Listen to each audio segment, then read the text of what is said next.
Haunted church stories seem to be popping up frequently lately, and I'm here to say that I have a brief story that will involve just that. There's this Catholic church that I used to constantly clean. This was in Vermont, and the church had to have been built in the late part of the 19th century.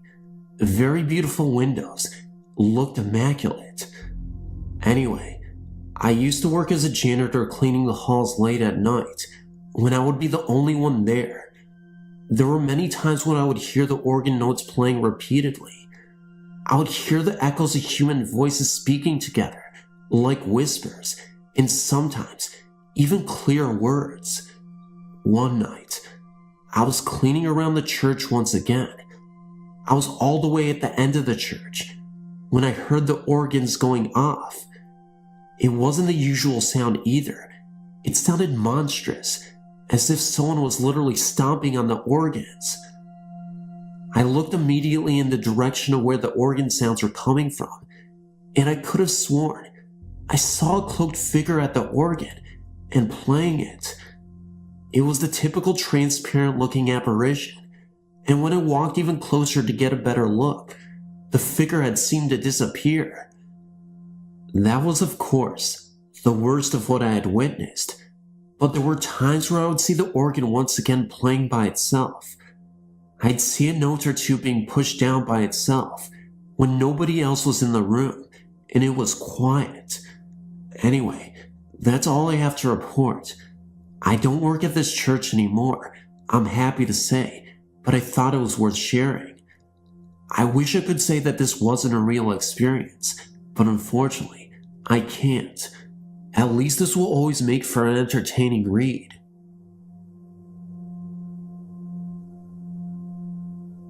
My name is Shannon. I'll be 18 in 11 days. I live in Georgia, and I'm writing to you because I feel so alone.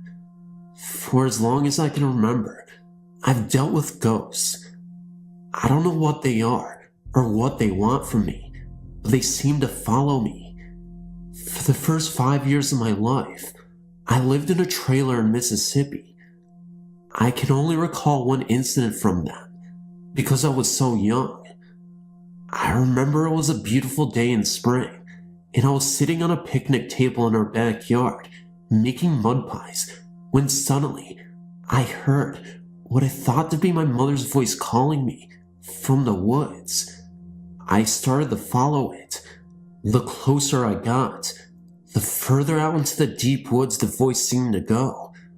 I almost followed it all the way into the woods, thinking my mother was calling me, but suddenly, I heard my mother's real voice calling me from the trailer.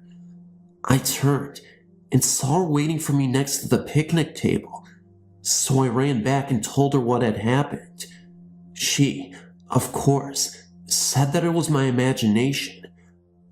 About 12 years ago, our family moved here to Hiram.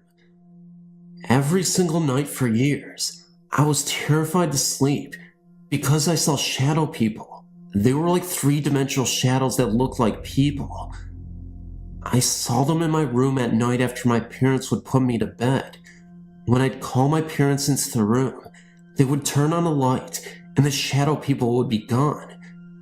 They said it was my imagination. Lots of other things have happened, and there have been witnesses to some of the events. The house will shake at times. The doors will open and close on their own. I've seen dolls move on their own. A glass has exploded in my hand for no reason. I know glasses will explode from temperature changes, but there was no change in temperature at all. There was a music box that music would play in other rooms of the house when the music box wasn't around. I've heard footsteps when no one was home or awake. I've heard voices. The list goes on. I thought maybe that there was something wrong with me, so I went to a psychiatrist. She said that there's nothing wrong with me. I've learned to verify that I'm really hearing something, because even my cats notice something and hear a lot of things. If they hear it too, their ears perk up. I've tried talking about it before, and they either don't believe me and think I'm making it up, or they think I'm crazy. I really feel alone, and it would be nice if you could give me some sort of guidance. What should I do? Should I do anything? Well, I apologize for the long email. I'm sure that you get a lot of mail every day, and I hate to add to the pile. Thank you for your time.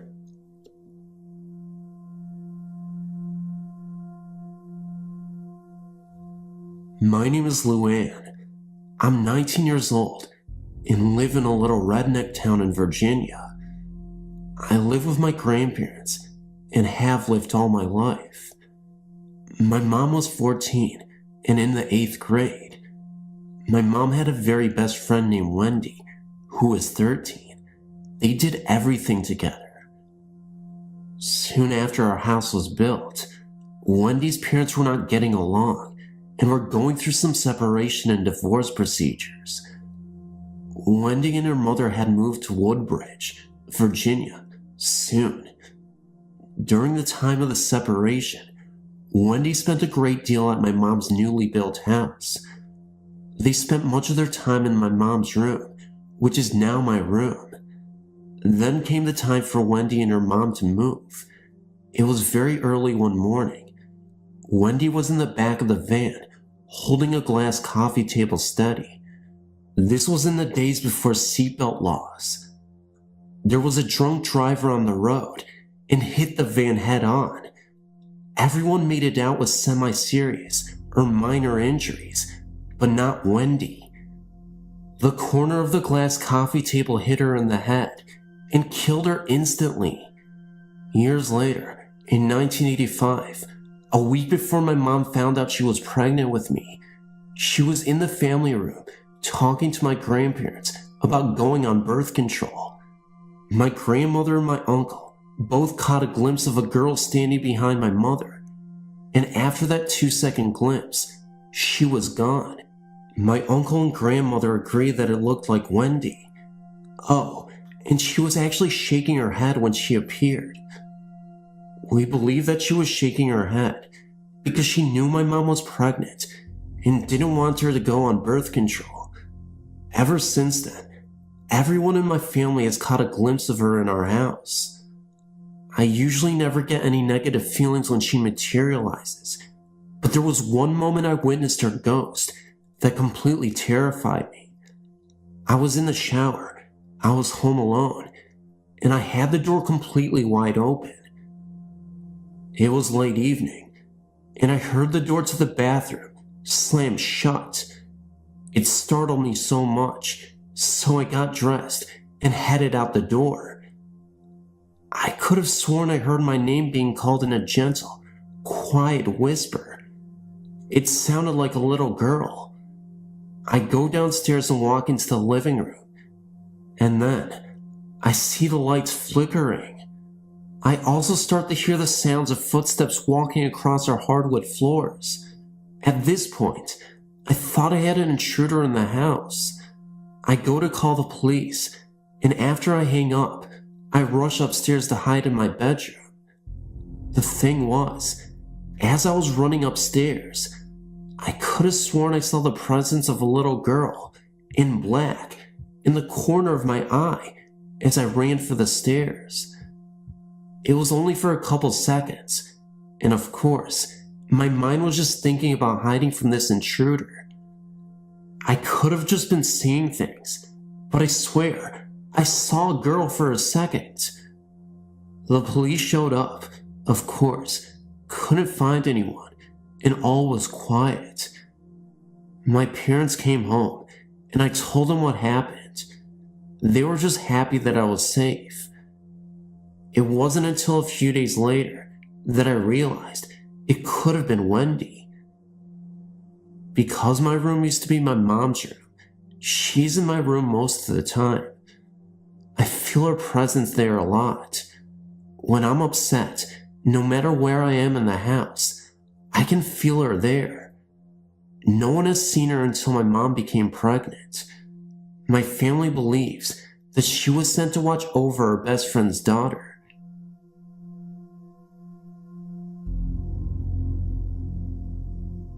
This happened to my cousin and I in Lato too, in a ranch-style house my family and I used to live in. My cousin woke up in the middle of the night to my voice, or so she thought it was my voice.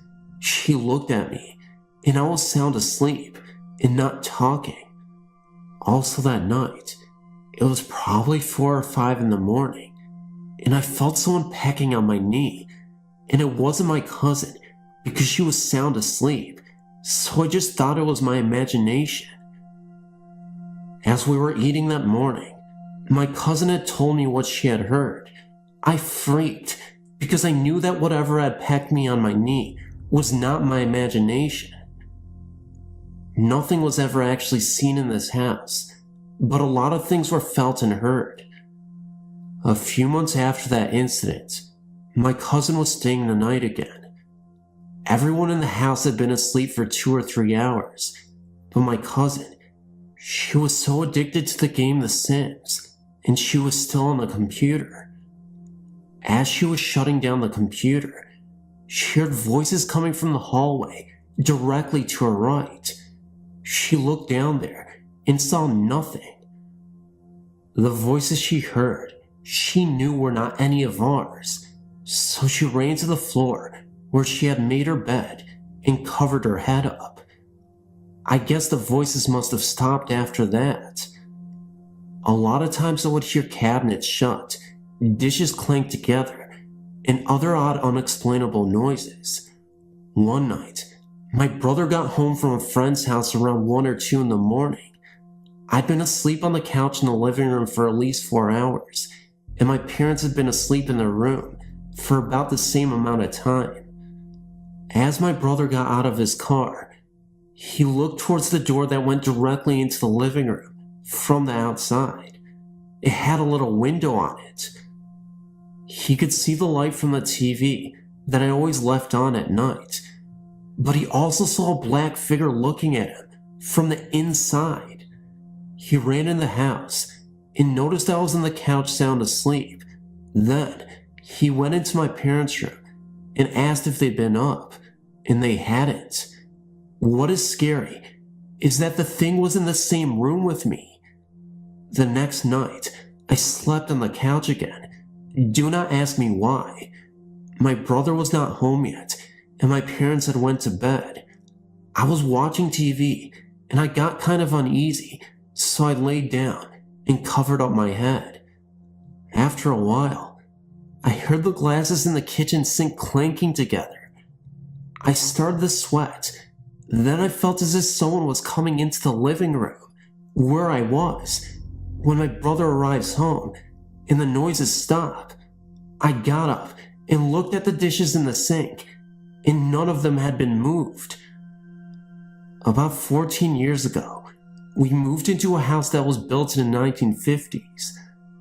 I believe that used to be a boarding house and was right in front of a cemetery. There were lots of noises heard there, and a few spirits as well.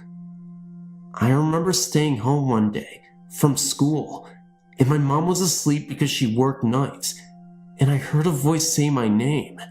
It scared me because we were the only ones home, and it was a voice I had never heard before.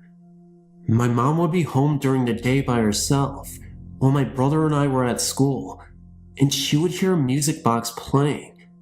At the time, we had music boxes, but they did not play the song she heard. My mom would be sleeping on the couch, and she would hear footsteps coming through the kitchen, which was right next to the living room where she was. One time, when that happened, she grabbed her shoes and didn't come back till we got out of school. She also would be sleeping in her bed, and it would start shaking. This also happened to me. The shed in this house was directly behind my parents' bedroom, because their bedroom used to be a garage. Well, anyway, my mom would be lying on her bed, and she would hear someone or something walking in there. The odd thing was, it sounded like boots on wood, but the floor in there was concrete. We had a little dog out there at the time, but there is no way it could have sounded like that when it walked. One night, my mom, dad, and brother, we were all sleeping in my room because we put the air conditioner in there in the summer. Well, anyway, it was a cool night, so they had turned the air off and left the door open. My mom, for some reason, looked at the doorway and felt as if there was a presence there. She just put her face into my dad's back and went to sleep. The next day, she found out that her beloved dad had died, who lived in Kansas, and hadn't been found for a few days. She believes that it was him in the doorway. My brother saw a ghostly head in his bathroom one night. It was in a mist and was bald on top with hair around the edges of his head. We believe it was my great-grandpa. This happened at my grandma's house on September 2nd, 2004. It was my grandma's birthday and my mom, my little cousin, and I went there to have cake and ice cream. Well, my little cousin decides she wants a Miracle Whip sandwich.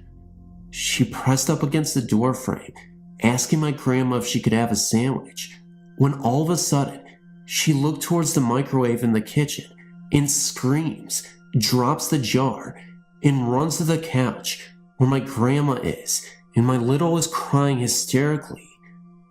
We were all like, what just happened? For some reason, I became very cold and got goosebumps and had the urge to sit up. My little cousin wouldn't tell us what she saw. My grandma tried to tell us it was a mouse or a bug, but I highly doubt it, because she wouldn't have acted like she did. My grandma believes in ghosts, but I think she said that to make herself feel better, because she knew she was going to be there alone when we left. My little cousin, I believe, has forgotten about the incidents, so I did not know what happened. Other things have happened at the grandma's, like something kicked her bed very hardly one night, and she also seen the spirit of a young girl dressed in white one day while lying on her couch in her living room. She's seen a shadow-like figure outside her window, which she knows wasn't a human because her cat started hissing and acting weird, and there's probably been other things that happened that I do not know about. I don't believe I've actually ever seen a spirit, but I know I felt them, because in certain places, or sometimes when I talk about the spirits, the back of my neck starts to hurt and feels weird, and sometimes my head will start hurting. I have so many stories to share with you, but I will send them at a later time.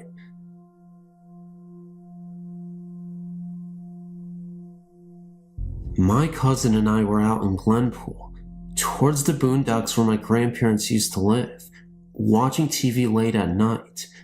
We weren't really tired, hyped up on caffeine from Pepsi and Sprite, just hanging out and trying to see how long we could go without passing out to sleep. At first, I thought I was just hearing things, or my cousin thought I was being a jerk and screwing around. But the louder the sound got, and closer, that's when we both turned the volume down. We then went to turn to each other and ask the same question. Was that you? Did you hear that?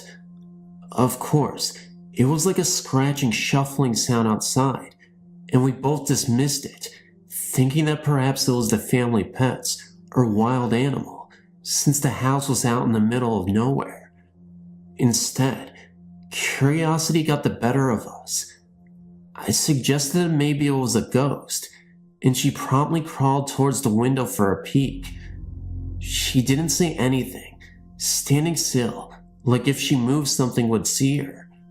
I started to talk, but she silenced me with the wave of her hand. When I got over to the glass, I stared off into the black yard, expecting to see a deer or something. Instead, what I saw was a thing. Best word used to describe it. It was all black, nearly invisible in the shadows it clung to.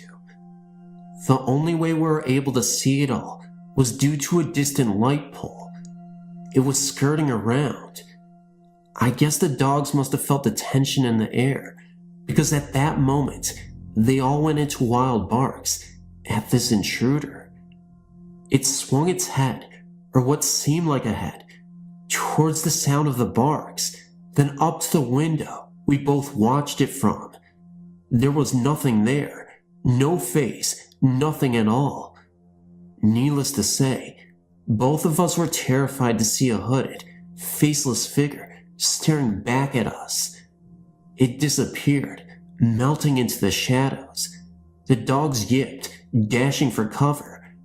Both me and my cousin were cold, shocked, afraid, and speechless. We don't know what it was looking for in our yard, or what it was at all. I used to believe it was a person thinking of robbing our house, or at least I tell myself that so I don't get freaked. Though the truth seems a lot creepier, it is still the truth, and neither I nor my cousin can deny that.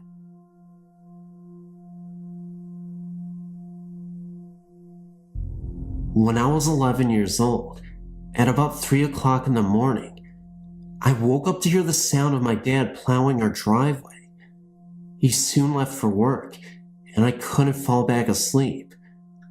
After all was quiet, I got out of my bunk bed and climbed down my stairs and walked into the hallway.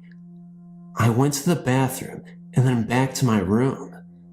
I climbed into bed and crawled over towards my pillow. It was then that I turned around and was about to pull my blankets over me when I noticed two bright green lights in the corner of my room, directly in front of me. They were glowing and hovering in the same spot I just walked through. I was confused and tried to think of all the possible things they could be. Smoke alarm light? Glow-in-the-dark plastic stars?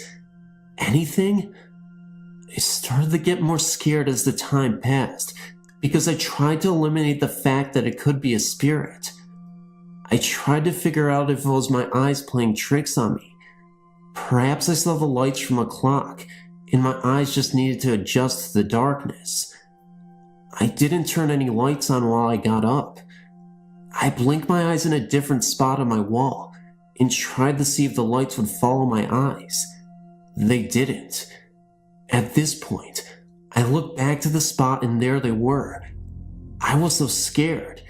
They were eyes, and they were staring at me. I was terrified. I couldn't move at all. I was laying down resting on my elbows, just staring at them. They moved forward a foot or so, very slowly. Then, they moved back, and just as slowly, vanished to the left through my wall. I was so scared they would come back, and that's the end of the story.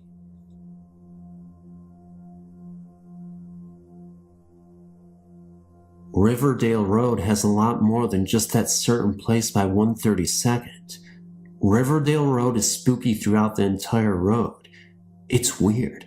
Sometimes the road stretches and shrinks.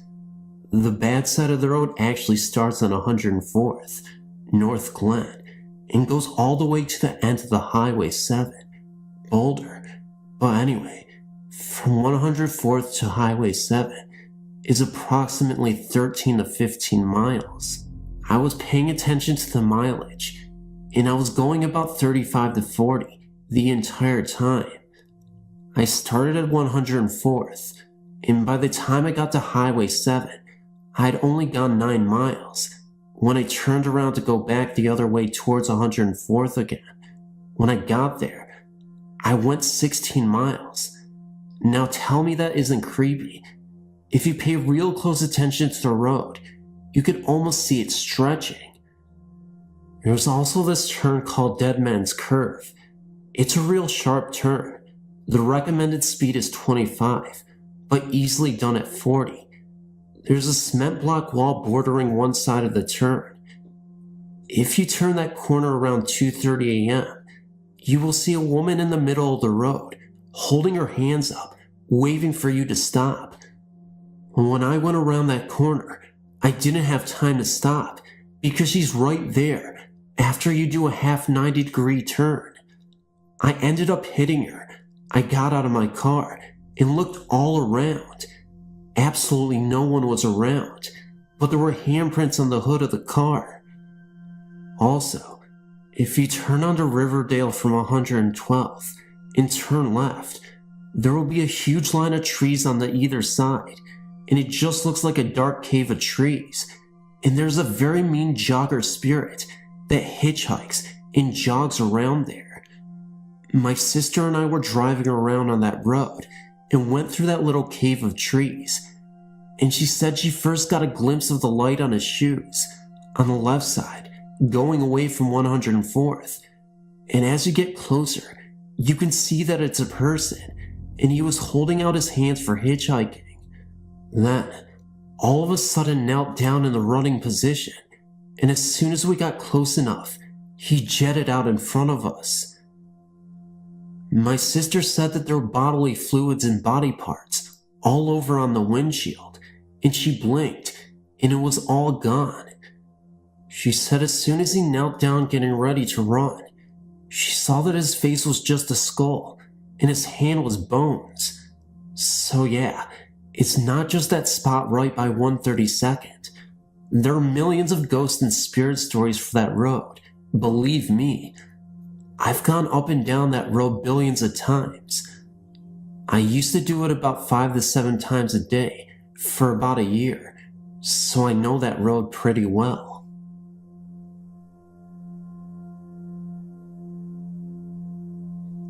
I moved to Overland Park, Kansas, during my 6th grade year, along with my brother, stepfather, and brother. The 5-story house we lived in was in a new neighborhood, and I never took the time to research the land on which our neighborhood was built. Of course, I didn't know what experiences I would find myself in throughout the next few years. My night's routine consisted mostly of sitting in the sunroom on the 4th floor that looked towards the hallway leading to the 2 bedrooms, a bathroom, a linen closet, and the staircase which led to the master bedroom, while reading whatever book I had at hand. I can't recall how long it had been since my family and I moved into the house. However, I remember this night clearly. My parents went out to eat, and I stayed behind, at home. I was curled into the corner of a sofa that sat in front of a set of windows, reading Guardian by John Saul. The first incident happened well after the night sky had darkened. I was concentrating heavily on my book when I began to hear a knocking coming from outside. It sounded almost exactly like someone hammering on the side of the house. Looking up from my book, I turned and looked outside to see who could be outside at such a time. However, I couldn't see anyone, so I turned around and made myself comfortable to engross myself in my book. Again, the banging continued, and the most effort I put into looking out the window again was angling my head and looking out of the corner of my eye. After a few minutes, the sound outside stopped, only to begin inside. This time, it sounded as someone was banging a hammer on the pipe in the basement, 3 floors below. The banging was 4 or 5 short clangs, and then silence. I'd raise my book again until I was interrupted by another round of clangs. The only thing I could do was try my best to ignore it. As I continued to read, I experienced this unnerving feeling of being watched. I tried to reposition myself on the couch, shifting my legs from underneath me and stretching out, but nothing would unshake their presence. I finally settled on propping my feet on the table and resting the book on my knees. It was then where I could see in my peripheral vision a man standing on the top step of the staircase leading to my parents' bedroom. He stood in complete black, perfectly still, and watched. When I looked directly at him, he disappeared. I figured all the noises in the man I saw were a result of reading the book, and because of this conclusion, I refused to look up at the staircase again, regardless of the fact that the man was still there. I never spoke of the clanging or the man once my parents came home because I figured it was my imagination. My parents were arguing when they came home anyway, so I tried my best not to get in their way. Most of my time was spent in my room when there were others in the house. You could blame it on adolescence and wanting to be by myself. It was there in my room where another strange incident occurred. I had my radio cranked to the highest decibel and was rocking out when I heard a knock on my door. Turning down the radio, I rushed to the door and opened it to find no one standing outside. I shrugged, thinking I was hearing noises due to the loud radio, closed the door, and cranked the radio back up again. A few minutes later, I heard the knocking again, but this time, instead of turning down the radio, I opened the door while the radio blared. Again, no one stood at my door. I walked into the bathroom, which was immediately to my right, and checked behind the drawn shower curtain because my mother would love to hide and jump out behind me as I walked down the hallway. Well, she wasn't going to get me this time, only she wasn't behind the curtain. I walked down the entire hallway, checking the kitchen and bedrooms before going to my parents' bedroom. It, too, was empty, so I hightailed it to my bedroom, shut the door, and sat on my bed. I figured whoever wanted to come in would, so I no longer answered the knocks. Whoever it was knocked twice more and then stopped. Months passed, and the knockings continued, and the man stood on the top step of the staircase. After a while, I became so used to it, but I never mentioned it to anyone in my house. I always figured it was my mind playing tricks on me. Eventually, the sounds and the man disappeared, and I never experienced them again until years later. My mother and I were standing on the back porch one night while she smoked a cigarette. No one was allowed to smoke inside because my younger brother was an asthmatic. While she smoked, she mentioned, "I see people in this house." I casually looked at her and replied, "You too?" I can't remember the look on her face, but the sound of her voice distinguished her fear. She told me that she continuously saw 3 people standing on the staircase leading to her bedroom.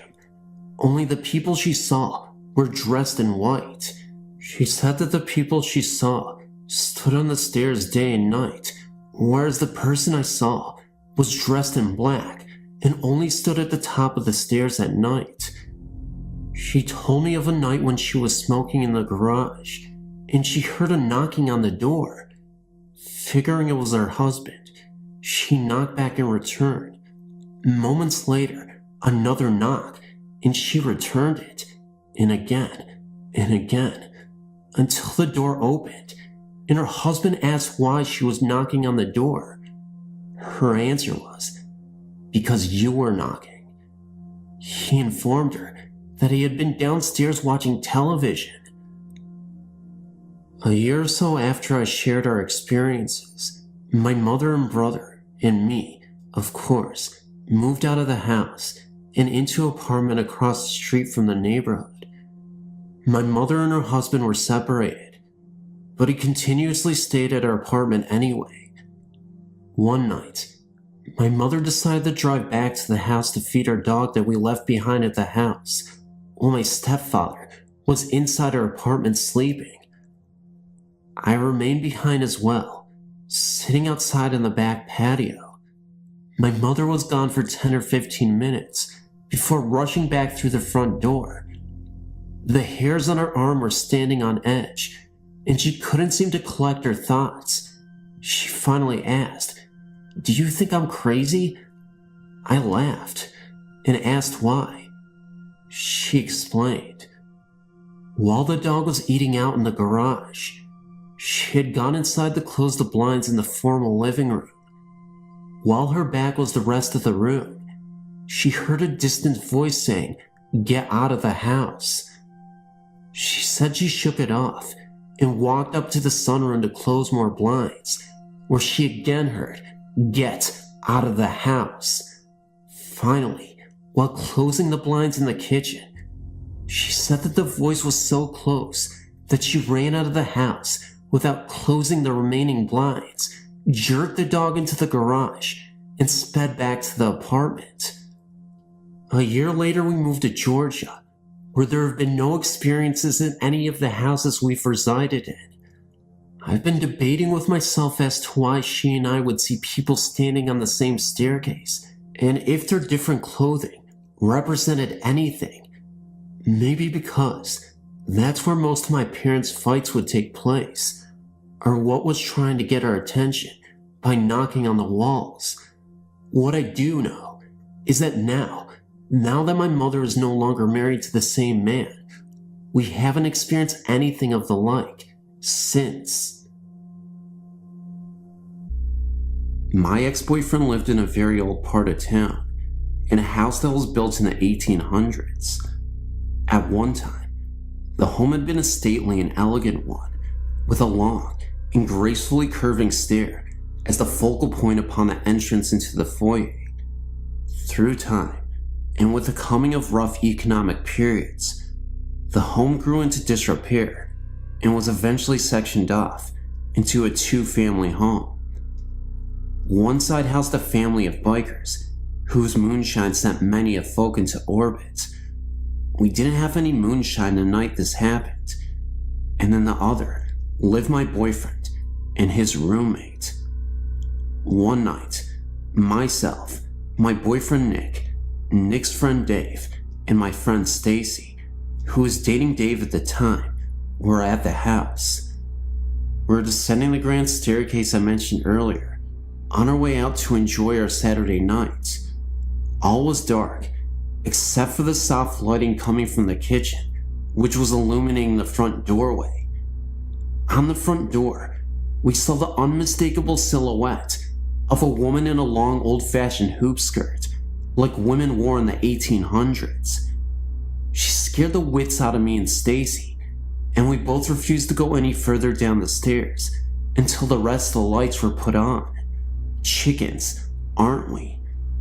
Although Nick and Dave were in a position to see the woman's shadow, for some strange reason, they were unable to see her. Maybe she only liked women, but I know this for a fact. The next moment we actually saw the woman, it looked as if we saw her with her eyes gouged out, and she was running towards us, flying down the hallway. It was actually pretty creepy, but it happened in the corner of my eye, so I don't know if I was hallucinating or I actually saw her full steam ahead, but it definitely creeped me out. Another moment. My friend Stacy was upstairs, and the door was completely wide open, the bathroom door that is, and she saw that same woman in Victorian-era clothes just laying in the bathtub with, again, her eyes gouged out. I honestly don't understand what happened to this woman. At first I thought it was pretty innocuous, but now I understand. She must have been murdered. There's no other explanation I had than that. Thanks for reading, and I hope you enjoyed the story.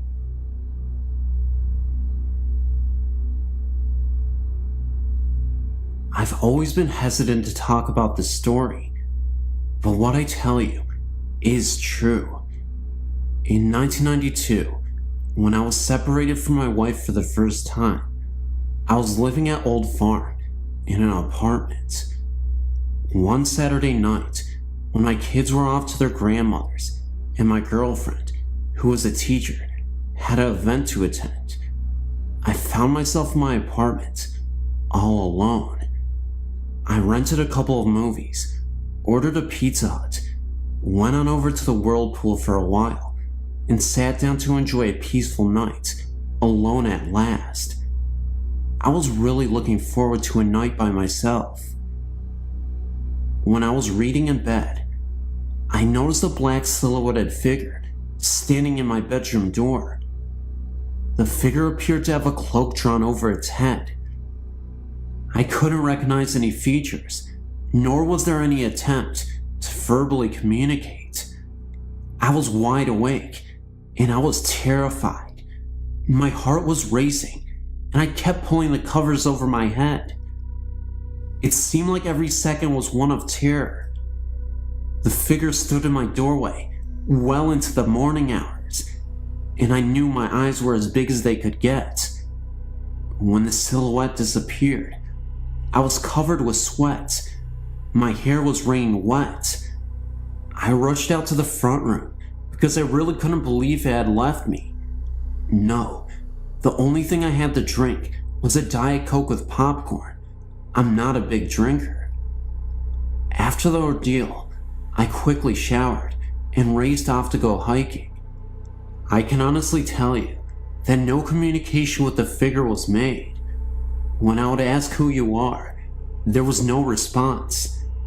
This went on all night until, by the grace of God, it went away. This event has always affected my life. I know of another person who had a similar experience like mine.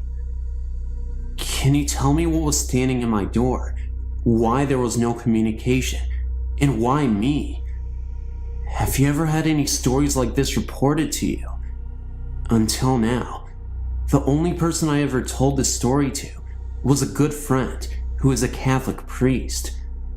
It still scares me to tell this story. Why was there no attempt to communicate? And yes, when I checked my doors, they were all bolted and locked.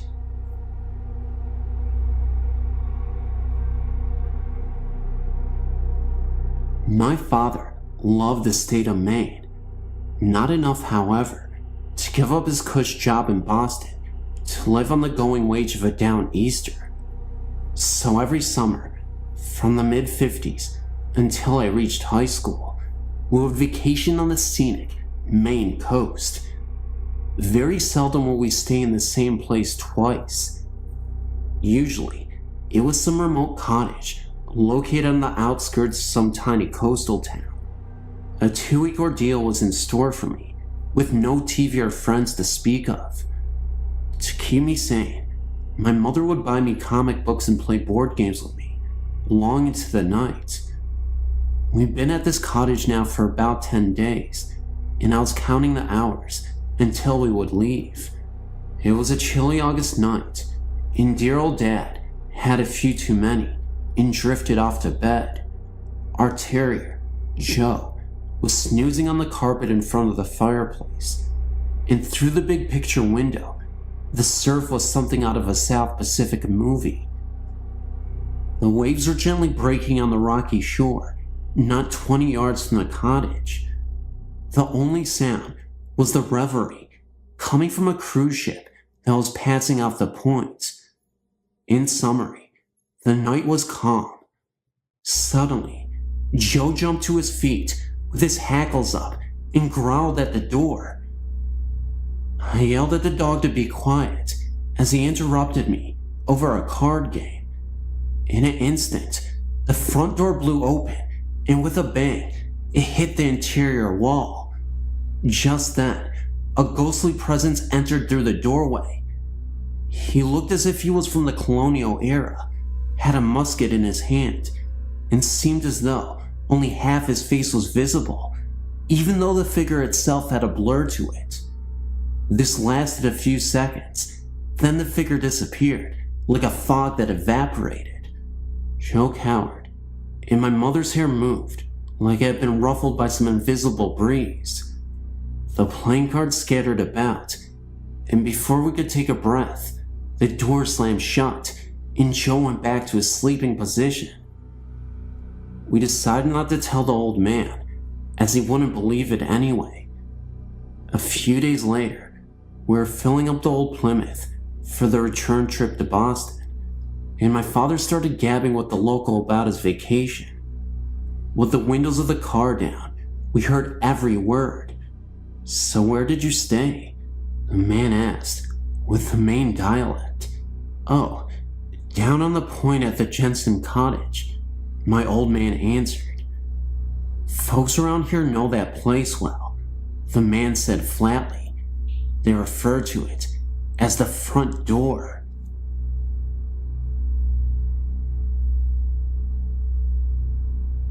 My name is John. I'm 41 years of age and currently live in the city of Lincoln, England. During my life to date, I've seen several ghosts, and whilst I still find them surprising and of course fascinating, I'm no longer afraid of whatever they are or appear to be. I saw my first ghost at around the age of 8 whilst having in my childhood home, a large Victorian house on the edge of Manchester, England. The ghost was one of a young boy of a similar age to mine at the time. He was leaning over the banister rail of the stairway landing outside my bedroom as I was making my way up to bed. The shock and surprise of seeing him sent me flying downstairs into the front room of my house. Needless to say, that none of my family appeared to believe what I told them I had seen. Although over the years, I've experienced strong sensations of ghostly presences, my next positive encounter was not until I was 22, whilst living and working in the city of Newcastle. I'd obtained the keys to a vacant industrial building, which my firm was taking over. My job was to assess the work involved in converting the building for its future use. I'd locked myself in the building and was therefore sure that no other person was on the premises, and was proceeding up some steep and narrow stairs when I felt a hand touch me on the top of my head and give my hair a friendly ruffle, rather like an affectionate parent may give their child. I immediately turned around, only to find the stairway completely empty. Surprised, but not afraid this time, I continued my inspection of the building. We moved into the premises, and although I had my office at the top of the stairs where I had my encounter, and worked there often late into the night, I never saw, heard, or felt anything unusual there again. My next encounter took place right here in Lincoln, about 3 years ago. Walking our dog out late one night, I noticed the cyclist approaching me along a side street. I thought the cyclist appeared a little unusual, insofar as he was riding an old-style, sit-em-up-and-beg cycle. His hair looked rather old-fashioned too, and most curiously of all, he appeared to be wearing an old-style Royal Air Force uniform. I could see the streetlight reflecting off the silver buttons on his uniform tunic, and from the chrome handlebars of his cycle. He got to within about 30 yards of me, when for some reason, I glanced down for a second. When I looked up again, he had completely disappeared from the street, and there was no way in which he could have left the street in the vicinity of where I last saw him. I wonder whether his appearance was, in some way, connected to the fact that there used to be an open-air swimming pool adjacent to where I saw him. This pool is very popular with air crews during World War II, and I can only assume he may have been on his way for a midnight swim. My most recent encounter was very brief, occurring during the first time I visited my mother's cottage in North Wales. Built around 200 years ago, the back room opens directly out into the rear garden, with the narrow stairs descending into the back room right beside the back door to the building. Whilst coming down the stairs, I saw an elderly woman walk through the back door and disappear. She was aged about 80, approximately 5 foot tall, wearing a gray dress with long sleeves, a white apron, and her straight gray hair was tied up in a sort of bun, which in turn was covered by a small handkerchief on the top of her head. She was followed immediately by a young girl, aged about 10 or 12, dressed in a long light colored smock.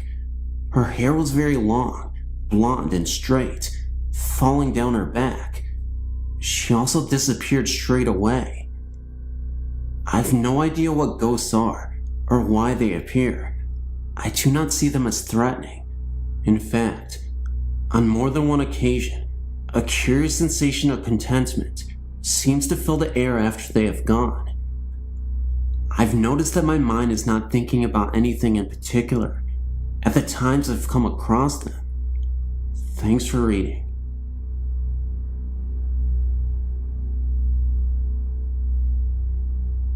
I grew up in Western New York and knew the local legends of ghosts.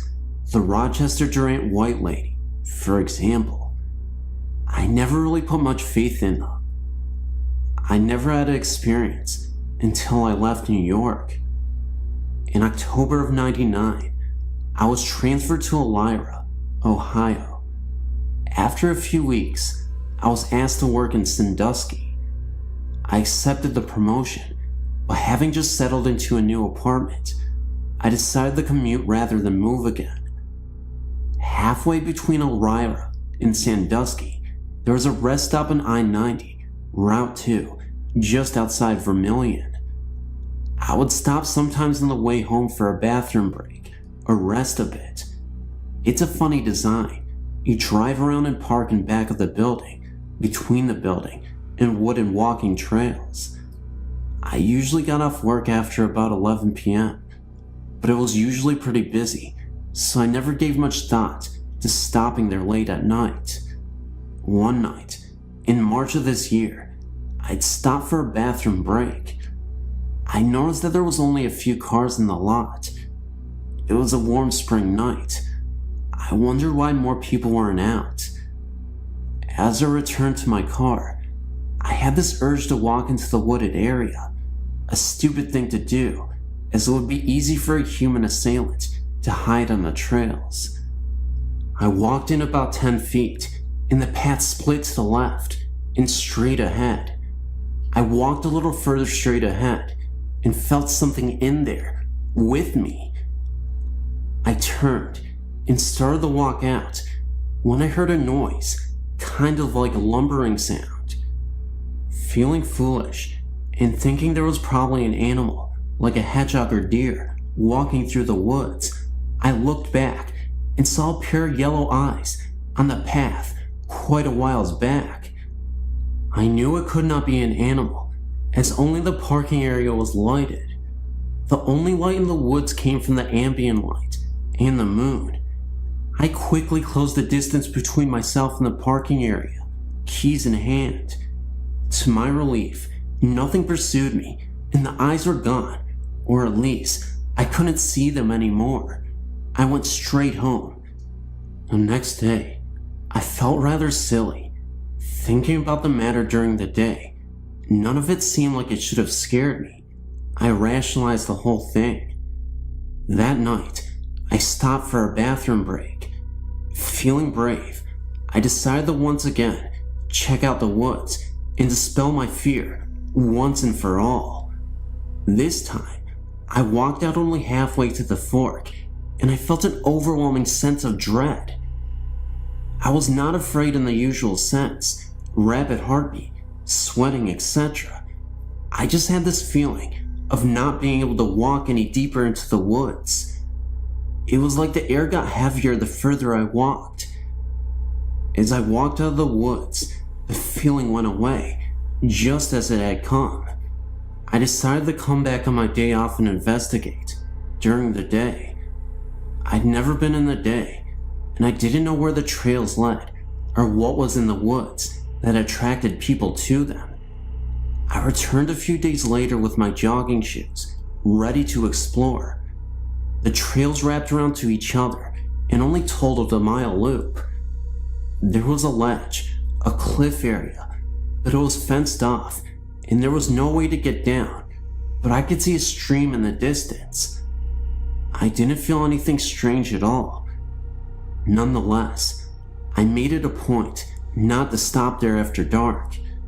A few months later, I was transferred to Newcastle, Pennsylvania, which leads me to my next story. But we are still looking into it, and it's AM now, so I need some sleep. And this is a true story. This happened to me when I was 8 years old. I'm now 28, with 3 kids of my own. It happened in my hometown of Sauk Village, Illinois, which is known to be a place that Indians pass through using Sauk Trail to get to other destinations. At least, that's what the official story is. There are others, like myself, who believe more. We believe that Indians actually settled there, if only for brief periods of time. There's always been talk of bones being found when a pool is dug up or a garden was put in, but most say it's just that. Talk. Not me. I believe it. I also not only believe, but know that the ground the Sauk Village is residing on is sour, cursed, beyond anybody's wildest dreams. And I have many stories to support that belief. But for now, I will start with my first story of proof.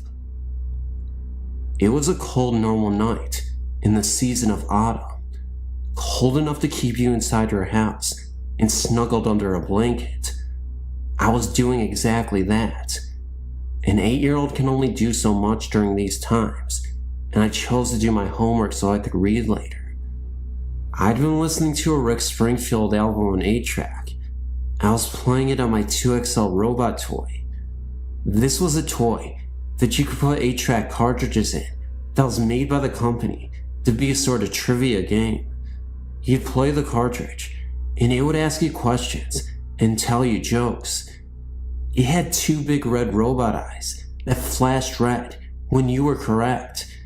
It had 3 buttons you could push to answer your questions. 2XL could also play normal 8-track music, and of course, its red robot eyes flashed in time with the music. So it was doing exactly just that on that cold autumn night, flashing its eyes to Rick Springfield, and I was quite contented. My bedroom was on the 2nd floor of my house and faced north, along with my bed. I had a window north of me and east of me. Of course, it was dark outside, but it was so warm inside and so very comforting. Every now and again, I'd look up from my homework and just look out into the darkness. No reason. It was just something I did. Well, this was the last time I ever did that again in that house. As I was sitting there, all of a sudden, I felt instantly cold, and every single hair in my body was raised. My blood felt like it had ran cold and decided to just stop pumping through my body. My heart was racing. I was perfectly terrified, and I didn't even know why. Yet, my 2XL was suddenly stuck, and it kept playing the same verse from Rick over and over. Hole in my heart. And its eyes weren't flashing anymore. No, they were just burning bright red. Blood red. Then I felt this magnetic pull, like something was pulling me to my right. I turned my right head and looked out the east window and saw something that haunted me for the rest of my life. Sitting just barely outside my window, levitating, was the most horrifying image I'll ever see in my life. A creature, about 2 feet tall, but sitting Indian style. His skin was snowy white, and you could see the outlines of his bones because he was that skinny. He wore some sort of white cloth draped sideways on his body. This is why I later named him Gandhi Monster. My young mind thought his skinny body and his white cloth looked like the real Gandhis did. This creature's head was too big for his body. His 2 horrible, big dark eyes were piercing my soul as he stared at me. He opened his mouth and grinned a grin at me that haunted my dreams for years. His mouth was full of long, snarly, razor-sharp looking teeth, dripping with blood. I don't know how a mouth could fit so many nasty teeth into it, but it did.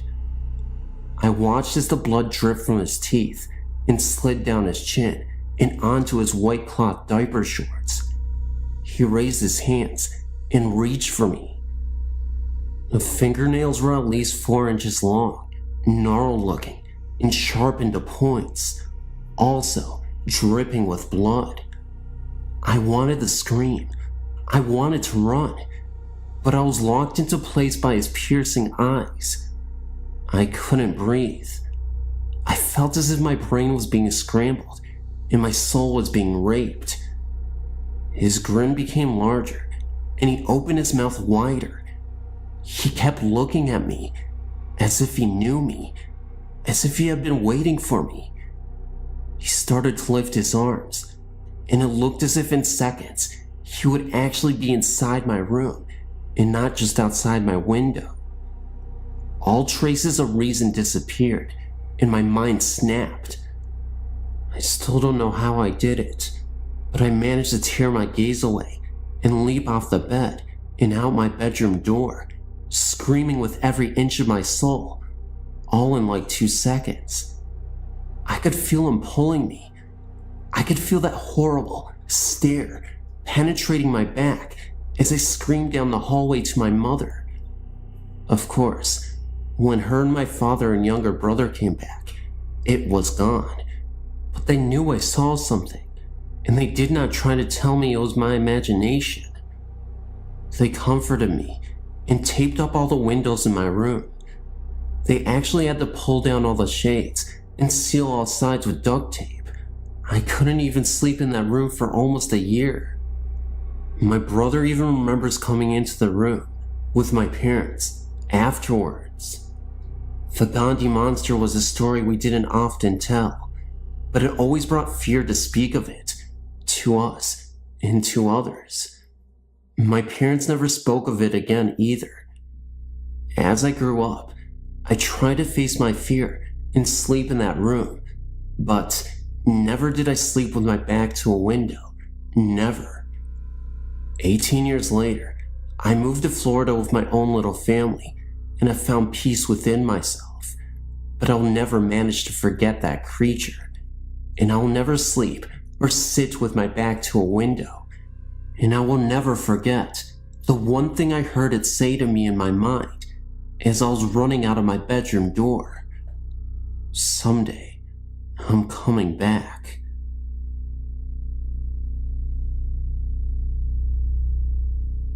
Hey, I'm in my mid-teens, and I've experienced ghostly encounters. The one that really freaked me out was when me and my family moved to Scotland. For a few months, we lived in chalets. Me and my older sister shared one on our own. A few weeks after we moved in, we began to feel uncomfortable and felt as if we were being watched there, and there was also a threatening atmosphere. We told our parents, and they said it was just because we were next to the graveyard. A few weeks later, I was lying in my bed with the door open when a tall, dark figure stood, leaning over me. I didn't think at that particular moment, but it wasn't until my sister asked me if I felt somebody was in my room the previous night. We started to talk, and she too felt as if somebody tall was leaning over her.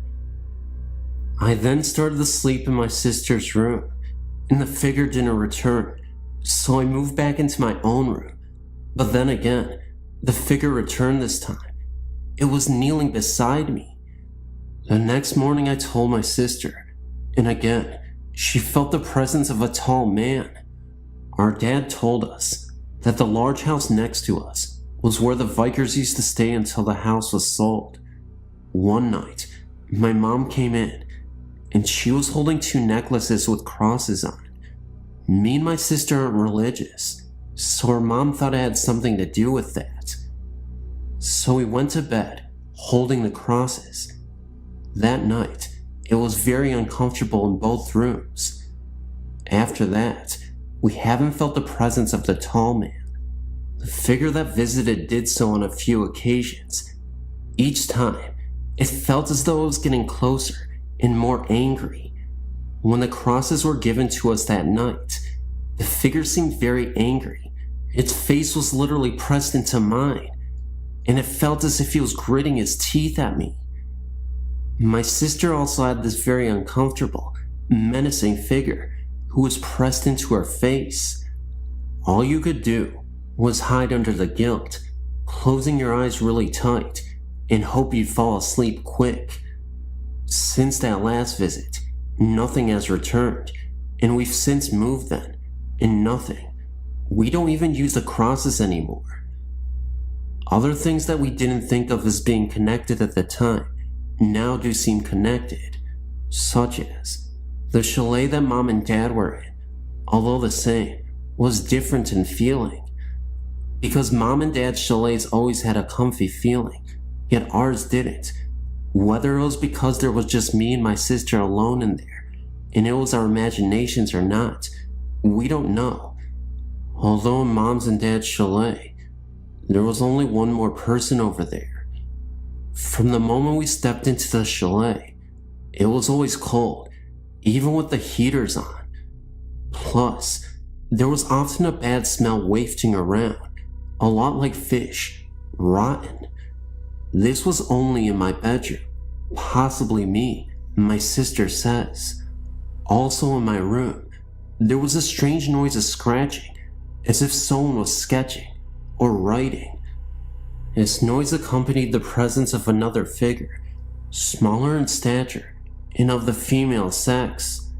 My sister also felt the smaller presence, but not the noise. She only came once, very different, not menacing, quiet in nature, and much older. She was almost a comfort, but it's still not nice to be watched over at night by ghostly figures. It's strange, because we didn't actually see anything, yet you get so much from these feelings, the sex, age, angry, happy, etc. Plus, we get almost exactly the same feelings. But is it just our imagination? Are we certifiably insane? Are we demented? No, we definitely feel we had a visitor.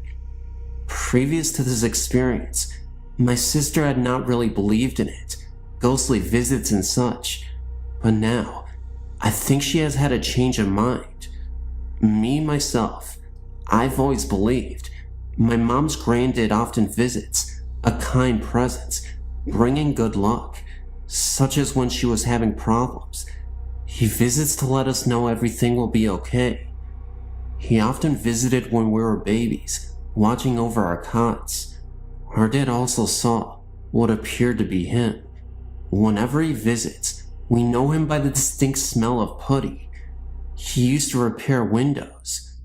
So really, we are used to the visits, although my sister had never experienced any until now. Unfortunately, it wasn't a happy experience, one not to forget.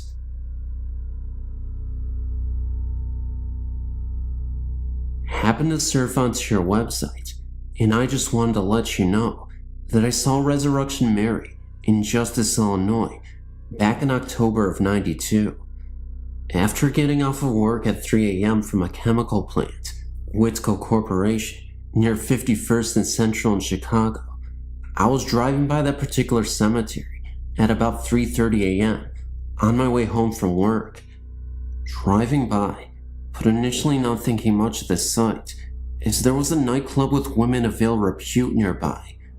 I saw a woman in a light blue or white palm dress standing by the trunk of what looked like a black park limousine at the front SW Cemetery driveway off Archer Avenue to the cemetery. I slowed down quite a bit to get a better look at the odd sight, but then drove off. I thought it was probably a prostitute with her John. However, looking back at my mirror, maybe a second later, the woman and the limo were gone. Let me reassure you that there was no way that I would have missed the limo driving off in that second that it took me to look back in the mirror. They weren't on the road or in the cemetery because I looked for taillights. The cemetery gates are pretty large, and it would have taken a great effort and time to open both of the cemetery gates for the car to get through. I did not think much of the incident until a few days later. I was talking with some of my employees that lived in the area near the cemetery. Two of my employees mentioned that I'd probably seen the ghost called Resurrection Mary. I didn't much believe in ghosts until that incident, and I'm still somewhat skeptical, but I cannot fully explain what I saw that night. That incident is still vivid in my memory, and kinda creepy to think about it, to this day.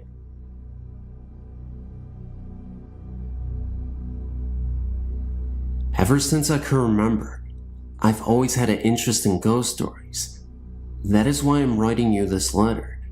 No, I don't have a ghost in my house. A friend of mine told me about this place at least 10 months ago. I was so amazed at this story, I asked if he would take me to this place. No one really ever goes there. I guess because it's so creepy and dark looking at night, but during the day, it is okay. Nothing strange happens. Well, first, before I tell you more about this place, let me tell you the story of why it is so unusual. The city is called Lake Forest, California, and they call it Canyon Creek, I guess, because it is nothing but canyon and wide open spaces of nothing but rocks and wildlife. The story goes back 30 years ago, of a lady who was in her 40s. Nobody knew what her name was. She lived alone with her 2 Great Dane dogs. She was very rich and owned all of the canyon, which is like miles and miles of land. This lady never married and had no children. It was just her dogs and herself. She lived in this trailer park home, and it was not a pretty house by any stretch of the imagination. Well, about 6 years later, the story goes that a police officer got a call about the lady and her dogs. The officer went to the lady's home and knocked at the door, and no one answered. The officer ended up breaking down the door, and what he found next was horrifying. It is said that the officer found the lady dead. Nothing was left but her decaying body, and her bones were visible. Worst of all, laying right next to her were her dogs. They had both died as well. Now, on to the paranormal part. People who have never been to this place don't know what to expect if they come into this place. It's unpredictable. Sometimes, when you go back to the area where she passed, you'll notice paranormal phenomena. Other times, you won't. A man was driving alone on the canyon by himself one night, and the story goes that he saw the presence of the lady standing at the side of the road with her 2 dogs. The man did not stop at all to give the lady a ride. He just kept going. This other story was told by my friend. My friend told me that his ex-girlfriend and her boyfriend went up there one night to check it out. They stopped where the lady's house was. They were only there about 15 minutes away when they were just talking and listening to music. Then, all of a sudden, they heard a knock on the side door of the driver's seat. They both turned to look, and they saw the lady standing there, knocking on the window. She was dressed in all white and covered in blood. They also saw the dogs nearby as well, far off into the distance, appearing as silhouettes. They sat there in shock for 3 minutes, horrified by what they just saw. For some reason, the lady was still knocking at the driver's side of the window, but in reality, it was really not that long. They both said that she must have been there about 40 seconds. After that, my friend said they never returned back there. That was not the only story that happened to anyone. There are far more. What I would like to know is who is this lady and why is she doing this? There's something more to why she has to haunt people who have done nothing to her. Maybe it is because she does not want anyone on her land that she loves so much. What could it be? Here's my email address. If you have any questions, please feel free to get a hold of me. I would like at least some kind of feedback on this story. Please, I beg you. I'm so confused and I'm scared. Please let me know what is going on. I find this intriguing. I never shared this story before, but this seems like the right place to do it. When I was born, my parents rented a portion of a 3-family house. The house was huge and previously owned by an old German woman. Apparently, the house belonged to the same family since the early 1700s when it was built. After the old German lady died there was no one left in the family to take on ownership of the house. Someone new took the house over and rented it out to 3 other families. As soon as we moved in, my parents had odd things happening on a daily basis. The TV and all of the lights in the house would constantly turn on in the middle of the night. One night, my dad had some friends over to watch a football game, and all of the power in the house kept going on and off. His friends were so freaked out that they left. What bothered my mom the most was that all the rooms in the house stayed warm, except for mine. My room was always like ice, and being a newborn, my mother was concerned. She would turn the heat way up, and still my room stayed cold. One night, she heard a woman's voice coming from my room. As she neared, she could hear an old lady singing a lullaby. When she opened the door, the rocking chair was swaying back and forth, and my room was warm. After this occurrence, my room remained warm. This became an ongoing thing in the house. The rocking chair would constantly rock, no matter where in the house my mom moved it to, and oftentimes she would hear a soft voice coming from my room. The lights continued to go on frequently in the middle of the night. As I got a little older, into the toddler years, I can still remember certain things happening. My parents found it odd that I am able to remember things so clearly. I can describe my bedroom in distinct detail, as well as the other rooms in the house. I only lived there from newborn to 2.5 years. One night, I woke up and felt absolutely terrified. I remember climbing out of my crib onto the little table and chair set, and stepped onto the floor and dodged for my parents' room. As soon as I climbed into bed with my mom and dad, I heard my aunt, who was asleep on the couch, screaming. My mom woke up and ran into the living room to see what all the fuss was about. My aunt kept crying, I saw her, over there by the lamp." Apparently, my aunt says that she saw the old lady standing at the foot of the couch by the lamp. When my mom reached over to turn the lamp on, she disappeared. All of my parents' old friends remember the house, and everyone has a story of something that they experienced there. We know that the old lady died in the house, probably in the section where we lived. At first, I think she was angered that the house no longer belonged to anyone in her family. She was harmless and just wanted to make her presence known. We only lasted there for 2.5 years. Sometimes we drive by the house and contemplate stopping in to see how the current owners are making out, but I never had the courage to go back. Here's some spooky experiences that I remember from my childhood.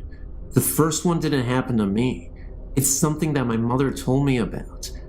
Her mother died in 1959. A few years later, she remembers waking up in the middle of the night and hearing her mother calling her name. This always gave me the chills, especially if I thought about it at night. When I was maybe 6 or 7, something happened that scared the living daylights out of me. I can still picture it in my mind. A short time after I went to bed, I was lying there awake, and I looked up at my bedroom door, which was closed. There was a window across the room from the door. The curtains were open, and the moonlight was shining through the window, making a square of light on the door. In the middle of the square of light, I saw the shadow of a hand slowly moving back and forth. I was so scared that all I could do was just stare at it. I was trying to scream, but no sound would come out. Finally, I managed to get my voice to work, and I yelled as loud as I could, "Mom!" My mother came running in, and I told her what I saw. I don't remember if she saw the shadow too. Probably not. She didn't see anything outside, and she shut the curtains. Now, there were no trees right outside my window that were close enough that they would make a shadow, not to mention that this did not look like a tree branch. It was definitely the distinct shape of a human hand. Looking back on this as an adult, I realized that this was most likely not anything supernatural at all, but someone actually trying to break into our house, which, quite frankly, is more scarier than a mere ghost. When I started screaming, the person heard me and ran away. Shortly after the previous incident, I asked my parents if I could move into the room across from that one. Gee, I wonder why. My new room had a little trap door in the closet, leading to an attic of sorts. My parents never used it for storage, as it was too hard to go up there through the trap door, and it most likely wasn't even high enough to walk upright in. When I was about 10 or 11, my best friend and I were playing in my room, and we noticed that the trap door was open about an inch or so. We slid it closed. Every once in a while, I'd look up there and find that it was open again. I'd keep sliding it closed, and then a few days later, it would be open. My friend and I naturally assumed that we had a ghost in the attic. I really don't remember if I actually heard anything up there or not. Around the same time, this same friend would occasionally spend a night with me. Several times, we'd be lying in bed and hear the sound of a newspaper or some sort of paper being crumpled up in the living room when we knew no one else was up. We called this the newspaper ghost. Another time, I think I was about 7, I was riding my bike around in circles in the street. This was in a housing development where there was very little traffic. My aunt, uncle, and cousins were visiting, and I recall looking at the bathroom window on the side of our house and seeing my aunt's face looking out the window. Later, I mentioned it to my aunt, and she said she hadn't been looking out the bathroom window, and neither had anyone else. Now, I realized that this could have easily been a reflection of something in the window, but at the same time, it seemed pretty spooky to me. In the summer of '69, I was about 13. We had some relatives staying at our house for about a week. One evening, after everyone had gone to bed, I was still awake. As a child, it always took me a long time to get to sleep. I was always too wound up, I guess. Anyway, all of a sudden, there was this loud crash that came from my closet, like something metal or aluminum falling on the untiled floor. The thing that came to mind was a metal vacuum cleaner hose. There was no vacuum cleaner or any other large metal object in my closet that could have fallen and made such a noise, and even if there was, what would have made it fall off the shelf? I was too scared to get up and look in my closet or go and ask anyone if they'd heard it. Now, this was a small 3-bedroom house in Levittown, Pennsylvania. If anyone is familiar with the houses, if a loud noise occurs in any part of the house, it would be impossible not to hear it all over the house. The next morning, I asked my parents, aunt and uncle and cousins if they heard a loud crash in the night, and no one else had heard it. And by the way, I looked in my closet in the morning, and nothing was out of place. This has always puzzled me. Here are a few things that have happened in the last few years, in the house I live in now. Nothing blatantly scary, just weird. I thought I'd share them just for the fun of it. One night, I was asleep, and all of a sudden, I screamed and woke myself up. My husband came running in, and I couldn't for the life of me remember what I had dreamed that had scared me. But I had a vague memory of looking beside the bed and seeing something in the form of a human being, made up of little points of light. There have been a few occasions where I've woken up in the middle of the night and heard a kind of electrical humming that sounds like it's coming from our bedroom closet. My husband said he could hear it too. I could never figure out what's causing it. It sounds like it could be the refrigerator running, except that the kitchen is not right next to the bedroom.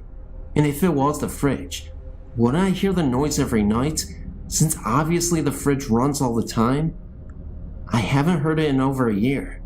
Just as well, it gives me the willies.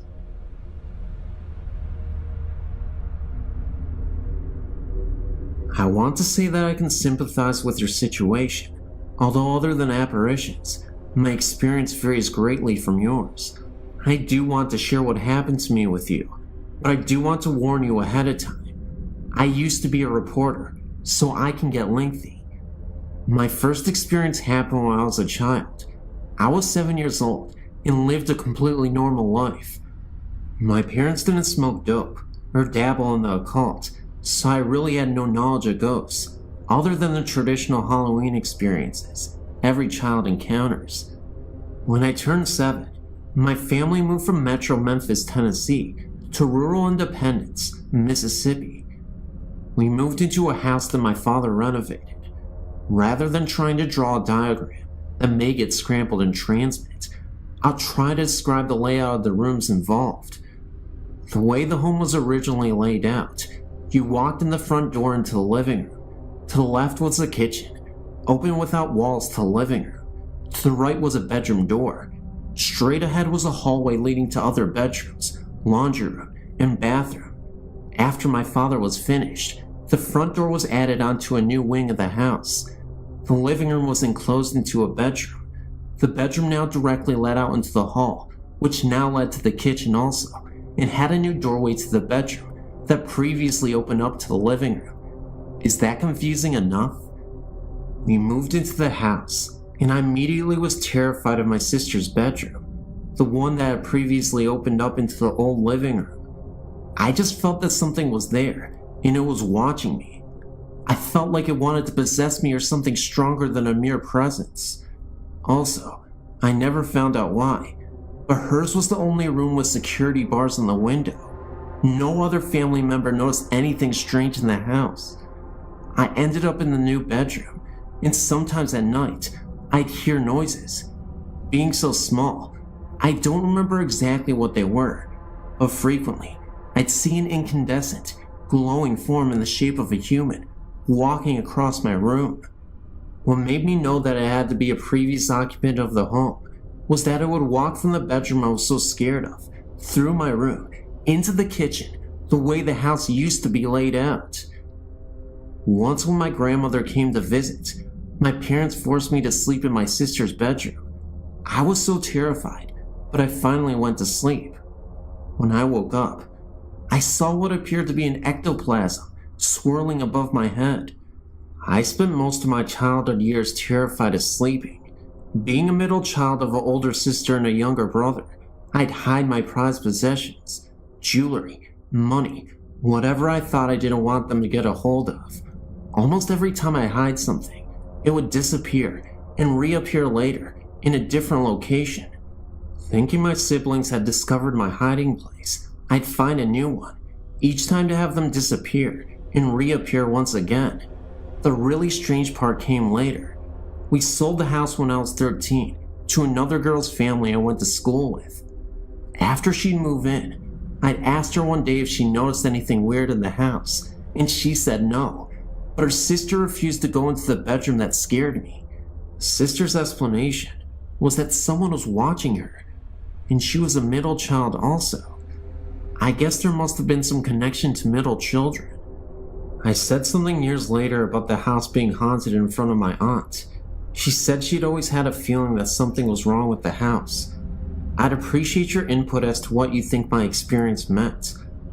I had a person tell me one time I was a demon that wanted me, but I'm not even sure.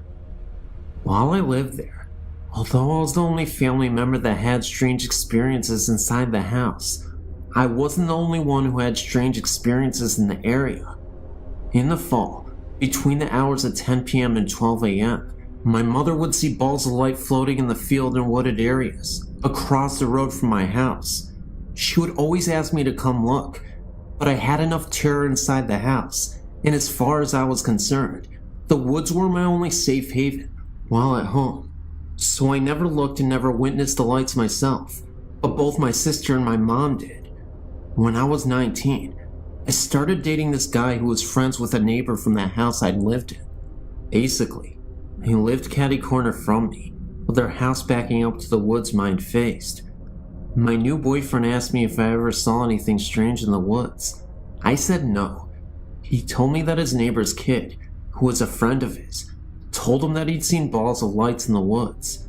I then told my boyfriend about my mother and sister's experiences. So apparently, it wasn't just restricted to my family. Another experience I had was when I was in my early 20s, when my grandfather passed away. We'd always loved each other very much, but didn't have a close relationship because of my grandmother, whom I didn't get along with. I was present when he passed away and was devastated. 3 months passed, enough time to allow me to grieve and get on with my life. I was asleep one night and awoke to find my grandfather sitting on the side of my bed. He told me not to be scared, that he had a message for me. He told me I needed to get my life straight, or I was headed for trouble. I remember he held my hand and told me that he was going to tell me what heaven is like, but I'm not allowed to remember what he told me. I remember him being present for a while longer, but can't remember a word he said. Now that I'm an adult and have some time and distance between me and these experiences I had as a child, I'd like to try to discover what these experiences meant, or why I was chosen to have this one. Do you have any suggestions? Also, even now, I can drive by a place or house and tell that it's haunted. Does that mean that I'm psychic or paranormally gifted? Usually I just get kinda jumpy and frightened, but one night, I was out repossessing vehicles, something I did part-time for a while, and my partner pulled up to this house.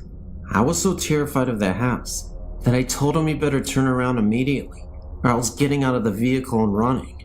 Please help me to understand what is going on with me.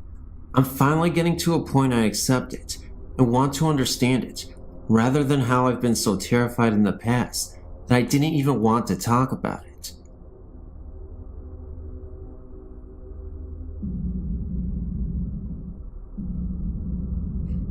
In 1983, when I was 18 years old, I was severely ill.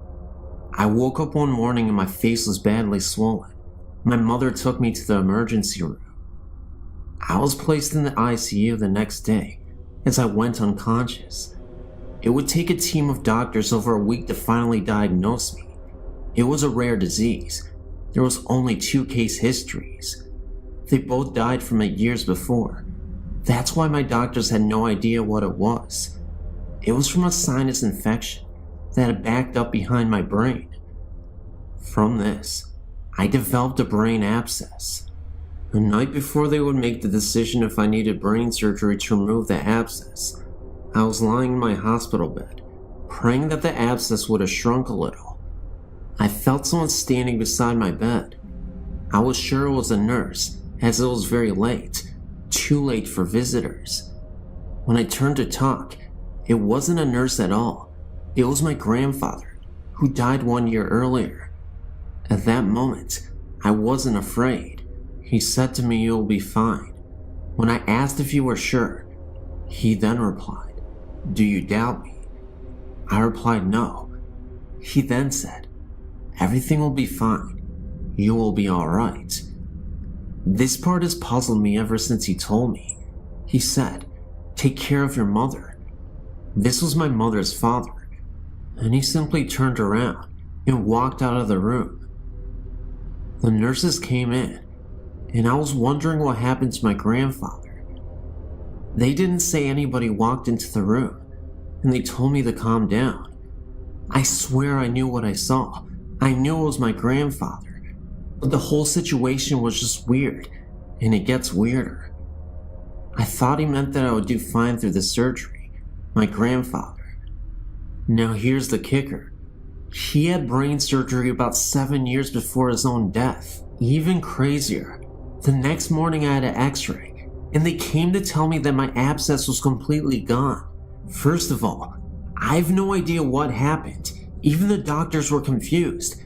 They wanted to take even more x-rays, and I obliged, and they confirmed no abscess whatsoever. As for my grandfather talking about my mother, I had no idea why he was mentioning her. She was pretty healthy at the time, but it makes sense now. Recently, she has been diagnosed with MS, diabetes, and in September, she had heart failure. In November, she almost died and had triple bypass surgery. Through the years, my family has had many encounters with the spirit world, but this was the most wonderful one. My name is Rodney, and I would like to share a story with you that happened to me and a friend of mine. First, I'll give you some background. It's the early 70s in Enon, Ohio. My friend Mike and I were very close because both of our parents had gotten divorced around the same time we were in our early teens. We shared similar interests in magic and trickery in the occult. We used to save our money and either buy magic tricks from magazines or make magic tricks from plans that we would buy for our act. We appeared on a local after-school show for kids a couple of times, and in doing so, we got to meet a local famous person named Dr. Creep. He had a Saturday night show where he would host and show scary movies, and he also did magic. Dr. Creep was really knowledgeable and had a lot of contacts. He told us of a local magic shop in Dayton and gave us directions. We couldn't drive at the time, but I would beg my older sisters to take us there. Discovering that magic store opened us up to a whole vast world of new tricks and illusions. The shop also sold paraphernalia for smoking, and it had a lot of what we now refer to as goth type of clothing and jewelry. Well, as we were getting a bit older, the movie The Exorcist came out, and we thought that what a neat idea it was to put some drama and stage production into the act to make it more of a show. We both attended a vocational school, so there were a lot of talented people there, and we found a couple of girls that liked to dance. We added dancing demon girls to the beginning of the show using blacklights, dark jumpsuits to conceal the girls under the sheets. The music was Mike's Oldfield's Hearst Ridge. I think that was the title. The stage was very barren when the show started. Only a small table with dimly lit candle, and the dancing girls could be seen. The dancing girls' dance ended with them meeting in front of the table, and big flash exploded, and as the lights slowly illuminated, they would reveal a transformation in the whole look of the stage. There was now a 10 by 12 painted dragon silk tapestry hanging beyond the table, and 2 silk banners of Beelzebub artistically lit with eerie lighting, and I would be standing where the dancing girls had disappeared in my cape. Most of our tricks and illusions were dark in nature. My friend Mike moved to Houston a year before we graduated high school. He got a job at the Galleria Mall in the fun shop. After I graduated, I moved to Houston and stayed with Mike at his mother's house. I also got a job at the fun shop. Eventually, we pretty much ran the place, and again, we found a lot of new outlets for magic and the occult. Eventually, we moved into an apartment together as roommates. Our interest in the occult grew, but only out of curiosity, and it gave us an air of mystery to other people. As we made more friends, and our reputations as being a little different spread, we decided to really mess with people.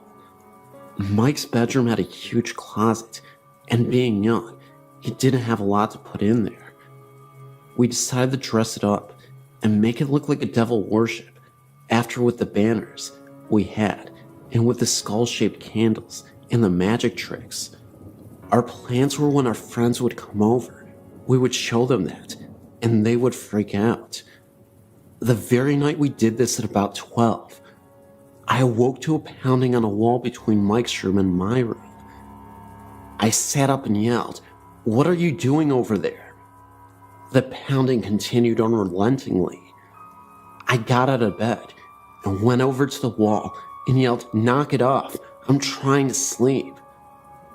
The knocking got louder and didn't show any signs of stopping, so I went over to Mike's bedroom door and knocked and said, "Mike, stop it." The pounding continued, so I opened the door to see Mike sitting up in his bed, looking at the closet. My eyes went across the room towards the closet, and as my vision passed his dresser, I saw the door slowly closing. I asked Mike what he was doing banging on my wall. He said it wasn't coming from the wall between our rooms. It was coming from the closet. I continued looking onto the closet.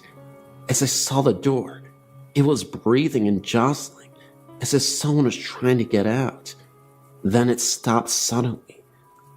We were scared witless. We gathered up enough courage to both walk over, and we pulled open the door with ease. The closet was freezing. We looked around and saw no one or anything. The apartment we lived in was brand new. No one lived next door. Our neighbor downstairs was gone for the weekend. We asked the people behind us the next day why they were banging on the walls, and they said that they hadn't, and that they didn't hear anything the night before. We immediately started ripping all the decorations down. I'm still very much fascinated with the paranormal, but I will not invite it in. I have another story I will share with you later, but as for now, I hope you enjoyed what I gave you.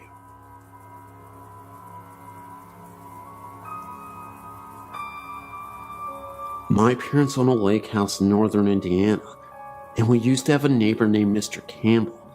Sadly, Mr. Campbell was quite old and depressed, and one day he left a note and enough food and water to last his dogs at least a week. He said his body could be found in the lake. I couldn't remember if it was ever found though. This story has many parts, all leading to the same conclusion.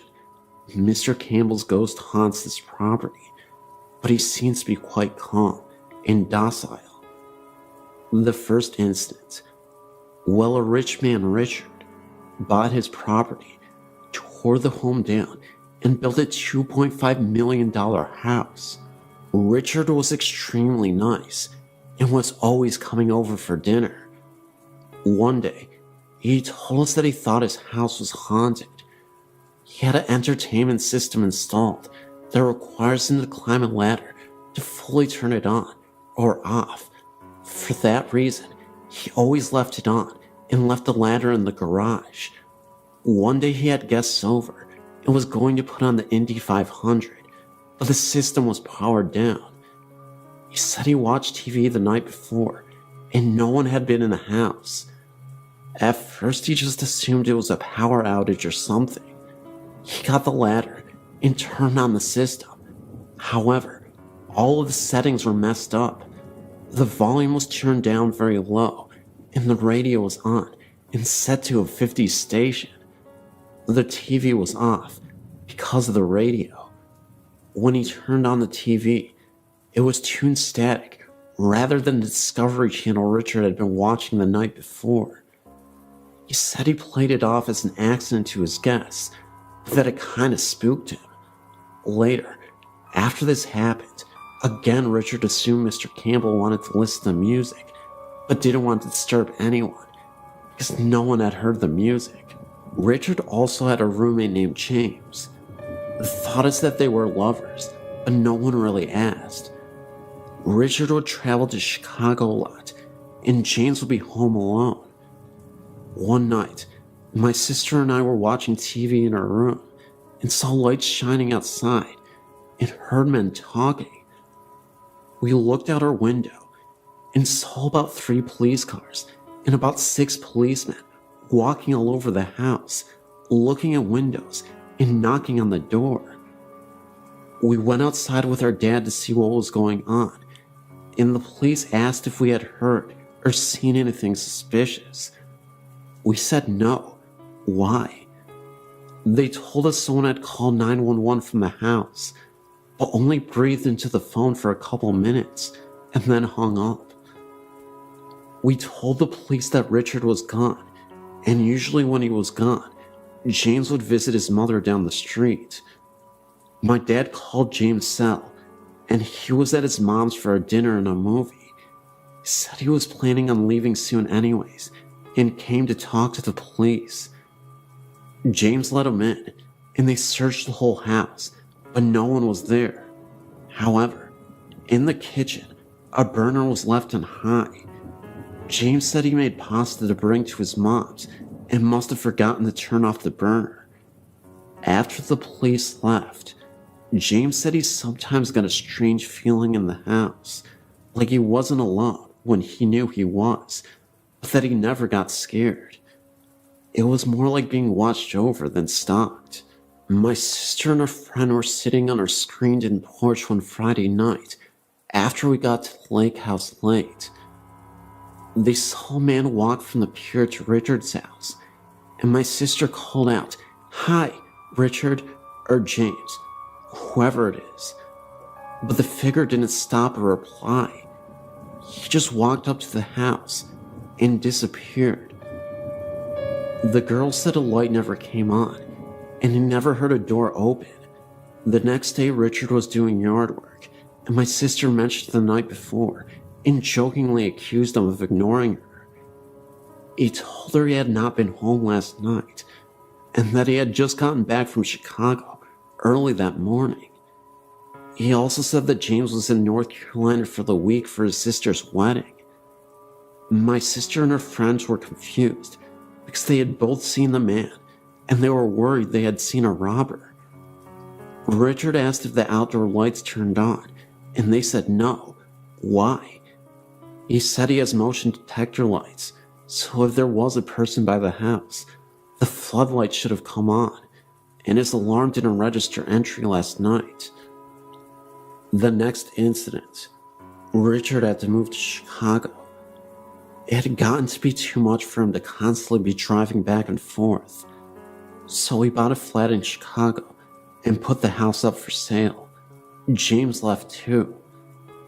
The new owners are really quite annoying and full of themselves, so no one ever told him about the possible haunting or the house's past. One day Janet came over and asked us if the house had a story. I asked why. She said she had been in the shower when she saw an old man staring at her. She screamed and he just disappeared. We told her about Mr. Campbell and everything, and she sort of freaked out.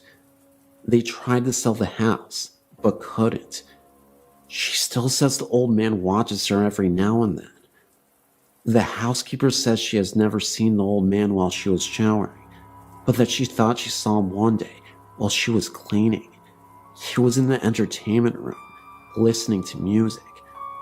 She also said that the 5 dogs will stare at all the same spot for several minutes on end, tails wagging, as if they were being talked to. We still talk to Richard, and he has told us many stories about the house, rearranged pantries, the entertainment system being changed multiple times, and other various things.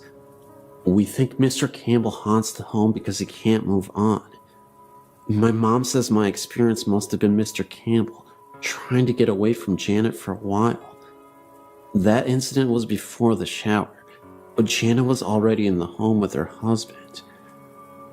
We still hear the beeping every once in a while, and we all just say, "Hi, Mr. Campbell, you can visit as long as you like."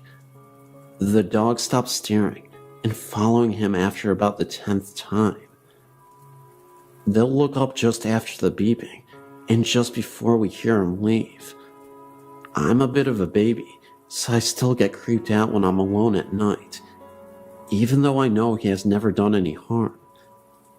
My parents are the last people I think would believe it, but with so many incidents, we think he is there living out his days watching others. Maybe he regretted saying goodbye prematurely, and because of this is what keeps him from going to the other side. I was visiting my mother and some friends in Florida, and stayed with my mother while vacationing, to cook costs of course. She works nights at the local hospital, so I'm there alone from 7 p.m. until 7 a.m. when she works. It was a Friday evening, and my mom had just left for work. I was hungry, so I went out to grab a bite to eat. I got back to the house around 8 and called my friend, who was supposed to come over to keep me company, but he was running a little late. So I decided to keep myself entertained as I waited. I was in my room listening to music and stuffing my face when I heard what sounded like church bells. Now, these bells would have had to be kinda loud because I listened to my music on blast. I turned down my radio to hear the sound more clearly, all the while thinking to myself, there are no churches in the area that I know of, which made this all the more strange. As I listened, I heard the sound fade off into the distance, as if traveling away. I sat for a couple of minutes and turned my music back up and continued eating. About 15 minutes later, I heard something like someone trying to get in through the back door. My mom's house is a little older. I'd say about 40 to 50 years old. For someone to pry open the back door would not be a difficult task. So naturally, I ran to the back door to see what was going on. Once there, I saw that no one was there, but the glass in the door near the knob was fogged up like cold water would do in a glass cup. Thinking that was a little strange, I grabbed the handle to open the door, and I let the scream bloody murder. The handle on that door was sub-zero cold, and it really caught me by surprise, just from how incredibly cold it was. I stepped out into the porch, turned on the light, looked around a bit for anything suspicious, and when I saw nothing, I reluctantly went back inside. Concerned, I kept my music to a minimum, just in case anything else happened, as assuredly it did. About an hour later, I got a call from my friend. Now this is strange. He lives about 5 minutes from my house driving, and about 20 minutes walking. Apparently, he came over to the house and rang the doorbell, heard my music playing, and figured that when I didn't answer, I was in the bathroom or something. He called my phone, but it kept getting cut off after the first ring, so he decided to go back home and come back since it's not far at all. He claims that as he was backing out of my driveway, he saw the front door open. He rolled down the window to see if it was me. He said as soon as he got the window all the way down, the front door violently slammed shut, so hard that my friend thought for sure that the front window should have shattered. I heard none of this. Around the time that he came over was coincidentally the same time I heard the strange bells. So, I was a little spooked and told him to come over. So he said give him about 15 minutes and he would be over. Well, a lot can happen in 15 minutes. I got off the phone with him and went to the bathroom to freshen up a bit. I washed my hands and face and dried them. I was heading back to my room when I heard a faint sound in the living room. I was a little apprehensive to see what was making the sound and started thinking that perhaps I wasn't alone in my mother's house. From my bathroom to the living room, there is a long hallway. As I walked the hallway, I sensed a presence, and it felt like a large presence, however that feels.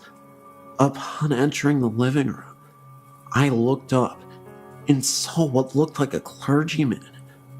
I could see him clear as anything. My reaction wasn't what one would expect. Looking back on the incident, it seems unusual to me as well. I began to cry, almost uncontrollably, and I still have no reason as to why. That's when I heard a knock at my door.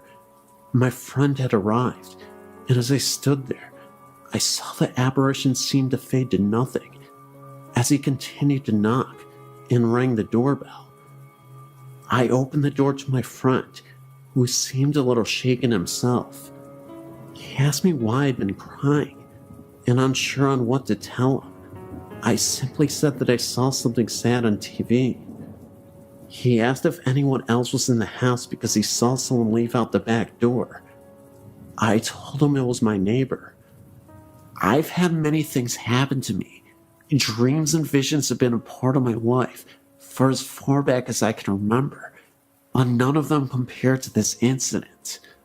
Weird, huh?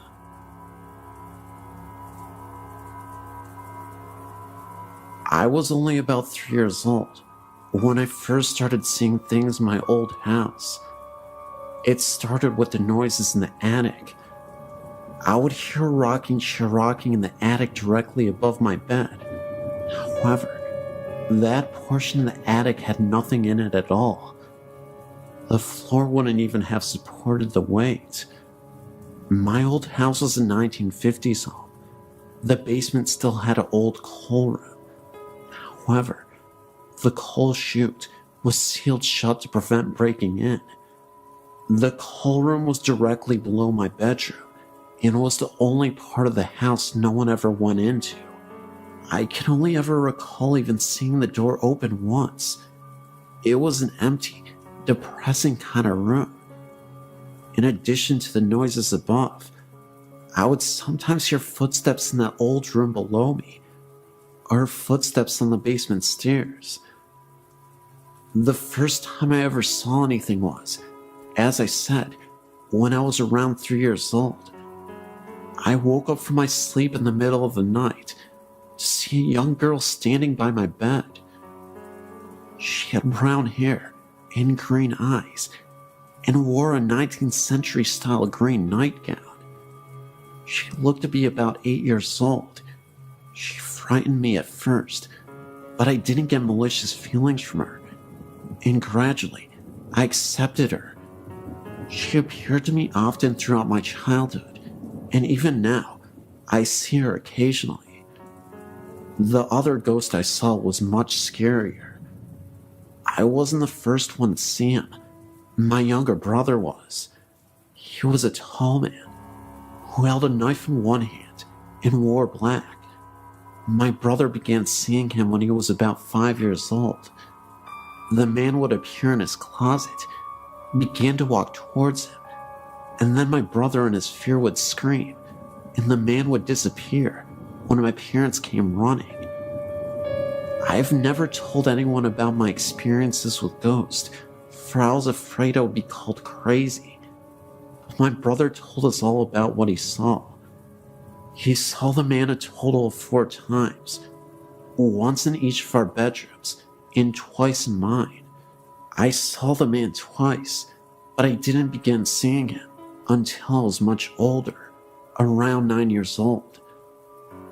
I always got a fairly bad feeling from the man, and Victoria, the name I gave the little girl, would always disappear before he appeared.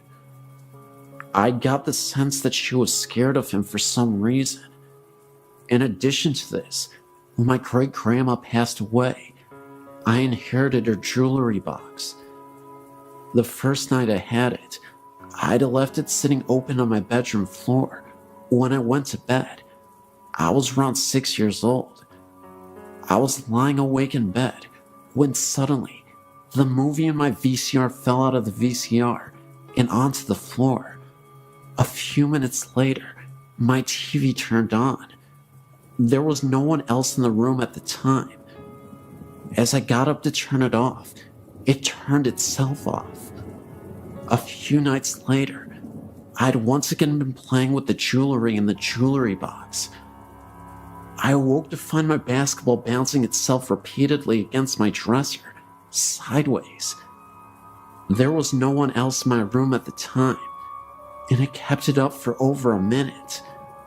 After that, I became frightened and stowed the box away in the back of my closet. To this day, I will not open it, even though I'm now 16. The scariest thing of all happened when I was 11.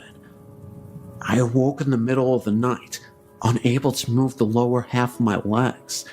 Terrified, I sat up to see a strange black shadow sitting on my feet. It was blurry. That may have been partly because my glasses were sitting on my bedside table.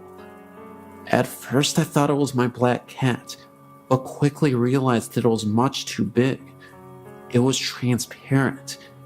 It was about half the size of a small child. But the thing itself isn't what scared me. It's the feeling that I got from it. I felt terrified, like I've never felt before in my life, as if the strange shadow was pure evil.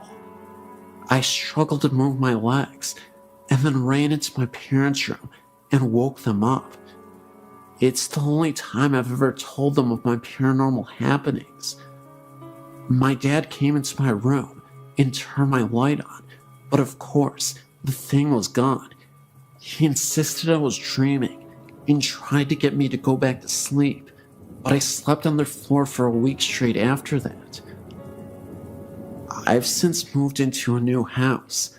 My grandma died here, and we moved in afterwards. Because she left it and everything else of hers to us, I don't have as many experiences here.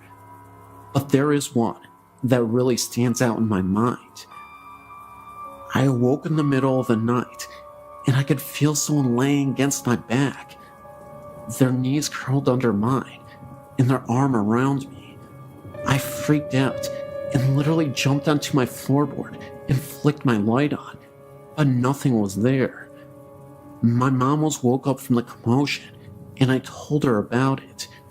She told me it was my grandma who was keeping me safe as I slept. And then a few days later we drove to the cemetery where my grandma is buried. We took my grandma's dog with us. Once we got to my grandma's grave, the dog went crazy. She began to bark and whine and paw the windows frantically. We thought it must have been a squirrel or something, but there were no animals in sight, not even a bird. My mom thinks that the dog saw something we couldn't, and I have to say I agree. I've had many experiences, and these are just the ones I was reminded of by reading other stories on your website. I wrote a lot. I tried to narrow it down a bit. I've tried seances and things with my very good friend who has similar experiences to mine, and we've been successful at this. It really shocks me sometimes, because we'll both get an image in our head or see something, and we can finish each other's sentences. That's how precisely we see things. I definitely believe in the paranormal, and I hope to show other people the truth.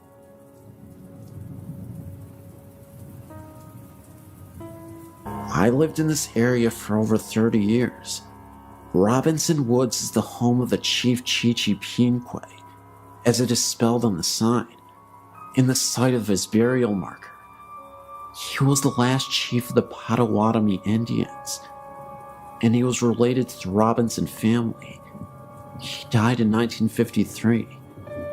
There have been numerous ghost hunting expeditions conducted here, with reports of drums and shadowy forms of an Indian in pictures in the woods surrounding the memorial marker.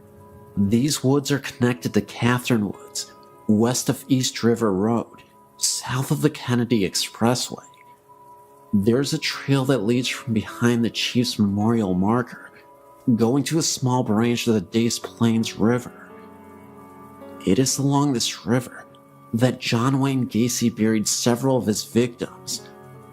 Additionally, there have been numerous bodies found here over the years. In the late 1950s, 2 brothers went missing and were killed, and their bodies were discovered here. The area of these woods, more towards the Catherine Woods side, just south of the expressway, is where the American Airlines flight went down, killing all on board. On the east side of the East River Road, there used to be a horseback riding stable called Happy Days Stables, which was the site of many illicit doings. John Wayne Gacy was known to be friends with one of the stable hands that worked there in the 50s and 60s, and he was a frequent visitor there. This stable hand is the one who was responsible for killing the 2 brothers in the late 1950s, and it's local legend that Gacy participated in the murders. Of course, both Gacy and the other man died without ever revealing the truth of this. These woods have been the site of more phenomenon than can be counted. Generations of kids have gone there to dare each other to face their fears. I personally experienced the drums in the woods, the face of an Indian behind the marker, felt overwhelming fear, anger and sadness, and evil along the river behind the trail, and horrifying fear around the airplane crash site. That's my story, and many others, and the rumors surrounding this area.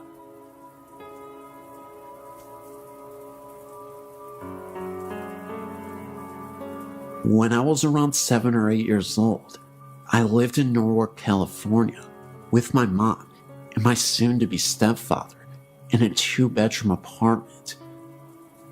There are 2 things I remember most about living in that apartment. One was the beautiful Princess Canopy bed I slept in, and the other was the floating woman's head I would see coming into my bedroom from the hallway.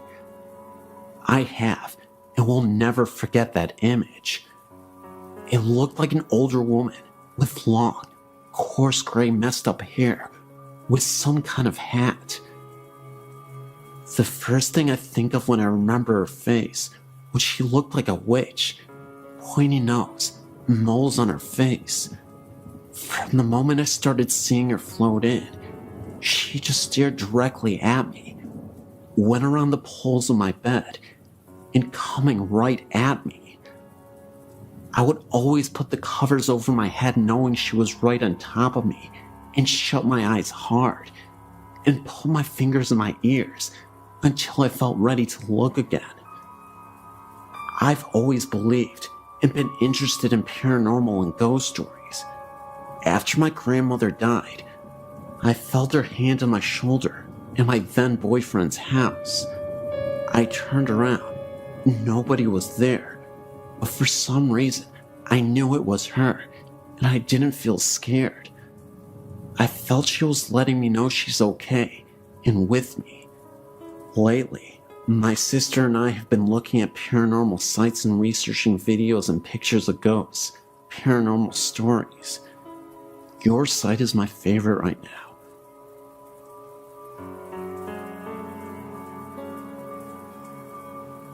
A few years back, I was at the White Horse Bar in Maloa and was doing a gig. When I was done, I left the back room and walked through the kitchen area, passed by a guy in a white outfit who was preparing food, or so I thought. I put my stuff out of my vehicle, came back in, and was going to get a bite to eat. I asked for a menu, and a barmaid gave me one. I ordered food, and the barmaid headed back to make me my food. After a while, she came back with my food. Her and I talked, and we started dating shortly after that. Well, a week or so later, I met the whole crew, 3 girls, and the owner. I asked where the chef was, and the owner told me they're right here. I laughed and said, "What about the guy?" They all gave me a funny look and said there is no guy. I had explained the guy I'd seen a week back that appeared to be a cook, dressed in white clothing that's similar to a chef, and was facing the kitchen stove that I walked by. They all gave me a weird look, and from there, the owner talked about seeing shadows going across the back room area late at night, and no one was there. He told me the owner prior said a ghostly head was said to appear down from above the bar one time in the past. There was a time that I had to change the light bulb, and it had to be replaced. The old one was loose and burned out. I tightened the new one in place and tightened down the fixture, and we were sitting down my girl at the time, and the owner and another of the bar ladies and I joked, the ghost will probably be here to flicker the lights, and the light will burn out. The crazy thing is, a couple seconds after that, the light flickered and went out. The owner got another light bulb, and I took the fixture enclosure off to find the bulb loose, but still good. One of the barmaids researched the property and told us the place a long time ago, back in the past, was a feed store, and that a guy in his teens got crushed to death from fallen feed sacks. I was born in Singapore in 1951 to British and Australian parents. We lived in various cities in Malaysia during the 1950s, 60s, and 70s. In 1957, we arrived in Kuala Lumpur, where we stayed until mid-1975. We moved into a company-owned house at Freeman Road, Kuala Lumpur, Malaysia.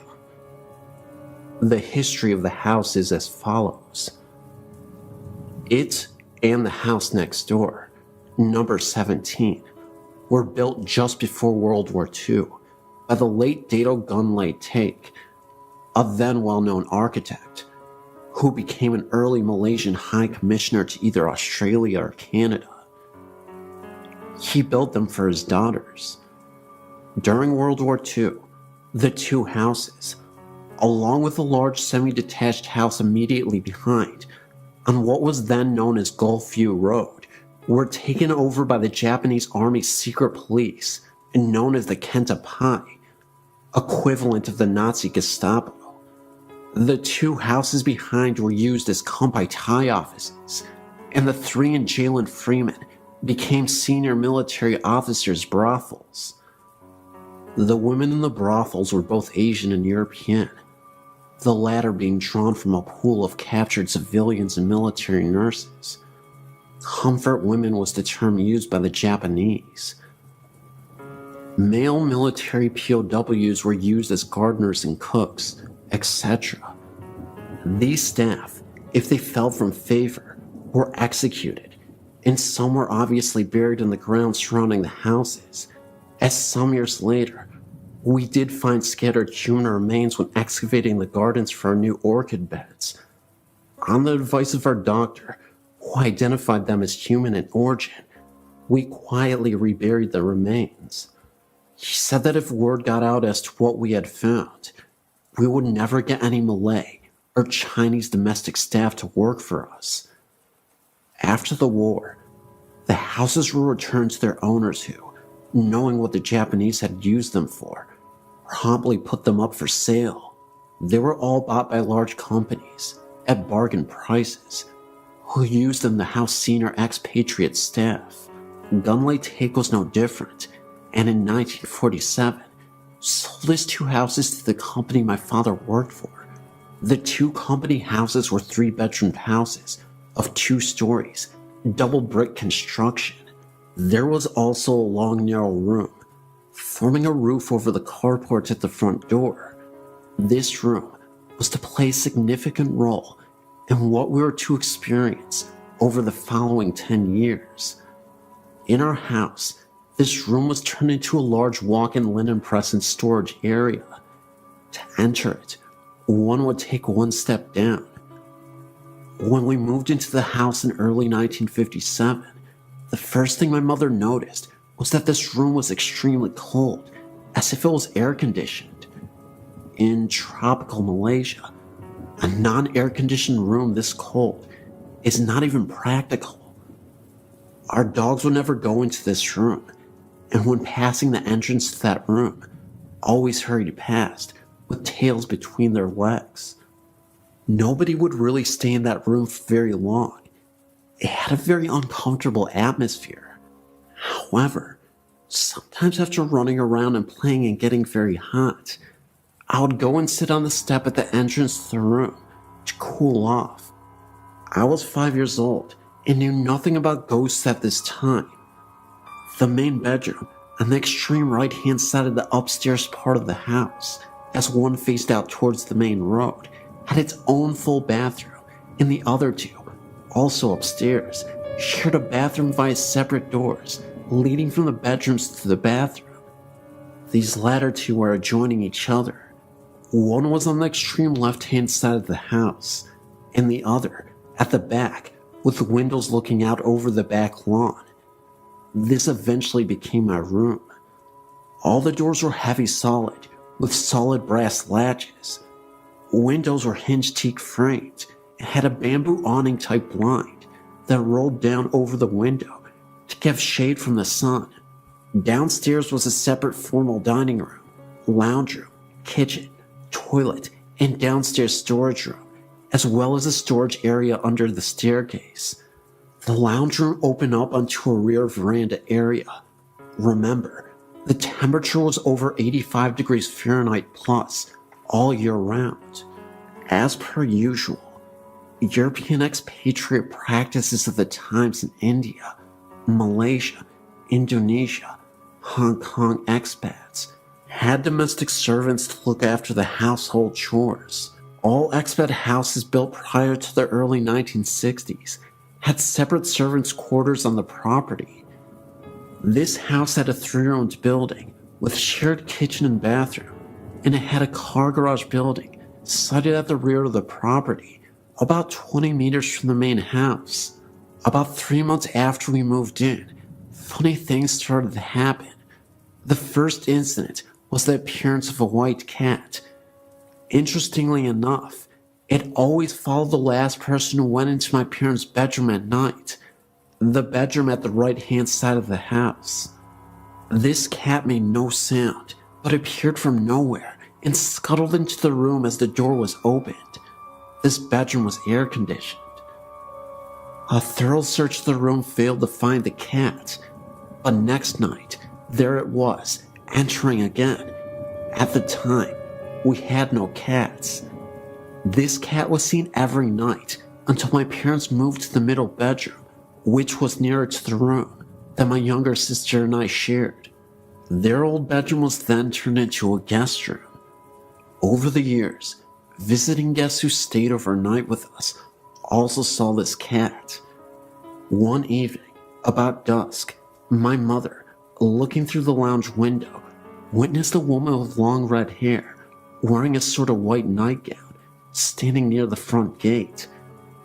She thought that this was unusual and walked out the front door to go talk to the woman. As she walked across the lawn, the woman walked away and went behind the hedge, which formed our front fence. When my mother got to the gate, she looked in the direction that the woman had walked and saw nothing.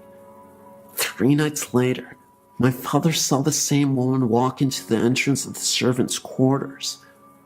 He followed her, but found no sign of her when he entered the building. She was never actually seen in our house, only on the front and back lawn and in the servants' quarters, but she was regularly seen in the house next door, number 13, and also in one of the houses behind. The occupants of both these latter houses often saw her sitting on the edge of the bed brushing her hair, but there was never a reflection in the mirror. When spoken to, she would turn her head, smile, and slowly fade from view. We also saw an emaciated man in a military uniform. He was seen in our house, both upstairs and downstairs, as well as outside. One evening, my mother saw what appeared to be a body lying under a shroud in the front garden. About 8 years later, I also saw this figure, for lack of a better word, on the back lawn at first light one morning, and again at about 3 a.m. on another morning. From time to time, we would also see an old Chinese woman in the lounge room. She was wearing a white starched linen top with black pajama pants, cut in a traditional Chinese style. This used to be the standard Chinese domestic staff uniform in the immediate pre- and post-World War II era. We referred to them as black and whites. By the 1960s, the next generation of Chinese female domestic staff had abandoned this tradition for more colorful pajama suit type clothing. One would look up from reading a paper or a book and see this old woman standing in front of you smiling. She would then fade quickly from view. She was only seen in the lounge, in broad daylight, but never when there were a lot of people around. One evening when in my mid-teens, I arrived home from visiting a friend. As I walked down the drive, I noticed that the lounge room was lit up, and a man with shiny, neatly combed black hair and wearing a khaki uniform was sitting in a chair with his back to the window and reading what appeared to be a newspaper. I got the impression that he was Asian and thought he was a friend of my father come to visit. Later, I recollected that the furniture in the room was different to what we had in there. When I entered, I found the whole house, including the lounge, to be in darkness, the rest of the family having gone out and the servants retired for the night. Thinking back, I think this man was probably a Japanese military officer. I only experienced this once, and my parents never did. Occasionally, we would also hear a woman's voice calling out in terror. We couldn't figure out what she was saying because she was saying it in Japanese. It was then that my parents realized that what we had seen and experienced were most likely the spirits of those who suffered there. After finding this out, we began to suspect that the cold room I described earlier in this narrative may have been used as a place for the ill treatment and execution of prisoners. My father learned that after the war, health authorities advised that the original septic tank was too close to the house and a new one had to be installed. While digging the new pit, workers had dug up human remains. We left the house in 1967 to move to a new house nearby. The next occupant, also working for the same company, also experienced funny things, but didn't actually see anything strange. This family's dog on several occasions also dug up human bones from the gardens. In the interest of preserving the local peace, they also quietly reburied the remains and said nothing. I didn't find out about what they experienced until many years after they had left Malaysia and returned to England. The company sold the houses in the mid-1970s after my family had left Malaysia. The houses at 15 and 17 were torn down, and a large mansion was built across the boundaries of both properties. However, this was demolished after a few years, and since then, the 2 blocks have remained vacant. In 2008, they are still vacant. This is a prime land in an inner suburban area, but the land is still vacant. The house at number 13 is still standing, but is abandoned and half the roof is collapsed. We wonder just what was found when the site was excavated for the new building. Also, the reason why the new mansion was also demolished and the blocks left vacant. Maybe the souls of those poor victims still occupy the site and are not at rest and reappeared in the new building.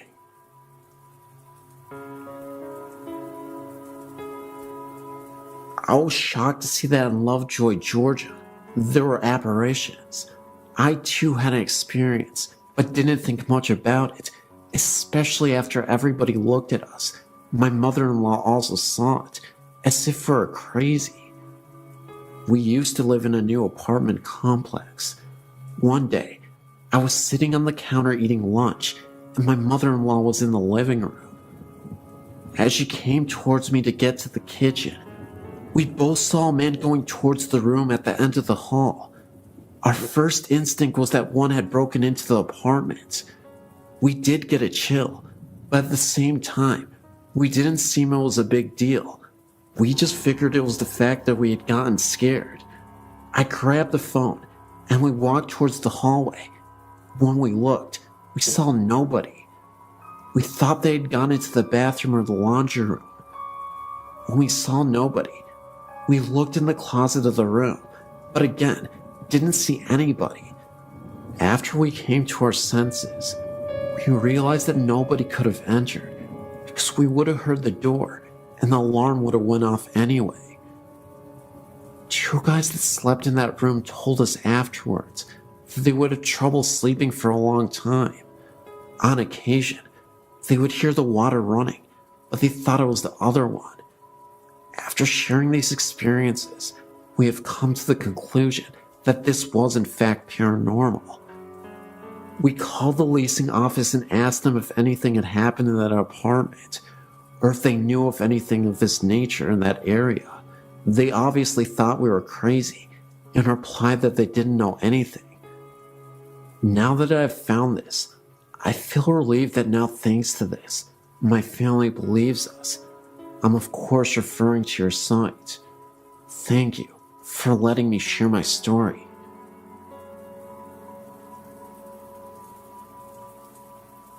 There's a lot of things in my life I've seen over the years, but nothing has disturbed me quite like this. It was the weekend of break for myself and my mom, and we decided to go up to Oklahoma City to see my cousins. Everything was great. I got to see some relatives, and nothing seemed quite out of the normal. That is as far as normal went that night. While taking the 4-hour drive back, I noticed that the moon was very huge and blood red. Of course, I didn't know about the eclipse that day, so it was cool to watch as we drove to Ferris, which is a tiny town between Lane and Antlers. I remember that my mother pulled into the Veterans Bridge in Aloka when a couple miles down the road, I happened to look up, and an elderly couple was standing on the side of the road, staring across as if watching something. It reminded me of the Grant Wood painting of the farmer. I remember looking at a clock a moment before and saw it was midnight. The moon was still out and still red. What makes it even worse for myself is that my mother also caught a glimpse of them. I turned around shocked, and I felt like if I turned around, they would be flying behind us screaming. I've passed by several times since then, and every time I get a shiver up my spine, remembering what happened that night. I still get teased a bit about it, even to this day, even though my mom was pretty spooked out herself. My dog and I have been traveling the mountains of upstate New York and Pennsylvania for 17 years. So when he left me last February 2007, I brought him to his favorite spot. There was still snow on the ground, and tracking through the woods at this time was very difficult. I tried to break ground with the pick that I carried, but the ground would not permit me. I found a nice spot and laid him under some brush beneath some trees. I told Dylan I would be back. 3 weeks passed before I was able to get back to him. When I was driving up the dirt road, all I could think about was how I was going to find him. Being where I'd laid him down, I thought I'd find him in pieces. Was getting sick to my stomach. He was my boy, and this had to be done. When I reached him, it was just like I had laid him down. Thought this was weird. He wasn't even stiff. It was like he was waiting for me to come back. It was nice being with him, even though he had passed. The rest of the afternoon off and on, I dug his grave, going very deep so the wild animals couldn't dig him up. I took off my coat and wrapped it around him and laid him in the grave. Dusk was setting in, and all of a sudden, I heard children moving all around me, laughing and giggling. I knew this wasn't natural for children to be where we were, for the closest house was at least 10 miles away. I still dismissed this in my mind, as the circle we were using around me kept getting smaller. I would stop every now and then and listen, but I would hear no breaking branches, which should have been happening. Thank God I already had a cross I made, for night was now upon me. When I was tracking up the mountain towards my car, the spirits were in a horseshoe behind me. Every now and then, I would turn around to keep them behind me. This still didn't stop the giggling. Never heard this type of laughter before. When I made the clearing where my car was, the noise finally stopped. I popped the trunk open to put the pick and the shovel in. Then, I leaned over the hood of my car. There stood 5 solid white entities at the edge of the woods. They were not children. For the past 11 months, I've been visiting his graves to make sure his resting place is kept up and comfortable. Once, I saw a dark figure that drifted across the opening. Another time, this figure was floating 7 yards from me. I even heard bullfrogs croaking. I'm an educated man. I'm not crazy. Can't talk to anyone about this without people thinking I'm weird or mentally disturbed. Either way, this was a tale that I thought you'd enjoy. It's 100% real. I swear my life on it. I know I may only have my word, but it's the best I can do. I've worked at St. Francis Hospital in Peoria, Illinois for over 20 years. I've seen some of the nun ghosts on the 7th floor, where the laboratory was when I worked there. The morgue was also on that floor. I was working third shift one night. At times, we took the back elevator, the service elevator, to the floors to draw labs when needed. As I was walking down the hall to the elevator, I saw a nun getting onto the elevator. I yelled out to her, "Please hold the elevator, sister." The door started closing. Thinking she did not hear me, I hit the down button as it closed. The door opened, but there was no one on the elevator. There was nowhere else she could have gone, for it was a dead-end hallway. To take the stairs, she would have had to walk past me. This was a strange night, and it took place many years ago. Another moment, it was fairly late, and I was again on my way to the elevator. This time, I made it inside alone, and as the elevator was closing, I saw a man in a white lab coat standing all the way at the end of the hallway. At the time, the hallway was pretty dark, but there was just enough light that you could see down it. I knew for a fact that there was absolutely no one else on the floor at the time. The image of the man in the lab coat, and also the nun, will always be engraved in my mind. This hospital has always had a reputation for having had ghostly visitations from previous employees who used to work there. Some of my coworkers have experienced this as well. When I was describing what I had seen to a current coworker, she was a bit startled from the revelation. That's because one night, she had taken the elevator to the morgue, and when she got down to it, she could have sworn that she saw a figure or dark shadow in a praying position, kneeled over. She said the figure was an outline of a person. No distinct features, almost cloud-like, but could definitely tell it was made to be some sort of person. My theory is that the nun appeared once again to help with the newly deceased transition to the other side. I'd also like to think that the man in the lab coat was a former employee of this hospital. Either way, there's quite a bit of haunted history here, and I'm not sure how to deal with it at times. Since I'm fairly used to creepy happenings, it no longer frightens me like it used to, but there's always a bit of excitement in telling these tales to those who haven't heard them before. I believe there is a portal to the other side that humans have access to, and eventually we'll transport ourselves to this world. As for now, we're just getting a glimpse of the afterlife.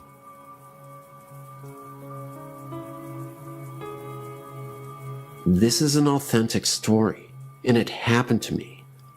I've already posted this on allaboutghosts.com, but I've not heard anything about this place other than my story. Maybe someone out there has had a similar experience, or even paranormal things happen at this place. What made me want to add my story here is when I read the story about Tacoma, Point Defiance Park, 5 Mile Drive. This story grabbed me and was almost disturbing to me because it is so closely related to mine about a little girl. However, this was no ordinary looking girl. She was looking real, of course, except she had no eyes and was smiling, and then all of a sudden she disappeared. I was searching here to see if there was anything from my spot at Eagle Falls. When I went to this favorite swimming hole of mine on Sequoia River. This is a very beautiful swimming hole, almost lagoon-like, where the river flows, with falls into a pool of deep colorful water, and under the water, on the side of the walls, there are huge giant flat rocks that drop off down where you cannot see the bottom. The rocks above have been carved into the star-like settings that have become flat, and then go down into where the river wall is. Across the river, which is only about 50 feet or so, there are rocks where people can climb to. There is a rope swing tied to a tree on the side also. It's a popular spot for people to swim in the summer. I really like this place for swimming and floating on my raft of flippers, so I can move faster to swim up the currents of the falls better and ride the river down. This brings me to my story. I was headed towards the place where I was going to do just that, and noticed there were two people to the right of me, a man and a woman, one sitting next to the rope swing, and the other climbing up the rocks. And to the left of me, there was this little girl, about 6 or 7 years old, and standing about 3 feet away from me, on the edge of the rock by the water with her head turned slightly, and just smiling at me. I am swimming still almost to passing her, and notice she's still smiling, so I smiled. I waved to her and said hi. She still smiles at me, but says nothing back. I looked at her again, this time into her eyes. We locked eyes for a second, and that is when I noticed her eyes were very dark, to the point where I couldn't see her eye color. They only looked like black holes, almost hollow-like. Everything about this girl seemed normal, except for her eyes. She had a cute little swimsuit that was lime green, with little white flowers on it, and a little ruffle around the waist. She was tan, and had golden blonde shiny hair that came down past her shoulders, and also had bare feet. She was alone. There was nobody above her, or next to her. I was thinking that maybe she was standing there watching her mother swing from the rope swing, or something, but as I swam a little bit past her, I suddenly turned to look back, because I feared her being too close to the edge, and wanted to let her to know to step back. But as I turned to do this, she was gone. Now, I was wondering how she could climb the rocks that quickly, and how she could be completely out of sight when I only turned for a second, then looked back. Surely I would have noticed her walking away, at least if she did climb the rocks, or even if she had fallen in, I would have heard the sound of water splashing. I was only a few feet away from where she was standing, and I quickly went to the area where I saw her, and nothing. I looked above and further back where some people were sitting by some trees, and looked down along the banks where other people were sitting, and with kids, and no one looked like her, or had blonde golden hair, or the same bathing suit on. At this point of feeling very confused, I felt a cold chill come over me, and my hairs and my arms were standing up. I felt a sadness and chilling feeling, and had a vision of the same girl falling into the water and drowning. I even felt some pain and a little bit of anger type emotions, right there where she stood, while I was still trying to see if I could find her. I thought, where are her parents? Why is she all alone? So I swam back up to my spot by the river and told a friend I was with what happened, and I pointed to the rock she was on. He said it sounded and even looked like I saw a ghost from the way I was acting. I asked him if he would go back with me to look for her, and he said no way. That is way too creepy. I don't want to go over there with you. I'm thinking about how this situation is so crazy, and the fact that it's daylight even. I'm going back to see if I can see her, I said. Determined to find her, I swam back to the spot where it happened and looked all over the area where people were sitting, and still, no little girl in a green bathing suit. I started looking in the water to see if I could see anything from down there. Nothing. And the girl across the river that I thought was her mother was not. She was with the guy on the rock still. Then again, I get the chill, and I'm feeling sad, and start becoming afraid of the spot, and even swam away from it again, thinking this doesn't make any sense, then wondering if I'm the only one who saw her. Did the people across the river even see her? This is a wide visible area where you can see everyone around you. Am I losing it? Then I remember those eyes she had were actually hollow. The smile she made, and just kept smiling at me. How she didn't even move from the time I swam towards her, stopped, made eye contact, and said hi, then kept swimming, only a few feet further, then turned around to say she was close to the edge, or, "Where is your mother? Somebody should be with you." I truly believe what I saw was an entity of some sort, and perhaps this little girl might have fell into the river and drowned, right where she was standing. I've heard some stories from here of people dying at the spot by swinging from the rope swings and jumping from the high cliffs, which happened right across from where she was. I also believe I wouldn't be so disturbed by this if it all seemed normal, but it didn't, and for some reason, she didn't seem to fit in. I wrote to ease my mind, and maybe to just get it out somehow. If anything at all, I will probably never know why she picked me to see her, but I will never forget what she looked like, or how she stared at me and smiled for so long. Maybe she was looking out for some people swimming in the river. Who knows? Well, this is the end of my story.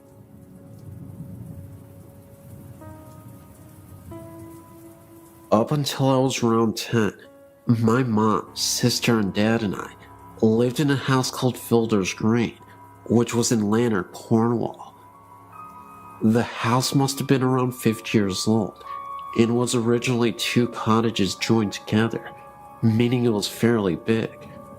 To begin, the only things that would happen would be the odd cold spot, and often I felt like I was being watched.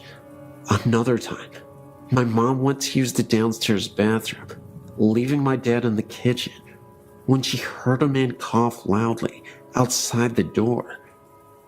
Thinking it was my dad using the study, she shouted something, only to hear no reply. She left the bathroom. There was no one outside, or even in the study. When she went back to the kitchen, my dad was at the same place. She asked him if he had followed her to the bathroom, which incidentally wasn't near the kitchen, and he said he hadn't moved. There was no one else at the house at the time, apart from me and my sister, and we were in bed. Another thing that happened was when my mom, my dad, and my dad's friend were sat in the kitchen late one night, when they suddenly heard an almighty crash from my bedroom upstairs. My mom said it sounded like a full-grown adult being thrown to the floor. Thinking maybe my wardrobe had toppled over or I'd fallen out of bed, they ran upstairs and found me fast asleep with nothing out of place. Later on, they even got someone to check the chimney in my room to see if a stone had fallen down it, but they found nothing. To this day, we don't know what the crash was, or indeed who made it. The most unexplained incident, however, was the sound of a singing lady. My mom and dad were asleep in bed, and they were woken by a tuneless humming outside their bedroom door. There was no way it would have been me or my sister, as we were only young, and it was quite clearly the sound of a woman. The sound came along the corridor from my room and gradually disappeared downstairs. Another time, my mom, sister, and I were inside my mom and dad's bedroom, helping my mom fold up some laundry. My dad was outside mowing the lawn, and we could see him from the room. After we had finished, we went to open the bedroom door, which was shut. We couldn't get out. The door had no lock on it and wasn't jammed. There was no draft in the room, as it was an airless summer's day. It felt like someone was standing outside, holding onto the handle to prevent us from leaving. My mom, who was obviously stronger than me and my sister, tried the door too, but there was no luck. In the end, we had to shout outside to my dad to come and let us out.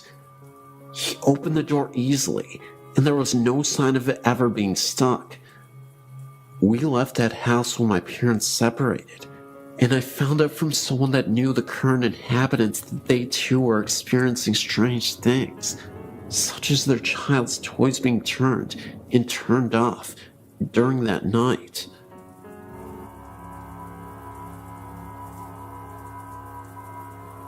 My friends and I went to Cypress Valley Cemetery in Villanova, Arkansas. We come to your site and have tried out some of the places and have gotten good responses. We parked our car out front and went into the gates around 3 in the morning. There were 4 of us. There were 2 guys, and then my best friends and I, who are girls.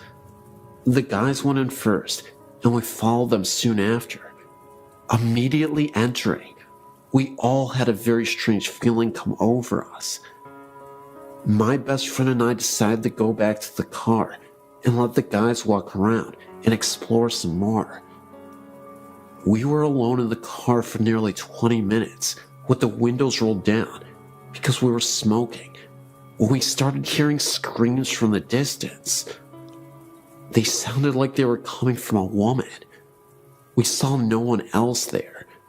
Then a few minutes later, my best friend saw the outline of 2 men walking on one end of the cemetery. She assumed it was our guys, so she called their cells, which when they answered, the lights from the phone showed us that they were on the complete opposite end. There is no way that they could have made it over there that quick. When we finally decided to leave, they got in the car and we sat for a minute. We had the windows rolled down, but it was about 68 degrees outside, so it wasn't cold at all. We all felt as if the air conditioning was blasting on us, but there was no source of air. It was very strange. Strange things kept happening to us later the next day. We go ghost hunting almost every weekend, and have been to many places, and this one was by far the scariest place. It just felt very uneasy, very dark. Just thought I'd let you know.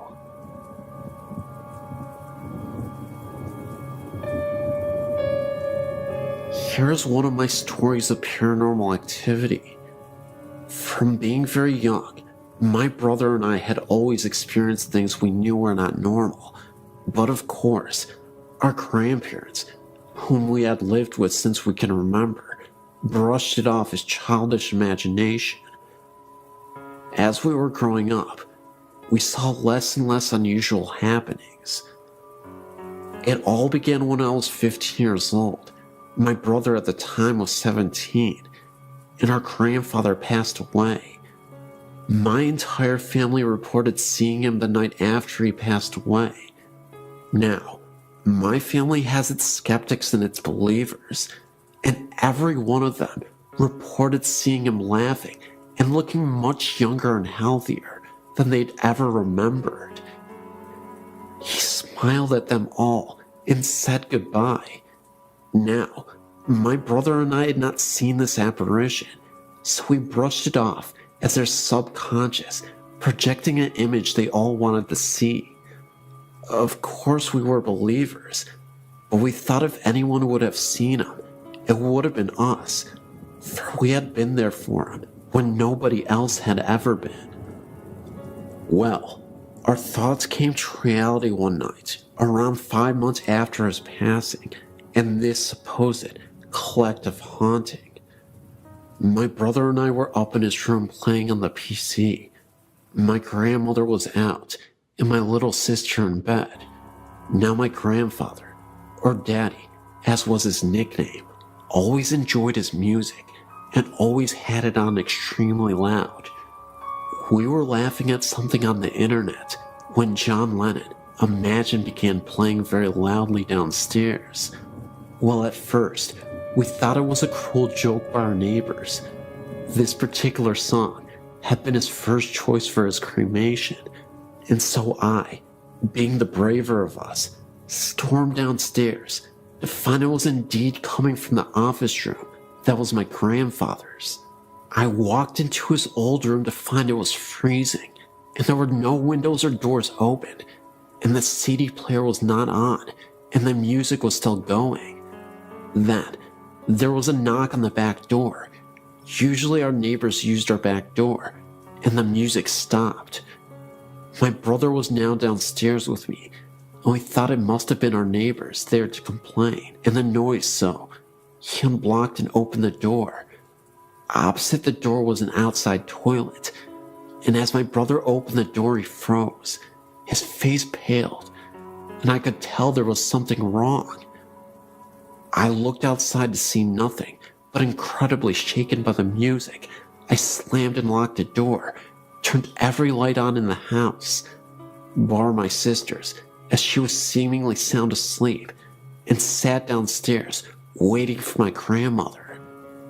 To this day, my brother will not tell me what he saw outside, but I doubt it was the friendly spirit of my grandfather coming to say goodbye.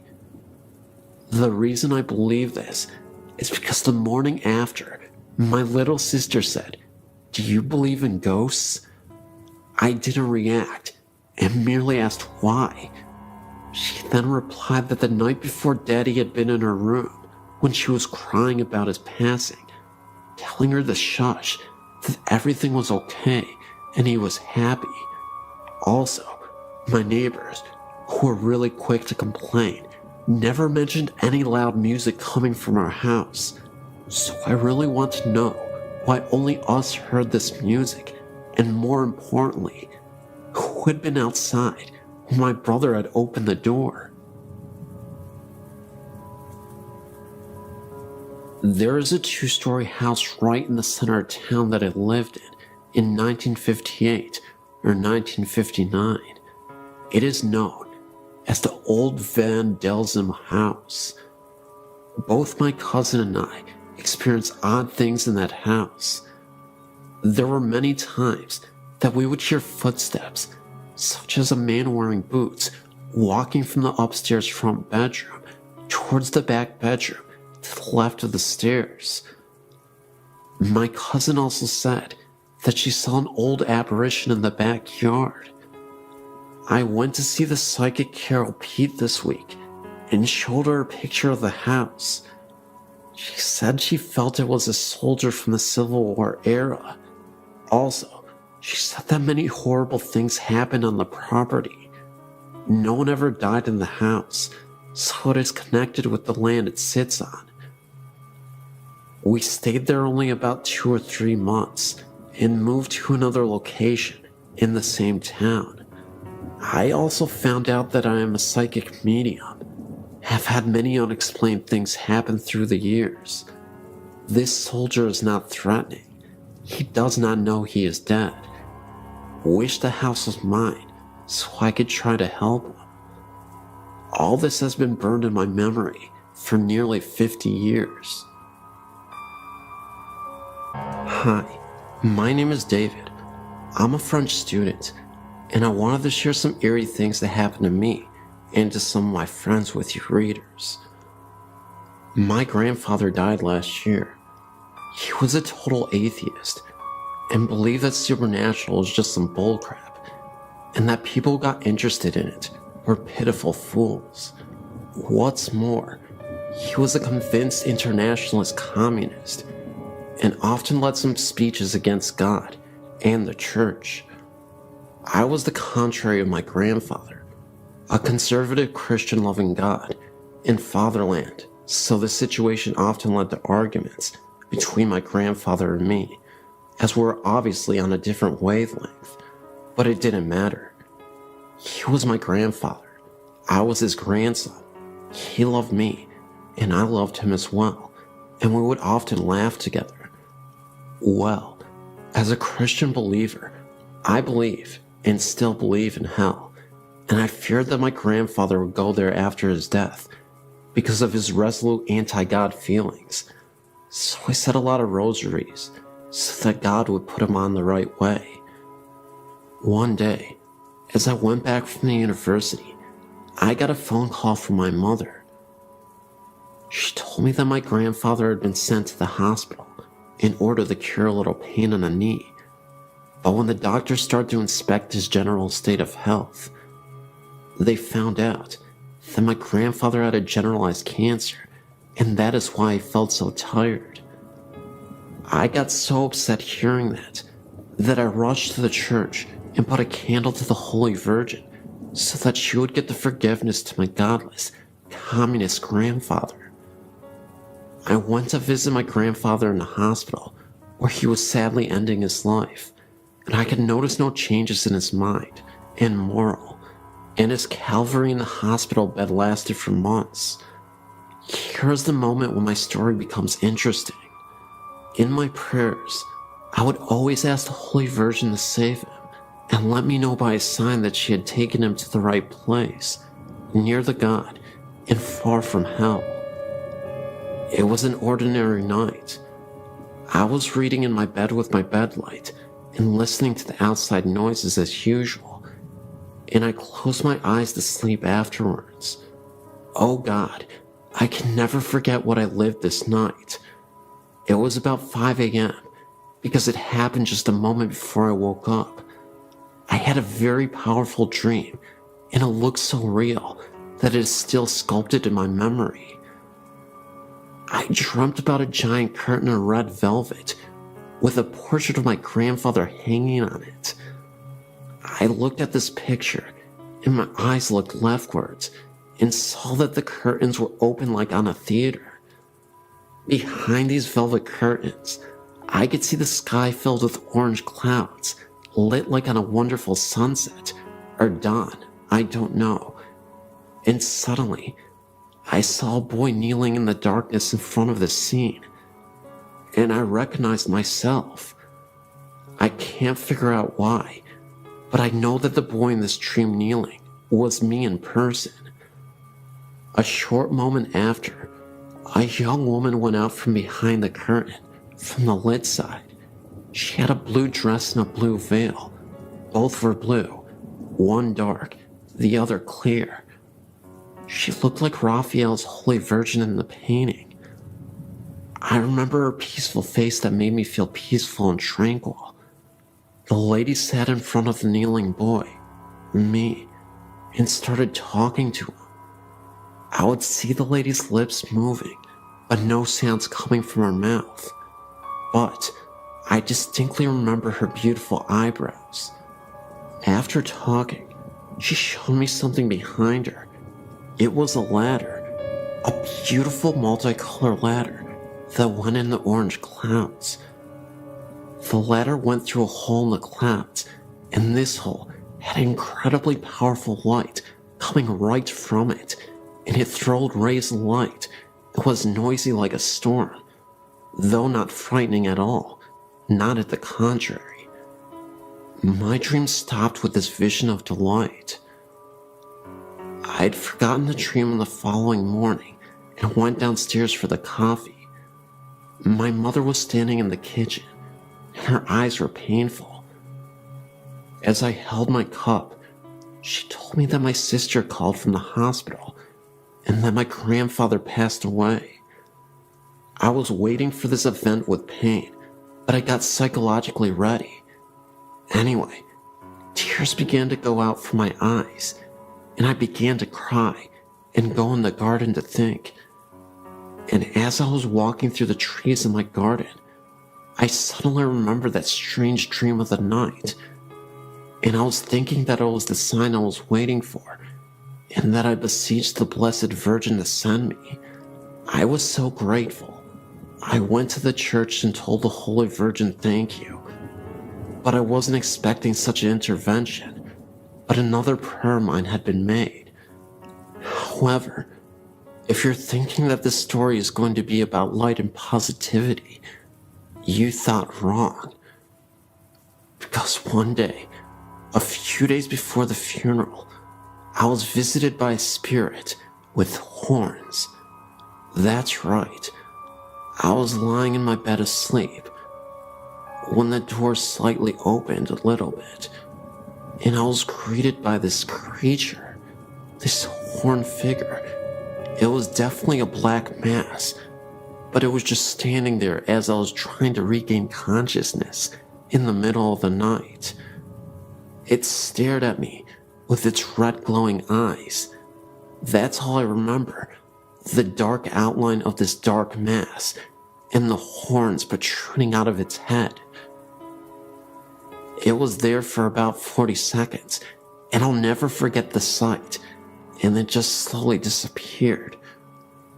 I have no idea what connection this is to my grandfather, or even if it means something, but it definitely rattled me to my core. I started to get a lot less sleep, and on days that I would get sleep, I would have these terrible nightmares of the same horned figure. In one of those dreams, the horned figure would be seen off into the distance, with again those glowing red eyes, and there would be candles scattered about, with the only source of light coming from the candles. They were all lined up row by row, and in a line that eventually led to this horned figure. I remember waking up instantly after that dream and crying profusely. I yelled out to my grandfather. I said, "Please save me from these nightmares. I'm sick of these nightmares." Fast forward a few days after the funeral, and the most spectacular thing happened, though it was a little unsettling, not even going to lie. And I feel like this was truly confirmation that God was answering my prayers. We have this massive full-body mirror that rests in the living room. This is where I saw my grandfather in the mirror, standing right behind me.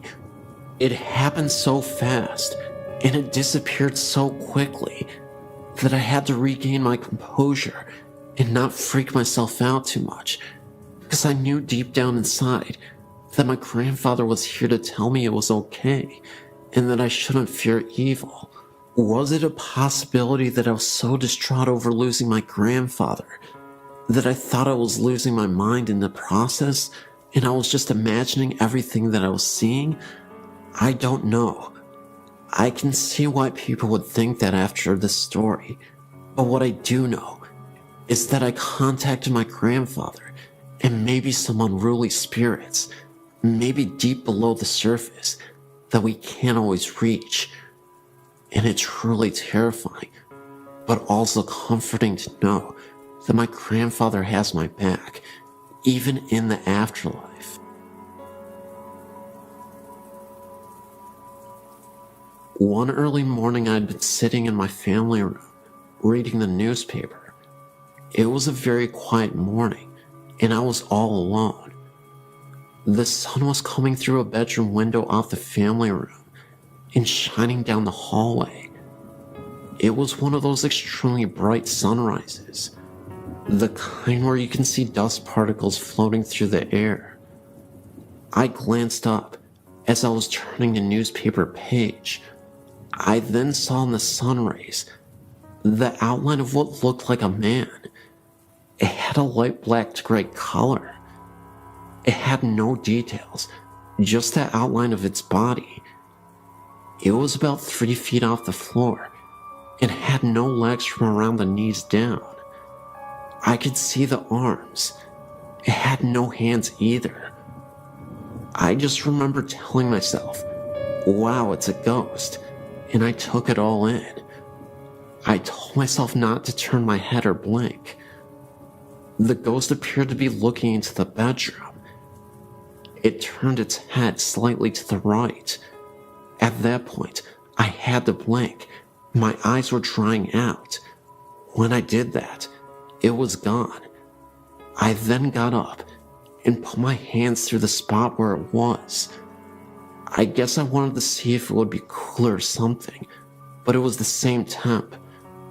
I just stood there in amazement of how cool that was. I also needed to add, it was no one's shadow, and it's hard to describe, but it was not a shadow. I could see the dust particles going through the figure, and the figure was in the middle of the hallway. It was three-dimensional.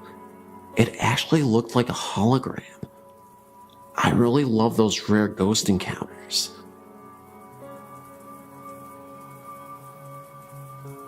My parents bought a house in Newburgh, North Carolina in 1970. It was a brand new home in a new neighborhood. I lived in this house with my parents and younger sister until I went to college in 1994. The house was a 3-bedroom, 2 full bath ranch with a carport. Before I was born, my father enclosed the carport and turned it into a large den. The original steps, carport door frame, and window frame remained and led up into our kitchen. It was an interesting layout because you could look through the open window frame from the kitchen and see into the sunken den, or vice versa. The bedrooms were on a long hallway at the back of the house. The hallway could be reached by 2 doorways, the kitchen and living room, actually one big circle. The first bedroom in the hall faced the street. The bathroom was next, another bedroom, and then my parents' bedroom at the end of the hall. The room next to my parents' room was mine until my little sister was born. I was 5 years old. I was moved down to the first bedroom. This room gave me the creeps. The closet door would slide open a bit on its own, which my parents said was probably a draft from the heat or air conditioning.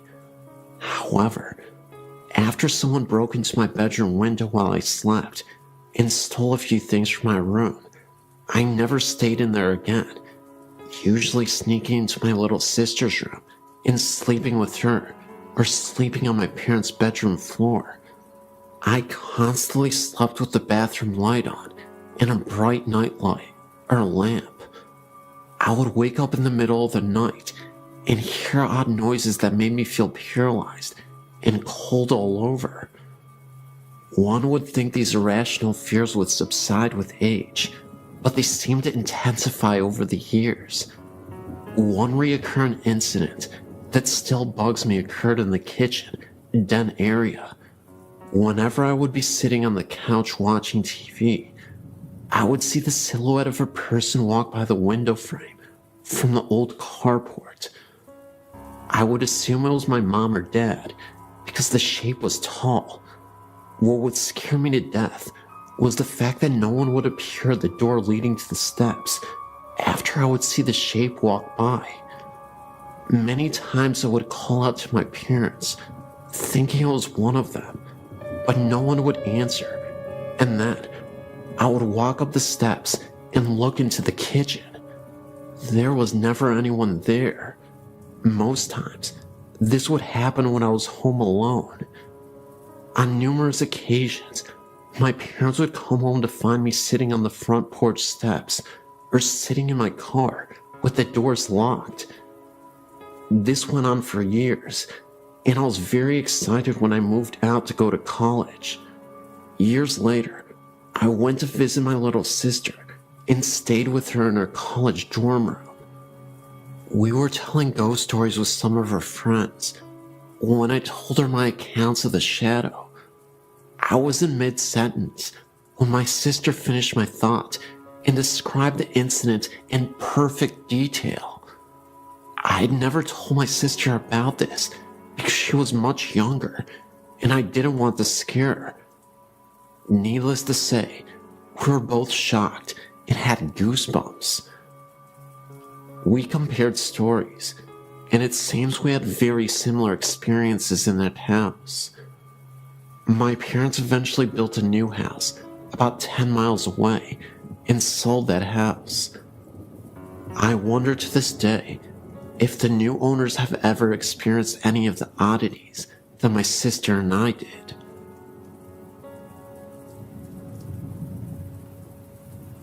I'm 28 years old now.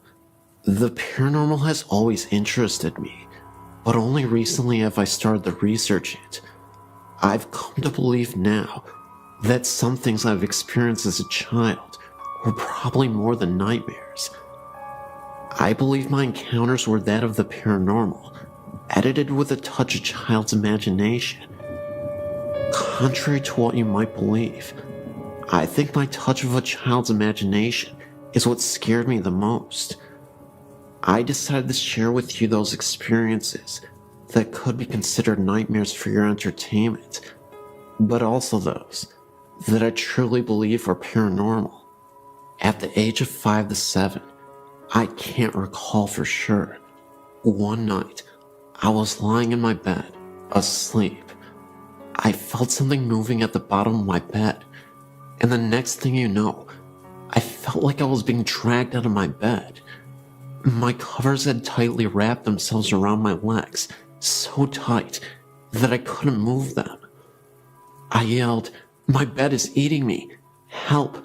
Mommy, Daddy, help!" By the time it stopped and parents got into the room, half my body was hanging off the side of my bed, while the other half was hanging on for dear life. You know what my parents' response was? That's what happens when you don't fix your bed every day. Your bed eats you. No, really, I still never fixed my bed after that. I disproved that theory fast. It never happened again. I look back now and realize that whatever it was in that house had a weird and somewhat morbid sense of humor. Check it out. Several other times, I would wake up from a rather deep sleep, turn over, and open my eyes, as if something told me, "Wake up, Steph." Sure enough, I would open my eyes, and one of two things would be sleeping next to me. A. Bo Duke. He was like a hero to me at the time. Or B. An orange mummified witch with a cone-shaped hat and empty eye sockets. Now, you would think waking up next to Bo Duke saying "Hi, Steph" would be cool as all heck, but no. I would freak out, jump so high I would fall off my bed, and thump, and run to my mom's room screaming, "Bo Duke is in my bed, help." It was way more dramatic when I saw the witch. Now, here's what really makes me think it was actually a spirit playing games with me. As I got older, about 10 years old I would say, the occurrences were not so graphical. I would still hear a voice say, "Wake up, Steph." I would open my eyes and see a pitch black silhouette of a man standing in the far corner of my room, about 6 feet tall. I would blink my eyes a few times. He was still there. I would pull the cover over my head and then peep out. He was still there.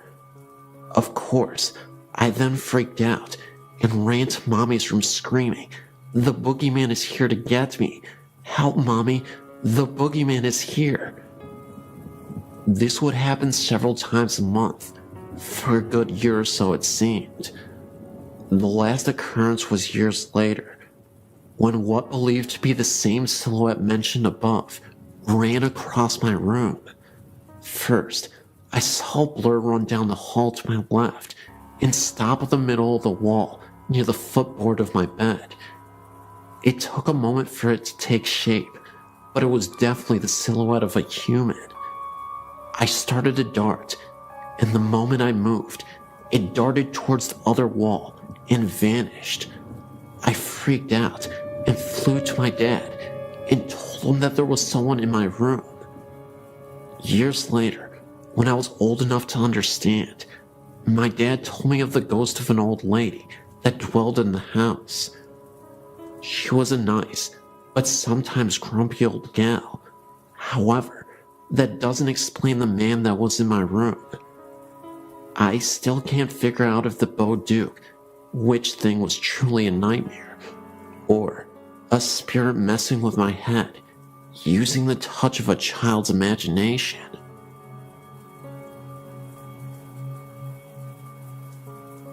I've been to Gibbs Bridge twice, and we have seen something every time.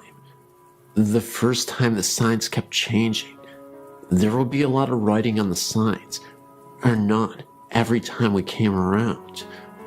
I looked back and thought that someone was messing around with us, and I saw a figure standing alongside of the road, ran by the guardrail, and disappeared. Then, I kept seeing something black out of the corner of my eye. My cousin was with me, and she started to scream, and me and her both heard moaning over her screaming. Then, it was me and my sister and her friend. The signs again kept changing, but only a few, not at all like last time. We took pictures and got orbs. Then, we saw a figure again by the sign and disappeared.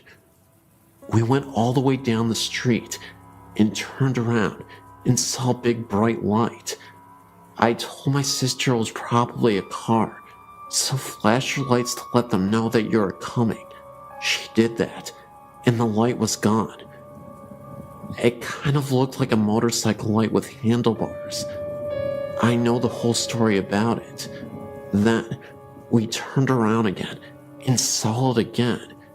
It was not the street light at all, because we turned around going back to the bridge about 10 to 15 times. It only showed up about 3 times. The weirdest part of that night was we left, and my sister's phone was in the center console. Nobody was touching it. Somebody that we know called us and wondered why we called. Nobody did it.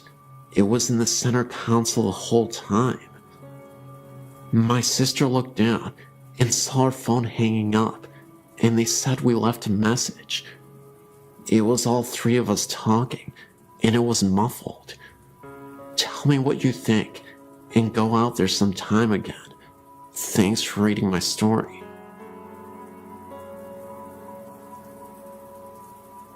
Back in the early 90s, a wealthy family who lived in Corona owned 2 homes. One large home they owned was on the south side of Corona, overlooking the 15 freeway.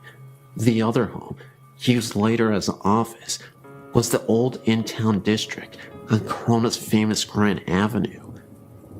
As the story goes, before the husband and wife met and got married, the husband lived in the large house on Grand Avenue. The house once been a funeral parlor, and almost nightly, the husband would hear talking and other noise coming from the room next to him. He would check the room, only to find it silent and nothing out of place. After he met his wife, they purchased the large house on the south side and turned the Grand Avenue mansion into an office. One of the children of the family went to my school, and he claimed that their family had experienced all kinds of strange phenomena in the old mansion. One instance, a soda can was completely knocked off of a nightstand right next to a bed that he was sleeping on, and constantly they would hear footsteps upstairs. And the mother once said she was in the bathroom and the door suddenly flew open. All of the windows were closed, eliminating any chance of a drift. Another night, the family drove past a mansion, as they often would, to make sure it was secure. Remember, nobody lived there at this time. It was only used as an office. As they drove past the house, they noticed every single light in the house was turned on. They went in, turned out the lights, and left. They checked with everyone who had a key to the house, and everyone assured them they had not turned on the lights. It is claimed that the atmospheric pressure in the backyard is different from the rest of the area. These stories were all interesting to me, but I still had some skepticism until one year, the family was going to go on vacation to visit relatives in Texas, and they asked my mother and me if we would watch the mansion for them while they were gone. Keep in mind, neither my mother nor I knew anything about the house, including the strange phenomena. So Monday morning, we got to the house and settled in. My mother, a school teacher at the time, was grading some homework assignments, and I, only about 5 at the time, was fast asleep on the couch. My mother got thirsty, so she stacked the homework assignments in a pile, went to the kitchen for some water, came back, only to find the papers strewn all over the table and on the floor. I was still fast asleep, and there were no open windows. Later on that day, she was in the kitchen again, and she heard me crying in the other room. She ran in to see what was wrong, but again, I was fast asleep. I did not appear to be restless, as if crying in my sleep. Later on that week, we both occasionally would hear footsteps walking around upstairs. It is a very old house, as you can see from the attached photo, so naturally, the floors are very creaky. These were definitely solid footsteps. We constantly went upstairs after hearing the steps, only to find the place empty. After the family returned from their vacation, my mother had mentioned to them the phenomena we experienced. They laughed and explained to us that it happens all of the time.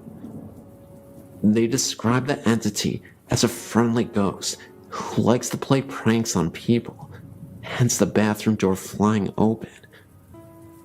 The family eventually moved to Texas and sold the mansion to somebody else. I never returned to ask the new owners if they have experienced anything. Perhaps somebody around this area might want to. My name is Prenta. I lived in Hamtramck, a suburb of Detroit, Michigan, in a 2-story flat on Grayling Street. The apartment itself has a long and bloodied history of violence and death. Not only did I experience multiple ghostly apparitions, such as a man in a long beard that resembled Abraham Lincoln, but demonic possession, as well as poltergeist activity. The demonic possession was incredibly startling. It wasn't something that occurred inexplicably. I had a boyfriend who was connected to negative energies, and an evil spirit named Harold latched onto him. My boyfriend had never been once an aggressive or temperamental person. However, after staying together in that apartment for a lengthy period of time, our relationship began to sour. He would often talk in his sleep, which was something he had never done in the 7 years previous, and we had lived together for a long time. One night, he was sleeping right next to me. For some reason, I remember I had a difficult time trying to rest, so I was tossing and turning in bed. My boyfriend was dead asleep. Not a second later, he starts whispering. He keeps repeating, "Harold's here. Harold wants to play."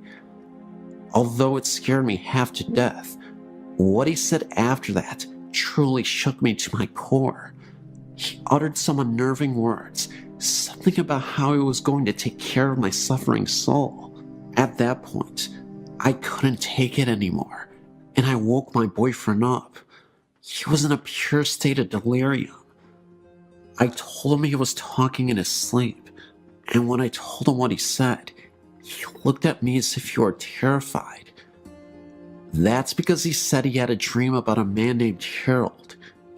My boyfriend told me that in his dream, He was in the mafia, and Harold was his mob boss. He wore a pure white suit and looked like a traditional mobster from the 1920s. Well, a couple days later, I was cleaning my apartment when I discovered a secret room that I never noticed before. It was basically a walk-in closet. The room was empty except for a small cabinet with a drawer. I opened the drawer, and in it was an old newspaper from the 1930s. I kid you not. In this newspaper was an obituary about a man named Harold. The obituary didn't say he was part of the mafia, but he was a World War I veteran. I believe that Harold used to live in this apartment. My boyfriend told me that Harold appeared once while he was in the shower, and I was away at work. I often worked the night shift at a hospital, so I'm often away at night. He heard a crash coming from the kitchen that startled him. When he went to investigate, the dishes that were on the countertop somehow fell to the floor. He then returned to the bathroom to brush his teeth when he saw the face of a young man staring back at him in the mirror for a second, right behind him. It was so quick, but long enough to notice. He then had an idea to photograph the bathroom, a picture directly facing the mirror, and then the bathroom itself while standing from the doorframe. What he saw was incredible. It was an orb, clear as day, appearing right in the mirror. Either way, I was convinced that later on, my boyfriend was possessed by Harold. He became a shell of his former, laid-back and friendly self. He transformed into a vicious, aggressive, and easily agitated person. We eventually had to have a priest come over to bless the apartment and to perform a prayer on my boyfriend to release the spirit who could be inside of him. After we moved out of the house, the feeling of intense rage and negative energy seemed to subside almost entirely. He stopped talking in his sleep. He was more easygoing, and he started to become the man I fell in love with years ago. Still, there was one experience that I had while in that apartment that I'll never forget as long as I live. It was the evening, and I was starting to settle down on my first night off from the hospital in days. I walked to my bedroom to change.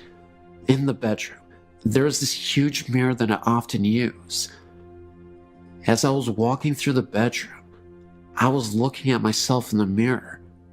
That's when I saw a woman dressed all in black with a scarf. It must have been some kind of babushka woman. I instantly closed my eyes out of pure fright, and as I opened them back up again, I returned to look back at the mirror, only to see that this woman had disappeared. I only saw myself.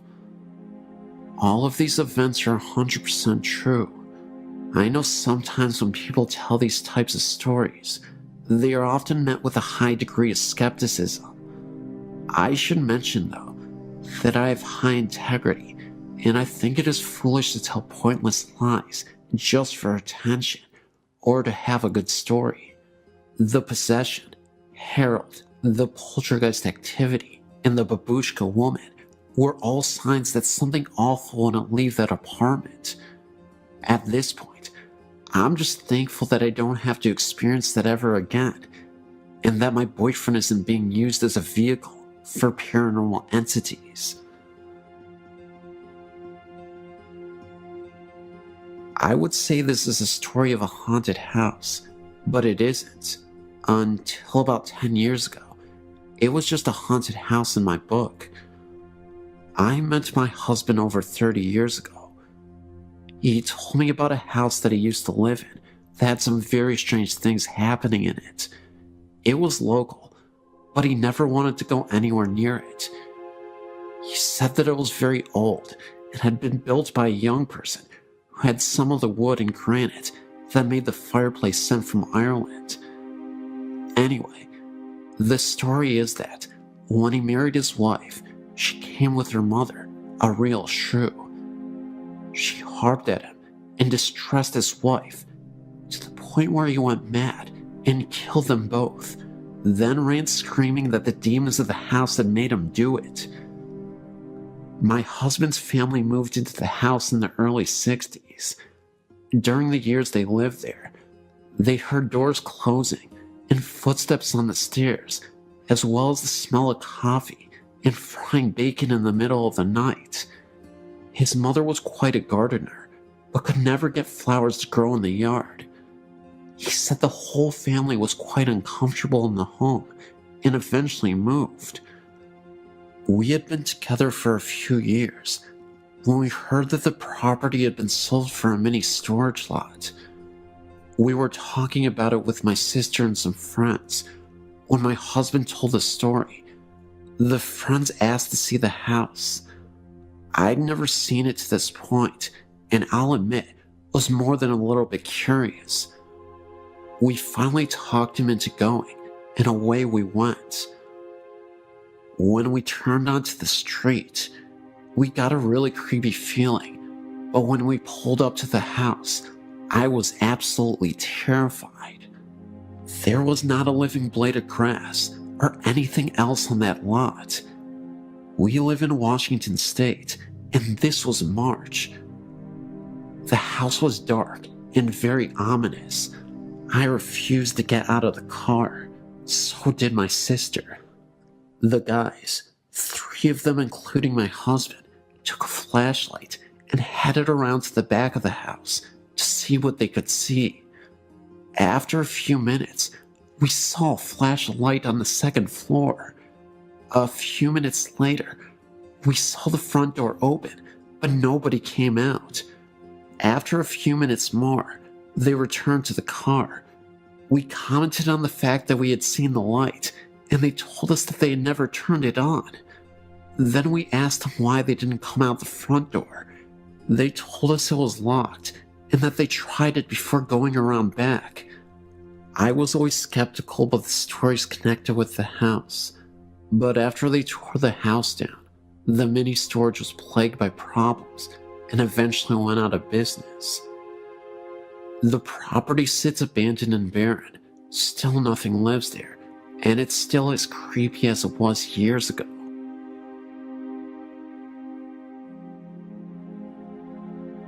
I've got a story to add to your website.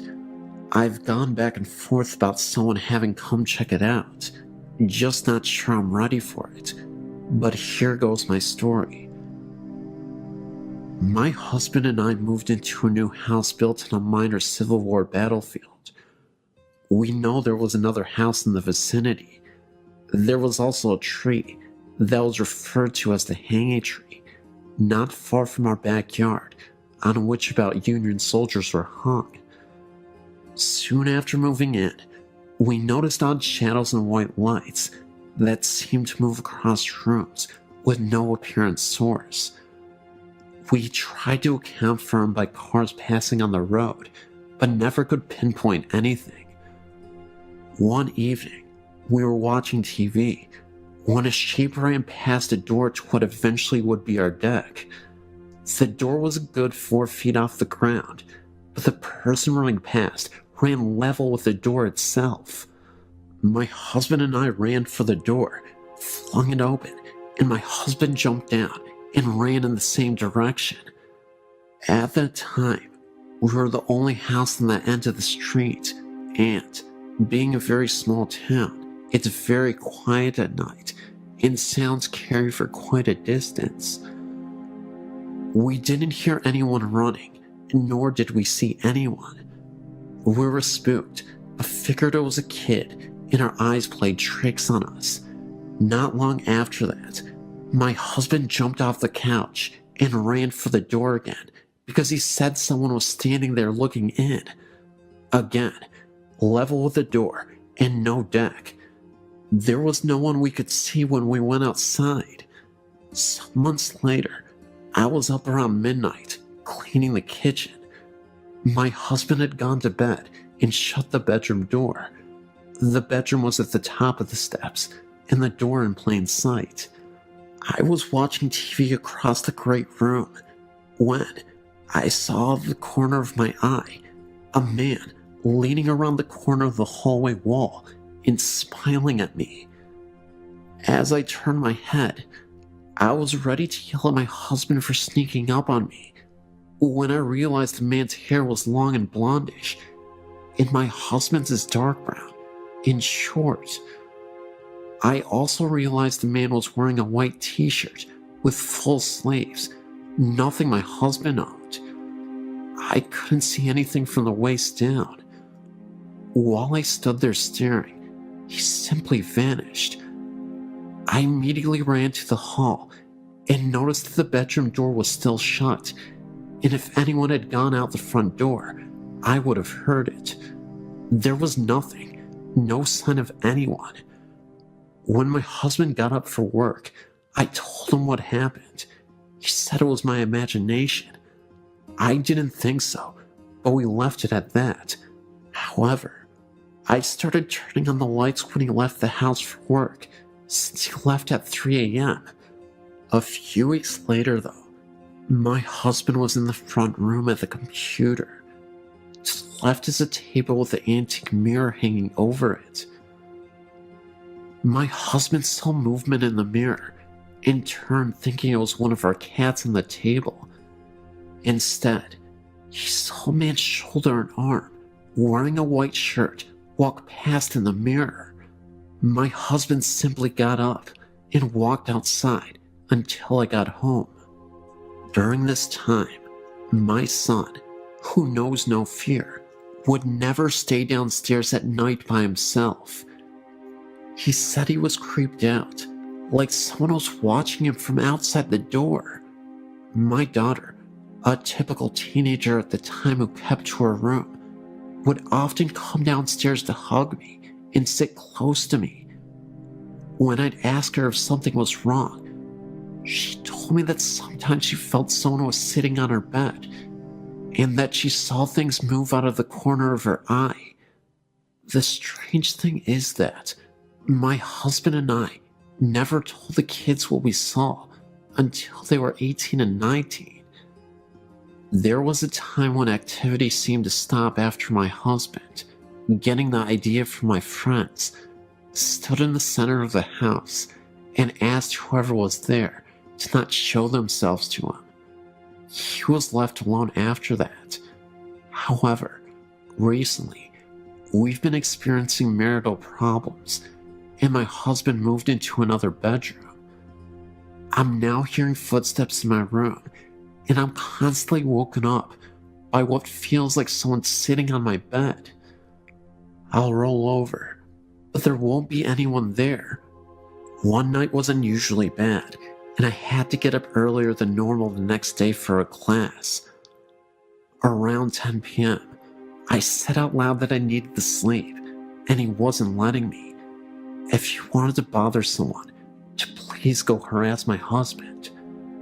Strangely enough, it got quiet, and I fell asleep, only to be woken at 11 p.m. by my husband, who was in the bathroom, frantically looking for someone to stop an area on his leg from hurting.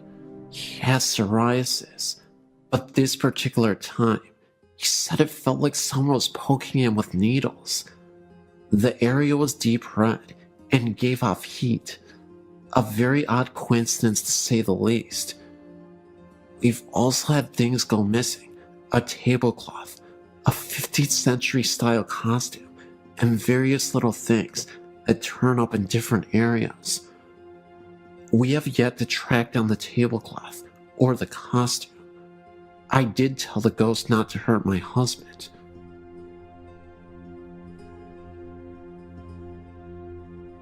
My uncle and aunt now live in a house near the bank in Auburntown. When I was a little girl, my best friend Steven and his family lived there. They bought the house and were told that the previous owner, an elderly lady, still haunted the house. They put little faith in the story and never let it bother them. I remember playing in Steven's room and smelling an old lady smell, like medicine and lilac perfume. We never felt threatened by a presence at all. The smell would usually fade away just as quickly as we smelled it. However, one night, after the family had gone to bed, Stephen's mother was awakened by the sound of toys making noise in Stephen's room. Stephen had one problem. He was highly susceptible to nosebleeds. The slightest bump would set off a massive flow of blood. Stephen's mother thought it was strange that he was awake and playing with so many noisy toys at once in the middle of the night. Also, the rocking chair in his room where she would often read him bedtime stories was rocking so hard that it was banging against the wall. She ran down the hall to his room, and when she opened the door, the toys went silent. The rocking chair slowed down. She looked at Stephen in his bed and saw that his nose was bleeding very badly, and it was going down his throat. He might have drowned in his own blood if the very sweet lady's ghost had not raised such a racket that night.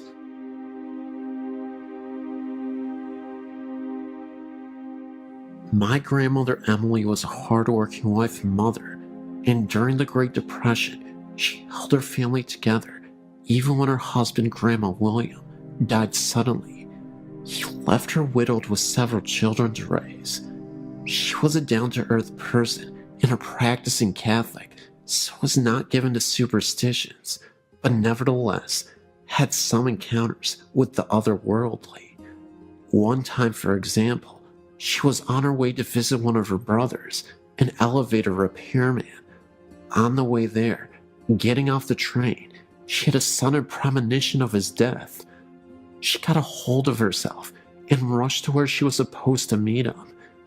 It didn't take long for her to arrive at his workplace, an elevator station, where he had to do a repair job. She saw a noisy crowd assembled there, and she inquired what was happening. She was told that a repairman had been killed in an accident. It was her brother, the very one whom she had gone to meet, and about whom she recently had a deathly premonition about. I explained this as a prelude to her ghost story. Among her other siblings, she had a brother who was a decent man and a barber by profession. Unfortunately, they had a disagreement, which escalated into a parting of ways. He uncharitably held a grudge against her all the while. Time passed, and one night, while she was asleep and her husband were asleep in bed, she was suddenly awakened out of a sound sleep and noticed a person kneeling near the side of the bed. It was her estranged brother, garbed in his brother's smock and weeping bitterly. He was apparently suffering. She was startled and confused and didn't know how he got in her house and bedroom in the middle of the night and why he suddenly showed up after choosing to cut himself off because of a silly grudge against her. She began to speak to him and ask him what was wrong, but he interrupted his sobs to say, "I'm sorry, please forgive me." And with that, he completely vanished. She was amazed and woke up her husband, relaying to him what had just occurred. As they lay there discussing it, the telephone rang. Her husband answered, and it was for her. When she got on the phone, she was informed that sadly, there had been a death in the family that very night. It was her estranged brother, the barber. They understood this ethereal visit from beyond the grave to be the soul of the departed brother, and that he was given the grace to appear from his purgatory to his sister in order to make up for his uncharitable bearing of a grudge. A requiem mass was offered for him, and they prayed for his soul. He never appeared again.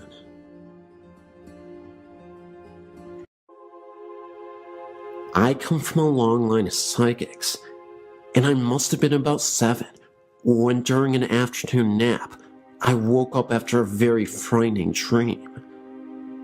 At the time, we were living in Mount Butler in Hong Kong Island, and Mom's family lived in Capiz in the Philippines. I ran out of my bedroom into a room full of family and friends to tell my mom about it. I saw this Filipino man in a wooden box, dressed in a cream shirt and brown trousers, and lots of our family were around him crying. As a young child, I'd never seen a dead person before and was distraught by the experience. My family consoled me and told me not to worry, but it brought to their attention that I too had the gift. It was only a few years later that I was told that the person I saw was my uncle, who had been shot by the local militia in my mom's village in the Philippines, and it surmises that the clothes I saw him in were the clothes he was buried in. So it turns out that I had a psychic snapshot of the actual Filipino funeral rites, whereby the body is kept in the family house for a period of weeks so grieving people can pay their respects to him. This brother of my mom's, she had been having prophetic dreams around the time, warning him to leave town because something bad was going to happen to him. He didn't believe her and was shot by the local militia after a dispute. It is Filipino superstition that during this period that the body was stored in the family house, the spirit visits the family on the 3rd, 5th, and 7th day after their death. This, as it turns out, was during this time that we both had these visitations. Mom was in the kitchen washing dishes when she heard who she thought was Daddy coming back from work. That's when she saw a man from the corner of her eye, standing in the doorway, wearing a light shirt and brown trousers. So she chatted to Daddy for about 5 minutes about his day and what he had been up to, when it occurred to her that he didn't answer her back once. She turned around to ask him a question, and then she realized that there was no one in the doorway at all. It was at this point she was a little bit spooked, as she remembered my description of Uncle Fred in his coffin, and hurriedly went to check on Daddy. He had come in when she had heard him come in, but had just fallen asleep on the bed, fully clothed, in knit-wearing brown trousers and a white shirt. So it was her brother's way of saying goodbye, and I guess to say sorry for not having listened to her when she warned him. A few years later, it was 1987, around about the time that Edward Yule, Hong Kong's governor at the time, passed away. We were still living in the same flat in Mount Butler, but my sister and I had moved from the room we were in, as that had been converted into Mom's nursery, where she looked after preschool children during the daytime. We were now in the room where I would have my bedroom, until we moved over to the new territories. I must have been about 9, so my sister would have been 4. We shared a bunk bed, and her being smaller, stayed on the lower bunk. I awoke to pitch black and the sound of flip-flops walking up and down our corridor. I thought, this is strange, as it is custom to remove your shoes at the front door and to wear slippers around the house. As I heard these flip-flops getting closer and closer to my door, sheer terror took over. I whispered to my sister, "Chris, can you hear that?" No one answered back, so I was trapped on the top bunk with nowhere to go, with this noise coming closer and closer. I hid my head under my blanket, like most kids do, wishing it to go away. I said this time, more incessantly, "Chris, can you hear that?" And something hissed back at me, "Yes." That did not sound like my sister at all. At this point, I was terrified. I tried to gather all my strength to get out of the bed, but I was too scared. After what felt like a millennia, I eventually gathered enough courage to jump off the top of my bed, ensuring by no means that I touched the lower bunk and charged into my parents' room across the corridor from our room. I was so embarrassed being so old and being scared, I didn't actually get into their bed, but spent the rest of the night curled up in a ball at the foot of their bed. It turns out that my sister wasn't in our room at all that night. My question was, what was that in the corridor and in the bunk bed with me? The strange pink light. Around this time of the strange occurrences with the flip-flops, we were still living in flats in Mount Butler. My daddy, a complete atheist, had an experience of his own. Daddy does not believe in the supernatural, and if God actually spoke to him, he still wouldn't believe it.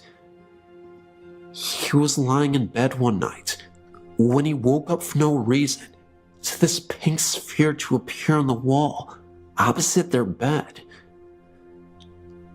It seemed to come out of the wall and sit there and go back into the wall again. He was puzzled by this and went to investigate. He checked out where the possible light source could be coming from. The curtains. No, we were on 3rd floor, so it couldn't have been vehicle lights. He went into the bathroom. All lights were off and couldn't have come from there either. He got back into bed and tried to wake Mom up to show her. She was having none of it and kept her head under the sheets. Well, the sphere appeared again and came out of the wall, suspended somehow, then sunk back in and disappeared.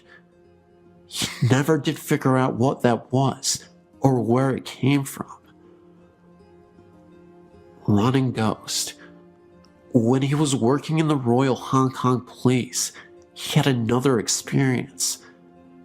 At this point, he was the superintendent and managed a section of the traffic police. They were doing their rounds when a speed camera on the road flashed for no reason. They went to investigate, and it flashed again with no cars in the near vicinity. They thought nothing more of it until the pictures were developed, and on one of the photos, there is a distinct picture of a person, blurred, apparently running very fast, so fast it set off a speed camera. The ghost dog. When we were living in Mount Butler, I had one other experience that reaffirmed my belief in the supernatural, and 2 other people I was with experienced it also. I must have been about 14 when my sister and my best friend at the time decided to go for a walk in the countryside. So where we lived was surrounded by Hong Kong countryside, which was perfect for me as I was a tomboy and spent as much of my time as possible out and about, exploring and climbing trees. Just before I started university in the UK, I was visiting some friends in Cardiff. I was feeling very odd that night, and as we were heading out into town, a premonition hit me. I turned around to my friend and said, "Something very big is going to happen tonight." He just looked at me like I was stark raving mad, so I dropped it. So when we went out and had a lark and came back, thinking nothing more of it, imagine our surprise when we woke up in the morning and splashed all over the news was coverage on Diana's death. This, of course, being the famous Princess Diana of Wales, who died tragically in a car accident. But I predicted it the day before. At least I feel like I did. Could be a coincidence, but I don't think so. Udalexer Cemetery experience. So, I started uni in Derby in the Midlands, and where I was living was student digs on Ulexer New Road. I was heavily into my goth influence back then, not so much now, but I still love old cemeteries and dramatic clothing. There was this beautiful one on our road that I used to visit regularly and read and draw, with many beautiful statues and old gravestones. One day, my ex-boyfriend and I went to visit it, as it was a lovely day turning to evening. So I wandered around looking at all the gravestones and the statues, trying to find the oldest tombstone we could find. It must have been coming up to winter time as the sun set quickly, and we realized in a panic that the gate had been closed, so we were locked in, and I had to find another way out. So we walked along the perimeter, looking for a likely tree to help us over the wall, when the sun just disappeared, and we were pitched into almost complete darkness. Then, for no reason at all, the mist appeared over the headstones, so it was hard to avoid the graves themselves. So it suddenly looked just like a horror movie set, trying to avoid broken tombstones and holes in graves and that danged mist in the dark. By this point, I was pretty panicked, frantically trying to get out, with this feeling of overwhelming dread descending over me, and all cells in my body telling me to leave right now. We eventually scrambled over a wall into the student bar, and that feeling just lifted, just like that. It's only a few months ago that I was looking online about ghosts in Derby that I found out that very cemetery is haunted. Brilliant. My dreams. I thought that was the end of my experiences, but looking at the dreams section, I've remembered some more I want to share with you. I've always had very vivid dreams, some not necessarily all coming true, but all seem to have symbolic importance in the coming days, weeks, or even sometimes years. I more often than not have deja vu experiences, even if I haven't ever A, done this before, or B, seen places or people before, or C, really ever thought about these things when I am conscious. I haven't really wanted to tell people about them, as most people, I worry that most people think I'm quite mad. Haunted house. So this also happened just before I finished university in Derby, I think. It was just before my ex-boyfriend and I broke up. The importance of this dream is one that I've been able to break it down and understand it in its composite parts. So both of us were walking around this dark woods, and I was taking all that I had learned from watching horror movies into mind, and was very careful of not wandering off on my own. Made sure I had a weapon in hand in case anything happened. We eventually came to this clearing where this ominous house stood at the end of this garden. However, I needed the bathroom, and even though we knew it was a haunted house, I was not one of those people who would go to the loo in a haunted forest. So we walked in, and there were people there.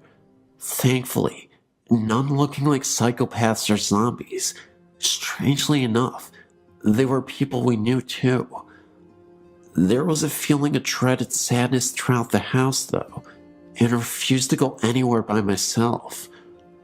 We are directed to the bathroom, which was at the end of this corridor.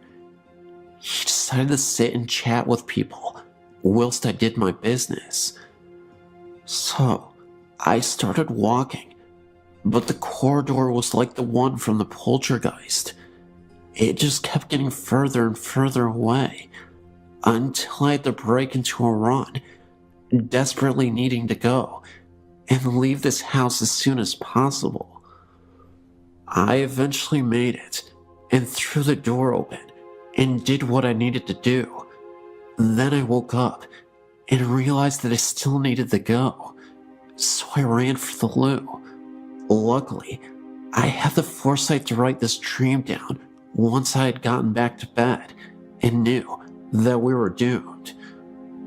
The haunted house was a reflection of our relationship, being hounded by our mutual bad doings, and that the end was near. It was just a matter of time, and so it was. Finally, before I finish another of my epic storytelling sessions, I have one more prophetic experience to share with you, but not one from my dreams. It has to do with my pet dog, Sophie. Her name was Sophie. She was lovely, with her white and black patch over her eye and black patch in her back.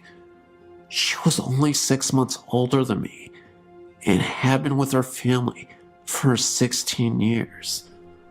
She was the loveliest, sweetest dog in the world, apart from having a penchant for biting socks, eating tissues and rubber bands, and attacking the Hoover. She was suffering from basically her insides giving in. She had serious kidney problems, and she couldn't walk very well because of arthritis in her back legs. And because she couldn't help herself anymore, she was kept outside. So one evening, when her parents were out, my sister and I were playing with her in the garden, and I had this weird feeling come over me. I seemed to be able to predict death, unfortunately, amongst other things.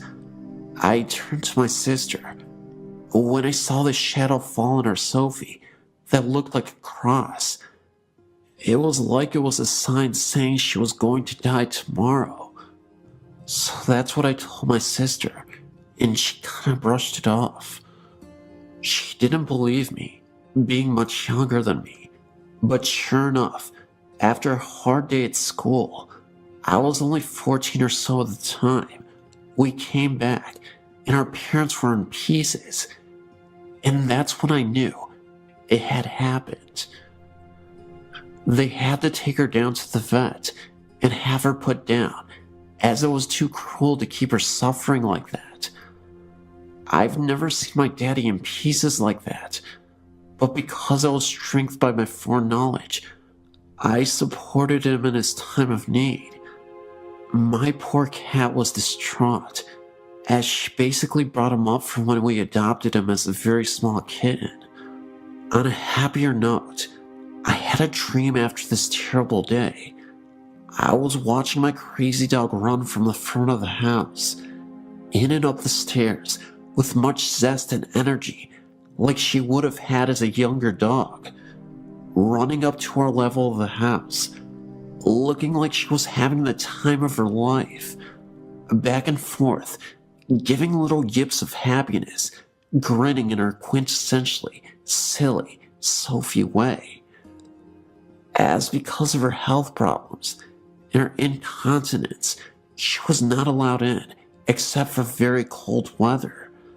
I think this was her way of saying that she was free and happy at last, and I knew she was in peace. She still does come and visit us occasionally when we walk by the front of the house, and you can, still after all these years, smell her, and we know she's still looking out for us. I keep meaning to write a dream diary. I'll do that this year, as these dreams seem to be too important to miss.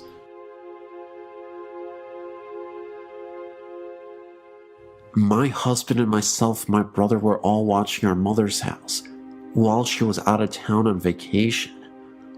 We had been there for a few days, and all happened to be on this particular evening and night. Well, we had finished dinner, and we were all just hanging out in the living room watching TV. My brother said he was just going to sleep on the couch, and my husband and I said goodnight and went to bed in my mother's bedroom because that's where we had been sleeping. We kissed goodnight like usual and turned off the bedside lamp.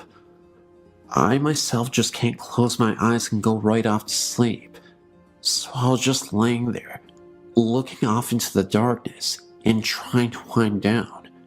Suddenly, I noticed a very dark black mass right by the bedroom door. I blinked my eyes a few times, trying to make them adjust to the dark better, but realized they already had, because I could make out the mass that was so much darker than the dark. I began to feel afraid when I saw it moving. I laid there and watched it approach the bed over our bodies. It looked larger than it had by the door. I began to nudge my husband, but I decided to lay there a little bit longer to see if it continued to move or even get larger. I laid there and marveled at its darkness and its extremely dark color as opposed to regular darkness. It was pitch black and just floated there above us. Unbelievably, I fell asleep. The next day at lunch, my brother said, "Hey, last night I saw the weirdest thing when I was trying to fall asleep. A large black mass was hovering above my head and scared me half to death." I stuck my hand in it and it was freezing cold. Before I had a chance to speak, my husband said, "Me too. I thought I was seeing things." I spoke up and I said I saw it as well and was frightened by it. They both said, "Wow, I wonder what it was." I had read somewhere that these could possibly be evil. Needless to say, we didn't spend the night there again.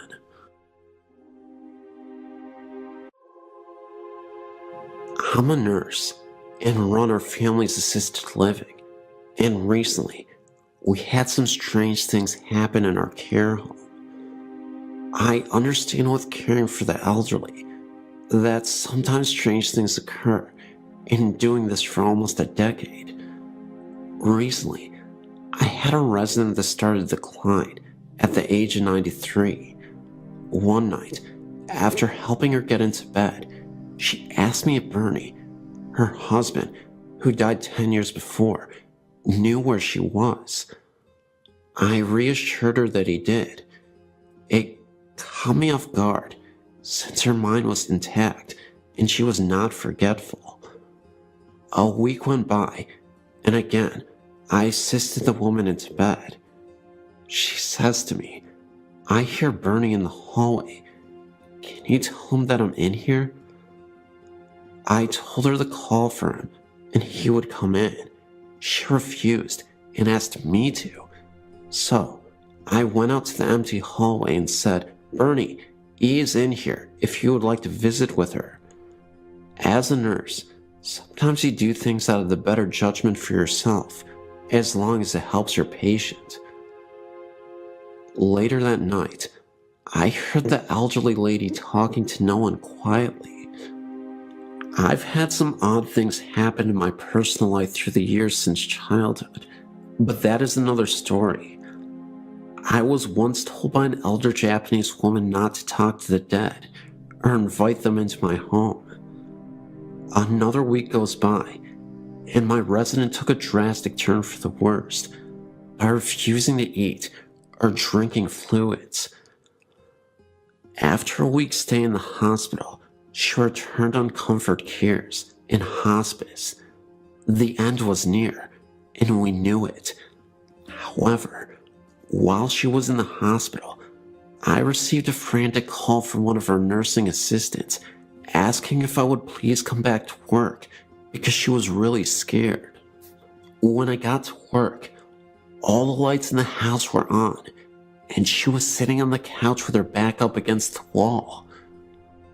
When I asked what was wrong, she told me wide-eyed and pale that she had seen a mist down at the end of the hallway and was hearing weird popping noises coming from the residence room that was in the hospital. After checking the entire house and silently saying the Lord's Prayer, the house felt calm. Eve spent her last days being pampered and showed care and compassion from staff and family. Many of the staff came in on our days off to sit with her, including myself. The last couple days of her life, she was sedated for pain and hallucinations.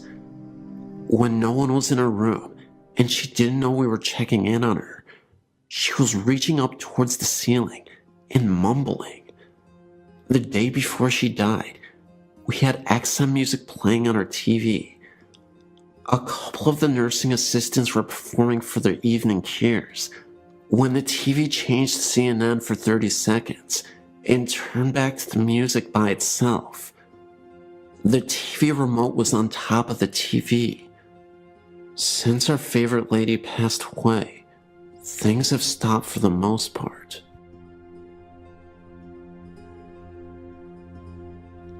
My mother passed away June 5th, 2007.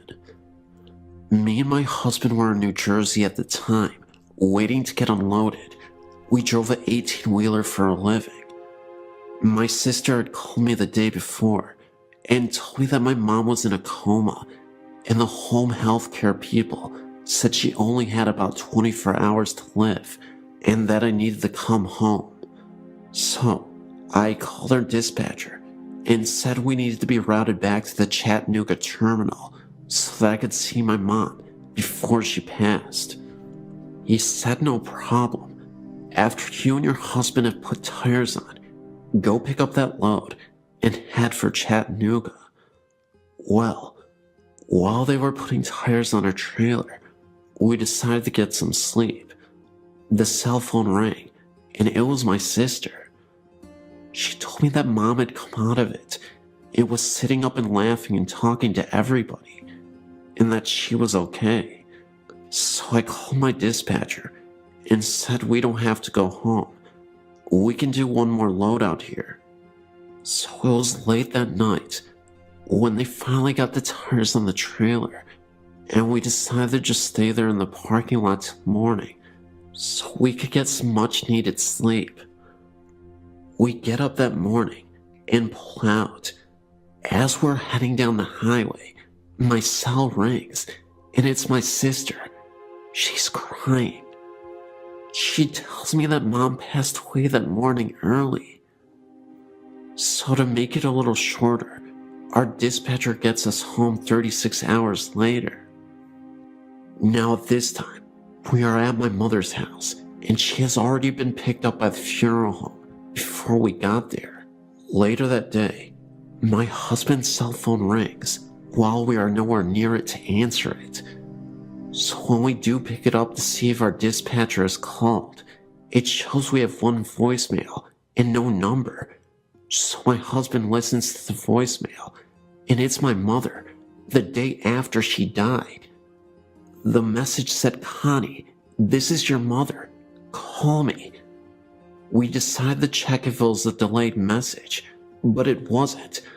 I even took it to the cell phone company, and they said it was June 6th at 1:25 in the afternoon. My mom died June 5th, 2007, at the times between 1 a.m. to 3 a.m. It has really bothered me that we missed the call, even though she was already dead. She might have been trying to say goodbye to us. A few nights ago, a friend and I took a drive up Angeles Crest Highway. It was a clear night and it wasn't too cold. As we entered the parking lot, we noticed there were no other cars there. As I made a U-turn in the lot to face the small building, there, we saw a man walking. What got my attention was the fact that my headlights shined bright on the building, yet we only saw the person from the waist down. The rest of his body was a shadow. The man was walking around as if he were looking for something. It appeared he had a flashlight in his hand, the way he was moving, there was no light coming from it. The closer we got to him, the smaller the image got. When I shined my brights on him, it looked like he went down a small hallway. Even then, we could not see his upper body. We went back the next day to see if we could find anything. One thing we did notice was the hall we saw the figure walk through was now a wall. Not a wall that was just put up, but one that looked like it was part of the structure since it was built. 3 separate spirits are said to walk the halls of the soon-to-be abandoned Middle Tennessee Medical Hospital in Murfreesboro, Tennessee, as a new, more modern hospital is being built right across the city. In the older section of the 3rd floor, one room is said to be haunted by the ghost of a mental patient who jumped out of a window in the 1960s in the psychiatric ward. 30 years later, in that section, administrative offices were constructed, and employees reported hearing running down the hall of someone with bare feet and a light outside the room where the man was said to have jumped turns on and off periodically on some nights. The switch that turns that light on can be found only inside the room, which was not even in use at the time. When the lights were checked by maintenance, they seemed fine. Later, some orderlies enjoying lunch on that same floor reported seeing an IV stem being rolled up the same hallway. They left their food there and didn't return. In what was the pediatric area, the ghost of a red-haired girl in her early teens in a white hospital gown has been spotted at one point by a nurse who also had long dark red hair when the room was used for pharmaceutical storage. She claimed to see the spectral image of the girl staring at her through the glass observation window of the room. The nurse was also a redhead. Finally, the 3rd spirit has been chronicled by the hospital's own sad history and has been spotted in a newer section. A young nurse who had just started was leaving for the night to go out with friends. As she hurried down the stairwell, she dropped her purse over the guardrail, a lunge too far, and fell down the center of the stairwell, landing on her head. She died 3 days later due to massive brain trauma. Ironically, one of the hospital's employees who had the task of cleaning up the bloodstains was the son of the woman who had seen the red-haired girl's ghost as her family worked in the hospital. It is sad that sometimes you can see the girl repeat her fatal fall.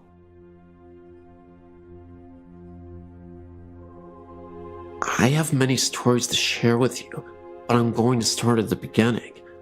I grew up in Lawrence Harbor, New Jersey. From the time I was a very young child, I knew that something was not right in our house. Our house was the last house in a dead-end street that faced the marsh. In the winter, you could see Highway 35. The surrounding woods were equally as disturbing. I was the only girl in our neighborhood. All my friends were guys. They were like brothers to me. I was a tough kid, and I did not scare easily. However, being alone in our house and going to sleep at night frightened me to death. My father died when I was a baby, and it was just my mother, brother, and myself. There was quite a difference in age between my brother and I. For years, I kept my experiences to myself because I thought it was my imagination, and I also thought that if I told my mother and brother, that they would think I was crazy too. It took me a long time to realize that I wasn't crazy. It was not my imagination, and the hard part was that I was a gifted child whose family could not relate to me on that particular level. These are my experiences while I lived there. My mother and father bought the house in 1962, and I was born in 1963. We owned the house right up until 2005. To this day, the events are burned into my memory. From the time I was about 5 years old, there hardly was a time the house was at peace. I would lay awake in bed at night and watch orbs dance across the walls and ceiling. Then, I could feel someone sit on the corner of my bed. It was not a faint feeling either. In retrospect, as an adult, you could actually see the corner of the bed being pressed down. My heart would pound in my chest so loudly that I couldn't hear anyone else, and I could feel every hair stand up on my entire body. I would pull the covers and pillows over me in such a way that only my eyes and nose would stick out, even in the summer with no air conditioning. Shadows were commonplace everywhere in the house. You could smell flowers in the middle of the winter as well. Then, just as I would start to fall asleep, I would be jolted awake because something pulled the covers of me so violently that they were on the floor at the foot of the bed. That would send me screaming out of my room to my mother. There wasn't a time that you didn't feel as though you were being watched, or that you didn't feel that something was following you from room to room. If you came home and put your car keys down, turn your back for 2 seconds, they were gone, and then after searching the entire house, they would suddenly reappear where you originally put them in the first place, and you were the only one home the entire time. When I was in high school, I would come home and shower because I played sports. I always locked the bathroom door. Every time I would pull the curtain back when I was finished, the door would be wide open. Once again, no one was home, and our interior doors had no keys. Until now, I've been very vague with you about my experiences, but now I will tell you in detail my most frightening experience. I was engaged to Mitch. We were just both out of high school. My mom was out, and so was my brother. Mitch and I decided to go to my house, watch TV, and eat some pizza.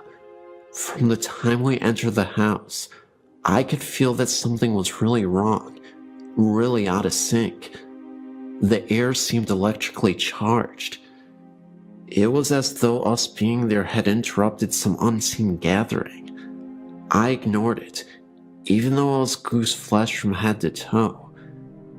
Even with all the lights on, my mother's house always seemed dark.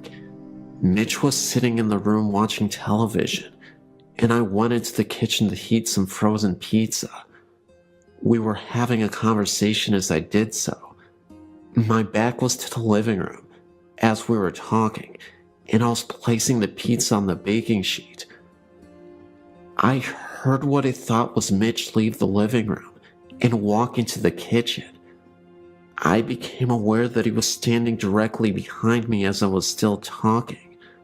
I turned around to ask him something, but to my shock, it was not Mitch standing there. I felt all the blood drain from my face. My knees went to jello, and I gasped and screamed at the same time. Standing face to face with me was a huge black solid apparition. I could make out a head and shoulders, but the rest became more see-through as it went towards the knees and feet area. It felt like slow motion. I think that when I turned around and screamed, I scared it as much as it scared me. As I stood there screaming, the black figure literally whooshed through the kitchen wall. Mitch ran into the kitchen. I was shaking and white as a ghost. It took me a while to collect myself. I shut the oven off, and we left and went to the local pizza place, where I told them what happened. We didn't spend much time at my mother's house after that.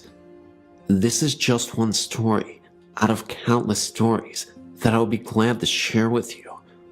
I'm now 46 years old. My entire life has been one foot in this world and the other in the spirit world.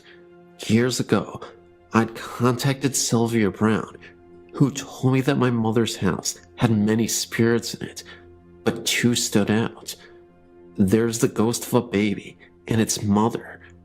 She also said that I was a medium and a psychic, and she was right.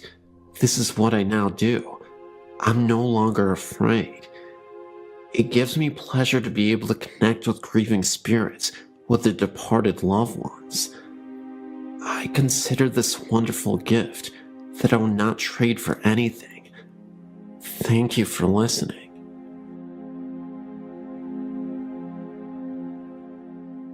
All of my life I had reoccurring experiences of the paranormal, starting at age 7, as far as I can remember, when my father died. I used to believe the experiences were dreams or imagination until recently. I was telling my fiancé of my experiences, voices, mists, noises, marks in my body, being touched, shirt tugged on, hair pulled, etc. His suggestion was that maybe I am a sensitive, so I started thinking about this possibility and decided to explore it further. My fiancé and I previously tried going to paranormal meetings, which would go on ghost hunts. There was one in particular that appealed to me, and we signed up. The building the group was going to was in Newcastle, Pennsylvania, at an old building that was previously the Elka Club, built in 1914. This information was given to us by the leader of the hunt. When we arrived, we went into a room to get the speech about which rooms to be careful of. They would be marked by the yellow tape. Nothing else was told to us about the history of this building. But as I stood there, a name entered my mind, and it kept repeating itself. Sarah, Sarah, Sarah, over and over again. Well, as the group entered the basement, we divided into small groups of 2 or 3. My fiancé and I were in a small room, in the back, and I felt nothing, so we decided to head out into the main part of the basement. And just as we stepped out of the room, a man that was on tour with us, who has been there before, said, "Sarah, if you are here with us, give us a sign." I was flabbergasted. I looked at my fiancé and explained the utter shock on my face, and we continued in to other parts of the area. I had entered a room just of the entrance of the basement and instantly was bombarded with intense sadness, so much so that I got tears in my eyes. I informed the group leader, and they took pictures around me, but by this time, I already knew that what they were searching for in the building wasn't correct. I knew that what I was feeling was the past, and the child Sarah intended on proving just that to me. She, in what I would call it, attached herself to me. She started flashing images in my mind about what the building was before the Elks had been built there. It was her home. It was a beautiful Victorian with a large porch, parlors, a library, you name it, she showed me. She told me that she was sad because of the remodeling that was about to happen in the building. She got her point across by telling me certain rooms did not belong. I also picked up a persistent man in a room on the first floor.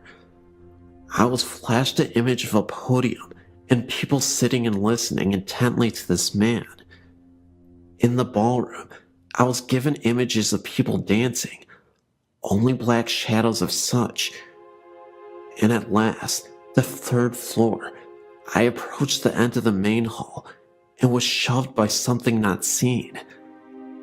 I took a moment and continued on into a grand circular room with benches attached to the circular walls, and had the feeling of being watched. And I kept saying, "This feels like judge and jury." It was like you were being persecuted, watched, and the spirits were getting angry. So I wanted to step out of the room for a moment, and I took a step forward towards the door and received a sharp blow to my middle back on the left-hand side. I went out of the room and was telling the group about the incident and decided to give it another try.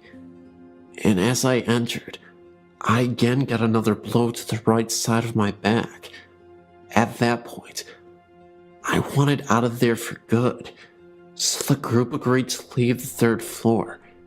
And as I entered the hallway again, I got pushed in the same spot as the first time, which happened to be in front of a very large window. The interesting part was, I said before, I knew nothing of the place, but when we were leaving, I told the owner all the stuff Sarah had told me. I told her of the man in the room that in my mind, I'd seen the podium. I told of getting pushed and hit in the back. Well, she surprised me. Not only, but many in the group as well. Come to find out that this is where Sarah's home was. The rooms I was seeing were the rooms in her home. The man at the podium would have been the black preacher that occupied that room after the Elk Club closed down. That night, I came home exhausted. I fell asleep and dreamt of Sarah. In the dream, she told me her last name, so I searched for her on the internet. I then found something more shocking. Not only did I find her, the year she was born, but I also found the names of her parents. Well, I'd spoken with someone that has been to the club and knows things about it, but they never knew her parents' names, which happened to be the same names I came across. And as far as the room on the third floor, the owner informed me that this room was the judging room for the Elk members and where they would hold their remembrances to the dead brothers.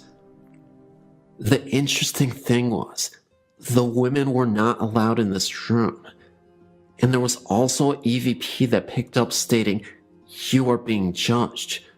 So needless to say, I'm no longer doubting my ability, and I'm more open to my experiences, which have been many since that night.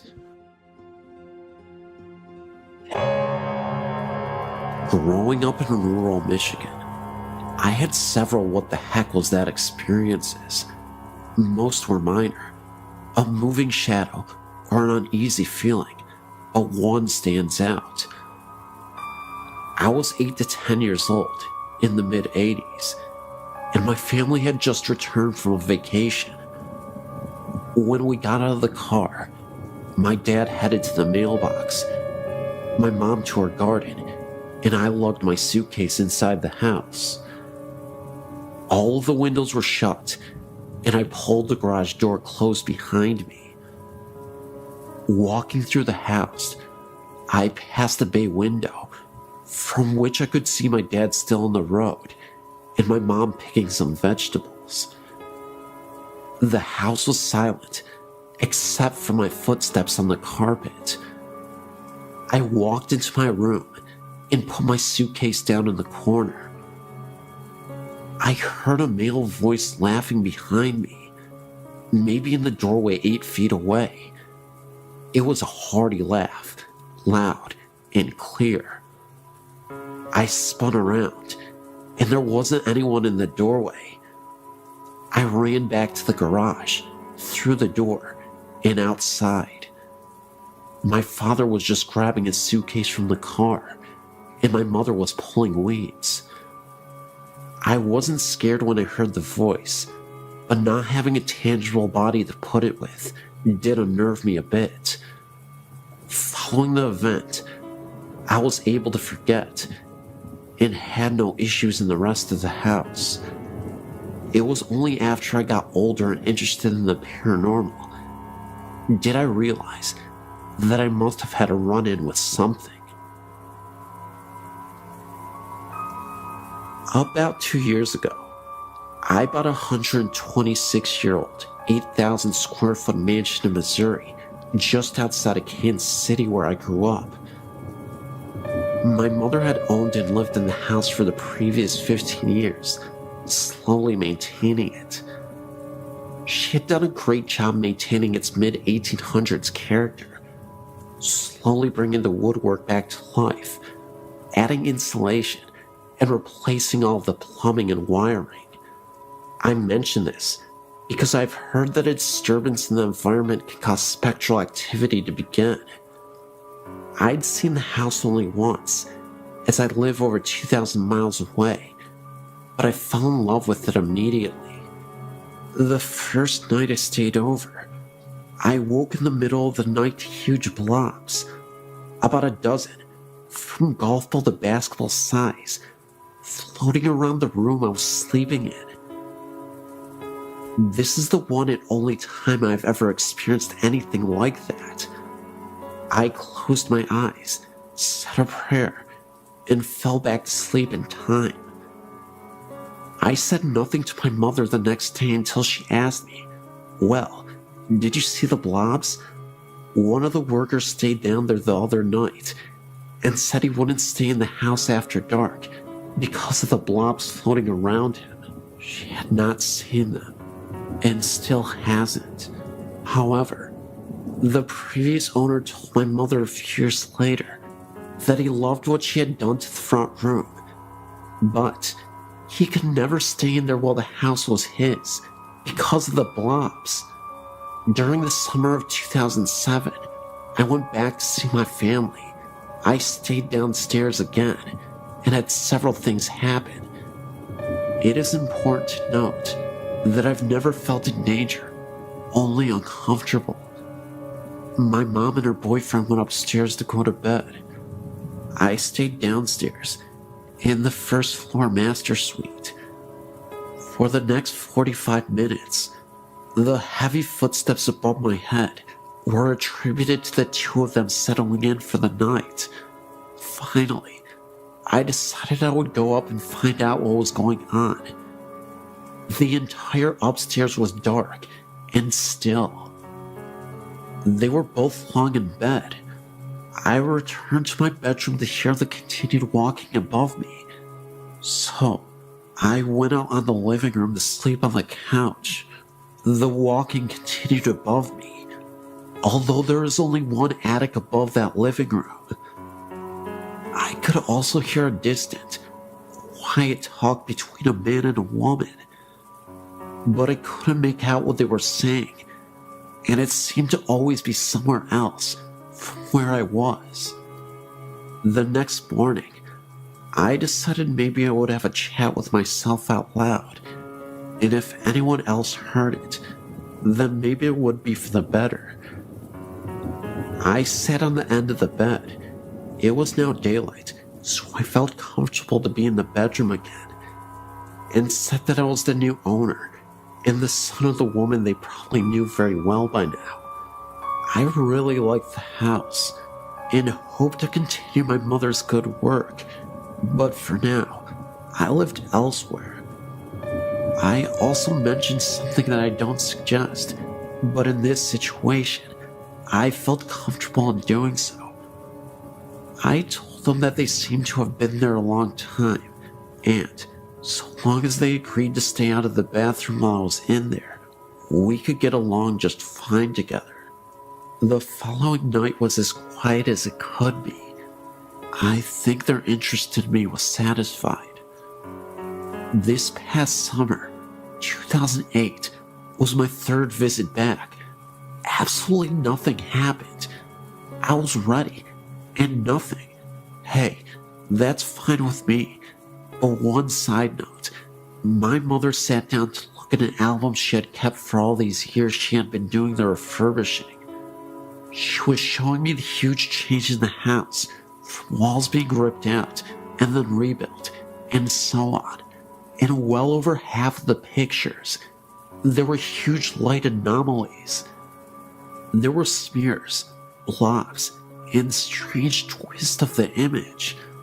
I mentioned this to my mother, who looked right at me and said, "You know, I haven't taken a decent picture since I've lived in this house.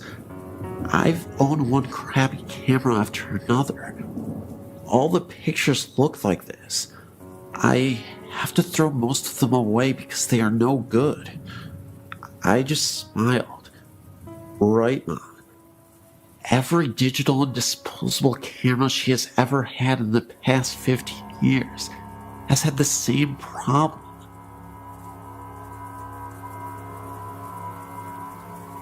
I grew up with a mom who was wicked, and she is very psychic. She has told me accurately if a lover and I will break up, when, if I'll meet someone new, and accurate descriptions of people I'll meet. My mother told my roommate that the child she was having would be a girl, and she was correct. My mom, to my amazement, is the real deal. On Halloween, our house is the most popular because the altar my mother sets up outside is very real. It's very fun, and I grew up with an easygoing view of the paranormal. I do tend to be very logical, and I believe in a paranormal experience if it does not seem like someone is BSing me. I keep my mind open. My mother does have headaches if she is around haunted houses. She has migraines that will make her sick for days after being in one. She's had this happen to her several times in her life, including once when I was a kid. A few years ago, when I was 23, I started having heart palpitations and tachycardia. At one point, my heart rate went up to 181. I spent night after night in the emergency room, and I was recommended to a cardiologist. I went through that for several months before finally someone realized there was a sedative that I took that helped me sleep. The doctors took me off the sleep medication, and I soon found out that I'd become dependent on sleep aids. At the same time, I had to get on a Greyhound bus for a 2-day trip to move back with my parents because of the health problems. If you've ever traveled on a Greyhound, you know it's really hard to sleep on it. I was sleep deprived. I was told that I was sleeping, but I didn't realize it. I wasn't sleeping through the night. I was exhausted. I was depressed, and I developed a phobia of the sound of a beating heart medication commercials, etc. In short, my mental health was suffering. I had to make the choice to go into a psychiatric ward because it took a month to get an appointment with a psychiatrist. I didn't want to wait that long. The ward was in a regular city hospital. All the patients were quiet and were there to heal. Nobody was dangerous. There were patients with bipolar and other types of mental illness, and nobody was dangerous. There are different levels of hospitals. This was a ward for anybody going through emotional difficulties. I started to sleep the first 2 days I was there. I was not dangerous, but they did have to give me something to sleep. I was having dreams in which in my bathroom, patients had bathrooms in their rooms. I could hear a woman crying and throwing up all night. It was horrible and nightmarish. I could never see her because in the dream, I was laying in bed. How can I describe this? Even though I was asleep and dreaming, it felt like I was aware of everything going on. It never sounded quiet. It sounded like patients were throwing fits, and that someone would go by my room and rap on the wall with a walker, and that poor woman threw up and cried. She sounded miserable. The ward was actually always quiet. Nobody threw fits at night. My mom had taught me how to interpret dreams. I figured mine showed my anxieties. I'd been through hell. I wanted to sleep, and I never gave one thought to the idea that the place was haunted or had residual hauntings. I had greater concerns at the time. However, my mom came to pick me up, and she refused to enter the ward. I didn't think anything of that either. We were driving home, and she asked me how I had slept, and if I did at all. I told her about the nightmares, and how I was completely loud, and I was still very exhausted. My mother was shocked, and it showed on her face. She said, "Sarah, those were not just dreams. This psychiatric ward used to be a cancer ward." I was getting a migraine because there are patients who have not moved on. Wow, that shocked me. I never heard doctors mention that I had been a cancer ward. The idea was never put into my head. Like I said, I wanted to sleep again and to feel happy. I was concerned for my health. I believe my mom. She's usually incredibly accurate about these kinds of things. I honestly have gotten tired of finding out if me and a potential lover are not going to work out. She's that accurate. However, I could not tell you if that ward was the former cancer ward. I simply don't know because none of the doctors ever mentioned it. I was sleep deprived and going through hell at the time. My emotional state could have been reflected in my dreams. However, if I've learned anything about the paranormal, is that it can be a very small world. The hospital in question is in Iowa. It is a regular city hospital with an emergency room, surgery room, etc. It is not a psychiatric hospital only. If a former nurse ever writes you, or even a former patient, I'm here to tell you that there may have been something to their experience. The ward in question is still open. This was a few years ago that I was there. This is just a quirky experience that I wanted to share.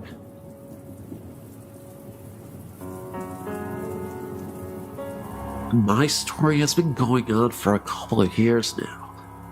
When I was 9, we moved into our house. It's a nice little place, backed by a large ditch. Behind the ditch is a large forest that I used to play in. The house itself is unremarkable. It's 3 bedrooms. The master bedroom is the first room you come to when you open the front door, straight in. To the right, there's a door to the garage, and to the left is the room we use as our living room. To the right of that is the dining room, with an entry into the kitchen. From the left of the living room is the hallway, with the bedrooms and the bathroom. From the time when I first moved in, I've never liked the bedroom at the end of the hall. It has a window that looks out into the front yard. The room I shared with my sister has a window that looks out into the backyard. I'm not sure what it is about the room, but it's a creepy feeling. I was around 11 when my older sister moved out. By that time, it had been a while since I'd gotten any creepy feelings in the second bedroom. I was pleased with the idea of having my own room. I moved my bed in there, got everything set up, and prepared for the grown-up life that I wanted.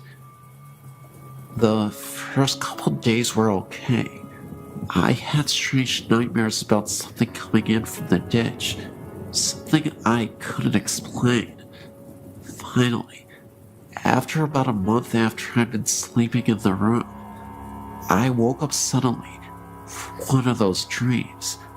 I laid there for a while, not really sure of what woke me up. Then, I realized that the music box my grandma had given me a year ago, it was on. The music box was shaped like a carousel horse and had a switch on the bottom of it that turned the music on. I sat up and took it down from the shelf above my head and turned the switch off. I figured that maybe my cat went up on the shelf and brushed against it. I laid back down to go to sleep.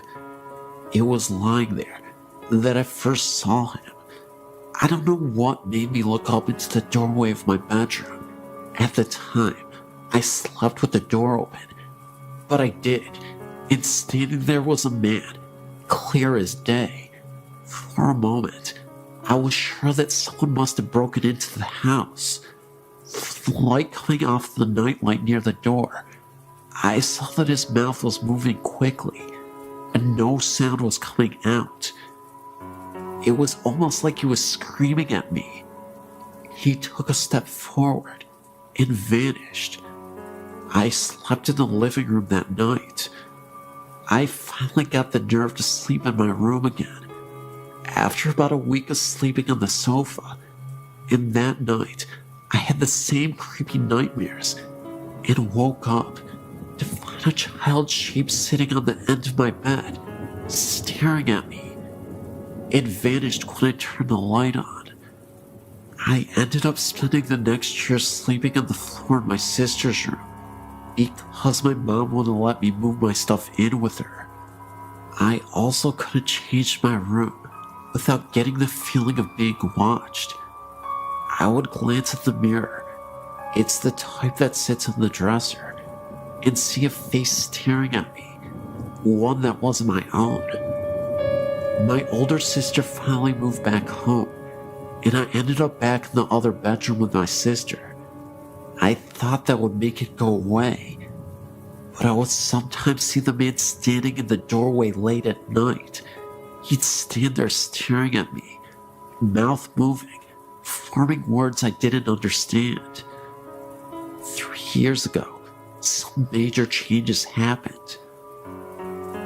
My oldest sister broke up with her husband, lost her house, and had to move in with my mom and dad, along with her 2 kids.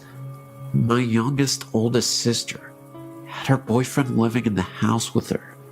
The living arrangements were this: my 2 oldest sisters slept in one room, along with my youngest nephew, belonging to the first sister I talked about. My oldest sister's kids slept in the second bedroom with me, and my sister and her boyfriend had the living room. It was weird at first, but we all got used to it. The weird things had calmed down since I'd moved to the other bedroom, but it picked up again when my sister moved in. I was trying to get some sleep. It was around 1 in the morning, and I saw the child's shape again, but this time, it was sitting at the end of my niece's bed. I sat up, but before I could say anything, my niece woke up screaming.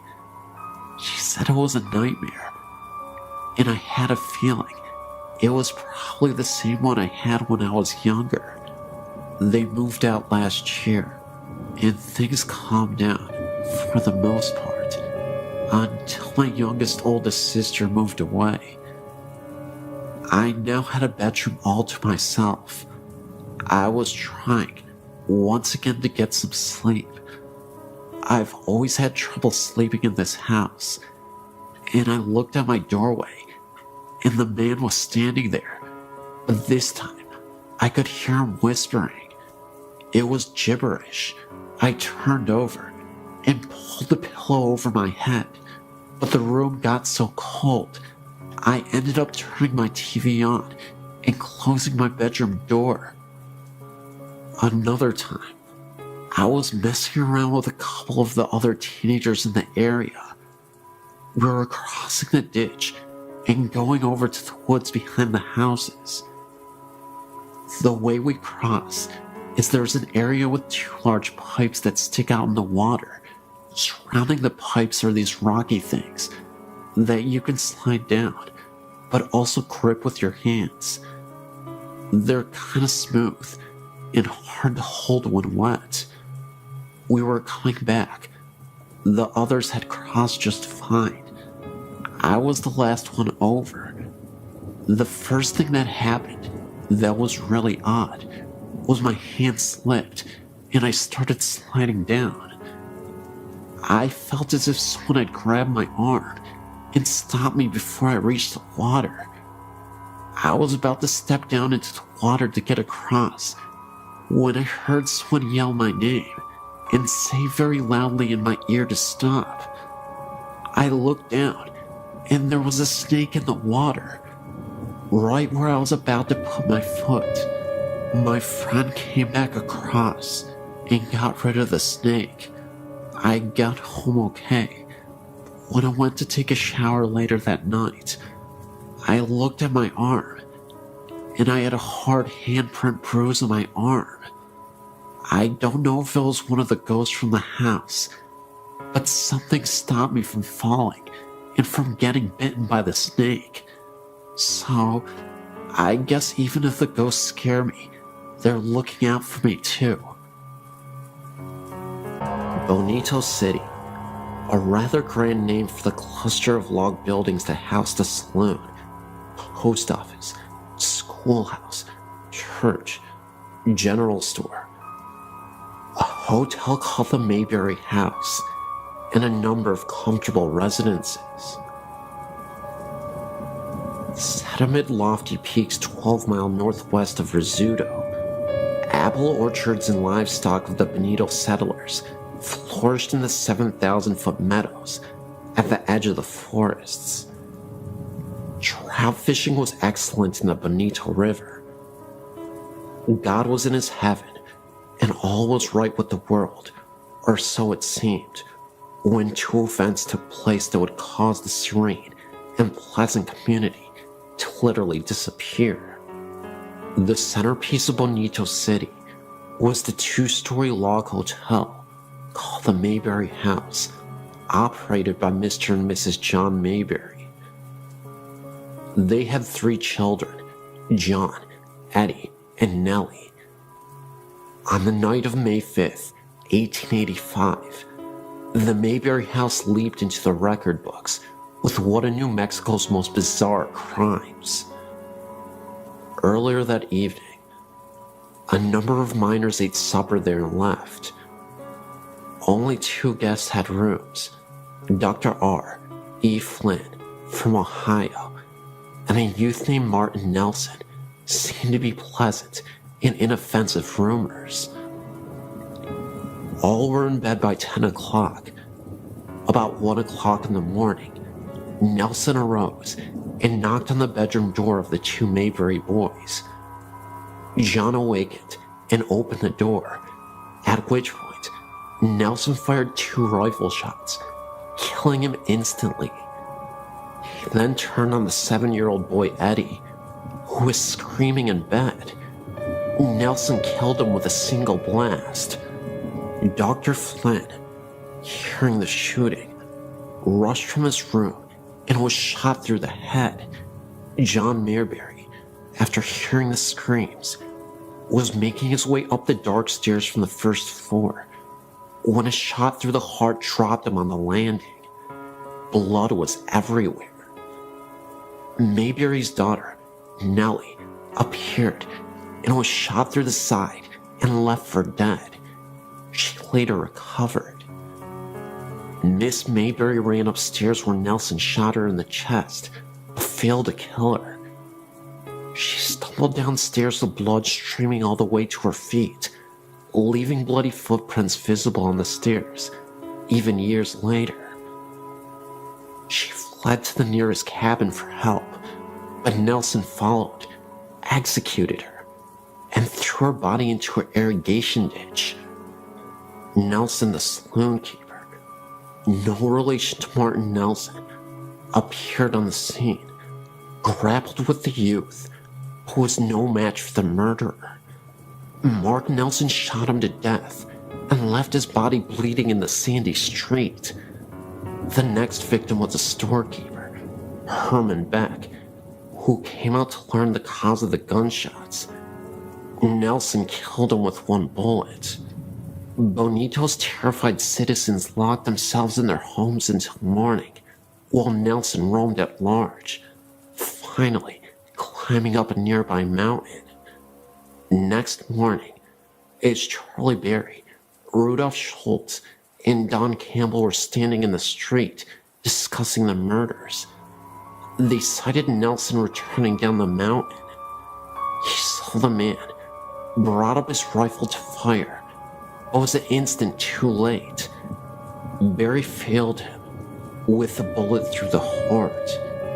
Nelson's last shot went harmlessly into the air as he fell. Total fatalities were 8 killed, including the murderer, and 1 wounded. It was years before the people of Bonito City recovered from the shock, and for 15 years, nobody set foot in the log hotel. Folks said it was haunted, told stories of shrieks and groans in the dead of night, of seeing lights flicker from room to room, or hearing muffled shots. Those who peeped through the dusty windows could see the bloody footprints left by Miss Mayberry's feet. The murderer was buried at Bonito, with his head pointed down. Folklorists say that this custom was to prevent the buried persons from walking as a ghost. The victims were also buried in Bonito, side by side of each other, and a reasonable distance away from the murderer Martin Nelson. Gradually, Bonito City died. The final blow came when the railroad arrived in the desert below and took a business-like approach to acquiring water rights in the Bonito Valley, and later on, buying out the land in which the remaining residents of Bonito City lived.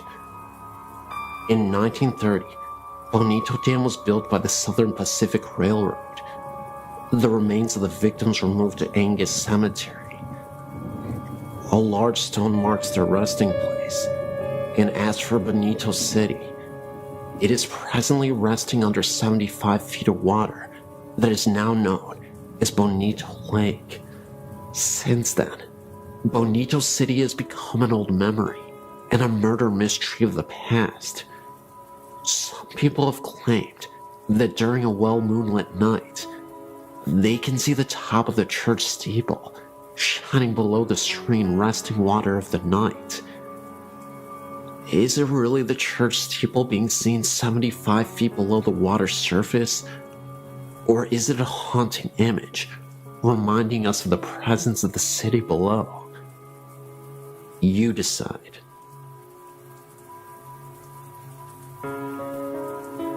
In early November 2006, I went over to visit my grandparents' house and my grandpa wasn't feeling well. He eventually went to visit the hospital. I thought he would just get out in a day or so, because he survived a heart attack before. For the first few days I wasn't worried at all.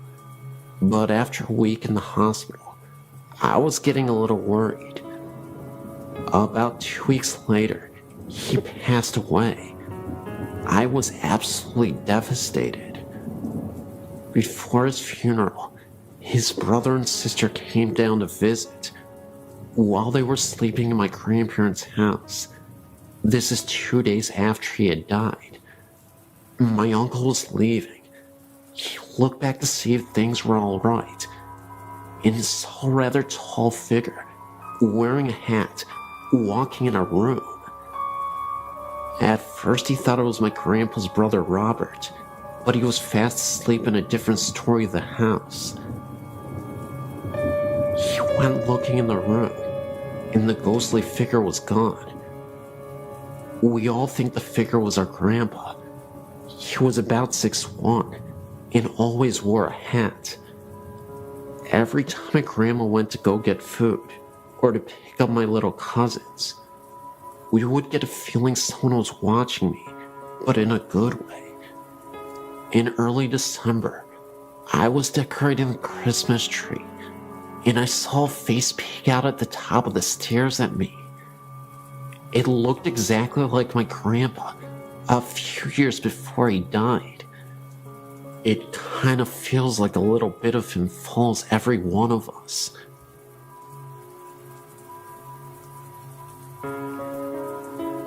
All of these accounts have happened in Lake Havasu, Arizona, each in a different house. My mother and I were driving around town, looking for a house to rent, when we found a large house on Bayou Drive. This house was an old bluish color, with vines creeping up the outer walls and into the fireplace, with a large overhang on the front porch. As soon as we started walking up the driveway, a very strong feeling of dread started to creep through my body. I really liked the house, so I ignored the feeling and continued into the backyard. As I entered the backyard, I remembered a dream many months before. The exact backyard was in my dream, and the images of death and demons filled my mind. My mother had the same feeling, so we left without another word, deciding that a door had opened and a demon was dwelling inside the house. We moved into a different house where everything felt normal at first. We lived there for 7 years. I soon felt eyes watching me in the shower, which then let gusts of freezing angry wind rushing past my face and arms. Later I learned my mother was going through the same events, only she experienced only one of the gusts of wind. When we started talking about moving out of the house, things got worse. My mom once felt a figure sit down on the bed beside her and saw the indentation of a person on the bed. There were no dogs in the room, and the entire house was asleep. I saw blinds move with nothing in the room, and a shadowy figure walk across the kitchen. I was cleaning out a house, just about to move into it, when I repeatedly saw a figure of a little girl out of the corner of my eye. I could sometimes hear her talking softly to no one in particular. Later investigation proved that a little girl had drowned in the pool years before.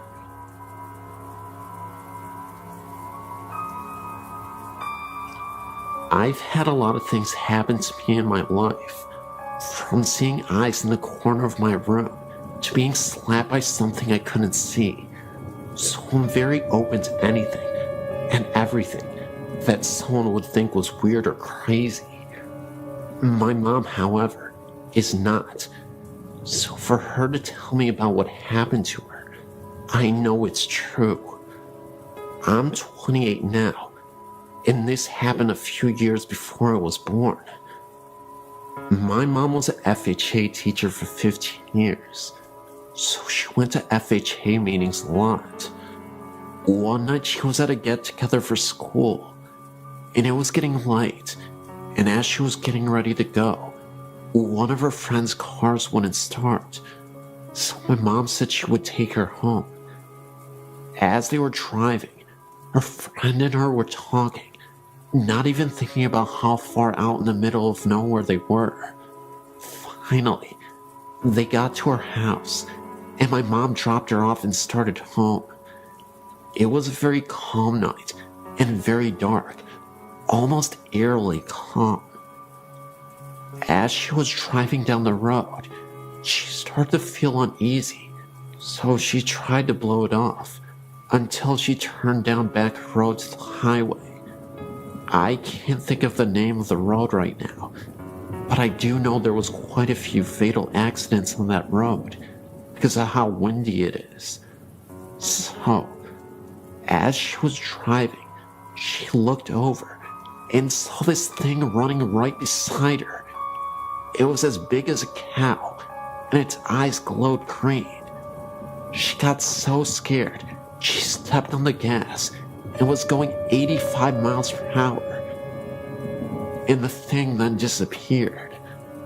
It was almost as if it was there like a flash, and it was gone.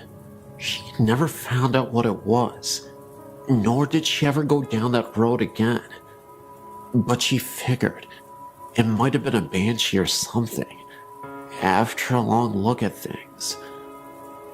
She has only had 2 things ever happen to her in her life that she definitely couldn't explain, and that was certainly one of them. The other was when she went to bed one night, when she was a teen. She just got into bed and looked over at her closet, and there was something that looked like a man floating with a glow around it coming at her. She ran and told her mom, and her mom told her it was nothing. So she went back to bed, and she saw it again, and ran out and slept on the couch for the rest of the night.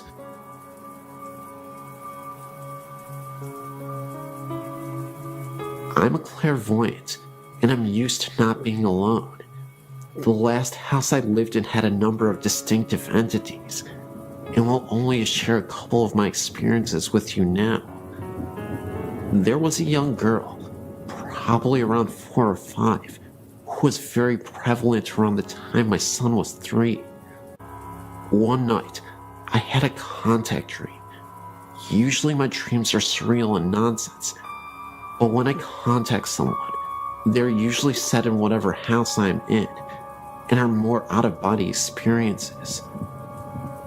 I walked to the end of my hall and looked through the dining room into the kitchen, and there was a small girl with waist-length dark brown, not black, wavy hair. She had a flowered white nightgown on, and she was pushing buttons on the microwave. When I asked her why she was here, she quickly, and I mean quickly, like Japanese horror across the room in a blink quickly, came up to me. I crouched down, but I couldn't see her face, and somehow I knew she had been badly injured. Think gunshot wounds to the eyes and cheek, so I didn't want to see her face. I explained to her that she needed to move on and go into the light where her family was waiting, and then I walked back to my room with her following behind me. I woke up, then went back to sleep, and a while later my son woke me up, halfways anyway, enough to answer him and kinda remember. And he asked me to tell the girl that she was not his sister and to leave him alone. I told him to lay down in my bed and explained to her she was about 3 feet away, that I'm not her mother, and that she needed to move on, that it wasn't her house anymore. I thought that part was a dream when I woke up, until I realized my son was asleep beside me. The other very noticeable energy in my house was that of a woman who was very straight-laced and controlling. She would often sit on a window seat in my bedroom at night. My husband, who was a very skeptical man, would sit up in his sleep staring with closed eyes towards her and ask over and over, "Who is that? Who the heck is that?" Until I would tell him it's okay. Then he would lay back down. Well, this house was in Oklahoma, and every time there was a tornado weather outside, she would panic and really become agitated and very distracting to those who could sense her. So I'd have to calm her down and watch the storm. When my alarm clock didn't go off, she would bang loudly on the window in time for you to get to work, the only nice thing she would do. But when we were moving out, she really flipped, stirring up whatever else was there. So in the middle of the night, I would hear floor shakings and bangs from completely empty rooms.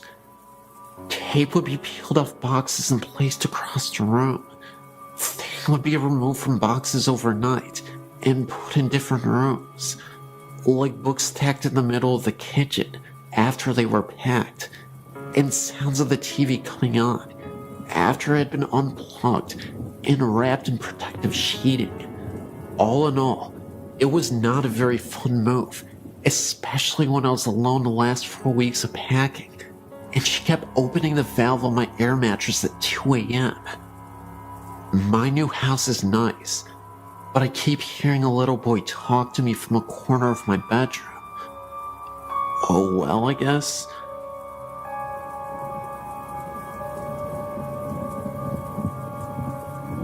I'm 25 now, and have had strange experiences which, though I'm very analytical and skeptical, can't seem to find out how, or why, or what these things were. I will tell each encounter as simply and as accurately as I can. I used to live in Stockton, and my house was built around 1910 to 1912.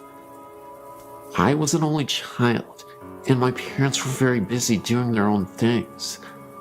I may have had an overactive imagination, but I don't believe so, because what I saw was too clear and not vague and reinterpreted by my brain.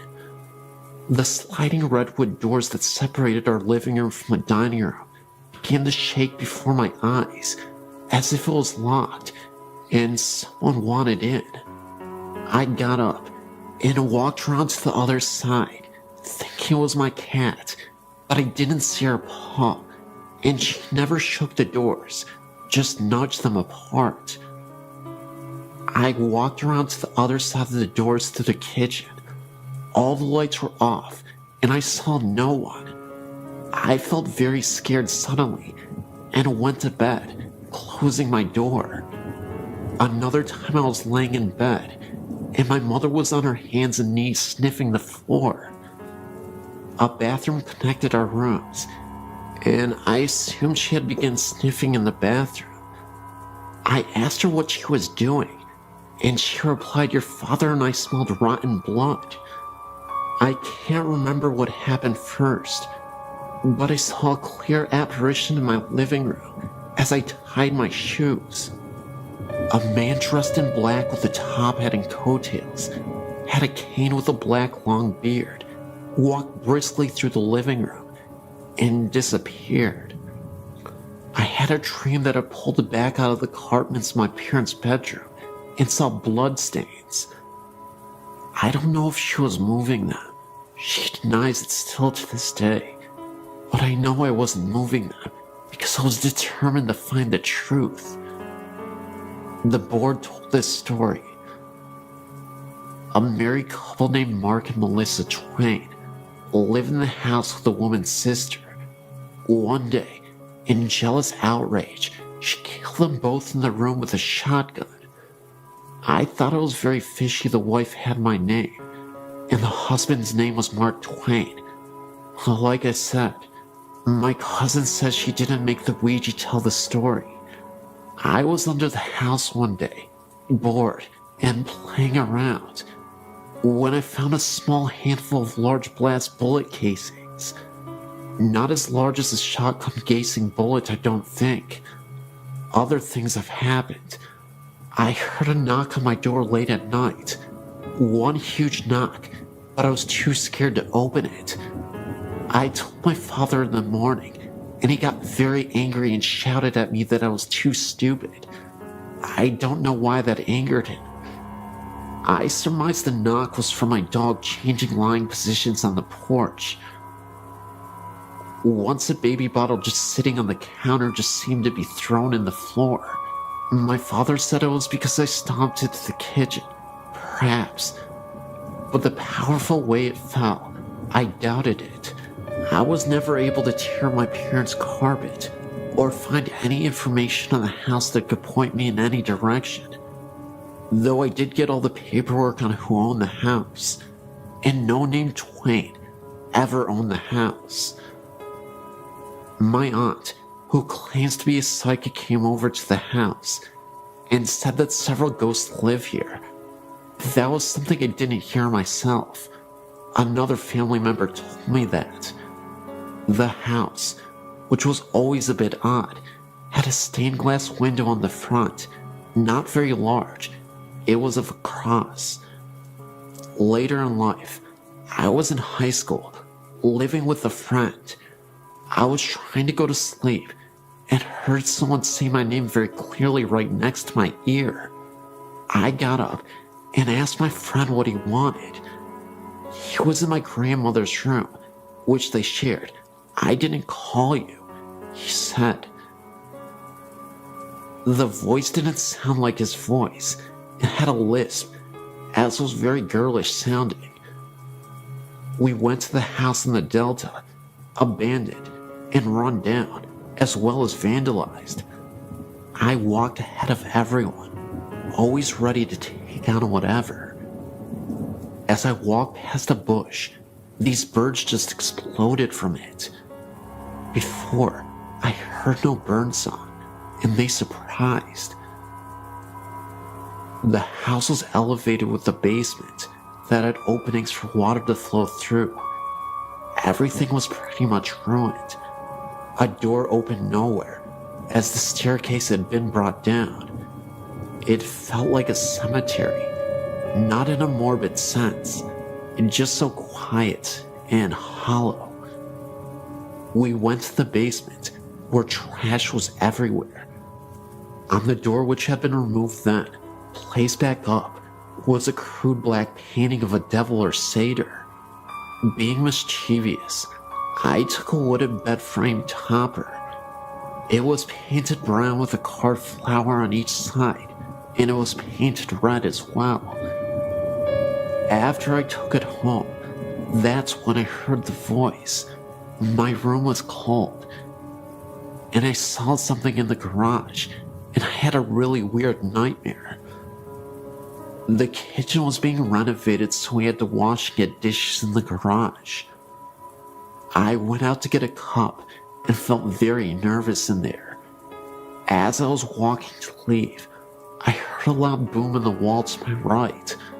I looked, not too long, but long enough, and this will be a very hard to explain situation and sound crazy, but this energy waved and glistened in the shape of something human, turned its head and looked at me. I ran out, scared for my life. I'd never been so scared. I took the bed knob back, and nothing happened like that again. The site has long since been destroyed. I'm not sure what any of this means, but I do know one thing for sure. I experienced it.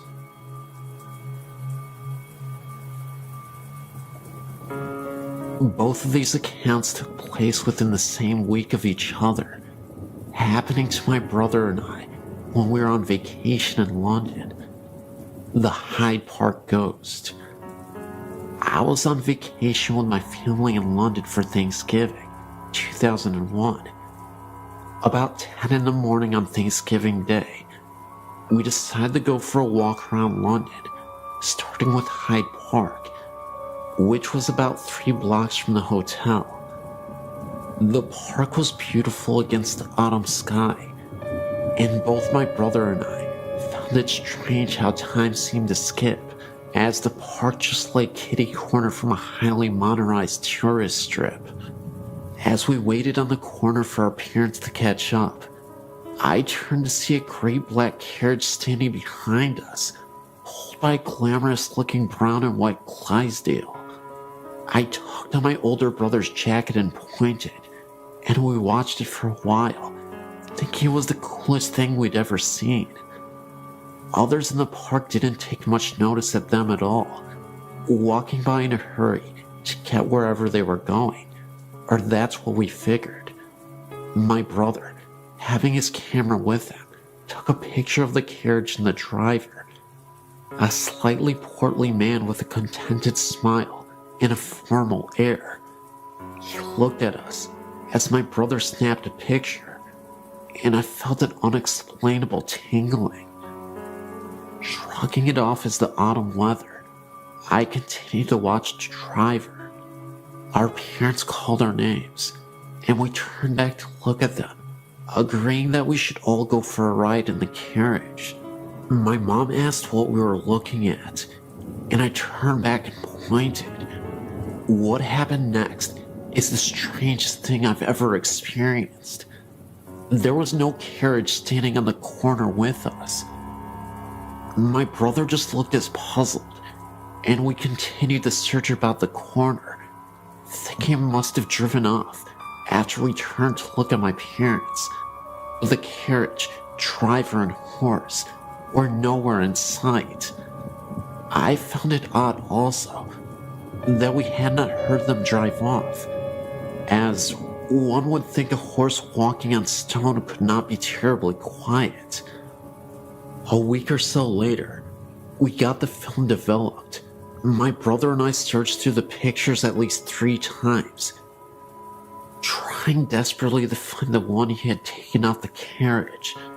But though all the exposures from his camera were present, we could not find the one of the gleaming black carriage, Mary Driver, and the magic Clydesdale. We did, however, find a startling shot of the corner it had been on, with a little glowing orb just right center. My brother and I prickled. The real start, however, did not come until about 2 days after that, when I was reading a book about the ghost of London I'd picked up at the Tower of London for some light reading. I felt the same familiar prickle as I read about a popular ghost in Hyde Park, that of a man driving a gleaming black carriage pulled by a huge brown and white Clydesdale. The shadow in the chapel. A few days after walking in Hyde Park, my brother and I were wandering quietly through Westminster Abbey, enjoying the sights. We walked into the chapel that was open and sat for a moment, waiting for our parents to catch up. While we were there, he said he smelled something burning. I sniffed the air, recognizing the strong smell of incense. We looked around, not seeing anyone else in the chapel. My brother poked his head out the door, and he looked around, informing me that no one was there, and no one was burning anything nearby.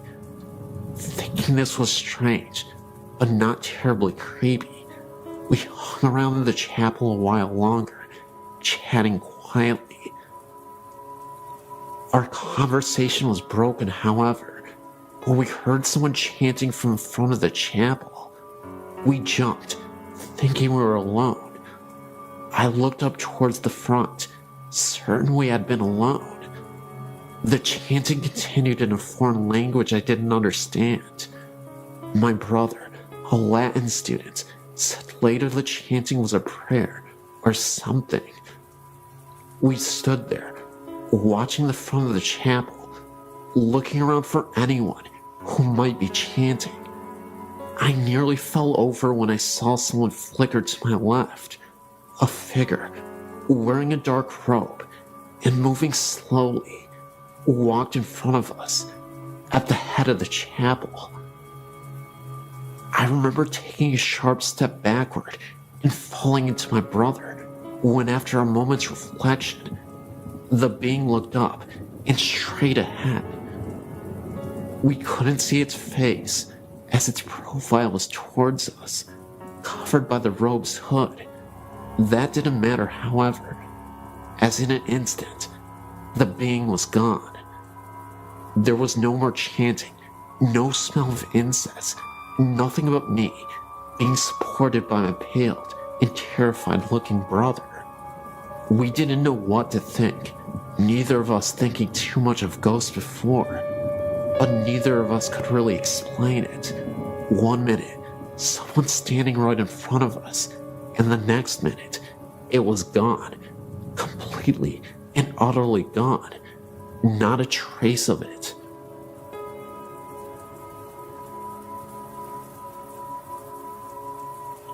First story. I was 11 when this happened. I was spending the night at my best friend's house.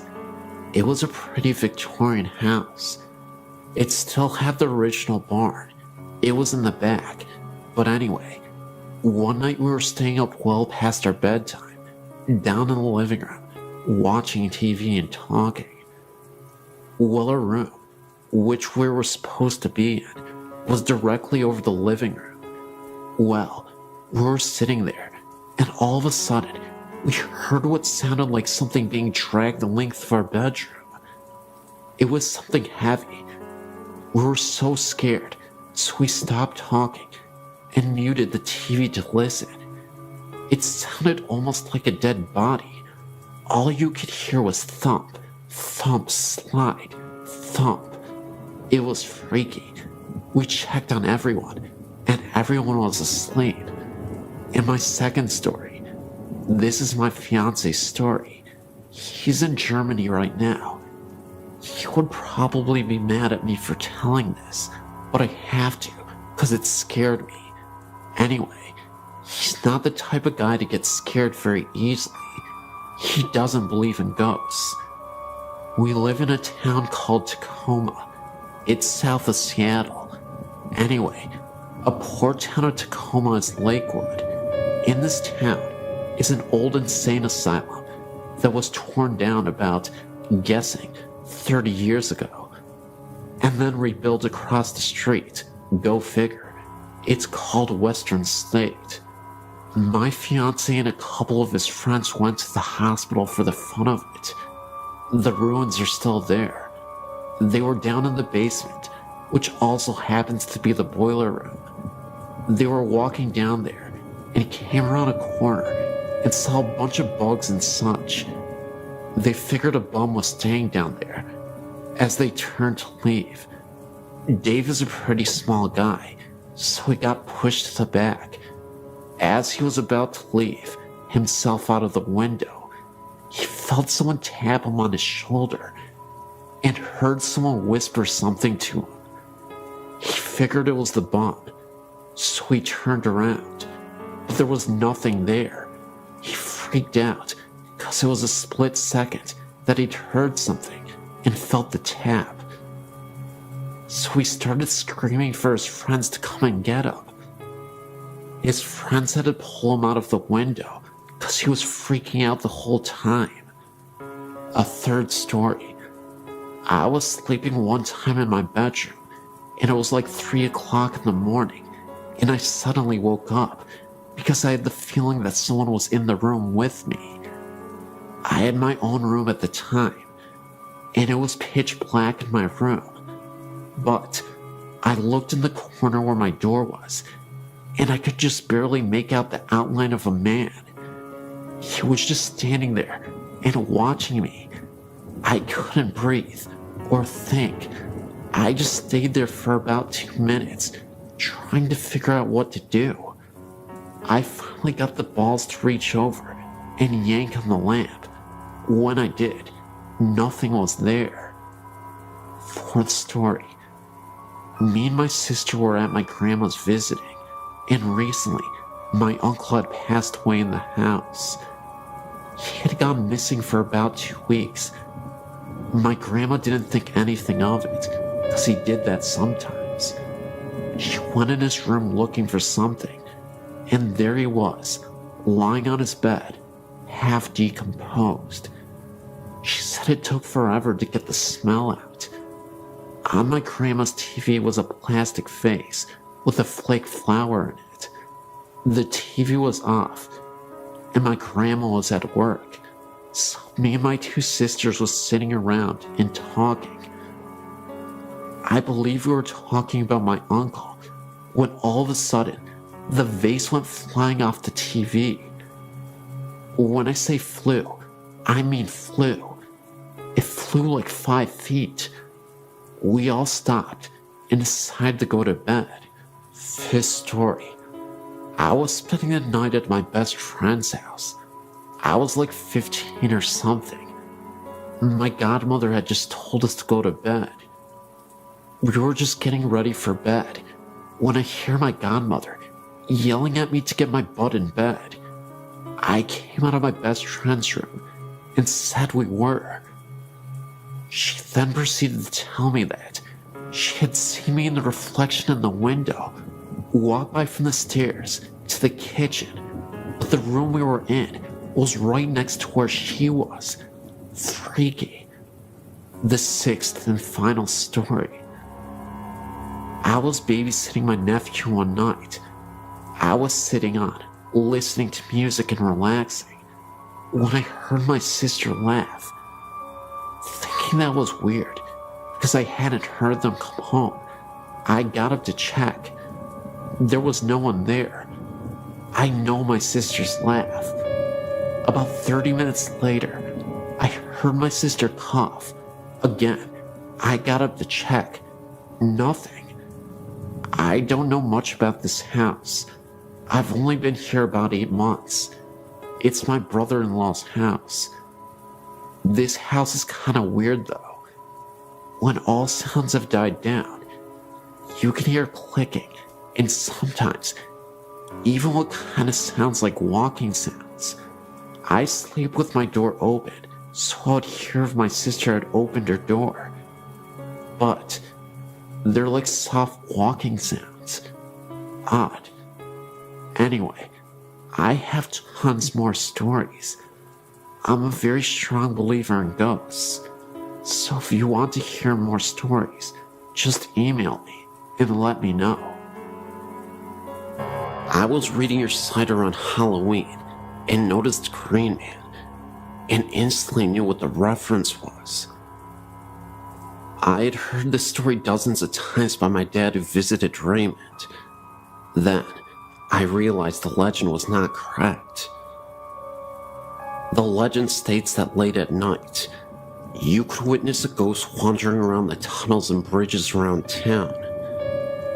There have been numerous reports over the years of a man with a green face walking after hours. He is known as the Green Man. This is because when people have seen this figure, the apparition has a terrifying green face as he floats by the local tunnels and bridges of the area. The real version is extremely depressing, but the real version in the least. The horrible accident occurred in Evans City. Raymond, unsure of the last name, and his older brother were flying a kite near some electrical wires next to a tree. The kite got stuck, and Raymond followed his brother up the tree to retrieve it. When Raymond's brother grabbed the kite, both brothers got electrocuted. Raymond's brother was killed, and Raymond was severely burned. He was extremely disfigured, and it was extremely hard for him to walk because of the accident. The residents of Evans City collected nearly $30,000 for the boy for his care. His older sister and her boyfriend ran off with the money, leaving Raymond without the money he needed to get well. From then on, the townspeople took him under their wing and took care of him the best they could, but without the funds to do it. My dad's grandmother, who lived in Suiki, told my dad and his brothers and sisters the story of the Green Man when they went to visit her. Raymond, now an adult, walks down the road to and from the tunnel every night. The sun would hurt his eyes, since it only had a thin sheath of skin to cover them, so he did not go out in the daylight. He could barely walk, but did so every night regardless. People from all over came to bring him money, gum, and cigarettes, even while he was on his nightly walks to the tunnel and back home. The Green Man came from the color his skin looked when the headlights would hit him. He had been charred so badly, he was gray, so the headlights actually made him look a greenish-gray color. Unfortunately, my dad couldn't confirm this because he is colorblind. Raymond had a hole for a mouth, no nose except for a hole, and holes for ears. My great-grandpa and my Uncle Carl, then a teen, got out and handed Raymond a pack of Lucky Strikes and a pack of gum. Raymond talked to them for a bit, though you could barely understand what Raymond was saying. Behind my great-grandma's car were many more cars, waiting to see Raymond, as there were more every night. At this point, Raymond was a bit of a celebrity. Raymond was watched by the town and the police, and he never had any trouble with the visitors. My family left, and the next car pulled up to visit. My dad recalls hearing of Raymond's passing some years later. Must have been about 1985. The interesting aspect of the story is that years after Raymond's demise, I've had friends who have passed by the tunnels and have noticed gray mists, orbs, and other strange phenomena. Whether they witnessed phenomena near the very same tunnels that Raymond used to frequent. One of my friends is a non-believer and a true skeptic of the paranormal, and he had experience where he saw the Green Man years after his death. Just like the story, he shined his headlights as he was driving through the tunnel and nearly wrecked his car. He thought that he had saw a man wandering around who appeared to have a green face. He appeared so quickly that my friend had little time to react. His car came to a complete halt, but there was nobody in sight. Whether Raymond haunts the road and tunnel, I don't know. However, I'd like to believe that the legend is now true, after the experiences that my friends have had. A little ironic, but fascinating, nevertheless. These experiences all occurred at my grandmother's house, which is called Gwynmick Manor. Although the house isn't very big, it's around 200 years old. All my dad's family have lived there, and my grandmother now lives there alone. There have been many different events, things such as footsteps, dogs barking at something unseen, and the shower being turned on and off, or just a few minor things. One time, my uncle fell asleep in the kitchen at night, and the door he was sleeping next to was flung open, waking him up, even though there was no draft, and it was an airless night. The same uncle also had experiences as a young child. When he was younger, he would hear footsteps from outside his window late at night, as though someone was walking hurriedly over gravel. At the same time, he would see two big black dogs sitting by his bed. Another time, my grandma was walking upstairs with some laundry when she dropped something and bent down to pick it up. As she was retrieving it, she saw a pair of shoes on the steps in front of her, as real as a human's. She looked up and saw a long skirt and the start of a shirt, and then the figure disappeared. My grandma swears to this day that the story is true, and says although she didn't feel threatened, she certainly wonders who this woman is. There was no one else in the house at the time, and the stairs are curved, so if someone had walked down them, you would have seen. Most recently, my sister and I were in the corridor opposite the dining room, which is locked when it's not in use. There is a key on the outside of the door. We were standing there talking when the key started to move, as if someone was trying to get out from inside. We thought maybe someone was in there at first, but then we remembered that the key had been moving from our side of the door. Most recently, we were sitting on the lawn whilst my dad and uncle played badminton on the court behind us. The garden is raised almost on a hilltop, with steps leading up to it, so the grass we were sitting on was in line with the upstairs bedroom window, if that makes sense.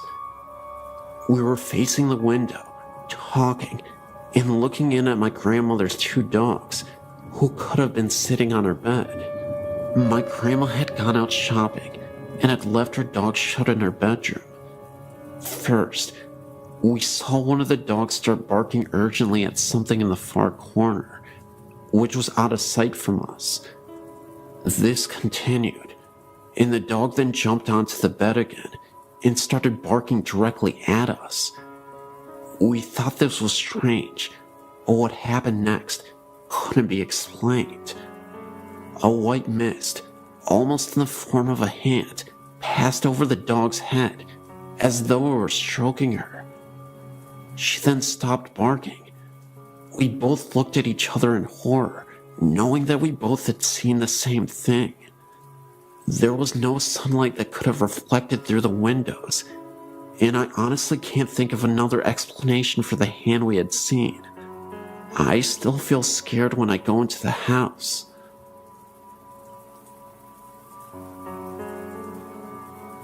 January 1999.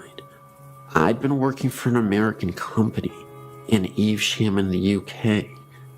The company was based in a small industrial estate called Briar Close End East. On the edge of this estate is a small pub called the Oddfellow Arms. We all used to go to this pub now and then for a quick pint of a lunchtime. I personally used to have a pint, perhaps once or twice a week there. Anyway, as you go in on a fairly regular basis, you tend to get to know some of the locals. There was one couple in particular that the story is about. They were an old couple. He was an ex-counselor and had to use a frame to walk with. He was always with his wife. She used to drive him everywhere. Obviously, he couldn't get anywhere without her assistance. It was just after the Christmas break, first week back at work in January. I decided to go for a sandwich and a drink at the pub. Funny thing was, I noticed that this chap was on his own, sat in the corner. He tipped his glass to me as usual, to acknowledge me. I thought no more about it. Later that day, I spoke to my warehouse manager. He frequented the pub on a more frequent basis and knew all the regulars by name. So, I mentioned to him how odd it was that the old guy was on his own. Astonished, he replied, "That's impossible. The old guy had died over Christmas." I have never forgotten this, and some people, including my wife, have told me I must be mistaken, but I know what I saw, and I know when I saw him. For all those people who know the Oddfellows Arms Evesham, perhaps some of you may remember this chap and his wife that frequented the pub, or maybe someone else had seen him too. I'm recently going to a neighboring school by this house, and have visited it frequently. I never get a safe feeling while in there, and recently, we found a mutilated animal, not like it was feasted on, but just torn apart, and left in front of the house, maybe for some sort of omen, or a warning.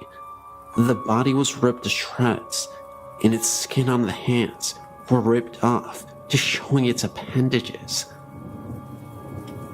Later, we found the skull of the animal adjacent to it, and we noticed the jaw was removed, but the skull itself was in a very clean fashion. No blood, or guts, or any kind of fluids, not even dirt marks. The skull almost looked like it had been washed. That not being the strangest thing, I have a friend of mine who is a female who is as well as extremely interested in the paranormal, and she has recently gone to the house, and the first encounter dealt with her and her best friend going into the house and just walking around. The problem was that they did not even get to enter into the house. Right before stepping on the yard, the house is surrounded by large bushes. They heard a sound coming from one. Other times that I've been with her, we swore we heard footsteps beside us in the bushes, as if being watched. Her best friend saw a shadow and became very frightened and began to flee.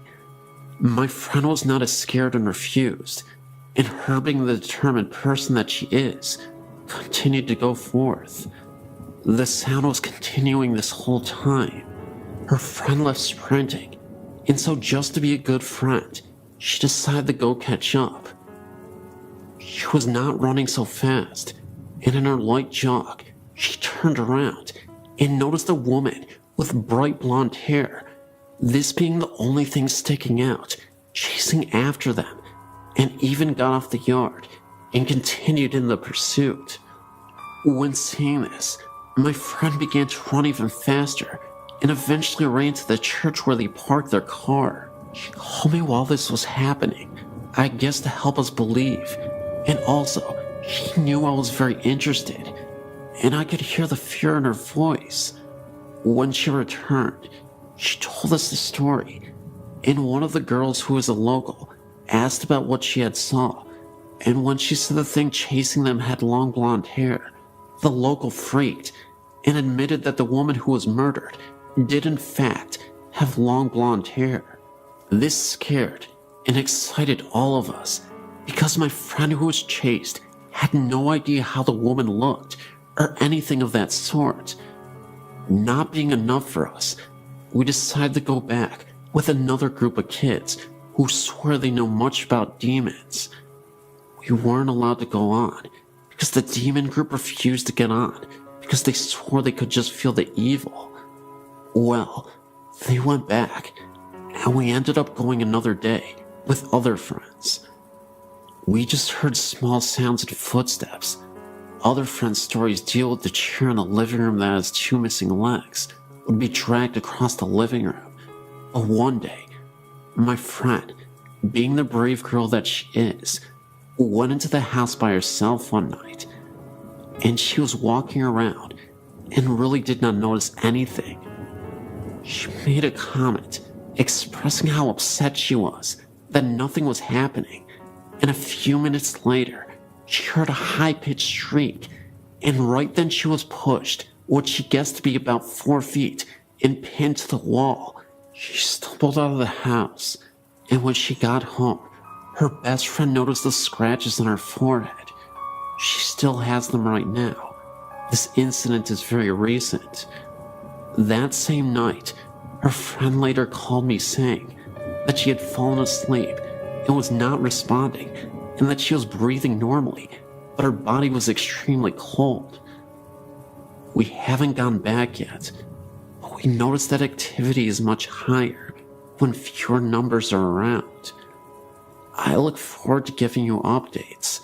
Also, I'm from McAllen, Texas, and there's a building in that area that is rumored to be haunted. There's this building, and it is extremely haunted on the 3rd floor. I'll go ahead and check that out as well, and I'll give you an update as soon as possible.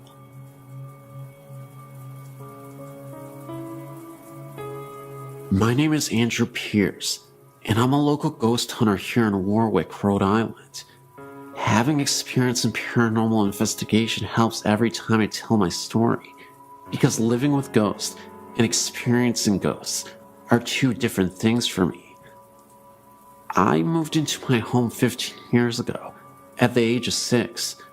The first night in my new house, I slept in what is now my mother's room, and before waking that night, I had nightmares of bloody murder, massacres, and deadly beatings. At the time I was just scared, but now, after researching, I've come to the conclusion that this was a ghostly encounter. Between the ages of 7 and 10, I suffered 4 experiences in my dreams where strange people would walk around in my house. The only problem is that they weren't living, and in each of these dreams, they were foreshadowings of what are now actual hauntings. The area with the most activity is my basement, which has been finished and where several phenomena have occurred. The first came when I was 12. I was headed upstairs from my computer room when I saw a figure out of the corner of my eye. When I turned around, it was a little girl huddled in the corner and looking at me. She was dressed in 18th century garb and looked like she had just left church or some sort of social gathering. She has never been seen again, but she has been felt throughout the house, and even experienced once by someone who had never been in my house before. This occurred when a friend of mine was sleeping downstairs, waiting for us to get back from a run to CVS. She was asleep on the couch when a ghostly arm or hand touched her arm, and then proceeded to knock over a couple of items on the table. When she had informed me of this, I knew it was the girl. Another haunting would be in my mother's room, where, if you are alone upstairs and my dog is not around, a growling sound comes from her room. It is entirely inexplicable, but I have a feeling an angry ghost lives in there, but cannot gather enough energy to support anything other than making sounds and haunting dreams. Shortly after my neighbor died, he built the house for his children and loved my family very much. Most of the hauntings disappeared, and a sense of comfortability ran through the house. Everything was at normal temperature, and there was no more dreaded sense of being followed or even watched. This has comforted me greatly, but it only lasted for a short time. Since that time, several newer and less aggressive ghosts have entered the house, and they are seemingly very friendly with my dog. Where he used to bark at them, he is now okay with them and can even be seen playing with them. This was witnessed when I saw him playing with his ball alone, but then noticed that the ball was rolling to him on its own. He would bring it back, and it would only roll once more. Also, this same ghost apparently hates breakfast because it disturbed us one time by knocking over a bunch of papers on the counter and spinning the trash can lid violently. No explainable cause was determined, as it was the middle of winter and no windows were open, and we don't have a fan in our kitchen area. Another ghost prefers to walk around the foyer and up and down the stairs, but never seems to go past the hallways. That's really all that happens, but I wanted to report these since they are the only real, vivid ghost experiences I could ever recall. Thank you.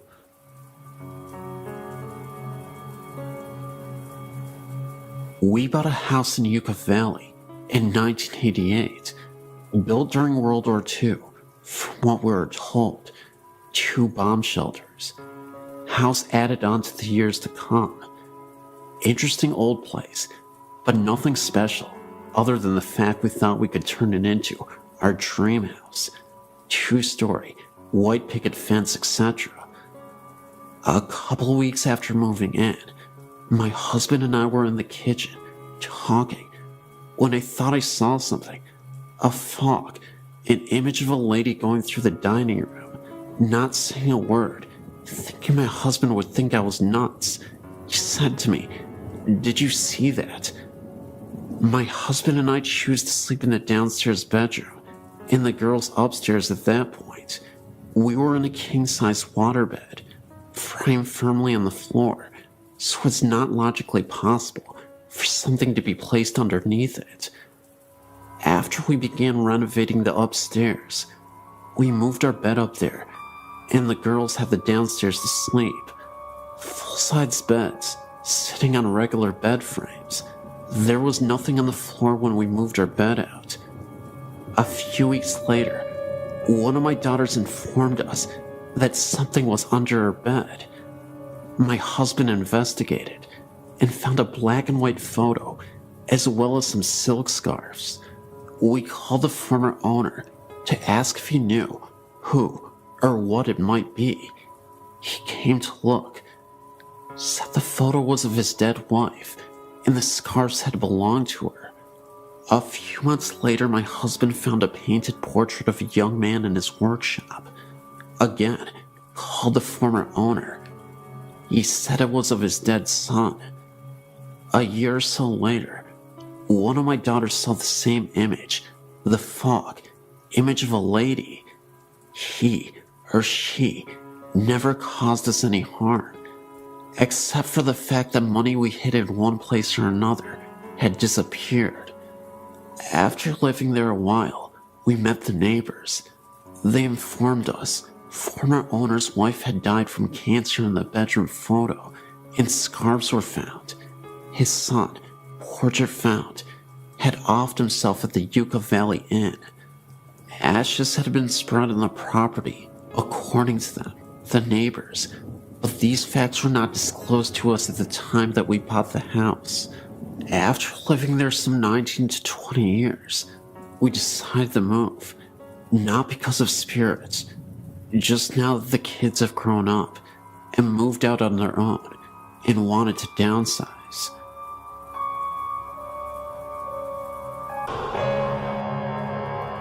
I used to live at the House of 1,000 Stairs in Redlands, California. I lived there for about 10 years off and on with my godparents. They lived there full time. I came on the weekends and during the summer. This place is very active at night. My godsister and I would see the spirits of ghostly nuns walking down the stairs. They would stop to ring the bells in the bell towers and then evaporate into a mist. After a while, we removed the bell that connected to the stairs. There were other spirits as well. Some were pleasant, while other spirits we believed were demons. I think the scariest experience we had was one night when I was sleeping in one of the rooms. I woke up to seeing multiple green lights floating aimlessly around me before disappearing. They had to have been orbs. I remember there was a closet which was slightly open. When I looked at the closet, I noticed the head of a figure peeking out with red eyes. If you've seen the famous Amityville horror picture, that's how it looked to me, except with red eyes, of course. There are tunnels that run under the property, and rooms as well, all made out of dirt. Some of the rooms' doors have been covered over with dirt and rocks, so that you cannot get in.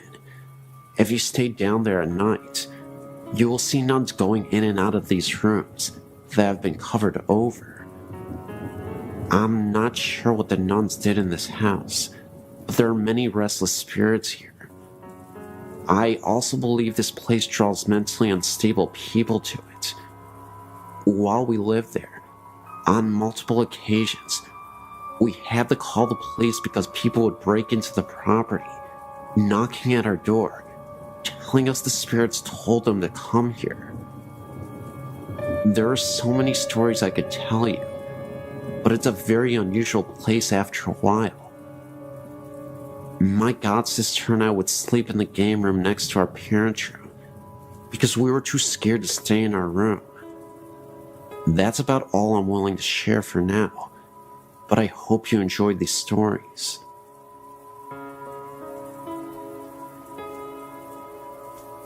I know that most high schools claim to be haunted, but my old alma mater has everything from restless Indian spirits, students that died on campus, as well as the spirits of some priest that passed away at the campus.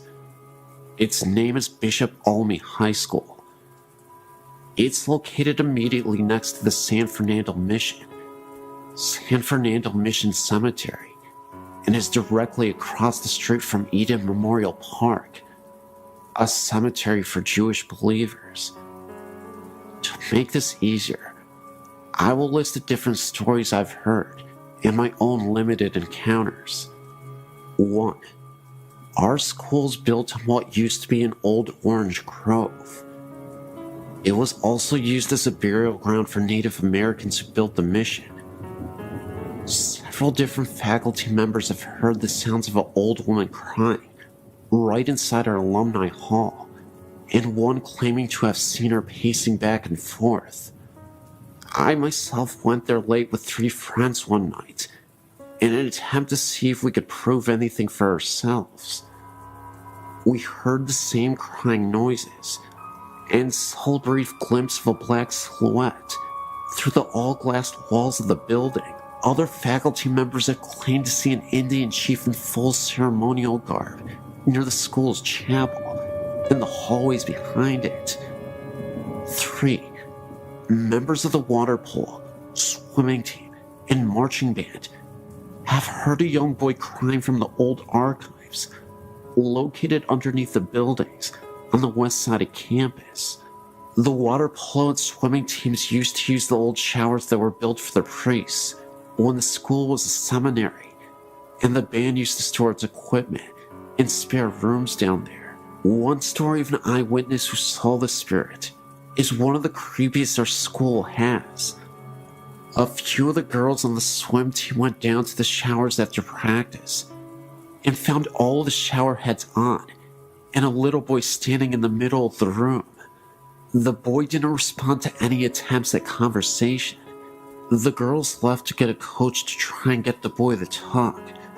When they got back, all of the shower heads were off, and the boy was nowhere to be found. This part of the school is directly next to the graveyard. Only a chain-link fence separates the two properties. Our pool is technically rented space from the graveyard. In the new school archives, located on the second floor of the building over the old archives, there have been reported sightings of a priest in his uniform, reading or filing books. This same hallway, nicknamed the Forbidden Hallway by students, because it has all the permanent records in school's computer's mainframes and is off limits to any student without permission, was once the dorm rooms for the young priests in training when the site still served at the cemetery.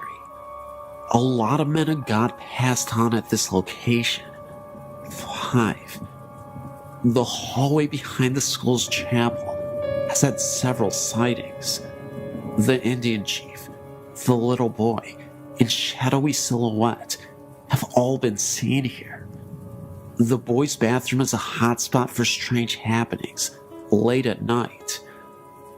I would be there late for extracurriculars or what have you, and one night when I was there, the door to this bathroom closed and opened twice. No one else was there to do this, trying to test the spirit. I said, "Is someone here?" And the stall door I was in flung open. It didn't feel like a bad spirit, but it was definitely wanting to make itself known. There are plenty of other stories at the school from all different sources. Those are just the ones I've heard the most, in my own little 2 encounters. I really hope this haunting hotspot gets a slot on this website, because I don't think spirits are going anywhere. Yes, great website.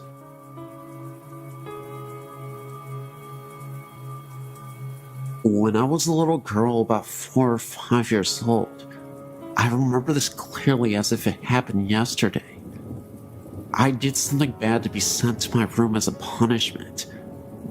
I was laying in bed, not sleeping, mind you, just laying there, looking up at the ceiling. As you may have guessed, I was bored out of my skull. Anyway, a few moments later, I looked at the head of my bed and saw 2 white heads, round-shaped, with red eyes.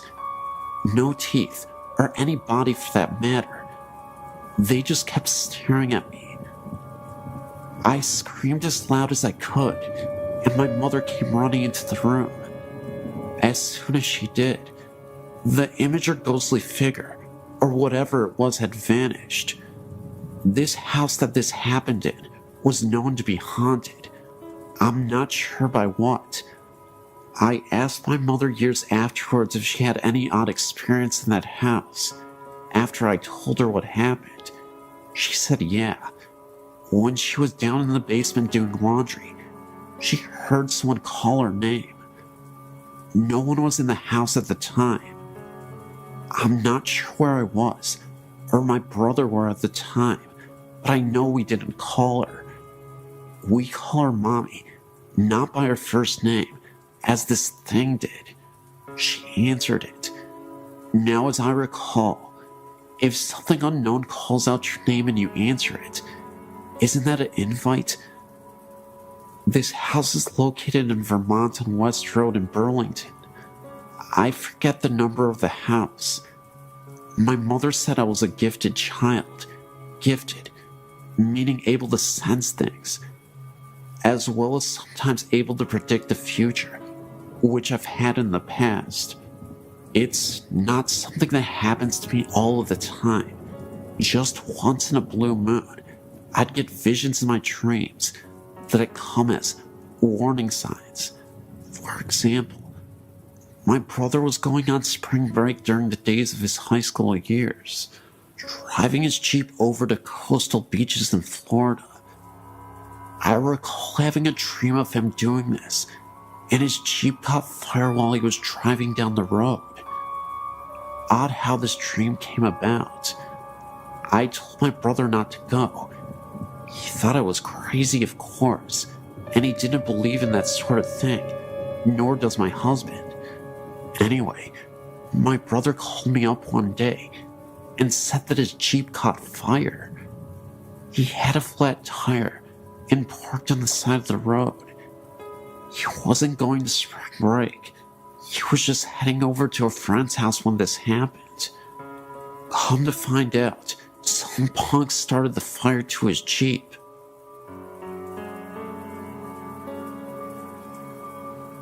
In 1977, my friend and I were driving on Old Pleasanton Road during the night. We were heading south when we came upon a woman wearing a black wedding dress. All she was doing was standing there, not moving an inch. We decided to pull over to see if she needed assistance, but didn't go too close, in case it could have been an ambush. No response from the woman. We didn't see that she had a vehicle anywhere around. It was beyond sketch, so we ended up not helping the woman out and continued to drive down the road.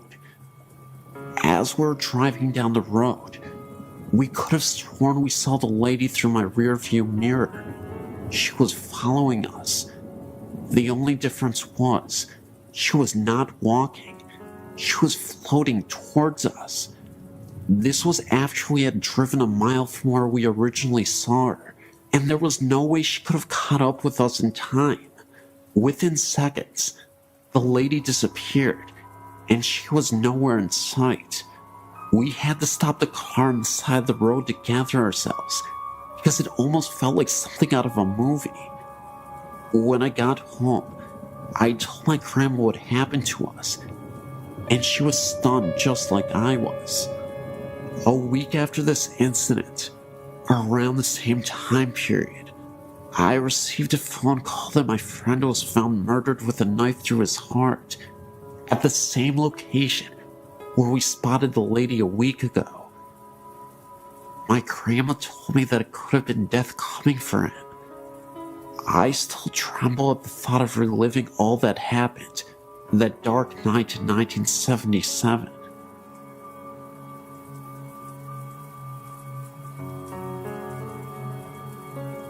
Great Aunt Amy. She lived in a small 2-room shack in the middle of a very remote wooded area in northern Michigan, next to her brother and his wife. I remember her writing to me in the mid-60s and telling me they had a road name and a sign now. My younger sister and I loved going there to visit. We would walk in the woods and explore an old cabin and trailer in the woods north of them. They lived very primitively, an outhouse with magazines for toilet paper, and slaughtered their own pigs and cows. There was a great green apple tree down the road, and we always stopped to get our pickings before heading home. One time, we heard a weird noise, and my mother told us to hurry up and get in the car. We had to get going. It was a bear calling for her cub, and we were downwind. Mom feared we may have been between the mother bear and her cub. Whenever we went to visit, we went to see the uncle and his wife first, then Great Aunt Amy.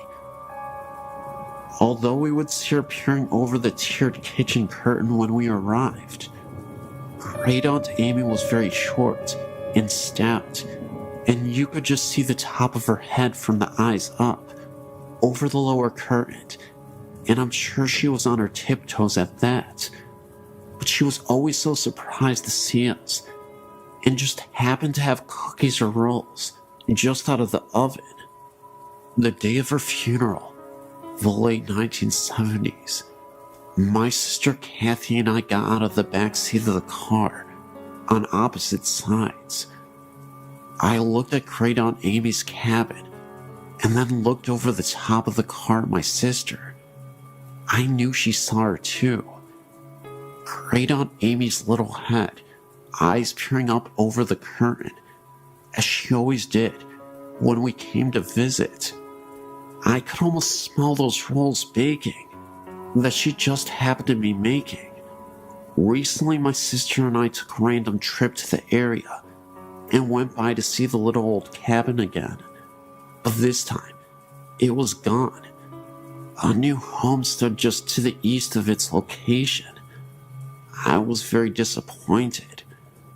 My sister turned to me and said, "That's alright. She's still there. Can you feel her?" I could.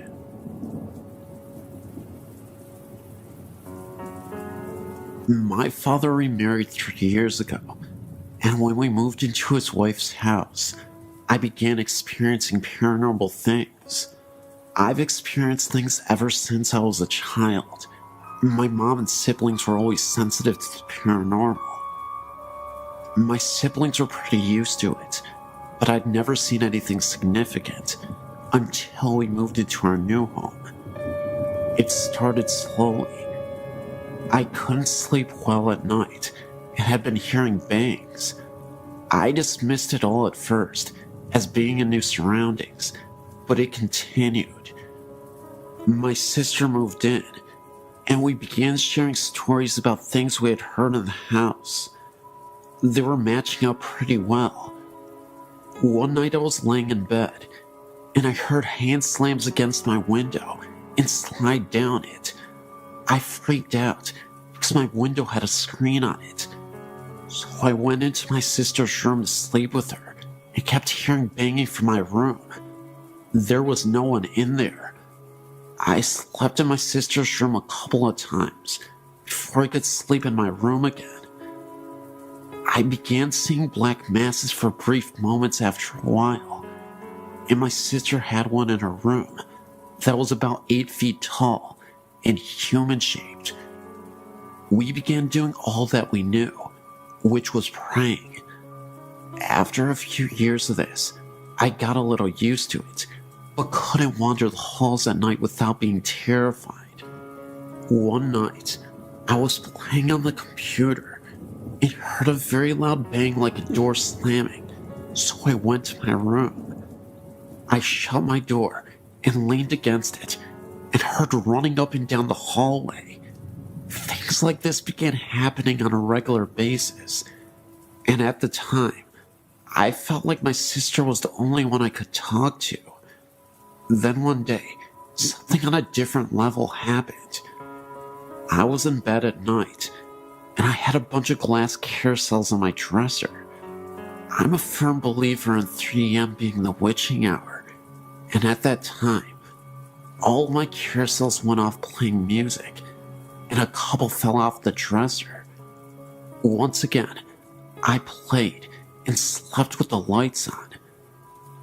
I had one final major experience before I moved out. My dad's room stayed locked during the day, so when we heard scratching on the walls, it sounded like something was scratching the walls and the ceiling.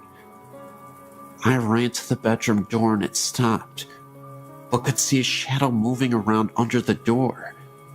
The scratching then continued, so I went outside. I moved and don't experience things like that anymore, but sometimes hear noises in my apartment. I just ignore it because I know my family and I are skeptical to these kinds of things. Just keep my faith and know that I know it's human in my apartment.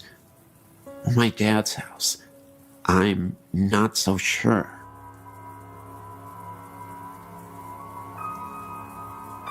This happened to my mother's uncle in the 50s.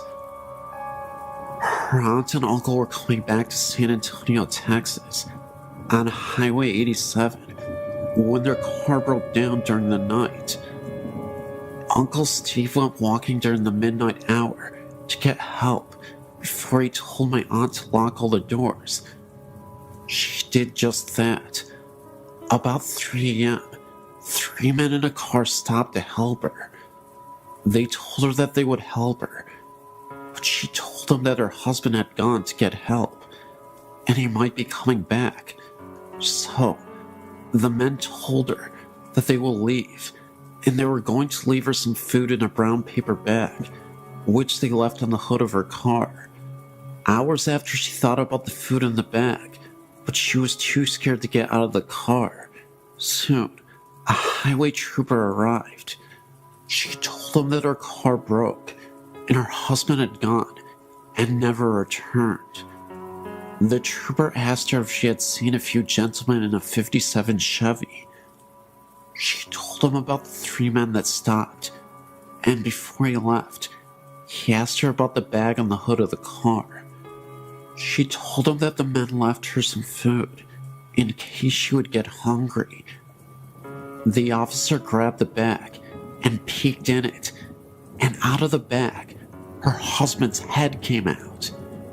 She has not been the same ever since then. I live in a small town in Kansas. I've lived in several houses in this town, and in just about each house have had strange experiences. The first I can recall was in a small farmhouse in the country. My sister and I shared a room and had bunk beds. The head of the bed was the opposite of how most people would set a room up. The head of the bed was by the window, and the foot of the bed was flush to the wall. I was in the bottom bunk, and my sister on the top bunk. I recall waking up one night and looking out the window to the shed that was across from me. In the top window, the second floor, I noticed a black human figure. No discernible facial features.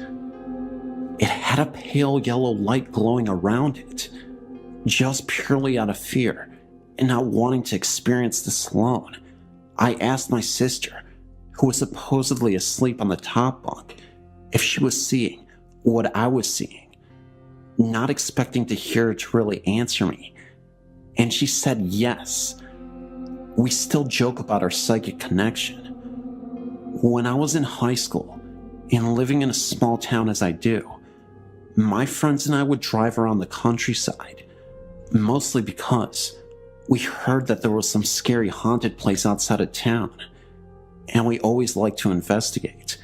But one night, I was sitting in the front seat of my friend's car and noticed that there was a small boy running in the road ahead of us. It was rather late at night, at least sometime after midnight. A very strange hour for young boys to be running out in the country. I noticed that he had on a red and green striped shirt and brown pants. What was really creepy though was the way he just kept looking back at us, almost begging to be hit. I could only see this boy at the middle point of the curve in the road. Just as we were rounding the last corner, he would disappear. It would only last several seconds. I questioned whether or not I was losing my mind, or if I really saw it, because no one else did. Another story I have was when I bought the house I live in now, still the same town. I'd fallen asleep on the floor in my living room. My dog was sleeping next to me.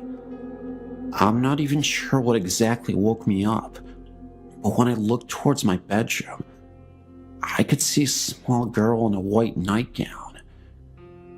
She had blonde hair, and next to her was a white cat. I could see through them. They had a mist around them. And again, just as it registered what I was seeing, they vanished. A few months later, I was in my room, standing on the edge of my bed, which is right next to the bedroom door. I was reaching for the light fixture to change a light bulb, with my arms extended. I noticed a man, dark short hair, and in his 30s. He had dark-rimmed glasses, and he walked past me through the living room into my room. As soon as he got past my arm, so he would be standing right in front of me, he disappeared. I've also noticed small dark figures, a possible dog, like roaming around me when I was walking in my house at night. I always try to jump over them, thinking that it was my dog, but she was in another room when this happened. In 1978, my parents purchased a relatively new house in Niceville, Florida. The land the house had been built on had previously been a swamp that was drained to make way for the housing subdivision. Nothing bad had ever happened in the house, yet, after living in the house for a short time, we all began to notice odd things. It started the night I broke up with my fiance. My parents had got out for the evening, and I was in my bedroom crying. Suddenly, I realized I was not alone. I looked up, and I saw a woman dressed in the turn-of-the-century clothing. She had a look of extreme empathy on her face. I did a double take. Never take your eyes off of them, I've learned. And my visitor was gone. My brother brought her engagement ring into my room so that I could take it to work the next day and have it sized. When I woke up from my nap, I got the ring off the dresser and noticed that it wasn't quite right. I got on my loupe and discovered that the ring had been squashed. I took the ring to my parents and showed it to them. Dad examined the ring. As a scientist, he was a little more observant than I was. He pointed out that the ring appeared to have been squashed from the right, beside the head that held the diamond, as if it had been sitting on the rear shank of the ring, and an incredible force put on it that literally broke the head from the shank, without leaving a single scratch or gouge mark. That kind of spooked me, since I had been sleeping with the ring on the nightstand next to my head, and it had been fine prior to being placed by my bed. However, events would soon unfold that made us all realize that the house was indeed haunted by the lady, but she was a friendly ghost, provided you were nice to her family. After having moved to the house, my mom was in a terrible car accident, which almost killed her. She was in the hospital for over 6 weeks, and even after she got out, she was in and out of the hospital repeatedly. By this time I was married and out of the house, but my middle sister's kids would stay over while my sister worked nights. My niece slept in my old room, which seemed to soon become the epicenter for activity, perhaps because of the pre-adolescent age. It started with her being awakened by the feeling that someone was sitting on the bed. She turned on the light and saw depression in the bed, as if someone were sitting there. As she watched, the depression slowly lifted out, as if the person sitting there had stood up. She was too frightened to sleep in the room after that, so her brother slept there for her. He was awakened every night by the sound of a dresser drawer being pulled out and rattled. At first he thought it was Granny, but then he turned the light on and there was no one there. The final straw for my sister's kids came when they were sleeping over one night. Mom had just been released from the hospital, yet again, and was sitting up in the den. Dad had gone to bed. Suddenly, Dad was awakened by the sound of the smoke alarms going off. He ran into the den and found Mom passed out. She had been in incredible pain since her accident and had begun stashing pills for a grand escape. That night, she had gotten so depressed that she ended up taking all the pills that she had been hoarding. There was no evidence of smoke in the house, not even Mom's usual cigarette smoke. By this time, the smoke alarms had stopped blaring their alarms, but Dad stood there, surveying the scene and thinking about how much pain Mom was in and how horrible her life had been since the accident, and even going as far as to whether it was even right for him to decide that Mom was not entitled to escape the horror her life had become. Then the smoke alarms went off again.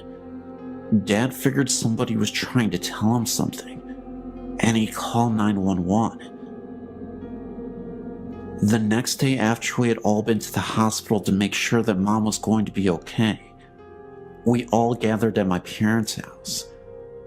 I asked Dad why he had called the paramedics.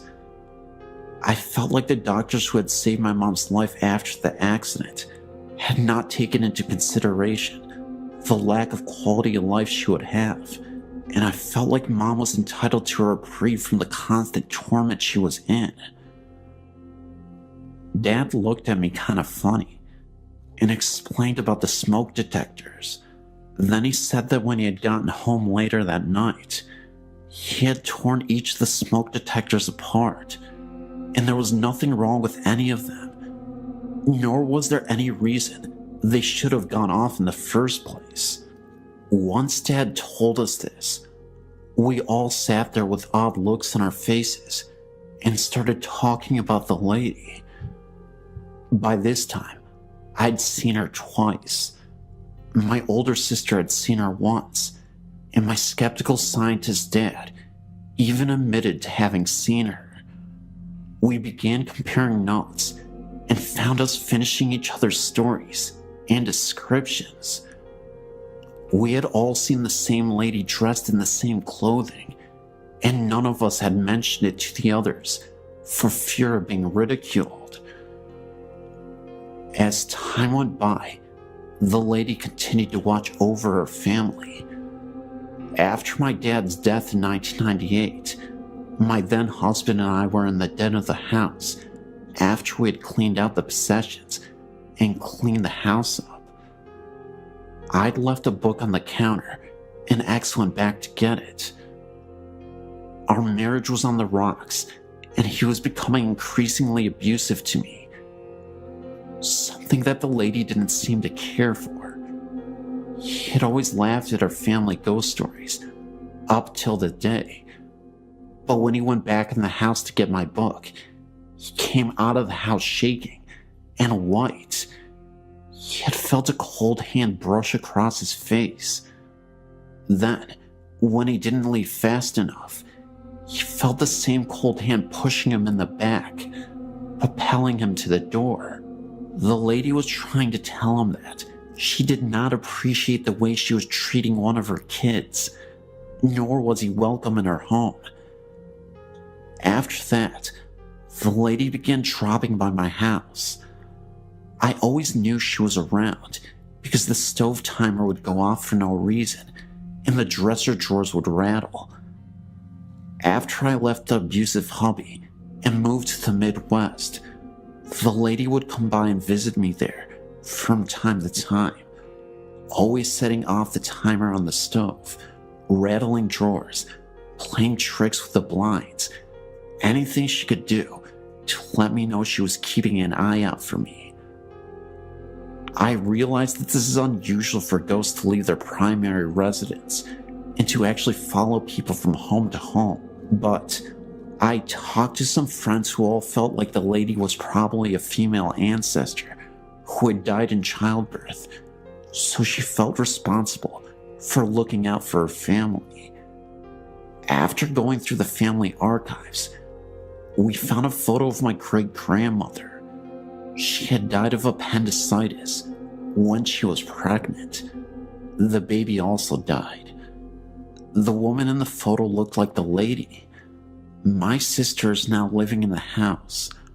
When she first moved in, she put some pots in the cabinet, then went to the bathroom for a minute. When she came back out, the pots were sitting on the floor. Earrings and rings that had been lost for years, some in different houses that we lived in, suddenly appeared on the cabinet or in my sister's jewelry box. Unseen hands frequently pull back the curtains to look outside, and my sister's dog loves to romp and play with the unseen visitor. I could go on and on about all the poltergeist activity, some that seemed to be coming from the lady, others that seemed to be coming from my deceased dad. From fax machines that go off when they aren't plugged in, my deceased dad's voice calling me to wake me up when the gas fireplace developed a leak, even luggage being set on its end. Weird stuff just follows my sister and I around. Just 2 nights ago, while laying in bed, I was awakened by the bed shaking.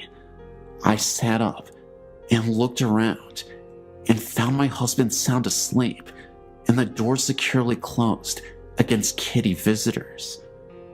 I laid back down and snuggled up to my hubby, thinking that he just had a chronic jerk that shook the bed when it suddenly hit again. The whole bed kind of went womp, as if a 20-pound weight had been dropped on it. This time, I knew that there were no cats in the room, and since I had been snuggled up to my hubby, I knew he had not jerked in his sleep. It's nice having your own guardian spirit to watch over you, but it can really interfere with your sleeping. I know that some people think that we're all nuts, or engaging in what shrinks call magical thinking, but every time I start to question my own sanity, I get another visit. It should be interesting when we move to my dad's hometown this spring. I imagine the visits will become a regular thing.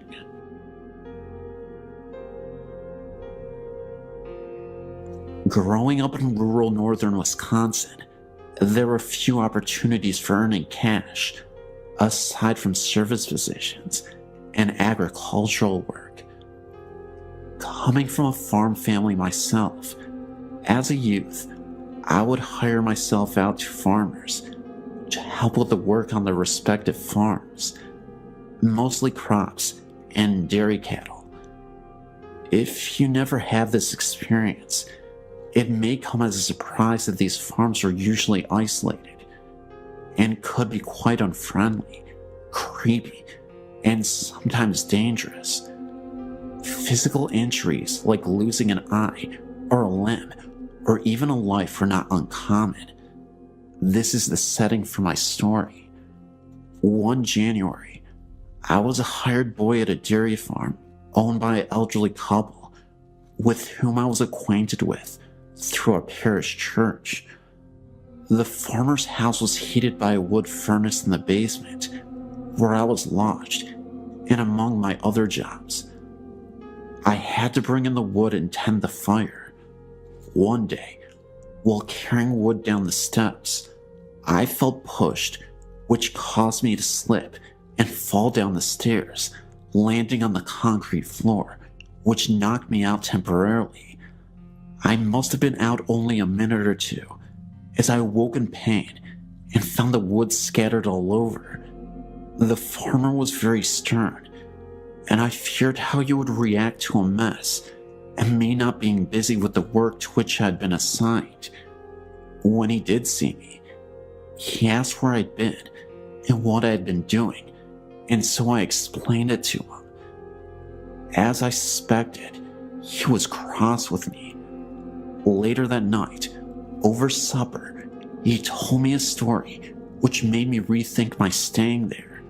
He related that some time ago, His wife, although a Catholic like me, had been dabbling in the occult, things like divination, astrology, cards, etc. Odd things began happening around the farm, and it was no longer prospering. He told me that the last straw had been when he awoke to find her levitating above their bed in the middle of the night. They decided to call the parish priest. The priest, whom I will call Father X in the story, was a mature, spiritual, and virtuous man whom I knew and respected. His brother was likewise a priest and an exorcist. The couple explained what was happening on their farm and house. Father X had to get rid of the occult books and the paraphernalia, and after hearing their confession and absolving them, offered to bless and cleanse the house with a kind of minor exorcism. Before getting out his handbook of rituals and his stolen holy water, he had them close and lock the doors and windows. For some reason, he went through the residence, leading the couple in prayers and reciting the house blessing and minor prayers of exorcism, all the while sprinkling each room with holy water. When they reached the last room, which was the kitchen, Father X was finishing the prayers, and after everyone said amen, the kitchen door, which led outside, unlocked by itself, opened and then slammed shut. Father X then explained that this is why he had locked the doors previously, to make sure that by the door opening and closing by invisible force, he could tell by that sign that the spirit had really left. The farmer went on to explain that he liked the instruction that Father X had left him with, namely, that the devil is like a dog on a leash. The demons are all restrained by the power of God, he said, chained, as it were, and they cannot really hurt you directly unless you come within their reach. Occult practices, blasphemies, and even grave sins can put people in places within the perimeter of the influence of evil spirits, and so if you want to avoid being harmed by them, don't come near them any more than you would approach a vicious dog that has been chained. I asked the farmer if the basin where I was lodging was also blessed. The farmer thought for a moment and said he did not recall that it was. The door to the basement was right outside of the kitchen door. After the experience with my fall that day, and the story that the farmer told me about what had transpired, I determined that I would not stay there another week. I left and didn't return. I didn't explain why, except to say that I wanted to be closer to the parish church and I wanted to go to daily mass. I did not have my own transportation at that time, except my bicycle. The farmer was unhappy that I left, as I was hardworking and well-behaved, but for me, there were plenty of other farms where I could work that did not have such problems.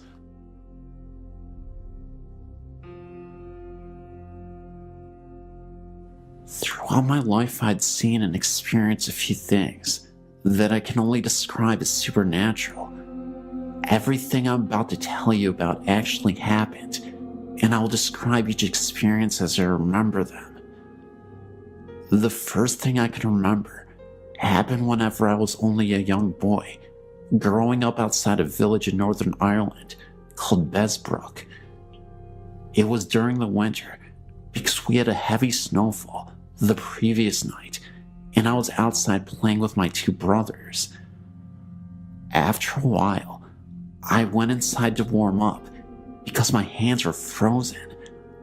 My mother told me to take off my boots so that I wouldn't tramp snow all over the house. I sat down at the table with a bowl of soup in front of me, and it was then that I noticed something out of the corner of my eye in the hall leading from the kitchen to the living room. I turned to see what it was, and what I saw absolutely terrified me. I saw the figure of a woman walking down the hall towards the kitchen. I just got up and ran out the door without putting on my boots and jacket into the snow, and refused to come back inside, even though my mother insisted that there was no woman in the house. Over the next number of years, nothing happened except what sounded like somebody walking around the house, even when the rest of the household was in bed or away. Everyone heard the noises, but chose to ignore them. Then one Saturday morning, while I was still in bed, I was shook and awake and told to get up and come down to breakfast.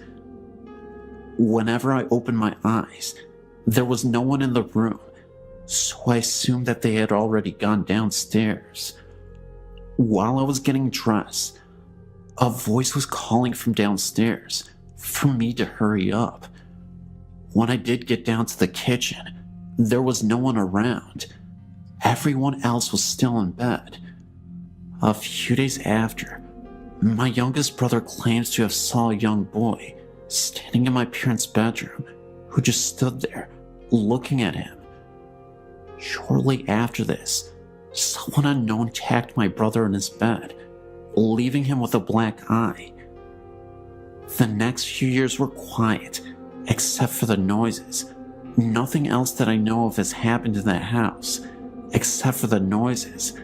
But I did tell you that I lived outside a village. The best way to get to the village is through a wooded area, and this place is a very strange place. I could distinctly remembering a moment when I had to walk through these woods to get to the village, and all of a sudden, in the middle of the night, I saw a circle of people in white robes just standing in a circle and holding hands. I was so scared about what was happening that I ran the other direction and no longer wanted to run through those woods ever again. I actually had a friend of mine who was walking through the woods, and he swears to this day that he saw a woman just flying from the distance from one side to the other. Looked like a witch, but she was floating, had really dark black hair, and it just looked like she faded out. These are the only things I've seen in my life, and with that last story, my friend has seen, but I've heard other stories by people I know. The shop at the bottom of the road is said to be haunted by the ghosts of the 7 British people killed there in the 80s, whenever the original patrol station was blown up. I mentioned earlier, I'm from Northern Ireland. There is a high viaduct in the area, which is used as a railway line. 18 people died constructing it, 1 for each arch, and numerous others have offed themselves off of it. The stories are that at times, you can see these people, and they all look sad. There's also the blood on one wall in a friend's house, and no matter how many times it is painted over, the blood still comes through. All this is true, and has happened within a square mile of where I live.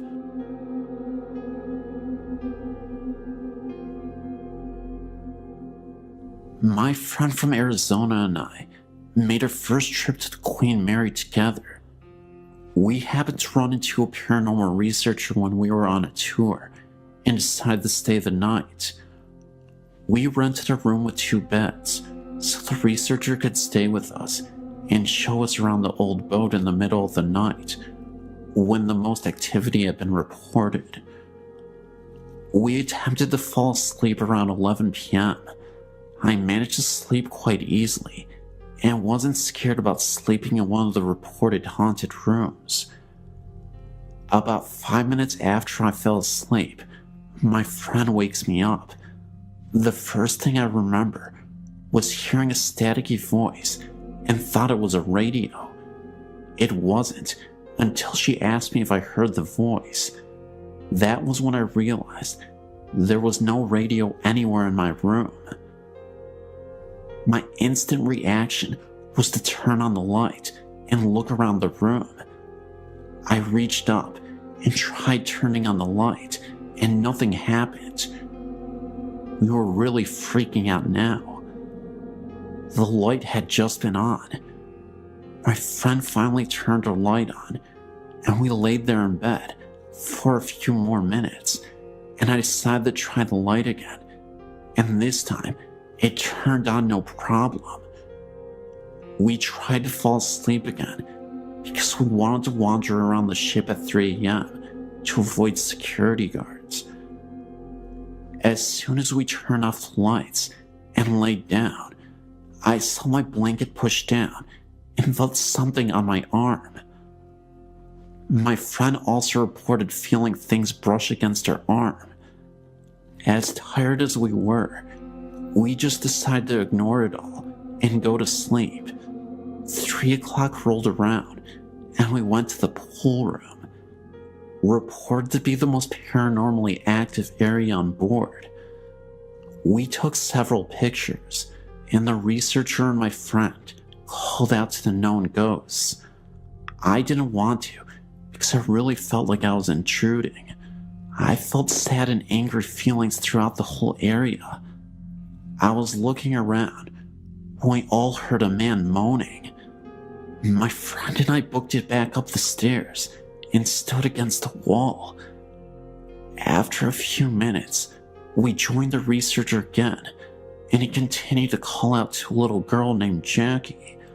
I wasn't paying attention at the time, but I heard my friend gasp, and I looked over, and she asked me if I heard that. I missed it. The researcher heard it too. It was the voice of the little girl. She was singing for them. I will never forget my experiences at the Queen Mary, and actually plan on going back soon. I came aboard not believing, and left a member of a paranormal research group. My girlfriend Liz and I haven't been together for very long, but we share a passion for ghosts and hauntings. On our second date, we went to a couple sites in our county that are supposed to be haunted. The scariest one has to be the Jericho-covered bridge, located in either Falston or Jarrettsville, depending on who you ask. As Liz and I drove up to the bridge, a heavy fog rolled in, almost like the ones you see in the old movies, set in places like London. This was weird, because Liz and I have been driving around the county for the last 2 hours, and we had only encountered fog in this one place. Maryland was a neutral state during the Civil War, but racism ran deep here. The Jericho-covered bridge is a grim reminder of that. It is a well-known local legend that runaway slaves were hung from the rafters of the bridge, and sometimes left there for days. As we drove over the bridge, we both felt a chill and a sense of terror in the air, like the bridge had been, in fact, the scene of unspeakable horror. Neither one of us really wanted to leave the safety of the vehicle to take the pictures we were so willing to take just a few minutes prior. Eventually, though, we did take the pictures, and when we got them developed, we found only 2 pictures had turned out. In the first one, you can see some kind of disturbance in the air towards the rafters, and in the second one, we can definitely see an orb in the area where just a minute before, the unidentified disturbance had manifested itself. A couple of months ago, I was living in a house with similar history as the Hanging Bridge. It was a super old Victorian-style home, very big, wide and spacious, multiple rooms. A few things happened that I thought was very spooky. The first incident happened when I was sleeping with my girlfriend in bed. In one of the rooms upstairs, we had an old music box that was in the dining room. It came with the house. I was awoken by the sounds of the music box playing by itself, and could see that the door was slightly opened. needing answers, I hopped out of bed to investigate, not understanding how the music box could play by itself. Needless to say, I made a gigantic mistake. As I opened the door and faced the stairs, I saw a dark shadow move directly up the stairs and then disappear. I froze for a second, almost chickened out, but decided to go downstairs anyway. To my surprise, there was nothing there, and all was silent. The music box had stopped playing. Another time, I was standing in the kitchen with one of my friends, and we were the only two people in the house at this time. We decided to use the spirit box and play with the Ouija board to conduct a session. I was fairly convinced that there was a spirit that needed guidance and was lost. We asked the spirit box multiple questions, but at first, no response was given to us. After nearly an hour, being frustrated, we nearly gave up. That was until we asked the spirit to give us a sign that they were still there. My back started to hurt, like some kind of pressure was being applied to it. I said to the ghost, "Is that you on my back?" Now get this. The spirit box sounded like it said death on the bridge. This immediately startled us, knowing that down the road was the hanging bridge. We tried asking it follow-up questions after that. The spirit didn't say anything, and just like that, the pressure on my back disappeared. I was starting to think that the ghost was trying to tell us that they were one of the ghosts that tragically passed on the bridge. The last incident happened in the kitchen. The kitchen door was slightly opened, and all of a sudden, I heard what sounded like a girl's whisper in my ear. As I looked towards the door, I saw a lady, I think, walk past the door. At first I thought it was my friend Laura, who always used to wear jeans. So I popped my head around the corner to try and scare her, but there was no one there. I wasn't scared because it was in the middle of the day. I actually found the experience quite exciting, but also unexplainable. To this day, I've always thought these incidents were all related to the hanging bridge. The Job Corps in Albuquerque, New Mexico. I was a student there in 1973. Since then, there has been a lot of renovation on the buildings, but when I was attending the Job Corps, it was pretty much the same as it was when it was an orphanage. One night, actually at 2 a.m. in the morning, when I came back to the dorms after babysitting, I had to walk across the campus to get to my room at the far end of the campus. While walking down to my room, all was very quiet in the dorms. Out of nowhere, I hear what sounded like children laughter in the distance. It was very faint, but I could definitely hear something. Yet, through the faintness of the sound, you could still hear shouts of glee and anger, as little children would do on a playground, if that makes sense. This happened behind the little chapel that was there, but the sounds came right there from behind the old chapel. And while I looked and squinted, I didn't see anybody there.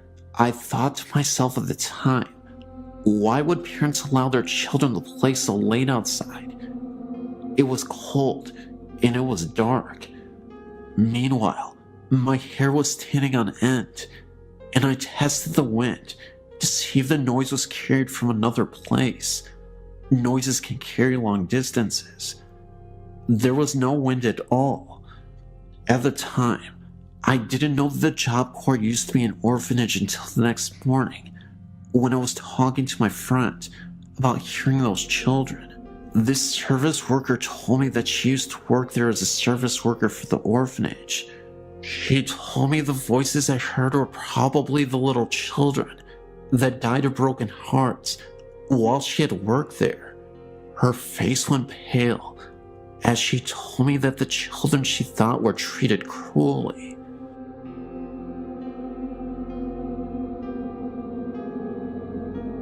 There are two versions of this legend that I know. It's called the Devil's Footprint. The first is about a construction worker that was aggravated with a boulder that would not budge. The man stepped on the boulder and said, "I will give my soul to the devil, this boulder will move." By the next day, the boulder had moved, and there was an imprint of a human foot and a hoof print of the devil. The man was never seen again. The other version is about a farmer that was having a terrible harvest. He then said, "I will give my soul to the devil if I had a bountiful harvest." Indeed, the farmer's harvest was bountiful, and he made plenty of money.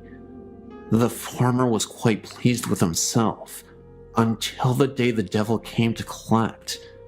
The farmer refused to give the devil what he wanted, and a chase ensued. They ran all around the farmer's land, and the chase ended when they reached a cliff. I believe the footprints happened when they had their final fight at that cliff edge. I've heard many stories about the devil's footprint being haunted. My fiance told me about an occurrence that happened when he was there with his brothers when he was about 13. He said that his brother was contacted by a ghost, according to him, and his brother swears to this very day he was standing in front of the church doors, and being a rebellious young man that he was, he attempted to kick the doors open. At the moment his foot hit the door, it swung open and knocked him off the steps. Now, you may be thinking that there was probably someone on the other side of the door playing a prank, but keep this in mind, the doors open inward, not outward. I also know someone that was there very late at night, and she swears that she saw hooded men walking the edge of the woods. I myself had an experience of sorts. One night, a friend and I decided to go find the place. We drove and drove, and we couldn't find it. When my friend was so sure she had driven too far, she turned back. We figured we better wait until daylight to look for it, so we turned on the road that we thought would take us home. And what did we see? The old cemetery and that unmistakable white church. Of course, we freaked out. My friend swerved and barely escaped going off the road. By this time, we were both feeling a little unsettling feeling in our chests. Now, whether this was due to some unwelcome presence or fear, I'm not certain. I'm assuming the latter. However, needless to say, we didn't stop there that night.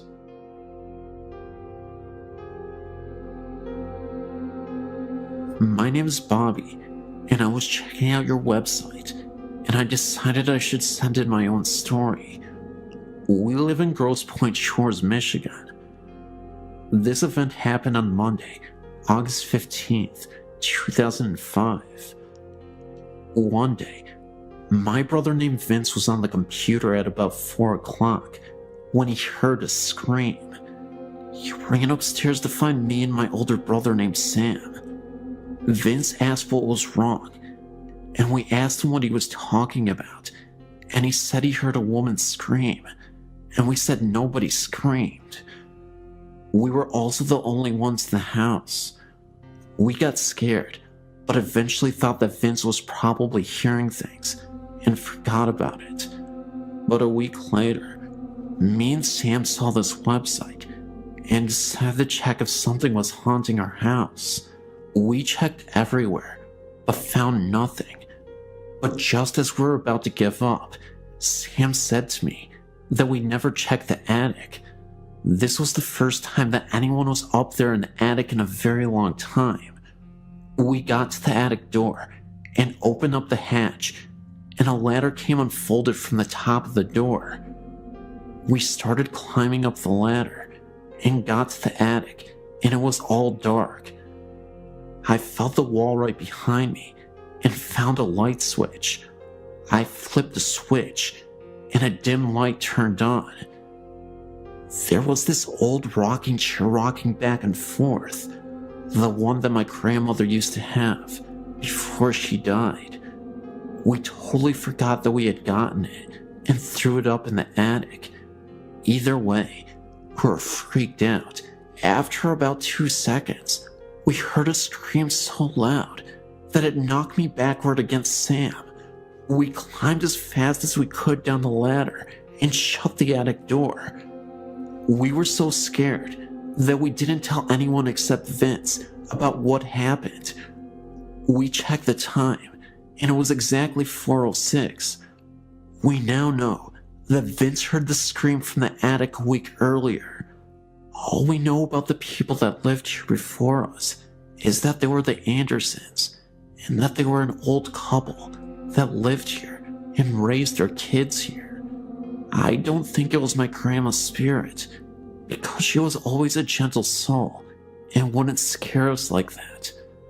Anyway, after all the kids moved out and Miss Anderson died, a short while after that, he sold his house to us about 4 years ago. I believe Miss Anderson was the one who screamed. I guess she was mad that we stole her house from her.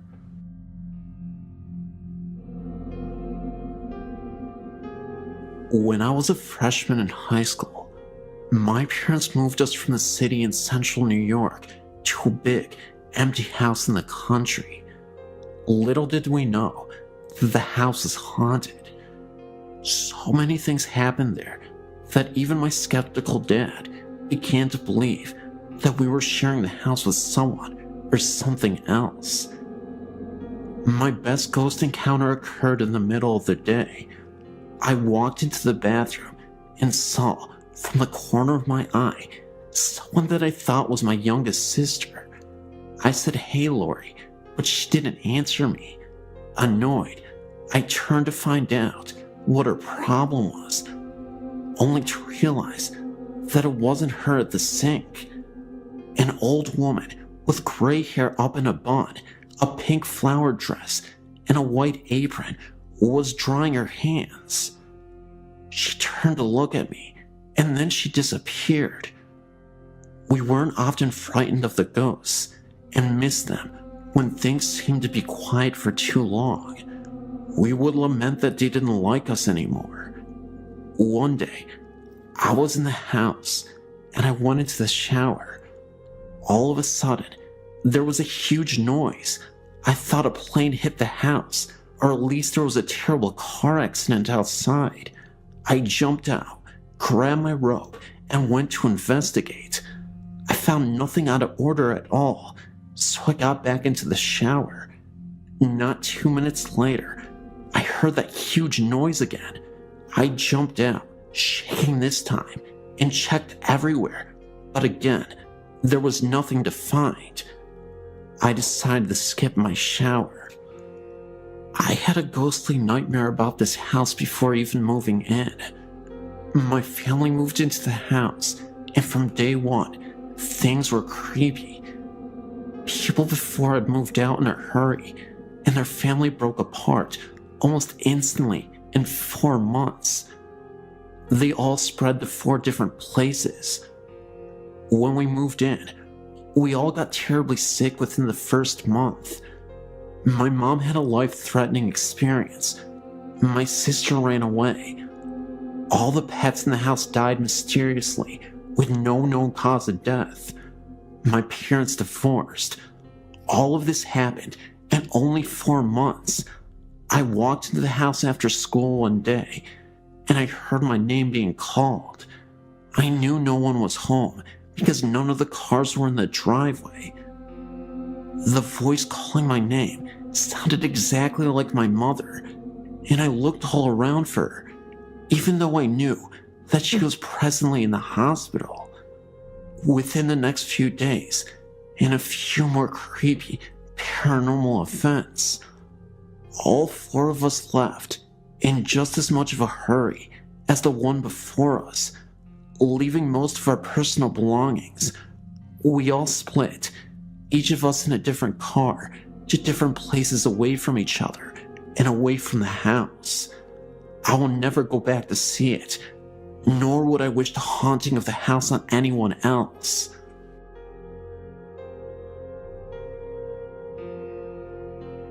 Hello. I lived at this house from 97 to 99. It was in Atlanta. My family and many of my friends were witnesses to the occurrences. Voices, electronics malfunctioning, dark figures. It happened day and night, but mostly at night. It is an older white home, near the river, and for a while, we had a rat problem. The plumbers had left a hole under the bathroom sink. The rats, who were fond of shiny objects, left 2 human molars, complete with silver fillings, on the bathroom floor on 2 separate occasions. The back of the home had a foul odor, off and on, and the crawl space had been cemented over. I'm an investigator for the state, not a hysteric. But the place made a believer out of me, my family, and half a dozen friends. My then 4-year-old son complained of the man in the mirror with a string around his neck. Voices were male and female, also a small child. I've often felt the crawl space needed to be examined, just never could figure out a way to ask the officials to do such. I truly think that there is a body or bodies under that house. Myself and a girlfriend watched as a man-shaped shadow moved across the dining room wall into the kitchen where the light turned on. Well, we're checking out, if you can get the new owner's permission.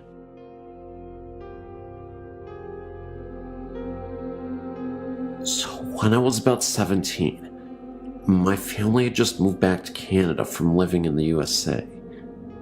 It was a bit sudden, and being a family of 6, it was a little bit of a scramble to find a place to house all of us before the snow hit. So, my mom and dad decided to live in an old house that my grandpa had on his property, just for the duration of the approaching winter ahead. The house was my great uncle's, and my grandpa skidded from my brother's property to his place. Now my grandpa has 2 quarter sections, and this house is tucked way back away from the main house, so the powers ran from the main house, and with it being so far away, there is no running water. This house is old, so to add to the running water, there also isn't heat, only a wood stove. Just to give you an idea of where we were living in. Me, being a 17-year-old, I often stayed in town and didn't stay there very often. I specifically remember the first time it happened. I was in my bed. I was the only one who would stay downstairs. With the wood stove, everyone wanted to sleep upstairs since it was warmer. So I was just starting to fall asleep, and I started to feel the room get really heavy. I remember the feeling of not being alone. The doorway didn't have a door on it. It only had a beaded curtain, and I could feel it standing there. I then remember having the feeling of total fear rush over me and frozen to my core with it. Then, it moved closer, and I felt the bed move and someone crawl right beside me. Not in a way that was super noticeable, but in a sneaky, slow, sloth-moving type of way. I specifically remember wanting to vomit with fear. Then, I felt it, the feeling of an unshaven face rub against mine. I scrambled out of bed, holding my blanket, and ran up the stairs to my parents' room. I was so out of my mind with fear that I couldn't even scream. I slept on the floor with my dad's side of the bed. The next morning, Mom was wondering why her 17-year-old daughter was curled up at the foot of her bed, and I told her what happened.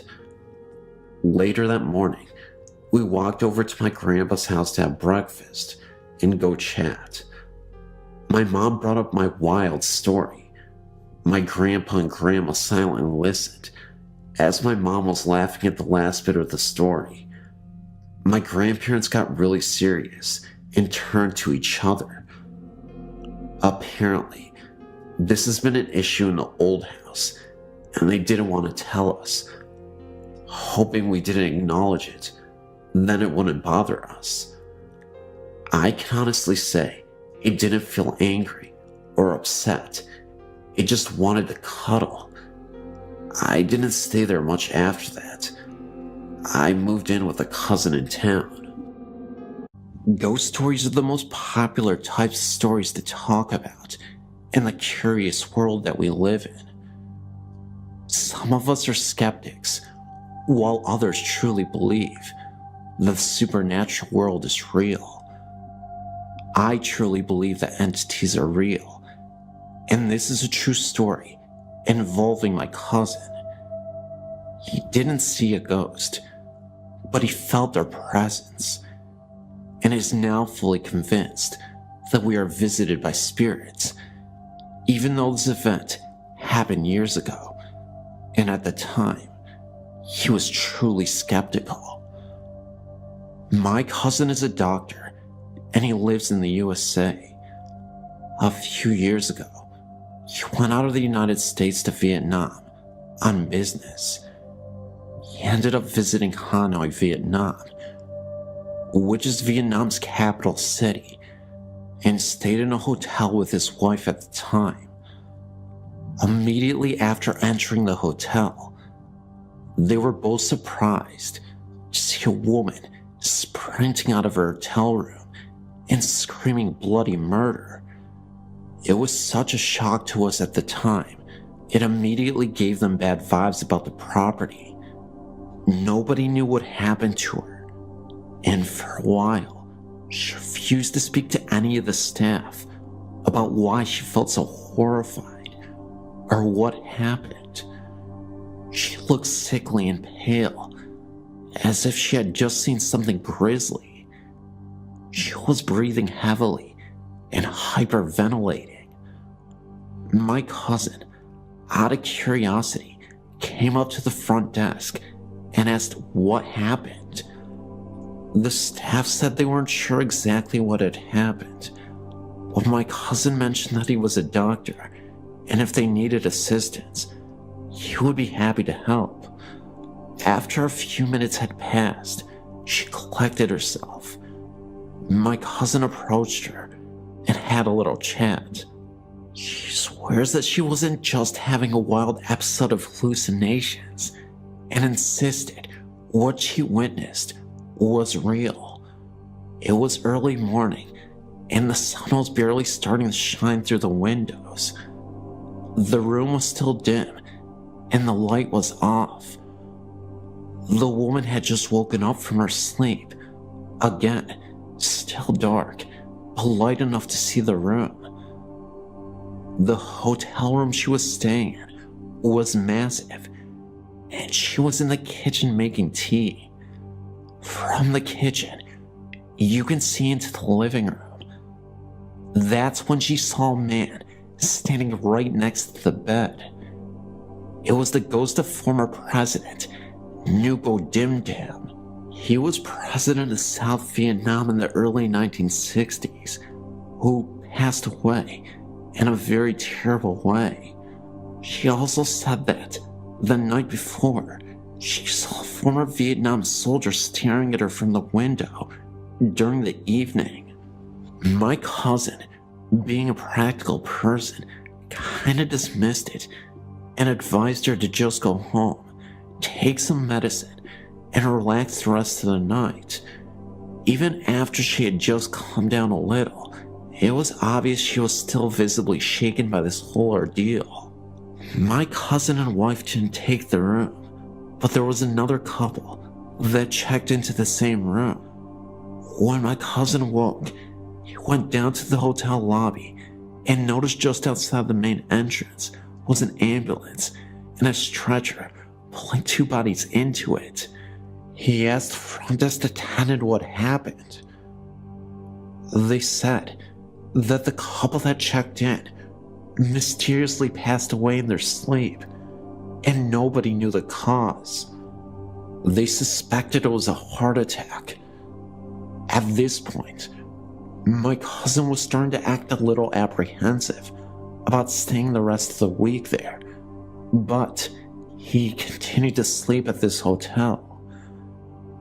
His mind never let him believe that it was related to the last incident with the previous lady or tied to the paranormal. Until a couple nights later, all was silent. My cousin was a few doors down from the cursed room at the hotel. This is where it gets freaky. It was late at night, and my cousin was reading a Vietnamese book when the power started to go off and on. He looked out into the hallway to see if there was anything going on, and all seemed okay. He thought that maybe there was a problem with the electricity, so he called the front desk from his room. What he heard over the phone started to finally freak him out. He said that when he picked up the phone, all he could hear was heavy breathing, and someone hung up.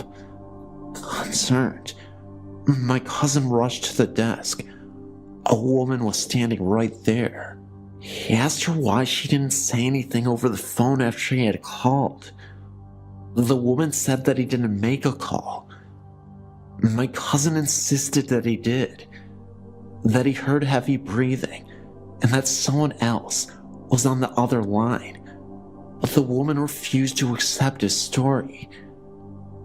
He also said that the lights flickered, and the woman began to grow pale. She urged him to bless his room, because there is something evil and it's disturbing the room. My cousin refused, saying that it was just a coincidence. Finally, a few minutes later, his wife screams. My cousin rushes to the room and asks her what happened. She tells him that she was walking out of her room when she heard voices talking, as if the chatter were coming from inside the hotel room where the couple had passed away.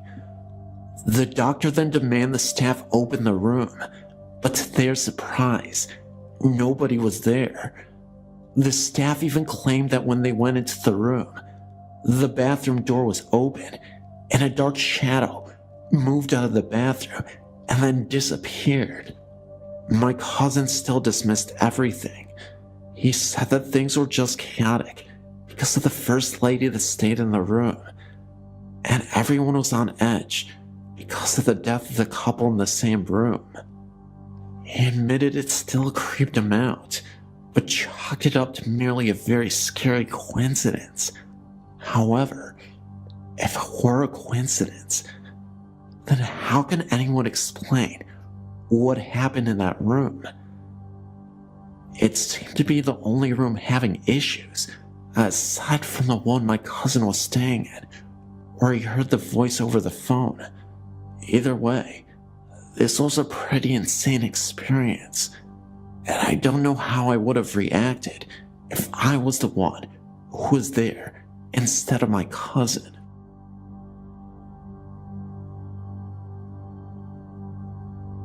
I don't remember the year that this happened, nor the age that I was. I still remember it though, as if it were yesterday. So, my aunt just got a new computer. She was never a technology ace or anything, so she had no idea how to get it started. When all else fails, call my mother.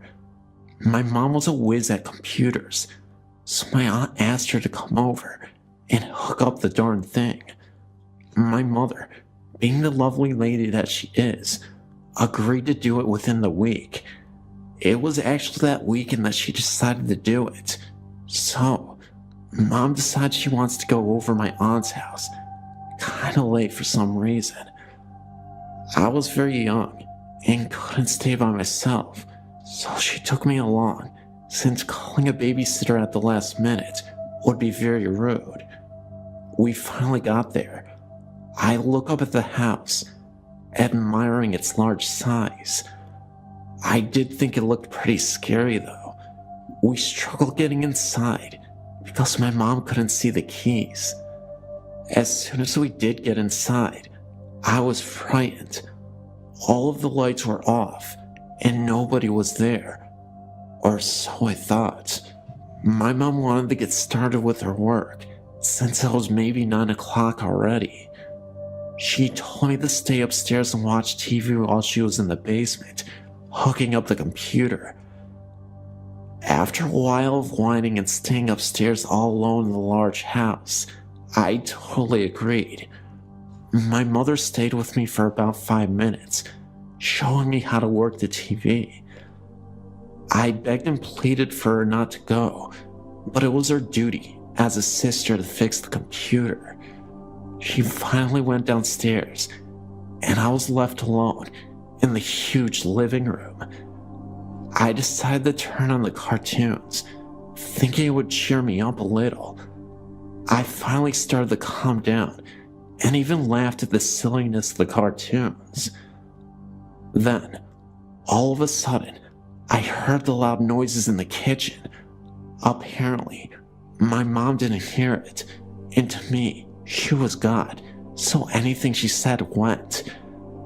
After she said nothing, I proceeded to ignore the noise, but then it happened again. I ignored it. It happened again. I ignored it again. It happened once more. By that time, I was so annoyed at the noise because it was disturbing my cartoons. I was so mad, I forgot my rule about my mom, and I jumped up from the couch, turned around, and almost yelled, "Shut up!"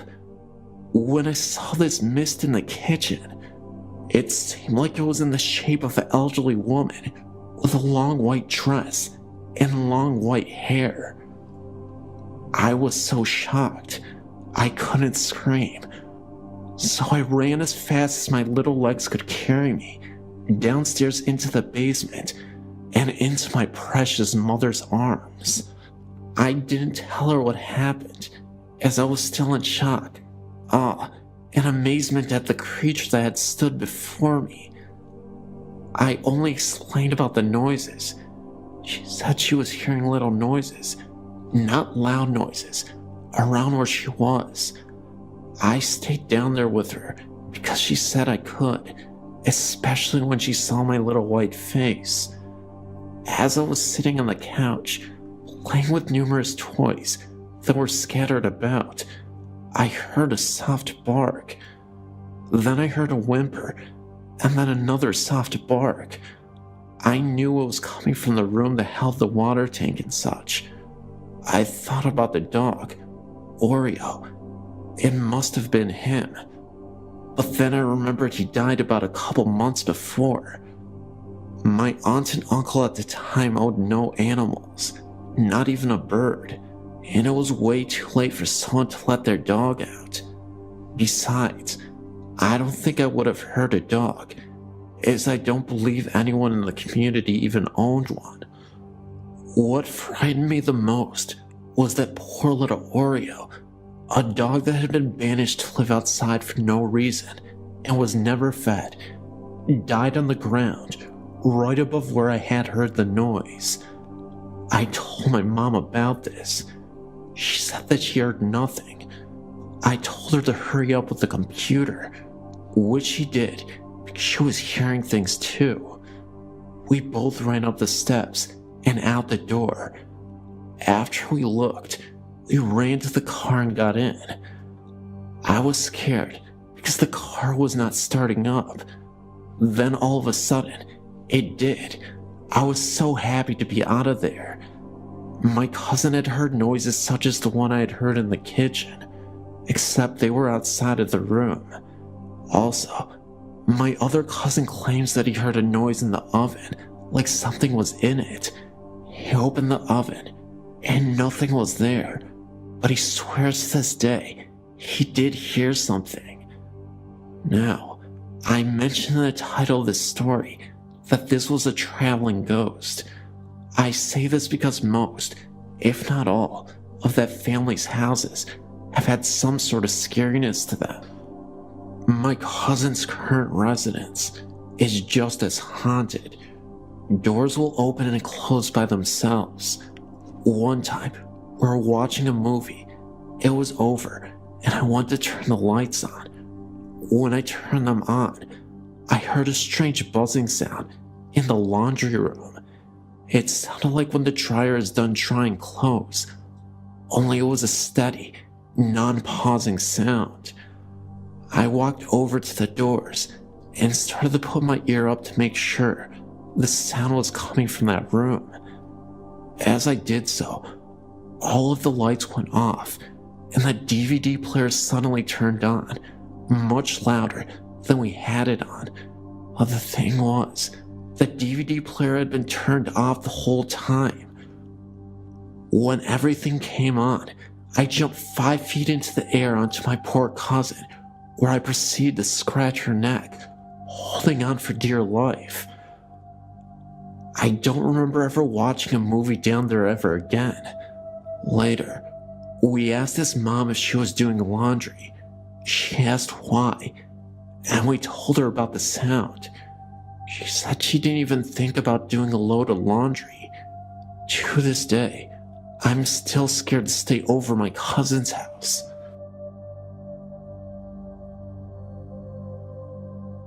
When my sister and I were young, we lived in a newer duplex in California. It was a small place with only 2 bedrooms, so my sister and I had to share a room. We had our beds on opposite walls, but they both faced the hall. On one side to the hall was my parents' bedroom, on the other was the bathroom, and in the middle of the ceiling was a big square fluorescent light. I think that's where it lived. I can't exactly remember when it started. All I remember is waking up in the middle of the night and seeing what I remember as the electricity man. It seemed to come out of the light, which my parents left on to help us sleep. It looked like a person, but seemed to be made from the light. This happened several times over the next few years we lived in the duplex. I never told anyone about what happened until about 15 years later. My sister and I had come to visit my parents. We're all sitting in the living room talking about our childhood when my sister had asked if I'd remembered anything strange about the duplex. I asked what she meant by strange. She asked if I had ever seen anyone in the wall. I then told her about my experience with the electric man. Turns out, she saw the same thing.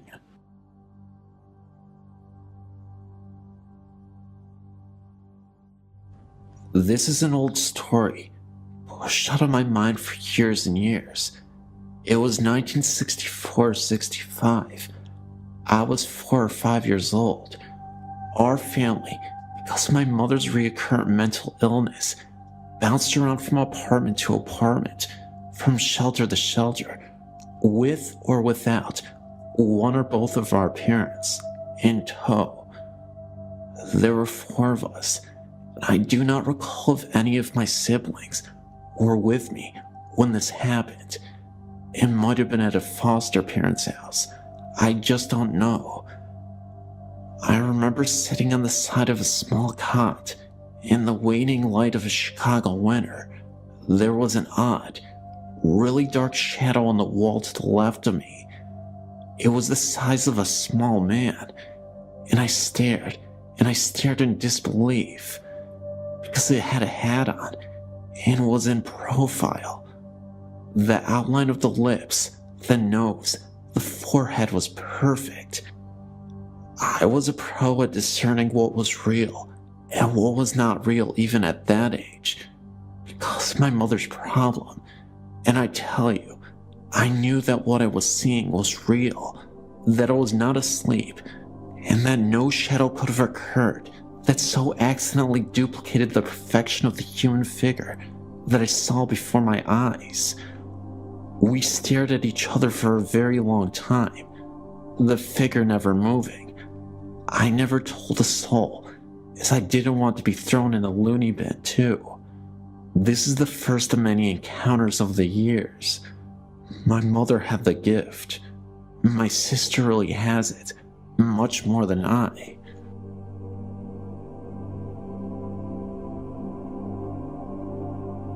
About 18 years ago, I was in the Jacksonville cemetery with my husband and 3-year-old son. We were reading headstones. I believe it was in June or July. The sun was out, and there was not a cloud in the sky.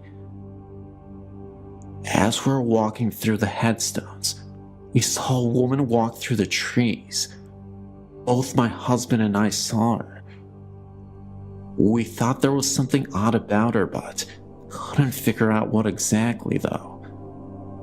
We were walking towards her, and she was probably about 80 yards away. She was walking away from us and stepped behind a tree.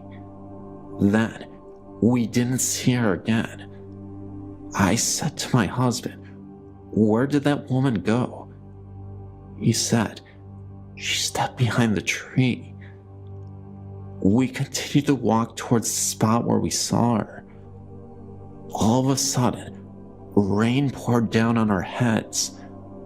We both looked up into the blue sky, and water continued to drench us. We ran back towards the car, and it was like the rain just disappeared. We got back to our car, and we were all soaking wet. The sky was still blue. We left right away.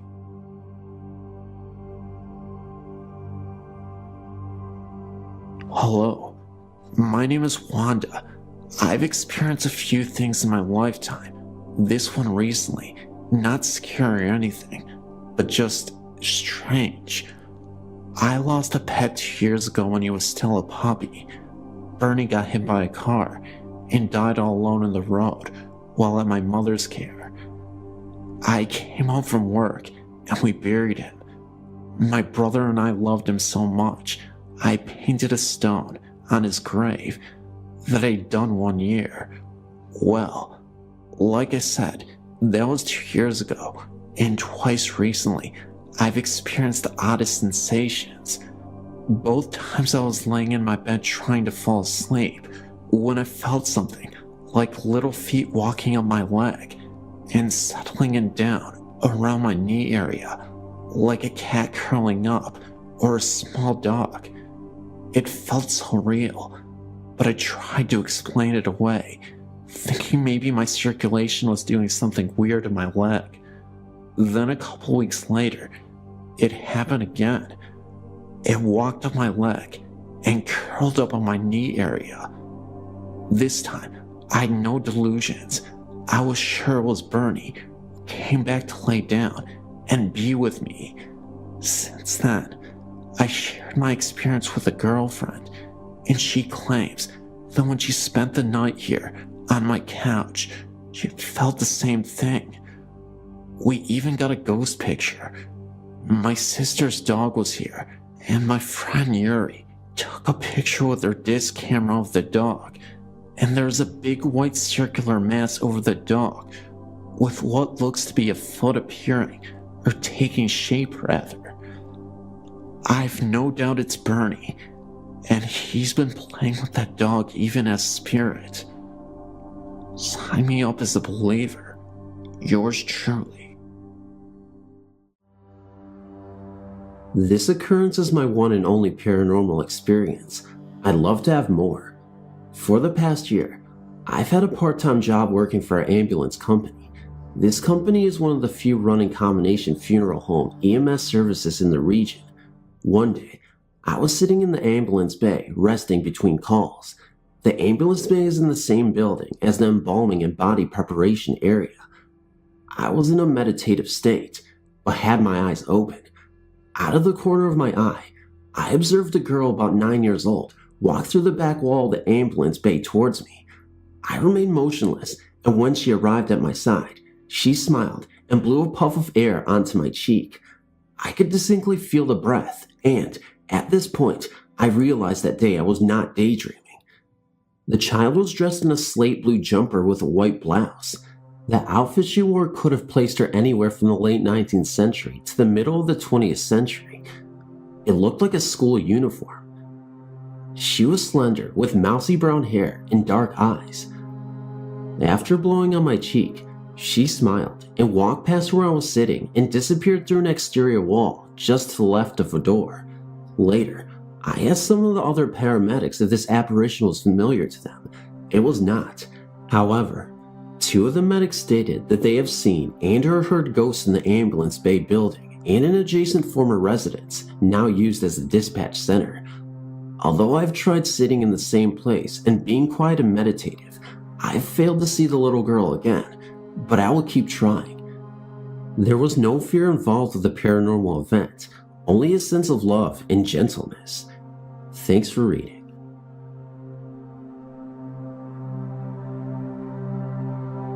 I had a few experiences in this one house I lived in from the time I was 5 until about 14. I lived in a city about 20 minutes away from Los Angeles. Anyway, one night, I was sleeping and for some reason I woke up. I don't ever wake up in the middle of the night.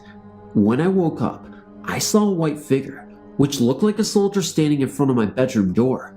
He was just standing there saluting me, just staring at me, and he didn't move. What I remember the most is his eyes.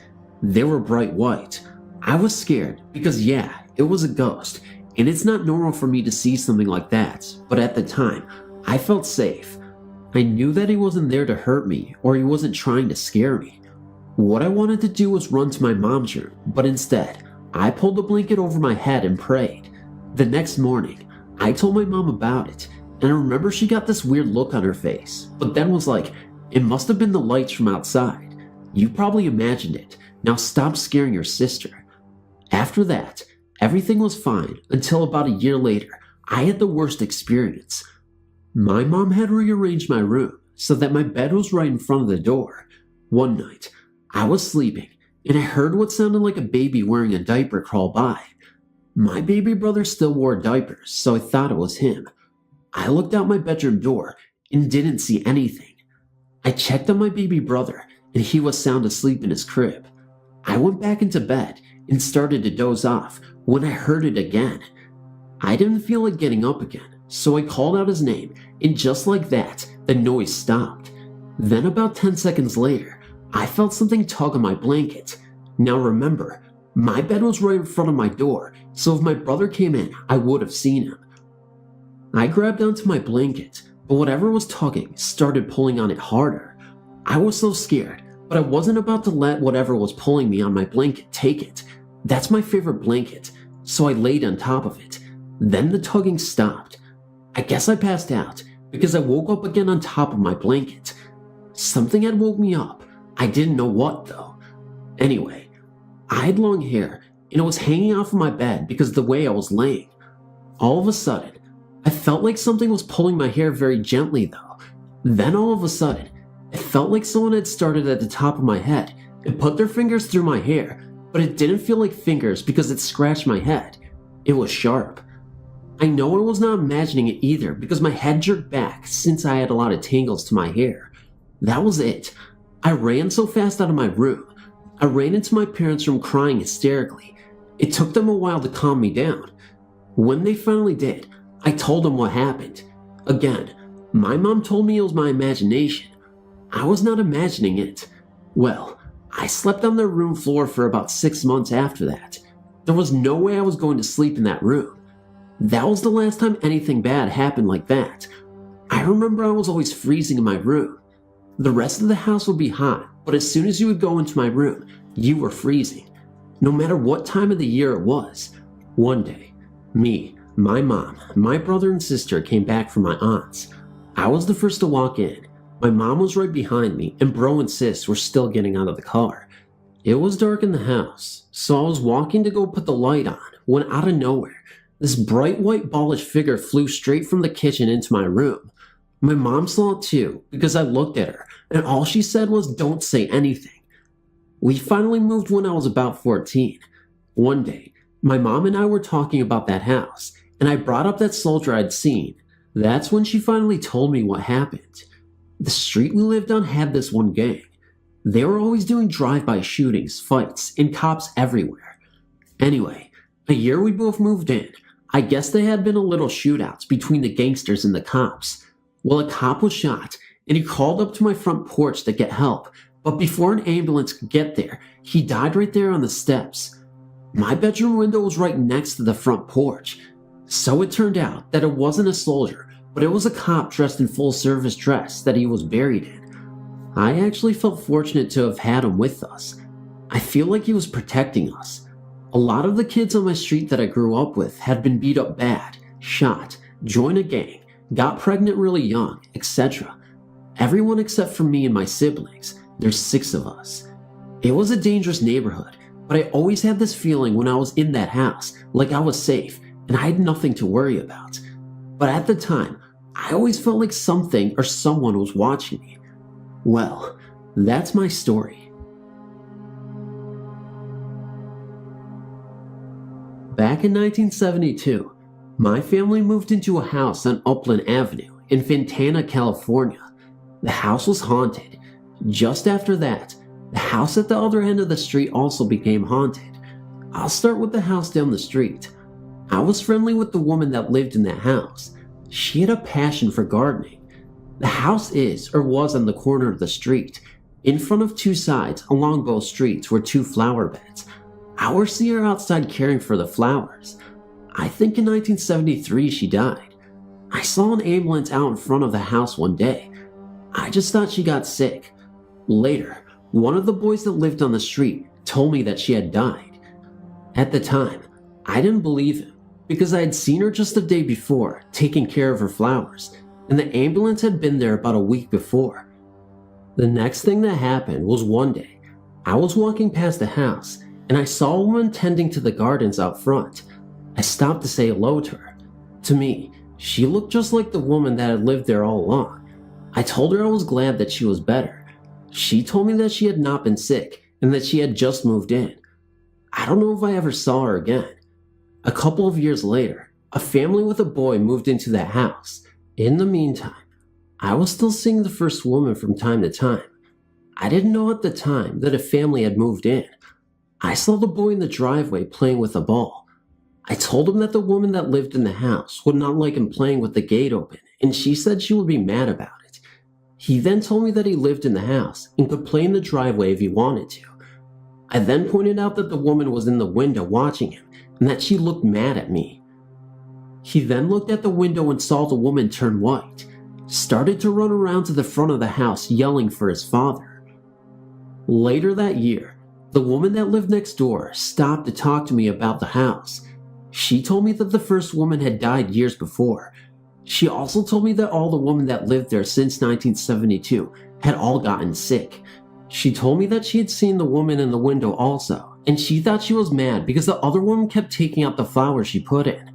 Also, the flowers were starting to grow into her yard. Later, they put up a very high fence, so they would not be able to see the window from their yard. Her husband, the neighbor, told me later that his wife was sick. He also wanted to know if I knew of anything that could be done about what was happening next door, plus that they were moving. In 1979, I told my doctor that I thought the house my mother had lived in was what made her sick. He asked me where she had been living at the time. I told him on Upland Avenue. He then asked if the house was on the corner and why he was asking me. He said that the first woman that had lived there had died of cancer, and so did the next 2 women that lived there, of the same cancer. The young mother of the boy did not die of the cancer that she got, but she was still very sick because of the treatment for it. He also told me that the first owners of the house was not the first woman. He told me that the town didn't know what to do with the house, as they didn't want any more women to live there because they all were getting the same cancer. I told him about the first woman and that she didn't like anyone to mess with her flowers. He did say that the town might make it into a park. I said that might work, but she would probably not like it, and that others could still get sick. I have no idea what happened because I moved out of town not long after that. Even today when I still think about it, it always creeps me out.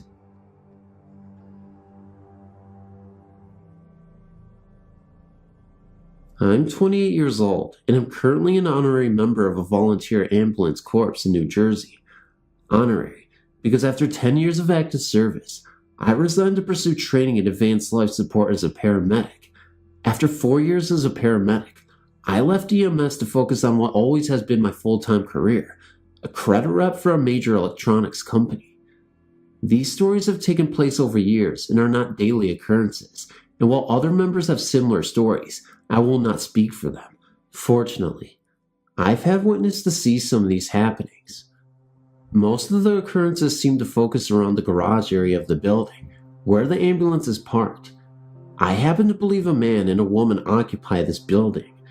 I believe this because of the following. While watching TV alone one night, I had a strange feeling that someone was watching me. Out of the corner of my eye, standing by the door leading from the building room to the garage, I saw someone just standing there. When I looked, no one was there. This happened a couple of times, over about 45 minutes, and upon glancing a third time, I made out some features.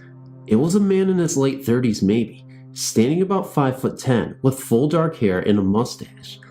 I left for the night at this point. This was fall of 1992 if I'm not mistaken.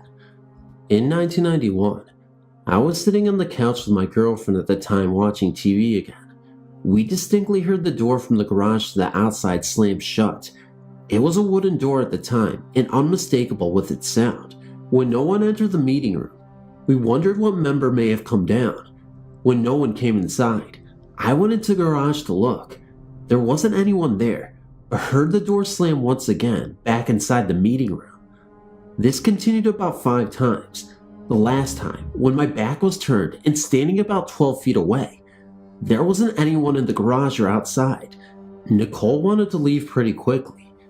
In the spring of 1994, I think, I was again on the couch with yet another different girlfriend. The door to the garage was propped open when we both heard the sound of footsteps coming from the garage. It sounded a little odd in the sense that it almost sounded like someone walking on leaves. Lisa had me go check, and of course, I found nothing, but this continued for about a half an hour. Whenever I would reach the threshold of the garage, it would stop. When I dragged Lisa into the garage to show her that nothing or no one was there, the sound started again. We were looking directly at the spot where the sound seemed to originate. About 20 feet in front of us, we heard the footsteps walking towards us. We both left right away. In March of 1996, I was dating yet a different girl. Yeah, I got around a bit. We had thrown a surprise party for my father. Jen was really tired after working a double shift the night before. She's a nurse as well as Lisa. After the party, I was finishing cleaning up when I jokingly said welcome to the haunted building. She freaked a little and went to leave immediately. This surprised me a bit because I didn't relay any of these stories to her. When we got outside, she told me that while she was zoning out, she noticed a man and a woman standing near the door to the garage. She said that the man was in his early 40s with dark hair and a mustache. She couldn't make out the woman because her back was turned. She noticed them because they seemed out of place to her. My cousin snapped her out of the zone and the couple disappeared. She didn't see them again, and nobody at the party fit this man's description. As I walked into the building through the back door one evening, I heard as plain as day a woman speaking. I simply thought someone left the TV on. When I stepped over the threshold, the voice stopped and the TV wasn't on nor anyone was in the room. There was no remote to the TV, so nobody could have turned it off from afar. I walked across the room to the garage. When I walked through the door, I noticed 2 friends, Patty and Allison, standing outside near the door. Looking rather shaken, I asked them what was wrong. They said they both heard a man's voice distinctly say Allison, twice, only moments before. They accused me of playing trick on them, although I did not. This was the summer of 1996. I have heard conversations take place in the garage a couple of times when no one was around. I could never make out what was being said, but it did sound like a male and female. Whenever I would walk into the garage, it would stop. Additionally, there have been instances when the light on the phone would blink on and off, as if someone was picking up and hanging up the receiver in another room. This happened when either nobody was present or anyone was present in the meeting room together. This, of course, could have been an electrical problem, but who knows? Thanks for listening to my story. This is less of a haunting and more of a notice that a friend is not completely gone from me. Back in May of '97, my husband's, then my fiance's, mother died. In April of that year, on his birthday, she had artery bypass surgery of her leg. Unfortunately, soon after she came home, the site at the top of her leg where the graft started opened up and bled. That time, she survived. The wound wouldn't heal, and it had got infected. In May, it hemorrhaged again. This time, it was so fast that in less than 5 minutes, she could not speak or respond to my husband next to her. The EMS got there just as I had gotten downstairs. She started to go into coronary arrest in the ambulance in front of the house. I had to drive myself to the hospital. Not too long, we got the word that she had died. Both of us were in shock. She was only 69. I thought it was so unfair. I loved her very much and had only known her for about a year. She was always so good to me, a very good friend and mother to be-in-law.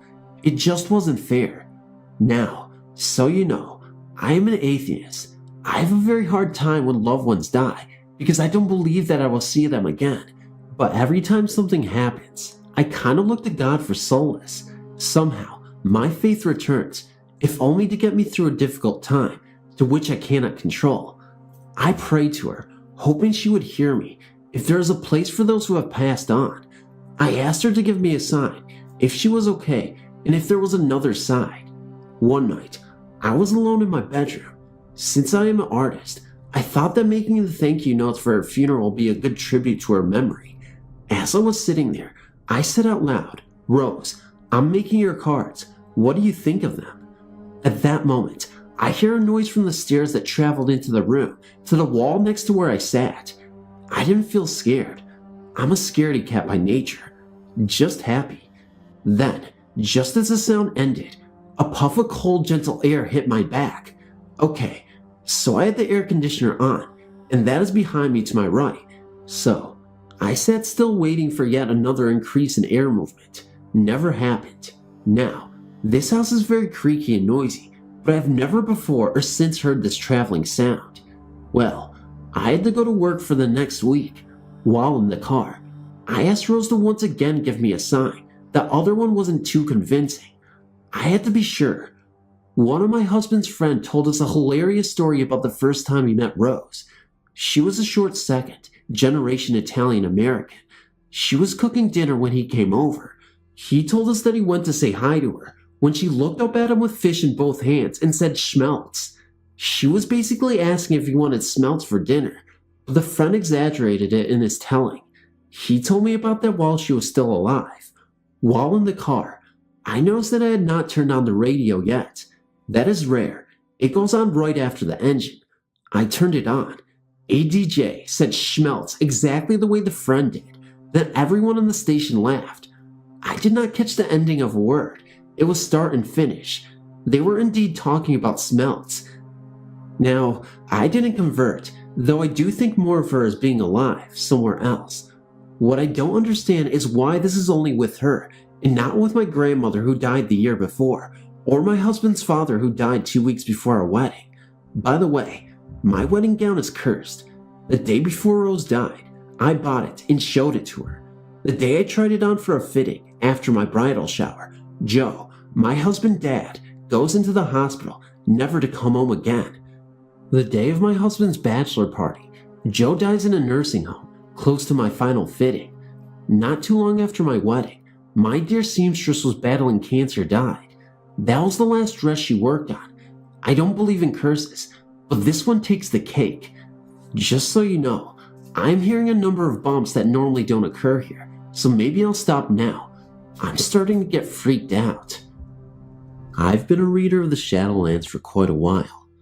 This is a story that my people of the Keskadena First Nation in the southeastern part of the Yukon experienced. They experience spirits that can imitate people, animals, and even vehicles sometimes. These are called Frozen Voice, or Gitsi in the Kaska language. As I was growing up, I've heard many stories concerning the Frozen Voice. these spirits can imitate a person that you know, or an animal, and even machinery. Well, the interesting part is a person could not see these spirits, but animals can. This story was a while back, and thinking about it again sends shivers up my spine. Well, my cousin was traveling to Watson Lake from Ross River, and their vehicle broke down late at night, so they decided to stay at this abandoned cabin nearby. As they were getting ready to sleep, they could hear voices inside the cabin, which sounded like a dog walking around with long nails. It also sounded like it was bumping into things, like a pop can in the darkness within the cabin. My cousins quickly turned on the flashlight to scan around the room, hoping to find what was causing the noise. Yet, he could not see what was happening, but the noise continued. My cousin's father knew about what was going on and told him to just ignore it. The spirits can sense fear and will get even worse. That's how my cousin was feeling and getting more scared, and that is when they started to hear noises going up and down the stovepipe, like a squirrel. The scary thing was that the stove was going at the time, and you could see the redness from the fire inside. My cousin's father knew that his son was getting freaked out by this, and tried his best to calm him down, but it wasn't doing him any good. Later in the night, the frozen voice was in full force as it was feeding off of my cousin's fear. Then all of a sudden, it stops for about 20 minutes or so. Then without any warning, my cousin and his father heard something that they weren't ready for. A loud cry of a newborn baby underneath their cot. That is when they had enough and left the cabin without looking back.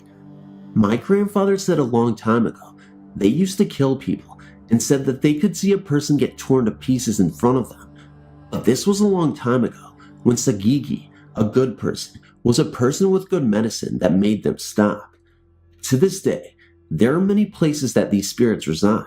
I was told to never speak of this spirit, because if a person talks about it, it will come and bother you as well, and not to make loud noises in the wilderness as well. If you are interested in this story, I have many other stories that I would be gladly to tell.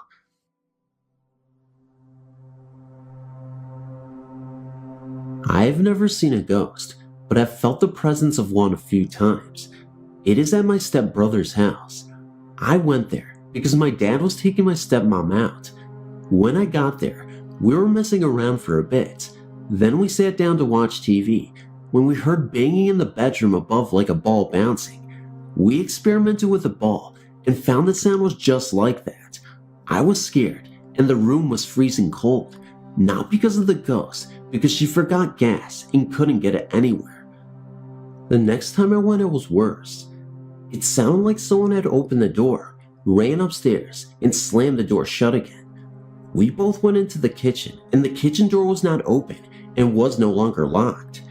I went again, and this time, the telly kept turning on and off, and the volume kept going up and down and off all together.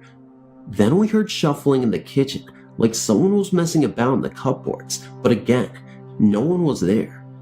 That night, I slept over the night, but was so scared we slept in the same bed. Then, in the middle of the night, her dog was waking up staring at a spot in the room.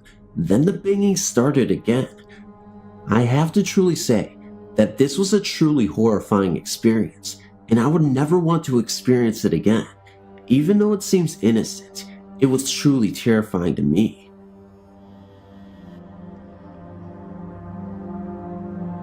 Me and a group of friends went to a small college up in the mountains of Pennsylvania called Manfields University. At night, there was nothing to do, so we would sometimes drive a half hour or so to random graveyards in the middle of nowhere. One night, we drove up to a graveyard, which I think is west of Mansfield. We had been to that graveyard before, so we were familiar with the surroundings and the sounds and phenomena that could take place there. That night, there were a bunch of people who just went along because they were bored, and my friend Dan and Dave, the leaders of the group, believed in ghosts, but didn't really get scared about anything. Dave had an EMF detector. We were out in the middle of nowhere, and that night, there were no EMF alerts from it at all. Some of the people we were with, mainly one girl, was very disrespectful, and while we were there, the EMF detector started going off with strong readings, and right about that time, we heard a growl or shaking or both coming from the graveyard. Needless to say, the people that usually weren't scared ran to the cars along with me and my girlfriend, and we drove away as fast as we could. It turned out later that we found out that the disrespectful girl couldn't hold her bladder and went to the bathroom in the graveyard. I think the spirits didn't like that, and that's why it happened. It was the freakiest night of our lives. We went back to that cemetery again, and nothing happened because unlike that girl, we're always respectful of the spirits. I just wanted to relate this story to you and see if you've encountered anything similar. Thanks for listening.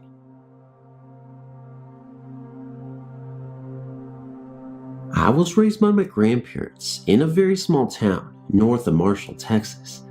At the time of my grandmother's death, I was engaged to a man that I'd been dating for a few years. Obviously, she had known him. In October 1999, 2.5 years after her death, my fiancé and I split up, and I started dating another man. He moved in with me in the house I grew up in with my grandparents. About a month into the relationship, he was sitting in our living room watching television. He saw me walk by the doorway into the kitchen and asked me to get him a drink. When I did not respond, he asked again. Once again, with no response, he got up to see why I was ignoring him. To his surprise, the kitchen was completely empty.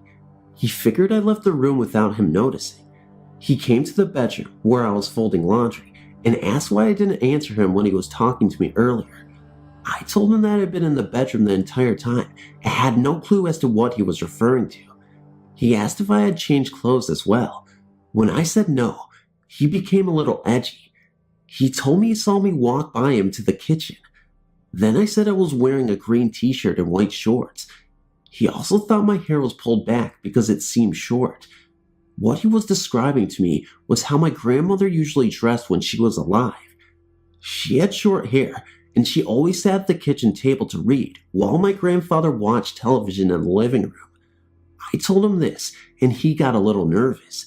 About a week later, he was coming out of the bathroom and heard his name being called from what used to be my grandmother's bedroom. I only used this room as storage. I couldn't yet bring myself to use the room. He opened the door, thinking I was in there going through the boxes and needing his help. Once again, there was no one in the room. He slammed the door and came running into the kitchen where I was. He told me he loved me, but my grandmother was really scaring him. There were instances of us misplacing the car keys and the like. I thought long and hard about the things that were happening and came to a conclusion. I figured that since my grandmother never got to meet my new boyfriend, this was her way of testing him to see if he was going to be a good match for me. I had experience with a friendly ghost for about 12 years. I grew up in a small city in Michigan. My parents bought their first house in the mid-1970s. It was a bungalow built in the 1950s. Sometime around 1979, may have been earlier than that, the ghost first appeared to my mom during the night in my parents' bedroom. The ghost was a man in his 30s. My mom was the only one who had ever seen the ghost. My dad and I did not believe her at first, although I would hear what sounded like someone walking around upstairs and going up and down the steps, but I never thought much of it. My mom would not tell anyone about the ghost because she thought people would think she was weird. The ghost would put different items in different places, or she would not be able to find an item for a long time, and then suddenly, it would pop up where it was supposed to be. The ghost would go to work with my mom. She owned a hair salon, and when she was there alone, the hangers on the coat rack in front of the salon would move, like someone was playing with them. When I got to be a teenager in the 80s, I began to realize the ghost was real. I would hear him walking around upstairs and going up and down the steps. I always felt the ghost was around. It was like I could feel his presence. I was never afraid of him. My mom was making cookies in the kitchen early one morning, and he appeared in the dining room, and she would ask him to go away, and he would leave. He came with us on vacation one year when we went to Niagara Falls. He would turn on the motel room lights in the middle of the night while we were sleeping and turn on the radio in the room. For the longest time though, My mom was the only one who had seen him. Finally, around 1991, when I was 21 years old, the ghost woke me up one morning. It was about 7:30 a.m., and I woke up to something touching my face. I opened my eyes, and the ghost was at the side of my bed, and he had touched my face. My bedroom was now in my parents' old room, where my mom had seen the first ghost. I was really excited that I finally got to see the ghost. He only stayed a few minutes, like he was just curious as to who I was. He was probably in his 30s, and he was wearing a hat and had a mustache. He was always with us the entire time we lived in that house. I moved out in 1993, and then my parents had a new home built in 1995. Since then, we have not experienced any more ghosts. I do not know who lived in the house before us, but I did hear that many years before we lived in that house, that a young man who lived in the house next door was working on his roof and fell off the ladder into what would be our backyard and died. So I'm thinking that maybe that is who the ghost is. He was never mean and never scared us on purpose. It was kind of like he was hanging around to be a part of the family or something. I always wonder if he is still in my old house.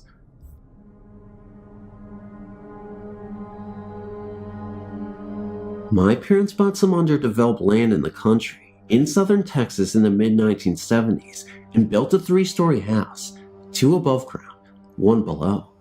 Not far away from the land is a small cemetery. It contained a few infants and 1 older person's headstones. I guess I'm the first to experience our friendly ghost. While up late at night reading, I heard some cabinets in the kitchen right down the hall open and close, but couldn't see the kitchen light on under my door. I immediately got up and went into the kitchen and turned on the light. No one was there, and after talking to my family the next day, no one had gotten up in the middle of the night. My parents' room was above mine, so I always heard when they walked across the room and down the stairs, and my brother's room was right across the hall. I'd have run into one of them when they had been up. My family started teasing me about hearing things. My next experience was when I was home alone. I was in the living room reading. The couch was against the wall with the stairwell going up. All of a sudden, I heard steps coming down the stairs. I was so terrified. I slowly looked up, expecting to see a hand on the handrail. Getting up my nerve, I walked up to the front of the stairs, and no one was there. My father claimed for years that I was just hearing the walls creak. I'd lived in the house for a long enough time to tell the difference in wall creaking and stair walking. My family continued to tease me until the day of my brother's experience. They were alone in the house, downstairs playing pool. They heard the front door open and close, and heard someone walking into the kitchen above them. They hollered at my dad, whom they thought it was. When he didn't respond, they looked at each other and walked upstairs to the first floor. The front door was still locked, and there was no one in the house. Since that time, my mother has heard several things. My father has heard a gonging in the house, something you just don't hear out there in many instances. My parents have both felt someone kneeling on the foot of their bed while they were in bed and not asleep. When the light was turned on, no one was there. Now they don't tease me anymore. We just joke about Casper, our friendly ghost. We've never seen him or her, but we have heard plenty of noises he or she makes. Anytime I'm visiting now and am there alone, I always walk in with a greeting. Hello, Casper. I'm home. As the home was built by my parents, and we don't really know the history of the land, we've no idea who it could be.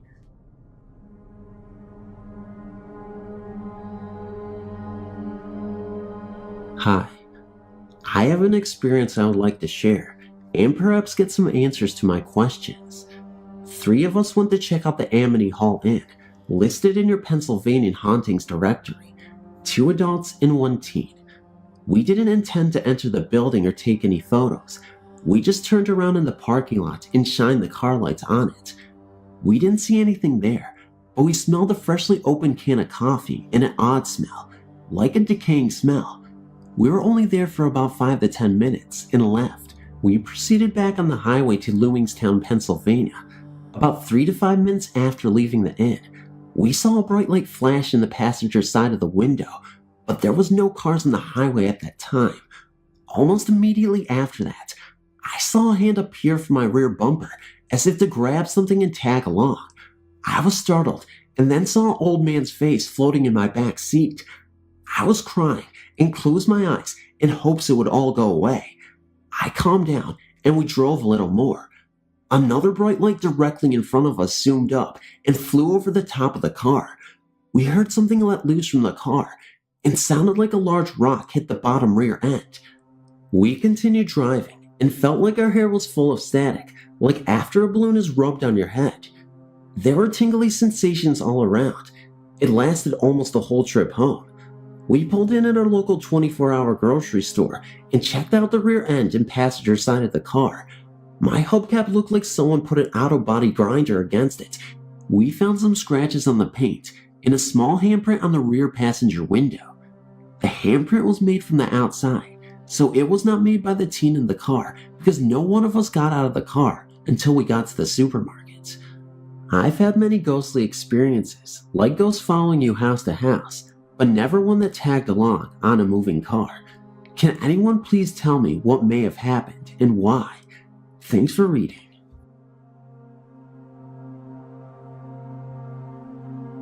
Hello. I believe I've been sensitive to ghosts since I was a child. I grew up in a rather odd family. Seances, tarot card readings, tales of the afterlife, etc. I was taught to believe what I saw and felt.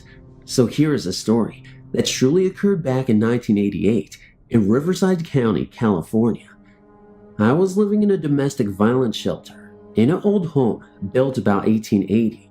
One night, all of us women were watching movies downstairs, and the restroom downstairs was busy, so I went upstairs in the dark to use the other restroom. Well, there at the top of the stairs was a latching gate that was to remain locked at all times because of the small children. Well, I unlatched the gate and ran to the restroom and proceeded to park myself on the toilet with the bathroom door open onto the landing. As I was sitting there, looking into the landing and hallway, I saw the figure of an elderly woman in period clothes from the 1800s walk over and latch the gate that I had just left undone. I was intrigued and remained calm, just watching. She then turned to me and smiled, then just disappeared. So I went downstairs. I asked the counselor if I could have a moment of her time, and I relayed what I had just seen to her. She said that yes, the house was haunted by an elderly couple whom they believed to be the original builders and owners of the home. She said that yes, she hoped I would keep this to myself. She did not want the others to be frightened, but she said that many people had seen the ghosts, and they all felt they were benign and only watching out for the children. The other thing that occurred here was that my 3-year-old son began talking and playing with someone I could not see, but to him, this child was very real. My son would sit out in the backyard apparently talking to himself, entertaining himself. The counselors even remarked how well he played by himself for his age, but upon closer examination and observation and listening, I began to think he could see something. So I asked him on one day, who was he talking to? And he said, my friend. I said, where is your friend? And my son said, you can't see him? He's right there. So I proceeded to ask my son other questions, and he was adamant his friend was there. So, this leads to a question that I have. Once we moved into our own apartment, my son insisted that his friend had come with us. He had me set a place at the table for him, and he was always talking to someone. Is it possible that this little ghost followed us to our new home? This took place about 1.5 years, then he was just gone. To this day, my son, who is 20 years old now and in the army, he still tells me his friend was real, at least to him. I just wanted to share this, maybe get a little feedback. In June 2000, my husband and I moved into the Treehouse Apartments in Conroe. I was 4 months pregnant with our first child and really excited to move into a 2-bedroom place. We had the time of our lives decorating the nursery. I started noticing strange things about 3 weeks after we moved in. I was taking my afternoon nap while my husband was at work when I suddenly awoke to find a child calling for mom. The sound was coming from the nursery. I opened the door to find nothing out of the ordinary and just dismissed it as our downstairs neighbors. The thing was, it happened at 1 p.m. The children downstairs were still in school. We had a kitten at the time, and he acted as cats do. After that incident, he began to act very strange. He would hide under the furniture of whichever room he was in. I had to start feeding him under our bed. We didn't have a washer and a dryer, so we took our laundry to my in-laws' house and stayed the night. When we returned the next day, our television was on. This was strange because the television was plugged into an outlet that was controlled by a switch. We left the switch off. When turned on, the TV automatically came on to channel 3. You had to turn it to channel 4 to get the cable box to work. Also, the channel on the cable box had been changed.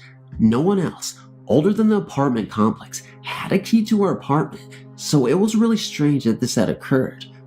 We never saw anything like a ghost in the apartment. It was just those 2 incidents. After that, I had to put the litter box under our bed as well.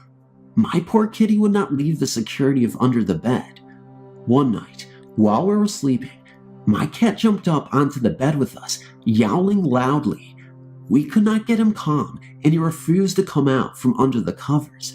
We moved by the end of the week. I've had a few encounters with what I considered to be ghosts, but this was by far the scariest. In June 2001, my husband, son, and I moved into Bay Harbor Apartments in Baytown. The week before we came, there was a shootout between the police and a resident, and that apartment was still boarded up and had many visible bullet holes in it. Our apartment was a few buildings over, closer to the back of the complex. A couple of months after we moved in, we started noticing things in our son's room. He was 1 at the time and still slept in a crib. The crib still had a mobile and a toy that played songs and lit up when he rolled the bar at the bottom of it. John and I were up watching TV one night when we heard the toy start playing. We went in to see if the son was awake, and he was sound asleep. We just shrugged it off and went to bed. This same thing happened the very next night, and again, he was asleep. We decided to put his crib in our room. It didn't happen again. We eventually took the crib down and put him in a toddler bed. We put him down for the night and had left our door open to hear him if he woke up or was getting into anything. I suddenly had an irresistible urge to check on him. I did not hear any sound coming from our room, but there was a weird odor in the air. As I came around the corner into the doorway, I saw my son standing against the wall. We had a very heavy lamp on the right side table between our beds. The lamp was laying in the middle of the toddler bed on its side. The bulb had burned through the shade and was beginning to burn the top sheet of my son's covers. There was no possible way the lamp had fallen or been knocked over and landed in that way on his bed. It was equally as impossible for him to have picked it up and put it there himself. I removed the lamp from the room, and our son began sleeping in bed with us. I had his old room set up as a playroom, and he would stay in there all day long. One morning, he fell asleep on the couch, and I left him there for his nap. I was making my rounds in the apartment, doing my daily cleaning. When I finished his playroom, I shut the door behind me. There was no person or animal in that room when I left.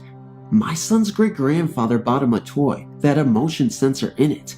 When it was activated, the toy would whistle and say, "I love you." As I was in the kitchen washing dishes, I heard it go off. Thinking my son was awake, I opened the bedroom door.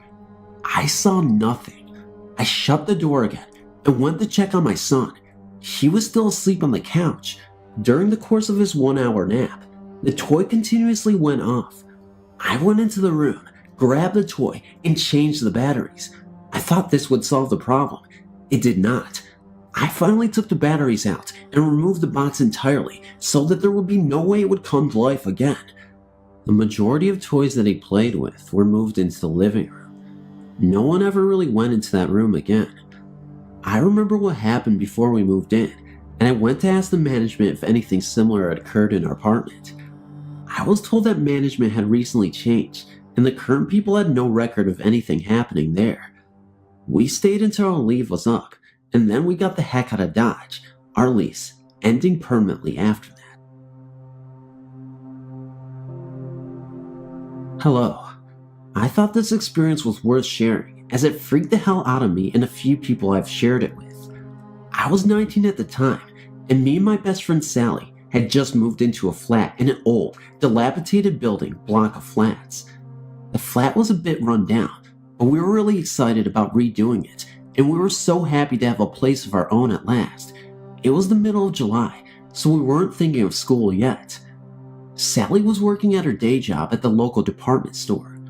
I was alone relaxing with a cup of coffee in front of the TV in my bedroom. Despite the hot day outside, I found myself shivering. An intense cold air had filled the room. Suddenly, the end of my bed sank as if someone had sat down beside me. I was really freaked out and ran for the main room. It was warm again, and I was filled with relief. I didn't tell Sally because I didn't want to sound stupid. This happened at least a dozen times in the next week. I was so sick of it, I even thought about calling an exorcist, but I knew that I didn't have much to tell him. One night, I woke up to find an old man sitting on the bottom of my bed, looking at me. I tried to scream, but nothing came out. Eventually, he disappeared. This happened several nights in a row. I was so freaked out, I knew that there was only one man for the job, the retired priest that lived down the road. The next evening, when Sally was out, I called the priest and he arrived at once. He entered my room and immediately detected an entity. He lit a circle of candles and placed them on the floor. He called on the spirits, and I suddenly realized I did not want to witness the exorcism. I waited in the living room until about 15 minutes later. I heard the priest giggling and talking softly. I didn't know what to do, so I waited until about 10 minutes later when the priest emerged. He said it's going to take a lot longer than expected, and that he will return this time next week. This went on for the next 2 months, until I finally asked the priest what was going on. I demanded to know. I'd been afraid to sleep for the past 8 weeks, for God's sakes. He finally expressed and told me he had been having an intimate relationship with my ghost. I couldn't believe it. I told him I wanted him and the ghost out, now. He reluctantly agreed and entered my room. He spoke gently and said, "Come on now, Albert, it's time to go. By the way, I've got a spacious bedroom and a double bed." I couldn't believe what I was hearing. The priest turned to me and said, "Okay, he has agreed to leave with me. Sorry for your trouble." As the priest bent down to pick up his candles, as he was doing that, I noticed the most disturbing thing that I'd ever seen in a paranormal event ever. His voice changed to really dark, deep, and sinister, and he said, "I will be leaving myself out of this place soon, and I'm taking my friend with me." I then froze. I didn't know what to believe, or even if that was coming out of his voice. I said, "What did you just say?" And he returned to normal. To this day, I can't really explain what that voice was, or if it was the entity that possessed him, but I know that was really strange, and he acted like as if it was nothing after that, like nothing ever happened. The story I'm writing to you involves myself and many other people as witnesses. There were many events that took place in the same old brick farmhouse outside of Black Earth, Wisconsin. The first story is one that I will never forget. It was late in the evening on a summer night. My friends and I were playing a game in the old farmhouse. Beth, the girl who was living in the house at the time, decided to go to bed. She went upstairs alone, and the rest of us just sat around talking. Moments later, I heard the most blood-curdling scream ever, and immediately after the scream, the wind chime inside the house chimed. Bridget, another friend, ran up to see what was wrong. They both came back downstairs, and Beth told us what happened. She told us that she was laying in bed, and she saw the shadow of a man in her doorway. She called out John, that is her brother's name, who also lived in the house, and there was no response. She said that she thought it was her brother and turned over to go to sleep. Then, what happened next gave chills down my spine, and I felt very uncomfortable. Beth said that she felt someone crawl into bed with her and she was frozen. When she reached over, she said she could feel someone laying next to her. She tried to speak, but nothing would come out. My sister lived in the same room for a while. She said she never saw anyone in her room. She did, however, notice imprints in her mattress as if someone had been sitting there. She also saw a man with his head bent down in an old car on the property. One other night, my sister, a friend named Scott, and myself were having a few beers, and Scott asked to use the bathroom. We told him it was at the top of the stairs, so he relieved himself and came back down and told my sister that she left her curling iron on, but that he turned it off. A little later, my sister went to use the bathroom and returned and said that Scott must have not turned off the curling iron because it was on when she went in there. We didn't think much of it, but when my sister went to the bathroom again, it was turned back on. No one else was in the bathroom between her visits, and no one else was in the house. In May 2001, I got a job working as a dispatcher for a cab company. Adjacent to our office was this garage, and it was 10,000 square feet. This company also had charter buses.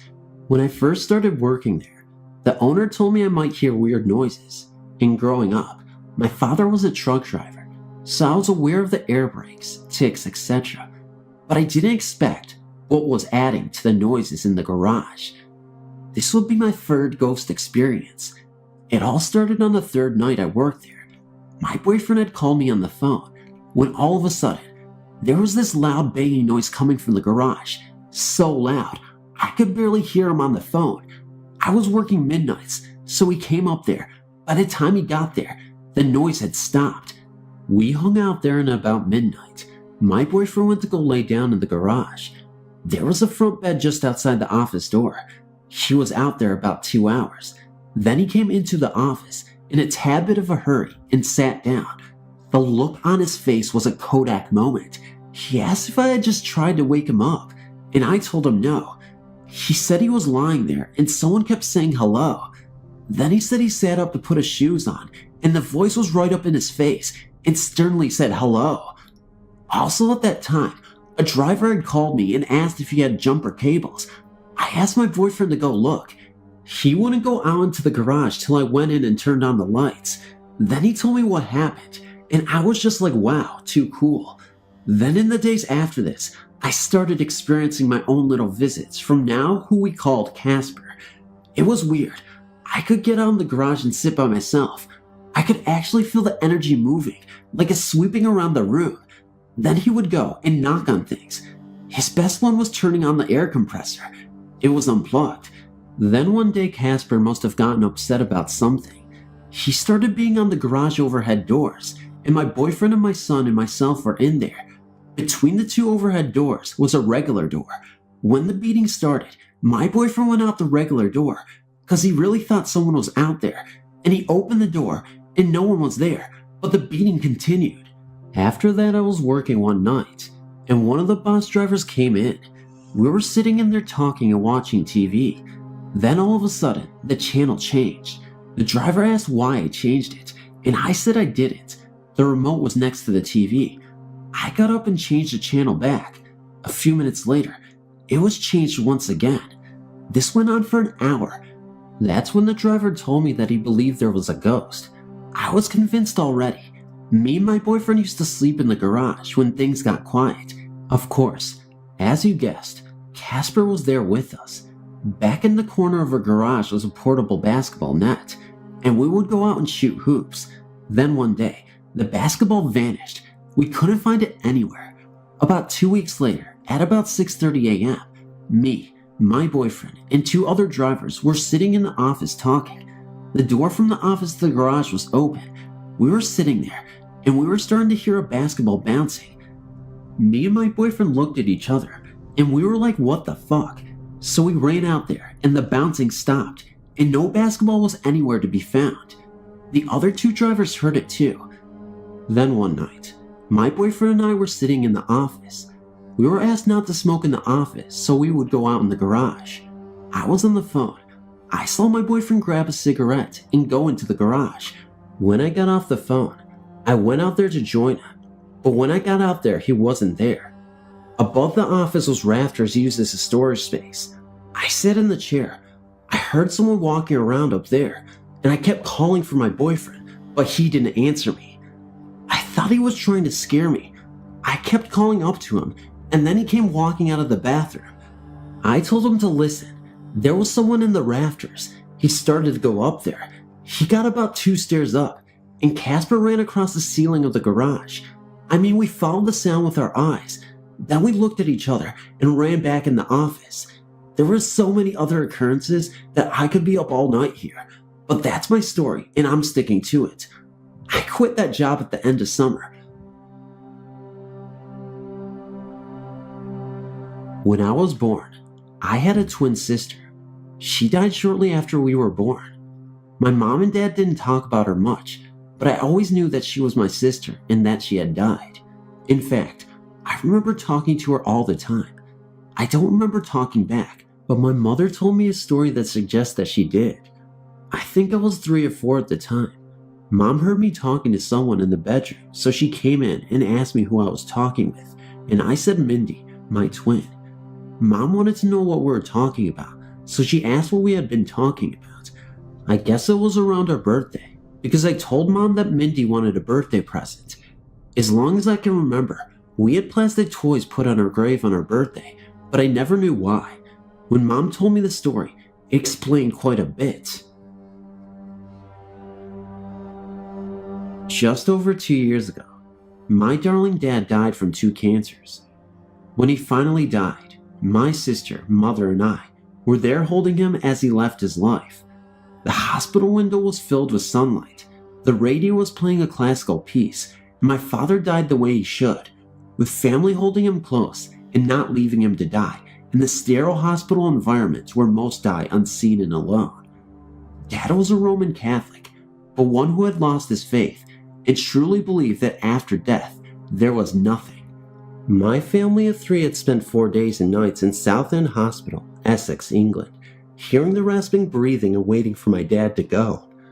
When we finally returned to my mother's house, we were, naturally, talking of what had occurred.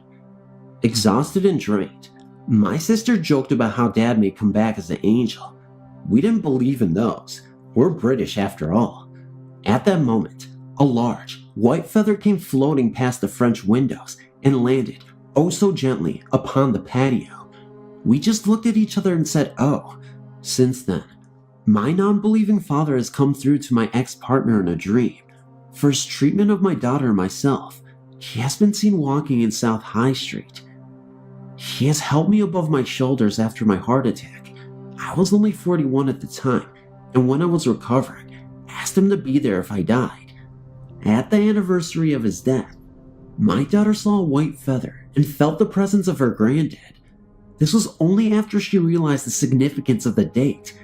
My most previous partner heard my dad telling him to lay off, even though he had never met him. This man was a total non-believer, just like my dad. As a woman who has the shadow of the Grim Reaper's blade above her head, it has strengthened my belief that there is life after death. That when I do have that massive heart attack and leave this earth, there will be someone waiting for me. I might be in trouble with my dad, but at least it will pass the time to be lectured and hugged while I make my way to the next place. Thank you for reading. One of the haunted places I've experienced is Route 24, between Jacksonville, North Carolina and Swansboro, North Carolina. On Christmas Day of 1997, my buddy, Roger, and I were driving back to our motel room in Jacksonville after spending Christmas Day with his parents in Swansboro.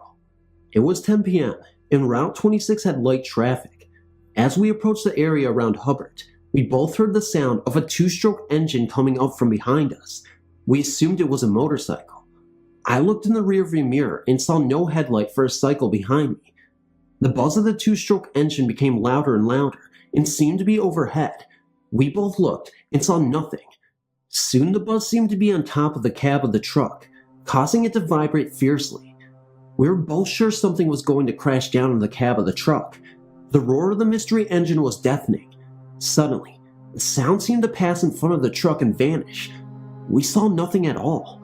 The sound was from outside the truck and not inside the truck or from the engine area. Another strange encounter on Route 26 in the vicinity of Hubbard happened in July of 1998. Roger and I were up for a visit to his parents' house and were returning to our motel room in Jacksonville at about 7 p.m. I noticed that the flat road seemed to be going downward, like descending a hill. The oncoming cars appeared to be going uphill. I thought that maybe I was seeing things, but Roger said he noticed the same phenomenon.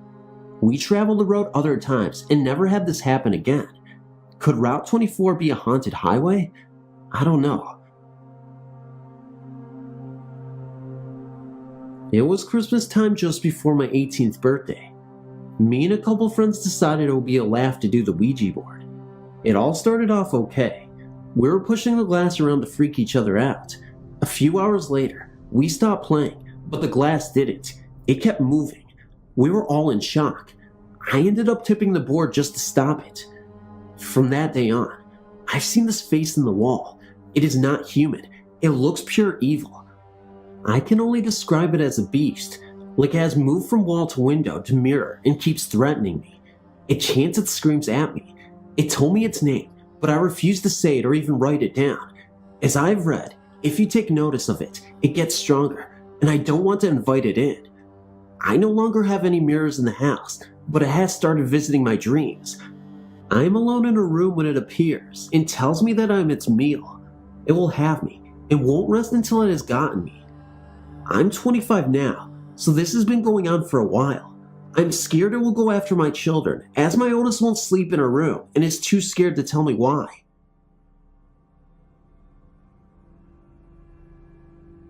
I've always had an obsession with the strange and paranormal, and also a fear with some. I had a miscarriage on Christmas 2011, lost a baby girl. A year later, I found out I was pregnant again. I remember one night, I had a dream. A little girl with brown hair and glowing green eyes came to me. I was floating above my body, watching her play with my hair. She looked no older than 6. She then whispered in my ear, "I'm ready to be born, Mommy." Then she looked up at myself floating. Then I woke up. This past July 5th, I gave birth to a baby girl. At birth, she had bright green eyes. Then, they went yellow and looked like a cat. She is almost 2 weeks old, and her eyes are black, and the white part is dark gray and gets darker every day. She does not laugh or cry or anything. In fact, she's actually a good baby. She sleeps 7+ hours at the time. She is developing very fast. Doctor says she sees very well out of her eyes. It's just strange. I don't fear her. I just think it's weird how her eyes did that. Thank you for reading my short story, and I hope you understand what I'm trying to say.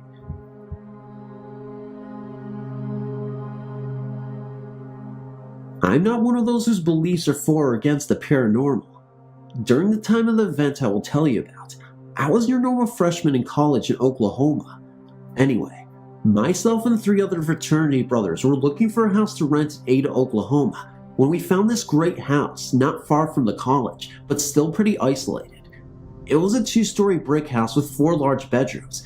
It had been empty for several years, which should have been our first clue that something is wrong. But we were young, and cash is cash. We asked the retailer if there was something wrong with the property, and why was the rent so cheap in College Town, but got no straight answer. Regardless, we took the deal and moved in. I and Skip took the rooms upstairs while Randy and Alvin moved downstairs. Nothing much happened at first. Nothing that we took as remarkable. For one thing, the front door, made of heavy wood and very difficult to open or close, would sometimes just stand open for a moment, then close. We would laugh it off, even though one of our roommates worked as a carpenter and would examine the door and say that it was not possible to do that on its own. After one of these incidents, he went over to the door and tried to open it and had a difficult time opening it like always. He looked it over very close, as it said he had warped with time and would always be hard to open and close without planing the ends off. Soon after, some other things began to occur. All of us, at one time or another, had seen a small ball of light go from the bottom of the stairs to the 2nd floor. Still, we thought this was odd, but not something to be concerned about. Being in college, we figured it was a reflection from one source light causing this, and that was kinda cool. This is when things started to get very strange. One night, we were all in the living room watching a football game on TV when a loud noise started coming from the wall, separating the living room from the kitchen. It was a banging noise, like someone was hitting the wall. The strikes were so strong that our flat crest hanging on that wall was bouncing off of the wall. We all got up and ran to the kitchen, figuring we would find someone playing a trick on us, but when we got there, found no one. The banging continued for only a few minutes, then stopped. Alvin, the carpenter, said it was from some pipes in the wall causing it, and we had better all tell the landlord. The next day we called them and we were told that there were no pipes in the walls. This still was nothing more than a strange event to us, but we did start to compare notes about things that happened in the house. One thing was that in my room upstairs, you could not keep the window closed. These were old wooden windows, hard to open or close. My window was open about an inch the day I moved in, and with great effort, I closed it, only to find the next morning it would be back open to the same place. This got a bit uncomfortable because it was winter. Each night, I would close the window, and the next morning, it would be open. I got very angry with my roommates about this and asked them to stay out of my room, but they each denied opening the windows or even being in my room. Finally, I figured the window was warping during the night. That is why it opens, so I put a cut-off broom handle wedged at the top. The next morning, the window was open again, and the broom handle was sitting propped up near the door, 12 feet away. It gave me chills, but decided just to leave it be. As I told my story, my upstairs roommate reminded me about his room. Although exactly the same as mine, no matter how many lights or stronger watt bulbs we put in there, it would never lose the darkness. Not enough to be able to see, but not enough to read. Our other roommates told me some other stories, but you get the gist. As things progressed, we noticed some other changes in the house. For one thing, some girls would not even go into our house. Now I know what you're thinking. No, we were popular and had girlfriends and such, plus had some great parties. Yet, some girls would not even go into the house. As soon as they got to the door, they said they just could not go in. A couple even broke into tears at the thought of entering the house. When asked why, they could not give any answers. All they could say was that they were not going to the house ever. This is getting a bit longer than I expected, so I guess I'll cut to the chase. Have not thought about this in 30 years, and it's still going to give me the creeps. Anyway, things were happening, and Alvin and Randy were ready to move out.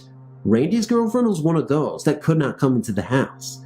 It was Christmas time, and our house was pretty dressed up for a bunch of guys. Big tree with too much decorations, and the Xmas presents would be taken home to our families in a few days under the tree. Nothing remarkable happened this night. As a matter of fact, it was particularly quiet. We had all went to bed about 2 a.m., and nothing woke us till morning, when I heard Randy yelling from downstairs. It was about 7 a.m. We thought maybe the house was on fire or worse, but when we got downstairs, the look on his face was scary.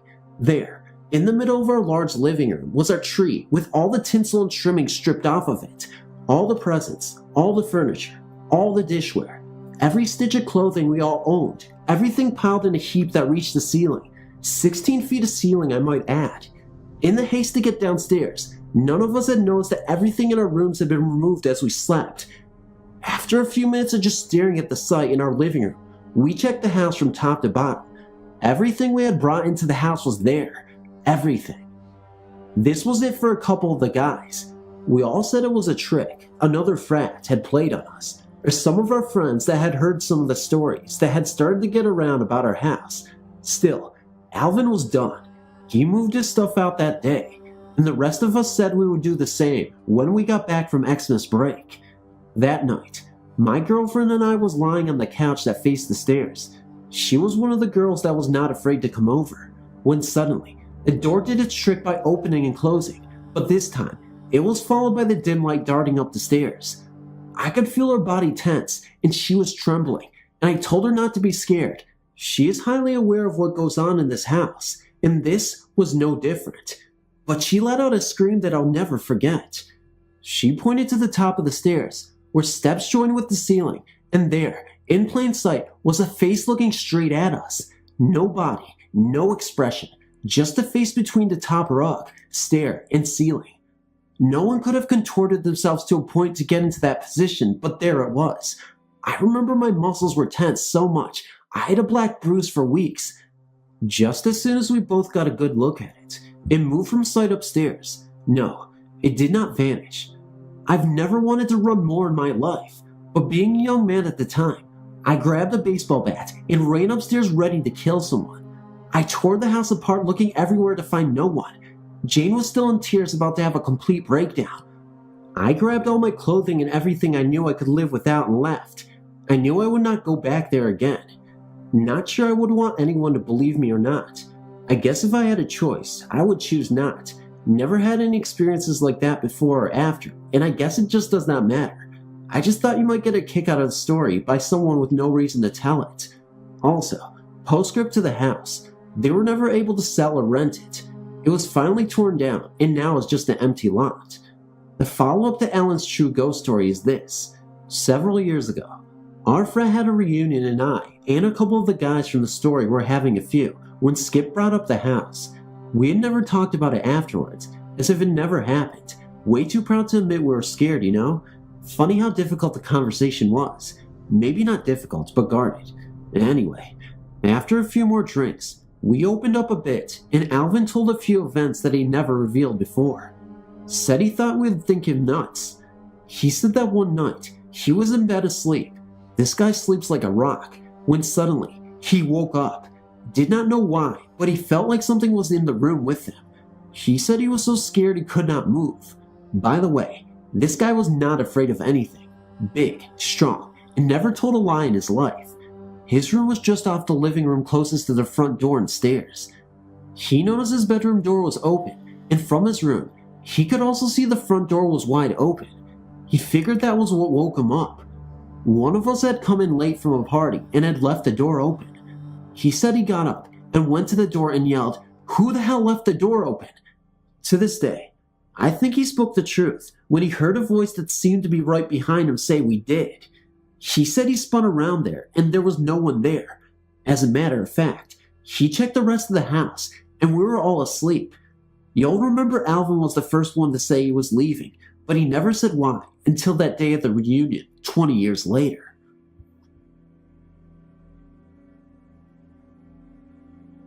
I've always believed in ghosts, and if anyone says I'm crazy, well, that's just their opinion.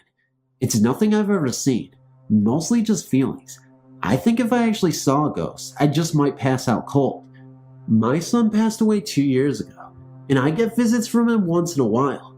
Not the cold sensations most people feel with a ghost, but a warm, pleasant sensation of being very loved and safe.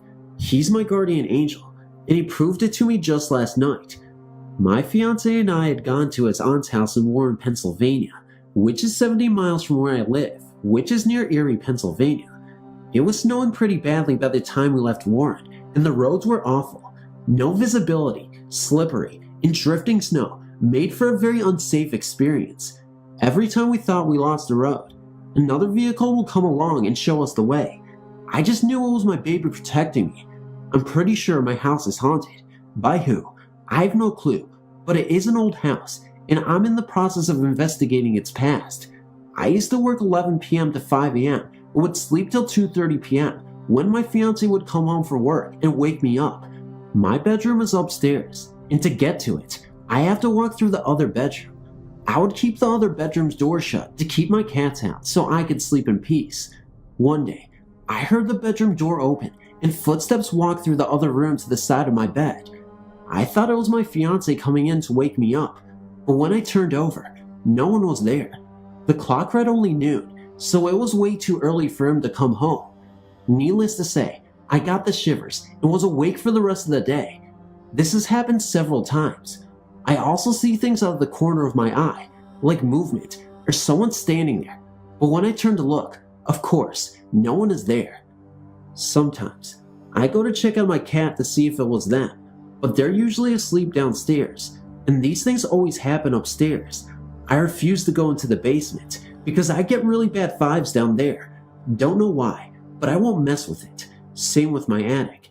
This is a duplex house, and a couple of months ago, the neighbors moved out. Lately, I've been hearing someone going up and down the steps, but when I go to check if maybe the landlord or new neighbors are over there, the place is totally empty. What do you think? Is it my imagination, or am I haunted?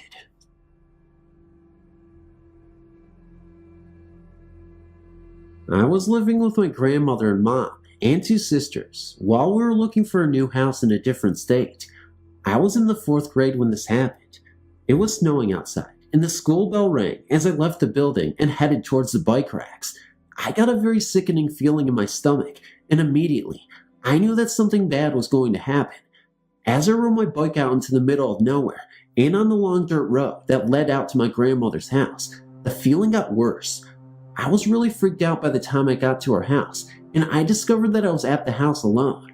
I had a million things running through my mind as I entered the house. The main thing that was running through my mind was, when will Grandma get home?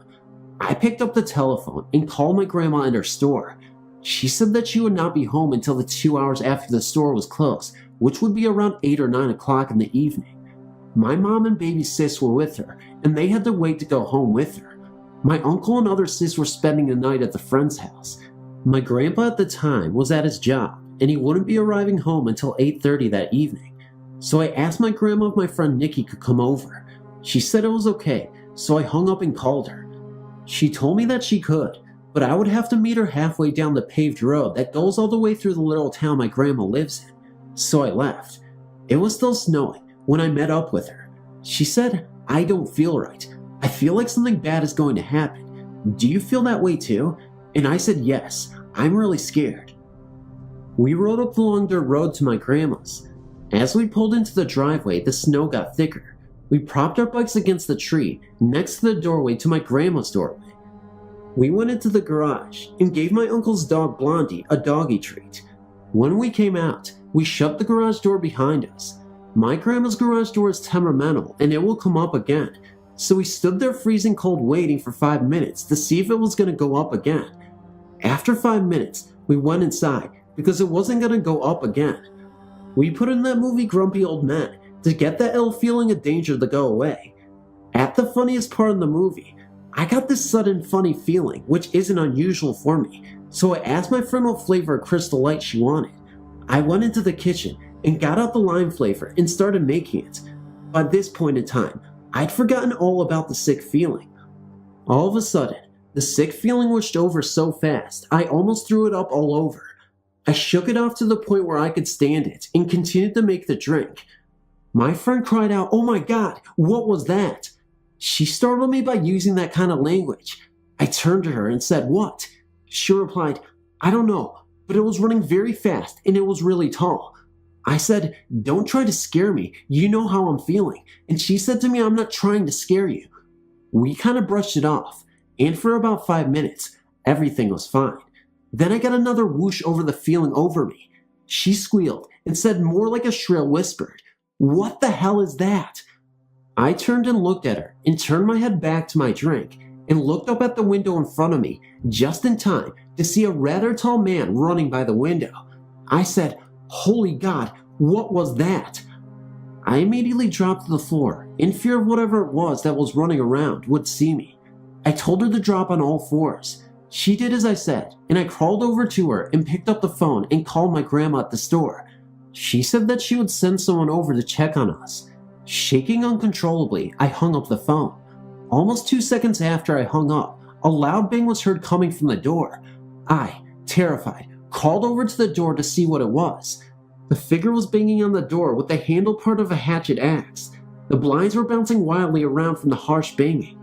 I told my friend to start crawling up to my uncle's stairs that led up to his room. I crawled over to the door to see the face of the guy so I could give a description later. I saw the face and crawled frantically to the stairs. Nikki was crawling up the stairs between bounces to the blinds so the guy couldn't see us. As soon as we got into my uncle's room, we turned on the light in his closet and went inside it and locked the closet door behind us. As soon as we were in the closet, we hugged each other and shook. We could still hear the banging on the door. Then I noticed that I was still clutching to the phone. It rang. I answered it. It was her grandpa calling her to check on us. I told him what was happening. He said he would be right over. We waited for about 2 more minutes, and the banging had subsided. All of a sudden, we heard our names being called. We were still terrified to come out, but we did anyway. As soon as we did leave the house, her grandpa surrounded us with hugs. We told him what happened, and I didn't think he believed us. The funny thing is, the snow had stopped falling, and there were no footprints in the freshly fallen snow. 8 to 10 different dents in the door that weren't there before, and the garage door was open. I truly believe it was death coming after us. I was going to get my friend. It had just snowed. I got towards the end of the street and saw very faint footprints on the new snow. I looked at the footprints I had just made and looked in front of me. The mysterious footprints looked like mine. My friend was running towards me. I greeted her, and we turned the corner of the street and began walking. She was making skidded footprints in her boots. I told her what I saw on the way. She looked forward and saw skidded footprints just like hers. Mine were heading away from my house and hers towards it. My friend got a dreadful feeling that we weren't supposed to be there. We started walking faster away from the footprints. We saw more ahead, and we started to investigate it. She then realized it said IMVW.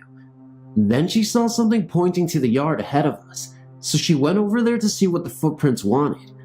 I stayed and saw my own footprint. I screamed and told her to come over here.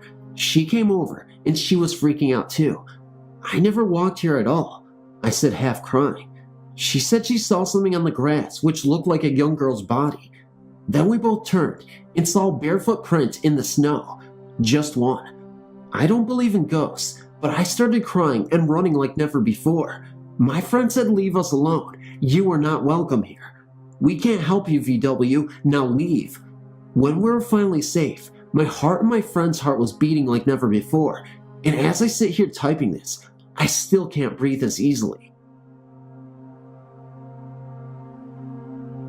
I only have one ghost story in my life, but I still think about it often. About 12 years ago, I lived in Westland, Michigan, where I was born and lived until I was 32. Westland is as boring a suburb as you can imagine, and my encounter was about the only thing interesting to relate from my neighborhood. I was driving home late one night in late December. Anyone who spent a winter in Michigan can tell you that it gets very, very cold, and the night in question was one of the coldest I remember. It was hard to even breathe when you were out there in the bitter wind. It was probably just after midnight, and I'd just spent a few hours with one of my college friends, working on a graphic design project that was due shortly after I returned from a short holiday break. I was only a block away from my house, and was driving very carefully because the streets were icy and narrow. Any swerve would cause me to collide with the cars parked along the residential street. All of a sudden, I became aware of a flash of white in my peripheral vision, off to my right. I looked very quickly, and saw a girl in white running down the sidewalk, a flowing white nightdress trailing behind her. She was pale and had long black hair, which also blew wildly in the harsh wind. She was obviously not dressed for a Michigan December, and I remember distinctly noting that she was barefoot. She had a red ribbon tying her hair at her neck in a loose ponytail. I still remember that there was a strange quality to the vision, as if I was seeing an old memory. There was some strange otherness to it that I can only attempt to describe. She seemed to move at a slightly slower speed than normal, but not quite as slow as you may describe as slow motion. Also, I've no recollection of any sound at all during that brief moment, not even the sound around me, like the car engine or the wind gusting. I looked back and saw her again, her pace now leaving her almost behind me. I had turned my head to spot her. Again, I couldn't look for long without risking an accident, so I slowed the car down and tried to spot her a third time. She was gone. I did not see any doors closing on any of the nearby houses or any persons in the immediate vicinity. I stopped the car near the corner and, after pondering for a few seconds, got out to investigate. I went to the area where I'd seen her. It had been snowing pretty steadily since sunset, and the sidewalks were covered with about 3 inches of fresh snow. There was absolutely no tracks, either on the sidewalk or on the lawns nearby. I stood there for a minute and then walked around the perimeter in a circle covering about 40 feet. This was definitely the spot I had seen her, but there was no tracks but my own. In the weeks and months after this first happened, I tried to write the experience off as a trick of my mind, but I've never had any visions since, and I've now accepted that this was a ghost. I didn't know the people on the street and never investigated who this girl might have been, but thank you for reading. My story starts in 1969. I was 5 years old. My brother and I shared a bedroom. Our twin beds were arranged side by side with the foot of the beds facing our door, which entered into the upstairs hallway. If you were in a room facing the doorway, to the right of the door hung a picture of a map of the world. If you were laying in our beds, to your right would have been our closet door. This was a walk-in closet. I'm describing the layout so you can get a sense of how this all seemed to happen. Anyway, my bed was the one nearest to the closet door. The first time I saw the man in the barrel, it was around 3 a.m. It was a summer night in Iowa, not too hot and not too cool. I awoke and saw something that has haunted me to this day. I'm now 32 years old. To describe this figure will take some work. The figure looked very much like a troll. He appeared to be approximately 2 to 3 feet tall. He seemed to be either wearing a barrel or standing inside it. His feet were exposed outside the bottom of the barrel, and he was wearing shoes much like that of an elf. The toes of the shoes were curled at the end. At the top of the barrel, straps were connected and hung over his shoulders. He had very sharp and long fingernails, dirty hands and arms, jagged sharp teeth, a very long dirty beard, and wore a hat that, now as I reflect back, looked like something from a Rumpelstiltskin fairy tale. The hat had a round brim and a long pointed top. His eyes were eerie and piercing, a gray color with pupils shaped like a cat's, but as black as the devil's. This troll figure appeared at approximately the same time on each of his visits to haunt me and was always floating in front of the map of the world. He was pointing his finger at me, floating up and down very slowly. He was laughing, but no noise was heard. I can remember quickly covering my head with my sheets during this first encounter. It was my hope that when I uncovered my head, he would be gone and I would be dreaming. When I removed the sheets from my head, he was indeed gone. However, for about a period of a year, from night to night, this man would return and I would go through the same routine of covering my head. Usually, when I saw him, he would be in front of that map. On other occasions, he would be to my right, in front of our closet door. Always, he was laughing and pointing at me, never really talking or explaining why he was tormenting me. No noise was ever made. During many nights, just before I was fully awake, I knew he was there. I didn't even have to look to know. I could feel his presence. Several times, I would wake up my brother, yelling and asking my brother if he could see him. My brother, older than me, would tell me to go back to sleep as I was just imagining him. To this day, my brother can describe in as clear as detail as I can how this man looked. The reason he can is because in the middle of the night, while I was looking at this man, I would describe him to my brother to convince him the ghost was there. I had told my parents about seeing this man and asked them to remove the map of the world from the wall, as I felt it might have something to do with seeing him. They took down the map, but the man kept coming back. I asked them to move me into what was our guest room. They agreed to my wishes, but things only got worse. In that room, there was also a walk-in closet. If you can picture a clothes bar that was hung with U-shaped wall mounts, the clothes bar rested in those mounts connected to the wall. One night, a loud crash came from my closet. I ran to my parents' room without investigating first. I woke them, and they went to my room's closet. When they opened the door, everything was lying on the floor. The shelves that held my games and toys, and the clothing bar and all my clothes. How this all came crashing down, nobody knows, but I have a strong suspicion it was the man I'd been seeing. For several nights from that day forward, he would return to laugh at me and haunt me. Although I haven't had many visits from him since, we have moved from the house in Iowa. I can still remember the chills he gave me. One day last year, me and my friend were in my house on our own. I decided to make noodles for us to eat, so I started to prepare them when we heard noises upstairs, but we just continued chatting. About 2 minutes later, we heard it again and ignored it, once more thinking it was just the floorboards. Suddenly, about 5 minutes later, we heard it again, but louder. The sound was like there was someone in my house, walking around upstairs, opening and closing doors, but we were home alone, so we thought we'd go and check it out, but we were a little scared, so we both got knives in our hands, just in case it was an intruder, and crept up the stairs. When we got up there, we checked everywhere, even behind doors and under beds, but there was no one. We were now really freaked out, so we went downstairs and turned some music on, but we turned it up really loud and started to eat.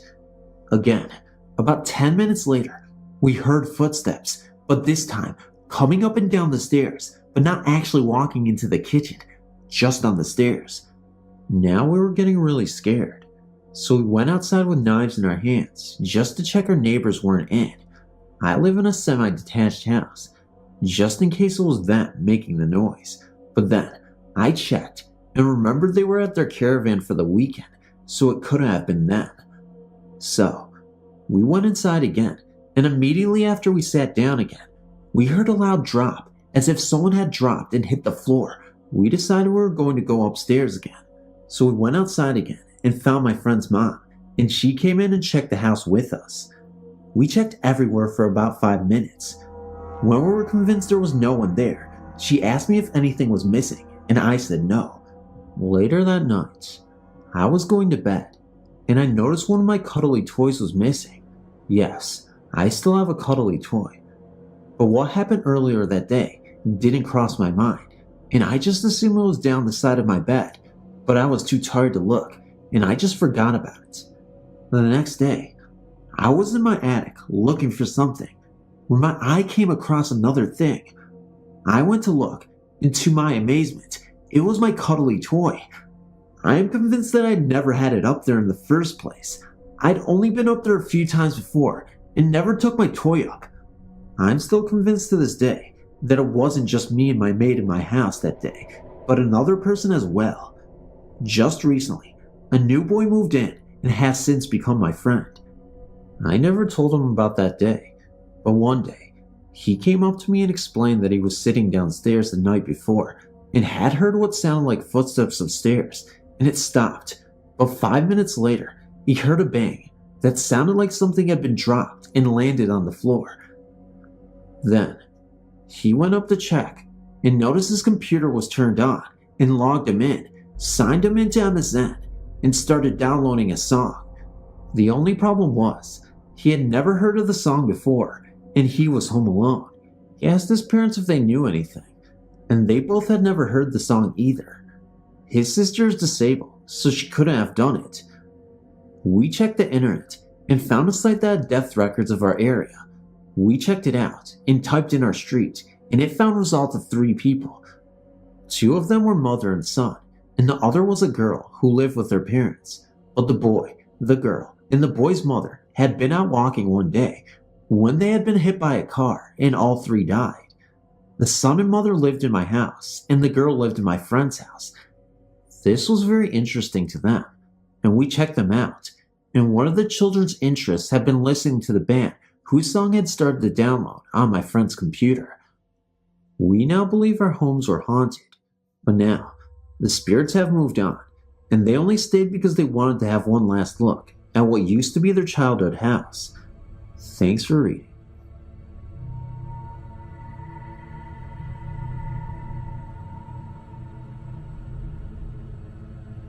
This story is just a collection of experiences I've had, and I don't know if they go together or make any sense at all. The first was when I was about 8, and me and some of my friends were out in my backyard telling ghost stories. All of a sudden, we heard a deep voice slowly calling our names. It seemed to come from behind a shed in the backyard, and we all ran away from it.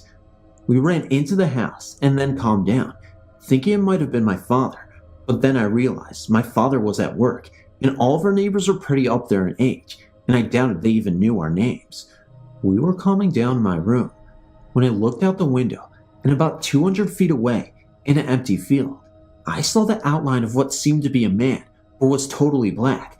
But it was in the middle of the day. I couldn't even speak. I finally yelled as if I was walking away, and I think when I yelled, it turned and looked back at me. I never saw it again, and even writing about this is bringing tears to my eyes. The other experiences I've had were in the same room in my grandma's house. When I was young, I used to sometimes go to my grandmother's and stay for a weekend or a night. One night, I was sleeping, and I got up half asleep in some sort of confusion of hearing something in the hallway. I looked down the hall, and there seemed to be a shadow of a tall man against the curtains with moonlight shining through them. I wasn't scared like the first time. I actually felt like this was a man watching over me, and for some reason, I had a weird feeling it was my great-grandfather. The other time was when I was about 16. I was actually living in that room because I moved out of my parents' house temporarily. It was a typical night. I laid down to go to sleep, but was having some trouble. I finally started to get drowsy, and I rolled over onto my other side, and then, out of nowhere, I hear my name whispered urgently into my ear. I even felt the air. I jumped up, and no one was there. I had the door closed, but my grandpa was somewhat of a jokester, so I thought maybe he was pulling a prank. So, I got up and looked down the hall, and I saw him and my grandma in bed watching TV. He may be a prankster, but I doubt he can run that fast. I'm 18 now, and I haven't seen or heard anything weird since, but I also don't spend very much time at my grandma's house anymore.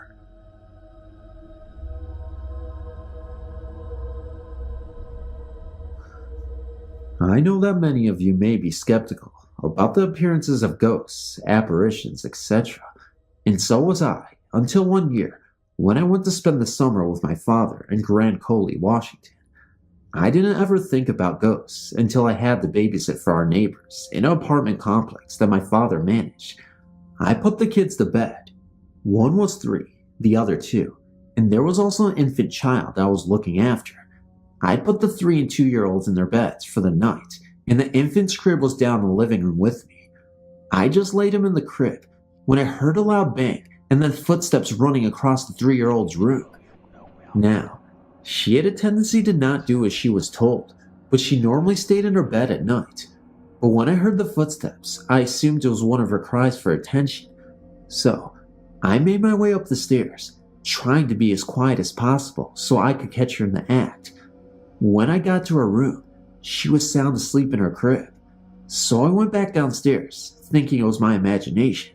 But about 10 minutes later, I heard the same thing. When I went back upstairs, she was still in her crib, only this time, she was sitting straight up, talking to someone on her windowsill.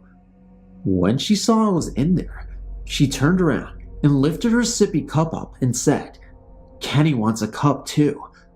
I started feeling a little uncomfortable about this, so I called my dad from the upstairs phone. It's not what she said that made me do that though.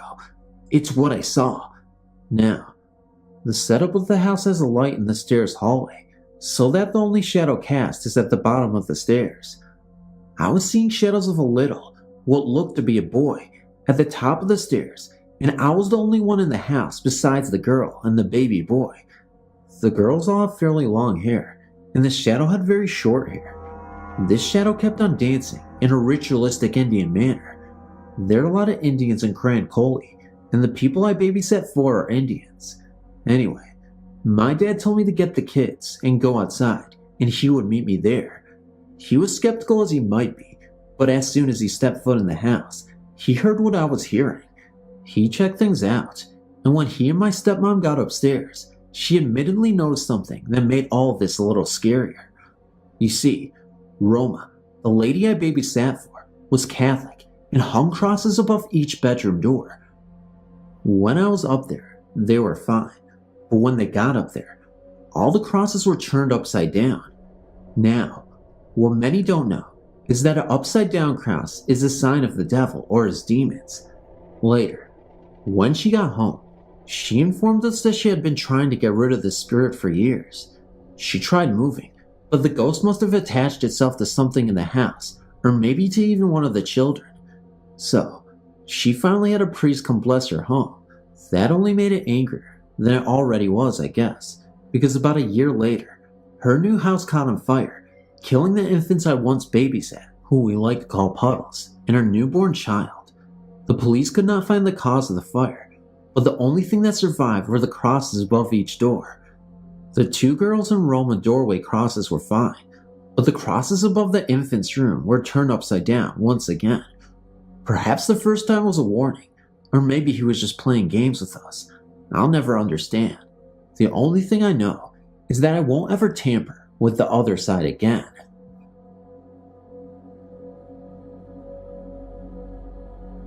I've not told anyone this before, due to the fact that it is hard to believe, and plus, it happened to me when I was young. I do not know if you would consider it a ghost encounter or not, but I'm going to tell you the happenings to me anyway. I live in West Virginia, and when I was 9 years old, my brother and I shared a room. We had 2 beds in the room, separated by a window in the middle of them. We had settled down for bed this particular night to go to sleep. I could not have been asleep long when I woke to a rapping-like sound at our window. I laid in my bed, not moving a muscle for some reason, and I just could not move. I tried my best to move and even screamed my brother's name, but could not. And the weird thing is, what was going to happen had not even happened yet. While I was going through this state of mind, I guess I could hear knocking on the window from the outside. Whatever it was would knock twice on the window, wait a minute, and knock twice again. After this went on for a while, I was finally able to move on, and when I got up to look out the window to see what was knocking, all I could see were these 2 big red circular eyes looking right back at me. I was petrified. I went right back into the state where I could not move. It was like those eyes had me hypnotized. When I was finally able to move, I just laid back down. The whole night the knocking continued, 2 knocks at a time, and a few minutes later, the same thing. This went on for nights, and the same thing was there. Every night, when I would look out the window, there would be these 2 red hypnotizing eyes. This went on for about a week, and then all of a sudden, it just stopped, and it never happened again after that. When I got older, I started hearing stories about a creature in Point Pleasant, West Virginia. They called it the Mothman, and every time I would hear one of these stories, it would be described as having big red eyes. Then there was really no doubt in my mind that what was visiting me and my brother all these nights was in fact this creature, because when I was 9, we lived in Bluefield, West Virginia. To this day, I've never forgotten those nights when I was visited by what I believe is that creature.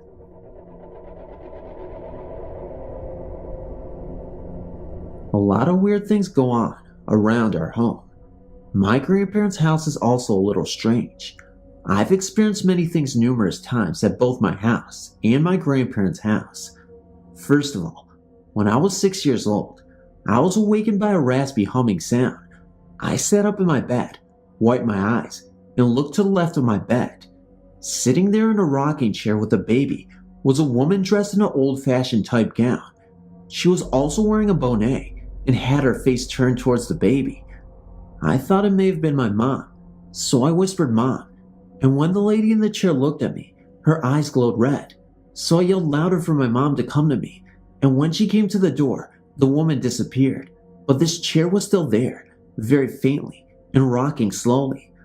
I never told anyone except my mom about this, and when my younger cousin was 6, she reported seeing the same exact thing to me.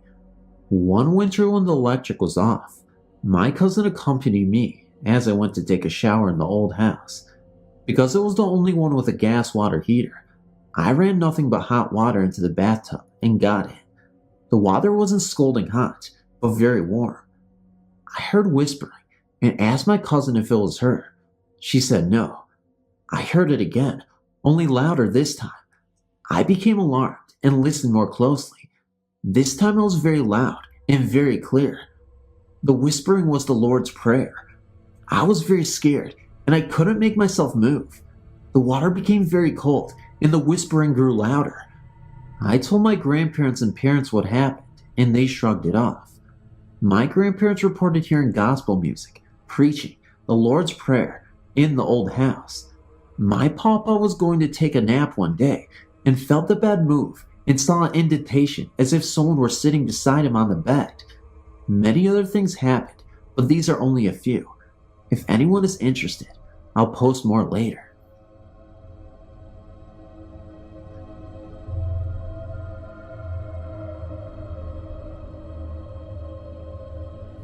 My story begins and then my belief was finally confirmed on a trip that my wife and I took to the Jefferson Hotel in Jefferson, Texas in September 2003. This town is very unique and small and has a very historical feel to it. Every building has a historical marker dating back to the 1800s. The town has a sprawling history dating back to the 1800s when steamboat travel was very popular off the Mississippi River into the bayou and one of the main means of transportation at the time. This town has also the reputation of being one of the most haunted towns in Texas and the United States. We really did not know anything about Jefferson, but we were told through an acquaintance that the hotel in town had a haunted history. I really wanted to confirm my belief and acquire good evidence of the paranormal spirit world. I've always believed that ghosts are indeed spirits or entities of people who for some reason have not passed to the other side, that they are stuck in limbo between the physical dimension world that we live in our physical state, and the spiritual world that we pass on to. We traveled from San Antonio, Texas to the Jefferson Hotel, which is about a 440-mile trip. We arrived on a Friday afternoon and planned on staying 3 days and nights. We had booked 3 different rooms in the hotel that were rumored to be very haunted. All these rooms had recent paranormal activity in them. The hotel was very plain looking from the outside, but the inside was very exquisite due to the way they had decorated with many antique pieces of furniture spread around the hotel. All the rooms are decorated differently to where you feel like you're in another hotel. The hotel has, I believe, 23 rooms that you can stay in, and about half of those are rumored to be haunted by spirits. I had heard a story that a psychic had once ventured into the hotel and said that there were 7 spirits in the hotel. For our first night, we stayed in room 6. The room was very quaint. It had a queen-size Benedict, along with an antique tub that stood by itself in the bathroom. At first, nothing happened, which dampened my hopes, but then at 11:30 p.m., things started to happen. However, they only happened to myself. We were lying in bed with the lights off and the television on. The television was located on a dresser at the foot of the bed facing us. I was lying on the side of the bed, closest to the one window in the room. There was enough distance between the bed and the wall for someone to walk. I had exposed my right arm, resting along my side and slightly off to the side of the bed. Suddenly, something began to pull the hairs on my arm. I felt an electrical sensation, such as that when you acquire static electricity. I looked down in disbelief, but I could not see anything. I then nudged my wife and told her what was happening to me. She started to laugh, thinking that I was trying to scare her or something. Just then, while she was talking, I felt a small woman's or girl's hand and fingers drag itself all the way up my arm, from the tip of my fingers to almost my shoulder. It felt like a woman because it was a small hand.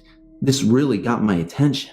I then jumped out of bed, telling my wife what had just happened. She of course could not feel or see anything, and thought I was making up the whole situation. I then had the feeling that someone was standing in the corner, between the bed and the wall, staring at us. I had the distinct feeling that the ghost was a woman or girl, because it seemed to be small and unobtrusive. This lasted for about 5 minutes, and then it stopped with me no longer having the feeling that the ghost was in the room with us. I remember it upset me that my wife was not encountering anything. Nothing else happened that night, even though I had expected it to. The next morning we moved across the hall to room 12, which had a very grandiose king-side poster bed in it. The room was also quite larger than room 6. I really was waiting for the opportunity for something to happen so that I could look at researching it more. I have to admit that I'd been slightly alarmed from my experience in room 6. Well, nothing happened in room 12, but something did later happen that night in the hallway just outside. I had become bored watching television with my wife and decided to go out into the hallway around 1 a.m. that night. I ended up sitting in an antique couch that is at the end of the hallway, pushed up against a door that goes out into the front balcony. The hotel was working on the balcony, and I locked the door and pushed the couch up against it to block the door. The door had a glass pane that covered approximately the top half of the door, enabling a person to be able to stare outside into the main street or the buildings across the street. Well, the street was very dark, and there was no activity at all in the street. It was very quiet at the time. I kept hearing noises in the hallway every time I looked down or away. It was strange that noises would happen only if I was not directly staring down at the hallway at the time. The hotel is very long, front to back, and narrower in width. At one point, I heard a noise down the hallway and looked down with nothing happening or being seen. Then I heard a noise outside and looked again to see nothing.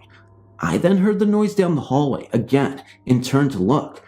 When I did this, something then knocked the glass behind me with 3 taps suddenly. I admit that I jumped about 3 feet because it startled me so badly. When I turned around to look, there was nothing there. I walked back to the window and the door and looked out again. Again, I did not see anything at all. I then went to get my wife and told her to sit on the couch a few minutes to see if anything would happen. Of course, she came back in after 10 minutes and told me that nothing had happened to her. This again was very frustrating to me because I began to think that the spirits were only trying to communicate with me. Nothing else happened that night, and we went to bed. The next day we moved into room 19, which is rumored to be one of the most haunted rooms in the hotel. The maids were in the hallway as I walked down to put our bags in the room. Room 19 sits in the upstairs hallway, all the way to the rear on the left side of the hallway.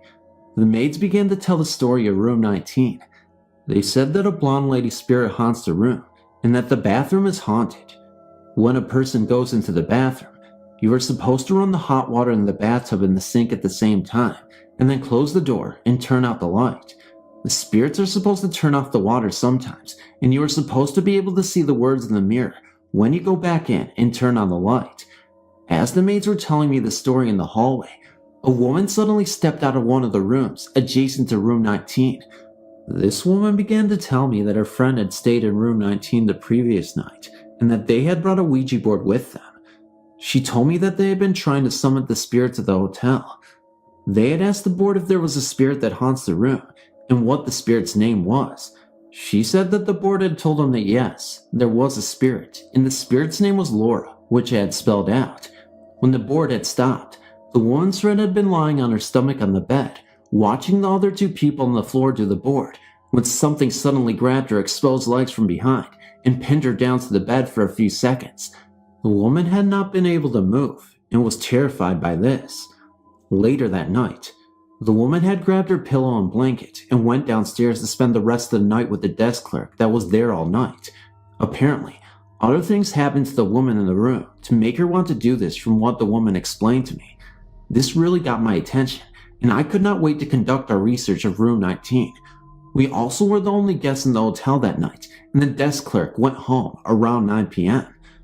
My wife and I ended up doing the bathroom thing right away. When we first went into the bathroom, there was nothing in the mirror over the sink, and the bathroom was very clean. I then turned on the hot water in the bathtub and sink, turned off the light, and closed the door. Well, the water never quit running, and after about 3 or 4 minutes, I went back into the bathroom and turned on the light.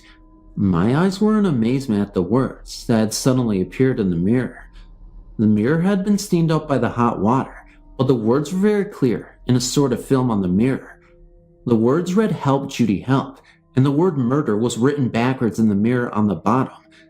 At first, I thought this was a joke, and I had my wife come in and smear the film on the mirror with her fingernails to where it was literally smeared all over the mirror. I felt that if there was some kind of chemical on the mirror, that it would be smeared the next time we did the experiment. Again, I went through the process, and again, the water never shut off or anything while we waited. When I went back in, I was truly amazed. The words had appeared in the mirror exactly as they appeared before, without any distortion at all. This really freaked us out, and I really had the feeling something paranormal was taking place there in that room. We had decided to stay up late into the night, since we would be alone in the hotel that night. We asked the desk clerk to unlock most of the rooms in the hotel, so that we could walk into any of them should we hear or see something. The desk clerk did this, and we followed around as she did this. When she got to room 6, the room we stayed in on our first date, she put the master key in the lock and unlocked the door. She then began to push on the door, and it would not open or budge. I was standing about 15 feet behind her, watching her as she pushed on the door and got a scared look on her face. She said, oh no, not again." I then began to walk towards her and asked what was wrong. When I got up to her, the door suddenly opened. We all stared at the open door in disbelief. I then walked into the room, but I saw nothing or felt anything out of the normal. The desk clerk then left shortly after that. My wife and I decided around 1 a.m.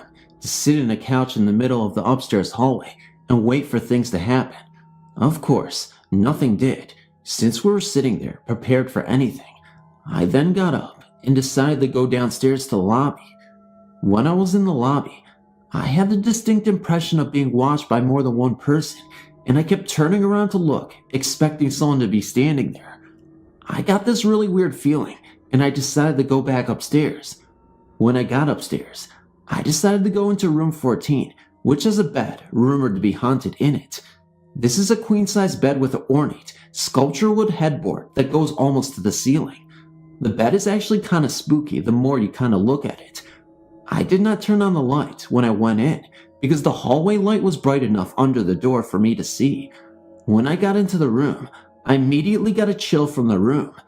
Something then seemed to draw me to the bed. For some reason, I went and sat down on the edge of the bed. Nothing at first happened, but then the bed suddenly began going up and down as if someone were pushing on the mattress underneath me. It felt like the mattress were breathing as if a person were lying on the bed, breathing heavily. This really alarmed me because beds are not supposed to do this, per the realm of science. I asked that my wife come in the room and sit on the bed. I remember my wife saying when she entered the room how cold it was. She did lie down on the bed and said that it was really cold on the bed, but she did not feel anything. She did not lie there that long. We both went back outside in the hallway. I had the feeling that spirits were around us, watching us, even though nothing else happened that night. The next morning, I got up around 9 a.m. before my wife did. I ended up sitting in the rocking chair in the room. I started to read a journal of other people's experiences in the room of the hotel. The hotel lends itself to patrons if you're interested in seeing what other people have seen. I decided to do the bathroom test one more time, for old time's sake, to see if anything else would happen. I went in and did the same thing. At first, nothing happened, but then, when I sat back in the rocking chair, I could hear physically the water faucets turn off slowly on both the bathtub and sink. I then waited to see if I could hear anything else. There was this very eerie silence in the room, except for the breathing of my wife sleeping in bed. Suddenly, a woman's voice began to moan over and over the word's "oh," which sounded like a broken record, repeating itself over and over. This did not sound sexual either, as some people may think in reading this. It actually sounded very sad, and it was not very fast. This sound, or voice, was kinda loud, but it did not wake my wife. I was too startled at the time to wake my wife. My curiosity was in trying to figure out exactly where the sound was originating. I looked around the room in all directions, and finally decided the noise was coming from behind the window shade, by the window. I walked over, and the noise did seem to get louder there. As I stood by the window, the sound seemed to be coming from behind the shade, between the shade and the closed window. The sun was shining outside, but since we had the shade pulled down, the room was kinda dark and gloomy with only one light on. I then reached for the shade and pulled it back. When I did this, the sun then entered the room. As this happened, the water faucet suddenly turned again, and the water came back on in the bathroom. The woman's voice also suddenly stopped. I then walked over to the bathroom in disbelief at what just happened. I looked in the bathroom, and it was very cold in there, with the same steamy words in the mirror. I then went back to my wife and woke her up screaming and told her what just happened. Again, she looked at me in shock and disbelief. I was indeed very frustrated that I had not woken her up to hear what I had heard. It definitely would have gotten her attention. About a half hour later, we were putting our stuff together to leave. My wife was in the bathroom, and I was putting my contact lenses in, using the mirror in the room. I remember having all sorts of problems trying to do this because something kept knocking the lens off my finger. My wife screamed, "Look," and I turned around. The light was swinging back and forth from the ceiling as if someone had grabbed it and swung it. My wife was so happy that she had finally experienced something. My wife had also asked the spirit earlier when we got into room 19 if it would swing the light at some time to acknowledge its presence in the room and that the female spirit knew we were there. Spirit had answered our request.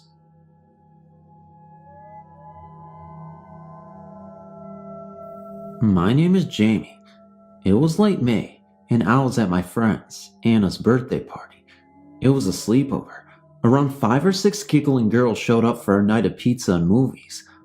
Although we were all excited and jumpy from eating pizza and consuming vast amounts of pop and ice cream, I decided I would turn in, as I was really tired, and they were watching a movie I didn't really enjoy much. They were all in the TV room, just down the hall and to the right from where I had set my sleeping bag in the family room. The floor was hard, and I was uncomfortable, but I tried my best to drift off. I was closest to the dining room, which was an extension to the family room and ended in a dead end. I'd stretched myself right in front of the entrance, so there was no possible way anyone could get into or out of the dining room without stepping over me. Also, once they had stepped past me, there was no way out again without stepping over me a second time. I sat up for a moment because I thought I heard someone breathing. I looked around the room, but it was empty. Across the hall, the basement door was slightly ajar, and I heard my friends laughing and talking in the TV room. I sighed and lay back down, finally able to close my eyes. I awoke only minutes later to a thud in the room. It sounded as though someone with heavy boots was deliberately stomping on the floor towards me. I assumed it was Anna or one of the other girls trying to scare me. I heard them stomp to the edge of my sleeping bag and step over me. Whoever it was, they were clumsy because they stepped on my arm and a few strands of my hair, causing me to wince in pain. I heard the boots stomp to the corner of the dead-end dining room and stop. As I said before, there was no way a person could go into the dining room and then step back out without having to walk over me, and, judging by the person's boots, they would make a lot of noise doing so. I opened my eyes and was startled. No one was in the dining room, behind the table, or under the chairs. In fact, the whole living room area was empty and silent, except for my heavy breathing. At that, I picked up my pillow and bolted towards the TV room, where my friends had fallen fast asleep, the movie credits rolling by, lighting the room a faint blue. I laid down, far as I could from the hallway, and after stealing a blanket from a sleeping Anna, fell asleep.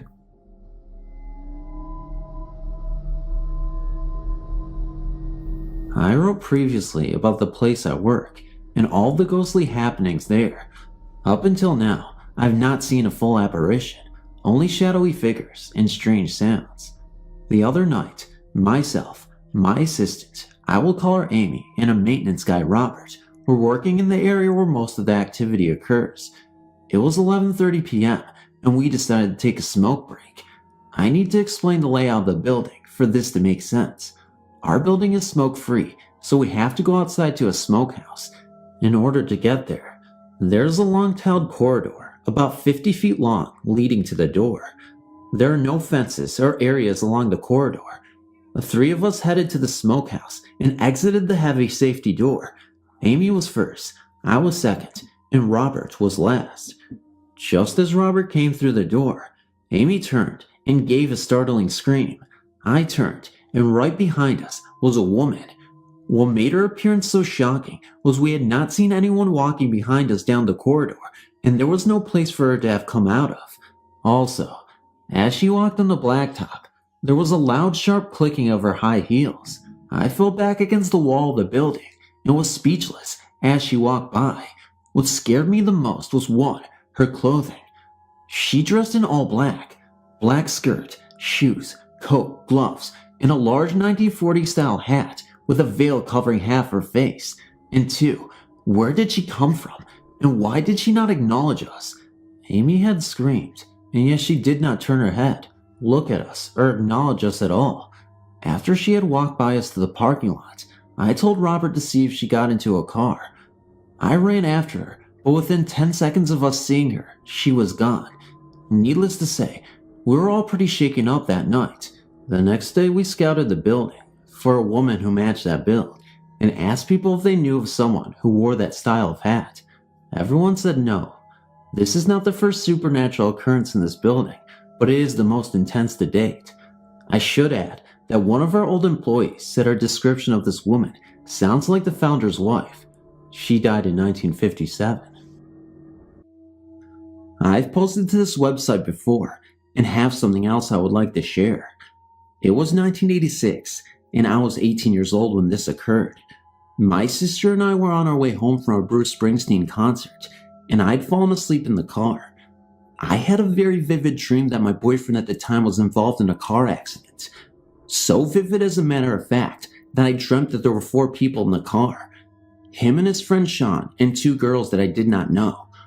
I woke up and said out loud, "Bobby's been in an accident." I didn't get the impression that it was fatal, but that they were hurt. My sister said that it was just a dream, and to not be upset, but I knew in my heart that it wasn't. When I got home, it was pretty late, probably about 1:30 a.m. I went into my bedroom to get changed, all the while resisting the urge to call Bobby and confirm what I already knew. I felt that if it was indeed just a dream, it was too late to call though. As I was wrestling with this, my phone rang, and it was Bobby telling me that he and Sean had been in a car accident. That in and of itself was strange, but he had also been cheating on me, and there were 2 girls in the car with them. No one was hurt too badly, just as I had thought, but there were injuries. Just thought I'd share. Thanks for listening. Hi. My story is very personal, as it was not a haunted house I lived in as a child, but a visit from my deceased granddad. Just to outline why I believe it came to me, was that I was raised by both him and my grandmother in England from 9 days old till 10 years old. For all intents and purposes, they were my parents. I was 14 in 1976, and my granddad had been slowly going downhill from his battle with sclerosis of the liver. He had been in a hospital for a couple of months, and we knew he wouldn't be spending that Xmas with us. He died at 3:58 a.m. on October 7th, 1976, with my grandmother by his bedside.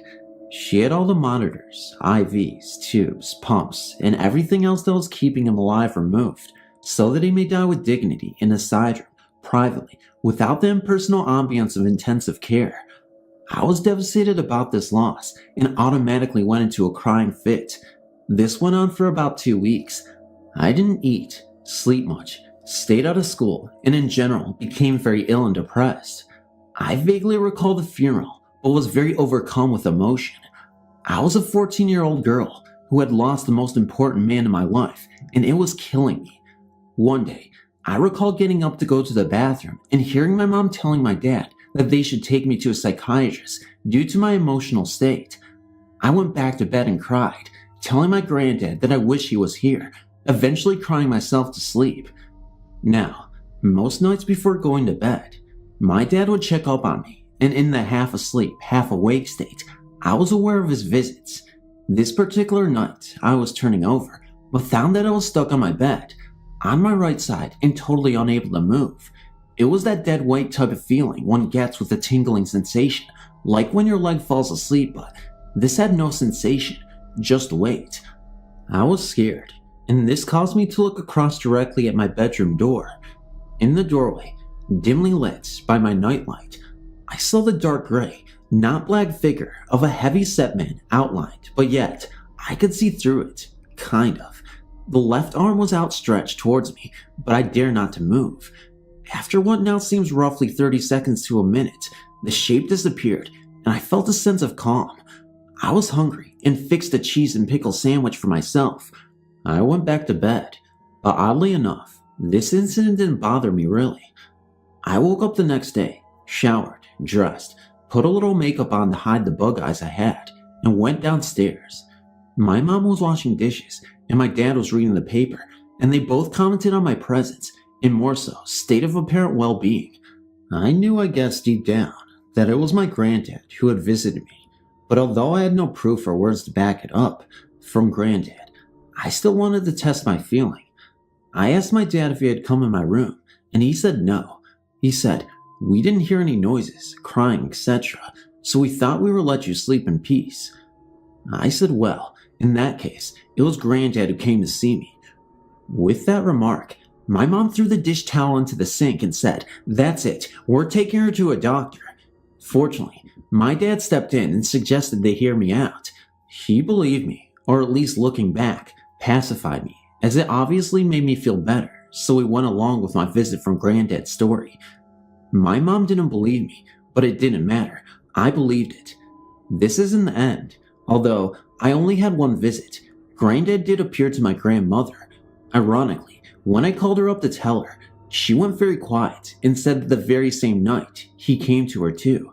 She said she couldn't sleep and went to his study to sort papers approximately 4 a.m., roughly the same hour he had died. I don't know what time my visit occurred. She said she felt someone was behind her. She was sitting at his desk, crying, when she felt a gentle touch on her shoulder. She said she brushed it off sharply as it scared her and she turned around. Nothing was there, but she said she felt something. She said she stopped crying and felt better. These were only the 2 incidents. No one else had a visit from Granddad, but we both know, Gran and I, that he came to visit us for comfort. We loved him more than anything, and he reciprocated us. My mom fell out with my grandparents, so the closeness was not between them. We both were hit the hardest, and he knew it. He came to let us know to go on, I feel, without the suffering that we were both enduring since his death. My grandmother lived until 1995, ironically, dying on her 83rd birthday. My grandmother promised me that if she could, she would visit me after she died. She didn't. I lit 2 white candles in her apartment. After I had packed it all up and sat there in silence, awaiting her visit, nothing happened, but I know she's okay. She was buried, as per her wish, with her granddad, and they finally were together again.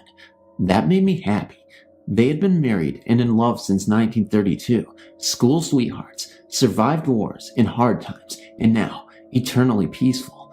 Love is very powerful, and although it's hit and miss amongst those whom I tell this to in regards to belief, I know it happened and why.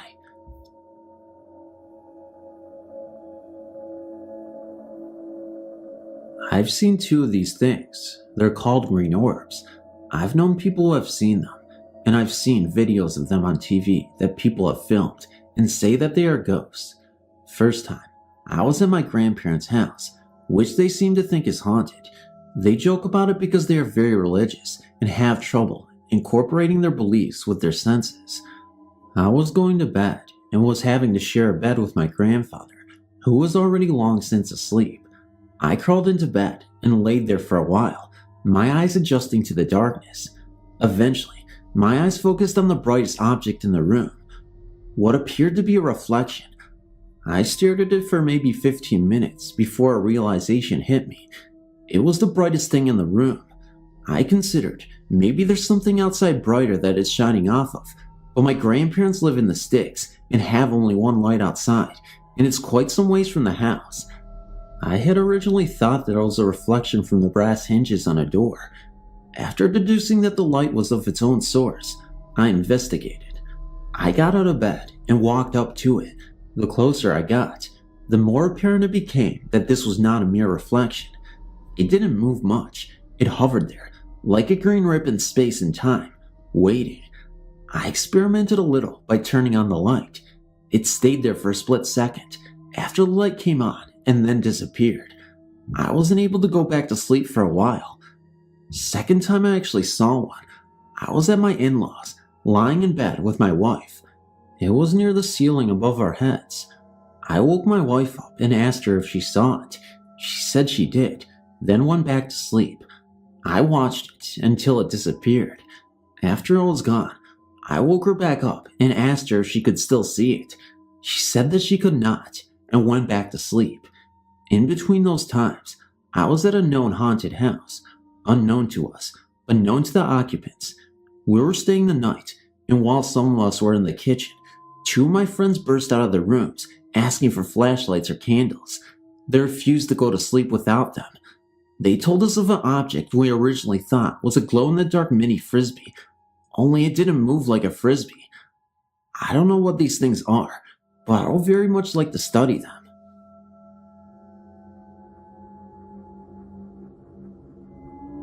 I was around 10 or 11 years old, growing up in Georgia when this started to take place. I lived with my parents, 2 brothers and 2 sisters in a rather nice ranch-style brick home. My father had built this home when I was around 4 or 5 years old, and no one had ever passed away in it. My 2 brothers were 5 and 6 years older than I. One sister was 7 years older, and the other sister was around 1 or 2 years old when this happened. This all started very suddenly. Me and my 2 brothers slept in one room, in custom-made bunk beds that my father had built into the room. They were built in an upside-down L shape, with the main bunks on the right and a single bed coming off the main bunks from the head of the beds going towards the left. My oldest brother slept in the single bed, my other brother slept in the bottom bunk, and I slept on the top bunk. There were 2 windows over the single bed that my oldest brother slept in, and during the summer, these were kept open so that the attic fan will pull cool air in. Sorry for so much detail. It helps one to understand the rest of the story. One night we had gone to bed, and around 2 to 3 in the morning, my oldest brother was jarred awake by a tremendous pounding on the other side of the brick wall, where he slept, outside. He woke both of us up very quietly, and we listened as the pounding went across the wall, as if someone was walking the length of the house and back, pounding on the brick wall as they went. Now, this wasn't like someone was pounding with their fists or even kicking the house. We probably couldn't have even heard someone who was hitting the wall with their fists or feet. No. This sounded as someone had a 15 or 20 pound rock or something very heavy and solid, and was pounding the wall with it as they walked back and forth, with the impacts coming approximately 1 to 2 seconds apart. After some very frightening few minutes had passed, my older brother slipped into our father and mother's room and awakened our father, telling him about what was going on. My father, not pleased with being awake at this hour, didn't really believe him at first, but quietly made his way to our room and where the pounding was still going on. As this was summer, he looked out the open window through the screen, but couldn't see anyone. He then proceeded to collect his 20 gauge pump shotgun and slipped out the door on the opposite side of the house from the pounding to try to sneak up on whoever was doing it. As Daddy turned the corner of the house with the shotgun at the ready, the pounding suddenly stopped. Daddy had a flashlight, of course, and there was nothing to hide behind for at least 30 to 40 feet, where a cornfield started. He searched around for a bit, but couldn't find anything and came back in. As soon as he came in the house, the pounding started again. He went out immediately. Whenever he turned the corner, it stopped again. This was repeated several times, always with the same results. These happenings then continued for the next 2 to 3 months, almost every night. My father did not find anything or anyone that could account for it. There were also no marks or any kind of evidence to show where the pounding was being done on the bricks. One night my brother that slept underneath me was having a dream about playing basketball in a tournament at school when the pounding started. As the pounding was going up and down the wall, he was dreaming that he had missed a shot and that the coach had called him to the sideline. He dreamed that the coach was mad at him, and while asleep, he was moaning and making some kind of noise. My oldest brother, who slept under the windows, was trying to listen to the pounding to figure out where it was at during that time, and when my other brother started moaning, he reached over and grabbed him by the hair of the head and started pulling his hair to try to shut him up. At this time in the dream, my other brother was dreaming that the coach had grabbed his hair and was pulling it for him, missing the shot. We had always laughed about this happening. Anyway, my father never did catch anyone or anything pounding on the wall, and we still wonder to this day what it could have been. If anyone out there has had anything similar happening with pounding on the walls and moving back and forth, I would appreciate hearing from them.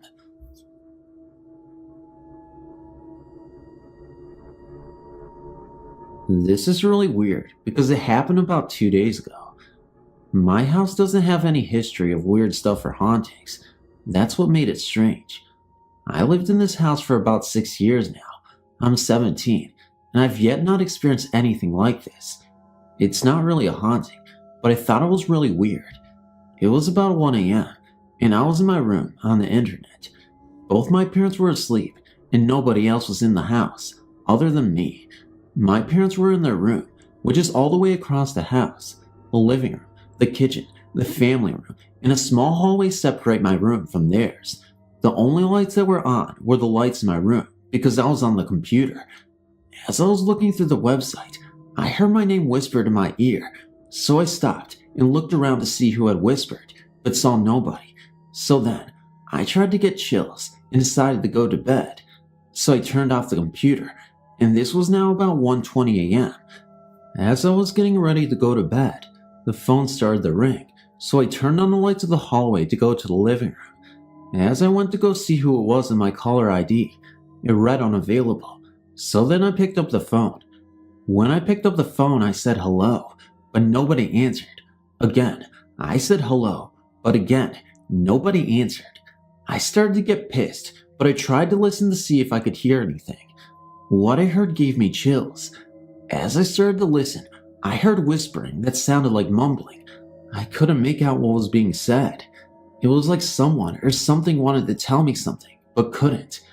It was really freaky, so I hung up the phone and I just sat on the couch, looking around for anything unusual. When I finally got up to go back to my room, I got the worst feeling that somebody or something was watching me. As I got to my room, I went straight to sleep. The next morning felt like if nothing had happened.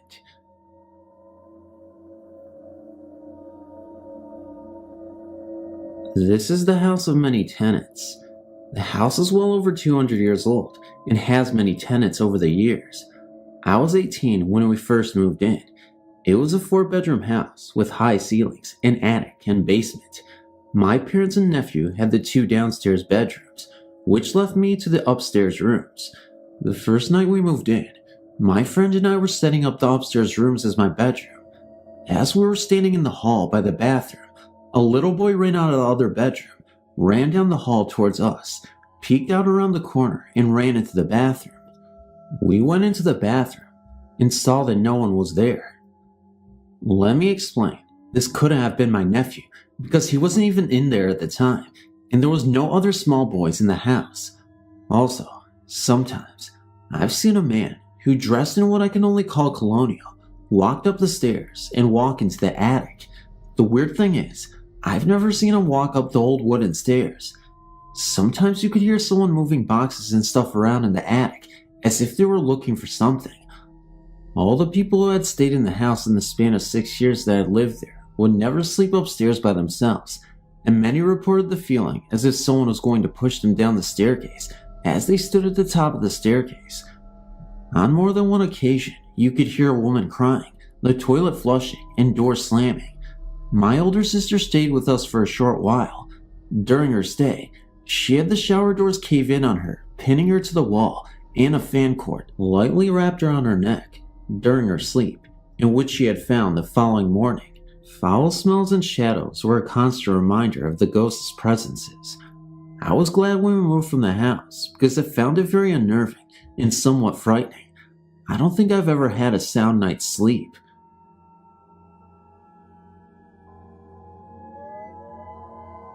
In 1996, my boyfriend Daniel was living in an old New Zealand city called Dunedin. This city has a lot of old houses and a lot of history. He lived with his previous girlfriend in one of a pair of old terrace flats, which were cold and didn't get much sun during the day, but it was cheap, an important consideration when you're a poor student. It was the couple's flatmates that first noticed something strange. She professed to be something of an amateur mystic, reading auras and such like, and she claimed to sense more presence in the house. But the really scary stuff didn't start until Daniel went away for a couple of weeks and the 2 girls were in the house by themselves. They noticed the cats were frequently taking fright and chasing something, which the girls could not see. It got worse, and once the presence pushed one of the girls down the stairs from behind. Finally, as Daniel's girlfriend lay in bed one night, she felt something get into bed with her, a cold presence which touched her thigh. While Daniel was still away, the 2 girls had the place exorcised and the incident stopped, but not for long. Shortly after Daniel's return, the strange occurrences started again, the cats freaking out and other weirdnesses. The flatmate moved out, leaving Daniel and his girlfriend to deal with it alone. In an attempt to exorcise the ghost a second time, the couple burned incense around the house, especially near a certain doorway which seemed to be central to the occurrences. But as the 2 watched the circling smoke, they noticed it cut off, just disappeared into nowhere, a few inches away from the wall, as if the smoke were traveling through some kind of invisible doorway. In the end, they moved out, unable to handle the atmosphere of the house any longer. I don't know who moved in afterwards, nor what became of the ghost. This happened while I was visiting the city of Guadalajara. When I was about 11, I'd gone on vacation with my grandparents. They didn't have a phone installed at their house because it was only a vacation home, not where they lived. So, one morning, my grandmother and I left to the phone central, where you can pay to make long-distance phone calls. Anyway, while we were waiting, an old lady approached us and began conversing with my grandmother. She would put her hands on mine and my grandmother's, and we both would pull our hands from underneath hers because she was so cold.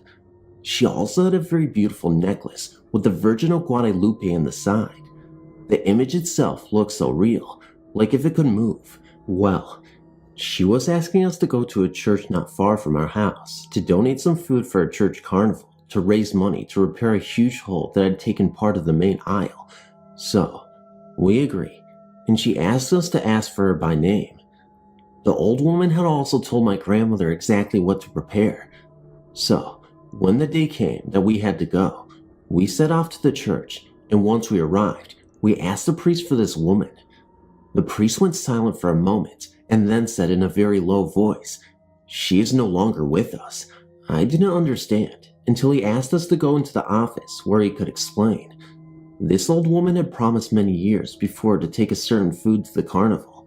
She fell ill and never was able to attend because she had passed away.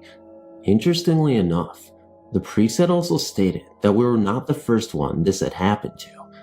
Interesting story, and I'm glad you guys were able to read it. Thanks for your time.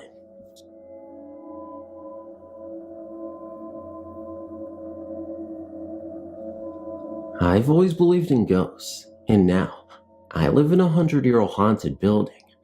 I moved in with my boyfriend a year and a half ago in July. The night I moved in, I had an experience that was a bit unnerving in the light of day. I received a call from a friend that evening, and she asked if I could take her kids to the airport in the morning. I said sure I will, and set my alarm to go off at 5 a.m. so I could go get her and get to the airport on time for her. Well, my alarm went off, but I was so tired from the move, I forgot why I was going off and fell back to sleep. An hour later, I felt the bed shaking as if someone were trying to get me up. I remember thinking, what now, and then fell back to sleep, only to be woken up 20 minutes later by the phone ringing. My friend said she would get a ride from her sister. After the call, I looked over to the kitchen and saw a gray figure in the door that seemed to shake its head at me. I immediately knew he was what tried to wake me up, so I could keep my promise to my friend. He seemed to have the best intentions, and I didn't see him again after that. He seemed very friendly. We then moved down to the second floor, and I soon found out we have a ghost here too. This one likes to pace up and down a short hallway between the door and the living room. He also paces along the southwest wall of the living room sometimes. I get the impression that he's a man in a brown pinstripe suit and bowler hat and has a mustache and deep-set eyes. He stands about my height, around 5'8". When we first moved in, he would pace the hallway, coming further and further out into the living room and bedroom. It's a studio apartment. He seemed highly agitated. My boyfriend saw him more than me, and a few times he would arrive home from work and the top dead bolt would be locked. We never used that lock, as it is very difficult to open with the key from the outside. My boyfriend works graveyard at a 24-hour store, and I am alone here at night for 4 nights a week. One night, I noticed that he was coming further and further out into the living room, and he was giving off vibes that were not friendly. I've had enough of this now, and looked at the hallway and said, listen, the year is 2001, not 1903 or whatever year you think it is. Times have changed, and it's okay for people to live together without being married, so lay off of it. I felt a feeling of surprise from the hallway, and have not had a problem from him since. I related this to the apartment manager, with whom we had become good friends with, and she said that she had seen him too, and I was right in my impressions of what he looks like, as that is who she had seen in our place when her son lived in the studio. She has also seen him in the hallway outside her apartment door. She said that there are several ghosts in the building, and she is not surprised to hear stories about them, as she has also had experiences with them when she first moved into the building before she was manager. It's an interesting place to say the least.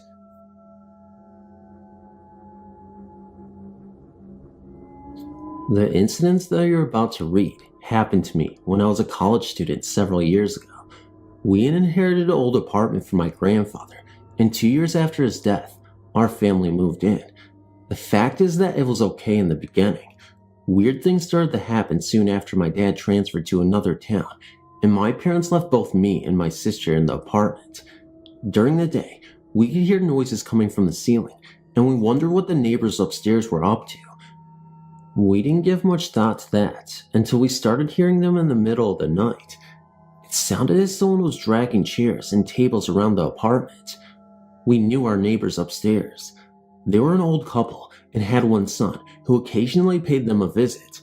One night, the noise went so wild that we decided to run upstairs to complain about it. I rang the bell several times and banged at the door. No one answered it. Apparently, there was nobody home.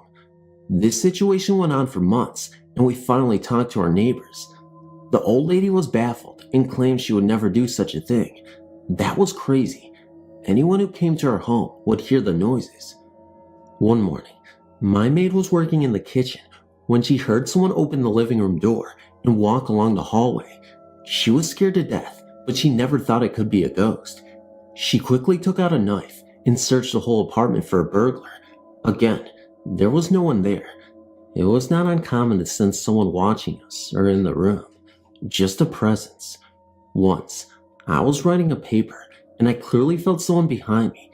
As I turned around, I saw nobody.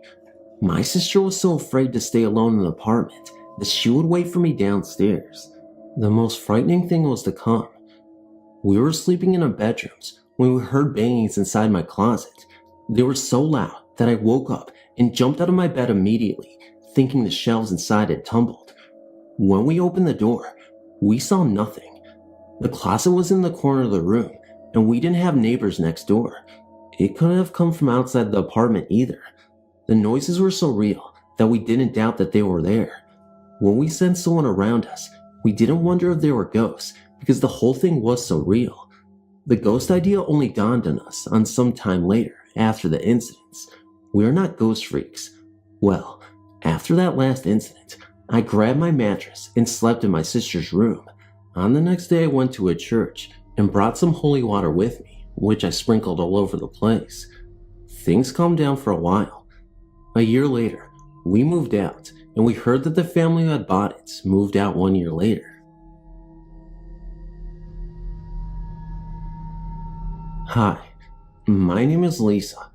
About 3 years ago, I was in a rehab for about 2 months. It was up in Lafayette Hills, Pennsylvania. The place was an old 1800s huge mansion where the owner's daughter Eugenia was mentally ill. Back then, they did not know the things they do now, of course, and her wealthy father donated the house and its land to the people in the profession after his daughter hung herself in the main foyer from the grand staircase. The name of the rehab is Eugenia House, and it was, in every way, still her house. The house itself is now used as offices and meeting rooms, some of them original. In fact, most of the house is still original, except the actual rehab, which was built off of the house. Anyway, being very into the paranormal, I was extremely interested in the history and to know firsthand if it was in fact haunted. Every time I could, I went in there, listened to the people who had worked there for years, and believed these stories. Some of them would not go in there after dark. Now, I was determined to know. One evening after dinner, me and my friend Brian sneaked off to investigate. It was totally empty. As we walked up the main staircase, I was hit with this very cold air all around me. I was really scared, but went up anyway. As we got to the top, we went right into one of the offices. We walked in a little further, and I was so uneasy. As I turned to look at Brian, we both heard shuffling, like books moving around on one of the desks. Then it sounded like a large book fell very hard to the floor. As we turned to run out of the room, I was disoriented and did not know where to go, so I followed Brian. As we fled towards the main staircase, these very big double wooden doors at the top of the stairs that in my whole time there were never closed, and they were so big and heavy, don't know if I could close them without help, slammed shut right behind us. The stairs were very long. As we got to the bottom, we stopped and looked up, and as we did, the cold air hit us very hard, like a winter wind. It felt like it swirled around us on purpose, investigating us. It made us just stand there, in awe almost. Then, after a few minutes that felt like forever, we fled out the door. We told the believers in the group, who were amazed, and I'll never forget that. After that, I did not go back in at night, but in the courtyard where we all smoked, you could look into the front windows. One night, shortly after that, I was telling one of the counselors of my tale and peering in the window at the same time. As I spoke, one of the big overhead outside lights would flicker, only when I mentioned Eugena's name. At this point, the counselor was extremely convinced and started to tell me a few stories of his own that he never shared with anyone until me, for fear of the staff would think he was being foolish, but neither of us were.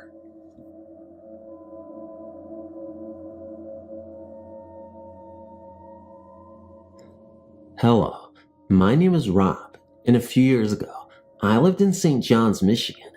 While I was there, strange things would happen, all centered around the very old school called Paranormal. I think there was more than one ghost involved in these hauntings, and they weren't benign. It all started with hearing strange music near these old mobile units. It all came from a small group of them, and I could always hear it after school, and everyone else could too. No one was there at the time, not even the janitor. So one day, my friend and I decided to investigate. When we looked inside one mobile unit, we saw a black cat with glowing red eyes. We ran and never looked back. About a year later, the school demolished and a new one was built.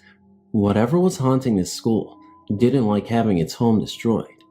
Oh yeah, did I mention the entire school used to hear a train whistle, and no train has run in the town for 100 years. There are no trains within 20 miles of the town. When we were first at Gateway North, the new school, we thought we could get rid of the ghost, but we didn't. At first, all it was sightings of black cats around the premises of the school, but then more harmful things began to happen. One morning I woke up to deep scratches on my arm. It was like a cat had scathed my arm. Then, on a swing at school, a kid fell while in mid-swing. The kid was pushed. She didn't slip. 10 witnesses saw her fall, and it wasn't an accident. No kid pushed her. She sprained her arm. 2 weeks later, another kid under the same circumstances broke his arm. 4 more kids were pushed from the same swing, under the same circumstances. Balls were swerving to hit kids on the playground. I left the next year. I haven't been in contact with my friends since. I don't know if it's continuing.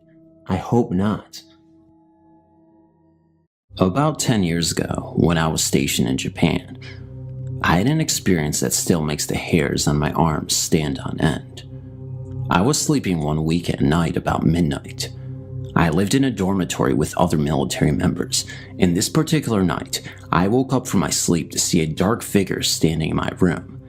At first it didn't bother me because my friends would frequently come into my room at all hours of the day without knocking, and I thought it was one of them just messing with me.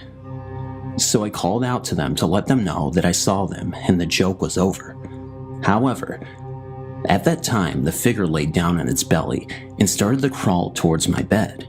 Still, I thought it was a friend playing a joke on me, so I let them know the joke wasn't funny. However, each time I would call out to the figure, it would stop and stay very still, and then start crawling towards me when I stopped speaking. I quickly became frightened and got out of the bed and turned on the lights, and when I did, the figure disappeared and was never seen again.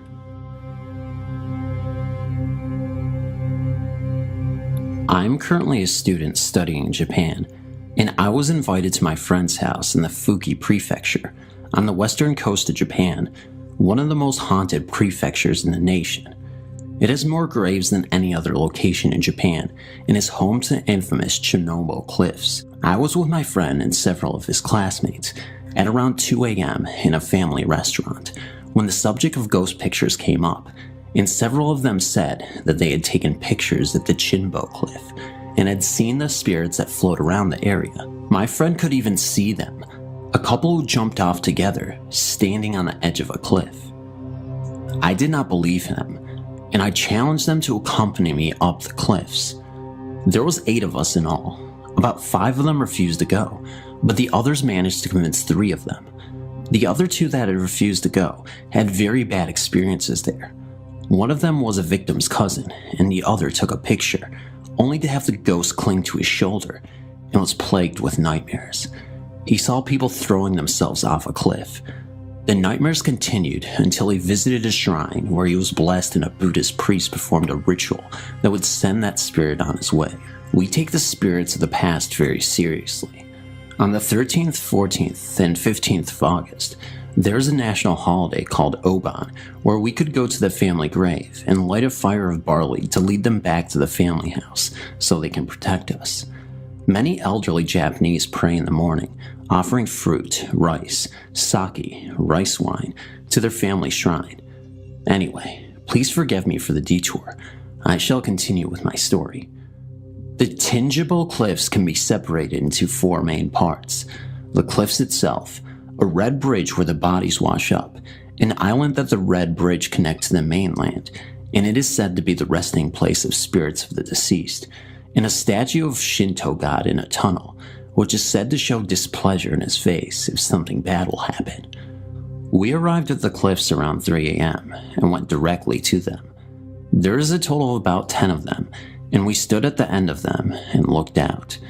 I saw nothing, as did several other people, but a member of our group seemed to be losing his strength in his legs, and we had to help him walk. Then we headed over to arguably the most haunted area of the cliffs, the telephone box where many suicide victims make their last calls to their loved ones. We took a video on one of the guy's cell phones. When we played it over, at the 19-second mark, we could hear a woman screaming in the background, "Stop, please stop, don't do this," saying this over and over again. Needless to say, we left in a hurry after that. We headed over to the bridge, which legend has it that the hands of those who had died would reach up and cross the bridge. We did not linger, nor did we cross the bridge to the island. Rumors had always flown that people who went there would carry more than a single spirit. We left and went to the tunnel. We drew straws to see who would go see the statue. I was third, and when I entered, I found to my immense pleasure that the statue seemed to be smiling, like it was blessing me. However, the last member of our group was not so lucky. He came out and told us that the face showed displeasure, disgust, and hate. I called my friend the other day to see how he and his family was doing. He immediately went into the story of our friend, who was the unlucky victim of the statue. He had suffered a major breakdown, quit school, lost his job, and broke up with his longtime girlfriend, then disappeared. They found him on the island, under the shrine, sobbing. My first experience was when I went to Japan for a family visit over the summer. It's been a long time since I visited them. I was only 15, and that's when it happened. Before I went to Japan, some of my friends would tell me ghost stories about Japan. I thought they were just teasing me, so I ignored them. When I arrived, it was going well. The first week of my stay in Japan was going very fine, but I felt as though a shadow was following me. I kept having this feeling like someone had been watching me for a while. I woke up in the middle of the night, and I was still sleepy. I don't even know why I decided to get up, but when I looked over to my shadow, I found another shadow behind my shadow. I quickly turned around, but no one was there. I was freaked out, so I went to talk to Mom and Dad, but they wouldn't listen to me. I went back to sleep, but felt a warm hand touch my forehead. I was scared, so I just pulled the blanket over my head and closed my eyes tight. The next morning, I talked to Grandma and told her all about it. She told me that it must be her late daughter's dead son, who died at the age of 17 of a fever a long time ago. She told me not to be scared because he wouldn't do any harm to me. Even if she said not to be scared, I was still scared.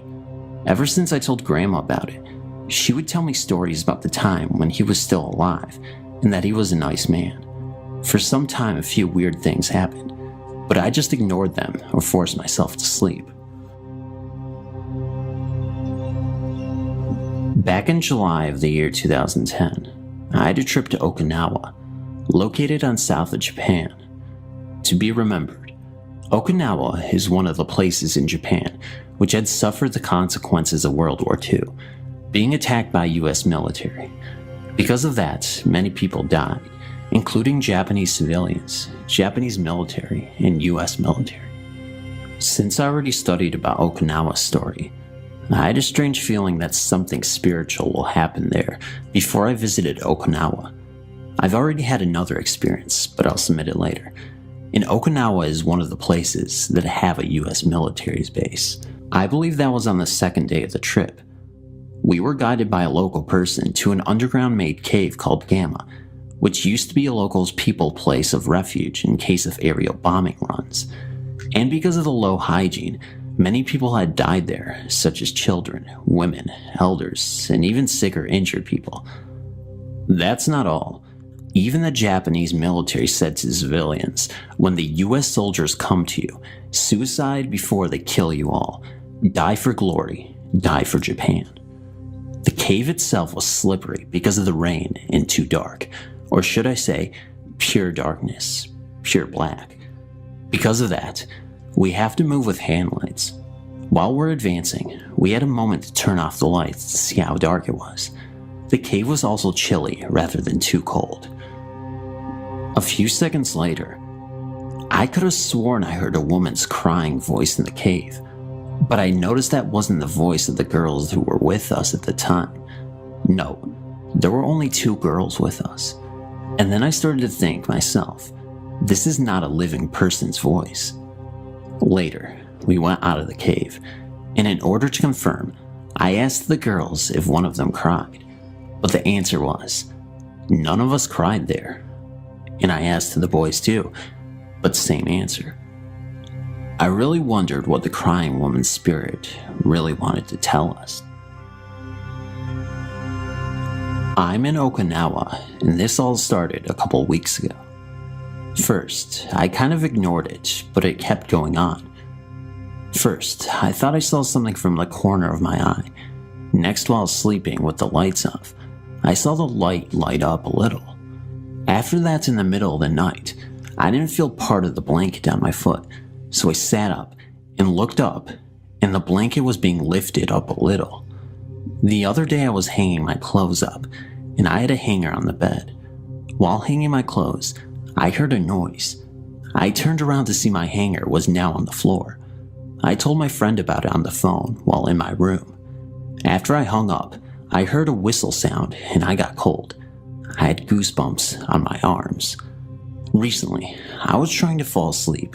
I was laying on my side when I felt something on my back like it was pushing me a little. I ended up hearing the whistle sound yet again.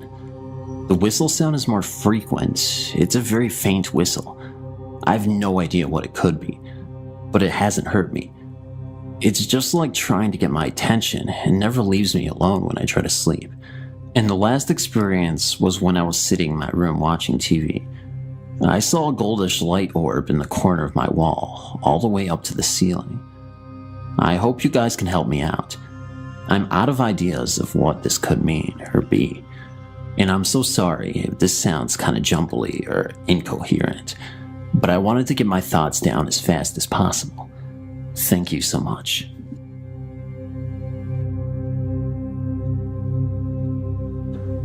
To make things a little more clear, I want to give a little background detail of the house that I lived in. The house was an older traditional style Japanese house. The kitchen and living room area was on the opposite side of the house from where the bedrooms, including mine, were. I also was the only one on the side of the house because my host mother was in the kitchen cooking supper and the rest of my host family was working out late. The cat was outside too.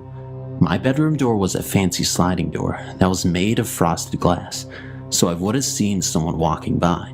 Also, the ceiling in the hallway leading to the other side of the house from my bedroom is kind of low, because I'm an unnecessarily tall Canadian. It was a little bit before supper, and I wanted to go and relax in my room. I laid down on my bed and started to reflect on how my day went. As I laid there, I got a strange feeling. It was a kind of excited, eerie feeling. I looked towards my door. I stared at it when all of a sudden, a black, shadowy arm from the ceiling came down and knocked on the window of my door. I was flabbergasted. I went to my door cautiously and opened it. I looked up to the ceiling to find nothing there. At that moment, my host mother called me to supper. I ran to my host mother and told what had happened. She laughed at me and told me that I was just paranoid. Anyway, that night, I had a little trouble falling asleep. Any ideas? Or was I just hallucinating? In 1990, I was a corporal in the Marine Corps, counting down the last 6 months of my tour of duty at Camp Butler on the island of Okinawa. Being an NCO, I managed to get my own room. Although made for 2 people, the room was small. When you entered, there was a wall locker, then a bunk on the other side, and on the far wall was a desk, a small fridge, and an end table situated near a window. Hanging on the wall above the bunk on the left of the room was an old, large mirror held in a strange-looking, heavy wooden frame. I took the bunk to the right. Having recently been promoted, most of my friends were of lesser rank than me, and I let them hide in my room whenever they needed to shirk any unwanted duty that came up. They never stayed long, though. At first, they would try to nap, but complained of angry, violent dreams. Arguments would break out, and even a few fistfights occurred over even the most trivial things.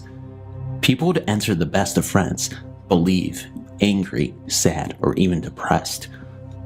A few of us were sitting around talking once when one of them, who had entered in the best of moods, suddenly became upset about something and jumped at me, getting me into a chokehold that took the other 2 with him to release one from. Later he apologized and said he had no idea what had come over him. Feelings of dread, depression, and anger were only highlighted by the noises that came from the room. I can't even count the number of times the sergeant who lived in the room next to me would come banging on my door, telling me to turn down my music or the TV I had. The problem was, I was a very quiet person, only listening to music on my headphones, and, on the rare occasion, I would watch TV, kept it down to a low volume.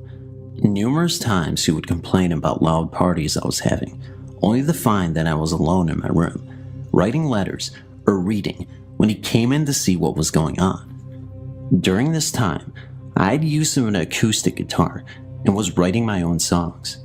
Since there was a lull in traffic out in the hall, and most people were away for the weekend, I decided to record a song I had just written to see what it sounded like.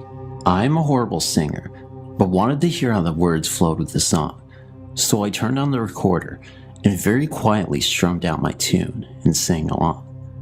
I did this a few times until I had the way I wanted it, then listened to what I had. On the recording, I could hear the soft notes of the guitar in my horrible, whispery voice. Suddenly, I began to hear people howling like dogs. I shut the machine off and rewound it. Again, I could hear my feeble attempt at singing, and then a chorus of people howling. It sounded as if they were making fun of my lack of musical talent. I was completely embarrassed and decided to wait until later to record my songs when I was completely alone. It did not hit me until later that the hallways and other rooms were empty at that time, and that, upon listening again, the howling was coming from inside the room. The room had, to some degree, the same effect on me as it did everyone else, and it was easy to see that the mirror was causing it. When I had company, I noticed people would shy away from it.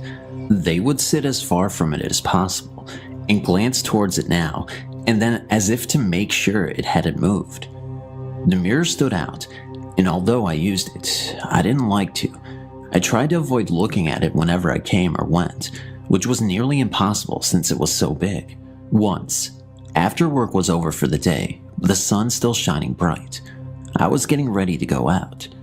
It was the weekend, and I was to meet some friends nearby. I had showered and dressed and was about to leave when I remembered something I had left on the desk. Retrieving it, I went towards the door, quickly checking myself in the mirror. I stopped and looked again. I still have a hard time believing what I saw. There, in front of my own reflection, was the clear image of a human arm. It was tan and slightly dirty looking, stretched out as if to shake someone's hand.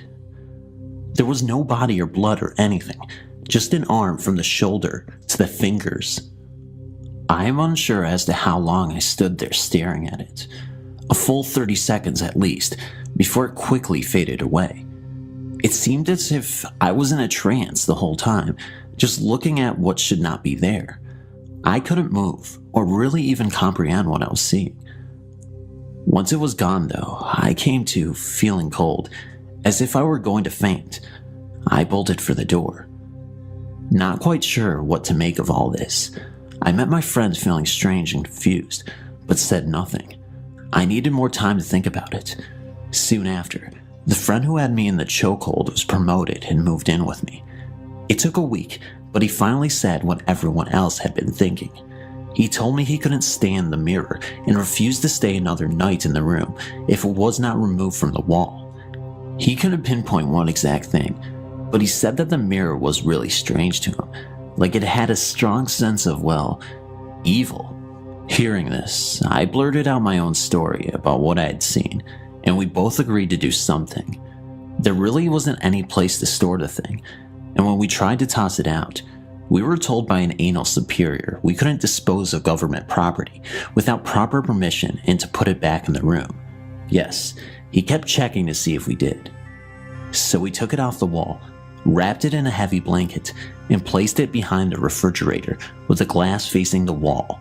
This sounds silly, but it worked. After that, there were no bad dreams or fights to deal with, and things were noticeably better. It felt like someone had turned on a switch, and all the darkness fell away just like that. We had one more room inspection before leaving Okinawa and returning to the States, so we cleaned everything up, but forgot to place the mirror back on the wall.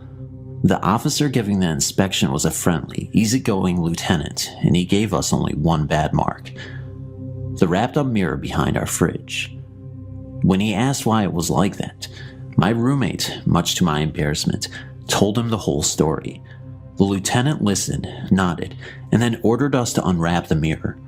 He looked at it, nodded again, crossed off the one bad mark he had written down, and said, "Wrap it back up, it looks better that way." We did just that, leaving it covered up for the next tenants to find.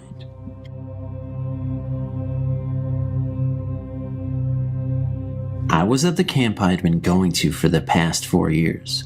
I had heard many stories over the years, but never encountered anything as I had heard many others have. There was this story about a shadowy figure that haunted the rafters of an old recreation hall there. So me and a group decided to take a group picture up in the rafters just for kicks. Well, the freaky thing about that is that there is no electricity in that building, and in the picture that we took, the lights are on. Then when we got down, there were sounds of something running in the rafters, so we started singing "Jesus Loves Me," and the noises got louder, and then suddenly they stopped. The next night, a lot of groups all slept in the Holland building, which is just an old building for sports and stuff. My cabin mates and I were all sleeping in a star-like formation, and after everyone had turned the lights out and laid down for the night, that is when it all took place. The only thing that lit up the room were exit signs. All of a sudden, something frantically ran by us. The floor was carpet, so we knew it had to be inside, judging by the sound and how close it was to us.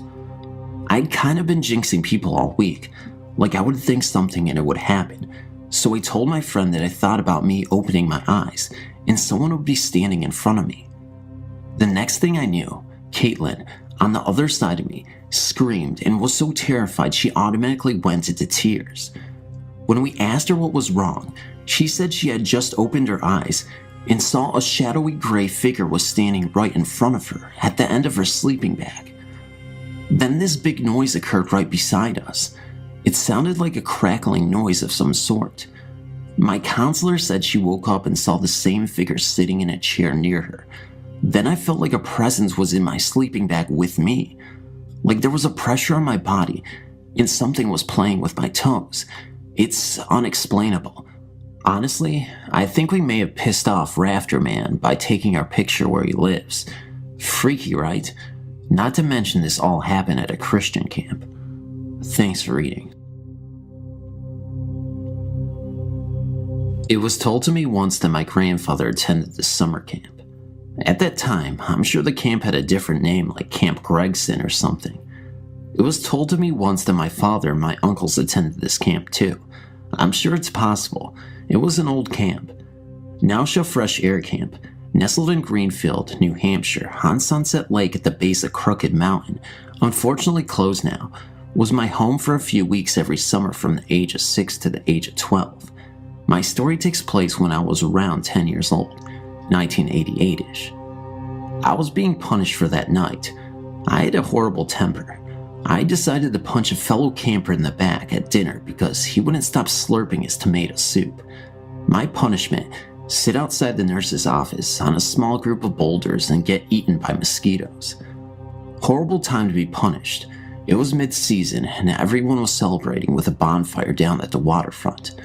I had heard of the games they were going to play, and occasionally I could hear their laughter being carried on the wind to my rock.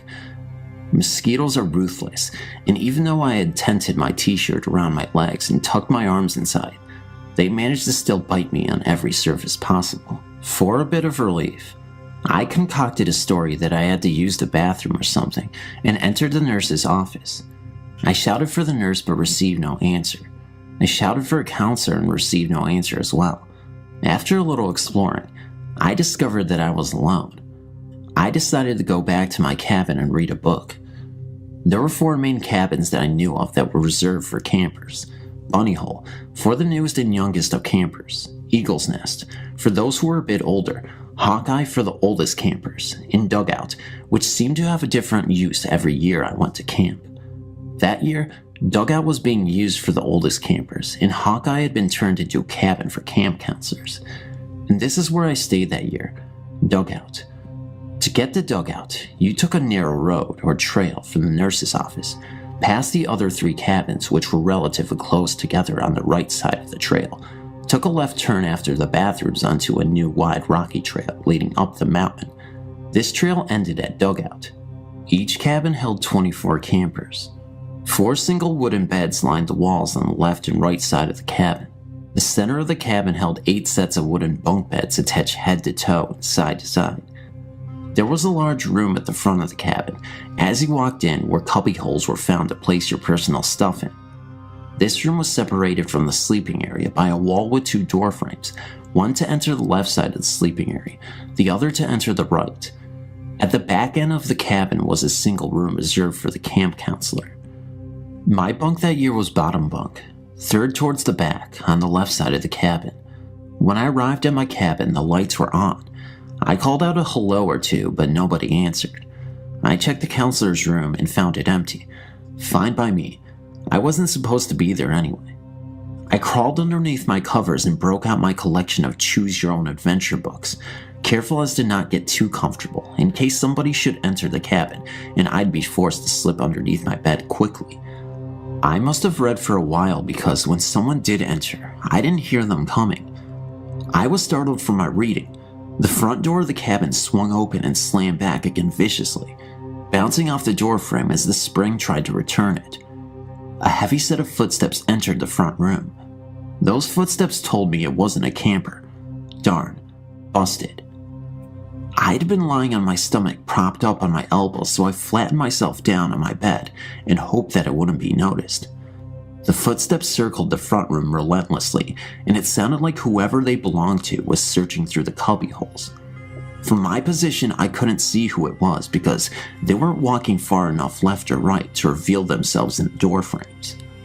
I was lying there in my bunk, eyes darting back and forth from doorframe to doorframe, trying to catch a glimpse of someone as my ears followed the footsteps when they shuffled to a stop. Silence. I held my breath because of all the noise it was making. What happened next came fast and infinitely slow at the same time. With a greater haste, the footsteps resumed and traveled to the left side of the front room. I followed them with my ears and my eyes. Their intention was unmistakable. They were going to walk down the left side of the cabin, down the corridor between the beds, and most importantly, past my bed. When my ears started telling my eyes that I should definitely be seeing someone now, I'm sure I was only confused for a fraction of a second. But when my ears directed my eyes to where they were hearing the footsteps, I was frozen with fright because I could see the footsteps. A heavy imprint in the wooden floors, a pull of dust, the retracting of released weight. The floor thundered and moved with the progression of steps that made their way down the corridor, past my bunk, in arm's reach away from me, and entered the counselor's room at the far end without disturbing the curtain that separated the rooms. I sprang from my bed and exited the cabin, ran down the rocky trails at breakneck speed all the way to the nurse's office. Still no one there. I resumed my punishment on the rock and waited the rest of the night until everyone returned from the waterfront. I never told anyone there. Not too long ago, my then girlfriend and I decided to go camping. We decided on a ghost town near our homes in southern Arizona. In a book I had, it said there was a cemetery, but I had never found it while looking around there. Our trip got off to a late start because my girlfriend had to work late. It was dark when we arrived, so I drove down an abandoned road and found a nice spot with trees on a hill. We set up camp and cooked dinner and had some drinks by the fire to relax. A storm was coming, so we got into the tent to get out of the wind and rain. Later, we thought we heard voices out in the storm. My girlfriend thought she saw a man's outline when the lightning flashed. Being that this area is known for illegal alien and drug smuggling, I was armed and stepped out of the tent with my pistol drawn. I didn't see anyone, but saw a strange bluish-green light on a hill by us. At first I thought it was a car, but I realized it moved very strangely. Again, lightning flashed, and I thought I saw a man 15 feet away. I shined my flashlight, but no one was there. I got back in the tent. All night long we heard voices, so we got no sleep. The next morning, I got out to look for footprints in the mud and found none. It was during the search that I learned we were camping in the cemetery. I will never go back there camping again. This happened during my summer trip to my relative's place. My grandaunt lives in this lovely town surrounded by a forest-covered mountain range. I've always loved trekking there and have even camped out overnight with my cousins. I've been there numerous times. A cousin of mine and I were planning to leave on a 3-day trekking and camping trip into the jungle. At the last moment, my cousin ditched me, taking off for the weekend with his girlfriend. Now I was stuck with a camping trip ahead of me, but no company. I decided to go ahead on my own. So I was all of 22 years of age, and at 5'10" and packing a solid 80 kilos, I thought I could take care of myself. Nevertheless, I packed a Swiss Army knife, a machete, and a solid bamboo stick just to be on the safe side. The trip started off well, and by evening, I had made good ground. But then, with the failing light, my nerves started giving out, and I realized I was in the middle of a jungle all by myself. But being a brave, young, and foolish lad, I went on. I camped after a while in this natural clearing in the midst of the thickly wooded area. Soon I had a roaring campfire going and settled down, leaning against my backpack, helping myself to tinned pineapple slices. The fire and the ambiance soon drove the fear away. Sometime later, I thought I saw something unusual on the other side of the fire. Not being able to get a clear view because of the heat haze, I got up. I got the scare of my life when I saw a boy, must have been 7 to 8 years of age, clad just in a white loincloth, sitting very still on a rock on the other side. He was staring straight into the fire. I called out to him in a variety of languages, but just didn't get a response. The rock he was sitting on was in the midst of a muddy and slimy patch, and so I couldn't approach him either. So I settled down myself. The boy just didn't move and went on looking into the fire. I was really spooked and just sat there smoking one cigarette after another. This went on for more than a couple of hours. Finally, feeling the fatigue of the day catching up with me, I cuddled up with my machete and went to sleep. The morning scene was predictable: smoking ashes, dew on the grass, etc.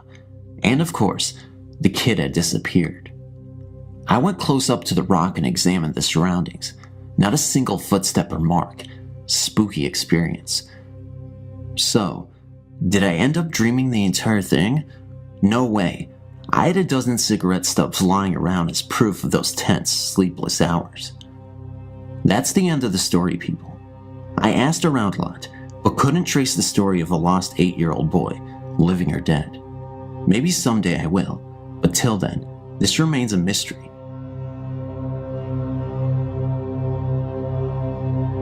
I am a complete skeptic on all matters spiritual. I try to keep an open mind and enjoy stories of anything that smacks of the Twilight Zone, but I don't believe a word of it. I don't believe in an afterlife or UFOs. That said, I've had one encounter that I can't explain. The way it happened was so spontaneous that I think I can rule out a practical joke, but any other explanation fails me. I know that everyone always says this, but this is really true. I was camping with a friend in the Coast Range in northern Oregon. We were riding dirt bikes and were out after dark for one last ride. My bike was equipped with a very bright aftermarket headlight, and I could see what I saw quite clearly. As I rounded a corner on the way back to camp, my headlight shone on what seemed to be an incredibly white, incredibly skinny person. I seemed to be looking at a literal human skeleton. It was definitely masculine looking and standing on the bank, about 10 feet above the road. I saw it so briefly that it just didn't compute. After I passed it, I looked over my shoulder to see where my friend was, and he was about 200 yards back. I just assumed that I had been the victim of a bizarre trick of light. I was sure that what I saw was an artifact of lighting and human perception. When my friend pulled into camp a few seconds after me, he said that he was feeling awful and wanted to go pack up and go home. He then began picking up camp like a scared rabbit. I thought, he saw the ghostly light trick and he's gone completely to water. What a scaredy cat, or something no less juvenile. I began to rib him. I said, "What's the matter? You look like you've seen a ghost." I was making fun of him. He said, "You saw it too?" I told him that I had, and that it was a trick of light, and that he was acting about 30 years too young. We did pack up and leave camp afterwards.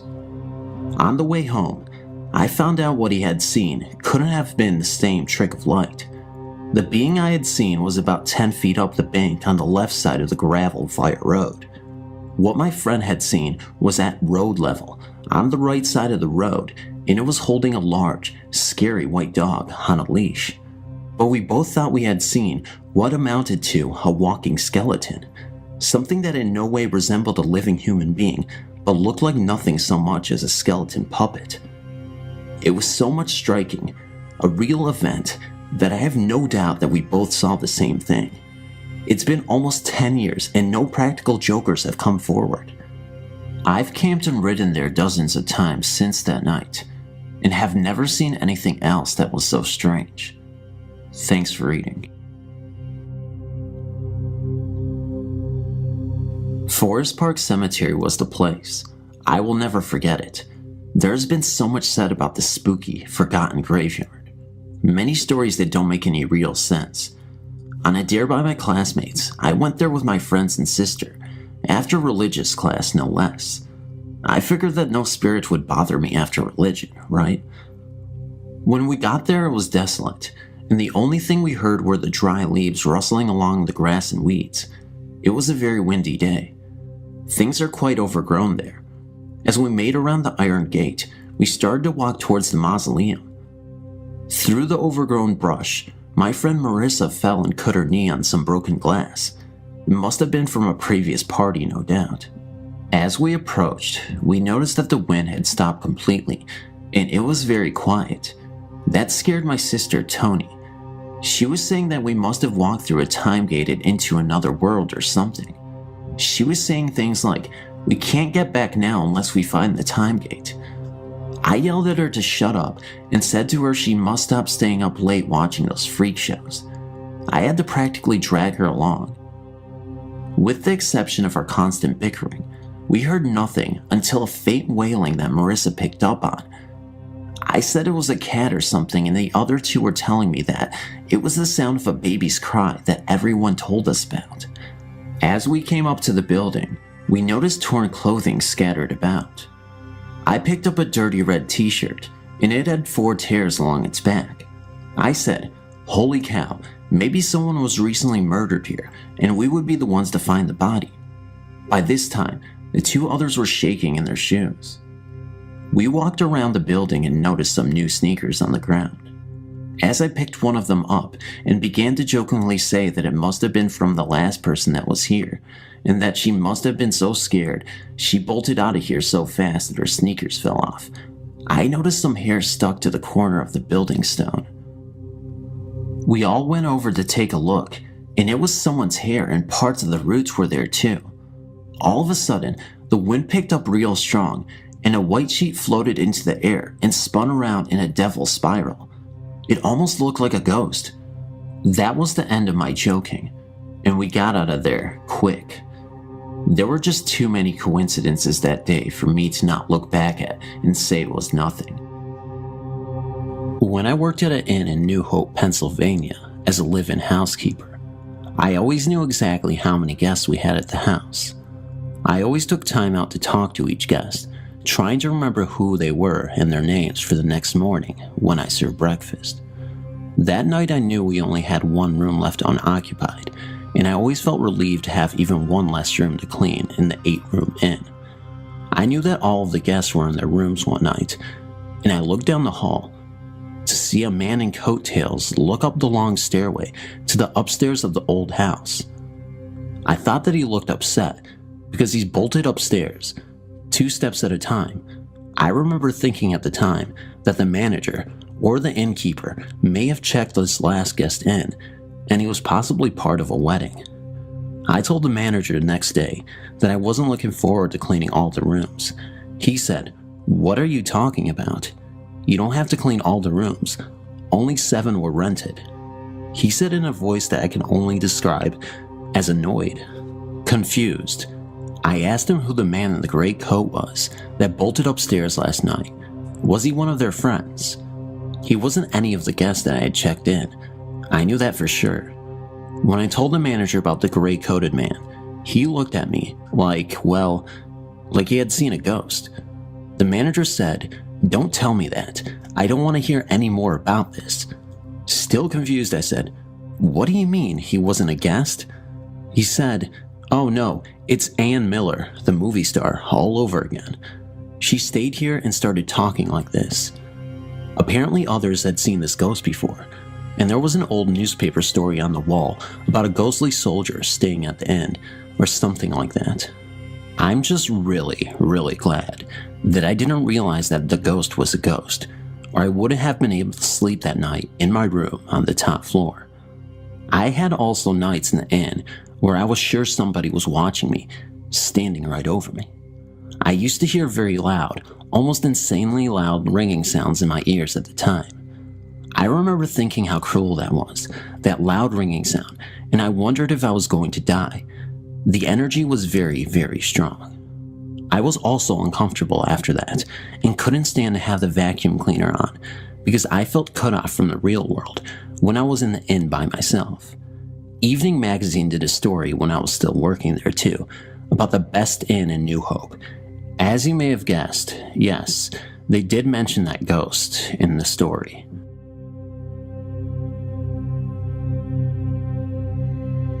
Me and a couple of my other friends were at a slumber party at my friend's house.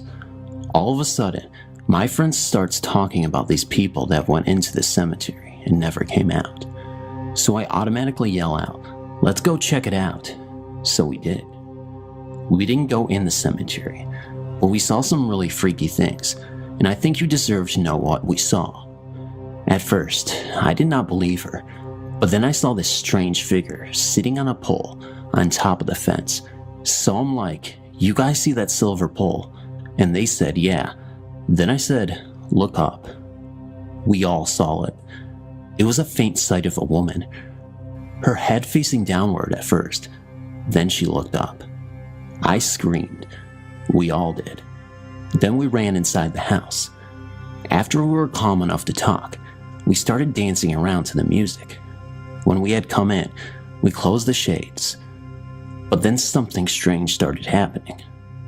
The blinds started to sway back and forth, faster and faster each time. By then, we were so scared we jumped on the couch, but none of us had the guts to get up to turn the television off. But another strange thing started happening.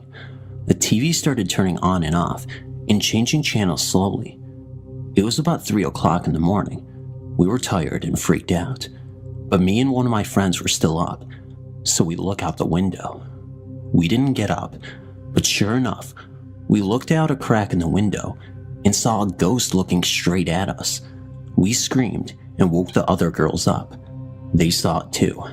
We went up to wake my friend's parents up to show them, but when they got downstairs, the ghost was gone.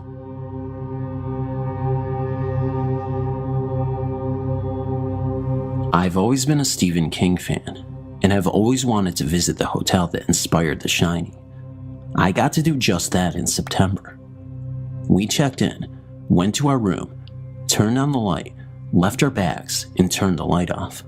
We came back an hour later and could only turn the light on with a chain on the ceiling fan, not the light switch. Later, after we went to sleep, the bed shook, like it feels when your washer is in spin mode. We found out at the tour that this is Billy, a mischievous boy.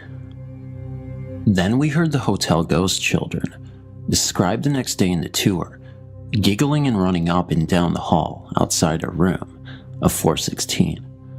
Nobody was even outside the door. I got to meet the people staying in 217, Stephen King's room in the presidential suite, and while we were in the room, we all started smelling a strong scent of rosewater. The tour guide said that was Miss Stanley. We ate in the restaurant downstairs, and my wife's phone went to vibrate mode all on its own. I also set up my Sansa brand digital sound recorder in our room and got the children running not once but twice, as well as the sounds of chairs sliding across the floor and dresser drawers opening and closing, although we were asleep and didn't see it happen. While taking photos, my camera would zoom by itself and sometimes shut off. I don't give a rat's butt if anyone on this website or my friends ever believe me. I will be staying there again. I have business meetings in Loveland every 6 months. What a great time.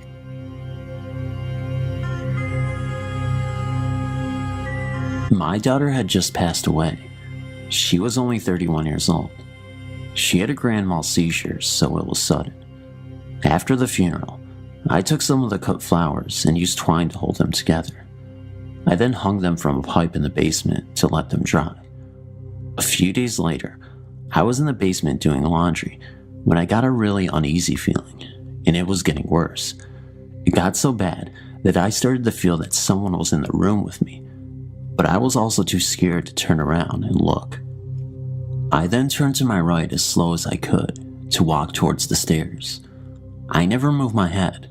Like I said, I was scared to death. I knew someone was there. I started up the stairs very slowly. I was afraid if I moved too fast, it would hurt, grab, touch, or do something to me. When I got to the top and turned the corner, the feeling left. But after about 5 seconds later, there was a horrible crash that came from the basement. I had a wall of shelves holding canning jars, glassware, knickknacks, etc. It sounded as if this whole wall just fell down.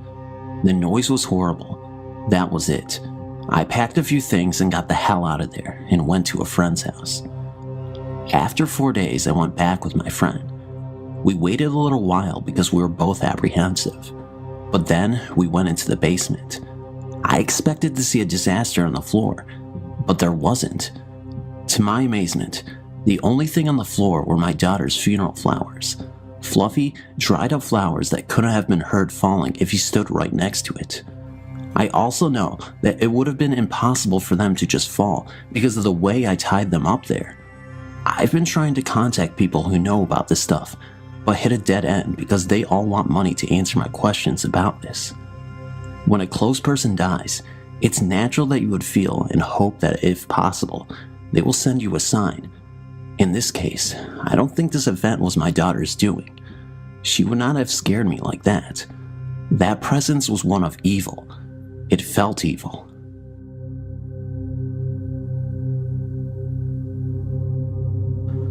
If I never was a believer before, I wasn't that day. I was 15 years old and was home from Arizona for the summer. I more or less grew up on our family farm.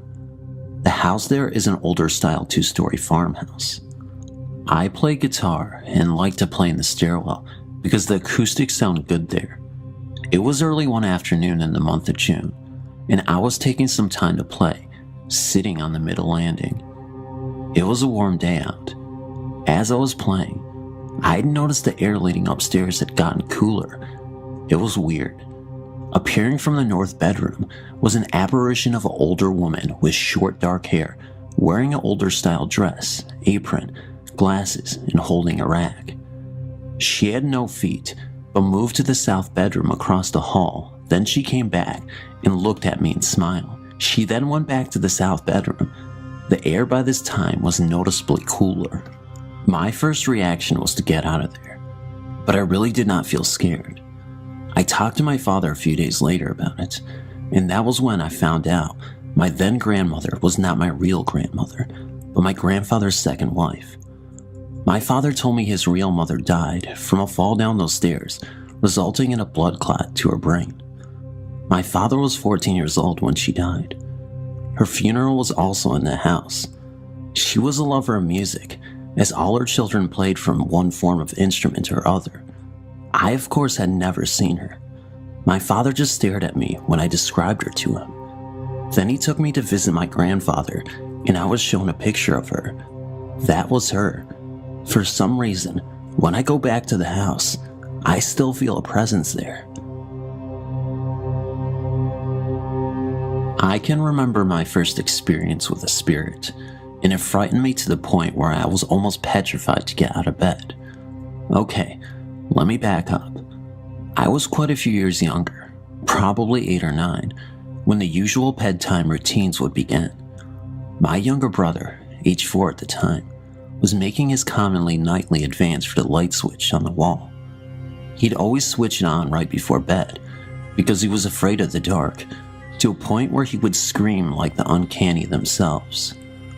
The light switch was at the top of the stairs, in our room, and to scan down the stairs without the lights on, you were almost never able to see the bottom.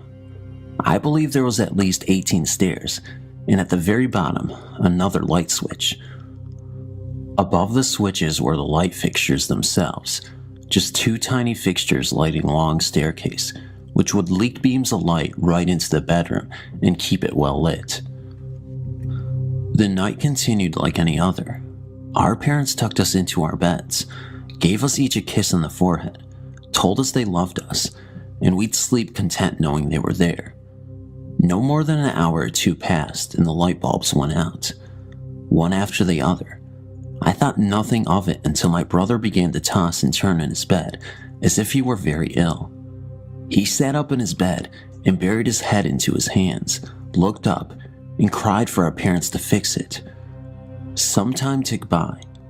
It turned out the light bulbs blew, which I also thought nothing of until I realized the next morning that we just put new bulbs in that afternoon. After the small, bothersome fiasco, I finally managed to get back to sleep. Many hours later, I regained consciousness, keeping my eyes closed, hoping to get back to sleep. No lights on, which meant nothing would burn my eyes, and I thought I'd be back out in seconds, until I was disturbed by a long, chilling wind that swept up from the flooring. Immediately, I realized I had the chills and opened my eyes, seeing nothing more than a long, flowing, white fabric float over my entire body. Almost too afraid to move, I slowly jerked my head to look at the staircase, seeing how it was almost perfectly adjacent to the foot of my bed. I saw a woman. She seemed so peaceful, content, without a care. Standing at the top of the stairs, she reached for the handrail and dropped her right foot down one step. At this time, I realized there was something amiss with her beautiful, fluttering, chestnut brown hair. I was curious as to how her hair was flowing, as if in the wind, when she caught me glancing at her. She seemed so startled and afraid to see me, as if she did something terribly wrong. She began to become transparent as her head hung lower in shame and came back up in a gasp, as if she meant to say something or became even more frightened, and then she was gone. The breeze that filled my room as this event transpired died down, and my alarm clock read 3 a.m.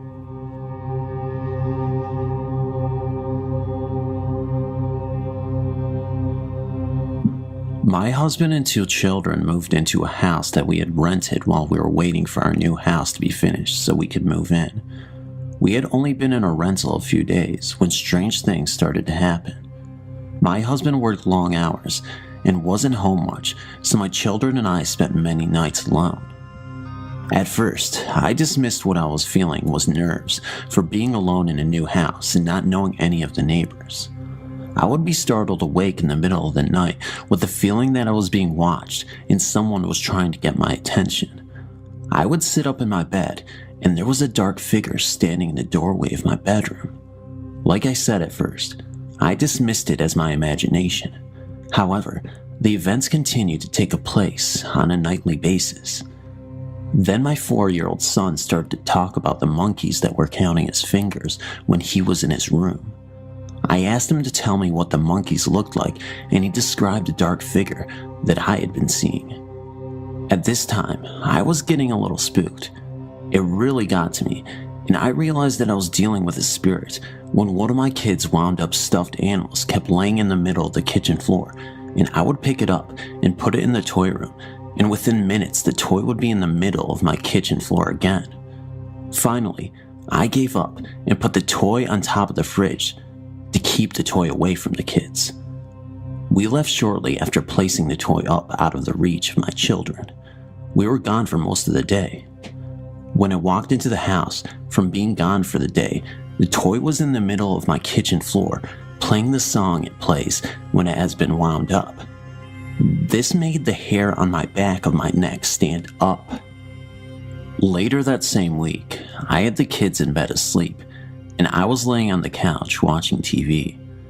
Everything seemed at peace for the time being, when all of a sudden, it sounded like someone was beating up the freestanding fireplace with a baseball bat. I ran for the kids' room to make sure they were safe. When I reached the hallway, I went through one of the spirits. It was a cold that cannot be described. It went all the way through me, and it's a feeling that I will never forget.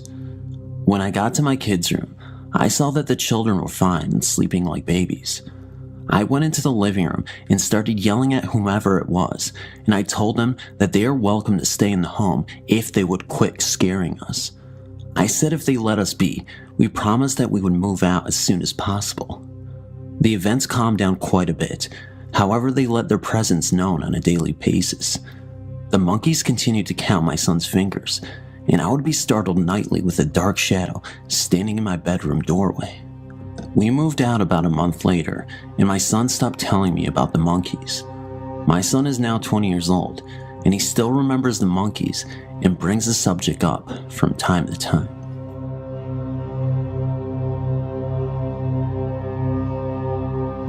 I would like to share with you one of my own true experiences, which happened right here in Dayton, Tennessee, approximately 20 years ago. This story is true. I don't have a witness and I can't prove it, but it happened. When I was about 25 years old, I was hired on at the city of Dayton as a laborer. Due to medical problems, I requested a transfer and wound up working at the water plant. This is where water is sucked in through huge pipes from the Tennessee River and treated with chemicals to make it safe for drinking. Since it had to be located near the river, the water plant was rather secluded and far away from any houses.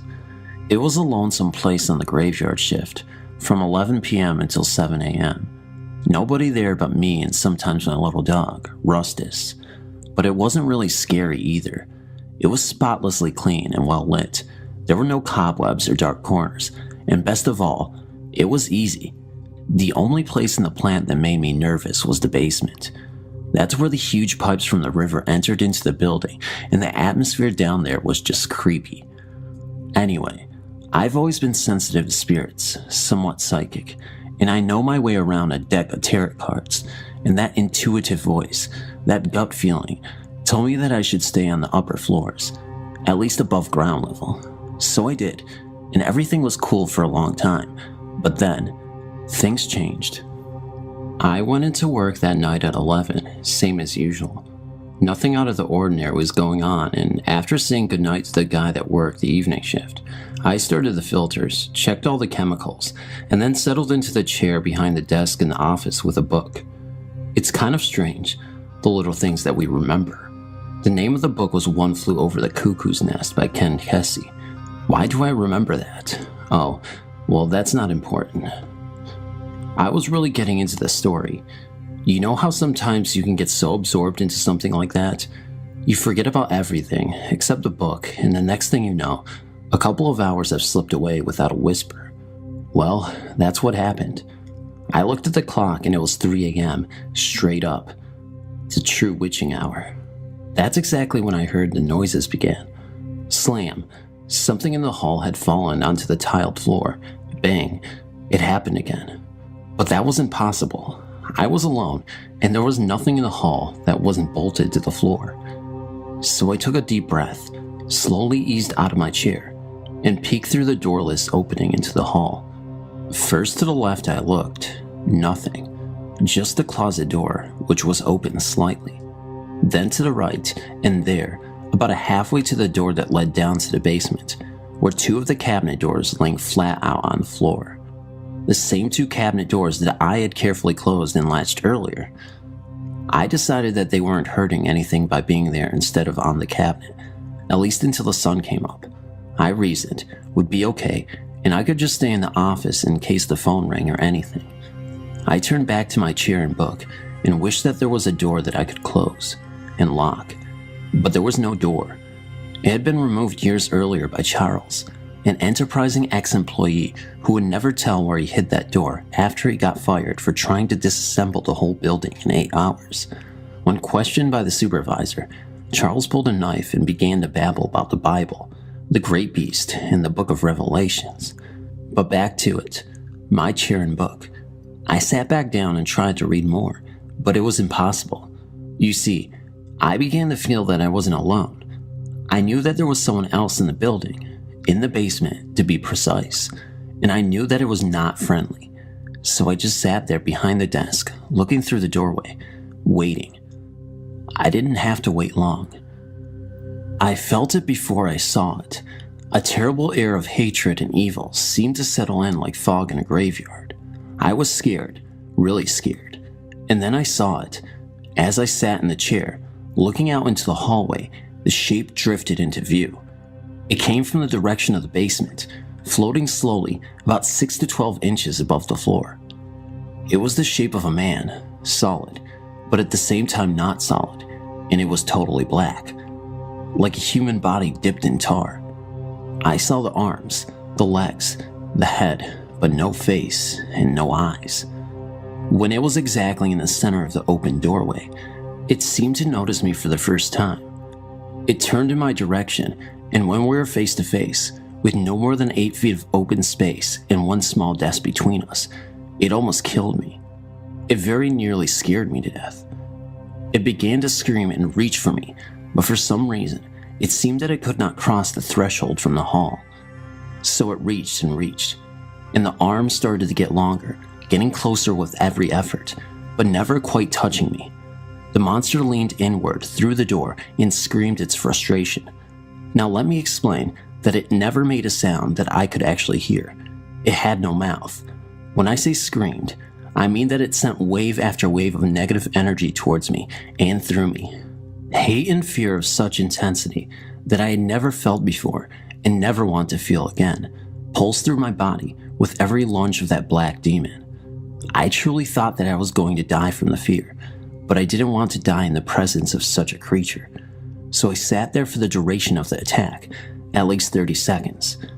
I know that 30 seconds is not usually thought to be a very long time, but in my situation, it seemed to be considerably longer. Finally, after my half minute of terror was up, the thing turned its head to its left, as if it heard something. It then looked eyelessly back at me for just a moment, then turned away and floated back towards the basement. It was several seconds before I could breathe again. When I regained my senses, I was in a fetal position in the chair, with my legs in front of me for protection. Only my bugged out eyes were above my knees as I watched for any reappearance of the spirit, but thankfully, it did not return. As soon as I was able to speak again, I was on the telephone, calling everybody, anybody. I didn't care who, just to hear a human voice. I finished my shift that night, and I didn't say anything to the day shift guy when he got there at 7 a.m. I immediately applied for a transfer back to the chain gang and soon received it. I never went back to the water plant. I now know the reason that Charles lost his mind. He thought his religion would protect him, but somehow the evil got through. And I know why the people that work there now, 20 years later, carry handguns at all times. They're scared, but they don't know what is scaring them. And you and I both know that if a monster ever returns, their bullets will not protect them. I still don't know what protected me, but I'm glad that it did. In the 20 years since this happened, I've done a little research and talked to several psychics, and I've learned that other people have seen these black spirits in various places and that they are indeed dangerous. So, if you ever go out ghost hunting, and I still do, watch yourself. These spirits are real, and they are nothing to play with. The first time I had a supernatural experience, I was asleep in my room at my parents' house. Now, I knew this house was haunted because in the middle of the night, I would hear something banging on my walls or my doors, and our dog, who slept inside, would bark on and off during one night, and the next night be completely quiet. But on this particular night, I saw an angel. I later found out that there is an old refrigerator under our house. Ask me why, and I couldn't tell you. Anyway, about a month after we moved in, we bought a 6-year-old Shih Tzu puppy. About 2 days after we bought her, my fiance and I were sleeping when he woke me up and told me the dog was on the bed. This, of course, was impossible since she was only 6 weeks old, had short legs, and our bed was tall with nothing around it for her to jump on. He told me that he felt something tugging at the covers around his neck and growling, and when he rolled over it, ran and jumped off the bed. I just passed it off as him dreaming. But about a week later, while he was at work, he works night shift. I was asleep, and I woke up because it felt like something was running from one end of the bed to the other, and back and forth. When I rolled over, it stopped. That kind of freaked me out. Then about 3 months later, I woke up and saw a hand coming out of our closet door with what seemed to be a letter or a piece of paper in its fingers. The hand was small and white. When I gasped, it disappeared. Then, about a week after that, the bed would periodically shake while I was asleep. I later asked my fiance if he ever felt the bed shake, and he told me he did. And when he described how it felt, I knew we were both feeling the same thing. It's a subtle shaking as if we're an earthquake, except we live in Virginia, where we don't have earthquakes. At least, not the kind you can feel. It was almost as if there was a big dog on the bed, scratching furiously at a flea. And he also described it the way I would have, which is when you wake up, your first thought is, man, my heart beating that hard? And then you realize that it isn't your heart at all. And just last week, I saw a young woman with brown curly hair and brown eyes peering at me from a crack in the closet door. And last night, the downstairs bathroom door slammed by itself, and the bed shook with both of us on it. Usually, it only shakes with one of us on it. Anywho, that's my story. If you have any insight, please give it to me, and you can put the stories on your site.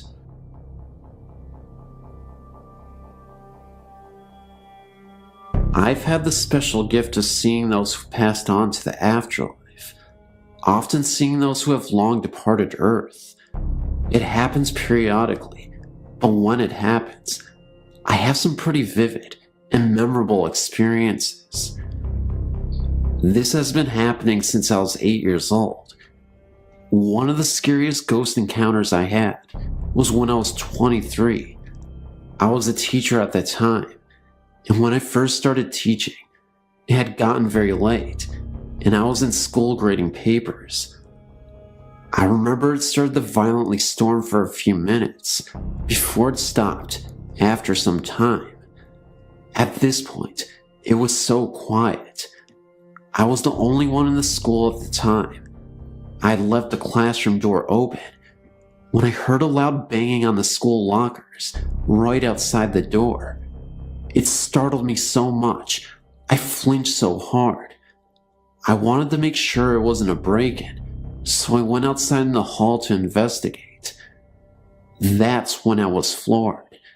Standing all the way down the hall near the lockers was a man in blue overalls with a long beard. He was holding an umbrella in his hands and looked so deranged. He honestly looked like a homeless squatter to me. I told him not to move at all and that I'd be calling the cops, that I was armed with weapons, so if he tried anything, I'd attack, which wasn't true at all. I was bluffing, but I needed to scare him anyway. The next thing I know, the man starts charging at me full speed. I run back into the classroom I was just in, slam the door, and hide under the desk. I remember hearing the most intense scream for a second, coming from the hallway. The lights go out, and it's pitch black for a moment's time. I started to hear a couple footsteps. Then, silence. It wasn't until about 2 minutes later, the lights went back on. I screamed out loud, "I'm armed. You need to leave. You are trespassing. You don't belong here," etc.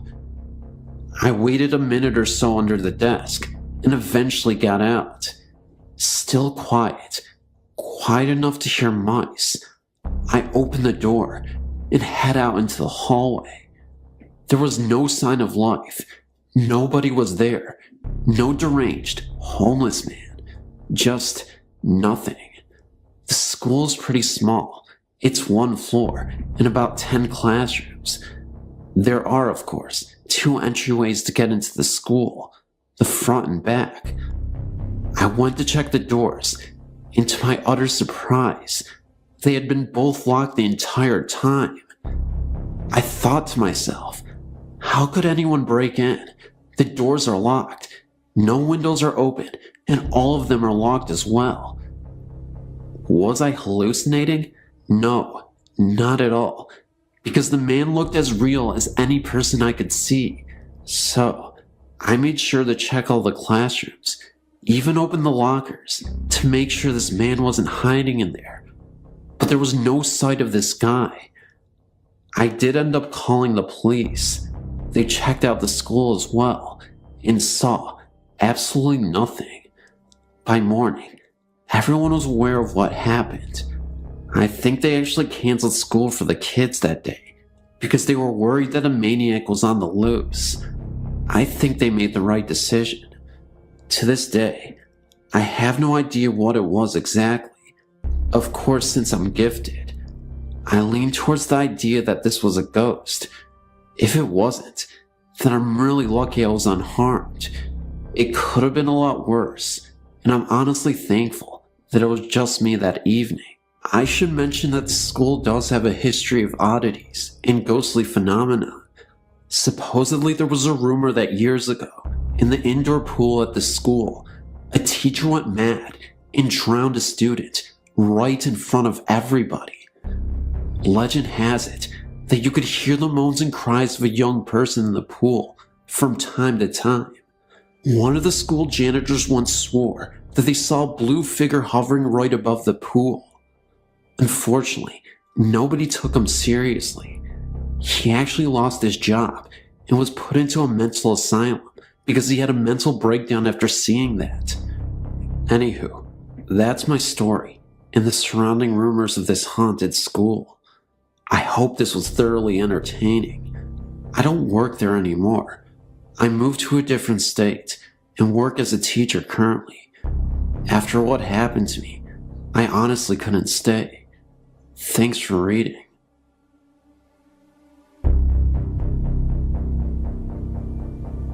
I'm from Dublin, Ireland, and when I was a boy, I forget how old I was, maybe about 14 or 15, I was staying with my parents with my old aunt at my family's ancestral home.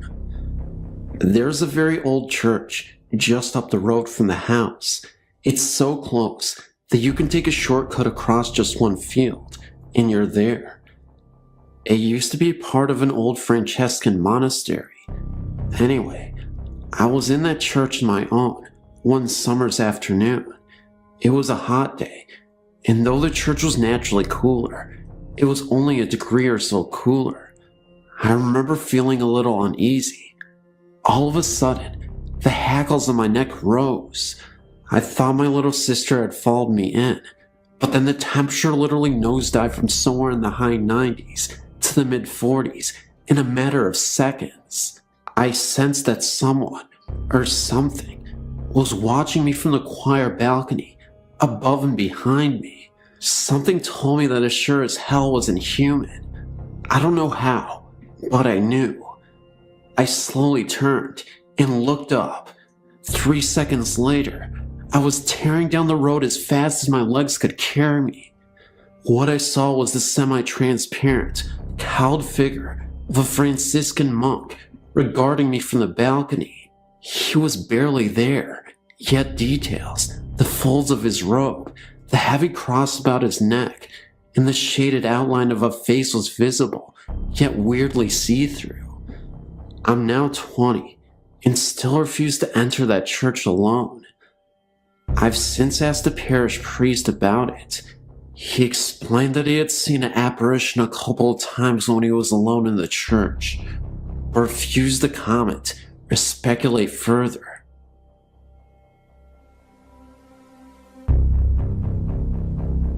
I still feel funny talking about this because the only people that seem to believe me are the children around here.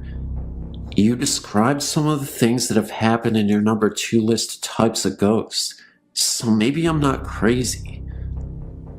We moved to this 120-year-old farmhouse about 4 years ago. When we first moved here, my youngest son was 3. He would ride his tricycle back and forth from the living room to the kitchen, which at the end was the basement door. He would ride his tricycle back and forth from the living room to the kitchen, which at the end was the basement door. I was doing the dishes when he turned to me and asked me to stop laughing at him. I told him I didn't say anything, so he proceeded to go to the living room and back again. When he reached the basement door, he turned to me and said, "Can you hear them, Mommy? They're laughing at me." I left it alone, but I never forgot it. As time went on, little things would happen that really got my attention, like the smell of perspiration when nobody was around. It would only last a minute or two, and it would only be in one spot of the room. I would go to other parts of the room, but could smell nothing until I went back to the original spot, and it would still be there. I would also smell it as if it were just passing by, in front of me, and then be gone. This continued for the next year, and then one day, I laid down with my son for a nap. It was about 1 in the afternoon. I would wait until he fell asleep, and then I would get up, but before I could move, our bed started shaking for no reason. It only lasted a couple minutes. After that, things happened a lot. My 8-year-old started to get smacked in the leg when he was asleep. He would always come downstairs afraid after it would happen. I started getting nudged on my leg at night, like someone was trying to wake me up. I am a very light sleeper, so I'd wake up immediately and look all around my bed in my room, but nobody was there. One night, When I was sleeping, I felt something lay across my legs. I tried to move, but it was so heavy, so I started to kick real hard and crazy, and it went away. Again, nothing was there. My son was 5 when he asked me if I could see the man's work boots standing in my dining room. He would see black things floating by and asked if I saw them. He would describe them like shadows. But the clincher was, when we were all sleeping at 4 in the morning, and my dresser started shaking so hard, I thought I was going to fall over. I spoke to my pastor's wife about it, and she said they say a prayer every night that asks the Lord to protect them from any harm or evil. My children and I started including that in our prayers, but we added spirits also. We have never had another problem since, except I do still smell them from time to time. I do still hear footsteps across the ceiling when nobody is upstairs, but that's no problem, I don't mind.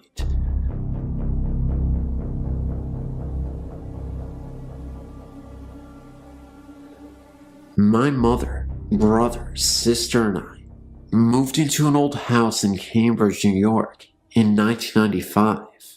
They had the intentions of refinishing parts of the house to make it more modern. To give you an idea of the house, it was built in 1884, had 4 floors, which consisted of a basement, first floor, second floor, and a full attic. Above the attic there was a window's peak, and access was through the attic by a flight of stairs. Strange things started happening that everyone just brushed off the first week. Every night at 7 p.m. on the dot, the house would fill with the smell of cigar smoke. Nobody in the house smoked cigars. We'd hear voices of adults upstairs and people running around. When we went up, no one was there. We heard knocking on the walls all hours of the day. People were heard whispering. It would get so intensely cold in the kitchen, and appliances would randomly turn on and off. My sister was coming down the stairs when she looked to be pushed from behind, and luckily my mother was at the bottom and saw the whole thing. My mother was never bothered at all. It seemed to target only the children, which were my sister, 11, my brother, 13, and me, who was 15. She did hear things, and she also felt things, but never scared out of her mind. One day, my mother came to me and said she had to show me something. She took me to the basement door and said, "Watch." She opened the door and turned a light switch off. Then she shut the door, waited for a few seconds, then opened the door, and the light was back on, and the switch was up. We then proceeded to do this over and over again, and the same thing occurred, so we duct taped the switch off. We left that night to visit family friends, and when we returned, every light in the house was on, even the basement, where it looked like someone tore the duct tape from the wall. We left the light on. From then on, everyone in the house had seen shadows and felt presences, but my brother was the one who saw and felt the most. One day, he was home alone and said he saw 3 men in the backyard digging by the garden. He watched them for a few moments when one of them looked up at him and all 3 of them disappeared. He said the men looked as real as he did. He woke up one morning with 3 scratch marks down the front of his chest, and he said he didn't feel it, nor did he wake up during the night. My closet doors in my bedroom one night rattled uncontrollably while I was trying to sleep. This creeped me out so bad, I refused to sleep or even go into the room. The room became a used office, and me and my sisters opted to share a room. My sister said she felt something watch her whenever she was in the bathroom, and on one occasion, she said the shower curtain whipped open. I do believe her, because she ran out of the shower screaming and straight onto the front porch. We found out that the house was part of the Underground Railroad. When research was done on the house, It was found that it was also an underground bar during Prohibition. Many people lived in that house and also passed away in the house. A woman by the name of Ann Douglas hung herself in what was my bedroom. And we also know that there was also a shooting outside of the house, around where my brother saw the 3 men. There were so many incidences, but too long to tell all of them. We lived in the house for 5 months before selling it and moving out. We have heard that people have lived there or stayed a short time before moving out. The house is currently vacant. I wonder why.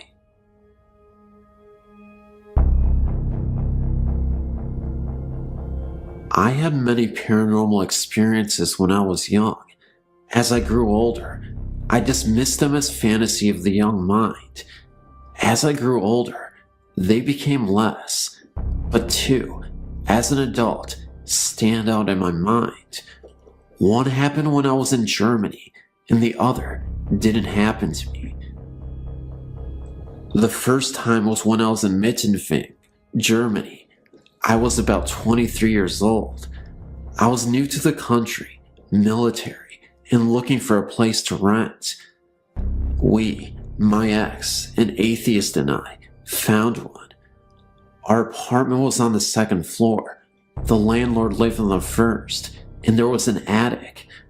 The first night we stayed there, I had a dream about a person named Caleb. I could not see his face. All I could see was a shadow behind curtains. He was asking my ex to come with him, and I kept saying no. I had the dream several nights, but I never told my ex my dream. About 1 month after we moved in, I started experiencing phenomena. We had a bathroom with a skylight. I had this unnerving feeling that someone was looking at me while I bathed. Keep in mind that this was an old German house, and showers are hard to come by. I also had the feeling of being watched when I went into the kitchen. Several months passed by, and winter came. We had a lot of snow, and it was piling up. One day, I was in the living room when I heard this sound in the attic, like someone was dragging something across the attic. I dismissed it as snow piling up on the roof and falling. The only problem was, the snow really was falling north to south, roof pitch, and the sound I was hearing was from east to west. I ignored it for about 2 weeks, and the sound got so loud that I had to leave. My ex found me sitting on the landing one day and asked me what the problem was. I told him what I was hearing, and he laughed and told me it was the snow falling off the roof. I told myself, giggling, "You're losing it." Several days went by, and I kept hearing the sound. I did ignore it, but one day, I tried to lay down on the couch when I heard this sign next to me.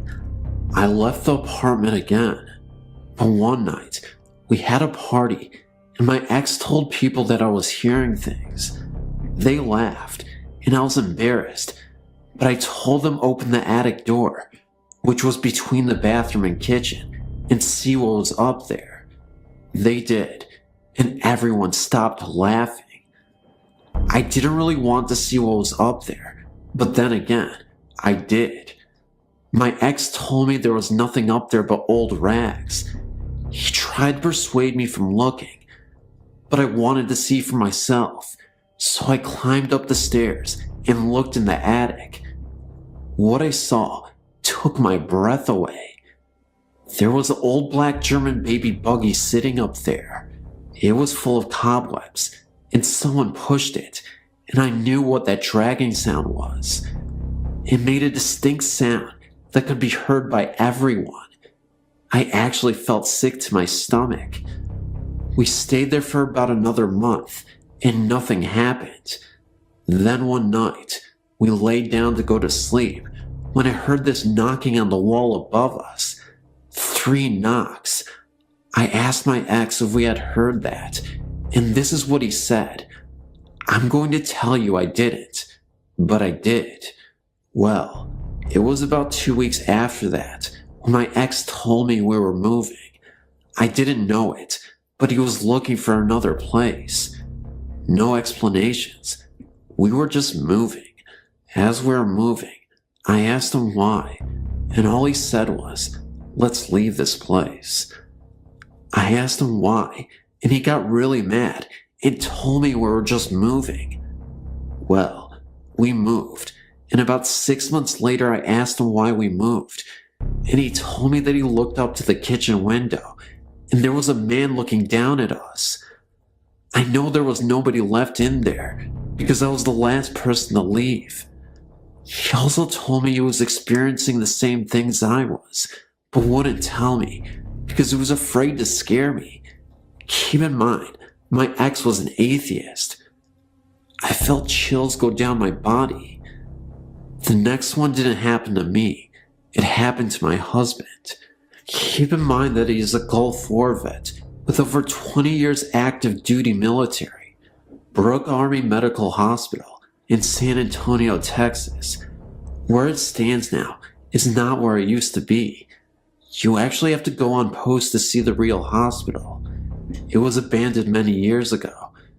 It is barricaded off, but I would like to hear more about this building. My husband went for training last year. He's a reservist now. He stayed in a hotel across from the abandoned building. After a few days he was there, he called me and told me he couldn't sleep in this haunted hotel. He stated he woke up several times to find his stuff from his closet strewn across the floor. He also said his closet was extremely cold. He also told me that there were roaches as big as tanks. I laughed most of it off until I went there. He told me that several soldiers complained about things happening to them, but no one believes them. Well, I didn't believe him until he drove me by the old hospital, and it looked like an abandoned building, barbed wire, and chains with locks. After a few passes by the hospital, he told me I needed to see the hotel. He got me into the hotel pretending I was a soldier.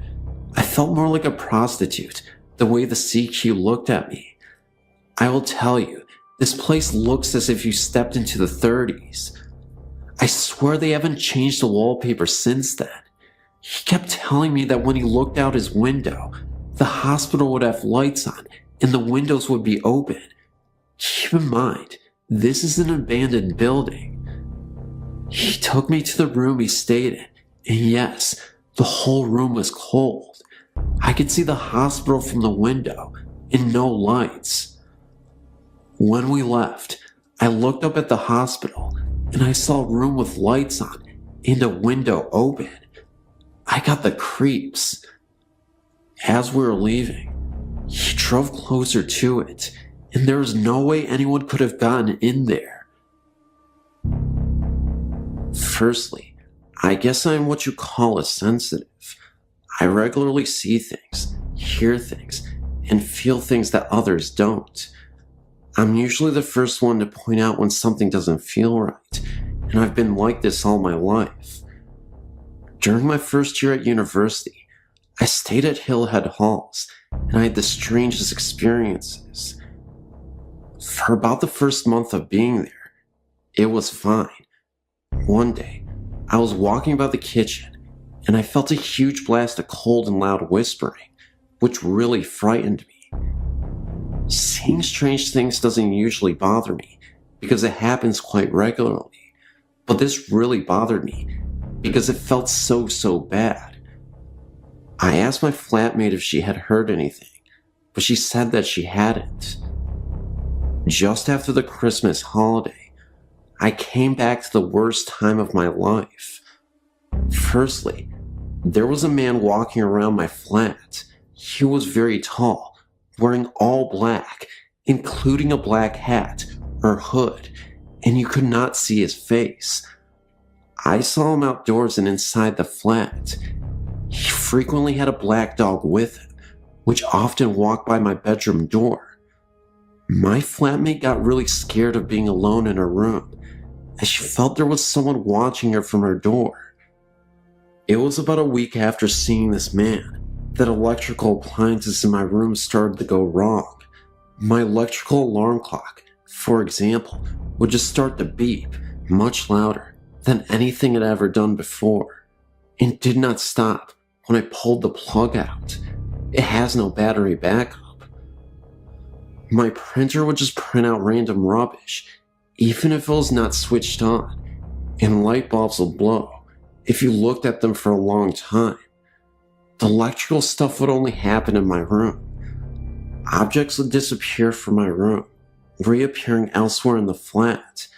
An example of this is that we lost a bread knife out in the kitchen.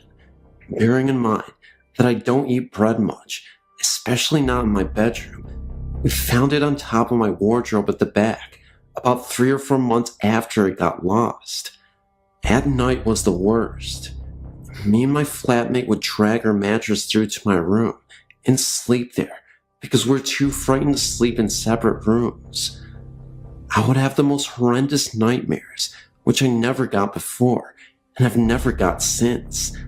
At night there would be constant bangings, tappings, and scrapings, which sounded like they were coming from the space between the walls. I think about the worst thing that I experienced while living there was getting up one morning and walking to the window at the end of the landing and looking out at the trees that are above the river dawn. On the larger branches, there were hanged people, as in dead, with a rope around their neck, swinging in the wind. They weren't dressed in modern clothing.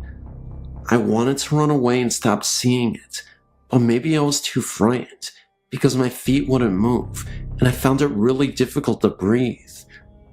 After this, my flatmate found staying in her room, which overlooked the river dawn, unbearable, and moved into the room next to mine. As soon as that room was locked, everything was fine, until it came to the end of the year, and she moved out. She moved out about a fortnight earlier than me, but I was spending most of my time in the flat above mine. After her moving out, I came downstairs from upstairs to find her door open and light shining through onto the landing carpet. Very bravely, I went to shut the door and switch the lights off, but just as I got there, the door slammed in my face and locked, and I heard the light switch off. I phoned my flatmate to make sure she was home, which she was. I then phoned the people from upstairs and asked them to come down, and when they got to my flat, the room wasn't locked again, but was totally empty and freezing cold. It was the summer, but you could see her breath was white. The next day when I got out of the shower, I found that the bathroom door was wide open, despite the fact that I'd locked the door and there was no way that the lock could open itself. Also, the bathroom door was very creaky, and I hadn't heard a creak. I went to my room and got dressed as quickly as possible, but I couldn't find the key to my room so I could lock up and leave. I'd left the key in the lock on the outside of the door, but it was gone. I found it in the bathroom sink. Finally, one night, I gave my key to one of the people living upstairs to go and get me a sweater for my flat, as I was too frightened to go down. This person, who was a complete skeptic, came back upstairs completely pale, sweating cold sweats, shaking, and totally out of breath. I don't know what happened, because this person won't talk about it, and has made us all promise never to bring it up in conversation. These all sound like really weird events, but I don't smoke, drink, or do any kind of drugs, and I didn't then, but I swear they are all true. I don't want to experience anything like that again as long as I live. Thanks for letting me share this with you.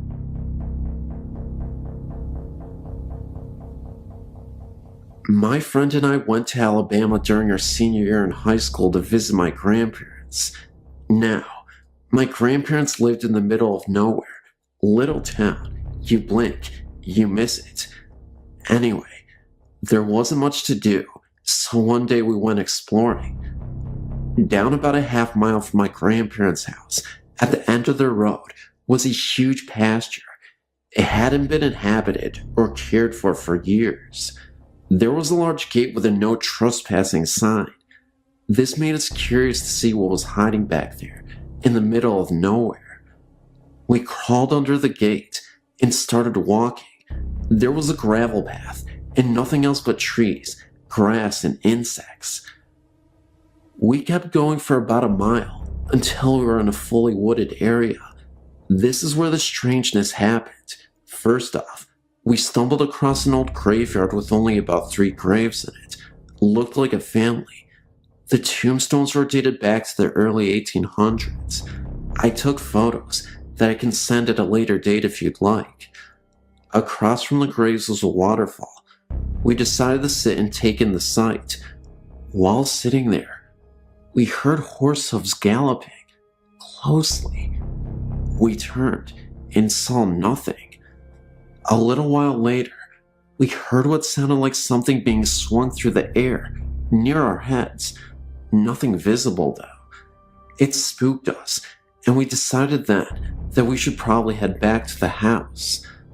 On the way back, we heard the horse hooves again, and this time we ran, got back to my grandparents' house, and replayed our story to my grandfather. This is where it gets spooky. He said that a while back, he stumbled across the waterfall too, and decided to sit and fish at the bank. He heard the horse too, and heard the swinging, which he described as a hatchet or something similar.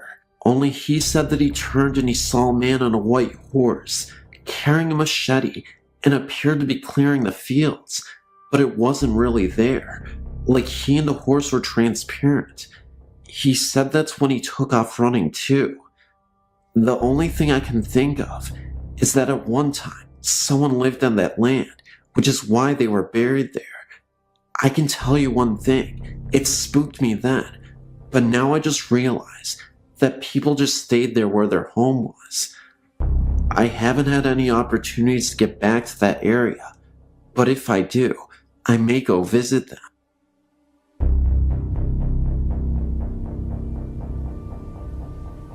I moved to Indiana in 1986. I befriended a woman who sold real estate and said she knew of this huge house that was for rent in a small town called Lamb, Indiana. It sits directly across the river from Carrollton, Kentucky, and is halfway between Vevey and Madison, Indiana. The house was absolutely fabulous, made of stone and built circa 1800. It is told that the Native Americans taught a white man how to build the house. It became part of the Underground Railroad during the Civil War. There was a tunnel built from the Ohio River up to the basement wall, where they had knocked a hole in the wall for slaves to enter. My story starts in the fall of 1987, when my mother, my dog, and I were on the first floor in the living room, watching television. My little dog ran upstairs and was running around in circles.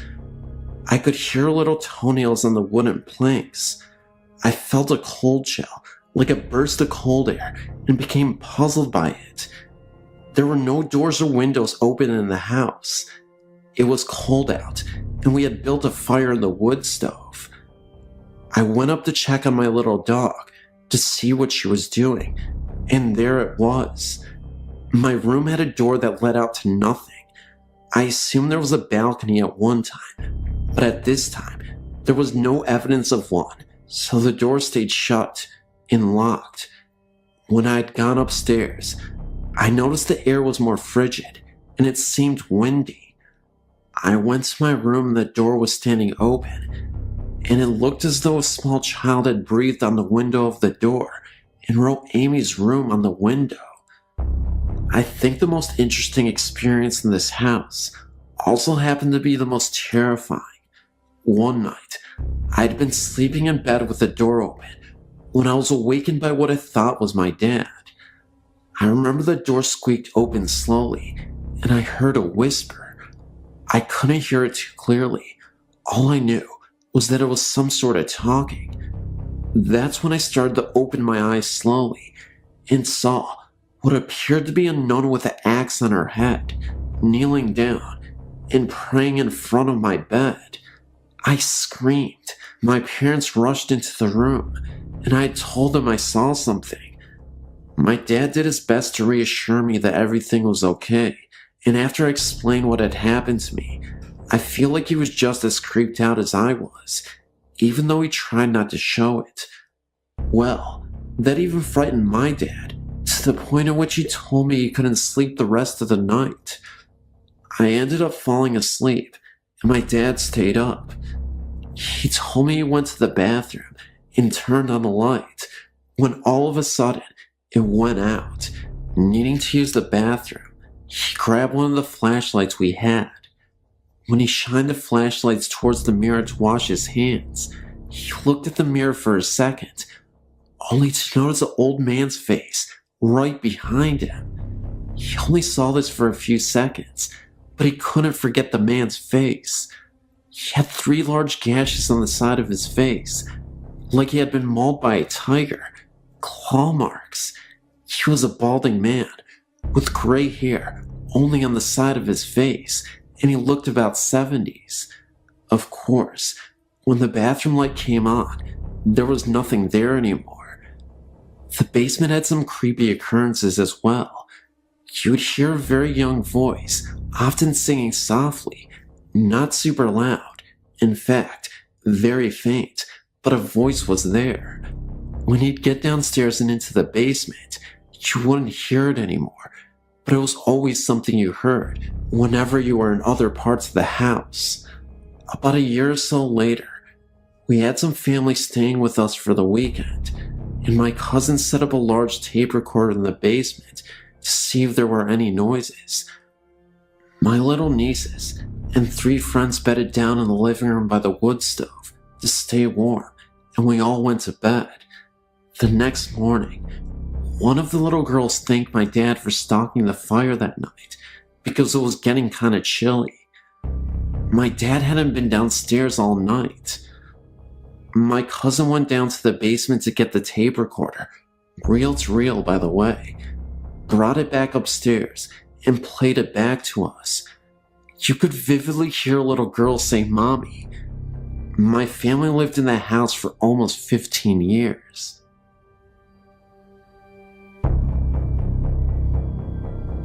This is a wonderfully chilling and rather classic, if that can be said, Scottish tale ghost experience. My mother, who was attending university in St. Andrews, Scotland, was walking home from a party. It was about 11 o'clock on a chilly November night.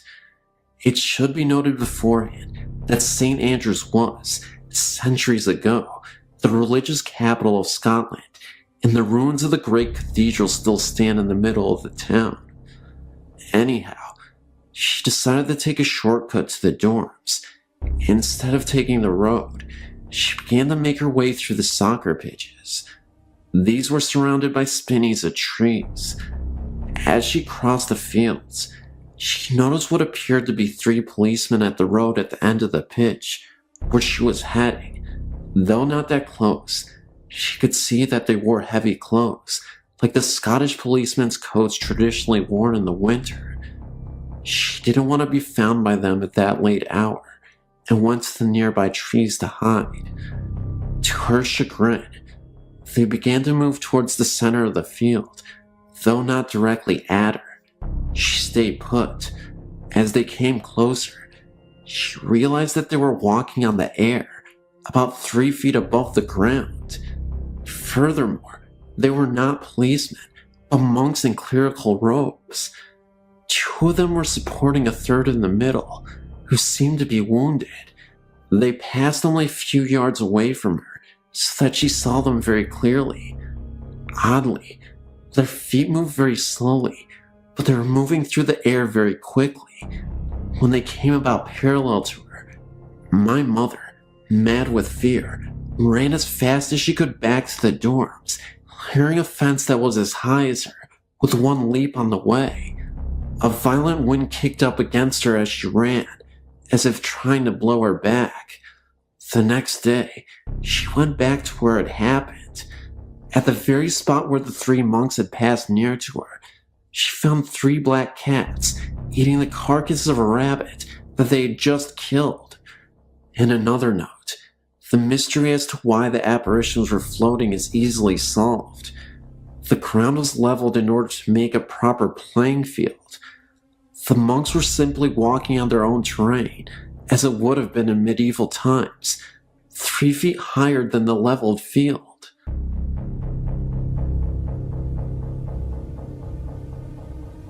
My family has had many paranormal experiences.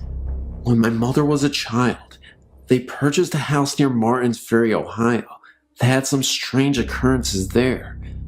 My uncle was in his room asleep and woke up in the middle of the night to find an old woman in a rocking chair sitting in the corner of his room.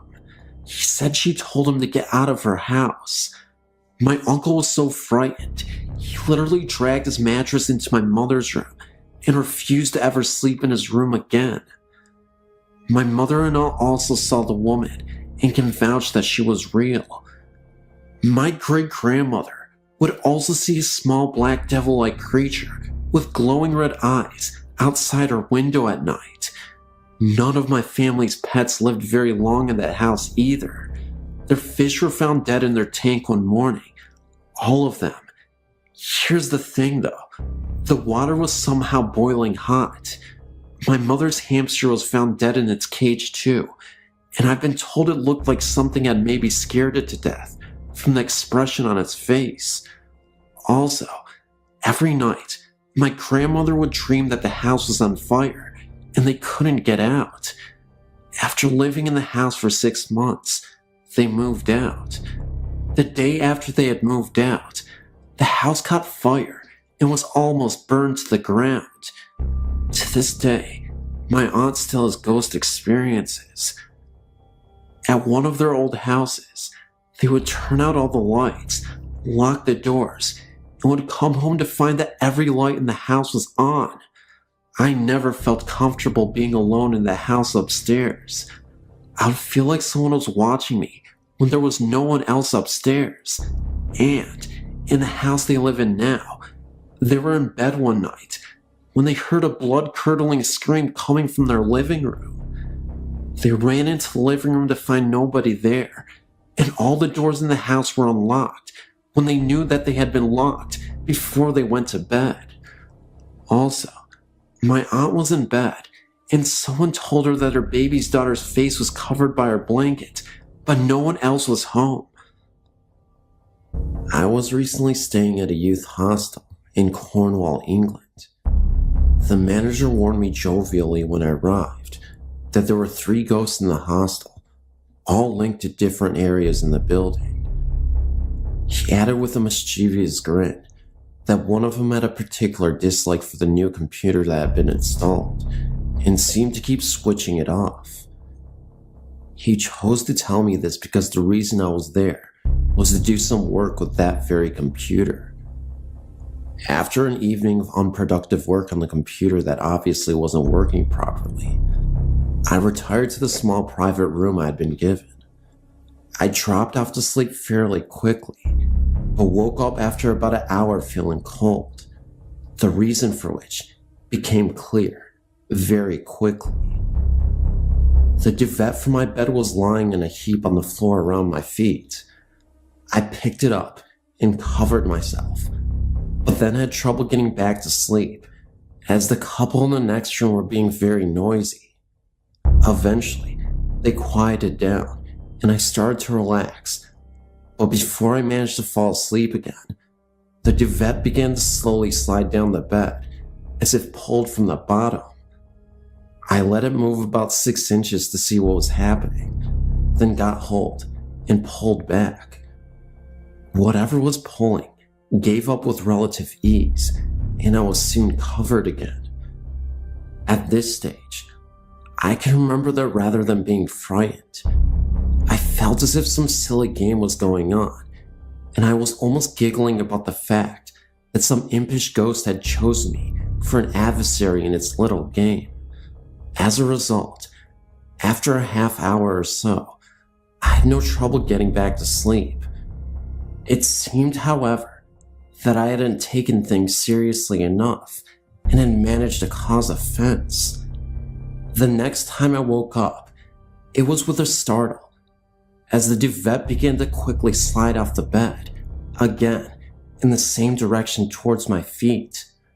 This time, I decided that enough was enough and started to feel very afraid. You know what it's like in the dark at night.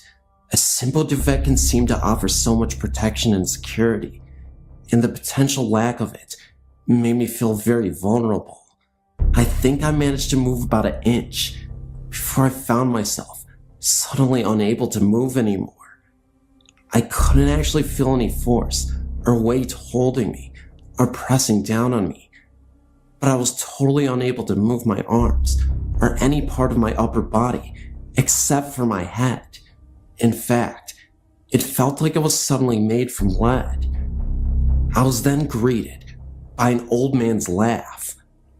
I had literally heard a very slow guttural sounding laugh, and it sounded far from pleasant.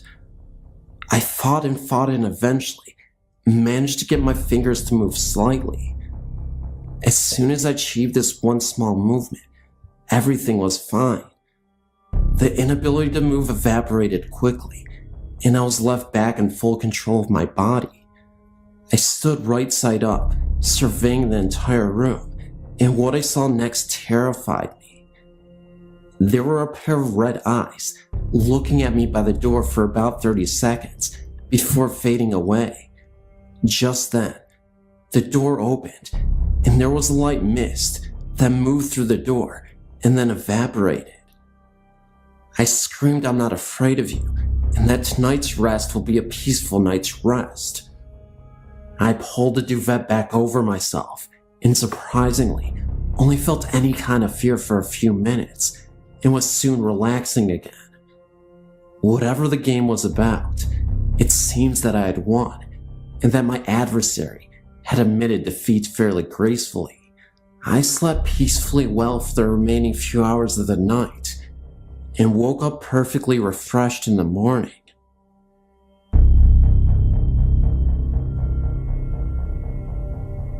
Since I was a little girl, my sisters and I have had frightening experiences with spirits. When I was 6, my family and I moved to a fairly new house, only 8 years old at the time, in West Texas. As far back as I can remember, we had strange things going on in that house. First off, at night, if you were to go through the hallway to get to my parents' room, you would always hear what sounded like a TV. You could hear voices and sometimes music. Most of the time, my parents' TV was off. If you left the room and stood in the hallway again, the sounds would be gone. Secondly, when I would try to go to sleep at night, I would always have that classic "someone's watching me" feeling. I always blamed it on me being a young child. The house was a very scary place to be at night. Wherever you went, someone was watching you. Friends who have spent the night rarely stayed twice. The areas of the house that scared everyone the worst were the hallway to my parents' room and my older sister's closet. The closet always had a feeling of hate radiating from it. I tried to spend a night in there with my scared sister, and it didn't last. I was sleeping on the floor with my head next to the closet, and that just wasn't a good feeling. I went back to my room after she fell asleep. A couple years after we moved in, my younger sister had a frightening experience.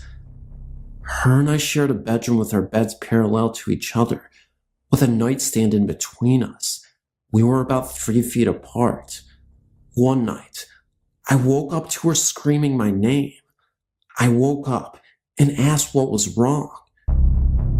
She told me that, for no reason at all, she woke up and looked over at my bed. Laying at the foot of my bed was a light blue glowing figure of a woman. Her eyes were gone, and her mouth hung open. My sister described her as looking dead. My sister also added that she couldn't see me anywhere on the bed, so she started screaming my name and closed her eyes. When she opened them, I was awake, asking her what was wrong. She told me, and I looked down at the foot of my bed, and my huge stuffed animal that I had there every night was sparking like it had really bad static electricity. I took it off my bed and threw it in my bathroom sink and ran water over it. Being young, I thought it would help. Years later, my family and I moved to southern Louisiana and moved into a gated subdivision. One night, my two sisters were mad at me and left the house to go on a walk. I followed them without them knowing. I followed them up to the front gate of the subdivision and talked to them for a minute. They quickly left in a huff, being that they were still angry with me. For what? I don't remember now. I stayed by the gate for a couple of minutes afterwards, and then decided to run to the end of the main street and hide behind some bushes that faced the gate. I waited for my sisters to walk by, and when they did, unaware where I was hiding, stopped remotely in front of the bushes. I heard a younger sister say, "What is Jenny, me, doing, sitting on top of that stop sign? The stop sign is located next to the gate."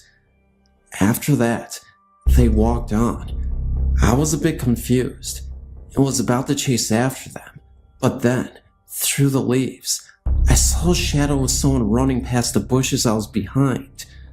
I could also hear the sound of footsteps. I stood up quickly to see who was there. No one was in sight. After this, I ran to my sisters and told them what I had seen. They then told me that they saw me, or what looked like me, sitting on top of the stop sign. They said I had a very angry, disfiguring grin. After we traded stories, we ran home quickly. Later, my younger sister told me that the ghost she saw in my bed and the ghost she saw on the sign both looked exactly like me.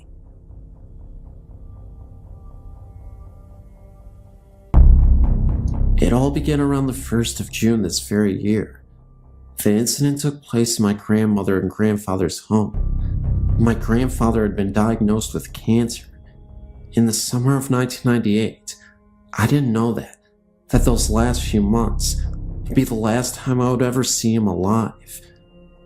During that period of time, I had spent a whole lot of time with my grandparents, and it felt like I had actually gotten a little closer to them both, but particularly my grandfather. At the end of the summer, I left and went back home. Subsequently, about 5 months later, our family received a disturbing phone call. It was from my grandmother, informing us about the passing of our grandfather. He had passed away in the hospital, which was the very last place that our grandfather lived in before his passing. A month and a half after we had been staying there, I noticed that something just didn't feel right. The whole atmosphere had changed. I decided to take the guest room. For some reason, I always got the feeling that I was being watched in the guest room. Then, other little occurrences started to evolve. The very first was, I always felt like somebody was standing over my shoulder. I started to notice scars on my back after I would awake in the mornings. I would feel like touches on my back. My mom and brother both complained about the door handles being rattling and opening and closing really fast. Cabinet doors would fly open, and the pots and pans would all fall out. My hair would get pulled in the night. Diminutive objects would fall from midair, such as paper, hair clips, and coins, and I would hear voices, one of which said "wake up" very loudly in my ear. I would see mists and rays of light shoot past me extremely fast. So fast, in fact, I would hear a whoosh of air. I would notice some of my belongings missing, such as my CDs, jewelry, money, to name a few, usually belongings that I would use around the house. I would feel my bed move, as if someone were to bump into it during the night, flickering lights, and last, but certainly not least, since animals can sometimes see things humans cannot see. My cat would turn her head really fast and just stare at something, which I would not be able to see for a significant amount of time. A little while later, about a month after being there, I saw the unthinkable. After I'd been sound asleep for about 7 hours or so, I woke up suddenly to a spirit at the foot of my bed, and it was my grandfather. I could not believe what I was seeing, but I will describe this to you in full detail. There was no doubt in my mind that this was actually a spirit. He was shadowy like, but his clothing was colored. He would always wave at me, and sure enough, he was waving my direction with a smile on his face. It was plain to see that he was trying to get my attention. He just wanted to see me. I was too afraid to move a muscle, in fear that in spite of everything else that he would approach me. I'd never seen anything like this before in my entire life. I didn't want to tell this to anyone though. I thought that maybe nobody would believe me or listen. About a week later, I was in the kitchen with my mom, and she told me that the guest room was where our grandpa had stayed in before he died, because he was too ill.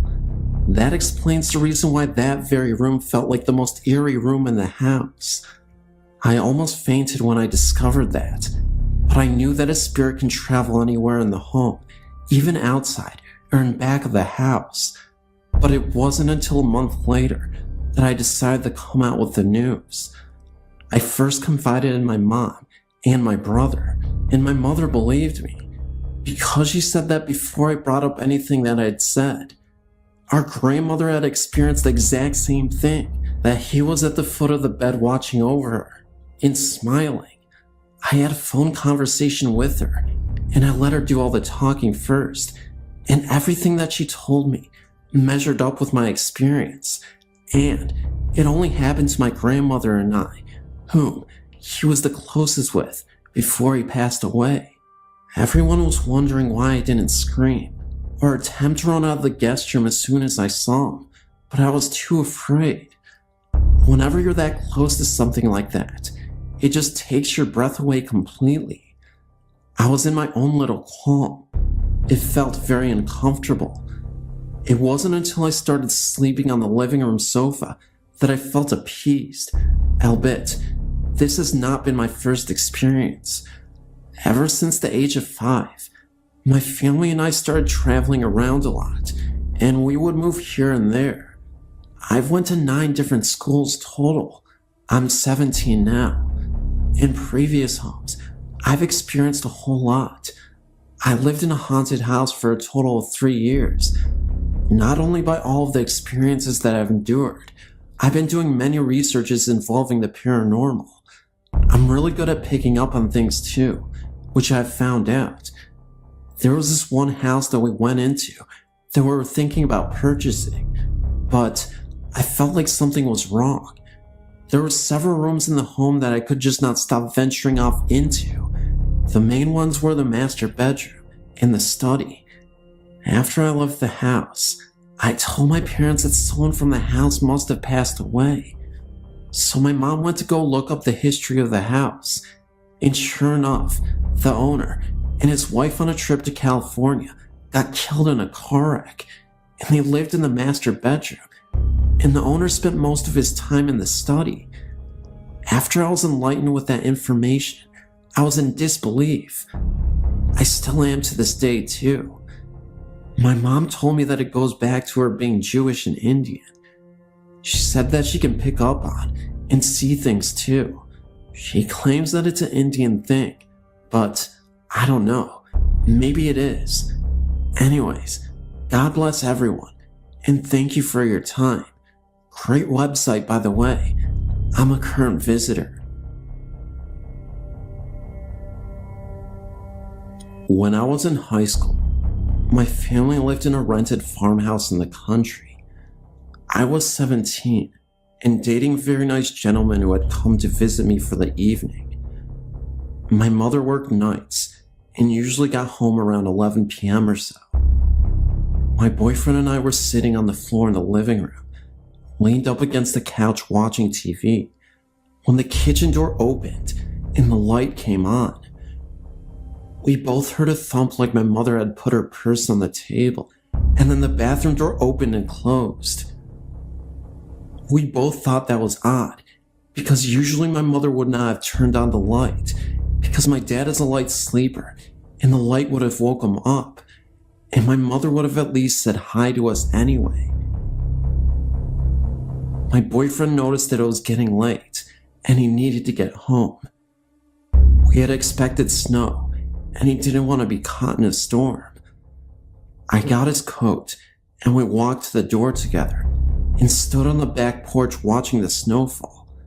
As my mother pulled in, my boyfriend made us both wait on the porch as he searched the house from one end to the other.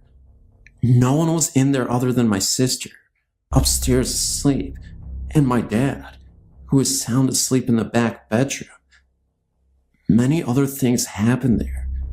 One night, me and my boyfriend decided to play the Ouija board to summon the spirit that was residing in the house.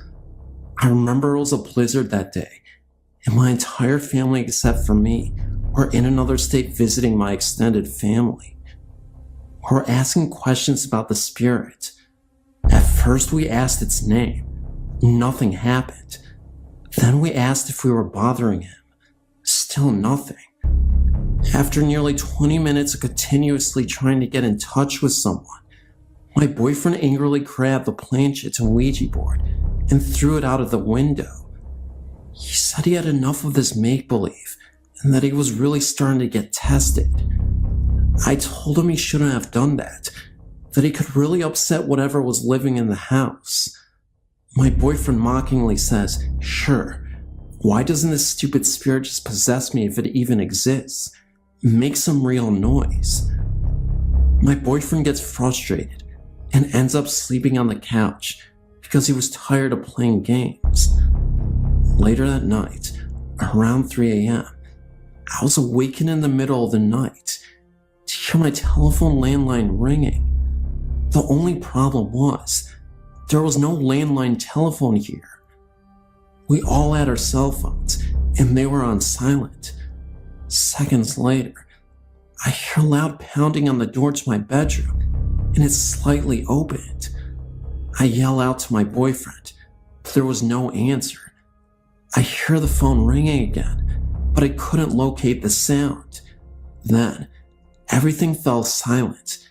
Not a second later, I hear a gargling noise coming from the living room, mixed with prayer. It was coming from my boyfriend's mouth. He was violently whispering in his sleep. What really got me, though, is I went to see my boyfriend on the couch. There was this very dark cloud floating above him for a few seconds.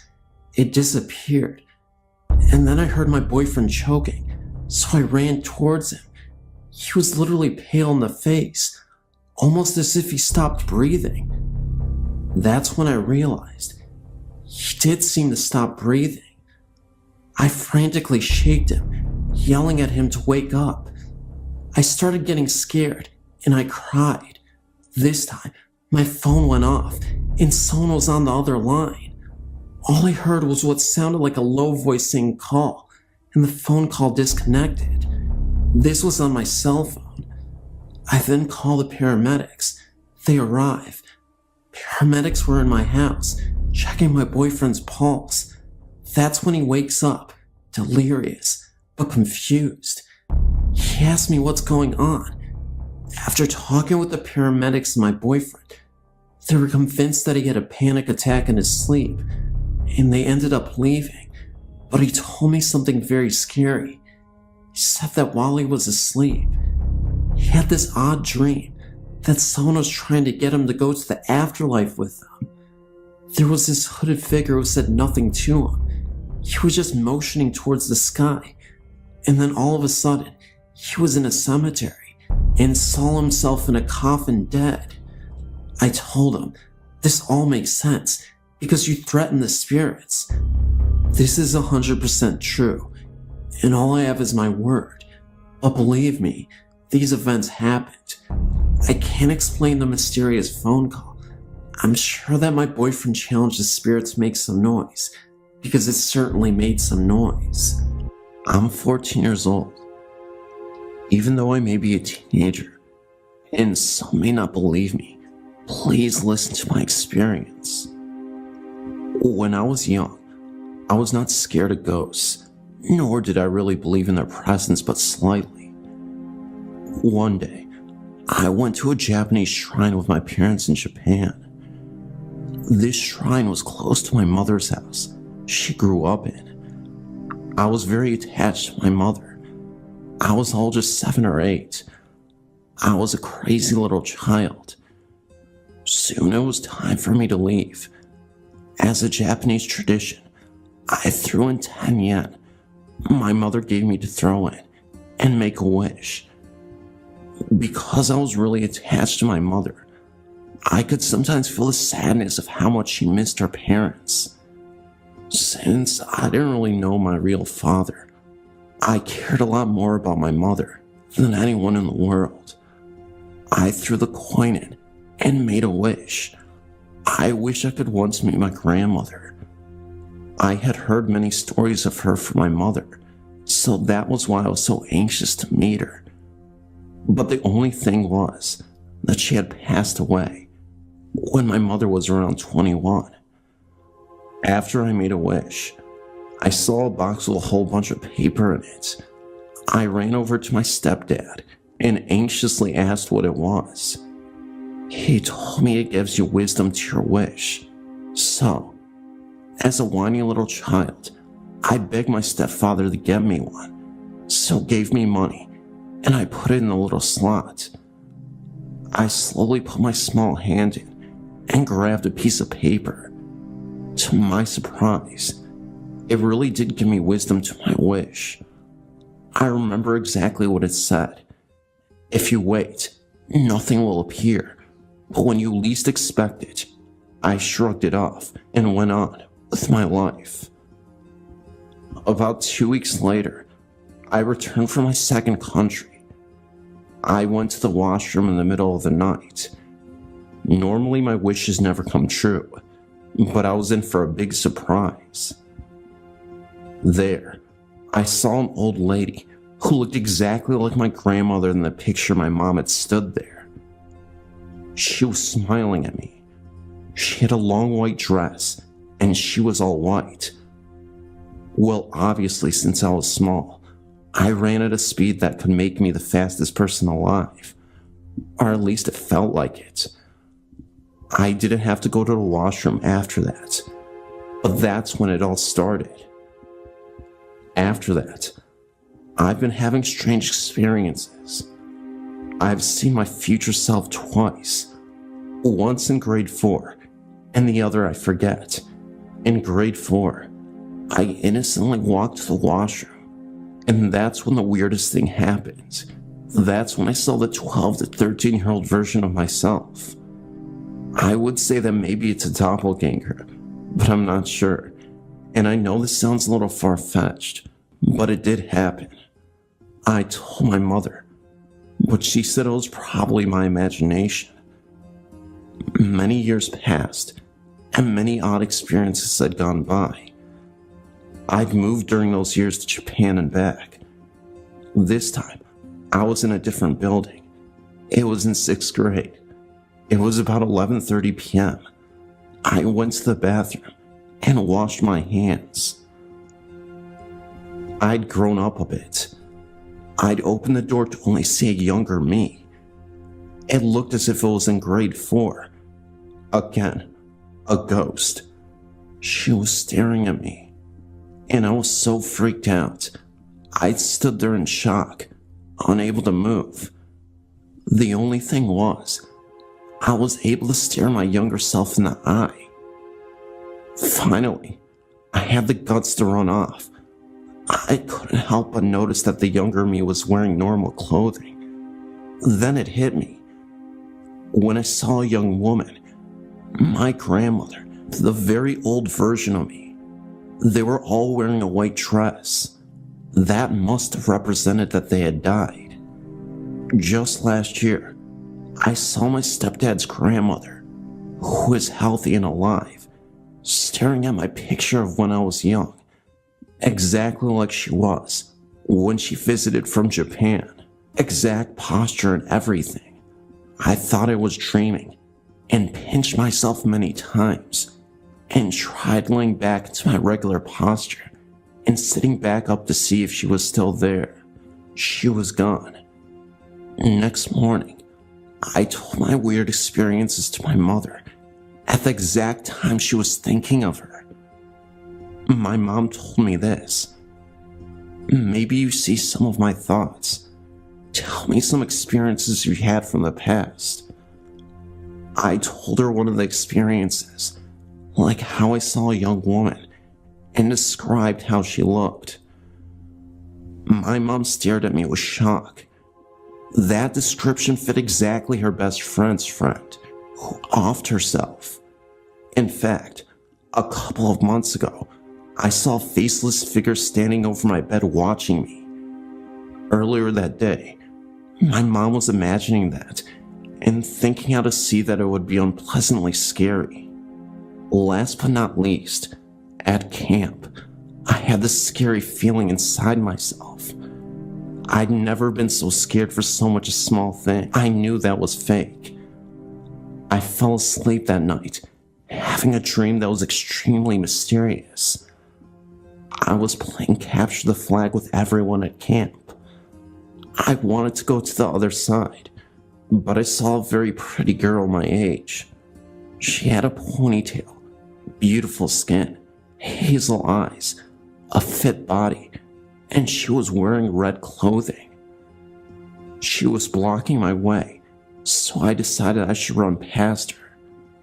I tried, but she was after me, so I decided to run back to my side. I ran as fast as I could, and finally got to my side. She was on her side, but slowly came into my side. All of a sudden, everyone was gone. It was only me and her. She was starting to feel like an evil presence. I was scared she ran after me, and finally, I could not run anymore. I couldn't walk. I was too scared. Then, right when she got in front of me, she gave me an extremely evil smile. I didn't feel good. I couldn't move. Then, right before something was going to happen, she started fading. Then, only her hazel eyes were left, except those pair of eyes were brownish white. They were staring at me, just staring. I woke up in shock and was scared so much. I've never experienced such an evil dream. Then, I turned to see right beside me the girl from my dream fading, and just watching me. Then her eyes disappeared. I can't make this stuff up. I woke up and told my cabin buddy, who I was really great friends with. I told her what happened, and she happened to live in the area. She told me about a girl who had gone missing a while ago. The description fit her. A few weeks after camp ended, my friend sent me the newspaper about her missing. I saw her picture. It was her.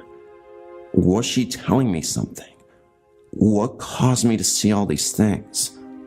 I believe it was the shrine I visited in Japan, and it started there. I'm extremely scared of ghosts now. I sometimes consider visiting the shrine again, wishing I wouldn't see a ghost again.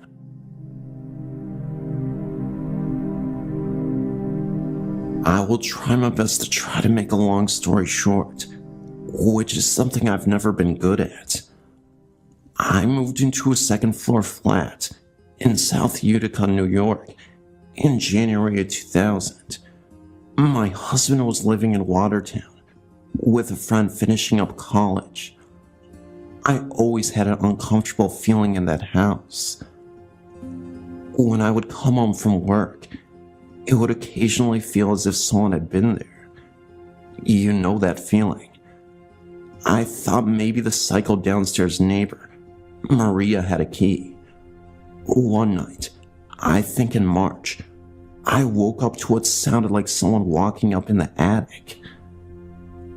I thought maybe it was Maria, the psycho downstairs neighbor, but she had a bad knee and was morbidly obese, and I would have heard her climbing the stairs to the attic. I shrugged it off. My husband moved in for good in May. There were always those little things that we shrugged off. For instance, the cupboard doors would all be open in the pantry. We would just figure it was the other person, mentally get mad at them, not wanting to waste the time or energy to discuss how irritating this was. In the winter of 2001, we had come home from partying all night. Yes, we were pretty wasted when this happened, and that is why we just forgot or never talked about this after that night. I fell into bed and passed out immediately. My husband brushed his teeth, turning off the dining room light, and shut our door to the dining room. He climbed into bed and drifted to sleep for about 5 minutes. All of a sudden, we both opened our eyes, and the bedroom door was open, and the dining room light was dim. It was the kind of light that had a dimmer. You had to push it on to turn it on and off, and it was on high when it turned off. We looked at each other, kind of read each other's minds, and dismissed it. It had to be the partying. About a month later, I was sleeping on the couch with my head on my husband's lap. All of a sudden, he got up and ran for a knife in the kitchen. He said he saw a man walking in the back part of the kitchen. He was terrified. Don't ask me why he would run towards it. I would be out of the door, but that's just me. He was shaken up for quite a while. No partying this time. He swore he saw a man out of the corner of his eye. I told him he was nuts.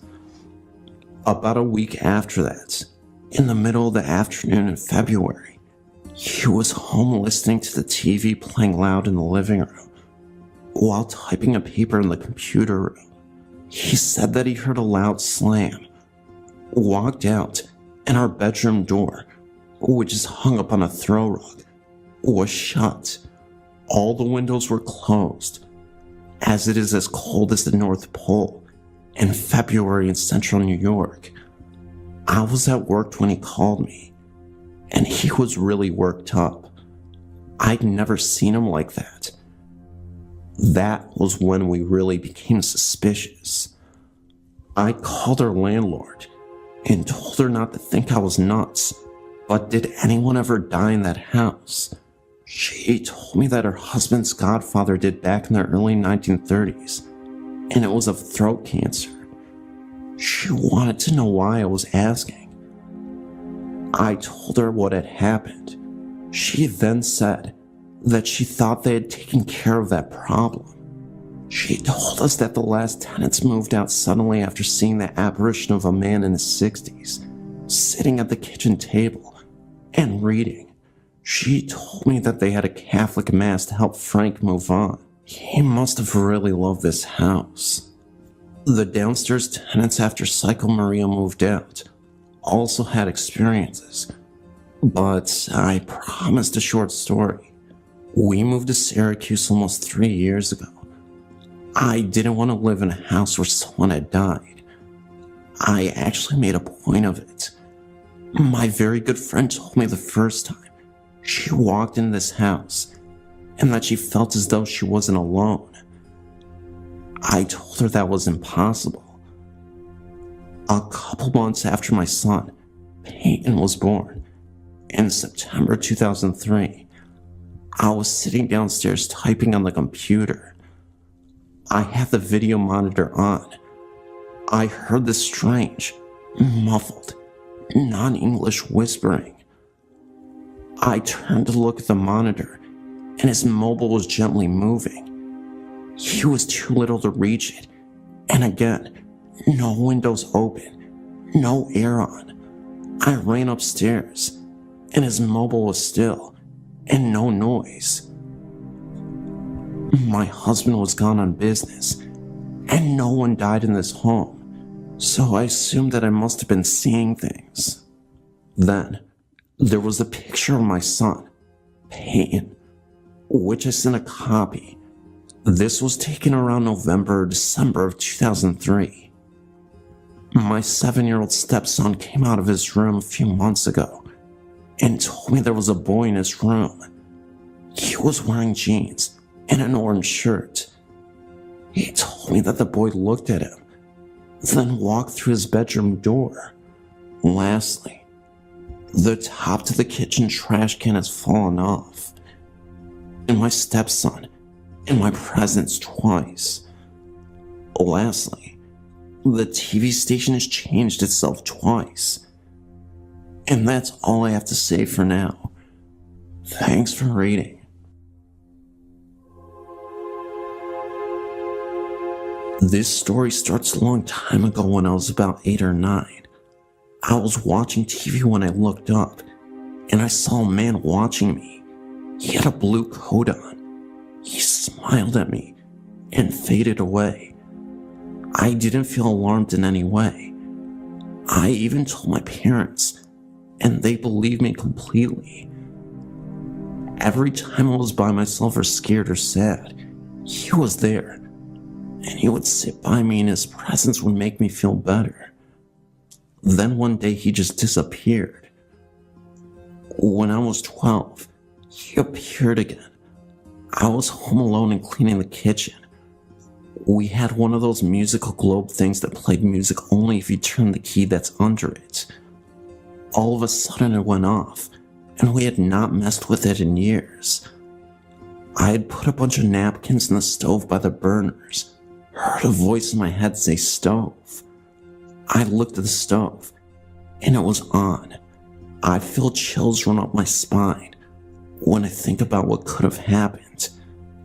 I guess the blue man was still there all along, still watching over me.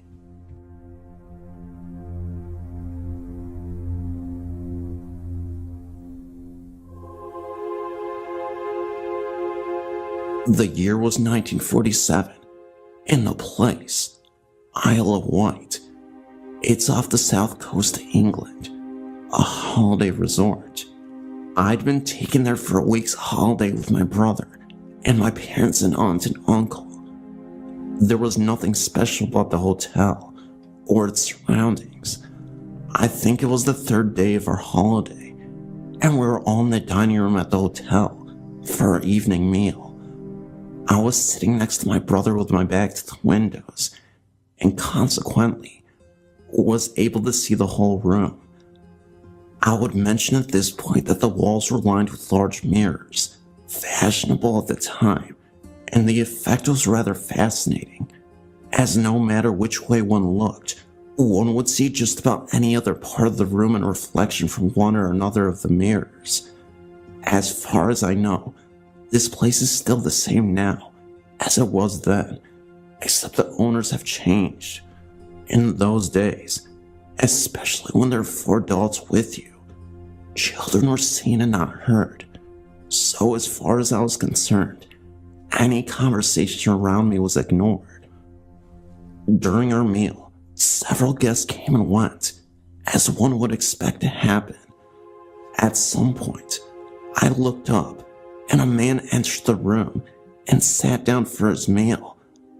There was nothing special about him, and my alarm bells were ringing. I didn't and couldn't see why he looked so ordinary. Eventually, it really dawned on me what was wrong. I couldn't see him anywhere in the mirrors. Impossible in that situation. I tried to whisper to my brother about this, but was told to be quiet and eat. I watched this man until he left and checked as we went out that no one could see his image in the mirrors. At the time, all this left in my mind was a question mark. How? The next day, we were down at the beach, enjoying a rare, warm, sunny day. My brother had gone in for a swim, and I was lying on the sand watching him and others, simply enjoying the sunshine. I looked around and saw the man from the night before coming down the steps to the beach. He was some way away from us at this point and started to walk along the beach near the water's edge, heading in our direction. I think I sat up as the scene I'd witnessed in the dining room came back to me, and I watched him as he walked. He had no shadow. I checked that everyone else's shadows, including mine, were as they should be, and could find nothing else amiss. I never spoke to him, nor have I any idea who he was. I never saw him again after that day. This is a story that my mother told me and my sisters. Back in the 40s, my dad accepted a job in Atlanta, Georgia, and my parents moved from Chicago, Illinois to Atlanta. For several weeks, they stayed at the Biltmore Hotel in Atlanta while looking for a home.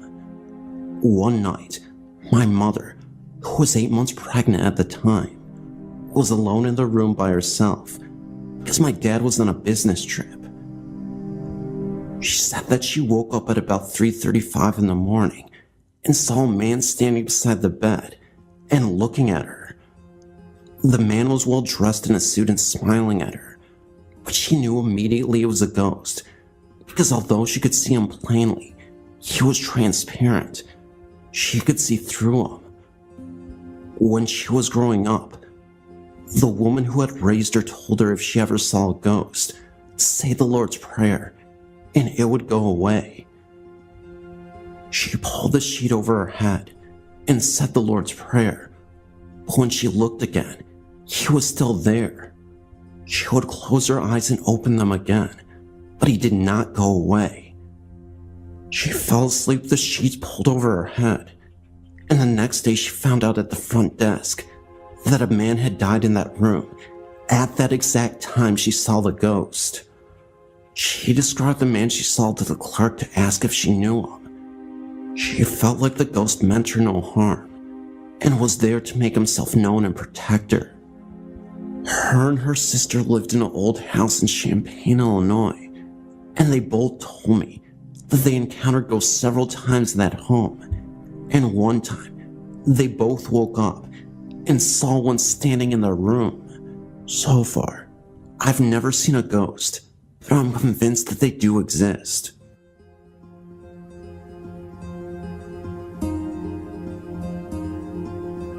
I've worked as a registered nurse at Henry Mill Hospital for many years. There are so many reportings there that I'm not sure I can list them all, but here are a few. The TCU, Transitional Care Unit, is probably the most haunted unit.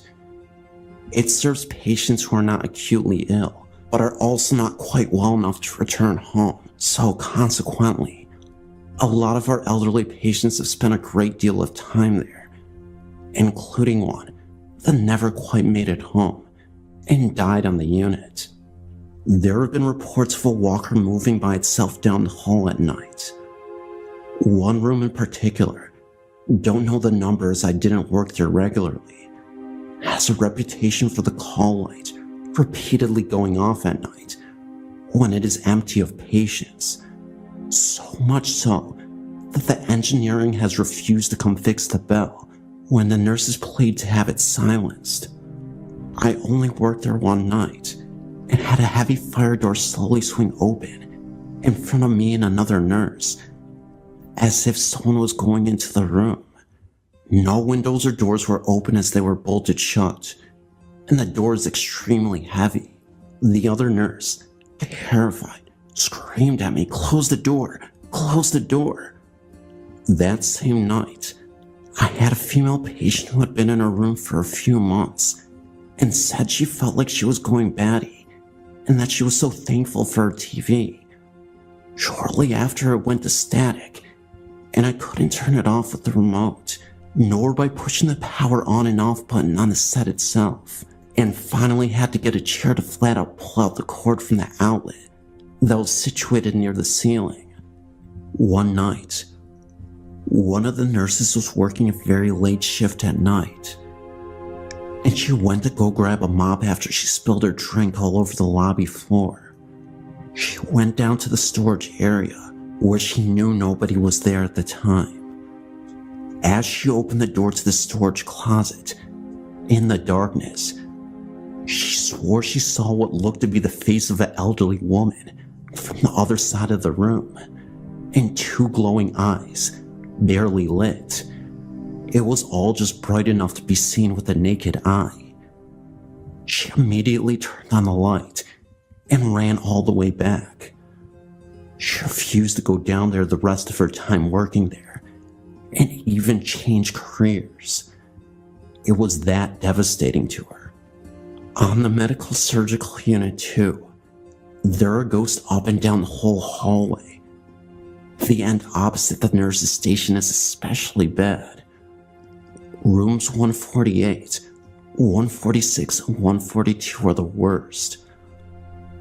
Oftentimes, patients who are dying are put in these rooms, and shortly before they do die, patients often report seeing a little blonde girl in their room at night. They either ask the nurses to get her out, or at the very least, ask who she is. I had an aide one night open up a utility locker at the same end and saw the girl. She was crouched behind a walker, scared, looking up at her.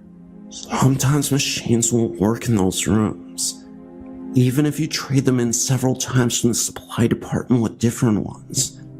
They suddenly will start working again. Myself and another nurse witnessed shadow people at the same time walk past the nurse's station window while the computers and lights dimmed simultaneously.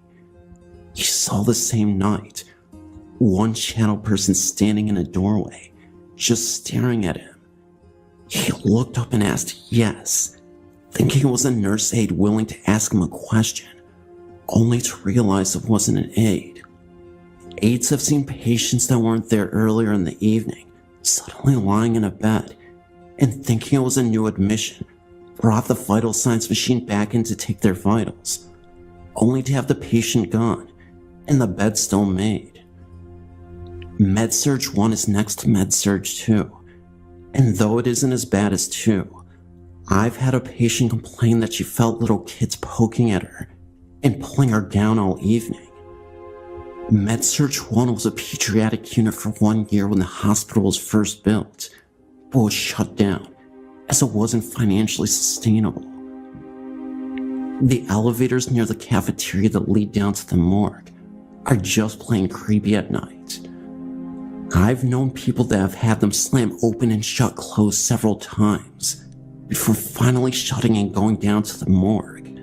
I personally would have had them open for me almost 100% of the time if I was pushing a gurney and didn't have a free hand to hit the button, saying thanks to stay on whatever's good side. Besides, it is kinda nice, except for the creepy part. These are only a few of the stories off the top of my head. I myself have only worked on a few of the units, so I'm sure there are many more.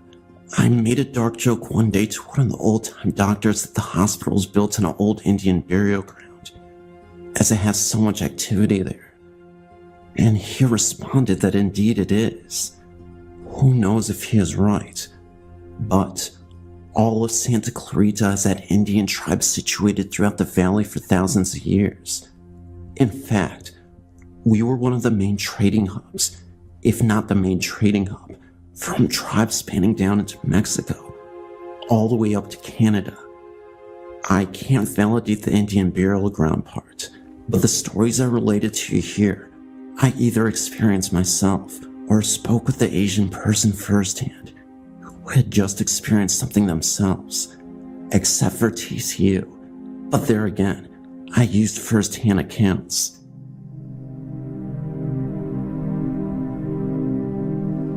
I grew up in the great state of Utah. As many know, this state has a rich and glorified history of Native Americans who have lived on the North American soil for generations. I'm going to tell you about my experiences with a ghostly apparition, a series of unusual chants I heard while camping, a at the famous Unsettling National Forest, and even a ghost dog. The climate of Utah is more diverse than you would think.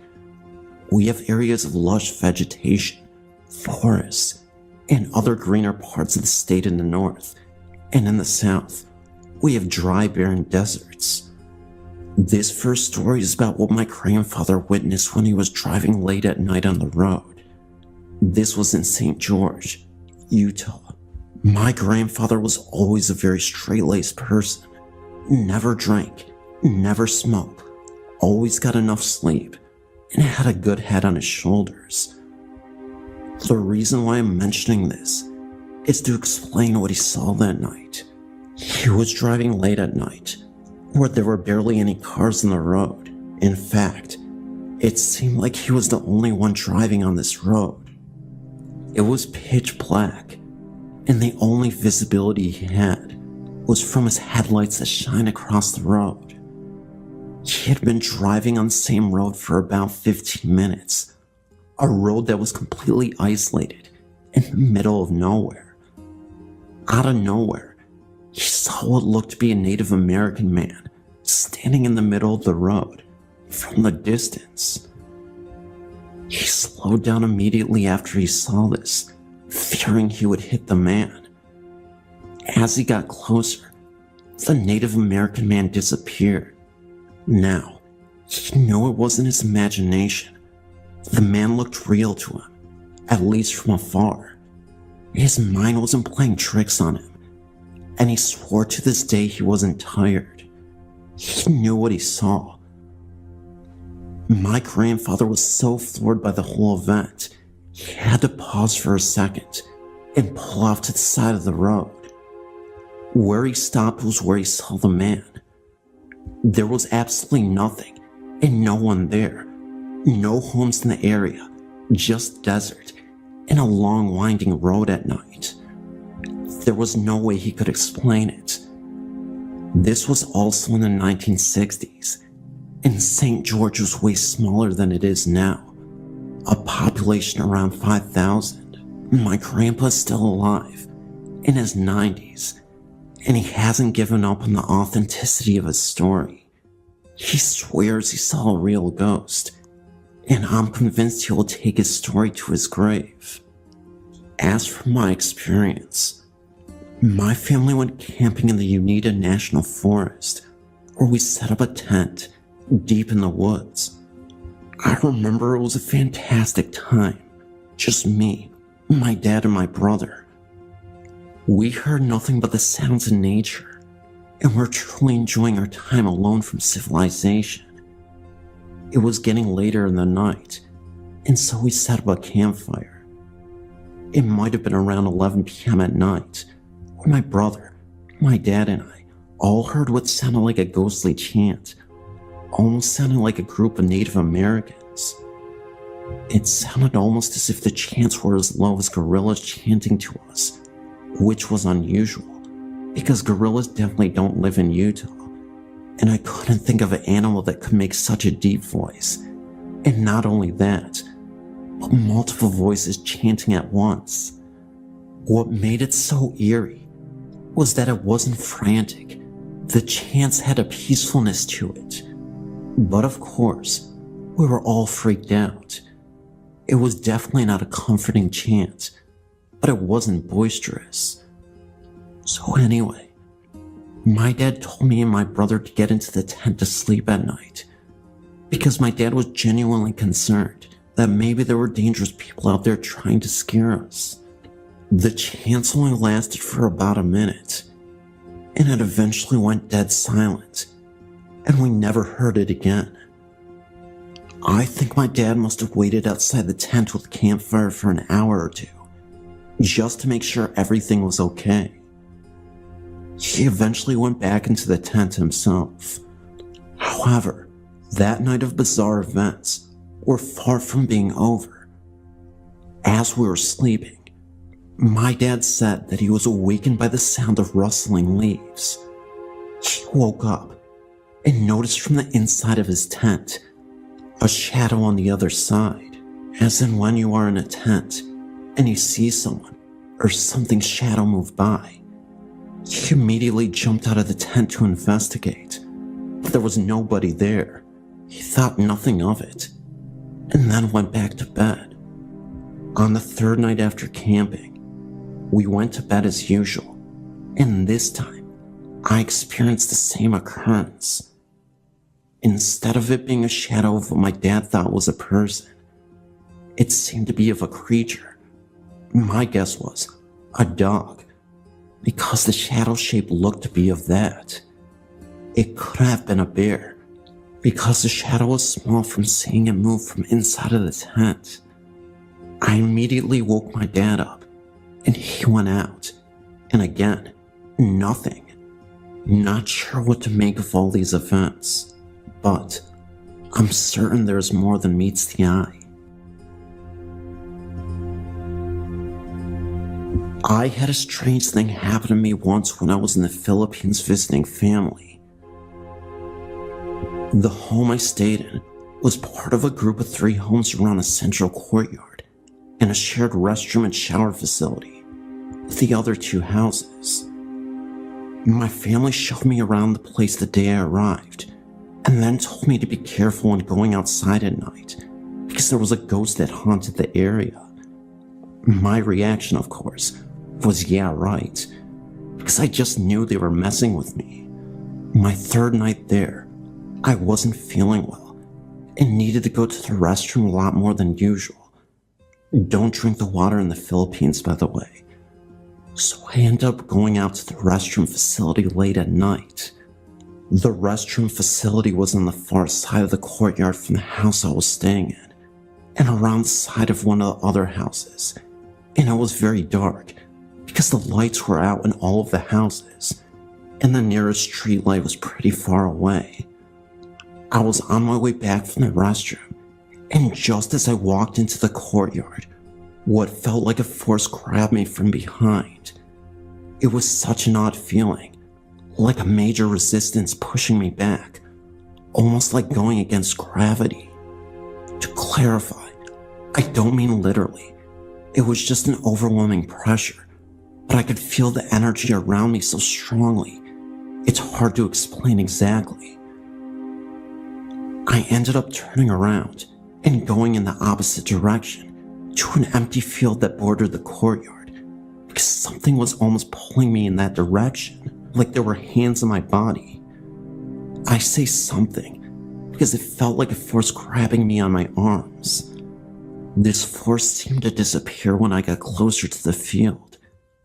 I shifted my body around, and all of a sudden, I saw this solid black human shape from a few feet away, not moving, just a black mass silhouette that I could identify as a human, if that makes sense. I took off running towards the home and looking over my shoulder again, and the black shadow was gone. I burst into the home, and apparently I screamed. I don't remember even doing it, but I'm not surprised, and I'm not ashamed, because people were coming out of their bedrooms to see what was going on. I told everyone what happened, and they all took it in stride. One cousin even said, "Oh yeah, that happens." I was really freaked out, and didn't sleep the rest of that night, and I didn't go out at night alone for the rest of the time I was there. I did some reading and asked some questions since then, and the answer I got most often was that it was an evil spirit. From what I've read and been told, these are paranormal entities that are angry, evil, and seek to harm people. Sometimes they used to be human, but others were never human. When I asked what they were if they weren't human, I hear the word demon tossed around quite often. Regardless, there are many stories similar to mine where a black shadow or human shape has grabbed a person, and I just wanted to tell you about my experience. Maybe someone else has had this kind of experience as well.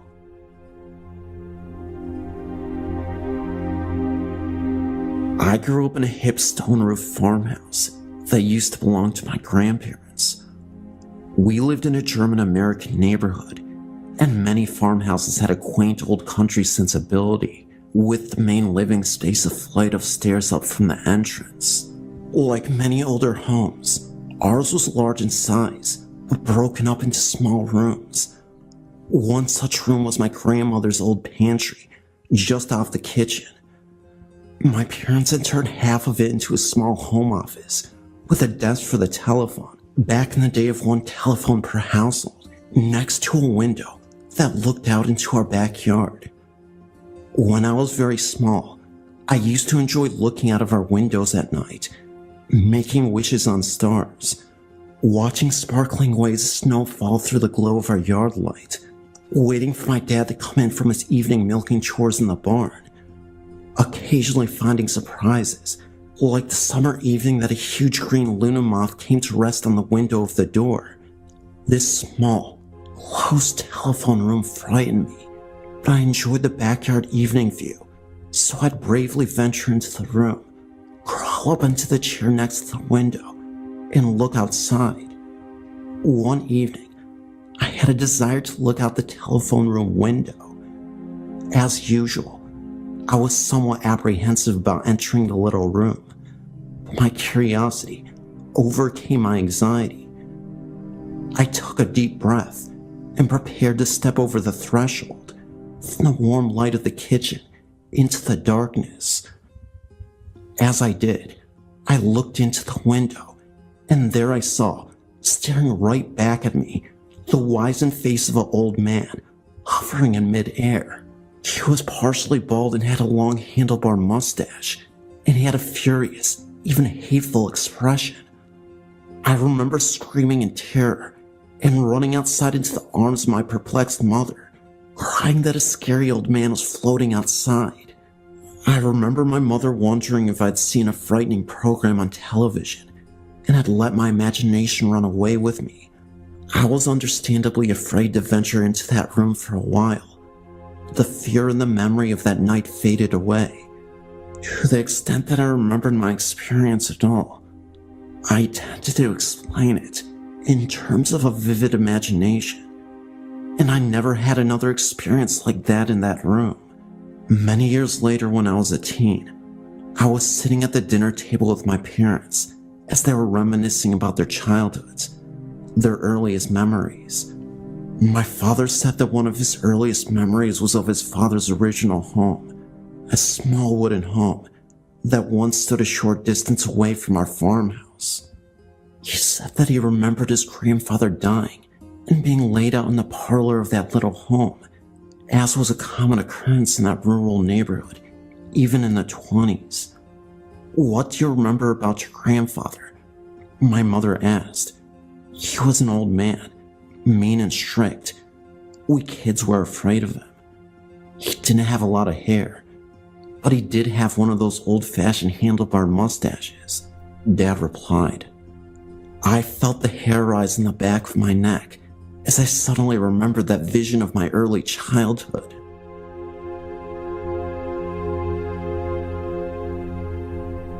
My name is Lena, and I'm from Malta.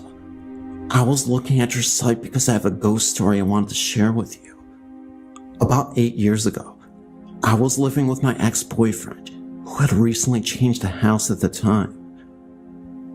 The home was about 50 years old, and as we were fast asleep, maybe it was between 2:30 and 3 in the morning, I began to slightly wake up, because although I was not fully awake in my head, I was hearing some noises like I had a metal bucket in my yard, which was near the bedroom, like someone was dragging it.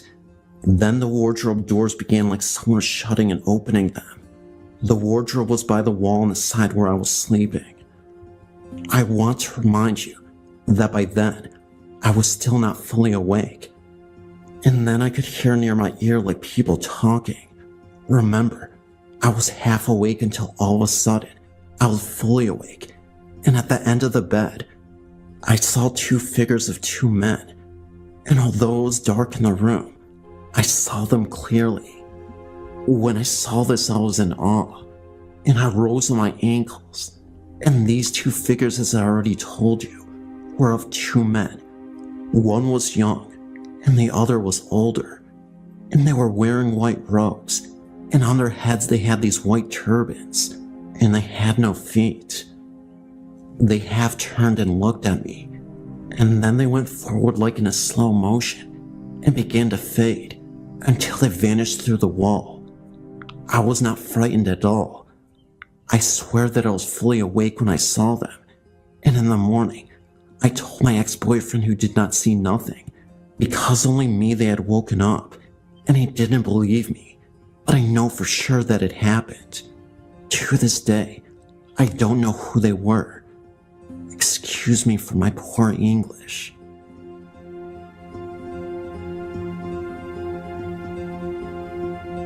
Throughout the years, I've had many experiences with things I've never been able to explain. I'll share some of them here. This is the first one I have a memory of. When I was very small, about 5 years old, we lived with my grandmother while our house was being built. I always felt warm and protected in that home. I never was afraid. Even though my room was at the top of very narrow stairs and was under the eaves of the attic, I never feared anything in that room. One night, there was a terrible thunderstorm, and I remember dreaming that there was a fire under my parents' bed. I woke up screaming and ran into their room. I kept telling my father that there was a fire under the bed. They did their best to explain that it was only a nightmare and that there was no fire. My father even got out of bed, pulled up the covers, looked under the bed, and promised that there was no fire. I eventually fell back to sleep in the bed with them. An hour or so later, I had the dream again, but the fire was bigger. I started screaming again and woke my parents. This time, however, there was the distinct smell of burning wiring, and indeed, the floorboards under the bed had started to smolder. Luckily for all of us, my father was able to shut off the electricity and stop the fire before it truly started. The only damage was replacing some wiring and a few floorboards. From that point on, though, my parents always listened to me when I had an unusual dream or saw something out of the ordinary. This, though, was the scariest thing my parents witnessed when I just turned 5 years old. We always had the attic stairs open. Apparently, I'd sneaked into our attic for multiple days, and when my parents would catch me playing in the attic, they would ask me why I kept going up there. I would tell them that the old man in the attic was lonely, and he wanted a friend, so I continued to talk to him to keep him company. This clearly startled my parents, and after the fire incident and the dreams that I had, they wanted to get to the bottom of this. They continuously asked me, "Where is this man?" So I would point at the corner in the attic and say, "He's staring at you. He's very mad you ignored him." It was at this point we had a priest come bless the home because it really seemed like a massive negative energy was in the home. I even remember getting a witch psychic to come and investigate, to talk to whoever the man was and get an idea. So we did get a spirit session, and she talked with the spirits. The psychic said she felt a man named Jim was burned to death in this home. With what I said about having dreams of the home burning, it was a man in his early 60s. So we got a spirit box, and the psychic asked if Jim was there. He confirmed and said fire truck 4 or 5 times, then smoke, and I was smoked. The psychic then asked the spirit if it died a bad death, and the spirit box said, "Are you kidding?" She asked again. He said yes. You can't make this stuff up. If you ever played with a spirit box before, you know that spirits communicate with their energy to create statements through radio frequencies and whatnot. What we were able to discern was that there was probably a fire in this home, and that this old man was caught in it. We don't know much aside from that, but this whole experience was spooky. This was back in 2009. I've been reading all these great ghost stories, and now I feel it is safe to share mine. Being a paramedic literally saved my life. Before becoming one at age 34, I was always a troublemaker, getting into physical fights as a kid and early adult, rebelling against parents, doing lots of hard drugs, and ultimately doing a stint as a drug dealer. I was a real pain in the rear. I'm 44 now and have completely turned my life around. Eventually, I got arrested for possession and spent 6 years in prison at the age of 24. Prison life was a lot worse than I could have ever imagined. It's not like they say it is in the movies. Ironically enough, though, I had a prison mate who ended up becoming one of my best friends, Sam. Sam was about 8 years older than me and did time for attempted murder. He once walked in on his sister getting abused by her boyfriend, grabbed a bat, and beat the man in the face until he became severely deformed. He ended up surviving, both permanent injuries sustained. Sam was a good guy, but he had a bit of a temper issue, and it only really came out when he felt like he or his loved ones were in true danger. So, Sam was always a bit of a protector, even to a fault. Sam and I would always have these profound conversations, as my cell was next to his. The last conversation we ever had, he told me that the stuff that I was doing was too petty, and he didn't want to see me throw my life away. I remember him distinctly asking me who I wanted to be, and I always just said I don't know. He suggested a paramedic because he saw me as a healer, figuratively and literally. He made me promise him that when I got out, I would straighten my life out. When I asked him what he was going to do when he got out, he just laughed at me and said, "Kid, it's my time to go." At first, I didn't really think much about his statement. I thought he meant he was getting out of prison soon, but he got 10 years and was serving his 5. That's when I realized what he really meant. He was going to permanently exit this world. So I go to bed that night, and before I end up drifting off, I say to Sam, "Good night."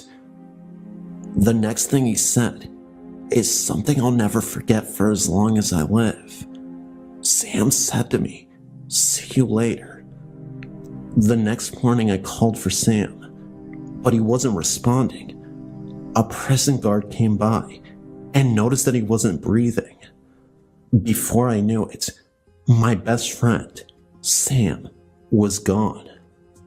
Little did I know, though, that Sam would reappear in my dreams and as an apparition in jail. Yes, my jail cell. So, in my dream, I'm a free man. I'm in this empty, narrow white hallway, sorta hard to describe, but the entire hallway looked like it had clouds surrounding it. At the end of the hallway, I see Sam. He looks in great shape, about 10 years younger, and is wearing a white suit to match the hallway. He's just smiling. As I continue to walk down the long hallway, I approach Sam though, and that's when he slowly starts to disappear.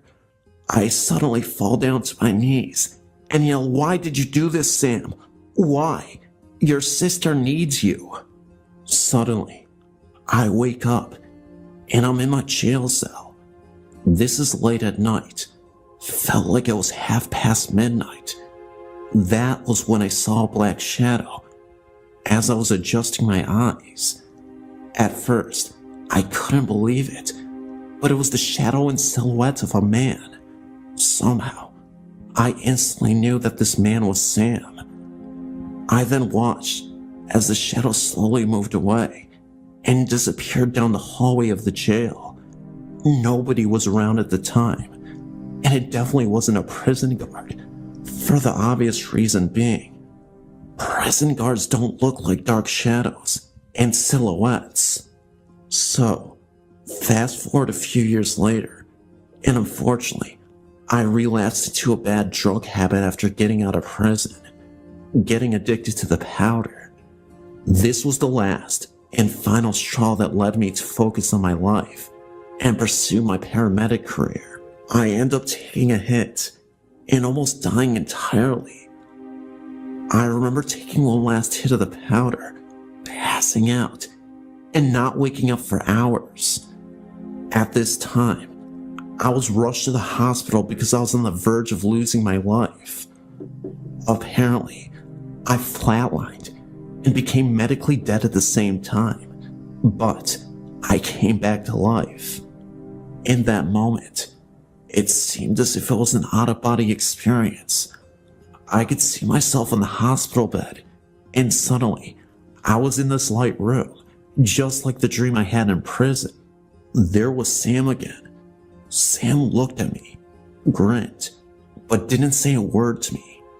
My old dog Spot was right next to him, who had previously died when I was a kid. My favorite dog in the world, Spot, was a black lab.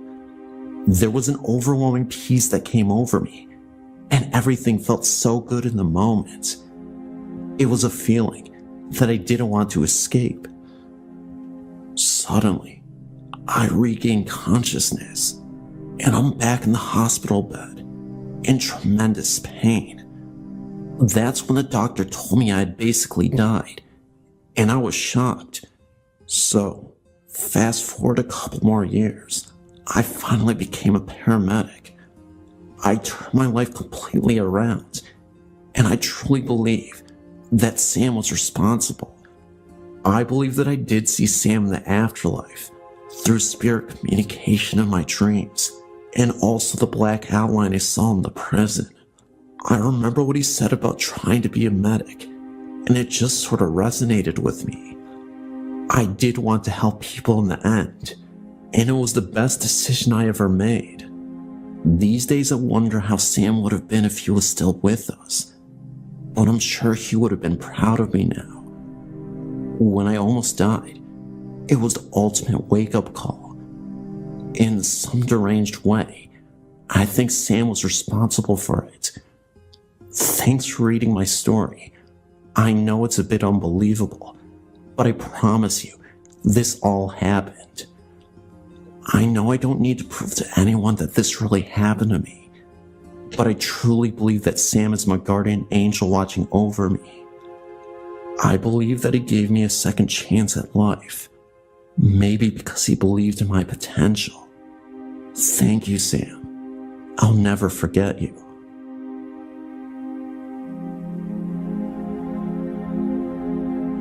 I have one last story for now to tell you.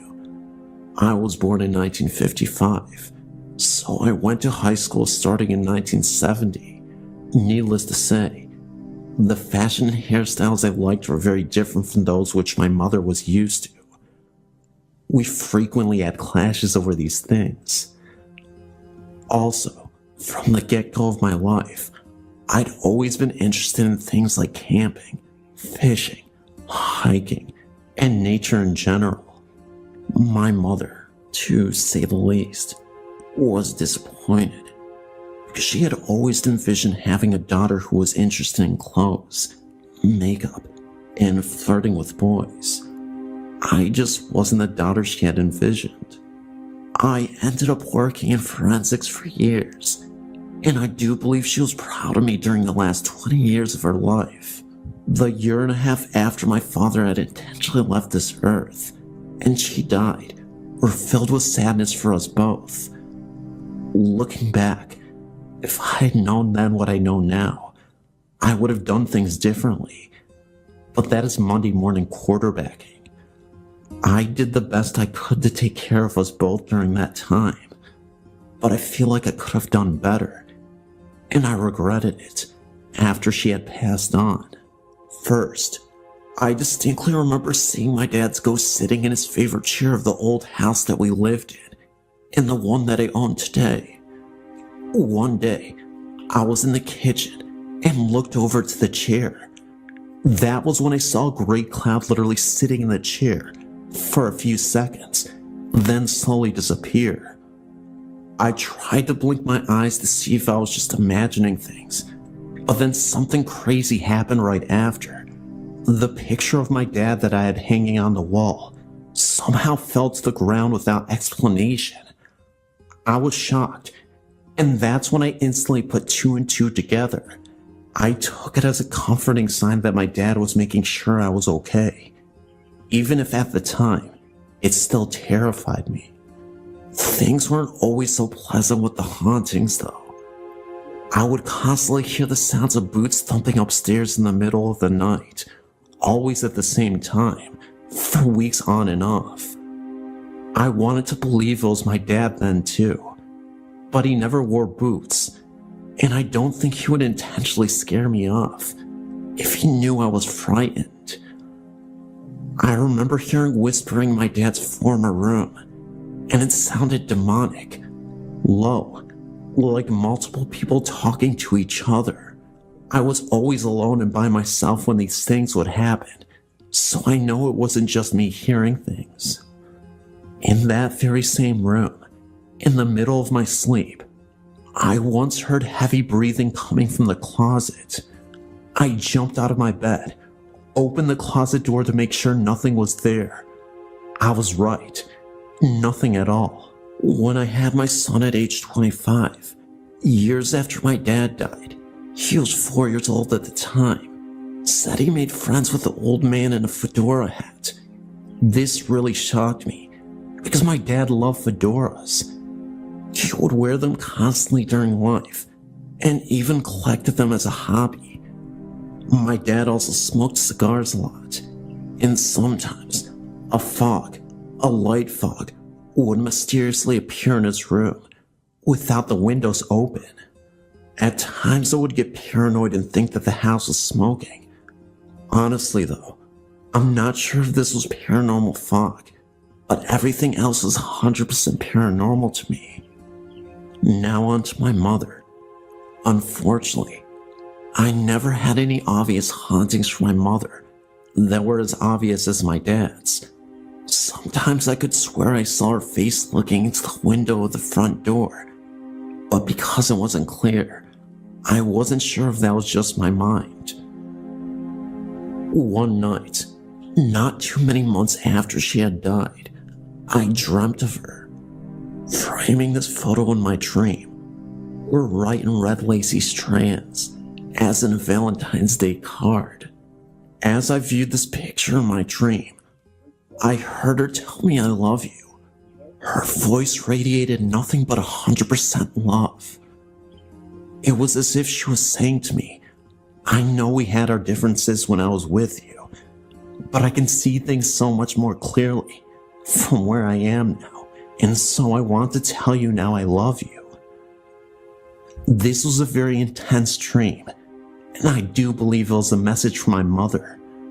The memory of this dream has been a great comfort to me.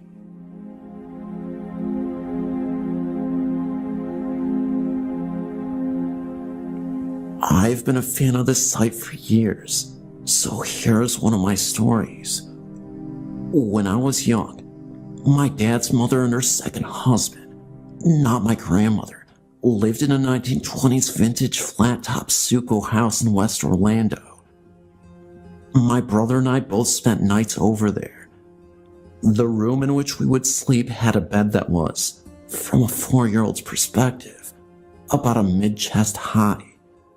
I remember when I was about 4 years old walking into that room one day and seeing this white-haired lady in the bed. I remember she had dark eyes and a prominent curved nose with large nostrils.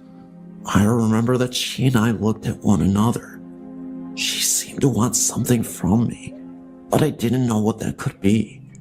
She was not either malevolent nor cuddly like my grandmother. She seemed to be a business-like person who didn't hesitate to ask the nearest person around to help. In other words, a matter-of-fact person. I believe at that point, I turned and left the room. To the best of my knowledge, my grandmother never had anyone like this stay in her home. As I got older, I remember my mother talking about my step-grandmother's mother, who had lived with them for some time.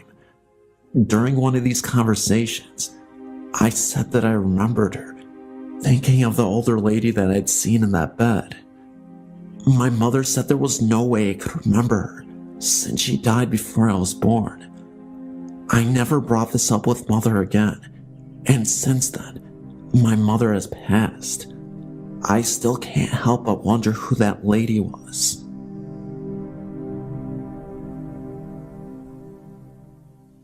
I've been to Church Road with a group of my friends. It's located at Church Street in Burt Road in Michigan. It is haunted. Where the house used to be has been torn down. The temperature would change about 10 to 20 degrees. We tried to test the ghost, so we put my friend's Jeep in neutral, and it was pushed uphill by something.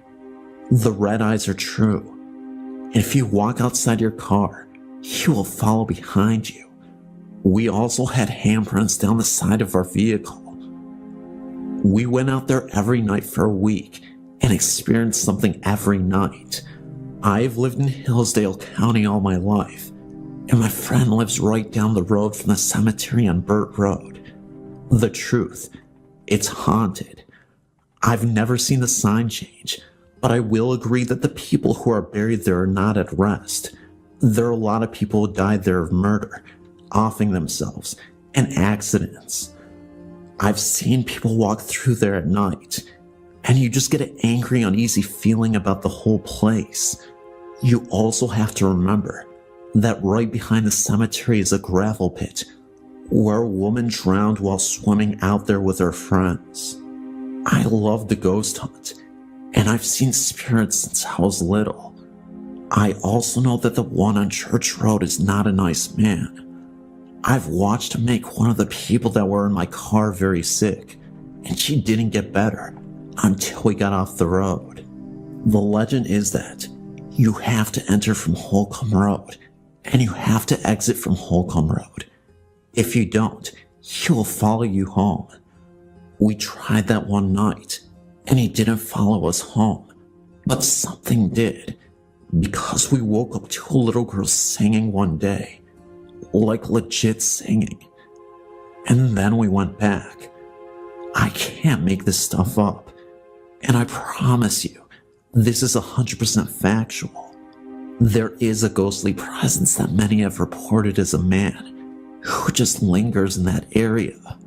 I haven't been out there in years, but I'm planning to go back there in a few weeks to see if things have changed since they started building a home on the old foundation where the house used to be.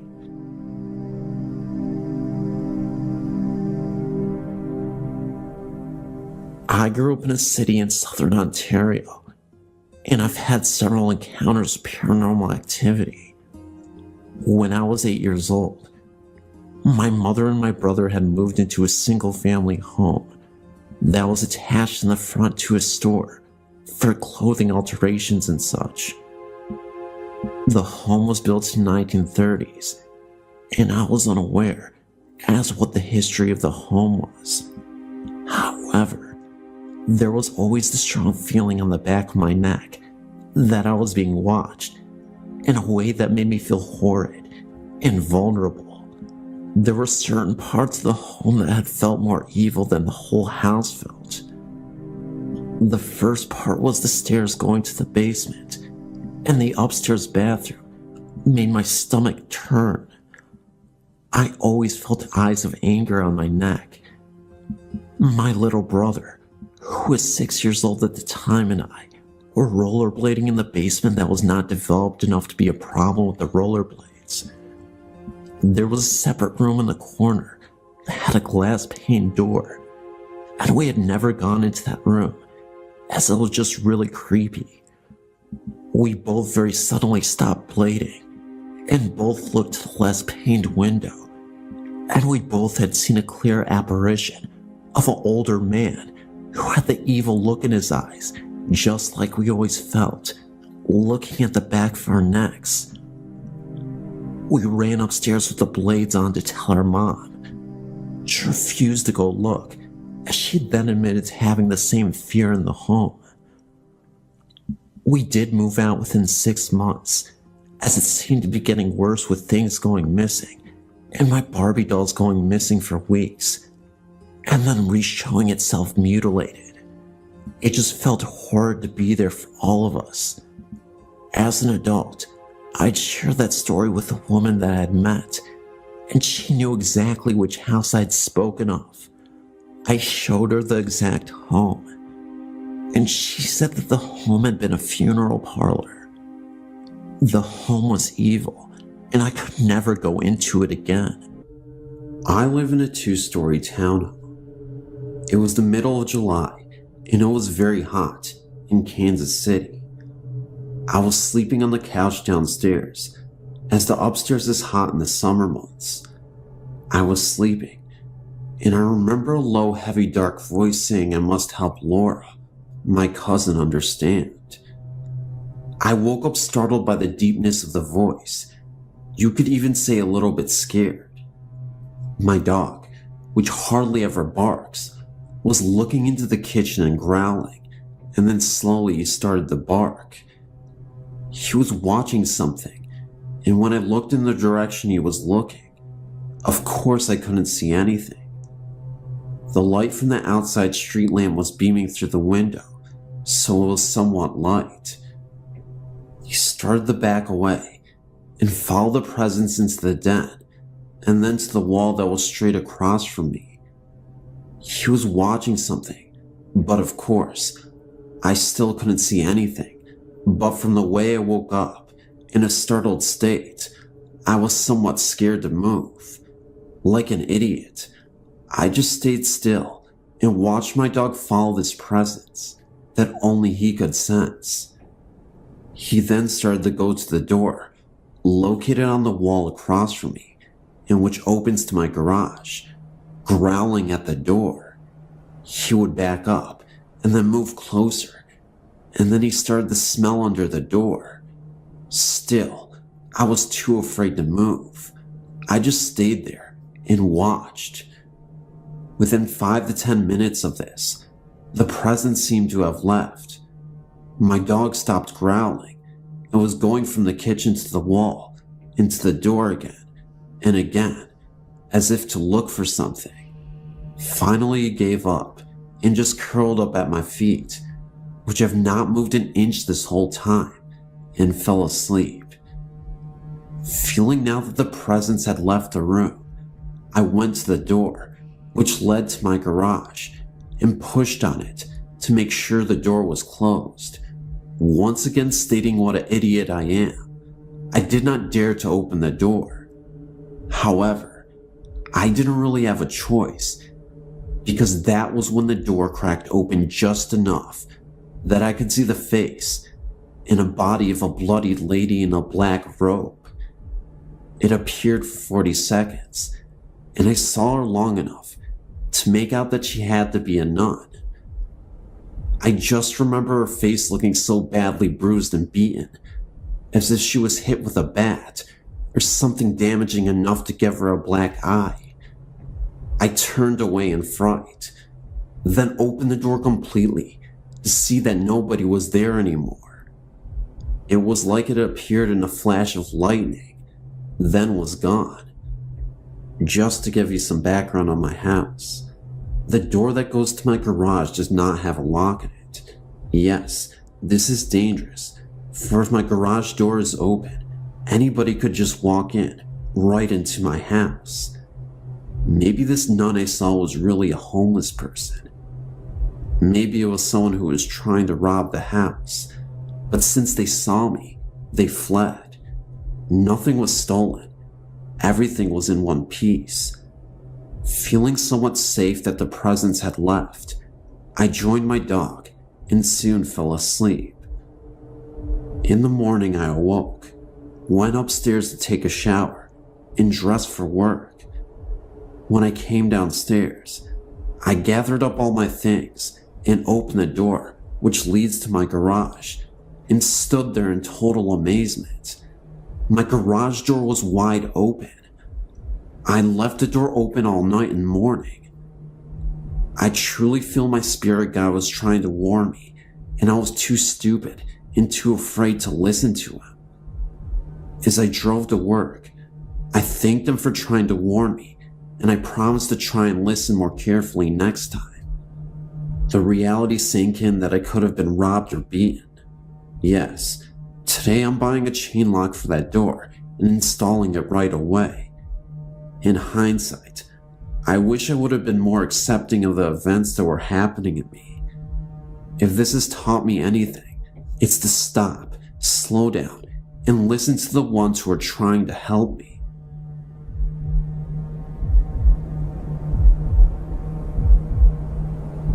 As a youngster, I was playing with my toys in the lounge, and suddenly, I had this great feeling of fright around me. So I went running into my mother, who was washing the dishes. She told me not to be frightened, as there was nothing to be frightened of. So she assured me, and took me back into the lounge to carry on playing. But as she walked back to carry on washing, she saw a figure standing still in the hallway. It looked as though it appeared to be a monk in a brown habit, with his face covered by his hood. All you could see was his feet, which had sandals on. My mother walked towards it, and it disappeared into my mother's bedroom. But my mother always said how I must have sensed the presence of this ghost. Another time in the same house, it was nighttime, and I couldn't sleep, so I was just looking into space when 3 squares appeared on the wall. I thought that it must have been some kind of light shining in from the window, knowing full well that no light normally shines through, as we had blinds and curtains up at the window. I kept on staring at the squares on the wall. They didn't move or anything, but I felt really frightened like in the other story. I must have fell asleep, thinking about the lights on the wall. In the morning, when I awoke, the first thing I did was get out of my bed and go straight to the wall, hoping in the back of my mind that there wouldn't be any kind of marks on the wall where the square was. But I was wrong. Where the squares were, there were deep-lined marks, like holes that were pressed into the wall, around where the shapes were. They looked almost like claw marks and definitely weren't there before. There is no logical explanation for this story, not that I can explain anyway. It was not possible for any light to come through the curtains, and there were no other kind of lights or anything on in the room or in the house. I've tried to come up with some sort of explanation, and I don't have one. And that happened about 23 years ago.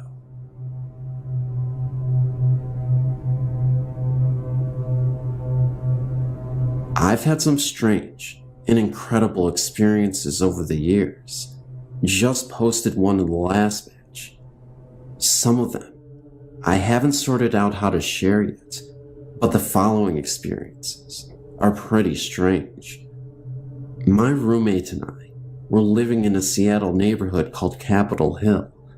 Our apartment building, the Ben Lamont, was built in 1910, and my apartment overlooked a little park area with a long retaining wall in the back.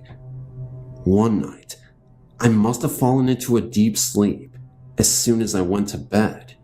When I woke up the next day, I immediately told my roommate about a disturbing dream that a menacing, sinister black figure had climbed out of a hole in the ground, right against the retaining wall.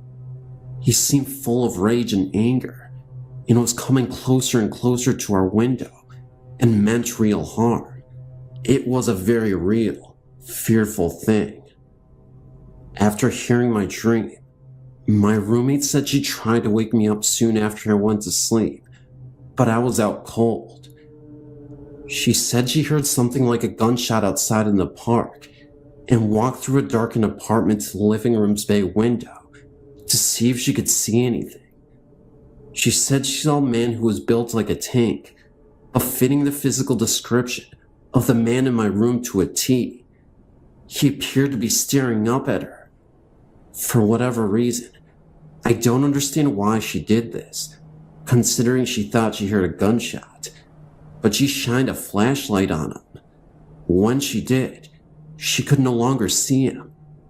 Although she saw everything else, the trees, the ground, bushes, everything where she was standing was illuminated, but he had vanished. When she covered the light, there he was again. I guess she did this a few times until he really vanished. Very, very strange. Another time I was staying in an artist's loft in San Francisco that was in a really creepy area on Market Street and 6th. I was in bed, just starting to get the semi-lucid feeling, when I woke with a frightened gasp.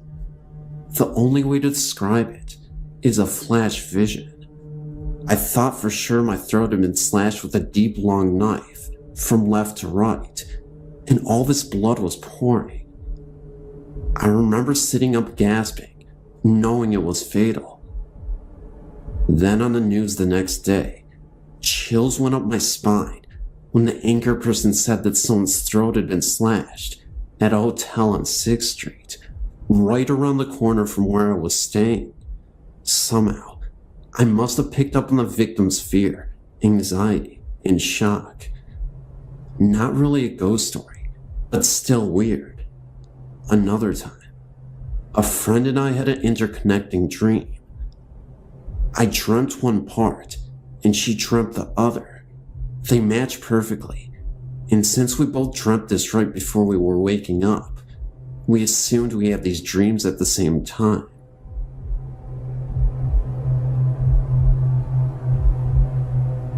I think I was about 7 when I first started seeing things in my house and around my neighborhood. The first time I saw something was when my sister and I were sharing a room.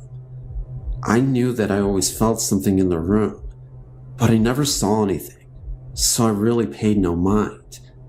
Then one day, while I was sitting in my room, I looked up and saw an image by my door. I don't know exactly what it was, but I know that I was scared.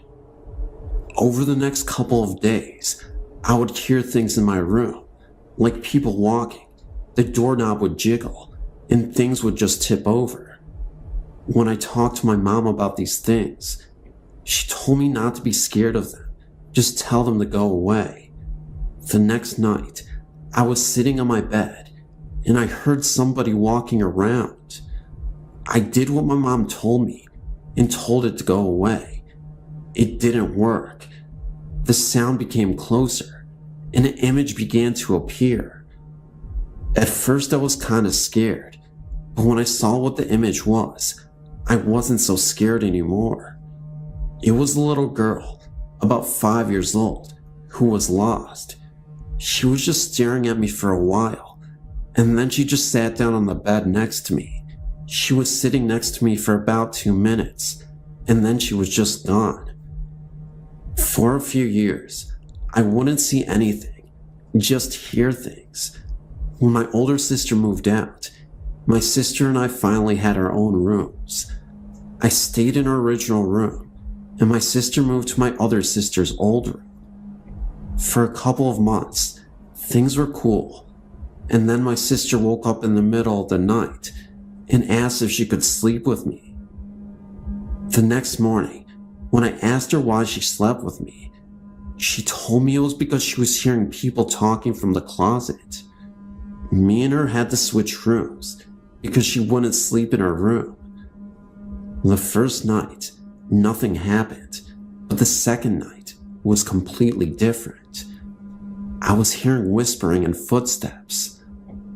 At first, I thought I was scaring myself, but when I heard someone ask why my sister and I switched rooms, I knew I wasn't imagining it. At first, everyone thought I was making it up, but when I told my grandma about it, she looked at me as if she were surprised. She told me that I wasn't the only one in the family to be able to hear and see things. It was something that actually ran in my family. After that, things started happening more. People would talk to me. I would feel them touch my arm, face, or even feet when I was sleeping. And sometimes, I could feel someone sitting at the end of my bed. I think when I really got scared was when I decided to sleep with my light on so nothing would bother me. But when someone said turn the light off, that was it. I ran to my mom's room and fell asleep on the edge of her bed. That was the last time anything happened to me for about a year. I thought it was just something I went through, but when I turned 14, it got bad. Not only was I seeing things at home, but I was seeing them outside occasionally. I learned not to say anything, because when I would, people would just laugh at me.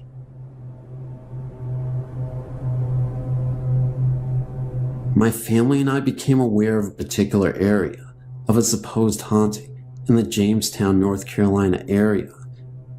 We were intrigued by the article and wanted to investigate, even though we are people of faith. The article, which made us aware of the haunting, was in a local magazine and caught my two sons' attention after my wife read the article in a restaurant. The article described the following. In the 1920s, there was an accident in Jamestown near a certain bridge underpass involving two high school students returning from the local prom. From time to time, locals have reported driving by the area where the accident occurred and spotting a young woman dressed nicely standing by the roadside, needing a lift. The stories tell of a young woman named Linda entering the car and describing where she needed to be dropped. Upon nearing the destination, she vanishes. Of course, my wife and I are skeptical, to say the least. So, unaware of any peril, or should I say for a lack of knowledge or fear, we thought we would investigate with our two young sons of 5 and 8 years. We arrived at the location, which is off the main road into the woods, about 100 yards. There is an old stone-blocked railroad underpass, located next to the now regularly used underpass. Both of the underpasses have been covered with graffiti in tribute to the stories of Lydia. The old underpass, however, has been overgrown with ivy and weeds and is relatively secluded to say the least.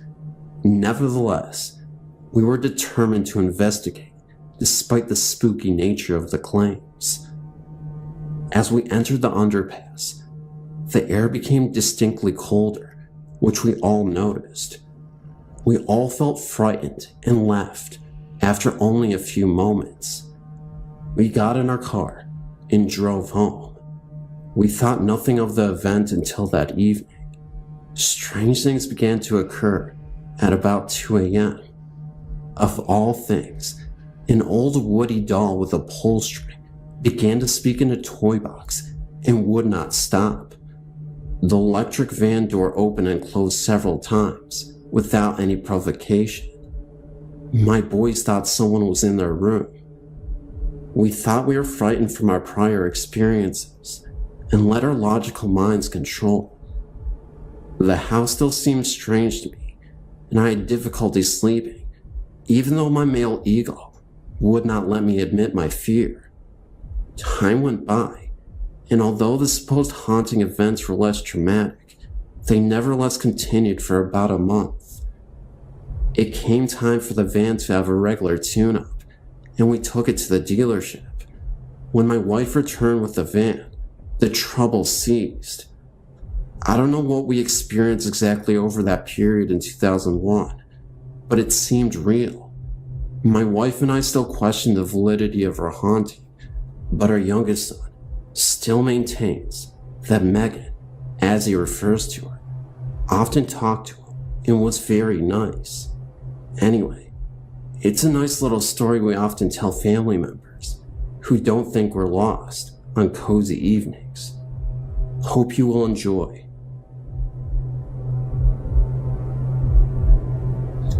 I used to work at this daycare center that only stayed in business for 2 years. The building that we worked in had many owners and many businesses, but never stayed in business for longer than 2 years. Usually, bankruptcy would follow. Anyway, I had worked there for about a year and had always been scared of the back of the building. There was a long dark corridor that always gave me the chills, and I always felt like I was being watched. I had the early morning shift, so I had to be there at 6:30 and get ready for the kids to arrive. One morning, I had an infant who was only 4 months old and was asleep at the time of the incident. We were in our room, and I was writing out papers for the rest of the day when I saw a toy out of the corner of my eye being thrown across the room. I didn't think anything of it and played it off as my imagination until a week later when another coworker told me what happened to her. She was in the sleep room changing a child's diaper when she looked right and saw a little girl standing there staring at her. She looked back at the child she was changing and back, and the little girl had vanished. There were no children besides the one she was changing in the room with her. It freaked her out, and when she told me, it freaked me out, because then I realized that the toy that I saw thrown across the room wasn't my imagination. Neither one of us had another experience, but those two were enough for us. I was a staff assistant in my sophomore year at St. Michael's. What this meant was basically, I watched the doors coming into one of the dorms to make sure that the only people coming in were the residents. I sat at a desk from 11 p.m. to 4 a.m. a couple of nights a week. One night, I was making the rounds from floor to floor to make sure all was relatively quiet. I got to the top floor of the building, and that is, of course, when the proverbial strange things started to happen. I began walking down the hall, and I heard the wind howling through the recycling room on the floor. It had been a quiet night weather-wise, so this was a little odd. I passed it off as some random New England weather patterns and continued to walk on. When I stepped in front of the first resident's door, it started to rattle like someone was going to come out. I stopped and waited, but the door just kept rattling, so I moved on. Then, the next door on the other side of the hall started to rattle as I passed in front of it, and then another door started to rattle also. Now there were 3 doors all rattling away, and it only started when I walked in front of them. I hadn't done this earlier in the evening, and I was wide awake, so it wasn't my imagination. What really startled me was all of a sudden, in the midst of all this door action, I had a feeling that someone was right behind me. I turned around me, and from the distance, I could have sworn I saw the fading image of a priest in all black slowly fade, but the doors kept on shaking, and the wind was screaming. So I ran the rest of the way down the hall and back downstairs to my desk.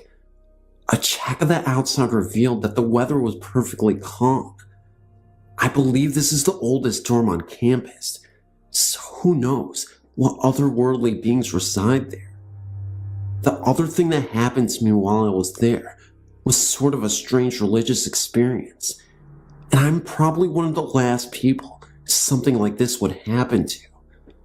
I was driving home from my then boyfriend's, now husband's house, and heading back to my dorm at St. Mike's. I was at a stoplight, alone in the car, when I heard this deep, low, and gravelly male voice tell me that the second coming was going to happen soon. The voice filled me with dread and danger. It sounded like a lot like a voice that had been altered to sound lower, like when documentaries try to disguise voices of the people they interview. The light turned green, and I drove off. I then looked into the mirror without thinking, and I could have sworn I saw the same priest from the hall, sitting in the back seat of the car. I stopped the car immediately, looked back, and nobody was there.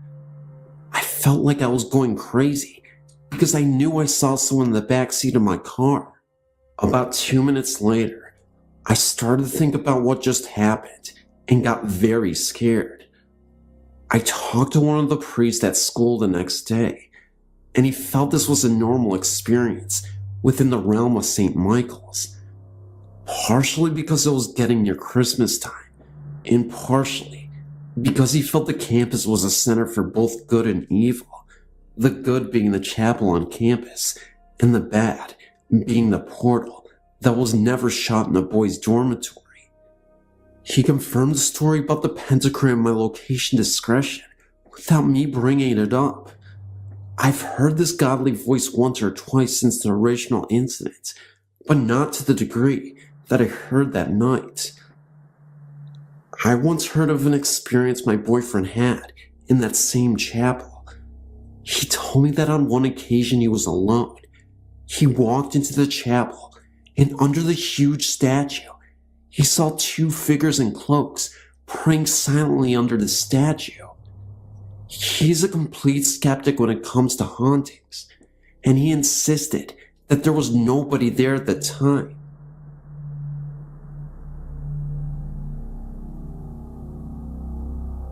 When I was 7 years old, my parents, my sister, and I lived in a home that was a one-story house that sat way back from the street. My aunt used to babysit us when my parents were away at work. Anytime I got into trouble, my aunt would make me go into a little bedroom in the back of our house, and she would make me stay in there for hours at a time. I never knew why, but I was definitely afraid of that room, and the whole time I was in there, I would hide under the blankets too afraid to move until she came to let me out. One day, while I was playing in the yard, I found out why I was so afraid of that room. While I was outside playing with my toys, I suddenly got the feeling that I was being watched. I looked around me, but I didn't see anybody. I went back to playing, but I just couldn't shake that watched feeling. I turned to look at the house to see if maybe my aunt or sister was around, and I saw a woman in the bathroom window watching me. I know it wasn't my aunt or sister because they both have very dark hair, and the woman in the window had very light-colored hair. I don't know what to do. I was afraid to move. I stayed outside for the rest of the afternoon because I didn't want to go into the house. When my mom came home that day, I finally went inside. I didn't say anything to my mom or anyone about what I had seen. I was worried that they wouldn't believe me, so I kept quiet. My sister and I shared a bedroom, and that night, I woke up to the sounds of cupboards opening and closing, like someone was looking for something, and I heard glasses being moved around and the water being turned off and on. Well, being a little kid, I figured I was just imagining it, and as I lay there listening to this, I looked over at my sister, who was sleeping through this whole thing.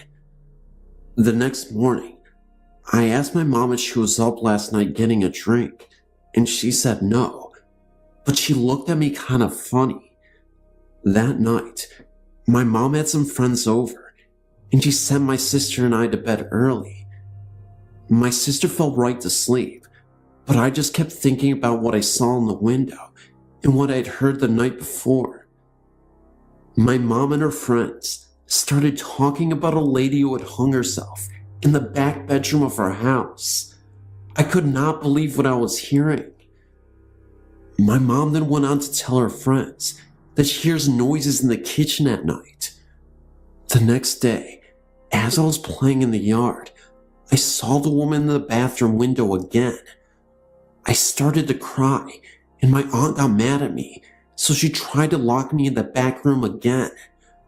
I was kicking and screaming that I did not want to go back in there, but she wouldn't listen to me. As I sat on the bed, under the covers, I heard the door swing open. I thought it was my aunt to come let me out, so I uncovered my head, but nobody was there. I then started to hear a squeaking noise, kind of like something heavy hanging from a window bar. It sounded like it was coming from the closet. The closet was a really big walk-in one. There was no way I was going to look in there. I just sat on the bed, listening to this noise, until my aunt came to get me. I later found out that the lady hung herself in the closet of that back room. I'm just wondering if anyone knows why she did this, and when it took place. Well, that's my story, and believe me, it is all completely true.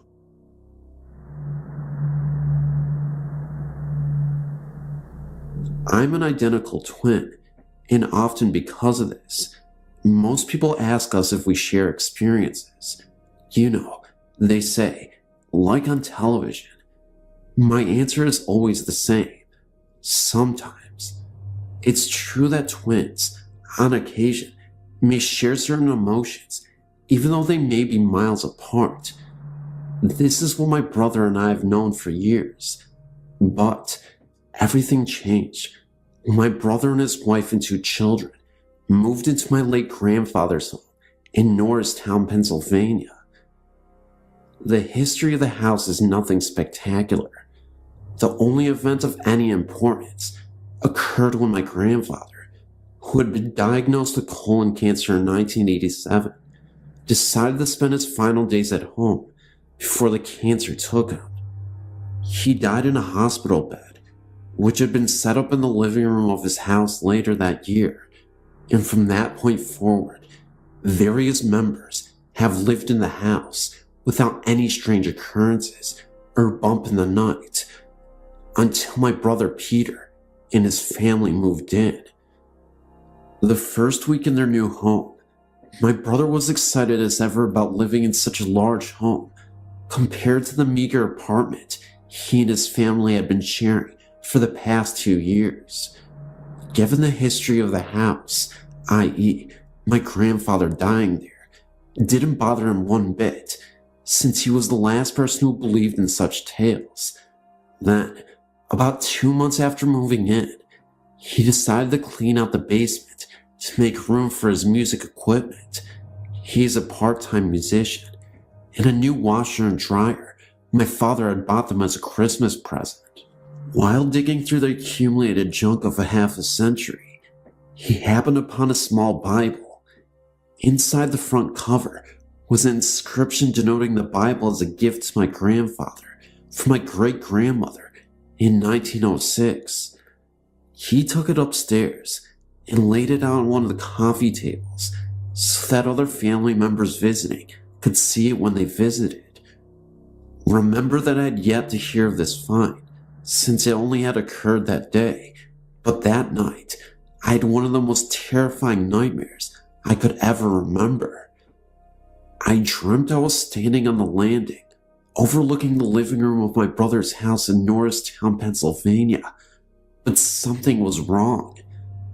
Having visited the house many times in the past, I vividly remember the layout of how it used to look when I was a child, but in my dream, I remember seeing an end table, which was never there before, on which a book was placed.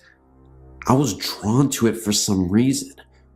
I slowly descended the stairs, even now, recalling how hollow my footsteps sounded on the hardwood floor as I made my way towards the table. As I got there, I looked down and saw that it was, surprise, a small Bible. Upon opening it, I saw there was an inscription made out to my brother from our father.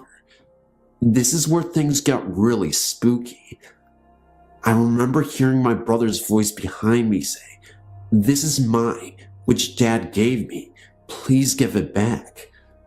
I was too terrified to look around, because even though it sounded like my brother, there was something otherworldly about the whole thing.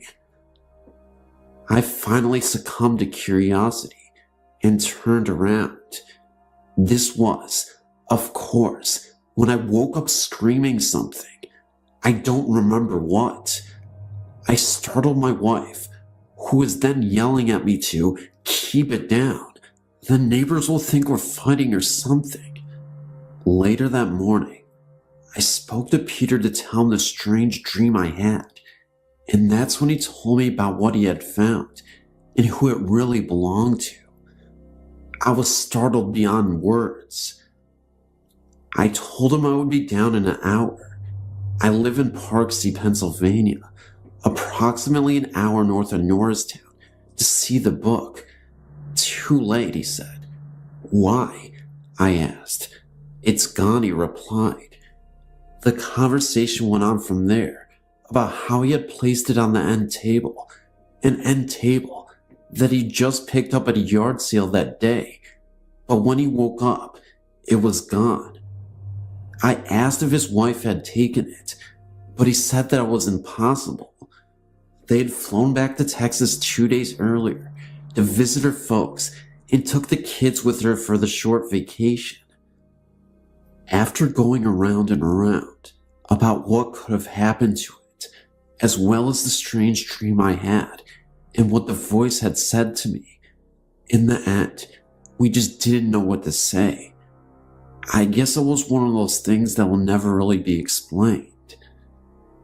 2 weeks later, his wife and 2 children arrived back home and were in the process of unpacking when she went down to the basement to see how the cleanup had gone. That's when she asked him about the small Bible. What Bible? He asked his wife. Oh, the one in the basement near the keyboard you put there.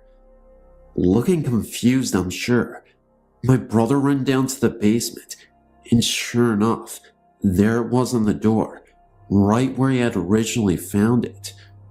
Picking it up, he read the inside cover again, only this time, there was no inscription at all. Did he imagine the writing to begin with? Did my weird dream that night have anything to do with it disappearing again? I don't know. Neither does Peter, but there's definitely activity in that basement, because what I saw next in the basement a few days later almost explains some things, although it was incredibly scary. I had another bizarre dream. I ended up going back to the basement to retrieve the Bible, only this time there was a red humanoid-looking creature sitting on a chair reading a book.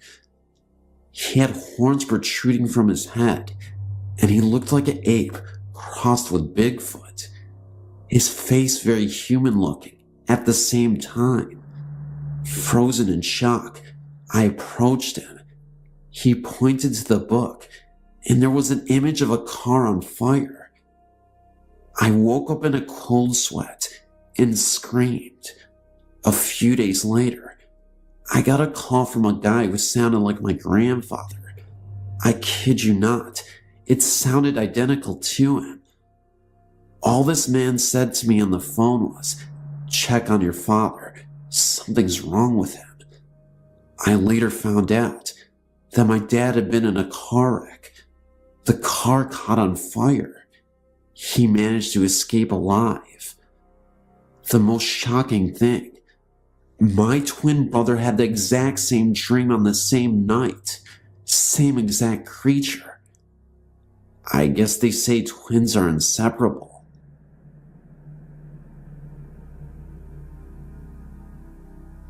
When I was younger, I had a terrifying experience with a ghost. I was fast asleep, and then I suddenly woke up. Something told me to wake up, and I just did. I looked at the clock, and it said somewhere around 3:28 a.m. I turned my head slightly to the left, and I saw this girl. I would say that she was in her early teens. She looked very blurry, but she had a blue hue, and it clear at the same time. She was moving in slow motion. It seemed like she was underwater, or something. She had a long nightgown, and it was blowing very slowly. She was holding a short candlestick, and her hair was long reddish brown color. She looked at me, and then I looked back at her. I was surprisingly calm. I got up to tell my mom what I had seen.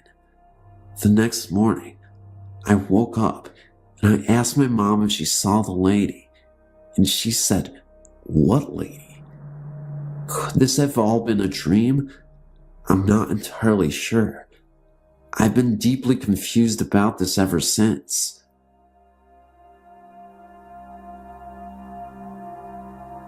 My house has always had extra company. It's been 13 years since we moved in here, and for a while, there were some really odd things happening.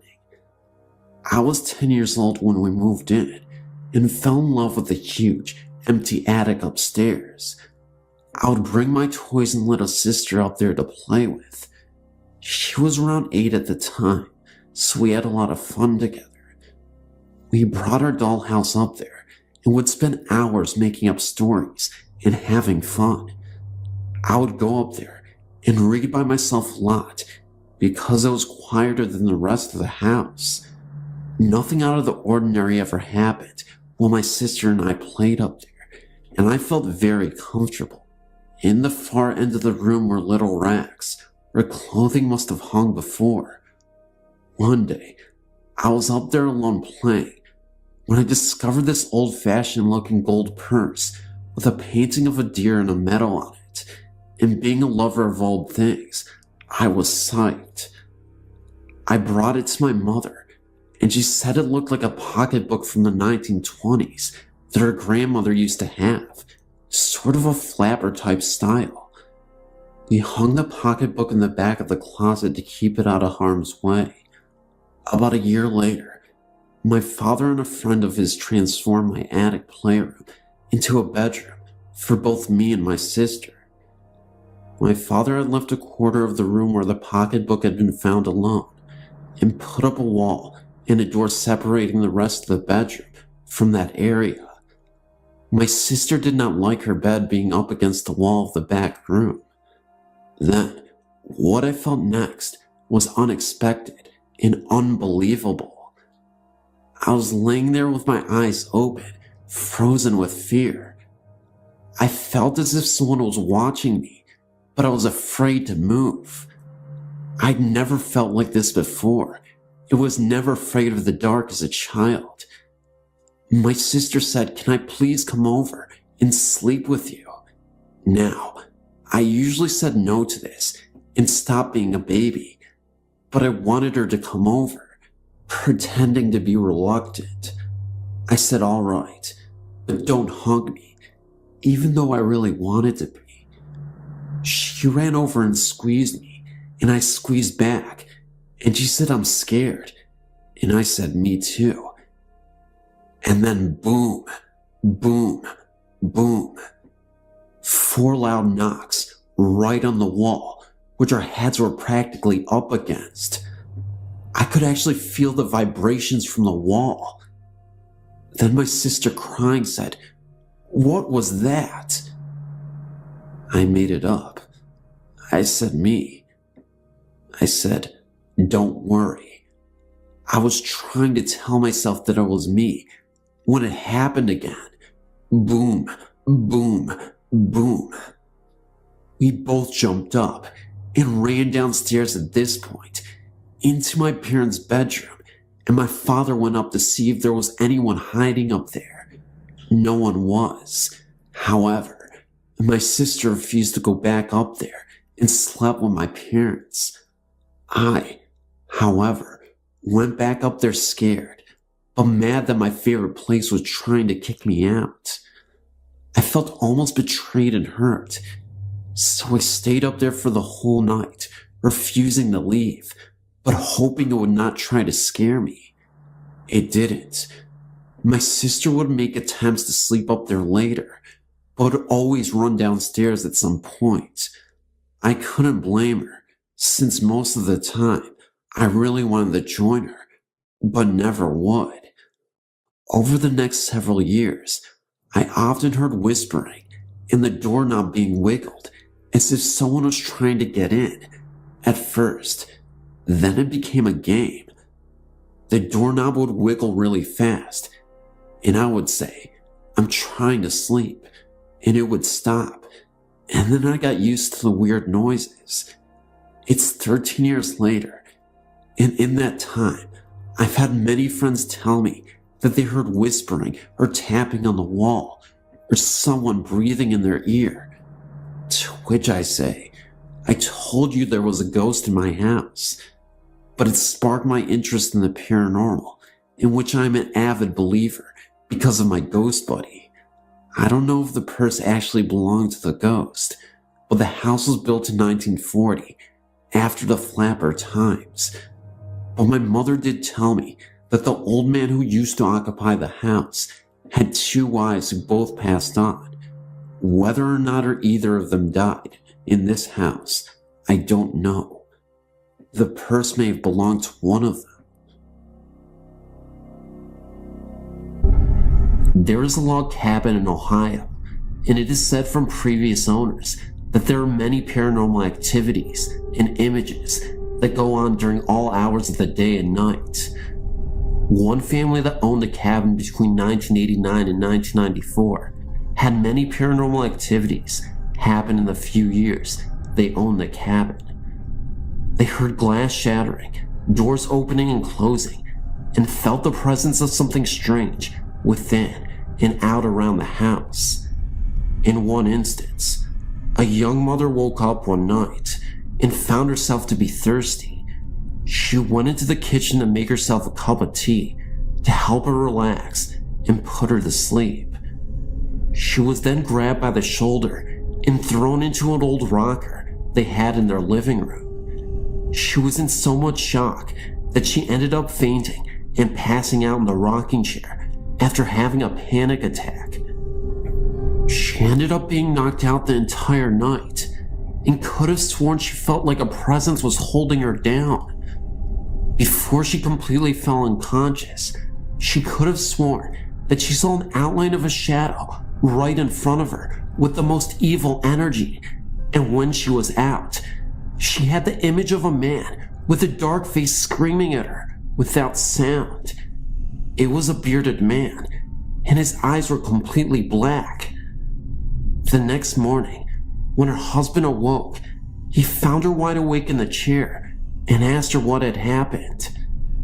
She asked him to check her shoulder where she was grabbed, and then he found nail prints in his wife's skin. Since then, they've moved out of the cabin, and a few couples have moved into the house, but moved out, leaving all of their belongings inside the house within a month's time period.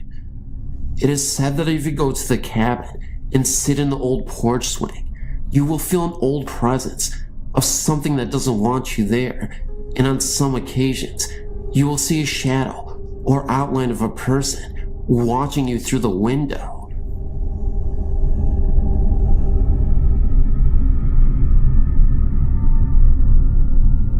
I want to share an experience I had when I was a child. I grew up in Newcastle, Australia, about 2 hours north of Sydney. As a child, I was very scared of anything supernatural, ghosts, monsters, skeletons, anything. When I was 7 years old, my bedroom was at the end of a long hall.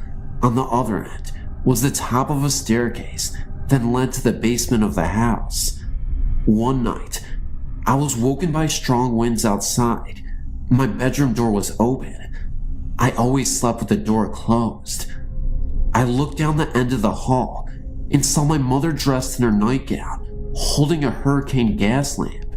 She was walking down the stairs. Her robe was white, and her hair was up in sort of a reddish color. I thought that the power had gone out, and my mother was going downstairs to get other lamps for us to use. Our house was high on a hill and was often damaged by storms. Often, we would get up and check the house for damage during bad weather. As a child, this was quite exciting.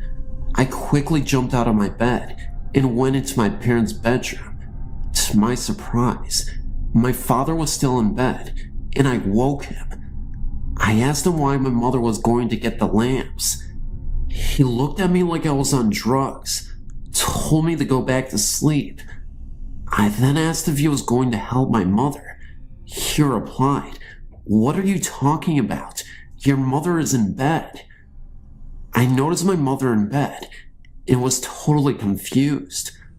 I went back to my room, closed the door, and never thought of it again until 7 years later. I do not know why I did not think of it again until I was 14. I thought back and realized that my mother didn't own a white nightgown. My mother's gown for purple velvet. It was in the 70s, and my mother had short black hair, not long red hair. I told my mother about this, and the woman I described was her mother, who had died before I was born. It seems like she was checking up on me, I guess.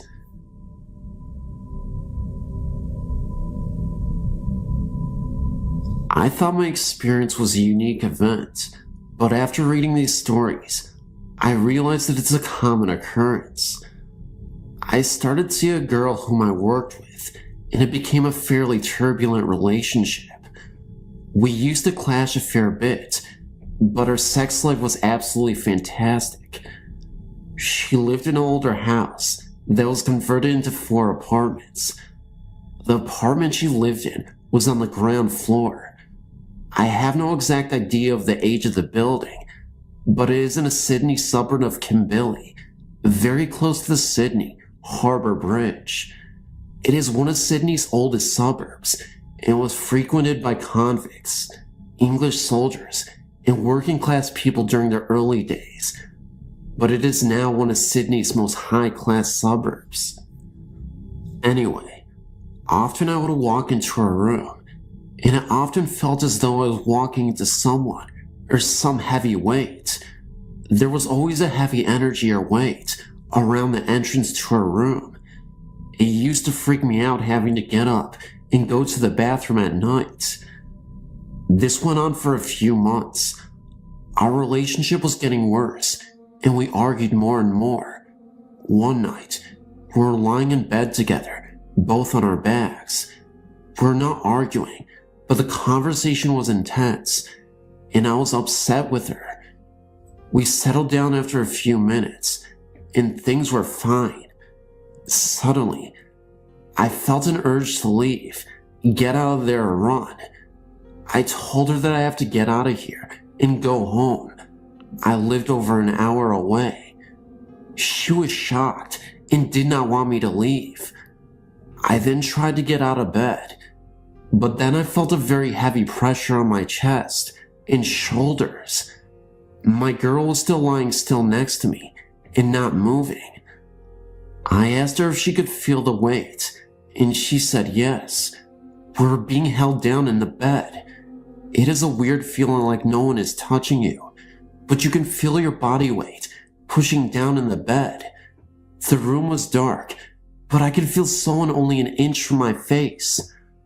I stared hard and back, and without fear, I asked, "What is it that you want?" Then, I felt heat all over my face and head. My body became very light and calm. It felt like I was on the ceiling looking down. By this time, I was freaking out, but could still not move my body. My eyes closed hard, and I realized I was being shown something. I could see 2 men sitting in a basement around a furnace. They were cold and wet and appeared to be dock workers. I could not see the face of the one standing up, but the other guy sitting down looked straight at me. He looked really pissed off, not with me, but I think he hated his life for time. He did not move his lips, but he did say to me, "How dare you judge me? You have no idea what my time was like, and you knew nothing of my circumstance." I had to work with this guy. He's a troublemaker. I then looked down, and that man had an iron fire poker next to him. He used it to thump some bloke to death. That person that was killed is the person or spirit that held me down and made me stay. He was only young when he was killed, 20 or so. He had difficulty with his workmates and did not fit in. There seems to have been some collusion or trouble with his work on the Sydney docks. By the appearance of his clothing, it seems to be in the 1800s. Cannot specify a decade though. I then told the murdered man that I did not want to get involved. He was getting agitated. I felt bad about what I did next, but I had to do it. I cast his presence out and unwelcomed him. I used prayer and holy strength to disconnect from him. The weight instantly lifted, and the whole thing separated from me. It became like the room was cut in two.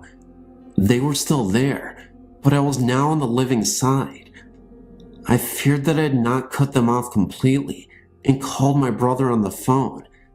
My brother is a devout Christian and has had experience dealing with the spirit world. We both together cast the entity out. It completely went away. I went back to bed. My girl was not shocked at all by this event, which surprised me. After about a half an hour, I was drifting asleep when I dared to check in on the spirit again without engaging it. He was upset and cowering in a corner. I felt really sad for him, but I just could not get involved any further. The next day, my girl said that the spirit had been there for a while. She didn't tell me because I might freak out. Her ex-boyfriend, who was a complete skeptic, was terrorized by the same spirit until he never went back to her house. They just broke up over it. We soon broke up. She claims she is happy to live in the house, and the spirit does not harm her. Personally, I think the spirit is a jealous guy who acts like a controlling child. But hey, how can I judge someone that could be 200 years old?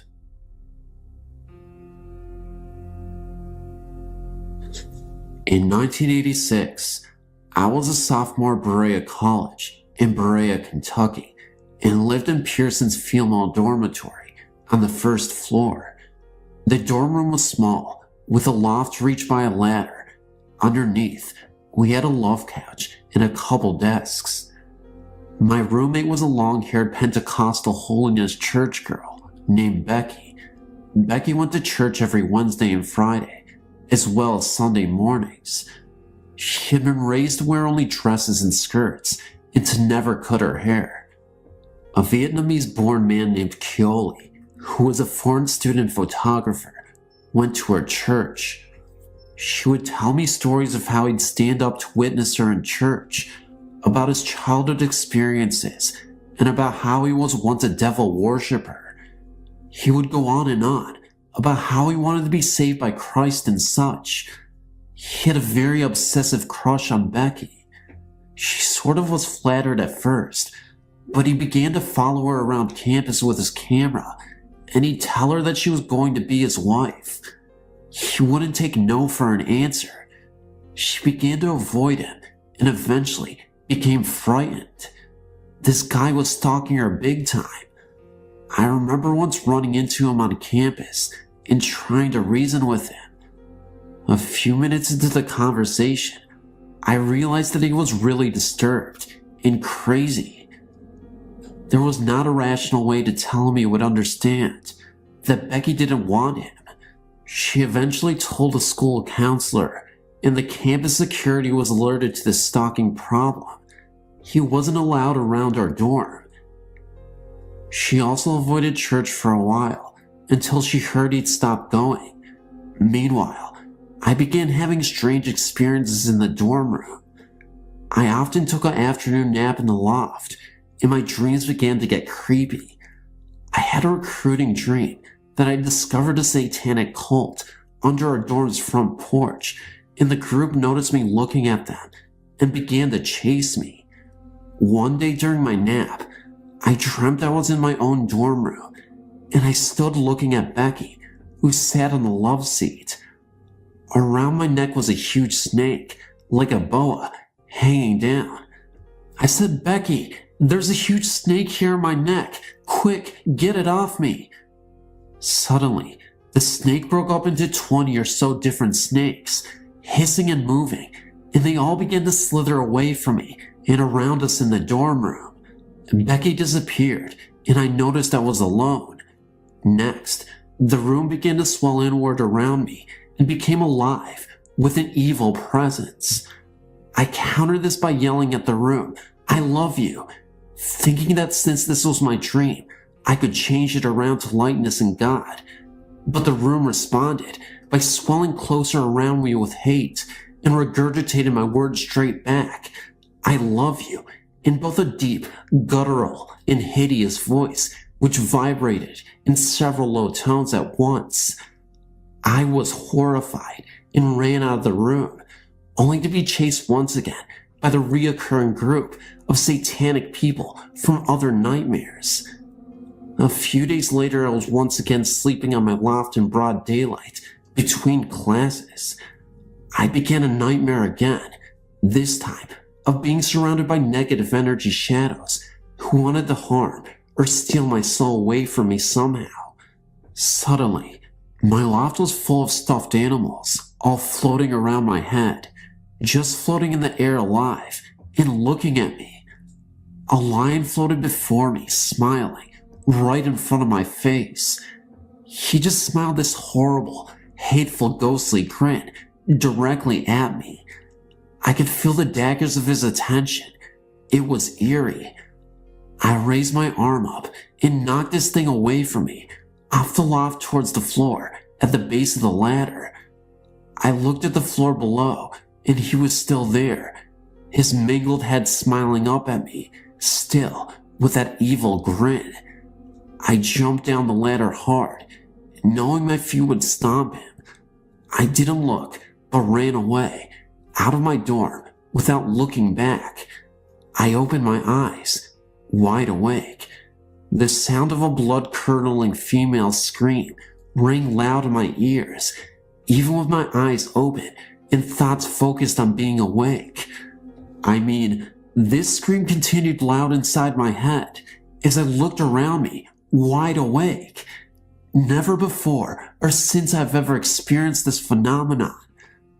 About a week later, my roommate Becky sat talking to me in the rocking chair. We were just gossiping about people, classes, and such, when suddenly she fell to the floor in a fetal position.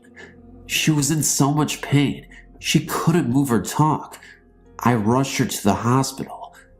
After a Foley catheter was placed, numerous blood tests, an abdominal series, an examination from head to toe, with an overnight stay, they found no reason for her pain. She had screamed all the way to the hospital and through most of her ER visit. Nothing. We could find no reason. This summer came, and Becky and I split up as roommates. We both went to different towns during summer months and returned to school with separate roommates in different dormitories. This year is when something really wild occurred. Coley didn't know that Becky had moved from Pearson's Hall, so when our school semester started again, he began to stalk our old room again. The new girls who lived there were in for a big surprise when one day he wandered into the locked female portion of Pearson's dorm and entered their room. Luckily, both were in class and the room was empty. He locked himself in that old room of ours and wouldn't open the deadbolt for several hours. He began to flip out, cursing and calling out satanic spells, cursing the room and calling out to Becky and just mumbling evil spells. Security, police, and all sorts of folk were called to the dorm room. An interpreter came to get him out of there. He was actually taken away in a straitjacket, expelled, and sent back to his country. I've wondered if all along, that years before, if all of his focused energy on our room and on Becky had caused my nightmares and her sudden unknown pain. We're being attacked by God knows what at all times. Thank God Becky, or I, or anyone were out of that room when he finally came to collect.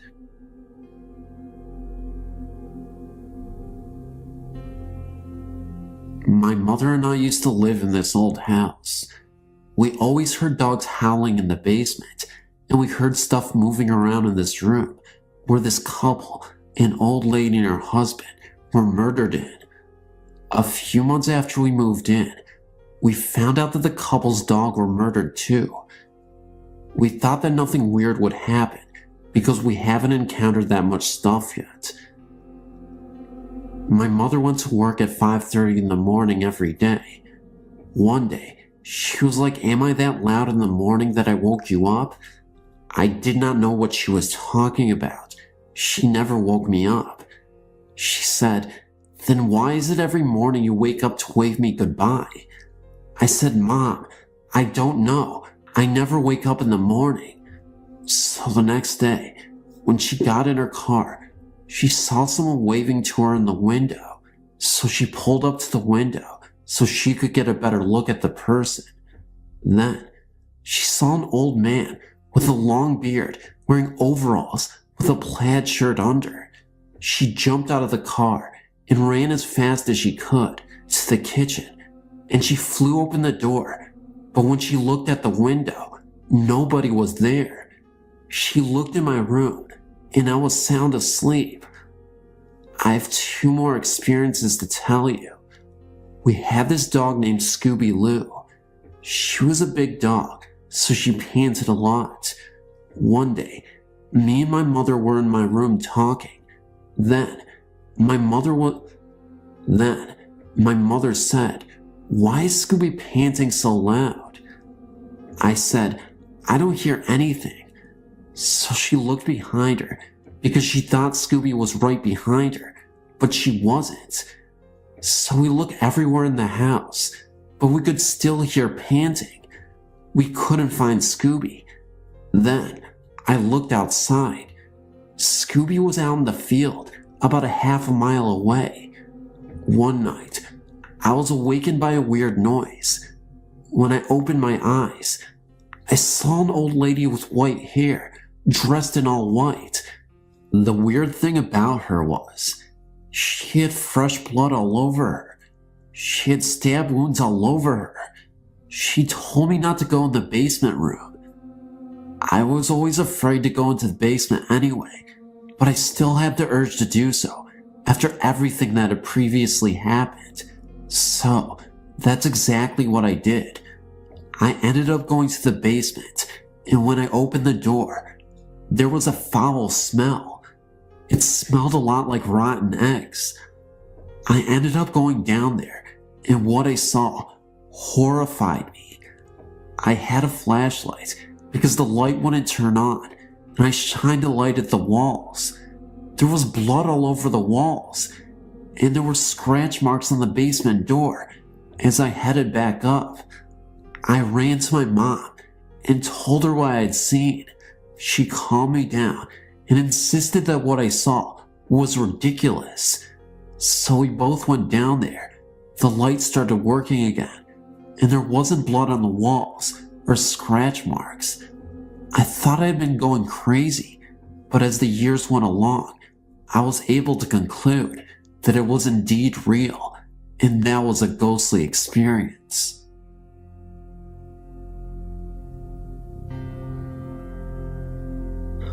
I lived in Indianapolis, Indiana, for over 9 years. We moved because we couldn't take the hauntings anymore. The home belonged to Bob and Mary. They were my hubby's great aunt and uncle. Mary died in the home, and a few months later, Bob died in the hospital, both of old age. The only thing was, they never actually left the home. We bought the home through the estate. The home was in desperate need of renovating. For the first 5 years we lived there, we did all of the renovations. Needless to say, all hell broke loose. In the room where Mary died, it was always cold, freezing cold. Though the room was small, it had 2 large windows, but never seemed to let much light in. On the door, in the wood grain, a face could be visibly seen of a man screaming. Also, a skeleton's head could be seen at night on the door. One night, my oldest son, who was 7 at the time, started screaming and running out of that room. He told me he saw a shadow inside of his room walk past both of the windows. He thought a burglar broke into his room. The TV and VCR would go off and on by themselves, even when we unplugged them. I watched my dish drainer in the kitchen go flying up into the air and land on the floor, breaking some dishes. I watched birthday cards that were set on top of an antique china cabinet fall to the ground. The only strange thing about this was that only every other one fell, not all of them. Our dog would constantly bark into the air for no reason. Our cat's hair would stand up and it would start hissing and growling at nothing. Our son's remote-controlled cars would play by themselves. Things would go flying across the room. One day, when Mary's sister died, at the time, she died, all of our doors in our house slammed shut. No windows were open at that time, and our relatives that were visiting witnessed this. Things would always disappear, then reappear a few days later. We always heard people call out our names, but no one would ever be around to have called out to us. One night, my youngest son and I heard a little girl crying outside of the house. It was around 2 a.m. We looked out of our windows, but never saw the little girl, even though we could still hear her crying, "Mommy." One day, my youngest son was looking out of our huge picture window in the living room when he saw a strange-looking man coming around the kitchen from the glare in the glass. When he turned around, he watched the man walk past him and towards the hallway, then disappear. Many of our friends and relatives have witnessed a lot of the hauntings in this house. At one point, one of my friends went running from the house and about broke her neck falling over the dog, laying on the front porch. When we moved from that home, we vowed to never return. I'm sure Bob and Mary are still haunting the place. They didn't like kids because they never had any, and they didn't get along well with any of the neighbors. I can just see why they were trying to run us out. First, I think that I should give you a little bit of background information. My mother and father split up when I was 2, so wanting another man in her life, she found a new boyfriend.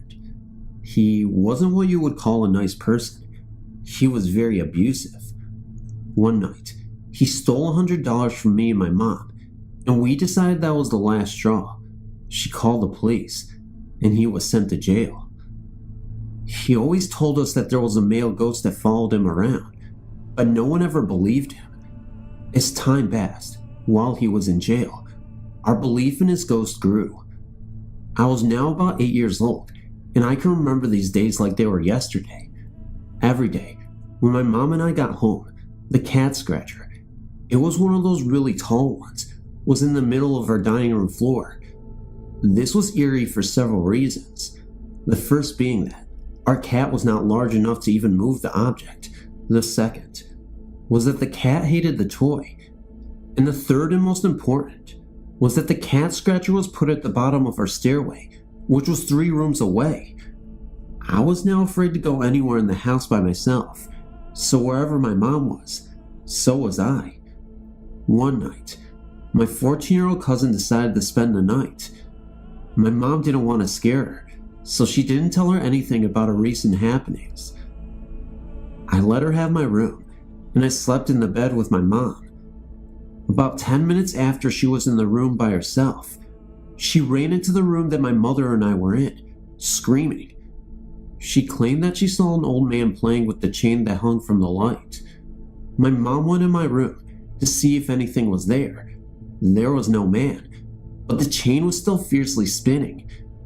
It then started to slow until it stopped.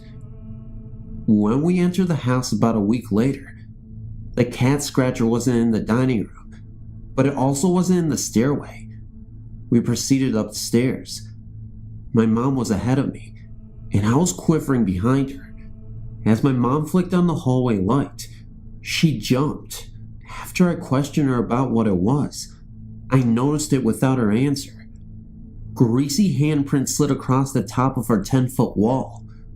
For some strange reason, my mom followed them. Too afraid to be left by myself, I followed her. At this point, my heartbeats shook my entire body. We were now approaching our bedroom. Sure enough, there was the cat scratcher. Next to it, an enormous handprint. And when I say enormous, I mean enormous. It appeared to be a foot in length. My mom tried to clean it up on countless occasions, but it was never lifted. Until her boyfriend was released from jail, that is.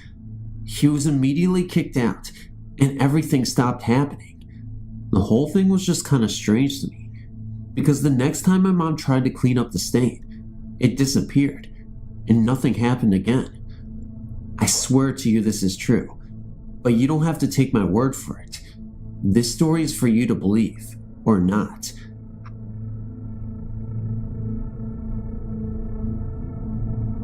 The story is about my grandma Ruth, that passed away in 2002.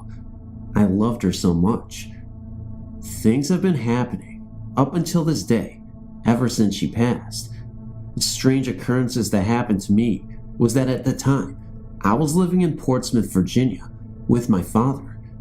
My grandma said that I could have her bed when she passed, so now I have it. This happened on a Sunday. Me and my other grandma was going to church, but at the last minute, decided not to go. I went back in my room and lay down on my grandma's bed. That's when I thought I heard someone call my name. I knew it sounded like my grandma, but I dismissed it kind of. When I didn't respond to her calling me, I heard her calling me again. That's when I looked up, and she was sitting at the foot of my bed, dressed like she would always be, not how she was at the funeral. Now, this part I don't understand why she said this. She asked if she wanted to fix me something to eat. I was so startled, I screamed, and started to kick my feet like a child that was having a tantrum. With me doing that, she just started to fade off and disappeared. A lot of things happened to my mom, but she will have to write up here for herself. Other things that have happened to me. When I was about 10 years old, one night, I wasn't feeling good, and I was laying in bed.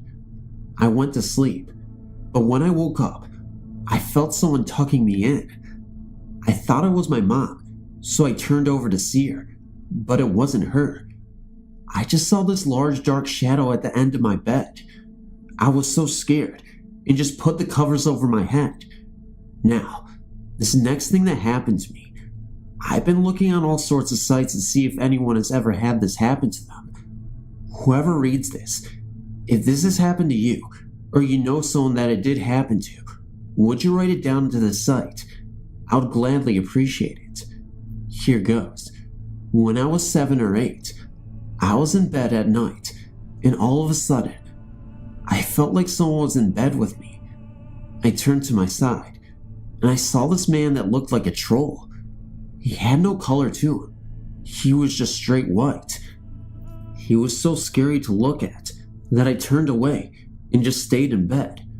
I was terrified to move. I didn't go to sleep. I could still feel him near. When light came into my room, from it being morning, I got the courage to look back to see if he was still in the bed, and he was gone. What was that? Growing up after that incident always had me putting teddy bears in the bed with me so that he wouldn't come back. But as I got a little bit older, I got braver, and I said to myself that if he ever did come back, I was going to get him. Hasn't come back. I'm 19 now. Well, that's all I want to write right now. Thank you for reading.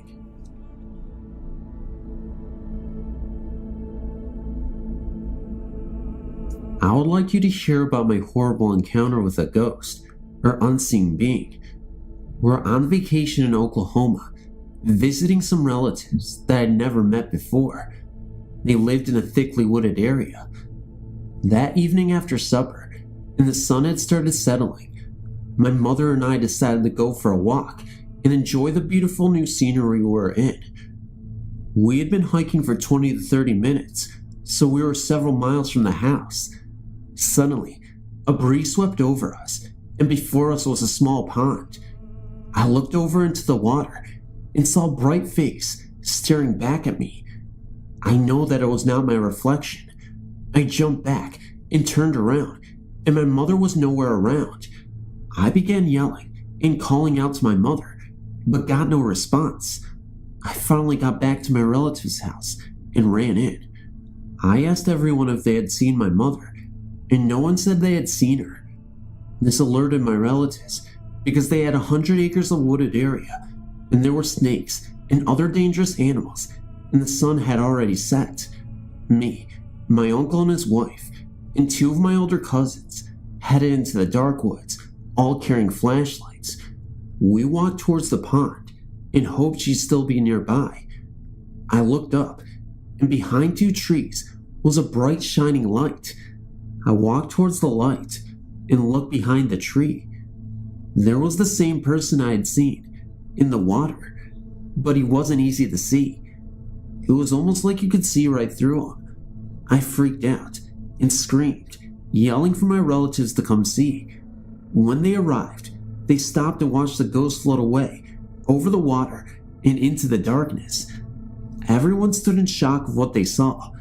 After several hours, the woods became draped with heavy fog. We could hardly see what was in front of us. We decided to head back towards the house and call for help. We called the sheriff, and he arrived with 3 other police. All night long, we spent looking and scanning the dark pond water. No sign of my mother. I was so worried. Oddly, no one mentioned to the police what we had seen earlier. I didn't know whether or not to say anything. I did not want to seem crazy to the police, but I wanted to do anything to find my mother.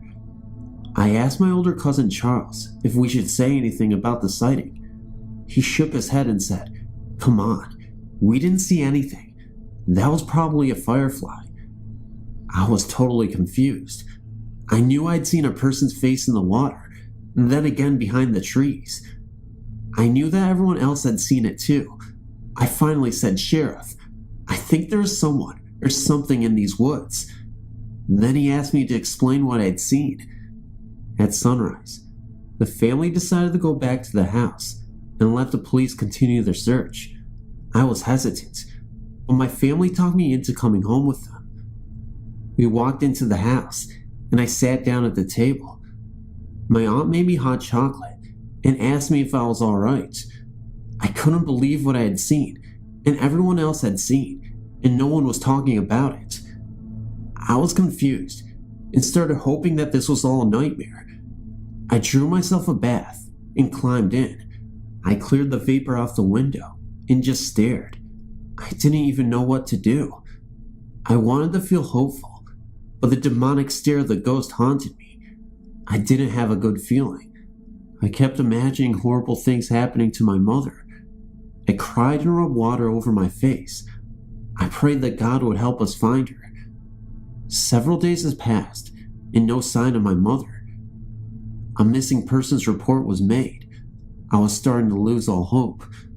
I felt like I had lost the most important person in my life. I wanted to go look for her myself, but the police refused to let anyone else into the woods. Late that night, I heard some footsteps. It kept coming closer. And then I saw a bright light at my door. The door slowly opened, and the same face was standing there. It scared me, and I screamed. It came at me fast and suddenly, and I felt a burning sensation over my body. Then it felt wet. I couldn't breathe. My throat felt like it was closing. I woke up in a hospital bed. My aunt was asleep in the chair next to me. I looked up at the end of the bed. I was so confused. I couldn't remember how I got there. My aunt awoke and told me that I passed out the night before and they couldn't wake me. They said I had bruises all over my body and hand marks on my throat, like I had been strangled. Oh my God, it was the ghost from the pond. My aunt looked at me strangely. then ran to hit the nurse button. She looked down at me and said, "Honey, you have been through a lot of stress. You need to relax. We found your mother. She can't remember anything, but we found her lying next to you. She's here in the hospital too, only 3 rooms away." "What? I want to see her now." I got up and ran to the hall, but was stopped by 2 nurses. "You have to stay in bed, honey," they explained. I sat down and told them that I needed to see her. They began injecting me into the arm with a shot. I started to panic and asked my aunt what was wrong with me. Then I got very dizzy and relaxed.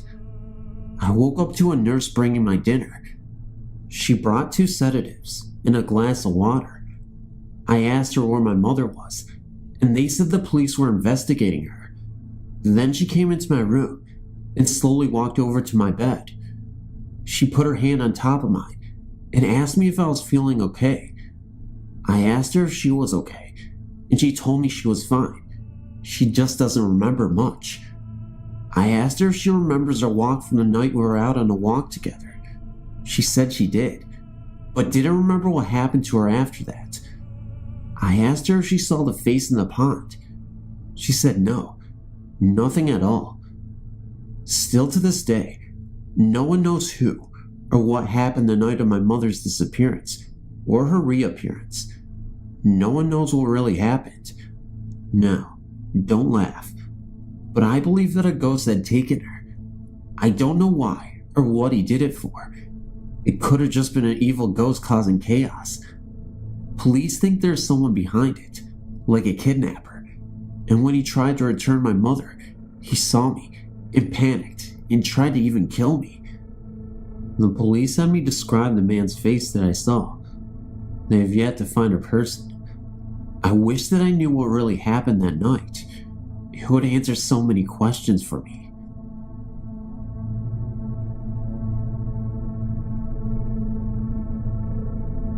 I wasn't going to share the story because I didn't think it was an actual ghost story, but I thought about it, and I guess it could be, and if not, it's still kind of a weird and interesting incident.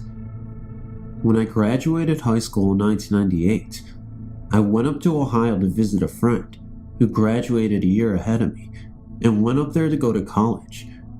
I graduated on the 6th and left on the 8th and stayed there for 10 days. Well, about 3 nights before I came back, which would have been the night of the 15th, morning of the 16th, I had a dream. In this dream, I woke up in my bed back home, and there was this man sitting on my bed. He had dark brown long hair and was clean shaven, wearing a white robe. I was kind of startled at first, then it turned to curiosity. I asked who he was.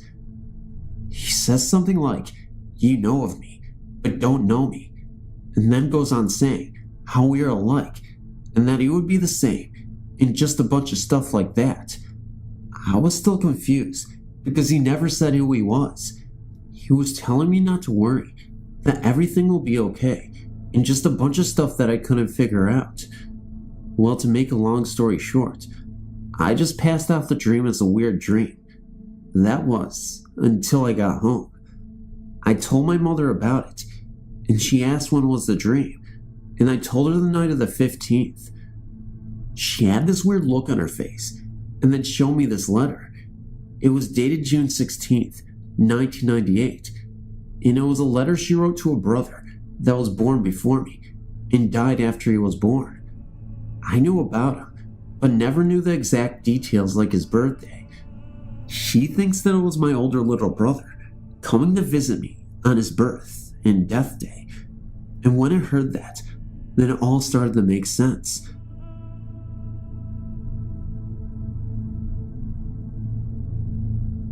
This is my story. After all the stories I read, I wanted to tell my own. It was 1990. We moved from one small town in southeast Kansas to another. To tell you the layout of the house, so you know what I'm talking about, on the front of the house was a large screen and porch. That's where the front door was to the house. When you walked into that door, there were stairs that led up to the second story. That's where my story begins. When we first looked at the house, my sister, who was 2 years older than me, went upstairs to look at the bedrooms where we would sleep. As we walked through the second door, we saw someone go through the wall. That's where it all started. After we moved in, things started to happen. At night, my dad would hear someone open in the front door and walk across the hardwood floor that had carpet on it. He would get up and look. The front door was still deadbolted. I would hear someone walk up and down the stairs all night long. I mainly slept with my sister after that. After about a month, my dad ended up in the hospital, so me and my sister were home alone for a while, without our mother there. That's when strange things really started to happen. The entity would start scaring us. It would knock on the back door, open, and slam the cabinets closed. Walked across the upstairs floor, slamming doors. Our poor dog would not even go upstairs. It would sit at the foot and bark and whine. To make a long story short, after my dad got home from the hospital, the thing tried to smother my mom to death. My mom always slept on her stomach. It was from that moment that we decided to move. Someone bought the house and remodeled it. I wonder if they had the same problem as we did.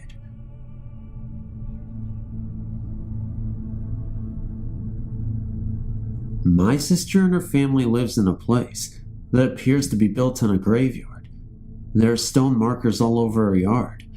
Yesterday, I was over there and accidentally knocked over a large marker and attempted to write it.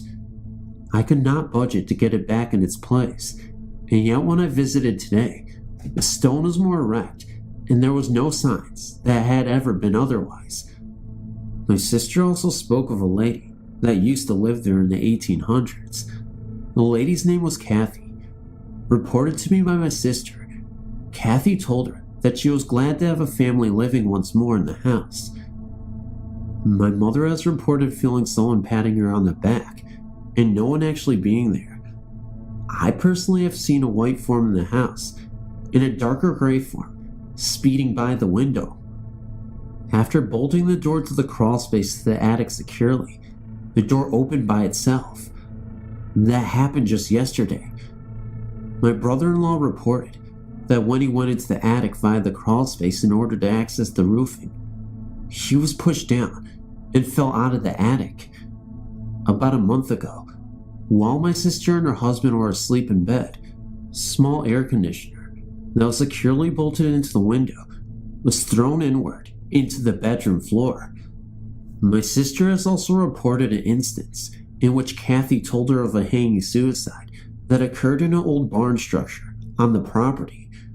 My sister was also told that there was an evil person buried on the property underneath a tree outside of her bedroom window. These are honest statements made by various people with no mental delusions or anything that will indicate a separation from reality state. You may believe me or not, but the choice is yours. In late December of 2000, my boyfriend Ryan and his best friend Don moved into the house that Don had grown up in. Their apartment was too cramped during their band practices, and Don's father was willing to make the rent very reasonable. The house is down the street from a very large and very old cemetery, and directly across from an old canal. The neighborhood is peaceful and charming, most of the time. Before they moved in, they had to fix the house up quite a bit, because the last residents had trashed it so badly. They had ripped up the carpet, splattered paint on the walls, and replaced all the blinds with wrapping paper. Naturally, they enlisted my help. As I drove to their new home for the first time, I experienced very unsettling feelings as I drove up and parked. The feelings pervaded the entire time I was in the house. I grew up in a haunted house and have had other experiences with the supernatural, most of them positive. I'm not one to be easily scared by the supernatural, nor do I think that because something frightens me, that is automatically evil. I decided to ignore the feelings, because no one else seemed to be bothered. Ryan and Don settled comfortably into their new house, and Don was glad to be back in his childhood home. I became used to the strange sensations I would experience all around the house. Even the overwhelming feeling of being watched when I'd go away in my car ceased to bother me. One night in February, I believe, I was leaving to go back to my house at around 3 a.m. As I fumbled for my keys to unlock my car door, I could feel someone behind me. Suddenly, I heard 3 loud, stomping footsteps. Thinking that it was possibly some live person intending to harm me, I whirled around and screamed as loudly as I could. There was no one there. Ryan, naturally, came running out of the house. I ran onto the porch and into Ryan's arms. I told him what happened and started sobbing uncontrollably. I was no longer frightened, but I felt an overwhelming sense of sadness. Whoever that is, I remember saying, is very confused. It's a man, and he needs help. I don't know that he realizes that he is dead. Ryan became very thoughtful for a moment. You know, we are surrounded by a cemetery, and people have drowned in the canal. Someone did just a few years ago, but I don't know who it was. After that, Ryan and I went both back to my place to spend the night. Don had been visiting his mother. The next day, we told Don what happened. He confirmed that someone had drowned in the canal a few years before, but it was a young girl. I immediately ruled out the young girl. I knew this presence was very masculine. Don also remembered that a very nice man who had lived next door had died suddenly of a heart attack when Don was a child. That seemed like a more plausible candidate, but there was the long history of the canal to consider, and the nearby cemetery. Don was dumbfounded by the entire situation. I lived here for the first 15 years of my life, and nothing out of the ordinary happened. He reflected for a moment. Well, there was that one time when I had stayed home from school and felt someone looking at me, so I turned around, and there was my sister. I said, "Hey, Bethany," and then remembered that she had gone to school that morning and wasn't going to be home for about an hour. The apparition disappeared, and at the regular time, she came home. "Well," said Ryan, there was the Fonzie incident too. Fonzie is a very friendly, sweet-tempered cat that belonged to Don. Apparently, when Don and Ryan were working on the house, before they had moved in, the cat was still at their apartment. They had both, on separate occasions, seen Fonzie walking around. I found both the accounts of these rather strange apparitions a bit puzzling. I know that sometimes apparitions of the living are seen, but it is usually when something pivotal is about to happen. Nothing interesting happened before or after these odd apparitions. I thought that perhaps some entity was somehow taking the forms of things that were familiar and loved, so as to let them know of its presence without being threatening. Whatever it was, did not seem to me like it could have been caused by the same melancholy presence I felt. Over the next few months, nothing much happened. I brought 2 friends of mine, both of whom who've had many experiences with the paranormal, over to the house. One of them didn't get any negative feelings or sad feelings from the area at all. Another, whom I've not told about the strange occurrences, was so put off the depressed feeling she got that she wanted to leave almost as soon as she arrived.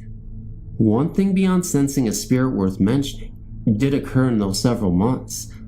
I was asleep on the couch in the living room while Ryan and Don's band practiced. All of a sudden, Kenny, the bass player, came running up the stairs. He woke me up. "Hey, are you alright?" he asked. "Yeah. Why?" I replied sleepily, "Because we were sure we heard someone come in the front door." I told him I hadn't heard anything.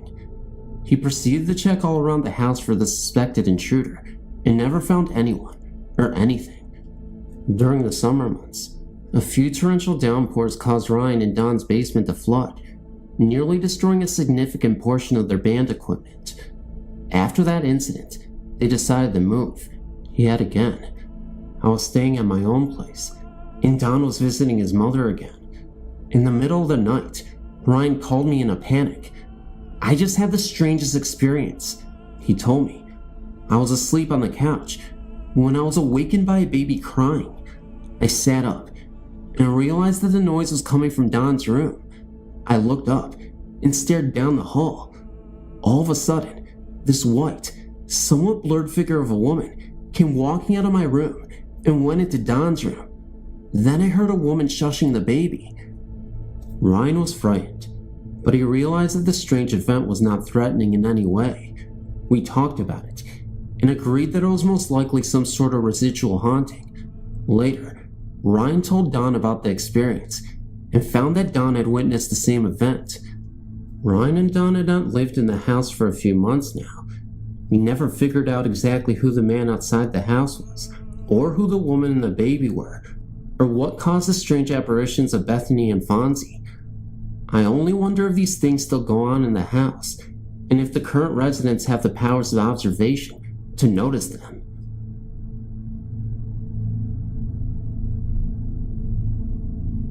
This happened in February 2000, during my junior year of high school. I was in my bed one night, just staring at the ceiling, waiting to fall asleep. That night, for some odd reason, I was lying on the opposite end of the bed. I remember seeing the yellow digital numbers on my TV say 12:40 a.m. I remember this detail because I know for sure that I was not sleeping. I was fully awake and conscious. Suddenly, I felt this eerie chill just start to permeate the room. So cold, so freezing. A wind that was coming from seemingly nowhere because my window was closed tight, as was my door. I had about 3 layers of blankets and sheets on me, but the cold just seemed to be going right under them. Immediately, just every hair on the back of my neck was standing on end. People use the terms chills going down their spines figuratively, but the real thing is not the most pleasant sensation in the world. Then, I heard this male voice, very sinister in tone, start laughing. It just echoed and surrounded me. I was terror-stricken at this point. I could feel my heart beating. I closed my eyes, praying to God frantically that whatever it was would leave. When the voice subsided, the room returned to normal temperature. I just bolted out of my room. I have no idea what it was that visited me that night, but several times after that, when I was in bed, I had this feeling that someone or something intangible was watching me. Since then, I've had several psychic and numerology readings, which indicate that I'm sensitive to the psychic and supernatural. I've had dreams throughout my life, which served as a precursor of good tidings in the future, including my acceptance into the school I am attending today. I am a college freshman. When I visit home, I refuse to sleep without the hall light on.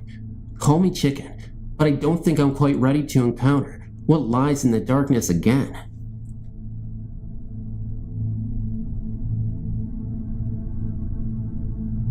For these purposes, let's just say my name is Amy. Where I come from, ghosts and the supernatural is kind of the way of life for my people. We welcome ghosts to our family members who have passed away with open arms, knowing they are here to watch over us. That's the mentality I've had all my life, but when the reality of it is faced, it's a different story. I have 2 unbelievable experiences to tell anyone who is interested enough to listen. Bear in mind, this is the first time I've told strangers about this. I should say my first ghost experience was when I lost my mom, when I was 16. My mom was the center of my universe, and when she died unexpectedly during childbirth, it was a shock to me for years to come. I'm 23 now. 2 days after her death, I was sleeping in her bedroom, lying on her side of the bed.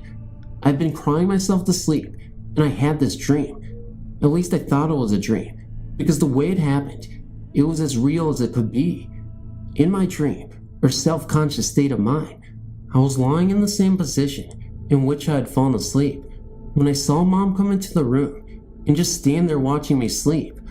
I opened my eyes in the dream, and she very gently kissed me on the cheek and told me not to cry. I tried to hold on to her so she won't go, but she left with me crying bitterly in my sleep. I woke up immediately after, smelling her perfume very strongly in the room. I knew then without a doubt, my mom visited me to say goodbye. I wasn't afraid, just very sad, because she's gone. My second and very terrifying ghost experience happened a couple years later when my grandfather became violently ill with severe heart problems. I was never close with my grandfather. I loved him, but he was very strict and unable to show any emotions to anyone, not even my grandma. But we all know he loves us in his own way. The hospital that he was admitted to was a little distance away from the house, so we could actually take food over to him. We all went to visit him several times a day, but he was so sick, he couldn't even talk to us anymore. About a week or so after he's been admitted, the whole family went to the hospital to see him, but I remember staying home alone that day. We have a couch in the living room that sits across from the front door. I was napping on and off when I heard someone opening the front door. Since it was locked, I thought it had to be one of my family coming home. Imagine my surprise when I looked up and saw my grandfather walking in his carrying bag that we used to put his clothes in when we took him to the hospital. I said hi to him, but he didn't answer, just went straight to his room and closed the door. I didn't know what to think at this point, but I remember expecting my family to burst through the door any second, telling me they brought him home because he was feeling better. After about 3 minutes, I could hear him moving about in his room, so I went to knock on the door to ask him if he needed help with something, but no one even answered, though I could hear things moving. It didn't surprise me, because he could never talk much.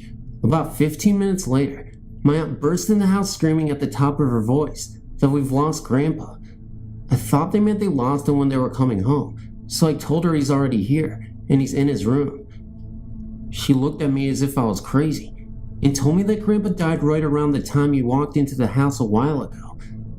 I fainted when she said that, and up to this day, I can't believe that happened to me.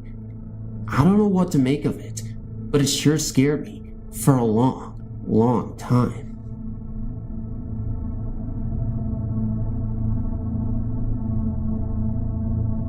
We had just gotten done playing video games and decided to go to bed, myself and 3 others.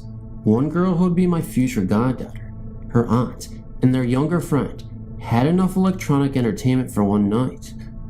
The younger girl had decided to sleep on the couch, leaving the rest of us to sleep on the floor, since there wasn't enough beds in the bedroom to go around.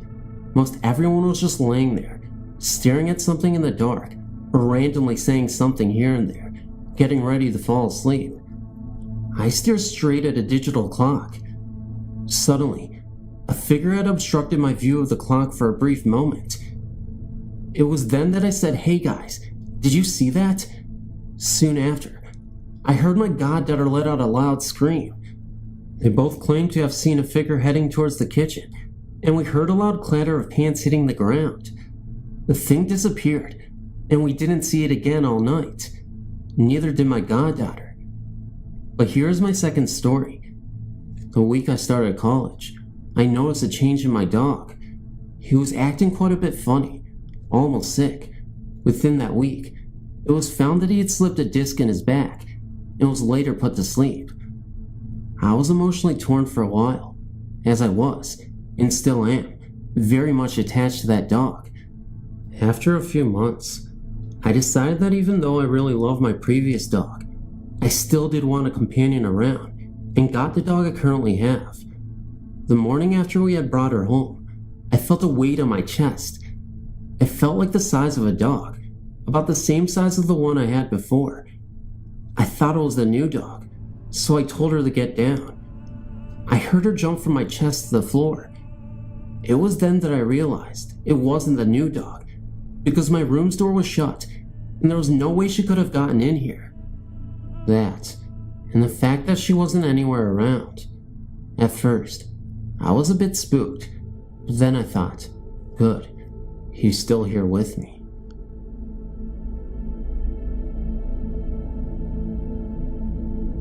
The summer I turned 18 and headed off to college, my family moved to Martinsville, New Jersey.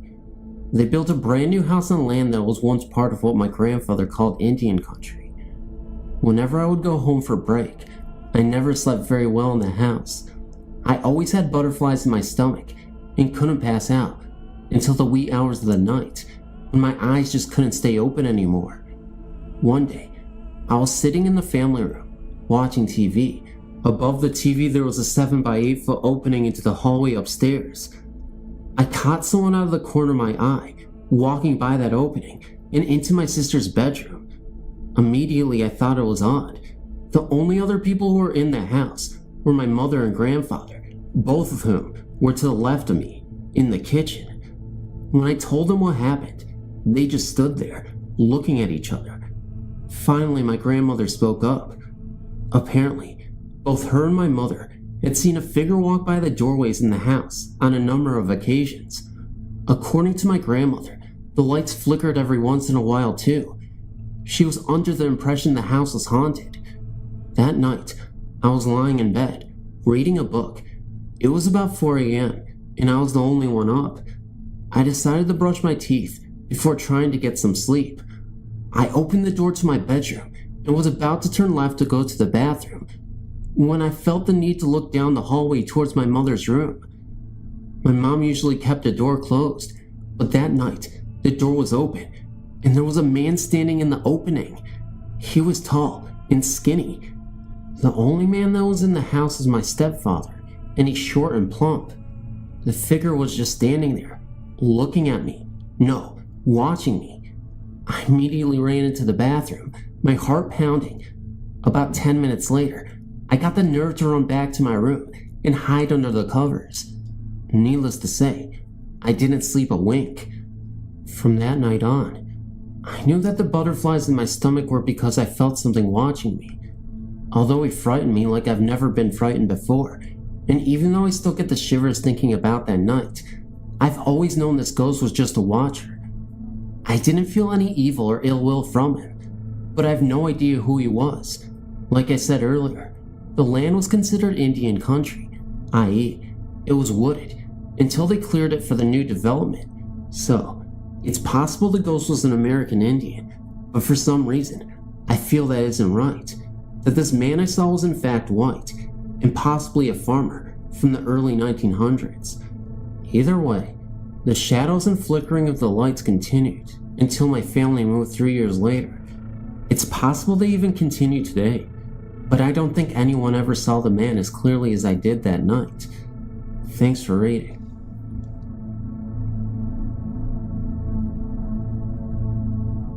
I've been reading through your website and found it very interesting, but I never thought that I had a story to relay until I read a story that sounded extremely like something happened to me a few years ago. I live in Toronto, Canada, and in 1991, my third child was just a baby and would wake up nightly around 2 a.m. for feeding. At the time, we lived in a condo, which we had lived in since 1988. We had some minor incidents, like things moving around and shadows seen out of the corner of one's eye, but nothing to speak of really. Just things that could be chalked up to imagination. On one particular night, my son wakened for his feeding. I sat in my rocking chair in the baby's room, feeding him. The nightlight was on, and I was wide awake, when all of a sudden, I heard what sounded like a lion roar, or a tiger roar, loud and clear. I jumped up, turned on all the lights in the house, and was convinced that a tiger was in the closet. Woke up my husband, and had him search the entire apartment, including the balcony, which was 6 stories up. Of course, it would have been impossible for an animal to have gone into the apartment, but the roar had sounded so real, I had to be sure. After that, I tried to convince myself that it was my imagination, but I never forgot about it. I wonder if you know what this could be, and if there's any explanation for it. This just happened the night before last. For the past 3 days, my husband, my 2 little girls of preschool age, my mother-in-law and I had been camping at beachside campgrounds in Oregon, a beautiful place caught between Highway 101 and the beach itself, just north of Yahutz. Anyway, that night was our last night there, and somewhere in the middle of sleeping, my youngest daughter woke up crying, saying that she was scared. Not overly unusual for a preschooler, but after I tucked her back in, she dropped right back into a deep sleep, which for her is very unusual. She usually likes to snuggle and talk, and generally keep me up as long as she can. As I was trying to get back to sleep myself, I heard what I thought was my older daughter saying, "Mommy, Mommy." I answered her, but had no response. I heard the voice again, this time more insistent, "Mommy, Mommy," though always at a kind of a whisper.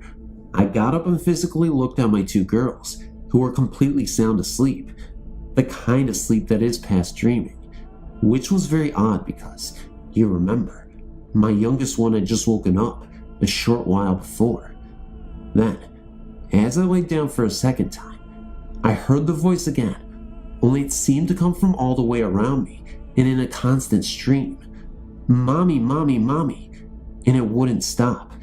It just kind of kept reverberating around my head and seemed to have no specific point of origin. My husband got up, not hearing a thing, mind you, to relieve himself, and came back a few moments later. While he was gone, I said out loud, "Whoever you are, go away. We're trying to sleep." And the voice kind of faded away, but always saying "Mommy." I'd asked my husband if he'd heard or seen anything outside the tent when he was out there, but he said he hadn't. This gave me the creeps in a serious way. The voice didn't come back, and we were leaving the next morning anyway. That was yesterday. I told everyone about the voice the next morning, and they looked at me as if I had lobsters crawling out of my ears. But I still wonder if something happened at the campsite. I feel it was a small child who had gotten lost and never found its way back to its tent, and I feel it was a small boy, but I know nothing for certain. If anybody knows about any ghostly happenings at the beachside campgrounds in Oregon State, I'd surely like to hear back from you.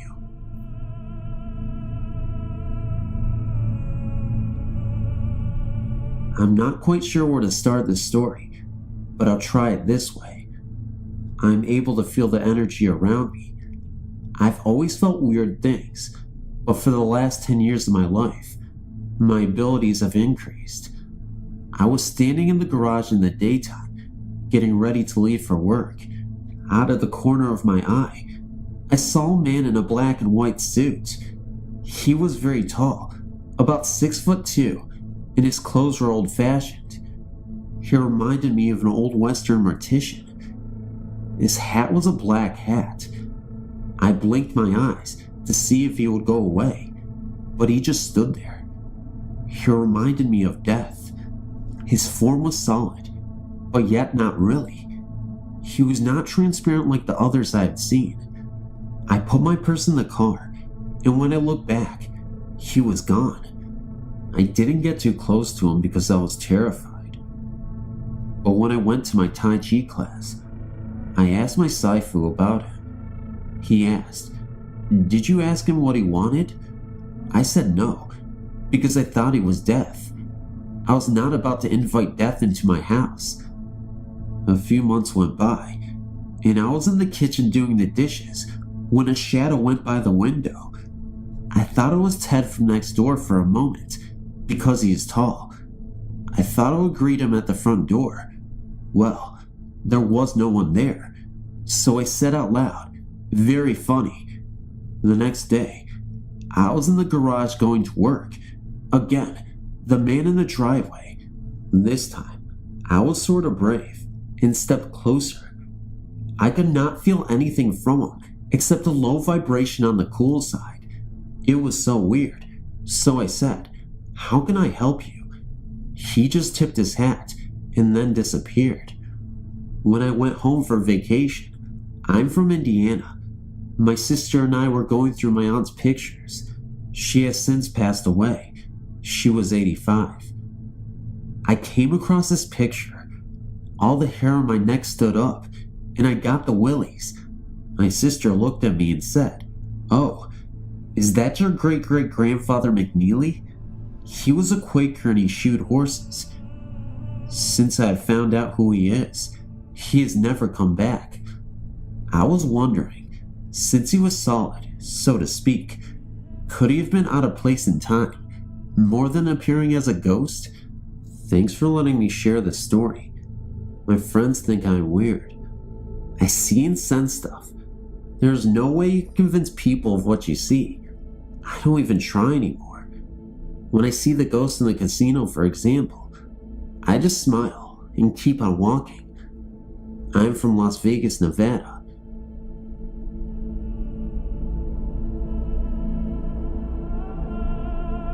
Hi, this is a great site. I'd like to share my experiences of the paranormal with you. I've written them in before, and someone wrote back telling me that it was possible that there could be explanation for what occurred. Right now I'm 18, but I remember the events as if they happened yesterday. I've only ever had to move house once, which was nearly 2 years ago. My parents and I used to live in East Anglia, UK, which has its fair share of haunted old homes, but all that is totally unrelated. We had a semi-detached house. My dad told me I was about 30 years old. I always remember the evil presence in the house, although I didn't notice it much back then. First experience I had was when I was about 6, and it was late one night, after my parents had gone to sleep. Our neighbors were away on holiday at the time. I had the smallest room, which was situated above the garage and the stairwell. I was just falling asleep when I heard a loud knocking noise, like someone rapping against a wall, and it was a rhythmic rapping. I ignored it, or at least tried to at first, but then a few seconds later, I heard it again. It was coming from downstairs, and every time it happened, it seemed to be moving up the stairs and eventually onto the landing. By this time, I was creeped out and turned my lamp on, which flickered weirdly. Eventually, the knocking was right inside my room, in the far corner, and I was surprised my mom or dad didn't hear it. I called out a few times for my mom, because I was too scared to get out of bed, and she came in. I asked her to stay with me and hear the noise for herself. She waited with me and heard it too, but naturally, she didn't believe me and told me it was probably the heating. Why would the heating make noises, which sounded as though they were coming from downstairs, into my room? Another incident happened just after one of my brothers left for university. He was the last one to go. I was about 10 when this happened, and I'd swapped rooms with him anyway, so I was now in the back room and was a lot bigger than the one I had before. This incident terrified me the most, and I'll never forget it. I used to sleep with my feet out, the blanket at the bottom of the bed, obviously, and I woke up after feeling cold fingers on my foot. Waking up groggily, I looked down to the end of my bed and was surprised to see a black shadow in the shape of a human figure. It was looking right my way. I could tell it didn't have any eyes or any human features, and eventually it turned swiftly and quietly left the room. My bedroom door had been shut, and it left my room without the door opening. You can understand now why I sleep with the covers right over my feet. I've had plenty more freaky experiences. They happen on school trips, and on 2 occasions, we stayed in very old, possibly haunted locations. I'll write them in another time. All that I've told you now is all very true. I wish I had looked into the history of our previous house, and I know before it was built, there was just old farmland. And other times, especially when I was alone, I got the feeling I wasn't exactly all alone, if you get what I mean. The presence didn't seem very friendly in itself.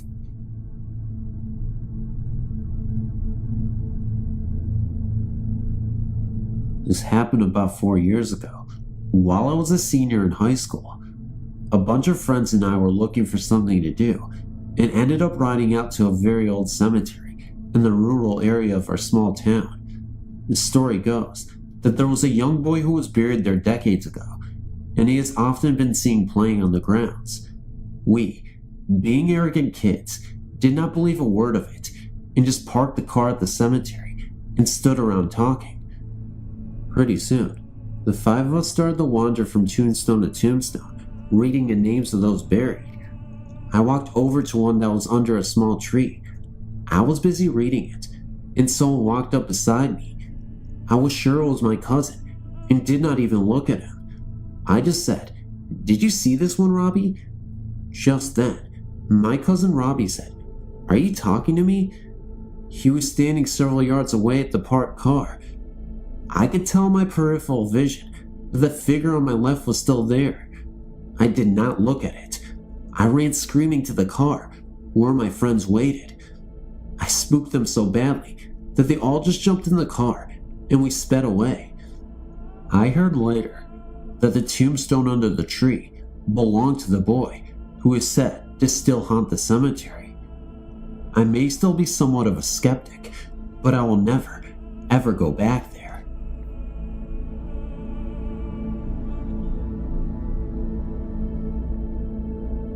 In May of '99, my favorite uncle, Brian, died of cancer. It was a big surprise. He had always seemed to be so fit and healthy for his age. He was 61. The day he died was strange for me. I'd gone down to his house to see him and found his sister, my Auntie Ann, standing at the door of his house, talking to one of his neighbors. My mom looked worried. She had a right to. That morning, he had been taken to Worksome Hospital in North Wales, UK. He had been complaining that he had a pain in his back for months. Anyway, I didn't know what was going on until I walked closer to my mom and her sister, talking about what happened to my Uncle Brian. It was then when I could smell it. The terrible smell of death looming over the house. I've read and heard of people smelling when death is coming and had never believed it before, but I knew now that it was true. We visited the hospital, and I sat watching my limp, pale uncle's body disintegrate into nothing. And that was a very sad day for me, and will always be embedded into my mind. As we all sat around his bed, my mother asked me what I wanted to do. In my heart of hearts, I wanted to stay by his side, but couldn't bring myself to watch him go. I decided to go home. As we arrived home, and I put my key in the front door, I could smell a faint smell of something. I knew that it was the same smell I had smelled in Uncle Brian's. At that moment, I burst into tears.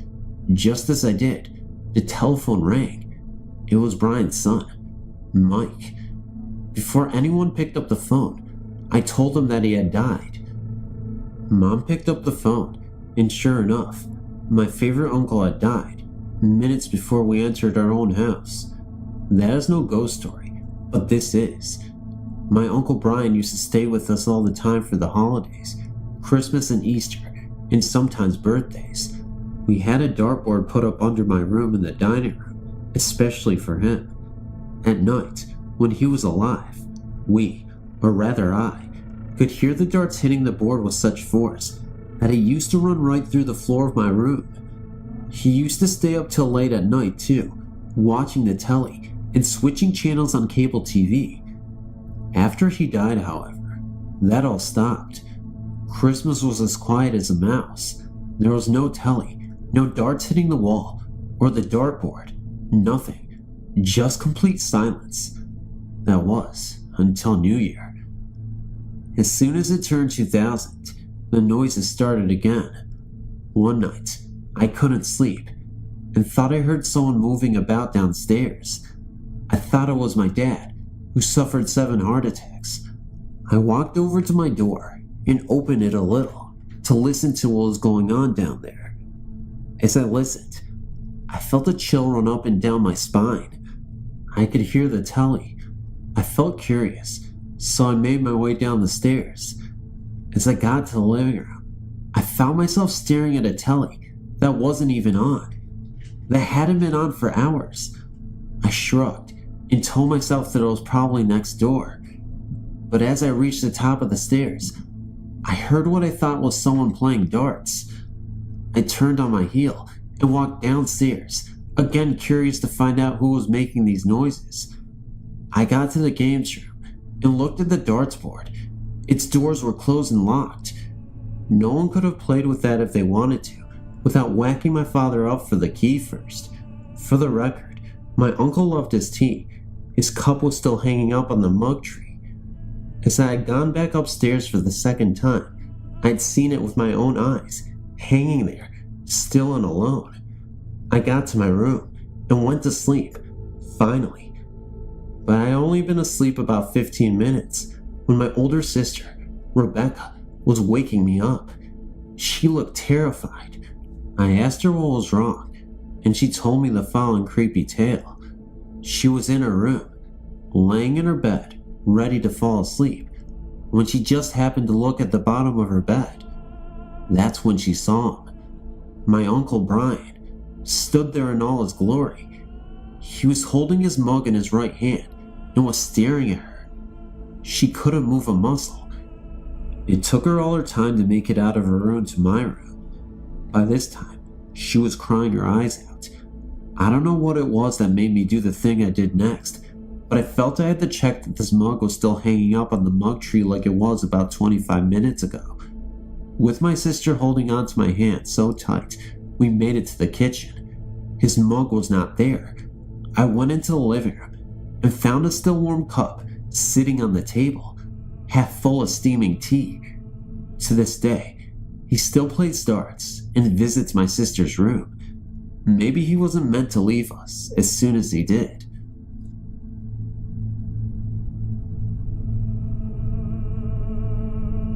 Back in 1990, I was 18 years old and staying with a host family in Veracruz, Mexico, as an exchange student.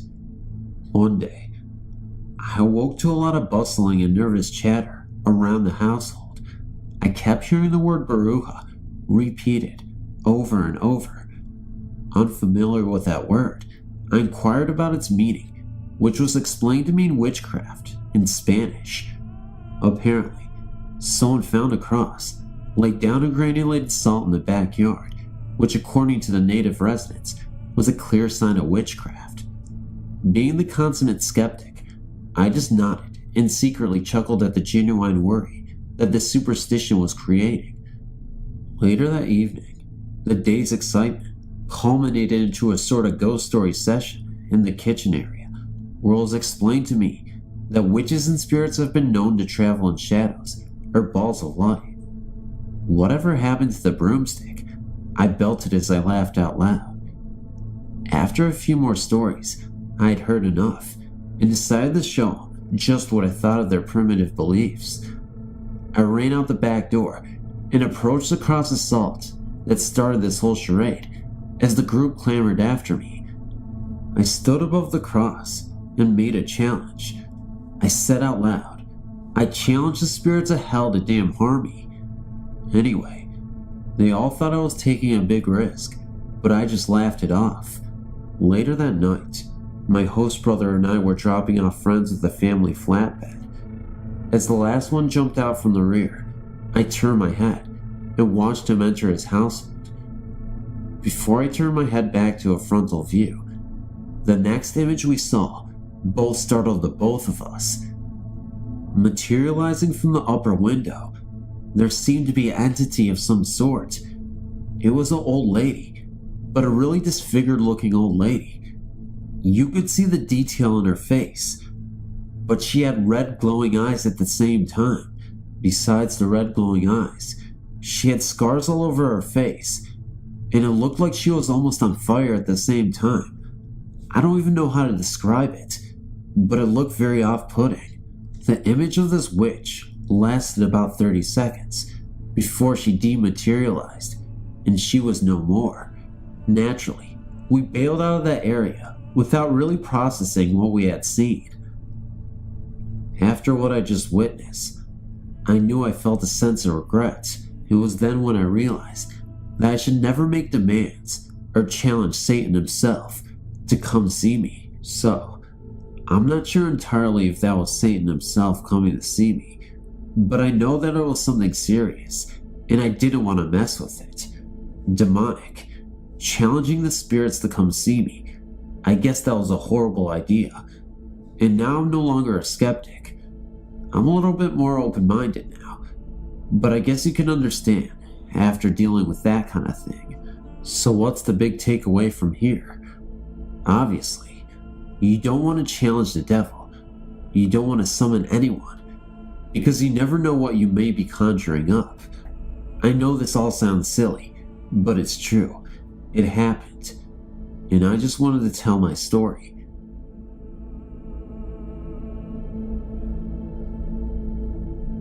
My first ghost story experience started happening to me about 2 days after my mom and stepdad bought this house. We have a child-proof door to keep my little sister and the dogs from going downstairs. It only comes to about 3 feet high, and it can be opened from the other side. Since we had just moved in, it hadn't got any of the bedroom furniture into the house yet. I'd slept out on a cot in our living room, where you can see the child-proof door that leads to the staircase. Anyway, as soon as I drifted off, I felt as though someone was watching me, and so I rolled over to face the door, only to discover what seemed to be a solid shadow, with one arm over the door and head peering over at me. It soon disappeared, and since it was dark, I just convinced myself that my eyes were playing tricks on me, so I went back to sleep. But it kept happening, and my mother soon started telling me she's seen it too, wherever she goes to get some water or go to the bathroom, and I hadn't told her I'd seen anything. We could both swear to God that there's someone there looking at us. Then after we finally got settled in, I started sleeping in my room instead of the living room. Since I can't sleep without a little light, and my bedroom is in the basement, I have a dull green light in my walk-in closet, which you can clearly see into from my bed. So one night, I'd been reading my book, and over the top of my book, I saw a solid shadowy figure in the shape of a man just walk through my closet. I was so scared, I ran upstairs as fast as I could. My mom and stepdad came out and asked me what was wrong, and so I told them. They looked irritated and said that it was just my imagination and I should go back downstairs and get some sleep. So I did, until 1:30 in the morning. I woke up because I heard someone calling my name, and I thought maybe it was time to go to school. Then when I was fully awake, I realized school wouldn't start for another week, and that the voice was calling my name, and it was unfamiliar to me. So I froze in my bed, but I kept hearing my name, until it was like a whisper in my ear, and I felt something that was almost like a cold finger running down my back. I almost ran back upstairs to wake my parents again, but remember what the reaction had been the last time, and decided that maybe, if I just laid in bed, it would go away. Then the TV turned on to channel 60. At the time we didn't have cable, and on the TV was a televised ad about contacting the dead that had shut off. I screamed and ran up the stairs as fast as I could and slept on the couch for the rest of the night. To this day I refuse to sleep downstairs, no matter how childish it may sound. Also, another thing that has happened to me for a long time, I was definitely afraid that the lights in my room would go off and my door would slam shut so I couldn't get out. And one night, when I went downstairs to get something, my door creaked and slowly started closing, and then my lights flickered. I went upstairs as fast as I could and asked everyone if the lights had flickered upstairs, and they all responded no. Various other things still happened in my house, like one time, when I was wrapping a Christmas present, I put down the tape and went to pick it up again, and it wasn't there. I asked my mother, who was in the room with me, if she had taken it, and she said no. We searched all over the house, and finally, we found it on the kitchen counter. CD players go on and off. The dogs bark and growl randomly like there's a stranger standing right in front of them. The cat's hair stands on end, and they hiss at nothing and bolt into the other direction. And sometimes when I go downstairs to do the laundry or something, I got the sudden urge that I need to run quickly or something terrible will happen. And believe me, I do.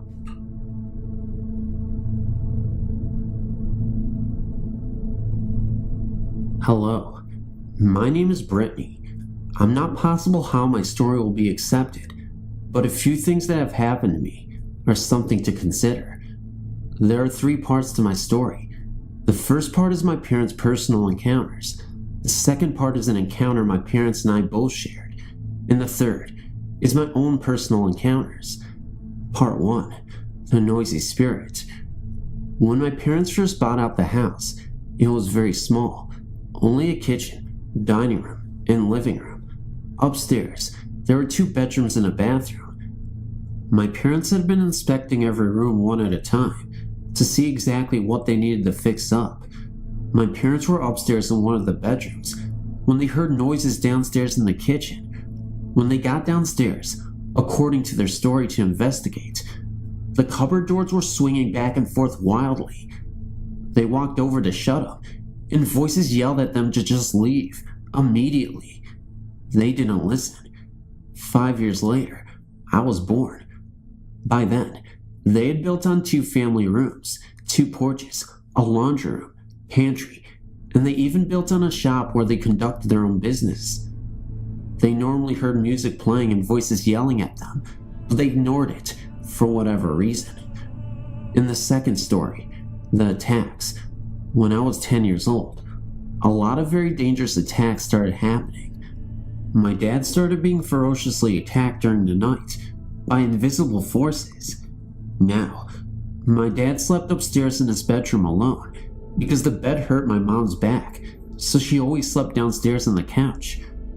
My bedroom is directly beside theirs, so I could hear everything going on in there.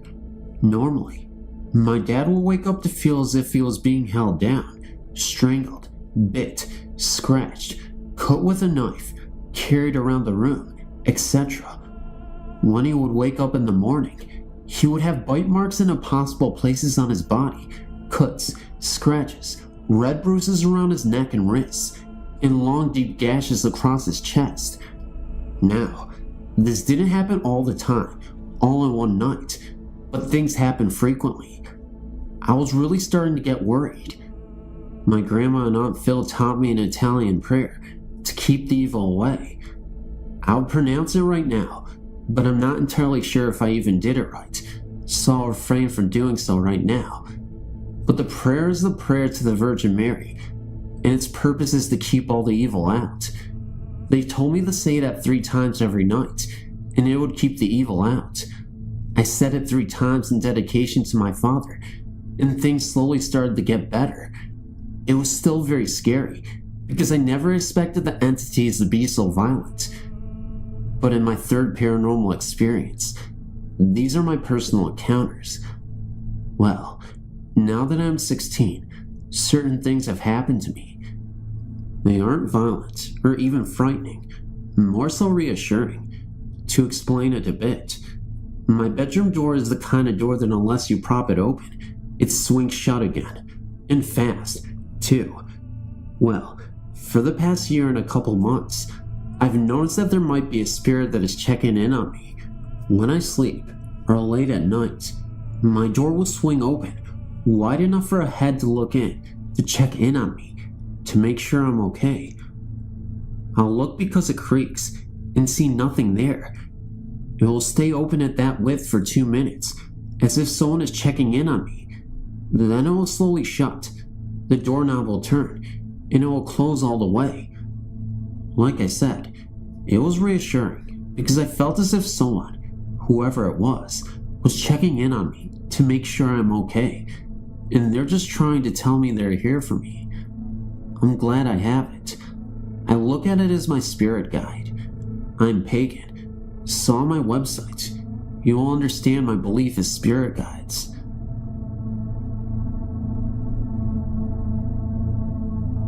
I'm 19 years old, work in the computer industry in London, England.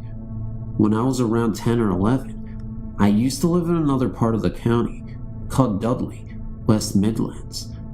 Opposite our house was a pub called the Hangman's Tree. We found out later that this pub was where people in the late 18th century hung people for crimes, such as highway robbery, murder, etc. Anyways, my sister was about 7 or 8, but didn't like the dark, so she always used to call Mom to take her to the toilet in the night. One night, my mom heard my sister go to the bathroom on her own. In the morning she said, "Well done, you went to the bathroom on your own last night." My sister replied, "No, I didn't, Mommy. The black man took me."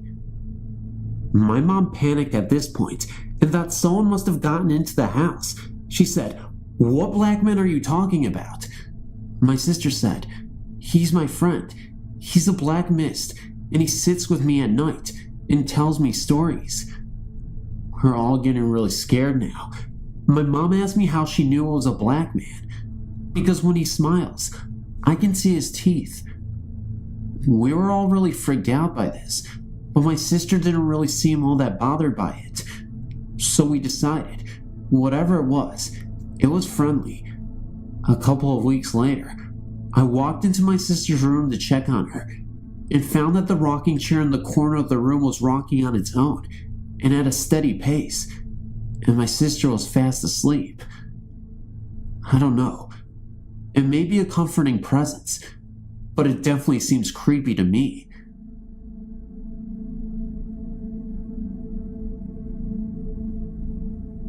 My name is Alex, and I live in Colorado. I've always been in tune with the supernatural. My first experience that I can remember was at my grandmother's house, and I think I was about 5 years old. My grandfather had died long before I was born, and when my mother was about 6 months old, I remember him coming into my room and telling me goodnight and that he loved me, and telling us a bedtime story of the 3 bears.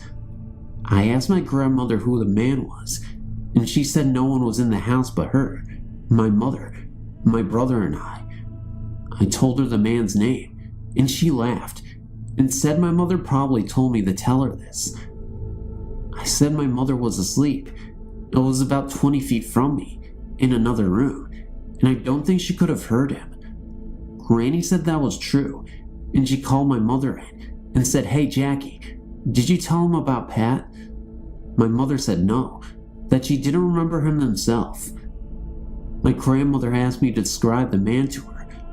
I said he was about 6 feet tall and wiry, with brown hair and blue eyes, and he could imitate different accents. He told me in an English accent that he loved me, and in a thick Irish accent goodnight. Then he told me the whole story of the 3 bears in a very English accent. He didn't seem like a ghost at all. He seemed completely real to me. She said I described my dead grandfather down to a T. I've never seen my grandfather's picture before, and my grandmother told me so. My grandmother is very open-minded, but the rest of my family is not. She got tears in her eyes, and she took me in her lap. She said, "Patrick, do you know anything about your family history?" I said no. She said, "You hail from a long line of very powerful people." She said that our family was old and went all the way back to England, Ireland, and even Scotland. Back before the Christians and the Muslims, and back into time immemorial. She said every generation had a special ability, and so did I. My grandmother gets dreams, and they always come true.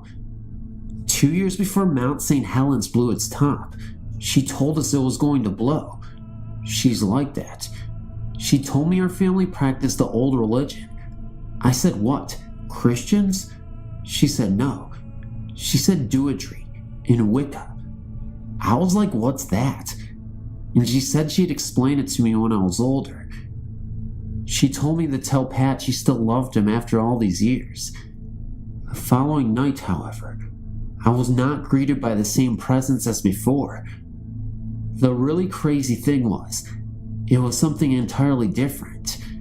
That's when this entirely black figure, completely blacked and shadowed, but you could still make out the outline of this figure, walked through the doorway. His presence was obvious. He was not here to make friends, and it was apparent that it was not my grandfather. "Where's Grandpa? Where's Grandpa?"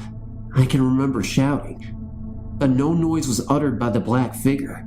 Just then, he pointed to the window right next to me in my bedroom. I didn't want to look, so I didn't. In fact, I refused to look. So I think I remember shutting my eyes and covering the blankets over my head, and just went on. I heard the door slam shut. The next morning, I woke up and went to greet my grandmother in her bedroom. Unfortunately, something was terribly wrong with my grandma. At the time I didn't realize it, but she had passed away in her sleep.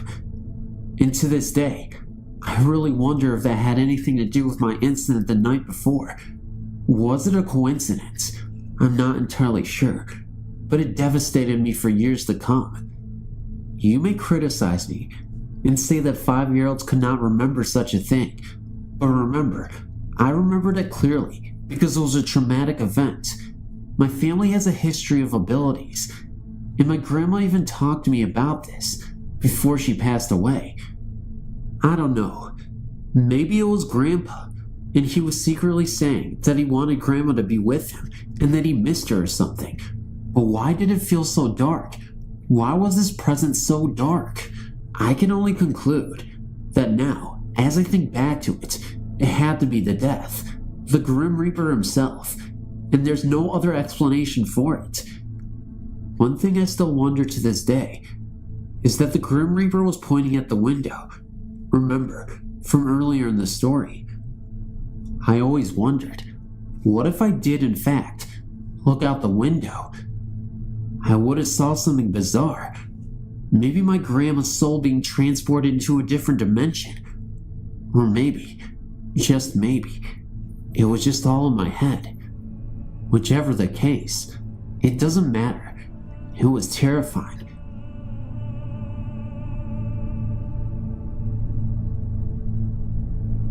Well, here we go. I'm not sure if what I'm experiencing is an actual haunting, or if everything can be easily explained. I live in South Texas, not in the sticks. I'm 17 years old, and currently attend high school. I'll be graduating this year. Our house is very new. It is only 4 years old, and built by us, so nothing has happened in the house. However, we live directly on the banks of the San Antonio River. In fact, we're situated on a 75-foot cliff. On our property stands another house, where we also used to live while our house was being built. I never liked this house, and always felt very uneasy when staying there alone, or for that matter, with others in the house. I do not know exactly how old this house is, but I do know now that when they were adding new boards to the siding, they found old newspapers dating back to the late 30s and early 40s in the sides of the house. Now let me explain the layout of the older house. It has one bedroom and one kitchen. There's a living room, dining room, and an entertainment area for guests. The living room used to be my room. Between the bathroom and the bedroom, there lies a closet. The closet has 2 doors, connecting both rooms together. I always felt as if something was watching me from everywhere in the house, but never really experienced anything. Now that we have moved into our new house, things have intensified. I always feel the eyes on me now, and sometimes I am forced to run downstairs because of the overwhelming sense of dread that occurs while I am upstairs alone. I hear my shower door open and close during the night, and when I am downstairs watching TV, I can hear the water running in my bathroom. When school is in session, I usually get up around 5:30 to get ready, because I'm an academic editor for the yearbook, as well as class treasurer, so I usually have to be there early so I can get everything in order for the student body. Well, once I was taking a shower, when I felt something hit the back of my leg with extreme force. I turned to rub my leg and search for the culprit, thinking maybe I'd accidentally knocked over a bottle of shampoo. Yet directly behind me was a penny. I have no idea where that could have come from. I haven't told anyone, as I think no one would believe me, and I'm more than happy to keep this to myself, except about 2 weeks ago, I had a dream that disturbed me greatly, and I feel someone needs to know. I had a dream that I lived in the old house on my land, and I was dressed in old style, late 30s clothing, and I was washing dishes. All of a sudden, a girl came running into the kitchen and kissed me, telling me she was on her way to an ice cream social in town, and that her boyfriend, she gave me a name, but I can't remember now, would be picking her up and taking her. She appeared to be my age now, and I'm supposing I was her mother, because I told her to take care and to wait to say goodbye to her father, something I would never say. Anyway, another girl appeared from the back, and I was now outside, standing on the porch drying my hands and waving at a man pulling up in an old-style car, like you see in mafia movies from a long time ago. I kissed him, and he appeared to be my husband. He was explaining to me about his recent business venture when I suddenly realized who I was. I took the man by the arms and began to shake him uncontrollably, telling him he was crazy, because in a few months, the Great Depression would fall, and we would all starve to death. I then told him that we should save our money and move to Florida. He took a hold of me and told me that the heat must have gotten to me, kissed our 2 daughters goodbye, and took me into the house. Only we went into the bedroom and continued to walk through a second door and into a second bedroom that the house does not have today, and he laid me down on a cot. He told me to get my rest, then he kissed me on my forehead, and when I closed my eyes, I woke up in my room. It was the strangest dream I ever had, and as a result, I have not been able to sleep for days. I usually go to bed at 10, but lately I've been drifting off at 2 or 3 in the morning, and I usually dream every time, except now I don't, or do not remember when I wake up. I still feel like I am being watched, and I have no idea what is going on. If you, or anyone can shed some light on my situation, please email me. I would greatly appreciate it. I know this sounds weird, but it's very scary. I wonder if the dream has anything to do with the situation in my house. Thank you. I'd like to start out by saying that, while I am interested in the paranormal, I tend to be pretty skeptical and prefer to think things out rationally before dismissing every little thing as ghosts or the like. This experience, however, has no logical explanation I can think of. I'm pretty new here as well, and I apologize in advance if I'm not doing this right. So yeah, here we go. I was 17 and it was mid-October, nearing Halloween. My family and I had gone to a really small, fairly rural town to meet a group of family friends for dinner and catching up for old time's sake, as my siblings and I had grown up with the children of the other families. After dinner, the parents stayed at the bar drinking, and those of us that weren't of legal drinking age were starting to get a little bored. That's when one of my friends brought up the cemetery. Apparently, there's a cemetery in this town that's said to be haunted. I think some ghost hunter, paranormal type show did an episode about it or something, but the legends are said to have been around since before that.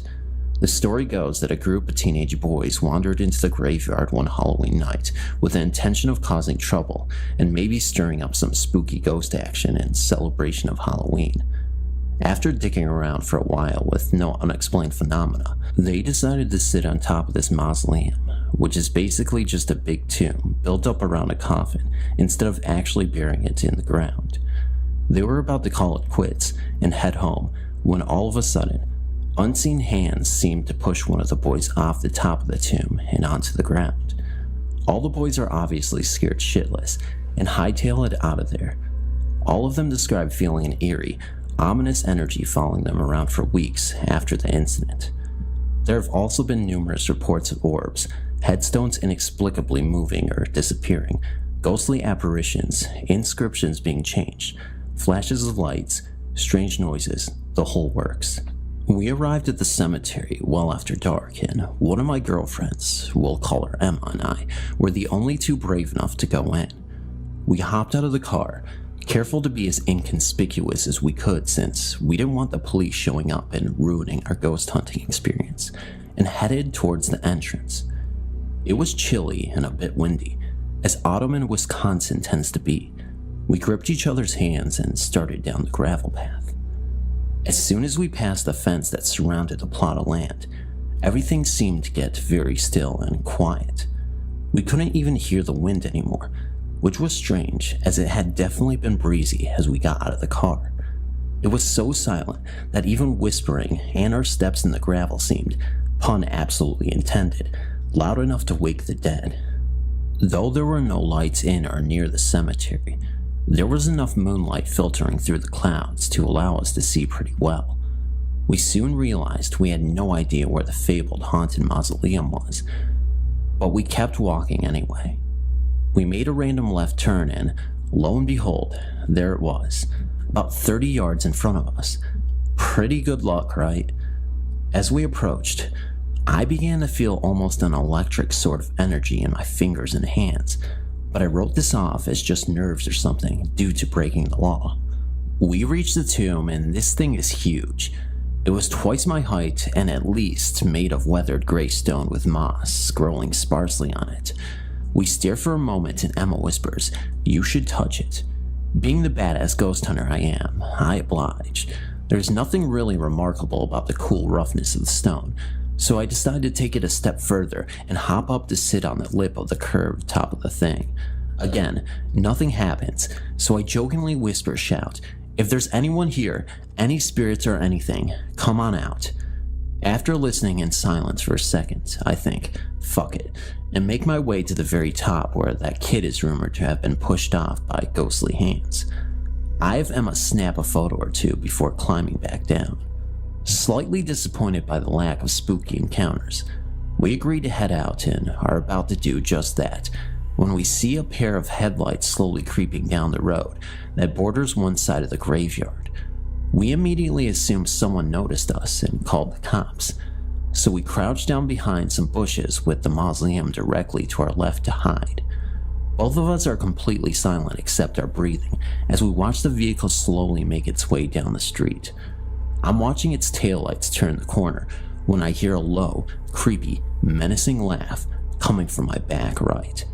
It sounded so strange, like it was a few feet away but also right in my ear.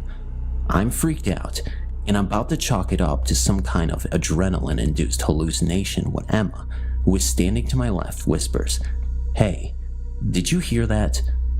My blood ran cold as I slowly nod a silent yes I did.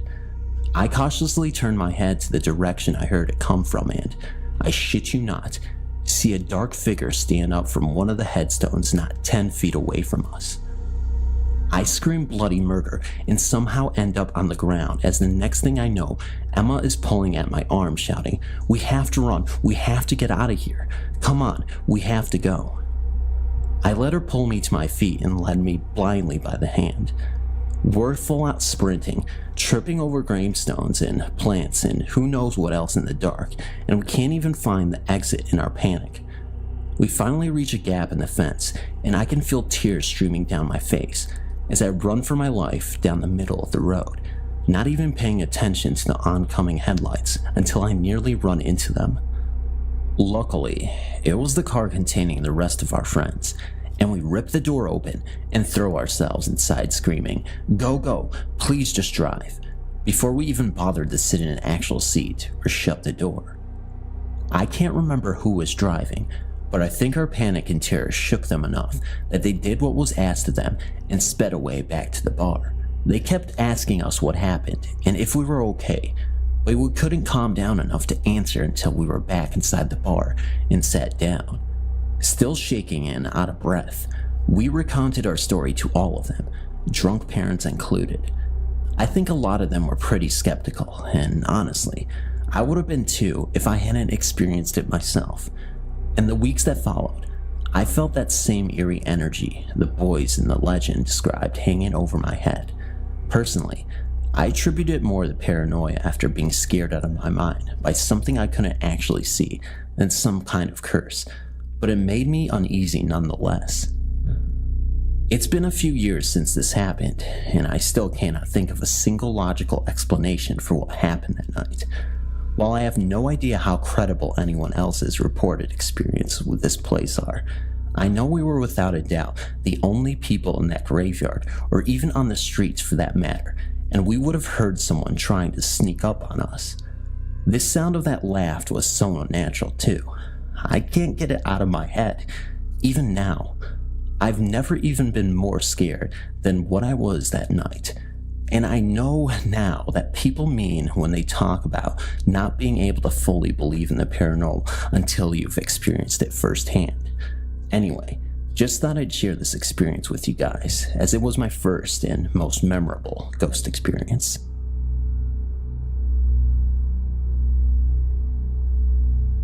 This could have not happened at a better time. The year was 2009, about a week before Halloween.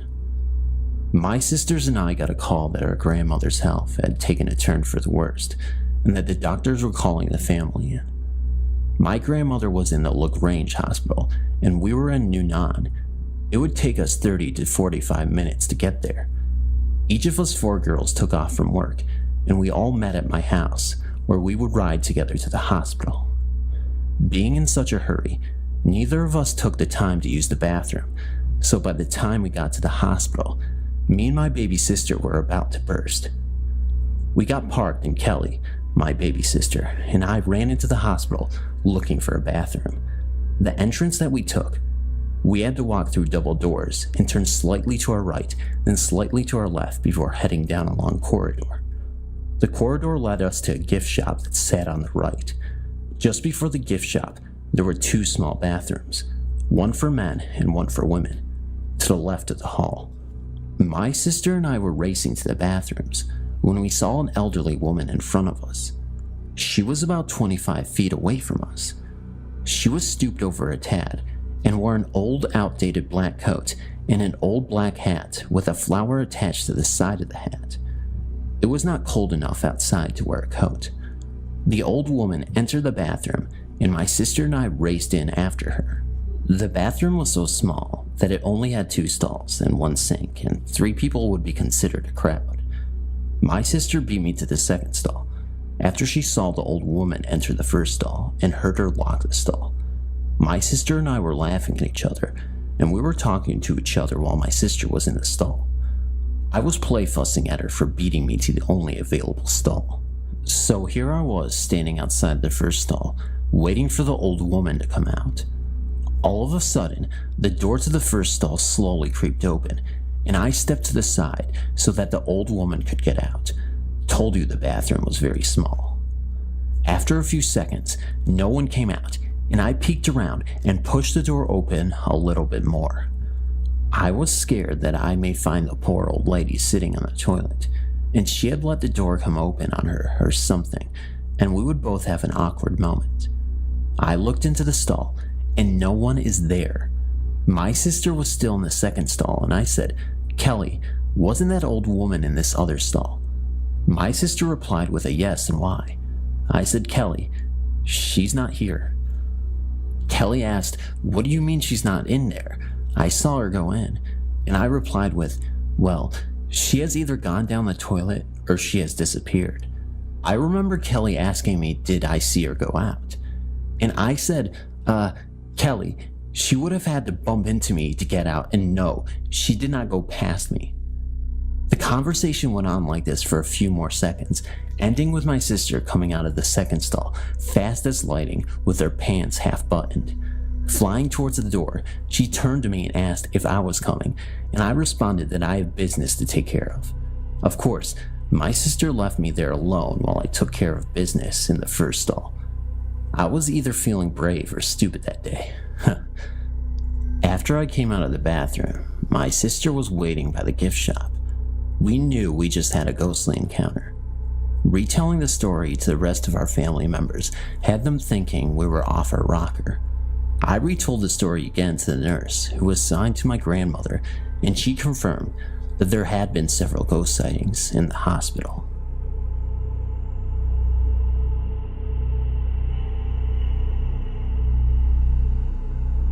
One day, I had an appointment at Clark at noon. I finished the meeting with my client early, and being near Orchard Road, I went shopping. By the evening, I got ready to go back to the flat. The same flat which is in my story, an invisible housemate. I was filled with dread due to the previous experiences there, and as I boarded the train for NS from Orchard Station, my friend Louise called me on my cell phone. We talked for a while, and she invited me over for a movie and dinner at her house. As we were longtime childhood friends, I was delighted to spend some time with her, and with that, I changed the train. Earlier, I was going in the opposite direction in the NS line, and now I boarded the train to Semabwag on the same NS line. I reached Toapeo station and loads of people rushed to catch a seat. While the train started, I could see from the window a middle-aged woman standing at the platform just looking inside the compartment. She was wearing a kemba, kind of a bluish grayish white clothing. She had unkempt but jet black hair. I kept on staring at her because she looked pale white, as if she had severe anemia. I think her face looked almost the same as her blouse. I kept staring at her, as I thought it was very unusual for any woman to be so pale. And then the train sped away, and I got back to playing Subway Surf on my cell phone. I was distracted by the people getting up to get out at Bishan station. As the train halted, I saw the same woman on the platform. I got shocked as I clearly saw her on Toapeo platform, and she was here again at Bishan at the speed of the train. It was highly unlikely that she reached Bishan station so fast, and I kept looking at her. But she just stood on the platform without fidgeting when people passed her by. The train doors closed, and she didn't board the train again. And I wondered why she traveled from Toapeo to Bishan without any intention to board the train and just stand at the platform. I kept staring at her. She was still standing at the platform from the window, and the train started in full swing. I again went back to another game of Subway Surf when the lady sitting right next to me elbowed me while opening her purse.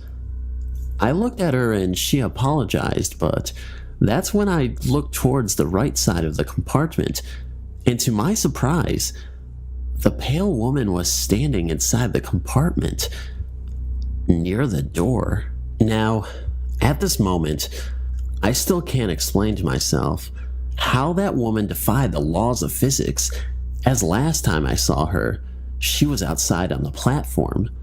The train doors are obviously closed shut before the train starts to speed away. Then how on earth is it possible for her to board the train? And she was clearly standing outside on the platform and no way in the train. And I could see her outside, except when she disappeared from my view from the window's edge, while I sat there in total shock, rethinking what I am seeing. I still kept staring at her. The passengers near her seemed indifferent about her presence, and she had the same expression throughout the time she was standing there.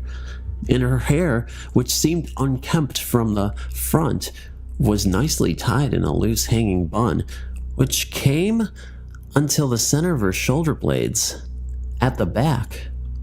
But from the thickness of her hair bun, it seemed like she had long hair. Except for when she caught me staring at her, she moved her head to left to look at me. Her movement seemed as if someone was turning a puppet's head on its neck. At that time, when our eyes interlocked, I felt the dread that I have never ever felt in my entire existence. Her eyes' color were the lightest shades of gray. It was like the meanest of all the eyes I had ever come in contact with. I was filled with the emotions of grief, or something on the lines of envy. I lowered my eyes and fixed it on my cell phone and tried to refocus my mind. But I kept looking at her dress's bottom, and then another electric shock ran through my body. I couldn't even see her feet. Normally, someone who's wearing a kabaya, you can see their feet. But it seemed she didn't have any feet at all. And then the train halted at Angmo Kyo station. I managed to look up to find out whether the incoming passengers can see her or not. And as I looked up, she already left. She was gone. It looked like a nanosecond for her to disappear, even before the train doors had opened.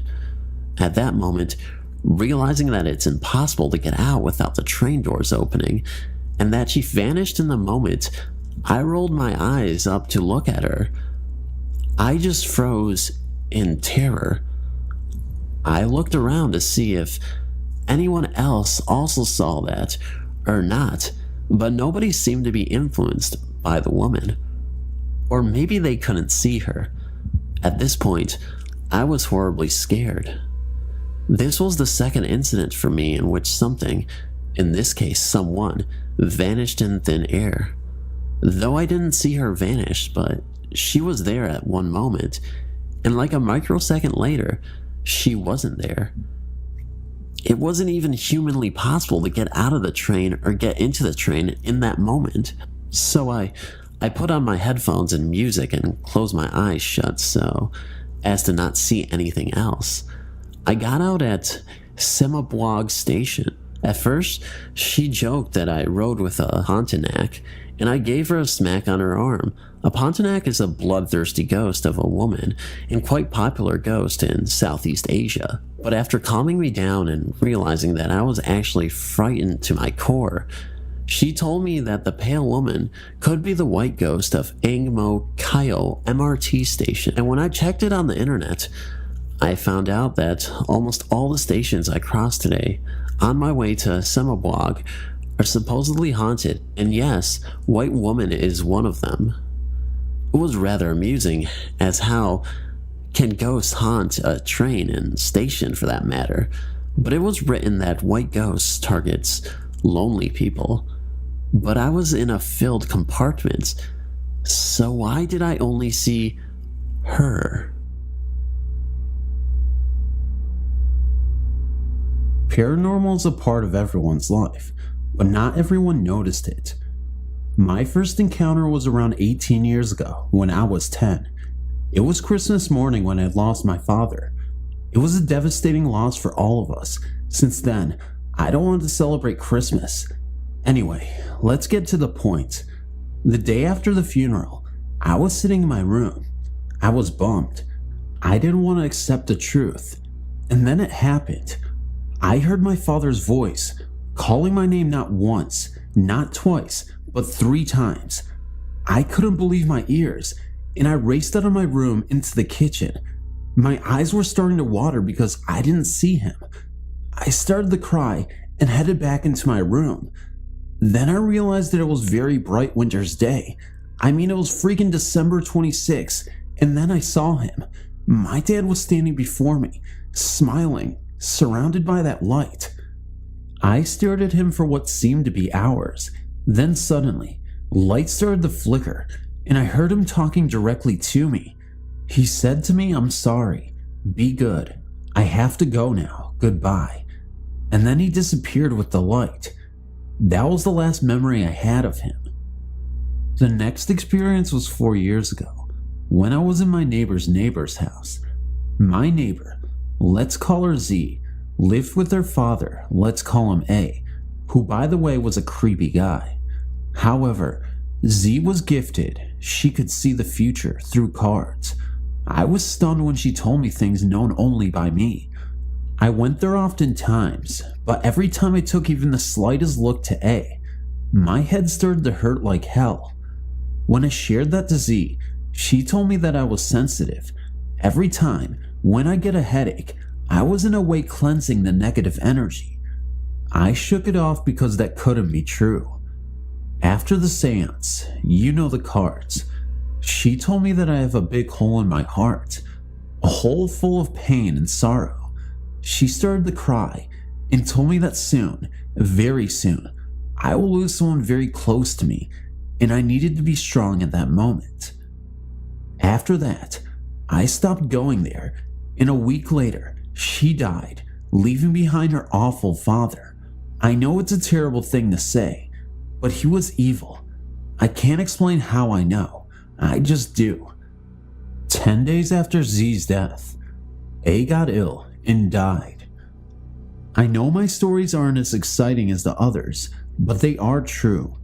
Just letting you know that the person who I was supposed to lose was my mother, who died a year after Z and A. You may say it's a coincidence, but it's not. Every time I pass Z's house, I get the same headache, and I get the feeling that someone is watching me through the second floor windows where A lived. I'm 28 now, and I still get that feeling.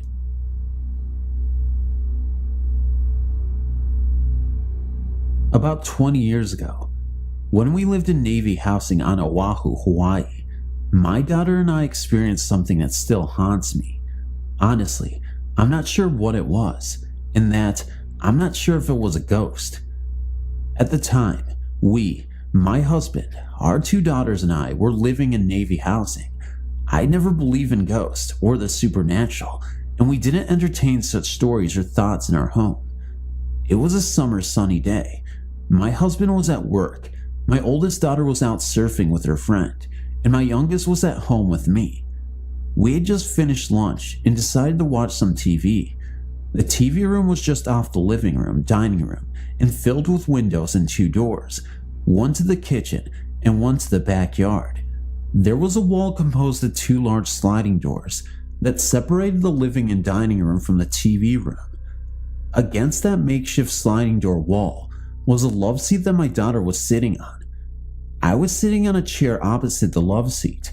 The TV was to the side of us, on a low bookcase below a bank of windows. While sitting there watching TV, something shimmery, a staticky, sparkly, flashing sort of mass passed between us and the TV. It had entered from the living room into the TV room and then moved across the room and out the back door. Within seconds of seeing it, we turned to look at each other. She then jumped into my lap, and we sat hugging each other tightly for a bit before either of us could speak. I knew by her actions and the panic on her face, she had seen what I had. With fear in her voice, she asked me, "What was that?"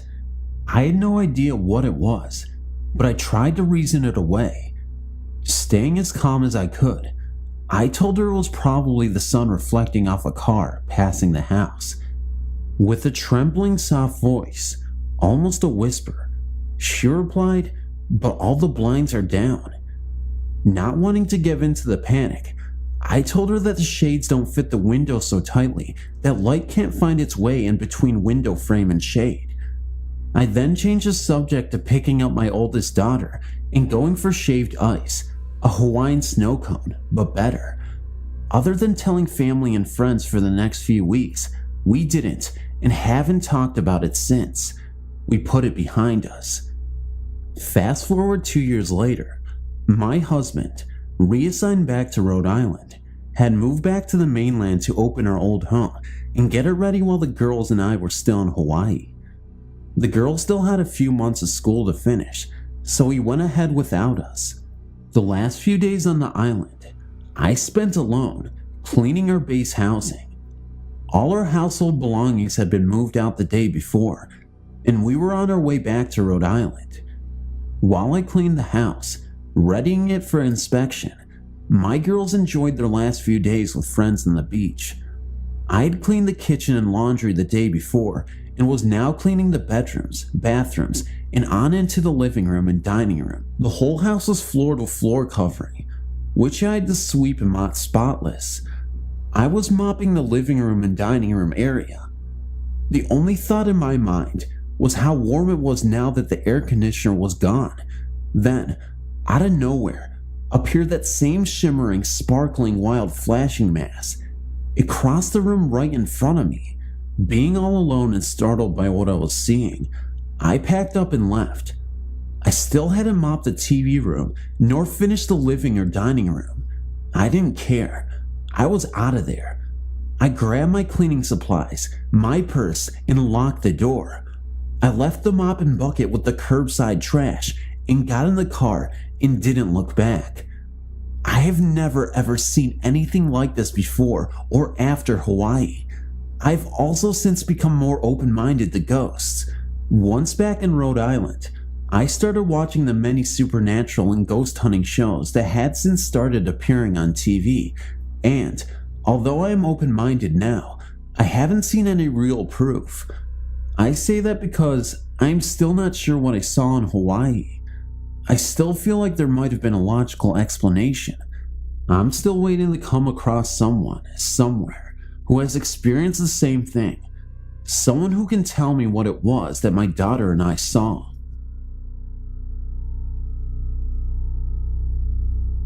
I'm an amateur UFO researcher. I say amateur, but I think some might consider me an expert in the field. Anyway, I'm writing here to record what's already occurred. I'm too afraid to post on the forums I usually frequent when discussing my findings because I really don't need the extra attention right now. I'm afraid that something is going to happen, and I have to document it somewhere. So here it is, and I hope you enjoy my story. I know what you're all thinking, no doubt. I'm probably some nutjob that sees airplanes flying at night and thinks they're aliens, and I can respect that train of thought. My purpose here isn't to get people to believe, it's purely selfish. Now, I'm not really in fear for my life. Well, I am, but that's not why I'm writing this.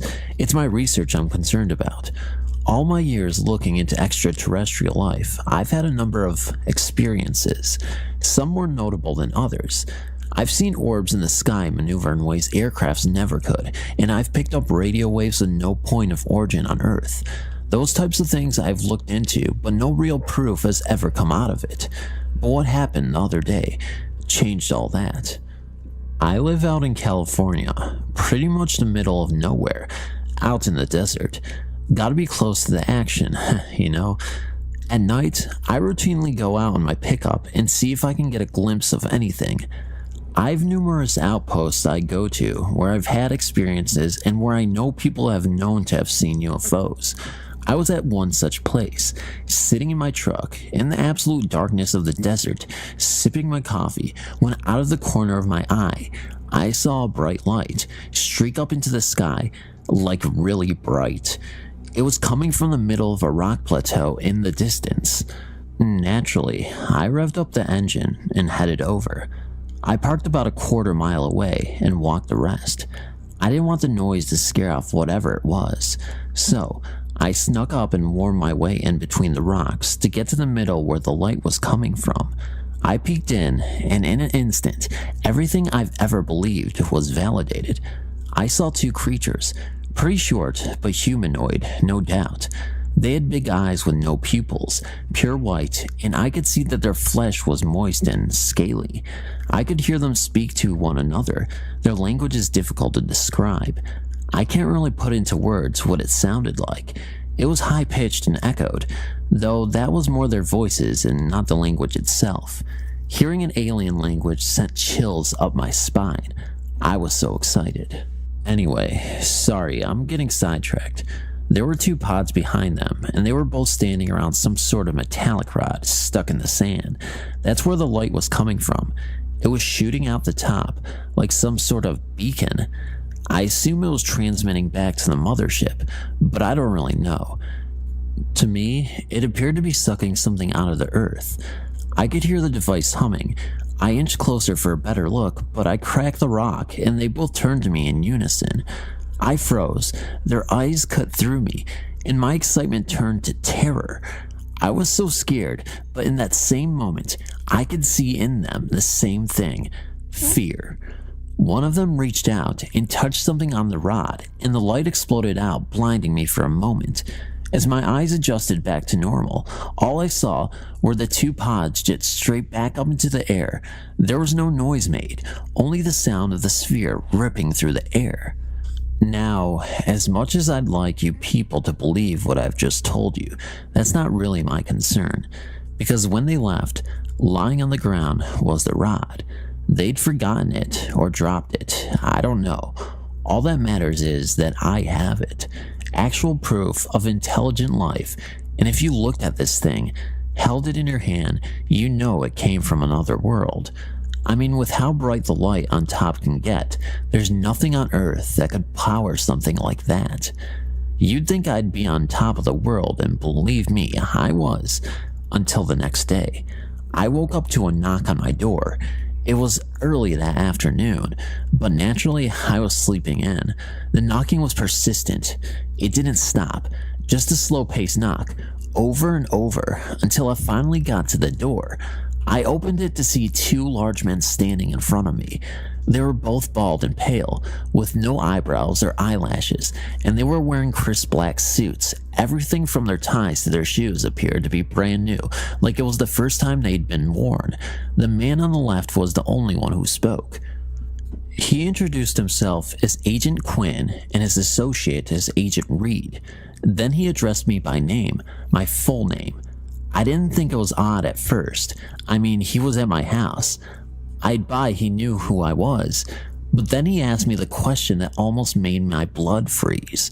Where's the rod you procured last night? There was no emotion in his words at all, almost robotic in tone. I immediately looked at both their sides and noticed they didn't have guns. I thought it was strange for government agents not to carry weapons, but I was also sort of relieved.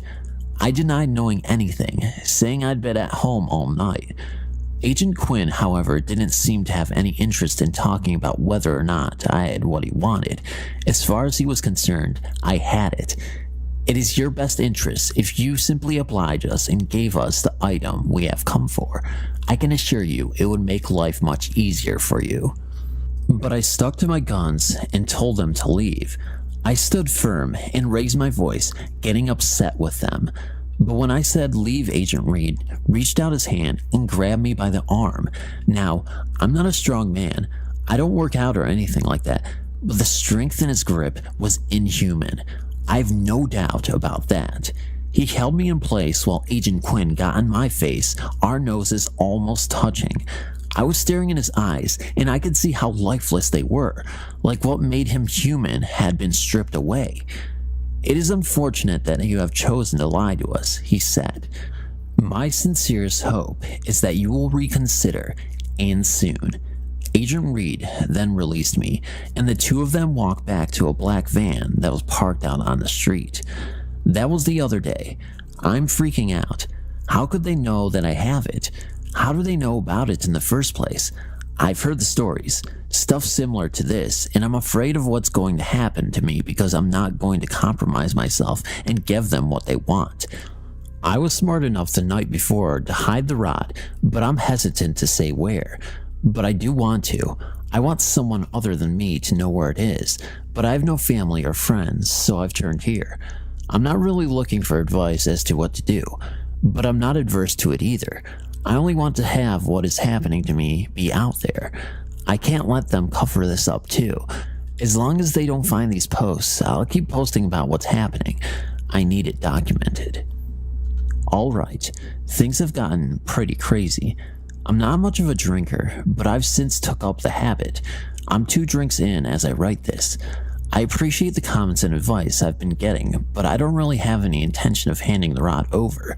I've dedicated years and years to investigating UFOs and extraterrestrial life, so to finally have something and just hand it over just isn't an option for me. I left a good job paying and another life to come out here to chase my passion, and that's what I intend to do. After posting the other night, I waited a few hours until a little past midnight and decided to head back out to the rock plateau where I originally encountered the life forms. It had been a few days, and I wanted to get a second look at the site, but after the agents came to my door, my mind had been in a different place. But I refused to let fear change the way I live my life. I went out and crept out, got into my pickup, and headed towards the desert. I half expected to be followed, so I couldn't help but glancing back to my rearview mirrors the whole time. But it seemed I was alright.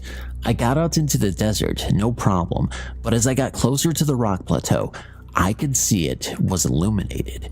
Not by some extraterrestrial technology, but like the lights you see when they're doing construction late at night on the highway.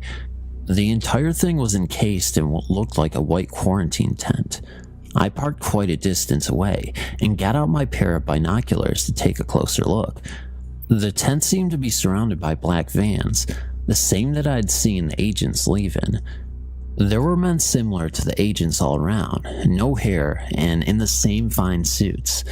I have no idea what they were doing, but I got extremely nervous as I watched them. Some were going in and out of the tent, while others stood motionless, as if they were on guard like statues. There was no way they could see me from the distance I was. So I decided that even though it wouldn't be that clear, given my range, I thought I'd record what was going on. I got my phone out and zoomed in as far as I could. It wasn't good enough to see what exactly they were doing, but I could see one thing that didn't show up in my binoculars. The eyes of every single person there were glowing, like some sort of bluish white, but I could see it very clearly through the screen. It sort of disturbed me, but I don't really know what it meant. Some of you have commented that you have thought that the agents were themselves aliens, and I didn't really think that until seeing that. Though I do also believe they work for the government, there's no way they would be able to churn out an operation like that without people having questions and them having the right answers. I have in the past heard some of the crazier UFO researchers make claims that our government has been working with extraterrestrials for as long back as the 50s, but I never put too much validity into those claims. Seeing this, however, made me question everything. Anyway, sorry, I got sidetracked again. I recorded them for about a half hour for no real reason other than I thought something more interesting might happen at any moment. You couldn't tell what they were doing at all, so it was a half hour of guys with glowing eyes walking around and standing. I would have just kept filming, but all of a sudden, I could see that two of the eyes had turned and were staring out into the distance towards me. I didn't think much of it, just that he had moved, but then slowly I noticed the same stationary eyes turned towards my direction. It wasn't long until, on my camera, it was a wall of eyes staring. I immediately jumped in my truck and peeled out of there. As I rushed home, I kept assuring myself it was nothing. There was no way they could have seen me. It was pitch black out there, and I was so far away. I assured myself something else had to have caught their attention. I got home and rushed inside. I just stared out the window for about a good hour, expecting a black van to show up or something along those lines, but nothing. I breathed a sigh of relief and opened up my laptop to transfer the footage from my phone. I hooked it all up and opened the file, and much to my dismay, the video was fuzzy. And not like a normal fuzzy video. This was like the black and white fuzz you'd see when the VHS tape stopped running, something I'd never see on digital video.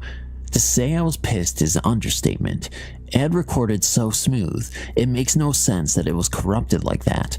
I was shaking. I was so angry, so I decided to get a drink to calm my nerves, and I just kept drinking till I woke up the next morning, or I guess afternoon on my couch with a splitting headache and a bad taste in my mouth. I looked out the window, and sitting in front of my house was a black van. All the windows were tinted. I couldn't see anything. I was pretty scared, I'm not gonna lie to you, but I had things I had to take care of, and to do that I had to leave my house. I mustered up the courage and walked outside, or I suppose ran is more accurate. I wanted to get into my truck as quick as possible, but the moment I stepped outside, the van drove off. I was relieved, but I knew there had to be more to it. But I didn't have time to worry about it. I had things I needed to do. So after a few hours of running errands, I came back home to my door being wide open, pulled in my driveway, and took a deep breath before heading in. The place was a mess. Furniture turned over and ripped up, books and knickknacks thrown about. I turned my couch back right side up and just sat on what was left of the cushions, looking at everything I owned, broken and beaten. I knew that they thought they'd find, and I knew it wasn't there, so they gave me a bit of relief. Then as I sat there, I remembered the rest of my research. I went back to my bedroom, and sure enough, everything had been tampered with. Cords had been yanked out of my computer, boxes of documents emptied out all over the floor. But as I looked at everything, I noticed nothing was missing. It was all there. They hadn't taken anything. I did notice, however, there was an envelope amongst the mess. I didn't have anything that I kept in an envelope, so I knew whatever it was, it must have been them who left it. I opened it up, and inside was just a single piece of paper, typed up. It said, It has come to our attention that you are not only continuing to hinder our investigation by keeping what we desire from us, but that it appears that you have begun an investigation of your own. What you saw the other night was not for your eyes. To continue on this path you appear to be on would be unwise. Now I'm just sitting here, 3 drinks deep in what used to be a nice and tidy house, typing this, wondering what to do. I'm at a loss. I don't know how far they'll go. Right now, I think they're just trying to scare me into doing what they want. And since I know I'm not going to, I'm nervous as to what's coming next. I work night audit at this semi-swanky hotel next to the airport. One night, I get a call from a lady in 204. She says there was arguing, loud banging, and crying coming out of 206. Check the computer. No one has checked into that room due to maintenance issues. What the fuck? Called my supervisors to see what to do. She tells me to call on site security and follow them up with a key. I decide to be the bigger man and go up anyways. As we get off the elevator, we can hear the crying. It's loud. My heart starts racing as we near the door, so I hand the key to the security guard. The next 5 minutes seem to happen in slow motion. He opens the door and immediately flicks on the light. Keep in mind 206, we're on the 2nd floor, only door was by me, and this is at like 3 a.m. and there was no one around. As we enter the room, the shower is on, steam is coming from under the door. There is only one lamp on in the room. It's super cold, and there's a lady in red, lacy bra, black panties, with super red hair curled up crying in the bed. She was facing away from us. As Frank approached her, he asked if everything was okay. She sorta just stopped crying and rolled over. When she did, a wave of horror came over me. She was super pale, covered in blood, and was just staring behind us. That's when we realized the shower had stopped and the door was open. There was a man about 6'5" standing in the doorway. As we turned around, cops tased him and arrested him. Turns out he was a rapist who hides in hotel rooms, kidnaps women who stay there, and cuts them open. To this day, I will never go to a hotel again.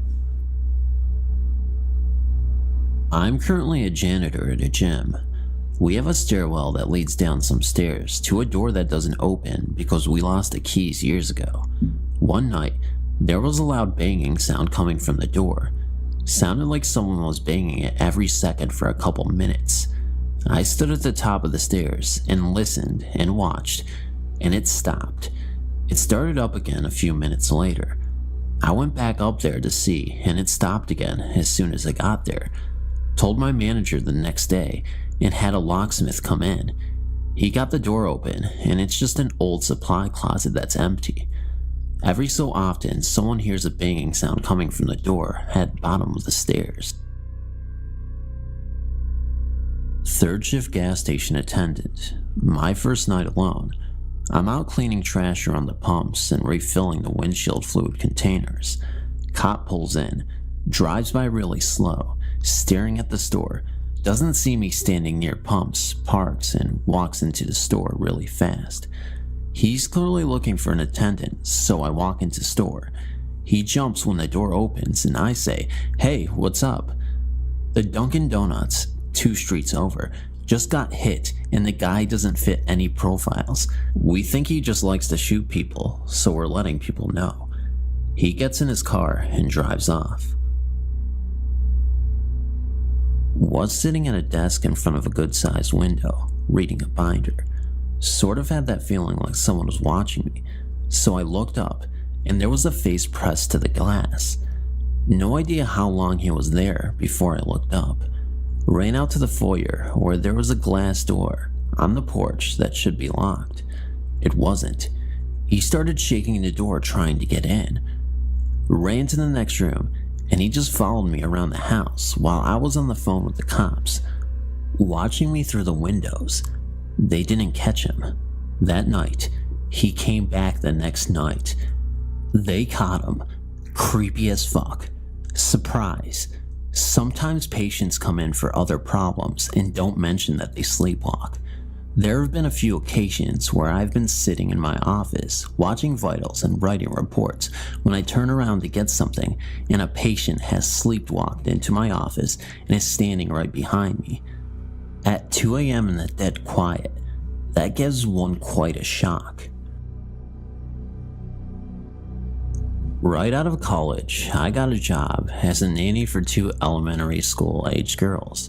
For their anniversary, the parents went on a week-long cruise, and I stayed home with the kids.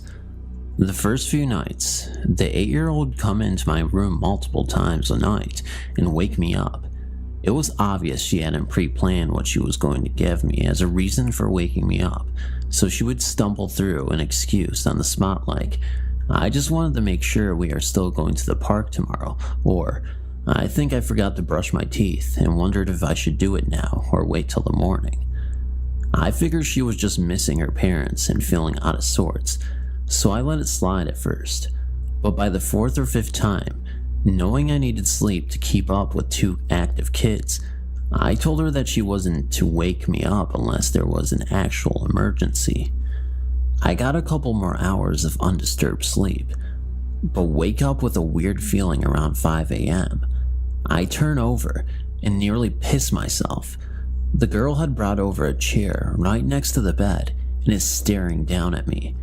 It didn't help that she had long, dark hair, and this happened a few months after The Ring came out. Her explanation? "I just thought it would be fun to watch you sleep. I didn't wake you." Touché, kiddo.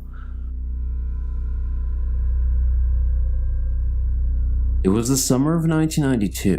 I was 20 years old, and I had just completed my junior year of college, and I was staying in the same city as the campus to take some summer classes. I also worked a couple of part-time jobs to handle living expenses. One of my jobs was as a fast food delivery guy. We cooked and delivered steaks, chicken, and burgers instead of the usual pizza or Asian food. One night after completing my shift, I was bored and for laughs, decided to check out an adult movie and novelty store that I had seen sometimes in the course of all my driving for that job. I parked amongst several other cars and got out of my car to go into the store. I saw a middle-aged man with a pasty appearance, with greasy dark hair and receding hairline in the car parked closest to the store. I approached the car on the way in, and he raised his hand hello to me. Not wanting to be rude, I raised my hand in return. As I walked directly by the driver's side door, he said hey, and I said hello. He leaned his head out of his window. He said, "You want to get it off?" I browsed about, and put off by the sheer seediness of the place, quickly left. Out of the corner of my eye, I saw the guy in the car in a different parking space. I got into my car and started out of the parking lot. As I got to the road, I saw the guy start his car and start to come out as well. Hoping this was coincidence, I turned out of the parking lot to go home. It wasn't coincidence. Suddenly, this guy was following me very closely and blinking his high beams at me every few blocks. I tried to lose him at some traffic signals, but was unsuccessful. I decided to go an alternate route at that point, not wanting to direct this creep to where I was living. Luckily, my delivery job had made me familiar with a lot of the roads in the city. I headed for a particularly labyrinth neighborhood, turned in, and took as complicated a route as I could, and quickly as I could, and finally lost him in there. I thought that was the end of it.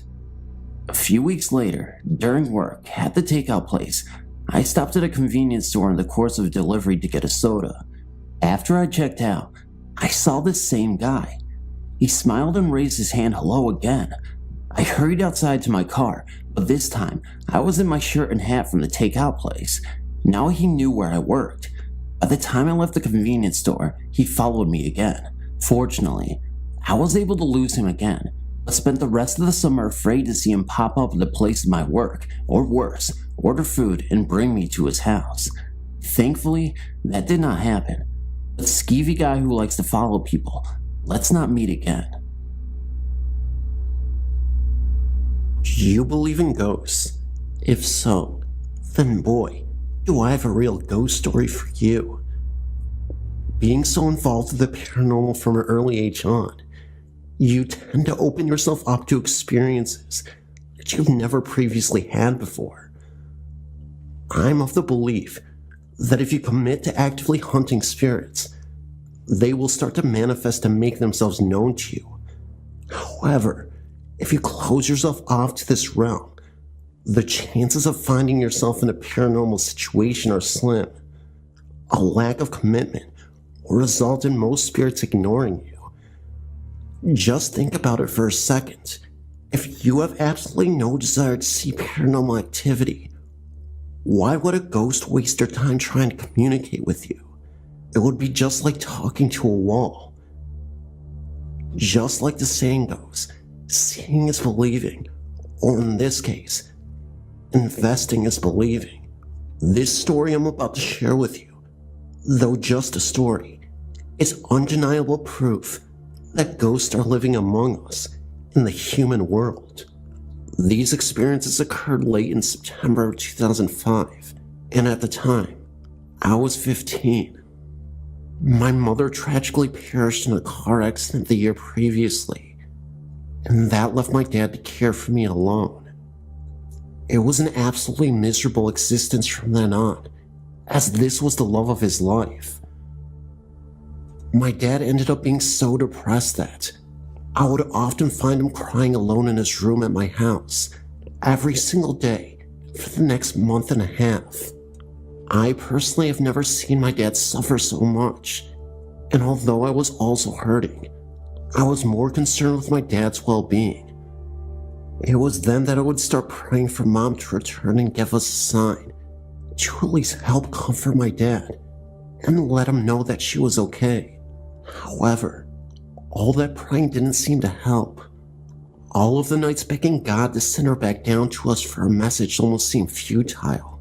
I remember doing spirit sessions alone to frantically contact my mom, using a Ouija board, a spirit box, anything I could get my hands on to help. I never got any signs, and the house stood silent, as quiet as it's ever been, except for the faint sounds of my dad crying most nights. It made me start to doubt and think that ghosts and God were imaginary. I lost my faith in nearly everything.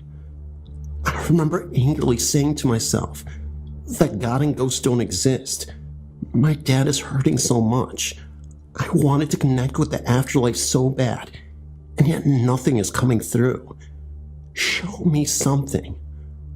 I remember saying that in utter and complete frustration. Still nothing. But all that was soon about to change. I remember one late night, I could once again hear my dad sobbing in his room after a hard day's work. He came back later that day, around 10 p.m.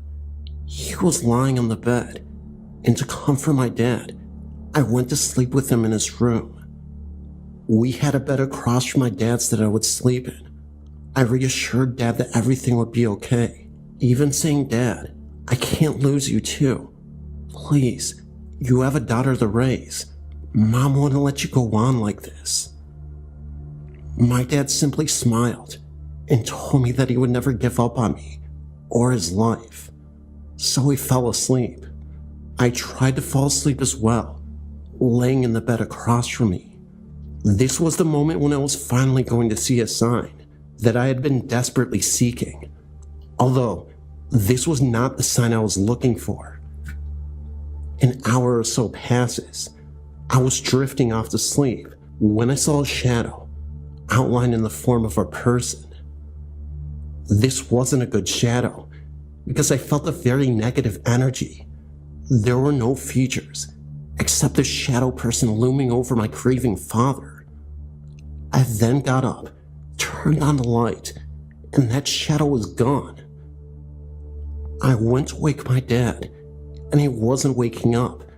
I screamed so hard for Dad to wake up, but nothing. I went and called the ambulance immediately. They rushed him to the hospital. This nightmare just couldn't get any worse. I had already lost my mother, and I was on the verge of losing my father as well. So I waited, and I waited in the hospital. My aunt and uncle swung by to give me the most gigantic hug I've ever felt in my life. We were all waiting on the word for the status of my dad. As the doctor walks out, he has a very somber and stern look on his face. Your dad suffered a heart attack in his sleep. We are doing everything in our power to make sure he recovers from this. What they didn't tell us in the moment was that he was fighting for his life and receiving life-saving emergency surgery. It turned out that he also died on the operating table, but came back. After hours of surgery, thankfully, my dad recovered and eventually woke up. The crazy part is, years after this incident, he finally told me that he experienced an out-of-body experience and said that he felt like he went to heaven. He remembers being able to see the doctors working on him. Then suddenly, he was in a sunny field with roses and daisies, all these beautiful flowers surrounding him. He then saw my mom in a blue dress, just smiling at him from a close distance. My dad saw his grandfather, who he had been really close with as a kid. He also saw his childhood dog Spike, and he was running around the field. They both waved at him, gesturing him to come forward. He felt nothing but peace as he moved forward. Everything just felt great for a moment. As he approached Mom, he gave her a great big hug, and my grandpa as well. He said he didn't feel like leaving this place at all, but he knew he couldn't stay. Grandpa said with a great big grin on his face, "We will see you later." Then suddenly, he woke up back in his body in intense pain. That same night my dad was having that episode, my uncle took me back to his house. As I waited for my dad to recover, I had a dream. I dreamt of the Grim Reaper, and he was literally trying to drag my dad up into this dark room with red wallpaper. I remember screaming, "No, I need you, Dad," and trying to physically pull my dad away from the Reaper so he wouldn't take him through the door of the strange room. Eventually, the Reaper gave up and disappeared. My uncle rushed in to hug me, and I told him I had a nightmare. Years later, when my dad told me about what happened to him, I told him my nightmare as well. My theory is that the whole incident, the Black Shadow, the heart attack, the out-of-body experience, and my nightmare, they were all connected. Something dark and sinister was trying to take my dad away from me. And I feel like my dad's grandpa and my mom were somehow stopping this from happening.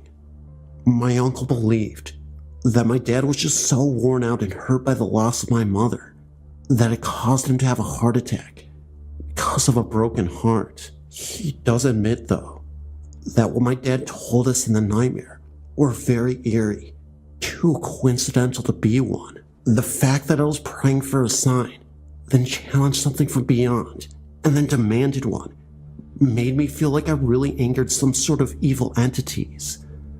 I also believe that in those dark moments, good and evil were fighting for my dad to stay alive.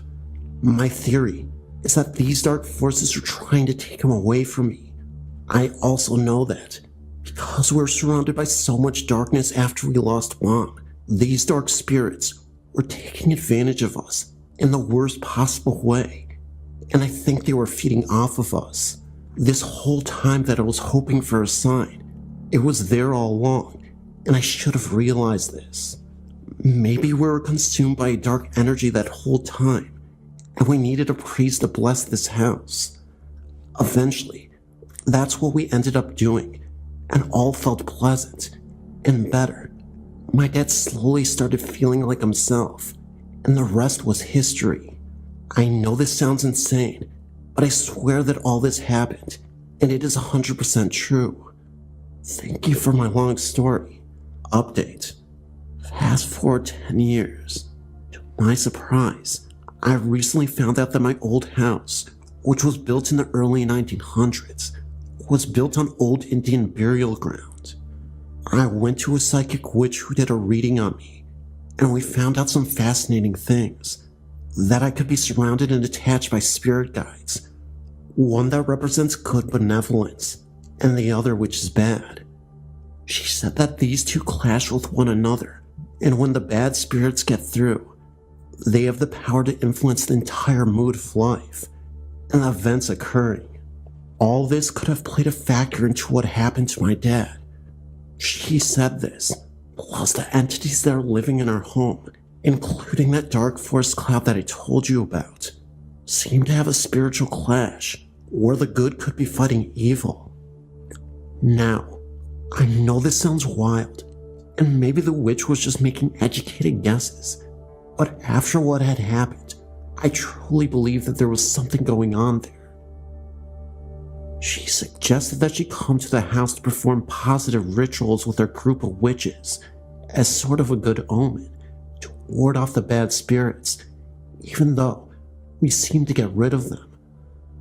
The psychic also stressed that, because I still have these attachments, it is very possible that these things could continue and come back. She also suggested that the road my mom was driving on when she passed may have been cursed. She told me that just in case, they could go to the area of the accident to perform a positive healing ritual for the road. We also invited a group of witches to visit my dad in our old home, so we could defeat whatever darkness looms in our home. Well, they ended up showing up to our house late at night. 3 of the witches showed up, and me and my dad participated in the seance as well. We also used a Ouija board. First, we gathered around the kitchen table and held hands as the witches channeled for the spirits. They encouraged them to appear. They stated that they didn't mean any harm, and they wanted to figure out who exactly lives in this house. The main witch, Cynthia, who gave me a psychic reading and told me about the clashing spirits, told me that she felt a tightness in her chest as soon as she walked into the kitchen. She did not sense any good vibes from the kitchen at all, even though the entire first floor, living room, felt more comfortable and at ease. She called out, "Who is the spirit that is choking me and making it hard to breathe?" That's when the kitchen cupboard opened by itself and slammed shut so hard that it startled all of us. That gave us the confirmation that there wasn't a positive ghost that resided in the home, or at least one of them.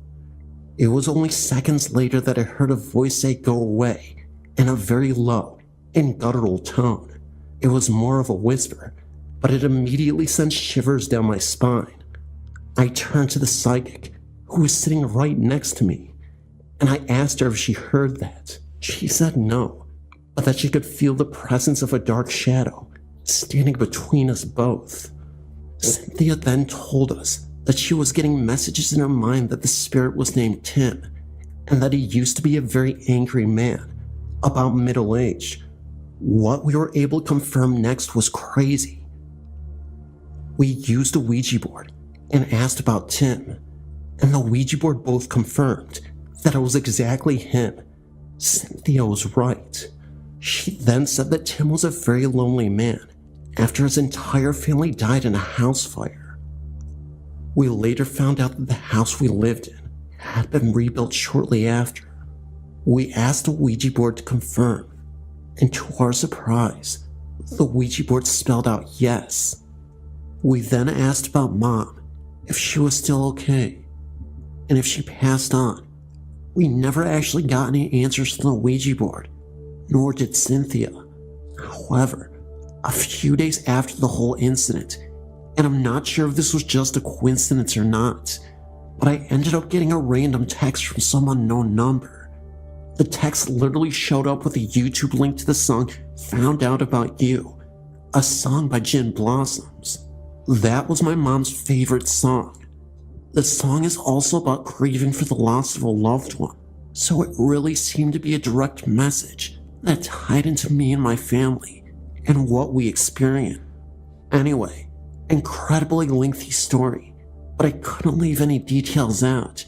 Thank you so much for reading. Today, me and my dad are doing great. Stay safe, everyone.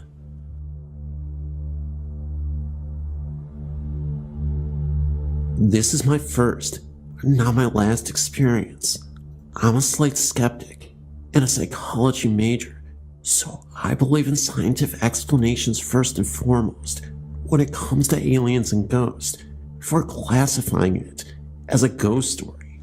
I've always been overly curious about my family's lineage and who's related to who in my grandparents' tiny town, founded by my grandfathers and grandfather. I was adopted into the family, and I always felt like a bit of an outcast with no background of my own, so I linked to adapt my family's history, despite our lack of blood relation. One day while my father and I were visiting, he asked my grandmother if she wouldn't mind taking us to the graveyards around the tiny town and showing us around. She took us to the family graveyard, another family's graveyard, who's apparently not related in any way, and finally she took us to a large church and soldier-shared graveyard. I was struck by how large this place was and immediately wandered away. It was about 99 degrees that day, with very little wind and high humidity. What happened next could have easily been caused by the heat, but as a half-skeptic, I'm not sure. I decided to tidy up around the headstone, believing it wasn't fair to neglect someone in life or death. As I traveled around emptying out dirty vases, straightening flowers, dusting dirt off headstones, I came across 4 neat little graves in a row. The graves were old, moldy, and worn. Each one had a little weather-worn clipped tulip in front of it, and each one bore the same title: Infant. I don't like to talk about it, but I suffer from an anxiety disorder that causes me to be emotionally numb. It's extremely hard for me to feel empathy or sympathy, but looking at those little graves, I felt my heart break in my chest. I run my fingers over each one and whispered a little prayer for them. I walked away to continue my volunteered grave cleaning duties, and feeling a little strange tug to go back to the little ones' graves and stay there. After a few moments, I stopped under a large tree for a rest, drenched in sweat. Someone had hung a wind chime over another grave. On the same tree, I blankly studied it, listening to my grandmother and father talking across the graveyard. I could see the infant's grave out of the corner of my eye. I reached up to touch the chime.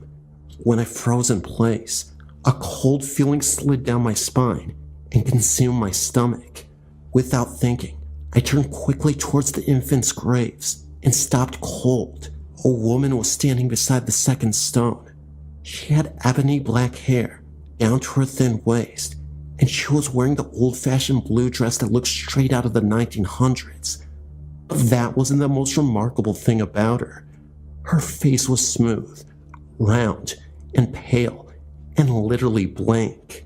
She had no eyes, lips, nose, nothing. I gasped, involuntarily took a step backwards, flinching at the sight.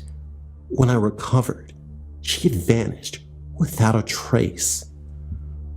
The last thing I wanted to mention about the cemetery is another night I actually went back to the cemetery on my own, and I noticed something that was really alarming. What I noticed was something so alarming that it literally made my face turn pale. Now, I'm not saying this was a ghost, but I saw a group of people who were in a circle around a gravestone. Even creepier, they all had what looked like brown robes on and hoods on. It was like some sort of cult. That's why I can't immediately just say that it was a ghost or a group of ghosts, because it's pretty obvious that it may have been something else. Maybe it was just some sort of evil ritual that they were performing out there, but I didn't want to last long over there, so I bolted. How's that for a couple of crazy encounters with some spiritual entities or some cult-like figures? Anyway, I really hope you enjoy these pair of stories. They weren't the longest in the world, but I think they were very effective. What do you think? Let me know. When I was 4, I shared a room with my mother. I slept in a toddler bed that was low to the ground. If I laid on my side, I could see under her bed. One night after she turned out the lights and got into bed, I happened to look over and see these red eyes staring at me from under her bed. I was so scared that I couldn't move and just continued staring at it. The eyes were close to the ground and did not blink. I finally started to scream and cry. My mom jumped out of bed and turned on the light. She looked under the bed, and so did I. There was nothing there. She turned out the light and got back into bed. The eyes were there again. This happened 3 times that night, but never happened again. This is where it gets really freaky. When my oldest daughter was 4, she was playing in her room alone.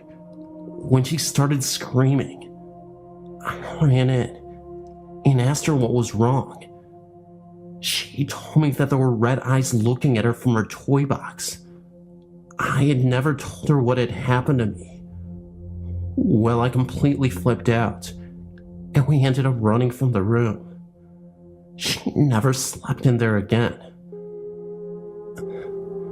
I recently asked her about this, and she told me that their eyes were looking back and forth, but didn't blink. I wonder if this is some kind of demon or something. When my middle daughter was 4, she told me that angels talk to her at night. She's 5 now, and it doesn't happen anymore. My son is about to turn 4 next month, and I'm terrified of what supernatural thing will happen to him. My only consolation is that it should only happen when he's 4. This is not my actual personal experience.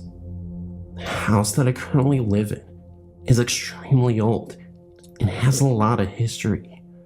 My aunt had once lived in this house before me and my family. She had never experienced anything out of the ordinary. She had just come back from the hospital, having just given birth to her newborn daughter. The night she had returned home, she had done everything as normal and had gone to bed. The baby's cot stood just across the room. She woke up in the middle of the night, simply terrified by what she saw. A ghost with a small figure at its side stood looking into the cot holding a knife. My aunt first lay frozen in her bed, not knowing what to do. She finally worked up the courage after several minutes and ran to grab the newborn baby and ran out of the house. The room in which this occurred is now my room, and I can honestly say I've never seen an apparition, but I've heard many things during the night, such as when I once heard the banging footsteps of someone climbing the stairs. This had really frightened me, so the next day, I'd asked my sister if she had heard the noises. She replied yes. The weird noises continue up until this day, but we are now used to this, so we never really get scared, as we had done years ago. But just several weeks ago, my sister lay in her room watching TV, and all of a sudden, a black figure emerged in the corner of the room. The figure vanished, and we have never heard or seen anything unusual since.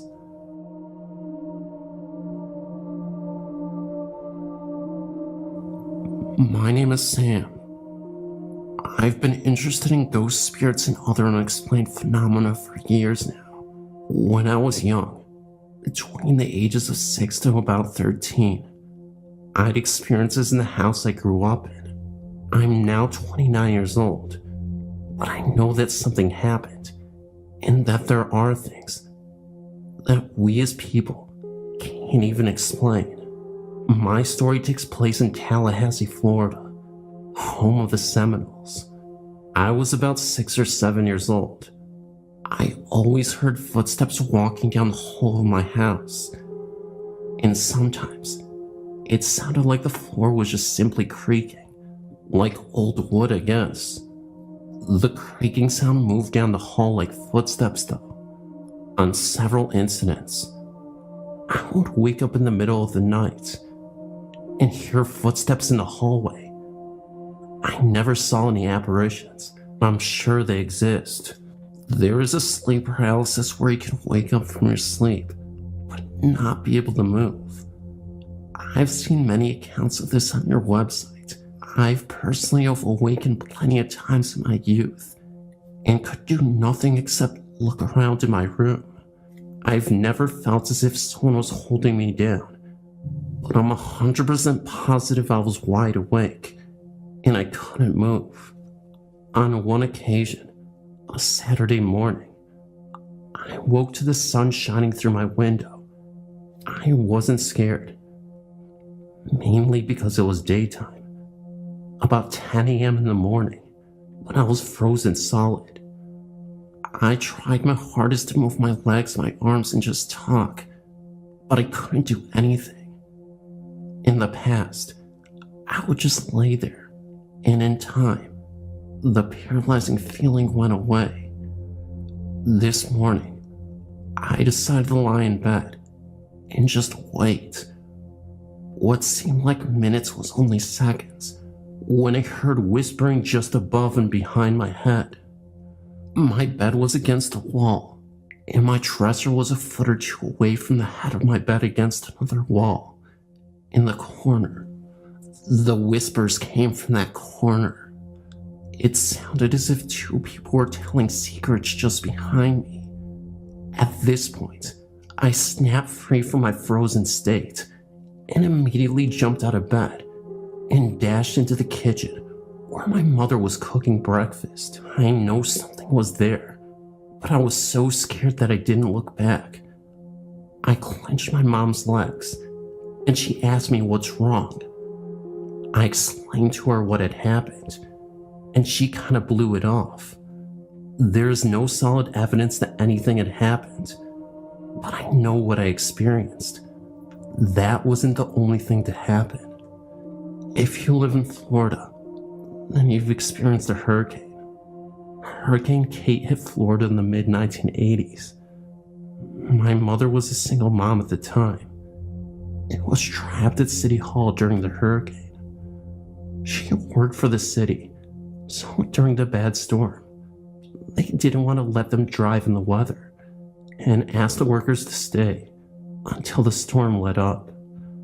My brother is about 5 years older than me, so my mom called and asked him to watch out for us until she could get home. The hurricane soon knocked the power out in the entire neighborhood and probably in several parts of the city.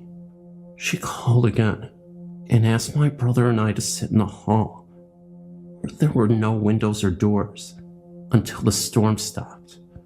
I, being the younger of the two brothers, felt comfortable with my brother and soon dozed off to sleep. When I fell asleep, my brother said he began to hear footsteps walking up and down the hall. Sometimes the footsteps walked right past us. He also said, no matter how hard he tried to wake me, I wouldn't wake up. So we had to endure the steps and freaky sounds alone. He said it sounded as if 3 or 4 people were in the hall walking around. When I woke up, city workers were outside working on the telephone pole, trying to restore electricity to the neighborhood. My brother was curled up by the front door, almost relieved to see light, even if it was just lights from the work truck and light from the sparks of labor to the transformer on the pole. At this time, my brother told me about the footsteps he had heard and how happy he was the lights were coming back on. Other incidents happened, but nothing really worth talking about. I just wanted to share my story because the site is very interesting.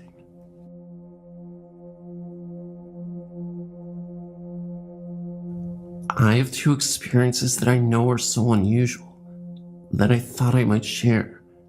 It's a little short, but I know that these were some freaky ghost occurrences, and I simply can't not tell it. My eyes don't play tricks on me, and I wasn't tired or hallucinating. In fact, this first story, especially my friend's experience, was also very real and happened at school. I was about 8 years old. I was riding my bike in trails of the woods near our house. I'd been riding for so long that I lost track of time. And being an 8-year-old kid, of course it was the time of my life. I ended up getting lost in the woods and the trail for quite some time.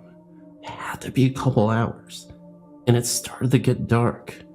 So as the sun was setting, I tried to make my way back the way I entered. As I was going through the woods, I ended up going through a cornfield, and from a distance, what I saw couldn't be ignored. I saw a short figure of a man just standing in between the cornfield bushes. It almost looked like a leprechaun. Obviously, I know leprechauns aren't real, but it was the best way I could describe this ghost. It was a scraggly looking thing, and stood 3 to 4 feet tall. It disappeared after a few minutes, and was gone. I am the only person who ever saw this thing. There was never any mention of a ghost near these cornfields. For a while, I didn't even want to say anything, for the fear of looking crazy. Plus, at 8 years old, who will take what I saw seriously?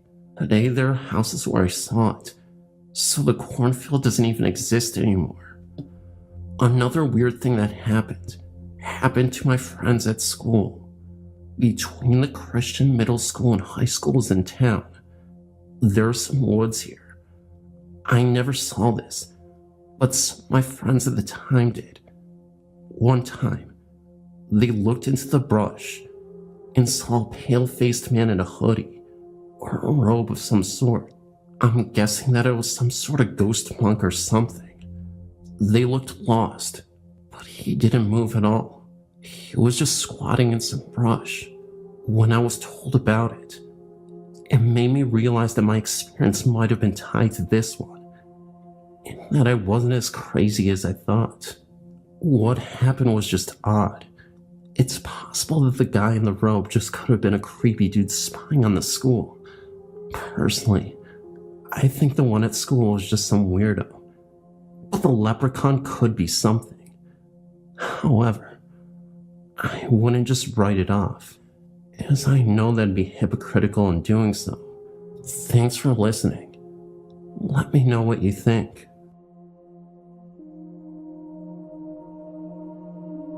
A couple of months ago, I was living in a house with my friends that had a history of strange sightings and stories. I personally had never seen anything there, but had somewhere else. That was about to change. I was standing in the kitchen with one of my friends, and we were the only 2 people in the house at this time. The kitchen door was slightly open, and all of a sudden, I heard what sounded like a gentle whisper in my ear. As I looked towards the door, I saw a lady walk past the door, wearing jeans and trainers towards the front entrance of the home.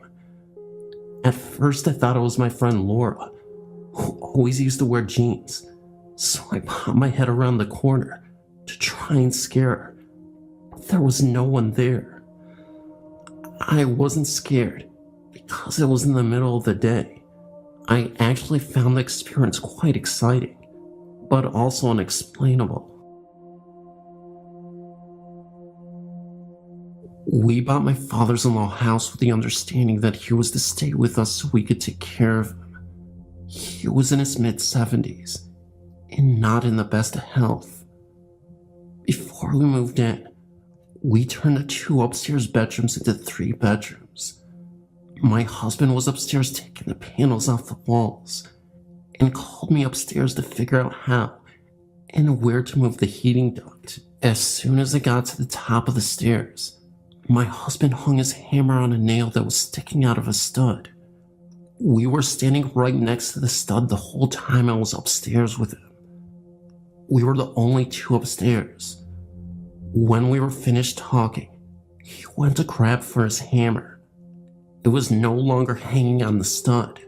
We looked for it for about 15 minutes before finding it under a pile of panels about 10 feet away from the stud it was hung on. We just gave each other a raised eyebrow look and didn't say anything about it. The TV would always turn on and off by itself. It was my father-in-law's TV that was sat in the living room. It was the only TV in the house that did that, no matter what outlet it was plugged into. I would turn it off, and by the time I would walk into the kitchen, it would be on again. I would have to say something like, "I don't have time to play right now," before it would finally stop. I was at work the night my father-in-law passed away. It was 3 a.m. on a Monday morning when one of the high-low drivers broke a main water line that caused all the presses to be shut down. I'd been working there for 2 years and had never seen or heard all of the press operators being sent home, as there is always something else for us to do. I went straight home and straight into my father-in-law's room to check on him and tell him what happened. We had a close bond and talked about everything. He was gone. His estimated time of death was 3 a.m. It may have been a coincidence, but man, what a coincidence. After my father-in-law passed away, I experienced only one more thing. I was up in my room and heard my son call me from the kitchen. I was at the top of the stairs, and he was at the bottom of the stairs. He asked me what I wanted. I asked him what he meant, because I heard him call me. He just shook his head and said, "Oh, not this again." I came home from work early again one night, about a month after my father-in-law had passed away. I walked into my son's room to see if he was home yet. He was lying in his bed with the blankets over his head. My son was 18 at the time. I whispered, "Are you still awake?" He popped out his head from under his blanket and told me that he heard footsteps in his room just a few minutes before I got home. Could have been the cat, I told him. No, definitely human, he said. But when he looked to see who it was, there was nobody there. My oldest brother heard me and her brother talking downstairs and came down. She told me about an hour before I got home. She thought she heard someone walking around downstairs. She thought it was her brother. She heard footsteps from his room to the bathroom. She went downstairs and peeked her head in his room. Not in there. She walked to the bathroom, but the door was standing open, so she knew he wasn't in there. She was spooked, so she went upstairs and didn't come back down until I got home. We moved to a big old farmhouse in 2004.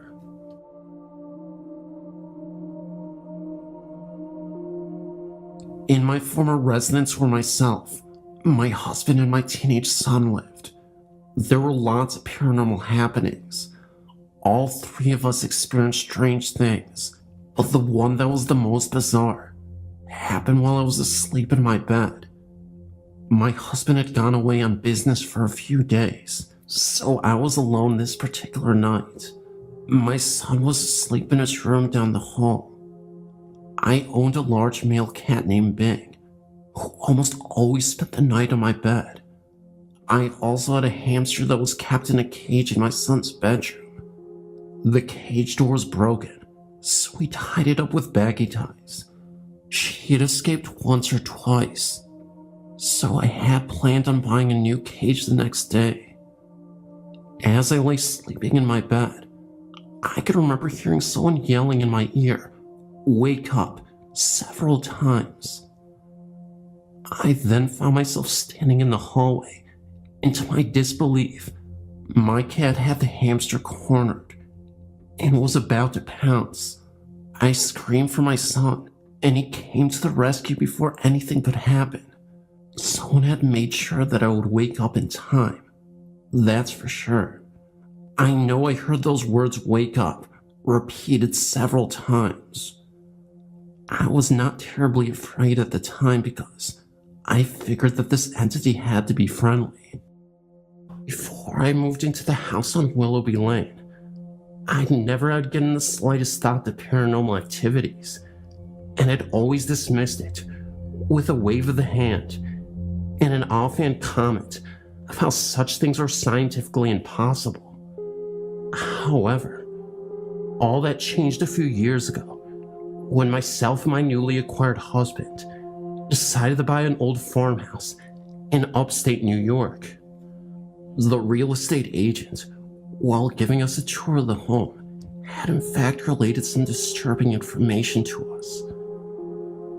She told us about 20 years ago, a young woman who had lived there with her 2 sons and her father, who apparently was an alcoholic as well as an abusive parent, had gone missing. Her remains had never been found. There had been almost certain proof that her father had murdered her, and was shortly thereafter tried and sentenced to 10 years in prison, where he had almost died. I thought nothing of this, except for the fact that one day I might be gardening and dig up a little bit more than dirt. However, this did not stop us from buying the home, which was gorgeous, with green shutters, a post and beam barn which was in good repair, and a drive that was lined in grand old maple trees. But my friend, who was indeed a strong believer in the supernatural, strongly advised us that there might be what she called restless spirits residing in the home. Again, me being convinced there was no such thing did not take her warning seriously. After a long day of moving all of our possessions into a newly bought home, I'd fallen asleep in what was soon to be the living room. The movers had helped me bring in our couch, as well as an old rocking chair we had found in the barn. Both my husband and I thought we were able to save the old thing, which was made of oak and not damaged, except for the fact that the seat itself was no longer there. I was snoring away on the couch when I awoke, drowsily, to a consistent creaking. My husband, who was at work, and the movers, who had long since gone home, were absent, leaving me alone in the home. As I looked around, I noticed that the rocking chair was moving, as if someone was in it. Needless to say, I was incredibly scared, and proceeded to throw a book I'd been reading at the chair, or running out of the home. As the weeks passed, more and more of these types of things would happen, all ending with me rather frightened. Things would disappear and reappear without notice, some of which would never be there in the first place. Some of these items consisted of a wide collection of women's jewelry that I occasionally would find in what we found out later used to be a bedroom. Though we converted it into a study, I would hear knockings. Doors would open and shut for no apparent reason. We would occasionally hear the faint creaking of the rocking chair, even though I had insisted it be placed back in the barn. Occasionally, I would hear hushed voices and see flashes of what appeared to be figures out of the corner of my eye. This behavior increased as time passed, till I was starting to get used to it. I even admit to talking with the spirit whenever I was alone in the home. I would always be rewarded with an abrupt cease in all abnormal activity. On the evening of the housewarming party me and my husband were holding, one of my friends came to me in a state of anxiety. They said that they had been in the basement when they saw a woman standing there, staring at them, then turning and vanishing. Myself and a few others hurried down to the basement, where we looked all over, trying to find the woman. What we did find was a hidden cupboard with what was later confirmed to be the remains of Sue Hoover, the woman who disappeared nearly 20 years ago. After this finding, the noises and sightings immediately stopped, and we have yet to hear the slightly disturbing creak of the old rocking chair, which we eventually moved back into the home and repaired. However, I will never forget my experiences that year, and never again doubt the existence of spirits in the physical world again.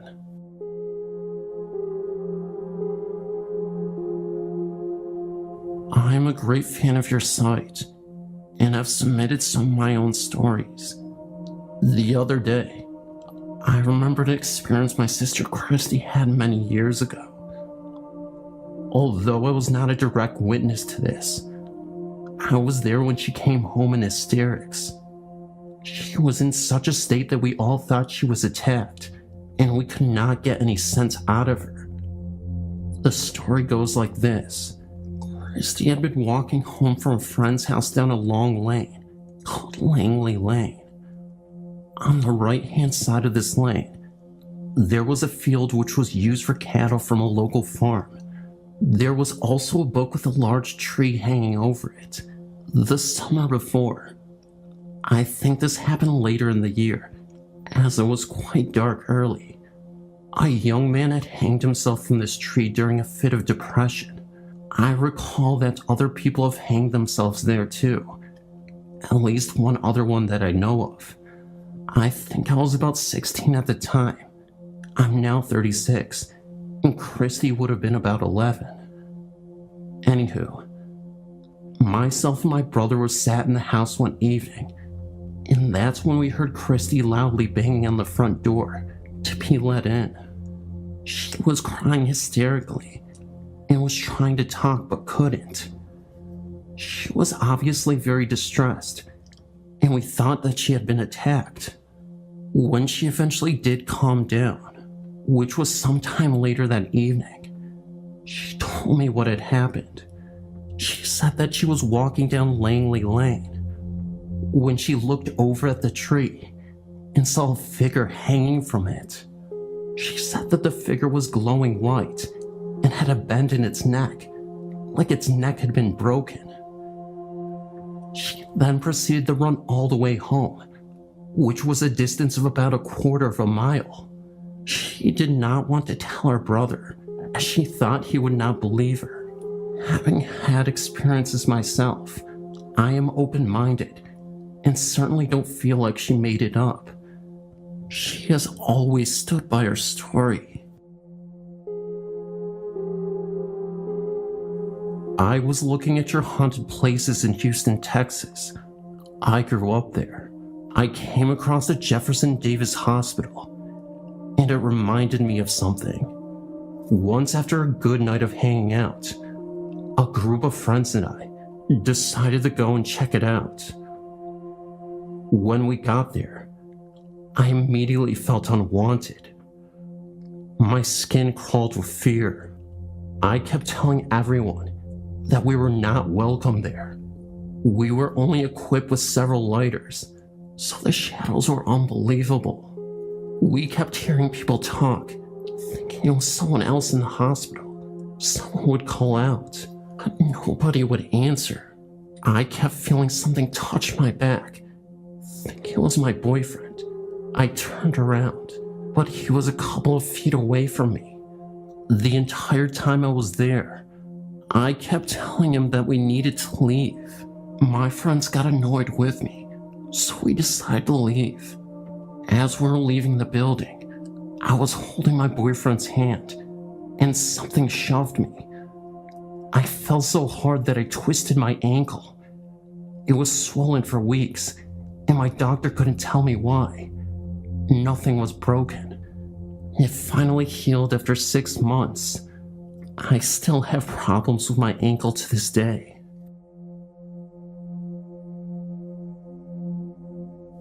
I have an experience that I would like to submit to the website. I've attached it below. After my encounter one late night in August with my sister, I found out that we'd always been around ghosts. My family has moved 5 times, and in every place, there had been at least one ghost there with us. When I lived in Texas, I moved from Houston to San Antonio. In that move, a ghost that we'd had for a year followed us to our new apartment. After living there for about a year, we discovered a new ghost. This one would hold the bathroom doors closed and knock over items we had on display. The event that completely changed my view of the paranormal happened in August of 2001. It was the early hours of the morning, about 4 a.m., and for some reason, I couldn't sleep. My older sister was on her computer, and she found a bunch of old music files she had downloaded for her history of rock class. Then she came across a Britney Spears parody song, downloaded from a radio station's website. The song itself was actually an E-clip, about 30 to 40 seconds long. We played it, and for some reason the file was corrupt. The words were garbled, playing in a slow, deep, incomprehensible voice. I had chills listening to it play, and when I looked at the counter, it had been playing for over a minute. My sister finally turned it off. She was just as spooked as I was. We moved on, laughing about the look on each other's face. Then about 5 minutes later, we heard 3 soft, solid pounds in the back wall in the far back of the apartment. Neither one of us said a word. We just listened, trying to explain away in our minds. We lived on the 2nd floor and shared only one wall, and that was not it. Another couple seconds passed by, and the banging jumped to the one long wall we shared, still towards the back of the apartment, but getting closer. We couldn't help but to stare at each other. After that one, we finally decided to ask others if she'd heard that. Of course we heard the same thing, and not a minute later, the banging jumped to the room next to us, on the same wall. 3 solid bangs escalating in amplitude. My heart was racing, waiting for the next set, afraid of where it would jump next. A couple of minutes passed, and just as it began to calm down, and blame the banging on the maintenance worker that we shared the wall with, the banging suddenly jumped forward to the wall behind the computer. I looked above me to see the ceiling light shaking. Moments later, the banging shot across the room to the balcony. It sounded as if the entire wall was pounded on with one giant fist. 3 echoing pounds later, everything stopped. I checked the sliding doors, and they were locked, thankfully. We both ran into my mother's room, and somehow she was still sleeping. She hadn't heard a thing. That was something I never understood.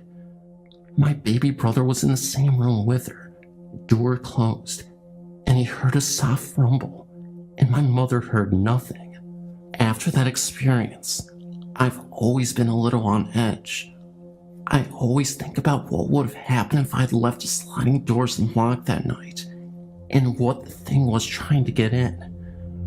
One thing I know for sure is that my ghost from Houston left that night, and the one already there seemed to get more active. Everyone started to hear their name being called, even when no one was around. Luckily, no one ever attempted to communicate with whatever it was. As a matter of fact, we rarely began to answer unless we saw the person who was calling us.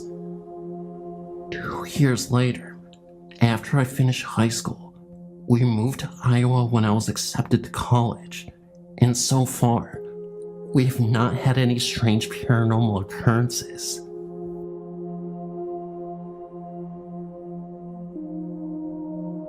"8 years ago, myself, my husband, and my brother lived at this home.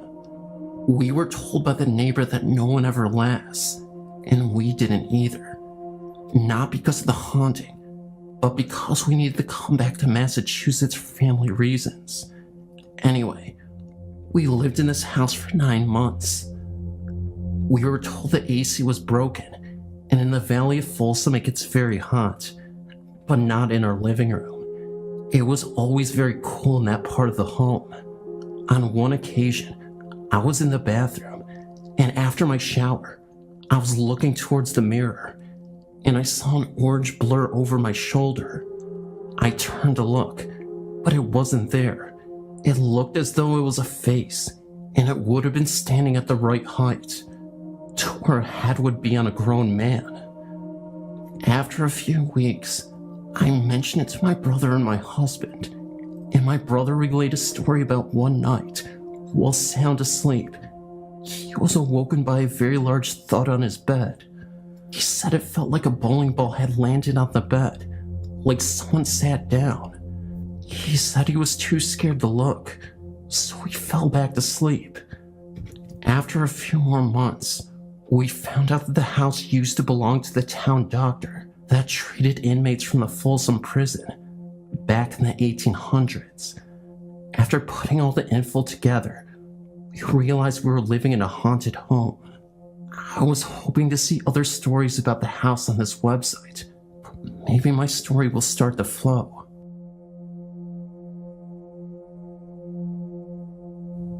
When I was 11, my father died from a heart attack in our home. Because of the trauma on my little sister, she witnessed people trying to resuscitate him. Our mother decided to move. We ended up moving just a little bit further down the road, into an older house that had been built in the early 70s. The owner of the house also died in the house many years before. It was a 2-story house, and the bottom level was made of cinder block. I'm guessing because of this, it was the reason that it was always cold downstairs. Luck or unluck would have it that the bottom level would be mine and my sister's rooms. It always was a creepy feeling downstairs. It always felt like you were being watched, but I always just chalked it up to an overactive imagination. Me and my sister both felt uncomfortable in the downstairs area. It consisted of our 2 rooms, a laundry room, and a cellar. One morning, when I was 14, I was standing in front of my dresser and putting on my makeup. Then, I heard a voice come up to my right ear and whisper my name. The fact that on my right side was a wall really freaked me out. I ran upstairs and asked my mom had she called for me. She told me that she had not. I hated sleeping in that room from that time on, and always tried to sleep with the light on, even though it drove my mom nuts. My sister had a similar experience. I was staying at my friend's house one night, and my sister went upstairs to make sure the door leading outside was closed. She said that as she went to place her foot on the bottom step, she said something came up to her and whispered my name. She said that she also experienced things being thrown in the dark when there was no one to throw them, such as a sock. My mom lives there by herself now, and as far as I know, she has never had anything odd happen to her. But whenever I visit, she knows that I will not sleep in the lower bedrooms. I still feel odd in the lower level, but not as bad as I used to. If anyone has any thoughts or suggestions on this, I would love to hear it. Feel free to email me. Hi, I'm 40 years old, and this story is very true. When my brother, sister, and I were young, about 7, 8, or 9, maybe even younger, we used to see what we would call the brown man. He was brown from head to toe. We came to the conclusion he was a shadow spirit, but with a literal brown look, not tucking skin, but visibly brown. His hat, his face, his clothes, and his shoes were all brown, different shades, but all brown. We would see him periodically and take off running when we did, but our parents never would see him. We'd walk from the kitchen and turn the corner, and he'd just be standing there. Sometimes we'd hear the toilet set drop, just little things. After we grew up, my sister was about 25 when she had her first child. She had a girl. My sister's daughter used to what we thought talk to herself when she was about 2 or 3 years old, and my sister decided it was time to ask her who she was talking to, and her daughter told her, Mr. Burgess. This went on for some time. She would play, have tea parties, and sing with him just about every time she was in my parents' home. Well, one day, my niece asked my sister why Mr. Burgess wore brown all the time. Needless to say, that really shook us up because we thought we saw the brown man. We would tease each other and say, the brown man's behind you, and get a real kick out of it. I've since had 3 children, and my sister another daughter, but they've never come in contact or ever seen the brown man. We live in a haunted house. It is really not bad once you get used to it. In fact, at times, when there's no activity, you can actually get a little lonesome for them.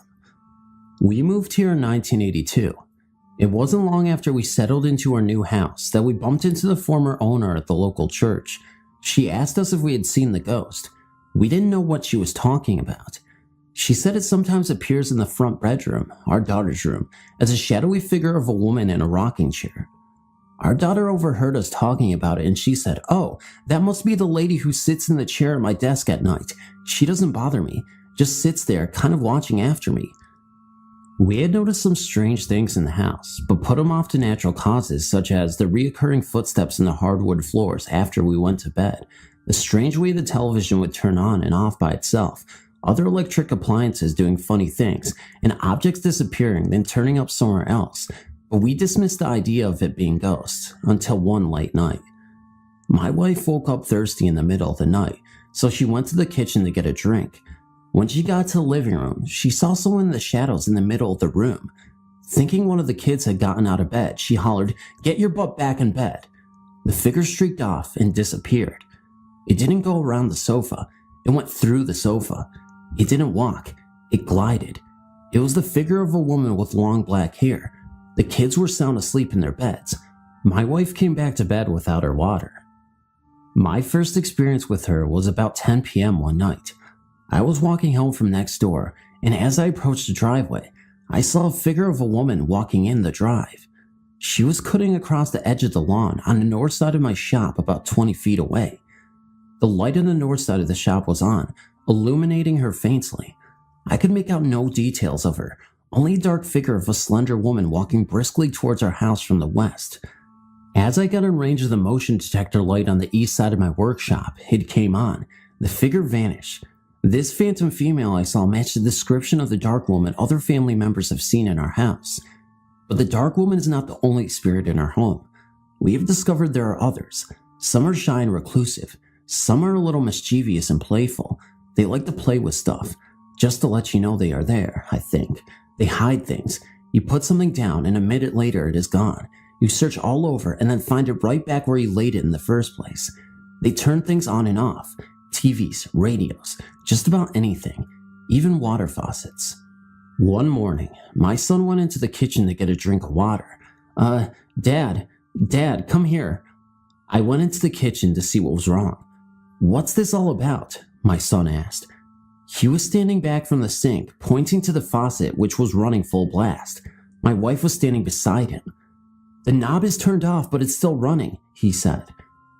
We stood and watched it for a minute.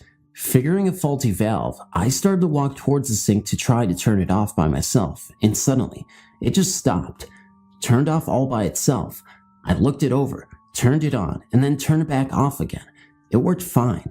I checked the valves the next day, and everything was functioning properly and has worked fine since.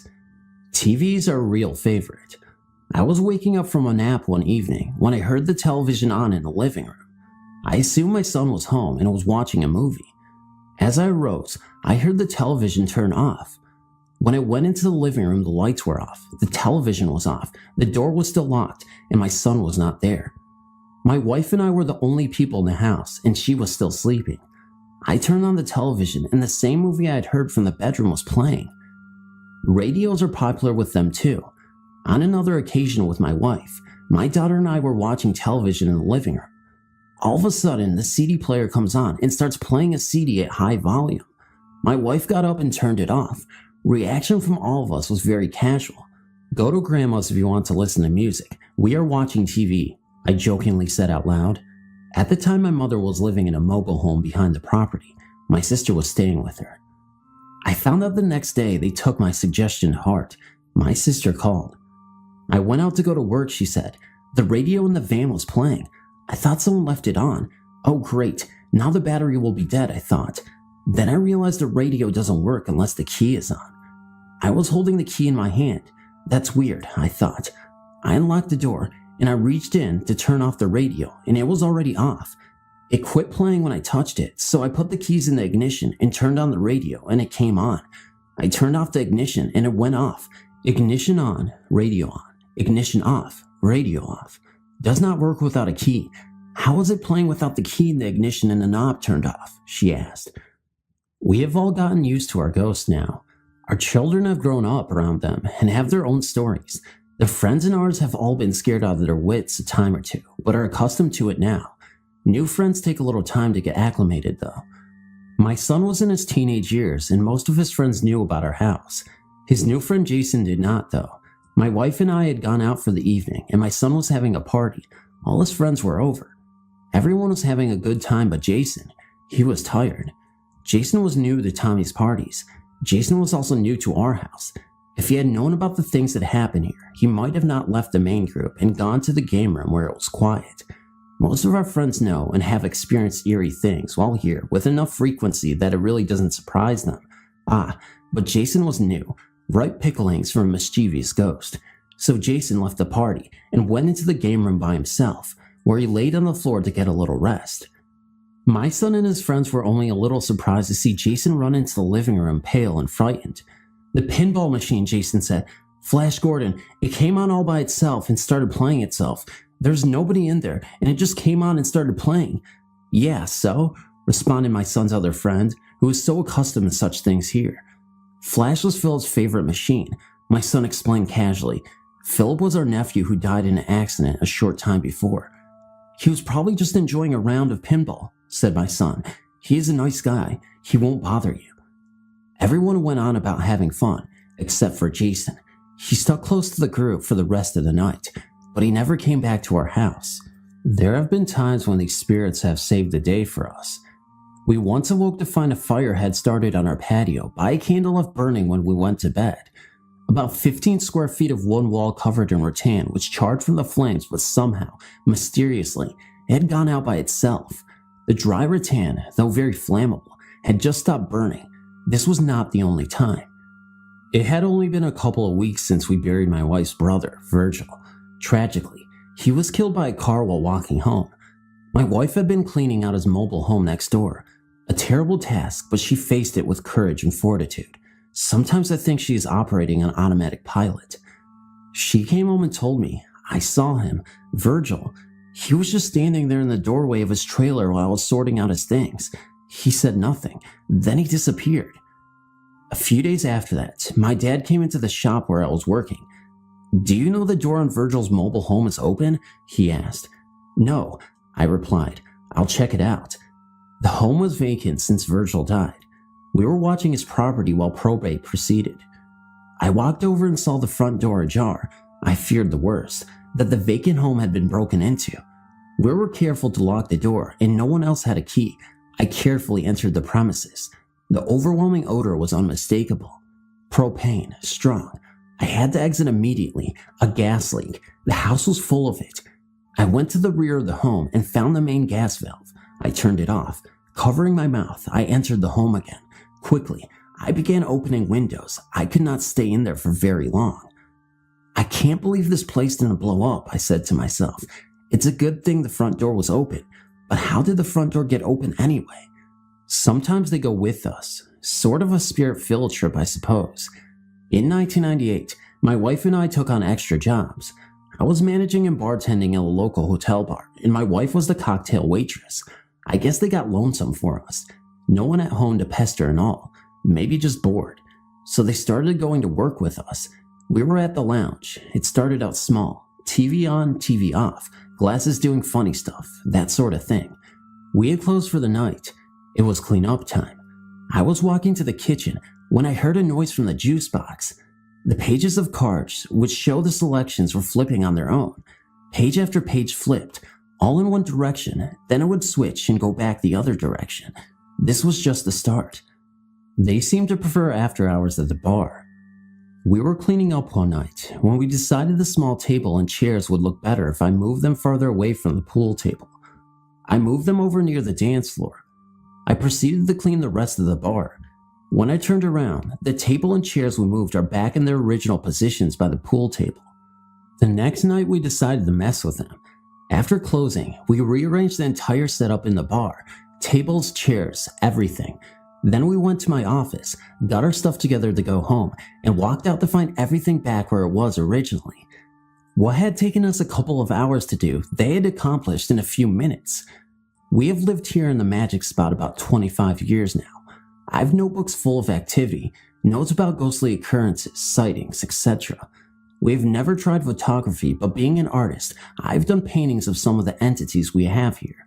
We also experience really odd weather patterns, most often in the winter. Radios and televisions, actually just about any electronic device, is likely to act up when used here, and we have learned more about the history of this area. A local Native American medicine man once told me this place gives them the willies. Teenagers refer to this place and the surrounding area as the magic spot and have many stories about it. Over the years, we have actually had a good relationship with our ghosts, though at times mischievous. For the most part, they just go about their own business and we do the same.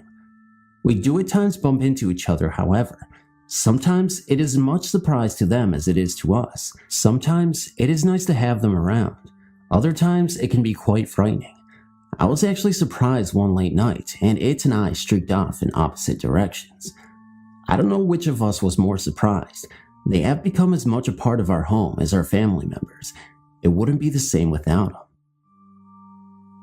As the youngest of 5 children, all boys, and the son of the 7th daughter, of the 7th daughter, of the 7th daughter, supernatural followers will know that means a white witch. I've seen many strange things. I and my brothers grew up in what would be described as a haunted house. At a very young age, I loved to play in my parents' bedroom, which overlooked the landing, first 2 steps, and small landing at the top of the stairs. On an almost daily basis, I saw shadows walking along the landing. They were not ordinary shadows. These were floating. They were not cast on the wall, but were in midair, but I could see through them. As I got older, they seemed to happen less frequently. I still see these shadows occasionally, out of the corner of my eye. In the early 80s, my brothers discovered the Ouija board method of entertainment, which heralded some very interesting results. On one such session on the Ouija board, the spirit known to us as Paraga put us in touch with a chap called Ray with a message for my father. I can't remember the surname that we were given, but we passed the message on to my father, who accused us of conspiring with my mother to try to persuade him that Ouija board works. Of course, this was simply not the case. It turned out that his friend Ray had committed suicide while my eldest brother was very young. Therefore, it would be impossible for us to know anything about it unless we were told by someone. We simply had no knowledge prior to the session of events that had taken place so many years before. On another occasion, when I was 11 or 12, we had a very strange encounter. My mother and father were out for the evening, and my brothers were left to look after me. The session took place in the dining room, which had one exit into the kitchen. From the kitchen, you could exit to the hall towards the front door, or a door latch with one bolt lock to the back garden and side entrance to the property. There was a window looking into the garden that the strange phenomena took place in. It was a strange session that seemed to pick up an angry persona. All of a sudden, there was a bluish glowing light out the back of the house, and the window started to shake violently. As we made a mad dash for the kitchen, the door to the back garden also started to shake violently. We all ran for our lives out the front door and scattered in all directions up and down the road. There was snow on the ground, and I was dressed in PJs and no shoes. It was almost half an hour and much deliberation before we returned to the house and went in. There were no signs of any strange happenings. We used playing cards with letters drawn on the back, and yes and no written on separate cards and numbers in the middle of the table in a row, and some excellent shaped wine glasses that were virtually impossible to push. In an early experiment, the glass zoomed round and round with great speed.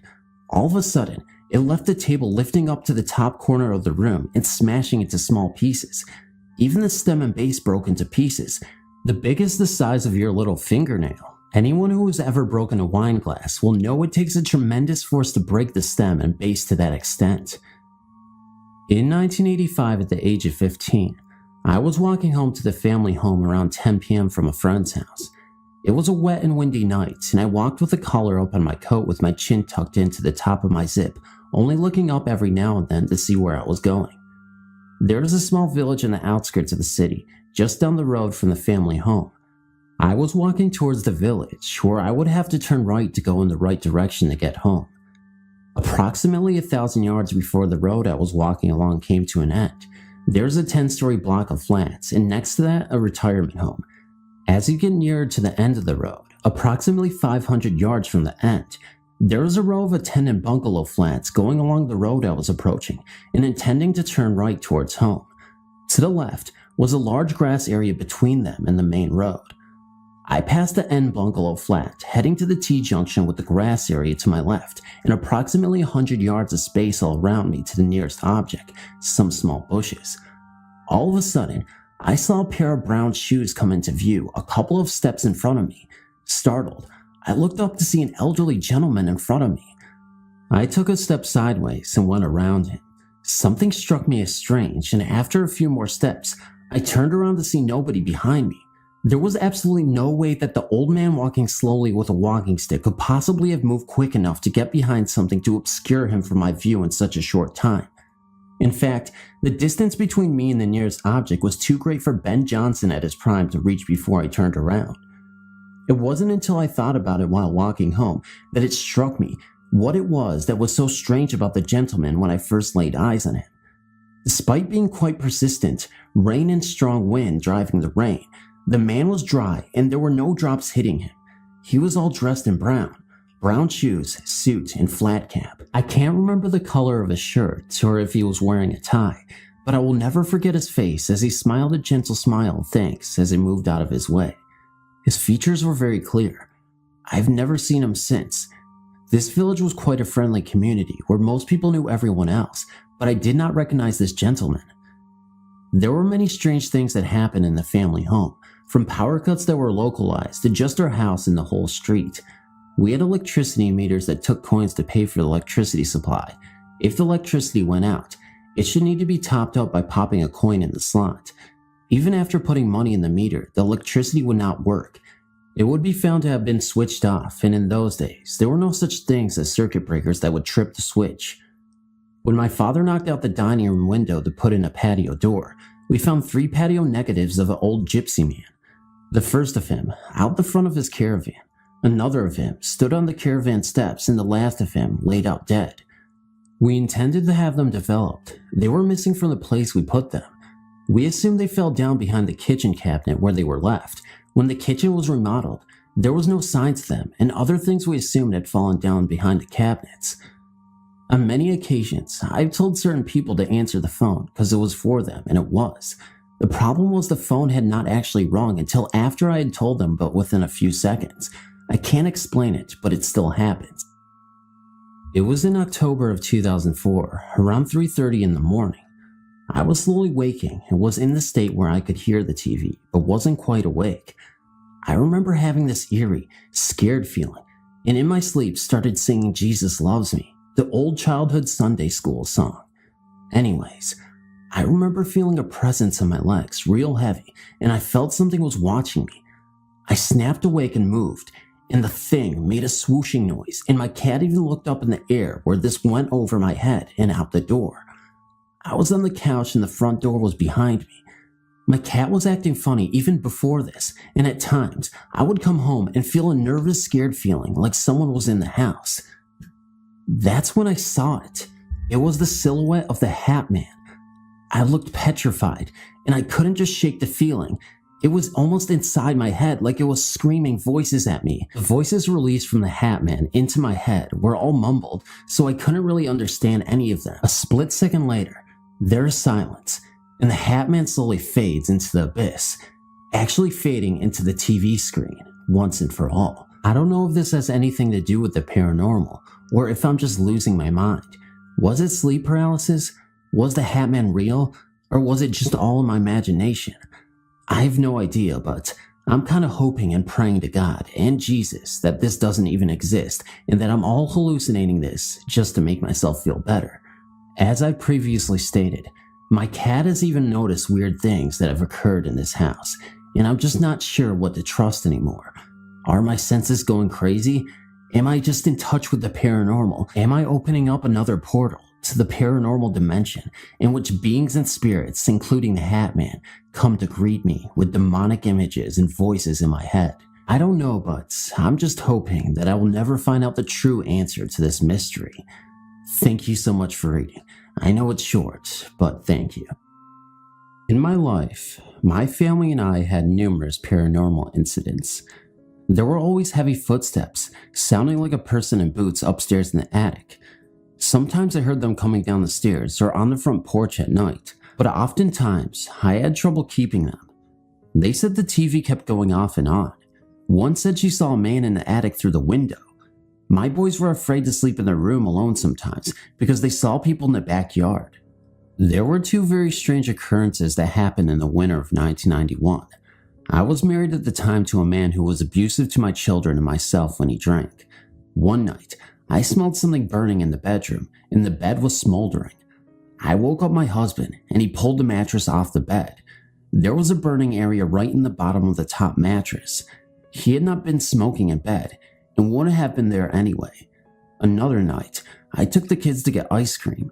When I got back, the doors were all dead-bolted and windows locked to where I couldn't get in. I looked through a crack in a curtain and saw my husband lying unconscious on the floor, and the heavy dining room table was turned over. The phone was dangling from the wall. I pried open a window and climbed in. I called for an ambulance and called the police. My husband was taken to the hospital, and the police detective was totally baffled. Later, my husband said that he was talking on the phone to his mother when he was hit hard from behind and knocked out. His mother called to check in on what had happened, saying they had been talking, she heard noises, and he was no longer there.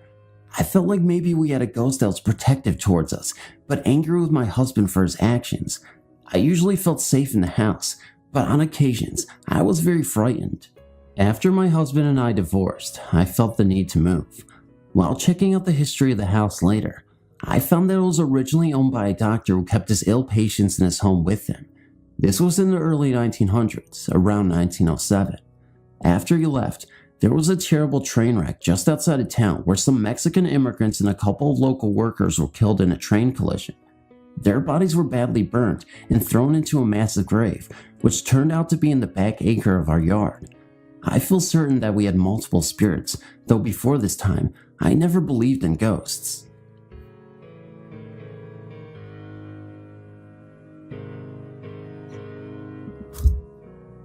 I was visiting California on a school trip.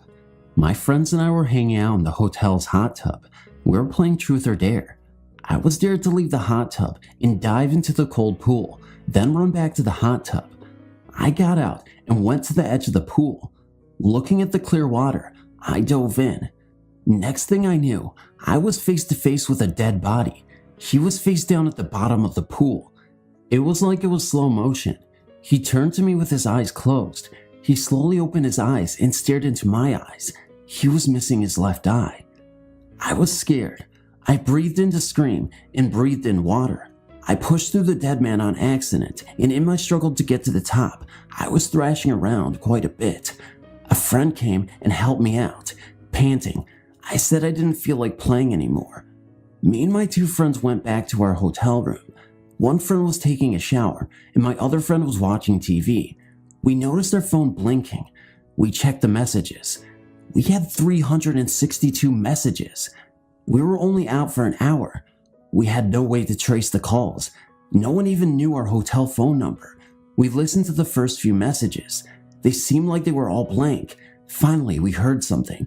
One word, hell. This freaked me out. I haven't told about the man at the bottom of the pool. I tried to downplay the message. Later that night, we went to sleep. I don't recall any of this next part, but my friend said that at 3 a.m. I got up, turned on the curling iron, and turned on the faucet. I then hit my head really hard on the headboard of the bed and went back to sleep.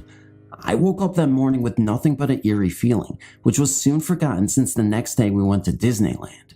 A week later, we drove home. The thought of this man still terrified me. I just pushed it to the back of my mind and continued on. I did not believe he wanted to harm or scare me though. Weeks went by. I remember doing chores around the house. I was putting laundry away in my mother's room. Her dresser has a huge mirror. After placing the clothes in the drawer, I looked up into the mirror. Standing behind me in the back of the room was this man. I could see him very clearly. He was young, long blondish hair. His skin was grayed and almost green, waterlogged, and a little wet looking. His good eye was brown, and where his other eye should have been was just a hole. It seemed to go on forever. It was almost hypnotizing. I noticed this all in an instant, because when I turned around, this young man turned and walked away. I sensed that his name was William. I didn't see William for a very long time, although I felt him following me. Our house began to change. Radios would turn on when they weren't even plugged in. A music box would start to play randomly. Shelves would fall off the wall. Everyone noticed it. Everyone was afraid. I wasn't. Years went by. I started to feel a difference over me. At night, I would wake up to voices in my room, like a crowded room where you could hear only a few words that made sense. I tried to ignore the voices. Sometimes, I would wake up with a single voice in my ear talking to me. They seemed to never make sense. It was like the end of a sentence or the beginning. I remember waking up one night. I felt scared for the rest of the time. It was very late at night. I knew no one was awake. A blue light was outside my closed door. My door began to shake very violently, but the beads on my door didn't even sway. I kept all of this to myself. Who wanted to tell their friends and family they heard voices in their head and see people in swimming pools? I don't think so. Later that year, I moved out and started going to college. My family said that since I left, the strange happenings seemed to have moved out when I did. Strangely, my roommate said that since I moved in, strange things started happening. Pictures falling off the walls, TVs turning on, shadows, and the feeling of being watched. I still heard voices at night, but never anything scary. I learned to live with it all. Now, in 2009, I'm married. I still hear voices at night, but they're making more sense now. Sometimes the voices say things to me like, "Get out, I'm not kidding, get out," and laughing followed. Evil laughing. I tried to go back to sleep. One night, a few weeks ago, I woke up feeling like someone was in the room with me, a different energy than my husband's. I looked up and saw a dark figure standing over me. My dog started barking and growling like crazy. The dark figure turned his head and walked out the closed door. I went back to sleep and woke up to a voice telling me, "Your destiny will be at the Valley of Thunder, then all the voices shall be heard." I haven't ignored that one. Sometimes, I will go to Yosemite National Park, Valley of Thunder, and see what my destiny is. It just doesn't seem right yet. 2 nights ago, I had a dream. William came to me. He didn't say anything, but I sensed he was telling me it was okay, not to be afraid of him. I feel as if since I've met William, I've become sensitive to spirits and energies. I've met other spirits beside William. I feel as if now I have the ability to read energies and sense thoughts. I almost regard William as a friend. As an avid EVP researcher and long-haul truck driver, I've had many opportunities to get EVP recordings from all over the country. My research has revealed some startling results lately. On the 20th of January this year, an EVP has attached itself to me somehow. Now, no matter where I am or where I go, this EVP named Desmond Heathers is in every recording I make on my Olympus digital voice recorder. Even when I'm traveling down the road at 65 miles per hour, Desmond is there ready to talk when I turn on my recorder. I know a lot about them and where he is now. One startling development occurred when I asked Desmond if he knew anyone that I knew. He said, "Yes, Joe." I said, "Joe, my brother?" He said, "No, Joe who is with me." I asked him if Joe was with us now, and he said, "He is in you now." So I asked, "Joe, are you there?"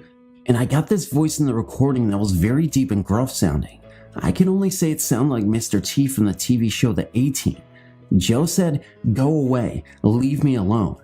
Well, I don't communicate with those who don't want to, so I just do what I always do with the ones I get who I don't think deserve my attention.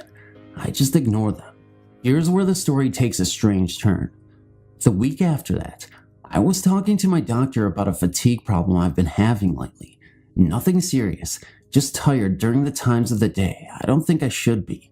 He asked if I was sleeping okay, and I said I tend to wake up several times during the night. He recommended I get a sleep study done. After finding the only sleep research center within 100 miles of where I live, I was told the study would cost in excess of $1,600 for one night. Well, I thought this was ridiculous, so I figured I would do it myself.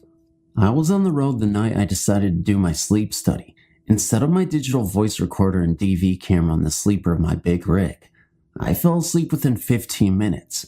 When I reviewed the recordings the next morning, I was so startled at what I had recorded, I could hardly listen to it. The recording revealed that I snore rather loudly. What was startling, though, was the EVP Joe was using my snoring sound to speak to me in my sleep. With every rattling snore, he formed words. He said things like, "Don't you know you love me? Don't leave me. Don't wake up. I'm not done yet.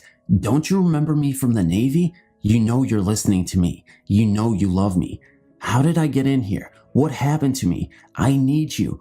I'm just jealous of you, Tony. Tony, please, help me." Not just that night either. Every night I've recorded, he's talking to me in my sleep. It concerns me because I don't know if there may be some subliminal influence with him talking in my sleep like that every night. I think I know him. I vaguely recall a friend I had in the Navy named Joe back in 1980. I remember feeling sorry for the guy because of his drinking problem and was always trying to help him when he got in trouble. I used to buy him gifts for his birthday and Christmas because his family wanted nothing to do with him. Other than that, I can't recall very much about him. When I asked him how long he has known Desmond, he said about 5 years. That's how long Desmond told me he's been dead. Actually, Desmond didn't even know he was dead until I convinced him he was. He kept trying to tell me he was alive. So I asked what it looked like where he was, and what did he see around him. He said nothing but a faint amber and turquoise colored light that was all around him. He desperately wants out of there. He says he can see me sometimes. One day, when I was sitting at my office desk at home, I asked him if he could see me, and he said he could. So I reached in my pocket and pulled out a $20 bill and asked if he could see what I had in my hand. He said $1. Thinking it was just a lucky guess on his part, I dropped the bill and picked up a Bic lighter. I then asked again, "What am I holding in my hand right now?" And he said, "A light." I reached in my desk for it and had my hand closed around it so I couldn't even see it. How did he know? Many times Desmond will ask if I can see him. I've never been able to do so, so I got out my digital camera and asked if he would let me take pictures of him. He said, "I will try." I told him where to be in my living room at home while I snapped a few dozen pictures. Nothing showed up on review, so I asked if he would mind trying something else. I explained what white noise was to him, and he was already familiar with it. He helps me to adjust the levels and spectrums of white noise to be able to hear him better. I explained that I could generate a different type of noise that is not audible, but that I might be able to see him with. So I set up my DV camera to form a video feedback loop with my Sony Trenton 32-inch TV, manually adjusting the focus in such a way that the feedback picture was focused on the pixels on the screen, as it oscillated slightly due to some technical reason I can't explain now. After talking with Desmond during the setup and adjustment period, I told him where I thought he could best try to show himself. Desmond appeared to me only once for about 2 seconds in the video. He had very plain symmetrical features and was shown from the waist up. He seemed to be in his mid-30s with dark sunken eyes.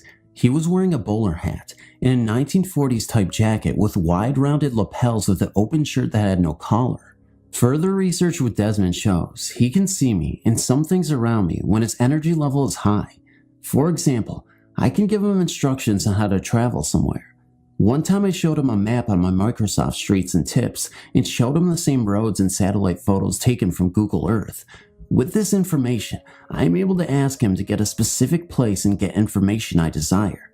One time I sent him to the Powerball lottery drawing headquarters located at Urbandale Drive in Urbandale, Iowa, to see if he could see the Powerball numbers being drawn 6 hours before the draw. I have reason to believe he is not bound by time as we know it, and thought he could travel through different threads of time and different timelines. Well, I asked him to go and do this one for me, after about an hour of instruction on what to look for and how to get there. Then, when I asked if he was ready, he said, "I'll try. Then, I'll be right back." He returned in approximately 30 minutes and gave me some numbers. I was all excited and purchased our ticket. Later the next day, I went to check the ticket and realized I had sent him on the wrong day. I explained to Desmond how sorry I was for the mistake and how much time and energy we wasted. I asked him what the numbers were he gave me because he was there 24 hours too early to see the actual drawing and realized he must have witnessed one of the practice draws they do to check out the machines. Lately, I've been having some other problems. I injured my back seriously at work and have not had the desire to record anymore due to my pain and medication. I've been recovering well and expect my research to continue. My new job doesn't offer me as much travel and time to do the things I'd like. I just hope when I start recording again, Desmond and Joe will let some other people talk to me.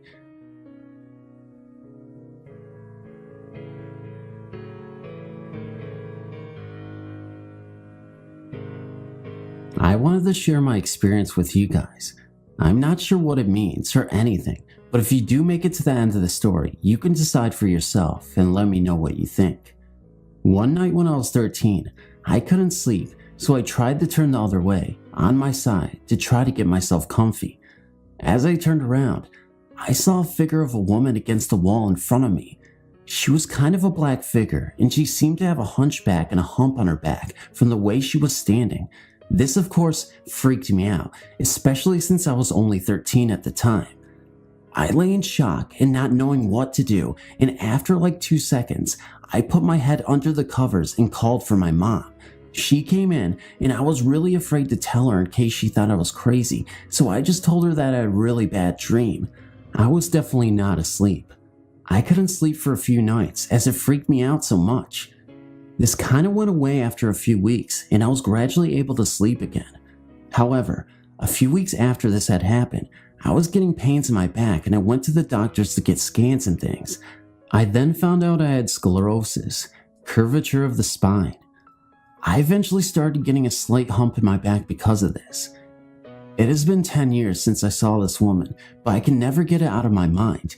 I've since told my mom about this and she seemed freaked out about it as well. I'm not sure what this means, or if it was a ghost or spirit trying to tell me something. I have no idea, but it really did freak me out. This is just a short experience I had at about 17. A group of 4 friends and I were sitting at my house, bored out of our minds. My buddy Joey, not his real name, was literally banging his head against the wall out of boredom. Tommy, also not his real name, was reading a book he brought. His sister Alexis, of course not her real name either, was teasing my dog with a flashlight. Henry had his earbuds blaring. Finally, my friend Annie was on my laptop looking for something that might be fun. Annie came across a story a few guys had posted on a ghost website about an abandoned local farm. They posted how they went exploring the farm and got the hell scared out of them by a black figure. Annie is into the paranormal and asked if we wanted to investigate it. I said sure, better than sitting around waiting for my dog to bite Alexis for teasing him. The others agreed, so we hopped into my truck. It's a single cab with 3 seats. The girls rode in the cab with me, while Henry, Joey, and Tommy rode in the truck bed. I didn't believe in ghosts. If someone told me they saw a ghost, I would have to say stop watching Scooby-Doo and return to reality. Annie told me how to get there with the directions the guys posted on the ghost site. When we arrived, we all hopped out and walked up to the gate. We hopped the gate and started talking about where to go. We agreed to split up. Tommy and Joey were with Alexis. They went to the old barn, while Annie was with Henry and I. We went into the 2-story farmhouse. I looked in the upstairs window. All the glass looked like it had been smashed out of the windows. The house looked wrecked. It looked like whoever lived there had been a hoarder. While Henry and I were exploring, we heard what sounded like footsteps upstairs. We were intrigued, so we took off upstairs. When we got to the second floor, it was empty. While walking down the stairs, I felt like someone had been pushing me. I was mad. My right shoulder was cut thanks to the old wooden steps I had twisted my ankle on. I asked Annie and Henry, "What the hell are you guys trying to do? Are you trying to kill me?" Annie said she and Henry were in the bedroom to the right, looking through some of the old junk when they heard me scream, and they came running. Henry held me up, and we were about to leave when we heard something slam hard in the kitchen. We went in and saw a toolbox we had seen on the table on the floor with various tools around it. Henry said no way in hell that toolbox had a damn padlock on it. We all looked around the lock. It was on the table now, besides where the toolbox used to be.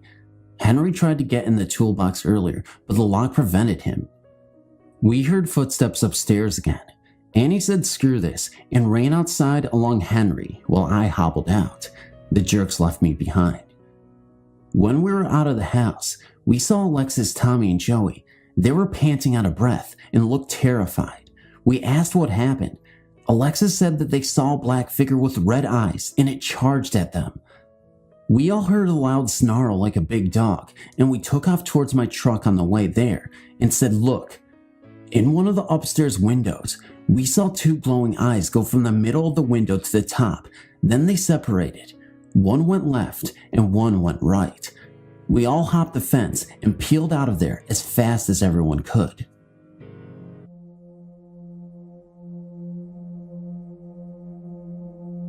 I am not currently experiencing any hauntings, but I do have a tale of a spiritual encounter. I will begin by prefecting story with the events leading up to the event. My grandfather passed away in hospice care in July 2000. I spent his last night on earth with him, holding his hand and reading the Bible to him, which was his favorite literature. He was an artist and a carpenter, and spent his last remaining years up in his home carving beautiful artwork out of wood. He loved his simple life and carved because he wanted to, never once selling his museum quality work. He would only give it away to anyone who truly appreciated it. At 88, he was about 80% deaf and completely blind in one eye, and nearly blind in the other. After a stroke 6 months earlier, his health declined quickly and he simply gave up on life. As he lay in the bed, I sang to him, although he probably could not hear me or even knew that I was there, and he was in a coma-like state with his eyes open. He had stopped eating and he was severely underweight, and it was hard for me to see him like that, knowing how much he loved life and living. Many times he cried in his last few years, saying that he loved his life and didn't want to die. During his last living moments with me, I looked down into his distant, foggy eyes, knowing he couldn't hear or see me, and told him that the baby goose that he held at my house the last time he visited had grown up now and had 4 babies of her own. His eyes filled up with tears and turned red, and his mouth began to quiver as if he was trying to say something. He hadn't spoken in nearly 2 weeks. His love for animals and nature transcended through his limitations that night. I knew he would probably die that night, so I sat next to him with my hand on his chest, feeling his every breath and heartbeat. He didn't pass away until the next day, after I left. He was alone, which is what I didn't want. I didn't want his spirit to leave his body and to look down at an empty room. That bothered me for a long time. In an attempt to comfort ourselves, we turned to his Bible. He was much more dedicated to the word than we were ever, but knowing that it was so close to his heart, we thought it would ease our minds. My mother said to read something that he had underlined or highlighted, which is something his Bible was full of. I read the first thing I opened that was underlined. You do not have to understand the Bible to feel the power behind these words, which read, For the Lord himself shall descend from heaven with a shout, with the voice of the archangel, and with the trump of God. And the dead in Christ shall rise first. Then we who are alive and remain shall be caught up together with them in the clouds, to meet the Lord in the air. And so shall we ever be with the Lord. Where there, comfort one another with these words. We all felt a chill run through us. At his wake, I waited until everyone left, and I cut a small lock of his beautiful, thick white hair and placed it in an envelope. As myself and my friend walked to the vehicle to leave, I opened the door, and a mourning dove flew into me as if trying to enter the truck with me. It injured its wings, and I brought it home. I rescue and rehabilitate small animals all the time, so I mended its wing and let it go about a week later. I took that as a sign from my grandfather, as we had that bond of loving all creatures, great and small. A couple of weeks later, in August, my best friend was at my house, and I was showing her videotapes of Papa, that is what I called him, because she had never met him. I wanted to share with her the kind of person he was. For nearly 2 hours, we watched him talk about God, Leonardo da Vinci, his childhood, his 24 brothers and sisters, his beloved mother, and we saw him play his guitar and sing old, sad songs about homeless children and hobos, songs that made grown men cry, including himself.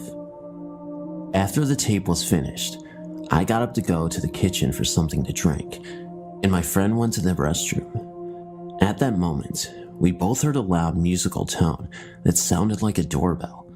Since I do not have a doorbell, we both said, "What the heck is that?" We both re-entered the living room where we had been watching the tape and searched everywhere where the sound had come from. My heart sank as I realized what it was. About 2 years earlier, I had one of those cheap doorbells that you plug into the wall, using a battery-operated button at your front door to operate the sound. I became so irritated by all the neighborhood kids ringing it that I just took the button off and put it in my piano stool. The battery had gone bad anyway. I never unplugged the part that rings. I'd forgotten it was there because it was hidden behind a chair. That was eerie enough, but what really got me thinking was when I explained to my friend that I had the ringer set to only ring one long tone. To change it to the traditional two-tone ding-dong, you had to take the back off of the unit and set the switches according to the manual. Needless to say, it did ring in the ding-dong fashion. Oddly enough, it was my friend who said, "Maybe it was your grandfather saying hi." It hadn't even occurred to me. Shortly after that, I was explaining what happened to my mother on the phone, and it happened again. She could hear it, and we both fell silent. He was letting me know that his fears of leaving his family behind were pointless, and that he was with the rest of his family in heaven. I believe he was thanking me for being there for him when no one else could. It has been 3 years since his own death, and the doorbell has not rang since.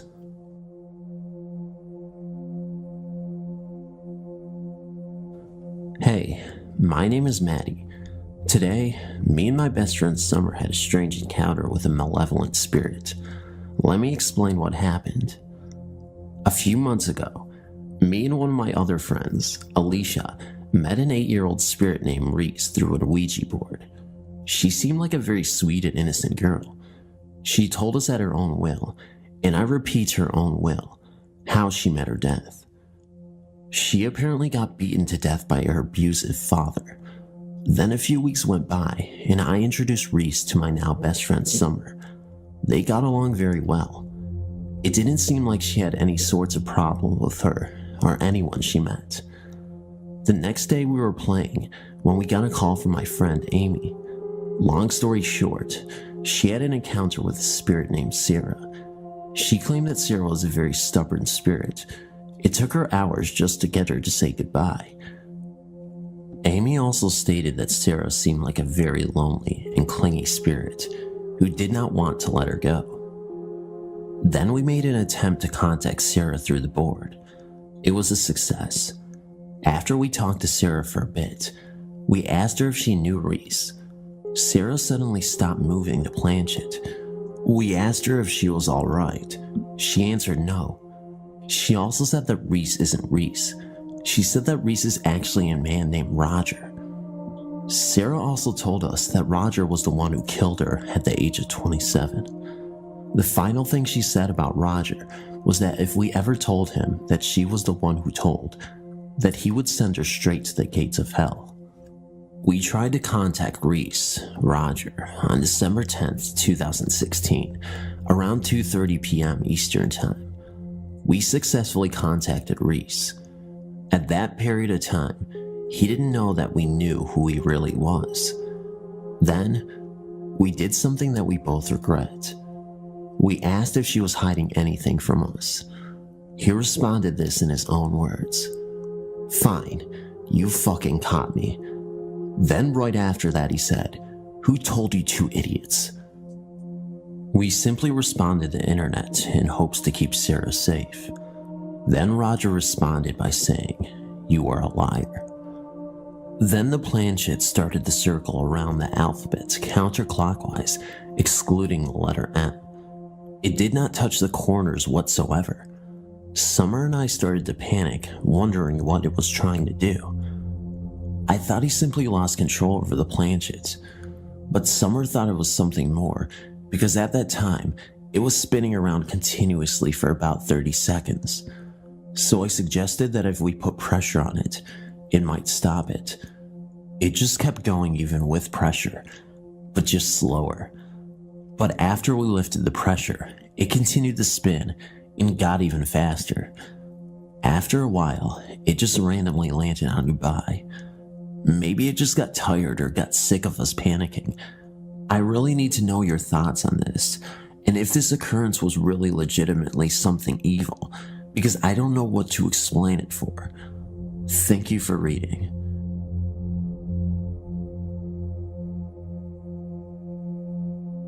I didn't believe in the Ouija board because they sell them at Toys R Us, so I didn't think they would sell something dangerous to kids and adults. I've read stories about the Ouija board, but I don't know if it's true. People do make up stories, so it's hard to tell if it's true or not. Some people say the Ouija board is just a game. Others say it's not just a game, and some say it's dangerous. I had to find out for myself if the Ouija board is really dangerous. On Sunday, I decided to go to Toys R Us to buy the board. I drove my car in the morning to Toys R Us, and I was just looking around at first for about an hour. After looking around, I went to the game section and I purchased the Ouija board. I drove back to my apartment and put the board in the closet. The same day, about 10 p.m., I decided to try it out. I took it out of the box and put it on my bed. I didn't have any candles, so I just dimmed the light. I put the board on my lap and the planchette on the board. I put my fingers on the planchette and I started to round in circles for about a minute. I stopped and I started saying, "Is anybody out there?" I kept saying it for about 15 to 20 minutes, and then, all of a sudden, I felt a strange presence right above me. I was so scared that I ran out of my room, and I threw the board in the garbage. I was very shaken. I went back to my room and turned the lights on, and I didn't sleep at all. And that's why I don't mess with Ouija boards.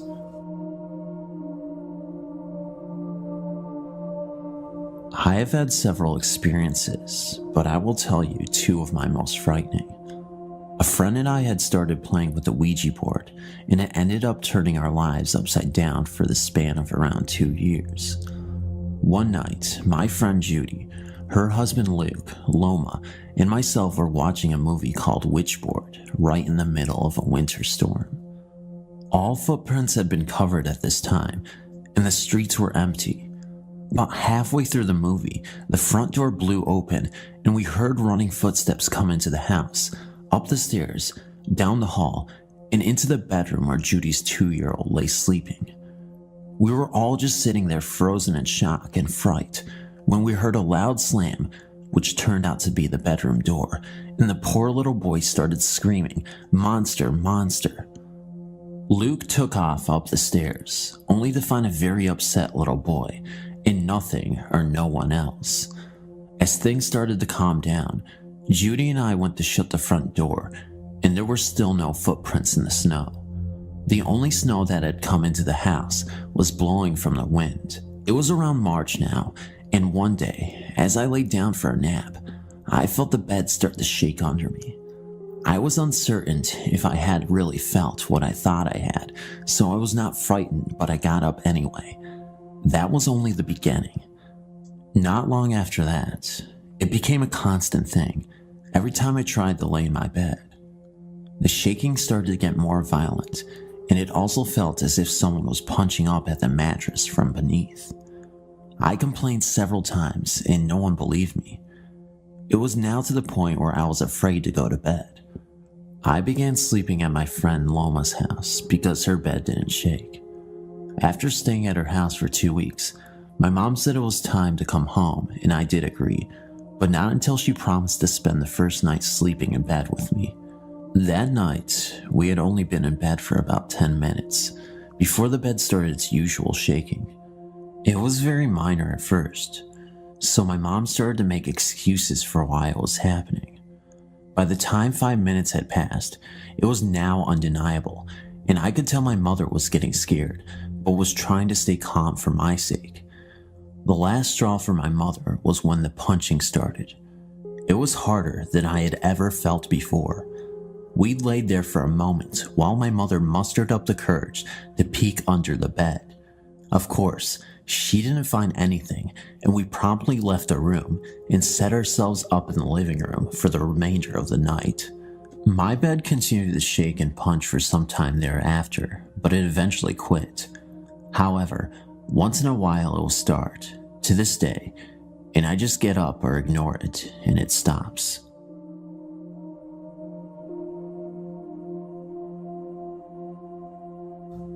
This encounter involved a Ouija board, and possibly my guardian angel. Years ago, a friend and I were goofing around with a Ouija board. Being a bit ignorant of the unknown, I mistakenly asked it how old I would be when I died and how. It replied that I would be 16 and that I would die in a car accident. A month or two after I turned 16, I was asked if I wanted to go out with my parents the next day to run errands. I said yes. That next morning, I woke up to discover that my parents left without me. I was annoyed.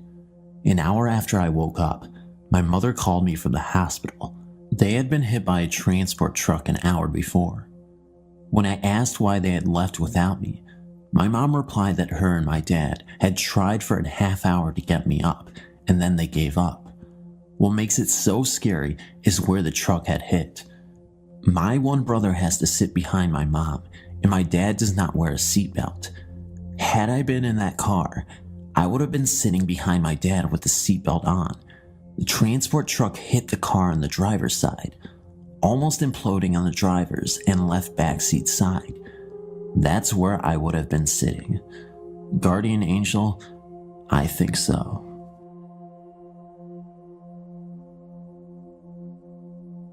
I was celebrating Halloween around my best mate Felicity's house. We usually have a laugh and a joke, but neither of us had played with a Ouija board before, so we gathered about 7 friends from the neighborhood. First, we lit candles, 1 black, 1 red, 1 green, and 1 clear. Fliss had purchased the board from an old shop in the Stoke Town Center. We sat down in her dining room and placed the board right in the middle of the dining room table. We all placed our fingers on the gold planchet. I was the reader, so I asked the questions. At first, we did not get any response, so we all giggled and made fun of the silly people who got themselves worked up about these silly boards. About 5 seconds after we stopped giggling, we heard a massive bang on the floor. I thought it was one of the boys playing a trick, so I suggested that we all sit legs crossed on the chairs. I made sure we were all cross-legged, and I said, "If it was a ghost that made the bang on the floor, can you please do it again?" And it did. I spoke again. We will now try to communicate using the board. So we started to use the board again, and I again asked if anybody was present who wanted to communicate with us. The planchette moved to yes. I asked for a name, and it replied, "I am unclean." Fliss's uncle had passed on, so I inquired if we were talking with her uncle Ian. The response was no. Again, the planchette moved to the following letters: "I am unclean." We had made contact with an apparent demon. We decided to say sorry for disturbing, and we thanked the spirit for its presence. However, it did not go. The spirit of demon flung Fliss back into the wall. Then it came for me. I had a vision of hell itself at that moment, and I remain grateful to this day that it did not hurt me. In telling the story, let me assure the reader that it was passed to me by my grandmother, Eileen. Eileen is in failing health, but her memory is untouched, and her ability to spin a tale is uncanny. This particular story is about her father, Joe, his first wife, and a house that will never be forgotten. My grandmother is a devout Christian, but she believes these tales of the unexplained to be completely true. Judge for yourself. In the late 1800s to early 1900s, it was common practice in the coal fields of Kentucky and West Virginia for a miner to spend the majority of the week at the mines while leaving his wife at home alone. This is exactly what Joe, my great-grandfather, did during his first marriage. After a hasty marriage, Joe bought a small, quaint home for himself and his new wife, Sue. Sue quickly alerted her husband to a potential problem. The house was directly across the road from the local cemetery. Joe, being a firm disbeliever in such superstitious nonsense like ghosts and spooks, had a good laugh when Sue begged him not to make her stay alone in a house so close to a graveyard and told her to get used to it. When Monday morning arrived, he left her alone and laughed as she sobbed on the porch. That night, after completing her tours, she settled down in the bed for a good night's rest and doused the lamps. As soon as she had climbed into bed, a strange noise became apparent outside. As she pulled the covers up around her head, she could hear something like barrels rolling or horses galloping around the house. She tried to sleep and eventually, as the sunrise drove the mysterious sounds away, found some comforting slumber. Every night, the noises started getting louder and louder, seeming to get closer to the house, and, on Friday night, Sue heard 3 knocks on the door. In a terrified fit, she screamed, "Leave me alone," and suddenly, the noises faded. The next morning brought Joe's return, and the first thing Sue did was beg him to let her leave the house, telling him of the haunted noises. He laughed unsympathetically and told her to get over this stupidity. In desperation, she bitterly screamed, "Joe, I hope to God it gets you." Joe wasn't the least bit frightened and told her that it was Cheryl's local men playing tricks on her. Later that night, Sue slept well in Joe's arms, but some subtle suspicion began to eat at the unbeliever. As he drifted into a shallow sleep, he was startled at a loud crack coming from the fireplace that startled him, and as he sat upright in the bed, he saw the apparition of an elderly woman staring at him from the rocking chair at the foot of the bed. My grandmother says that Joe knew exactly who the woman was, but he took the knowledge of her identity to his grave because simply, she had been dead for 6 months before they moved into the house. Joe shuddered with fear and her bony, cold hand stretched to clutch his ankles as she latched onto his foot and began pulling him towards her and the footboard of the bed. Joe fainted with fright as he felt his foot slide down to the foot of the bed in the dead hand of the spirit. The next morning, Sue roused her pale husband and sat up in the bed as he opened his eyes and screamed with terror. The footbed of the bed was broken and the rocking chair had been toppled during the night. Joe immediately promised his frightened wife that not another night would be passed in this restless house, simply telling her, "Sue, whatever it was, it got me." Thank you for reading my grandmother's story. I hope you found it entertaining because, well, I thought it was pretty frightening. See you later. I have told this story to people who are not there to witness the actual event, and some look at me as if I am just telling a story to get a good laugh, but I find nothing funny about it. Everything I'm about to relate is true, and I guess in some bizarre way, I feel that by retelling this story to anyone who is willing to listen to it will bring me some comfort. On July 6, 1990, a high school friend shot himself in the head with a rifle in a nearby local baseball dugout. The act shocked and saddened everyone, especially his parents, of course, who did not want to believe their only son would take his own life. The days that followed his death were happening, for me, as if in a dream. Fearing this act would spark some sort of chain reaction, school's counselors were sent in to help the students grieve and discuss their feelings of loss. Days went by, and there seemed to be a cloud of despair and confusion hanging over our entire high school class. If he had lived, my friend would have graduated from high school with the rest of us that same year. When he died, he was 2 months away from his 18th birthday. About a week after his suicide, I was visiting my best friend at the time, we'll call her Anne, in her home. We were both still very affected by the death of our friend, and we began to talk late into the night about his possible reasons for taking his own life and how crazy and unexpected it was. We had been discussing the whole chain of events and basically trying to make sense of something we couldn't even imagine when I suddenly became very uncomfortable talking about our deceased friend. I was sitting at the time in a desk chair across from Anne, who was sitting comfortably on her bed facing me.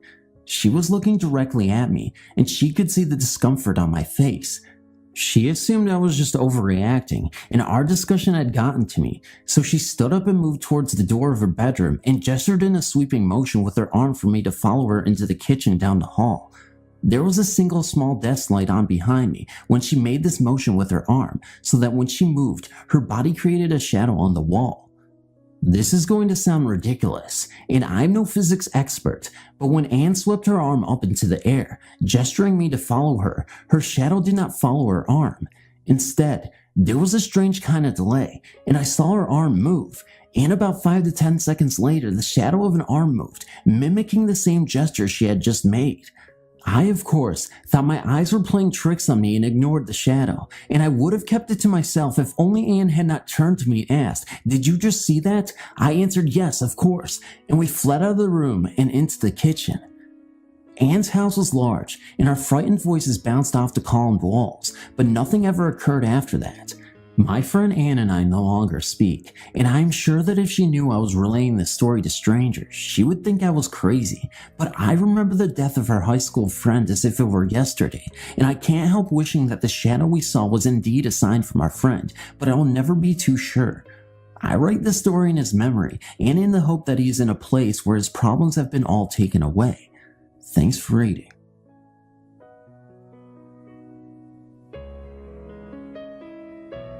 This story I'm about to tell you has been talked about in my family for years. Now it has been passed down to my own daughter, who tells it to her friends at slumber parties.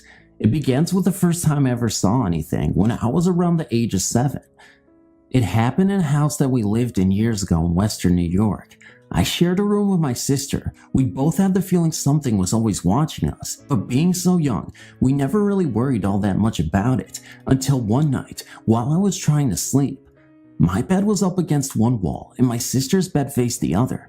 I turned, so I was facing the wall. When I opened my eyes, after getting that feeling of being watched again, there, standing in the wall, was a woman.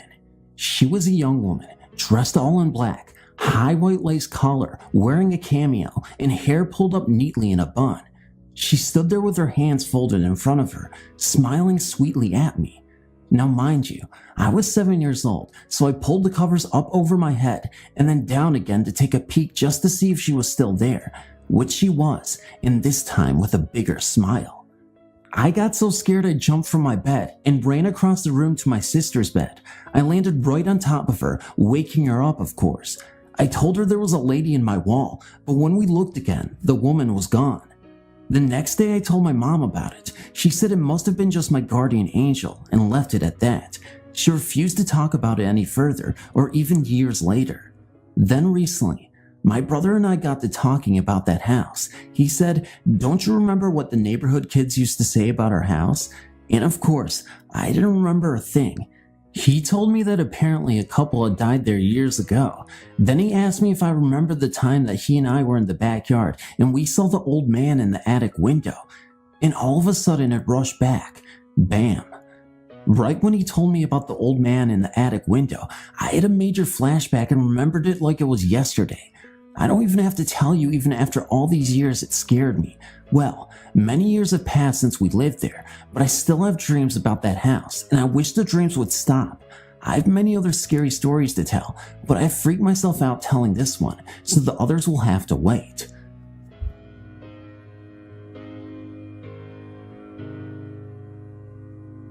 This incident happened about 2 years ago. I was 17 at the time, working at a restaurant motel in Old Saybrook, Connecticut called The Castle. The scariest thing about this place, besides the low pay, was the old story of what happened to one of its original owners. From almost my first day working there, I was told that one of the members of the family who built the house had killed himself on the grounds. The story was that one night, the son had discovered that his fiancée was cheating on him with one of his close friends. Deep in depression, the son climbed to the tallest tower of the castle, tied a rope to some type of pole on the roof, and hanged himself. The next morning, as the parents were leaving the home, they saw him hanging. They immediately sold the mansion, and it has been a hotel ever since.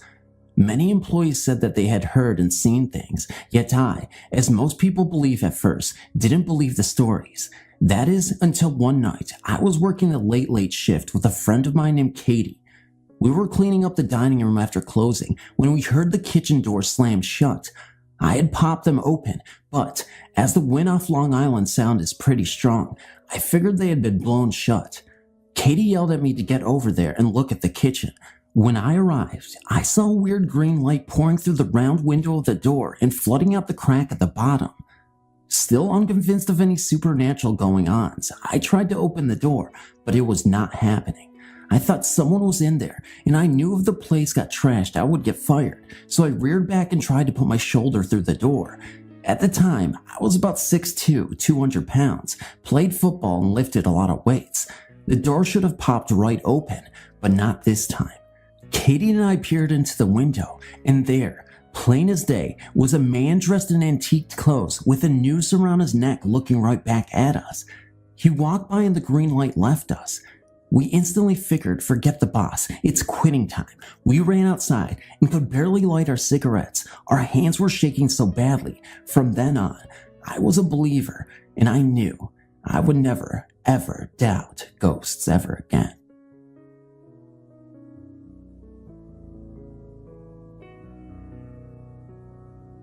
My aunt and uncle had a passion for restoring old country houses, the last of which had been at an end at the turn of the century. The house sits on 50 acres at the top of a hill, next to a historic old church with an equally historic old graveyard. I can't claim to recall for certain, but I think the church was used as a field hospital during the Civil War. My uncle would tell us the stories about the months after they moved into the house. Their bedroom was on the second of 3 floors, near the large, almost spiral staircase that emptied into the foyer to 2 sitting areas.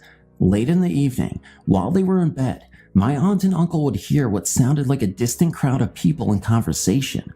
Living in quiet country houses most of their lives made them fairly light sleepers. The local volunteer fire department changed that over time. I'll get to that. My uncle would get up to check out the noise and find nothing, but since it was an old house with a boiler, and that it was more or less near town, there were many possible rational explanations for the noise. Still, over the course of a few months, the noises grew louder and louder until it sounded like a party was being thrown in their own house, and my aunt and uncle weren't invited. This had grown so gradually that my uncle was much more annoyed than fearful. One night, he went to the stairs and shouted for them to shut up so we can get some sleep. That seemed to scale back the noise enough to satisfy him, although it didn't go away completely. The next weekend, he took a walk for the first time through the local graveyard and noticed many of the stones were overturned and some of the plots were neglected. He righted the headstones and cleaned up some of the plots that weekend and never again heard the noises in the house. My uncle passed away in that house 1 year ago this October. Subsequently, I spent a great deal more time there last winter than I had before taking care of a few things for my aunt. I slept on the top floor across from the game room. Many nights an air raid siren would go off, summoning the local volunteer firefighters to the station house. I never did get used to sleeping through that. Then one night, the siren wailed at about 2 a.m., and I was having a hard time going back to sleep. I was wide awake when I heard something. It lasted only an instant and seemed to me to be a crowd in the distance that had just been told the punchline to a very funny joke. Whatever it was, it reminded me of one of my uncle's stories. As an epilogue, I should mention that my aunt is trying to sell the house. So far, the most likely buyer is the local funeral home.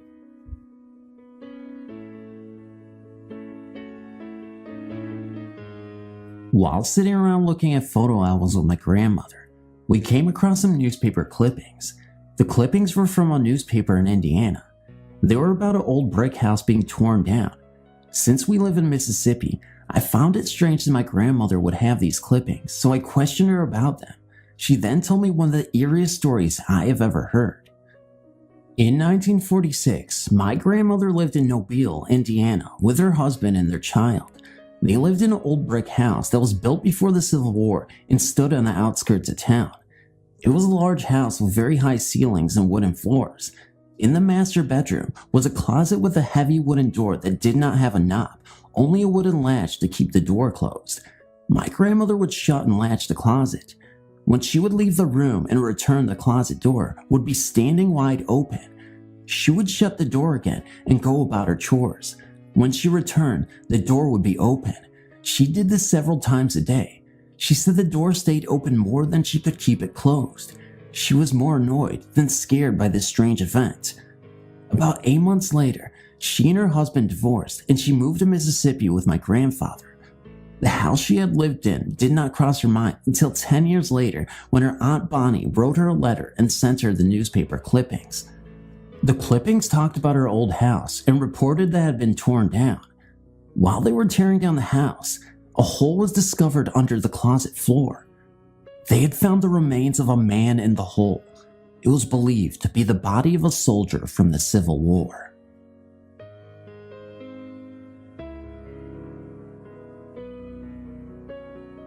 After lurking around here for ages reading everyone else's story, I finally got up the nerve to post one of my own. My story isn't as dramatic or interesting as some of the other stories posted here, but I feel confident enough to post it because 3 other people have had experience in this particular house, so here it goes. This happened a few months ago while I was visiting a friend's house one evening. I'll refer to my friend as G. A mutual friend of ours, Jay, was also present. This was my first and only visit to the house, and no one else was home at the time apart from the 3 of us. The house in question is an old wood villa, which would be, at a guess, 80 to 100 years old. It's a rather large one-level structure with 2 long and connected hallways, one that leads from the front door to the back of the house and another that spans across the back of the house.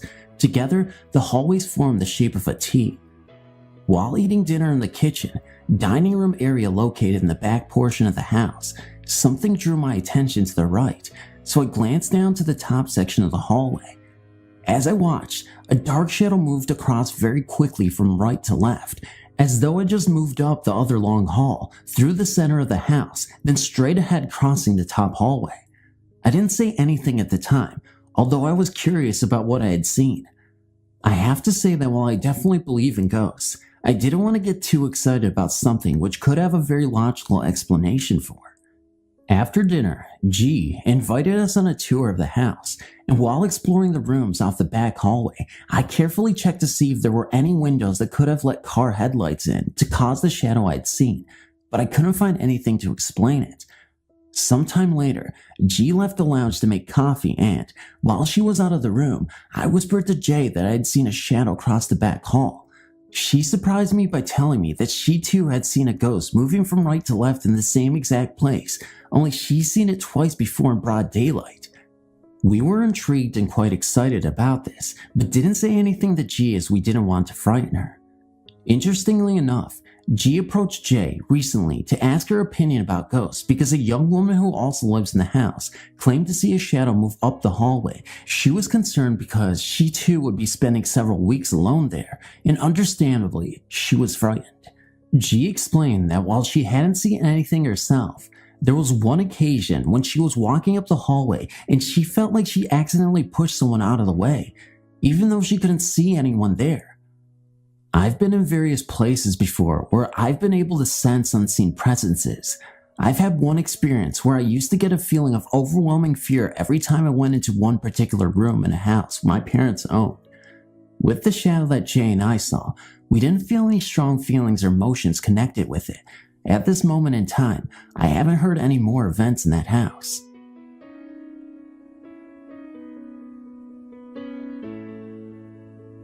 When I was about 12 years old, my brother, sister, and I moved into my grandparents' house. Ever since we could remember, we heard stories about the house being haunted. Nothing too big, but strange things happened a lot. Rumor had it that there used to be a horse track room stable where my grandparents built their house, and a little boy had been trampled in there. We have never actually checked into this story, but it is what we heard. At least it is what we were told. Anyway, all of us grandkids were petrified of going upstairs. It was always so cold up there and just freaky, but that was where all the bedrooms were, so when we moved in, we had no choice. Actually, I had no choice. My little brother and sister had beds set up downstairs and I slept upstairs. When I was about 4, I had taken up smoking cigarettes, but no one knew about it. I used to turn off my bedroom light and smoke cigarettes. I turned off my light just in case my grandparents happened to come up the stairs. They always turned on the hall light to help their way up the stairs. This way, I would know how to put out my cigarette and spray air freshener. One night, I was upstairs alone smoking when I heard someone coming up the stairs. It was late and everyone had been in bed. The hallway light never came on, but all the same time, I butted out my cigarette and waited, but no one ever came up. This happened quite a few times and I just got used to it. This house is about 50 or 60 years old. The doors are the old latch type and made of nothing but wood. They are solid. To close the door, you have to lift the hook and latch it onto the other part of the door. To open the door, you have to lift the handle and pull the door open. On my bedroom door, I also had an eye hook lock to keep my room locked and my little brother out. I would be laying in bed at night watching TV and my bedroom door would just pop open, but it would never open all the way because of the lock on my door. I never thought anything of it. I just thought it was a breeze until my brother and I started sharing stories about what was happening in that room in the house. I've since moved out and my brother moved into my old room. We have all grown up and started sleeping upstairs, and we have gotten over our fears pretty much. There were 4 bedrooms upstairs and they were set up weird. The house was square, 2 bedrooms on each side of the house with a staircase up the middle. To get to the 2 rooms, you have to walk through the main 2 ones. When my little sister finally decided to move upstairs, she moved into the room behind mine. She swears to hearing a little boy crying in her room at night. Recently I bought a Ouija board and have been using it at my new house. One night my cousin, brother, sister, and boyfriend were using it when my cousin and I started talking about how we used to use the board when we were younger at my grandparents' house. My cousin remembers talking to a little boy who died at this location, and she remembers the little boy telling us his vision of the story of what happened to him. He told us his name was Brandon, and his father beat him in the tack room, and that unlike the story being passed around, he hadn't been trampled at all. Which story is true, I don't know, and I guess we'll never know. My little brother is the only one of us left living with my grandparents, and he is now living in my old bedroom. He has heard the footsteps coming up the stairs when he was doing something he wasn't supposed to be doing. He has heard whimpering, and he has talked to this little boy. Not literally talking, but questions will pop into his head that he already knows the answers to, like, what year is it? And he will answer out loud. He will not even be thinking about a certain thing, and then all of a sudden, he'll have a question. The door pops open on him, but he doesn't have the latch, so it pops open and closes again. Now, here's the last we have heard from the spirits in our grandparents' house. He was sitting in his room talking to his girlfriend on the phone when he heard someone coming up the stairs. The footsteps stopped at the top of the stairs. He hung up with his girlfriend and went into the hallway, but nobody was there. Now, what happens next makes us believe that the little boy was beaten to death and not trampled as everyone had been told. The footsteps were heavy ones, definitely not of those of a child.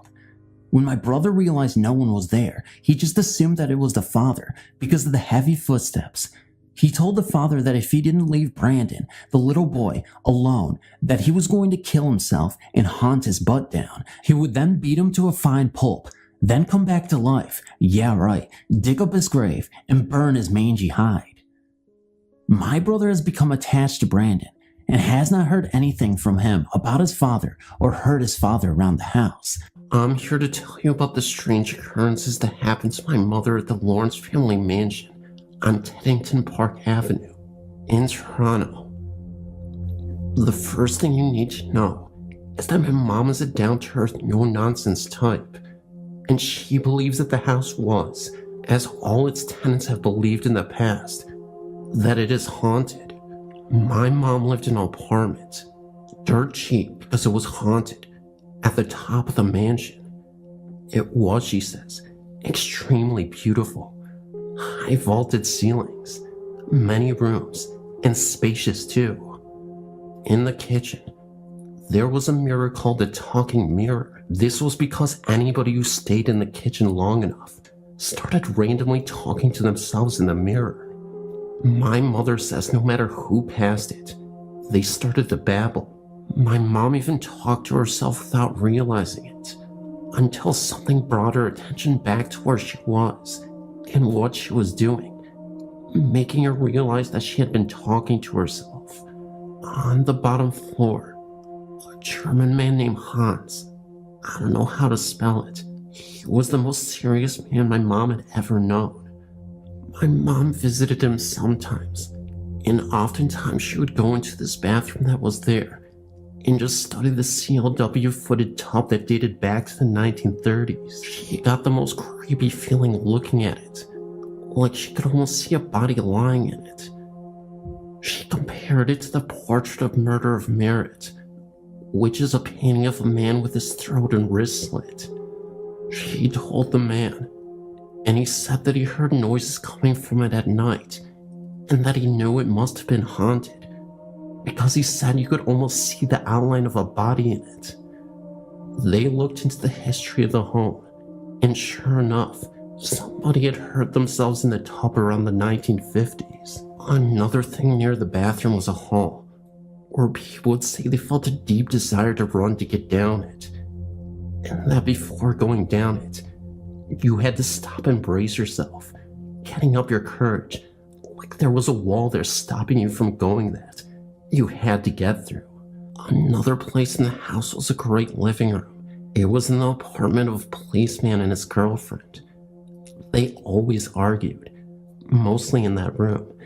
And one night, the girlfriend took the man's gun and held it to his head as they argued. People always reported that happy couples would always go into that room and just start arguing. Cold spots were numerous in the house. I could tell you many other stories about various spots, but I have to get going. My mom says the house is sold for over $5 million, and that she suspects that someone tore the house down to get rid of the hauntings and build a replica.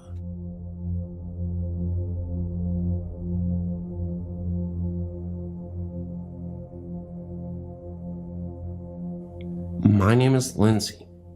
I've lived with my family in this home for 4 years now, and ever since we've lived here, we've experienced some things. It seems though that most things have happened in my bedroom, and I often thought my parents did not believe the things I had told them about. The first month of living in my home, my mother awoke in the morning to find a painting of a woman. This painting was lying on the floor in the closet. It had appeared overnight. She had questioned all of us in the home, and nobody had seen it before. The music boxes would play randomly in the middle of the night. Doorknobs, turning seconds before turning them yourself. My bedroom door always sounded like it was opening by itself, when it was really shut. It wasn't for a while when I actually started to see people, or should I say ghosts, in my room while I was sleeping. I have seen a translucent woman wearing brown rags several times. The first I'd ever seen her, she was standing at the foot of my bed with her mouth wide open, as if she was screaming, but I never heard a sound. It felt as though my heart had stopped. I was frozen with fear. I had rolled over and told myself it wasn't actually there, and that I was seeing things.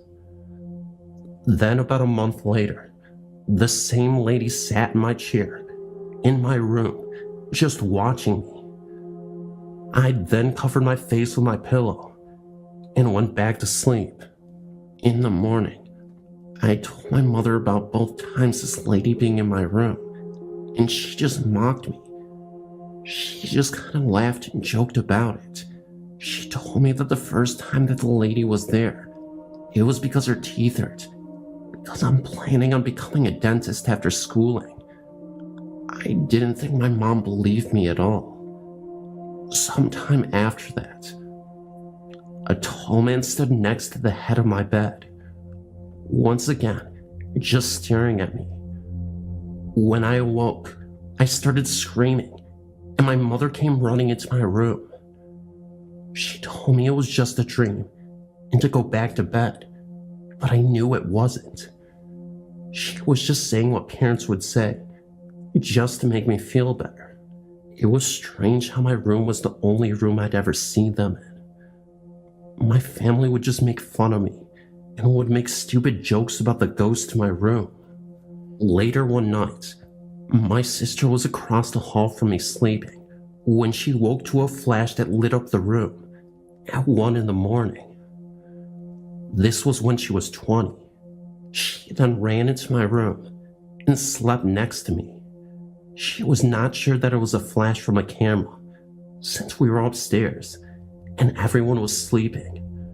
We never figured what the flash was. When my mother was away on vacation, and I was the only one home, I was sleeping, and when I woke in the middle of the night, I found myself eye to eye with a young girl who had to have been at least 10. She had a wound in her head where I had been. Terrifyingly, there was a hole through her head. It was the right eye that had been gone. This was the most frightening thing I'd ever seen. I once again couldn't do anything. I was the only one home, so I laid there and went back to sleep. Once again, I see the woman lady, except this time, I find myself fighting her in my dream. The weird thing was, a mobile that was hanging above me on my ceiling had fallen and hit me in the stomach while I was sleeping.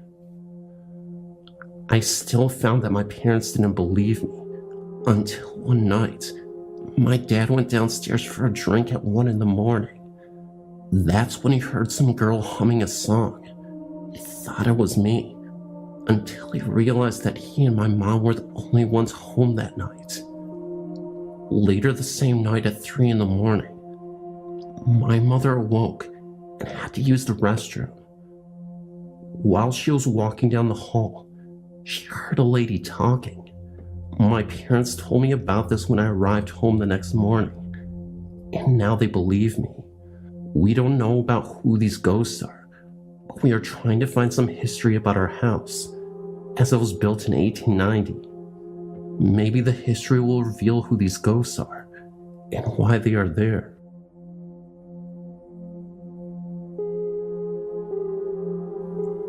I grew up in a typical Maryberry-ish small southern town in southeast Tennessee. Our home was less than 80 feet from the Norfolk Southern Railroad line. The tracks were on a rise in the hill, and from the second-story window of our home, you would be parallel with the tracks.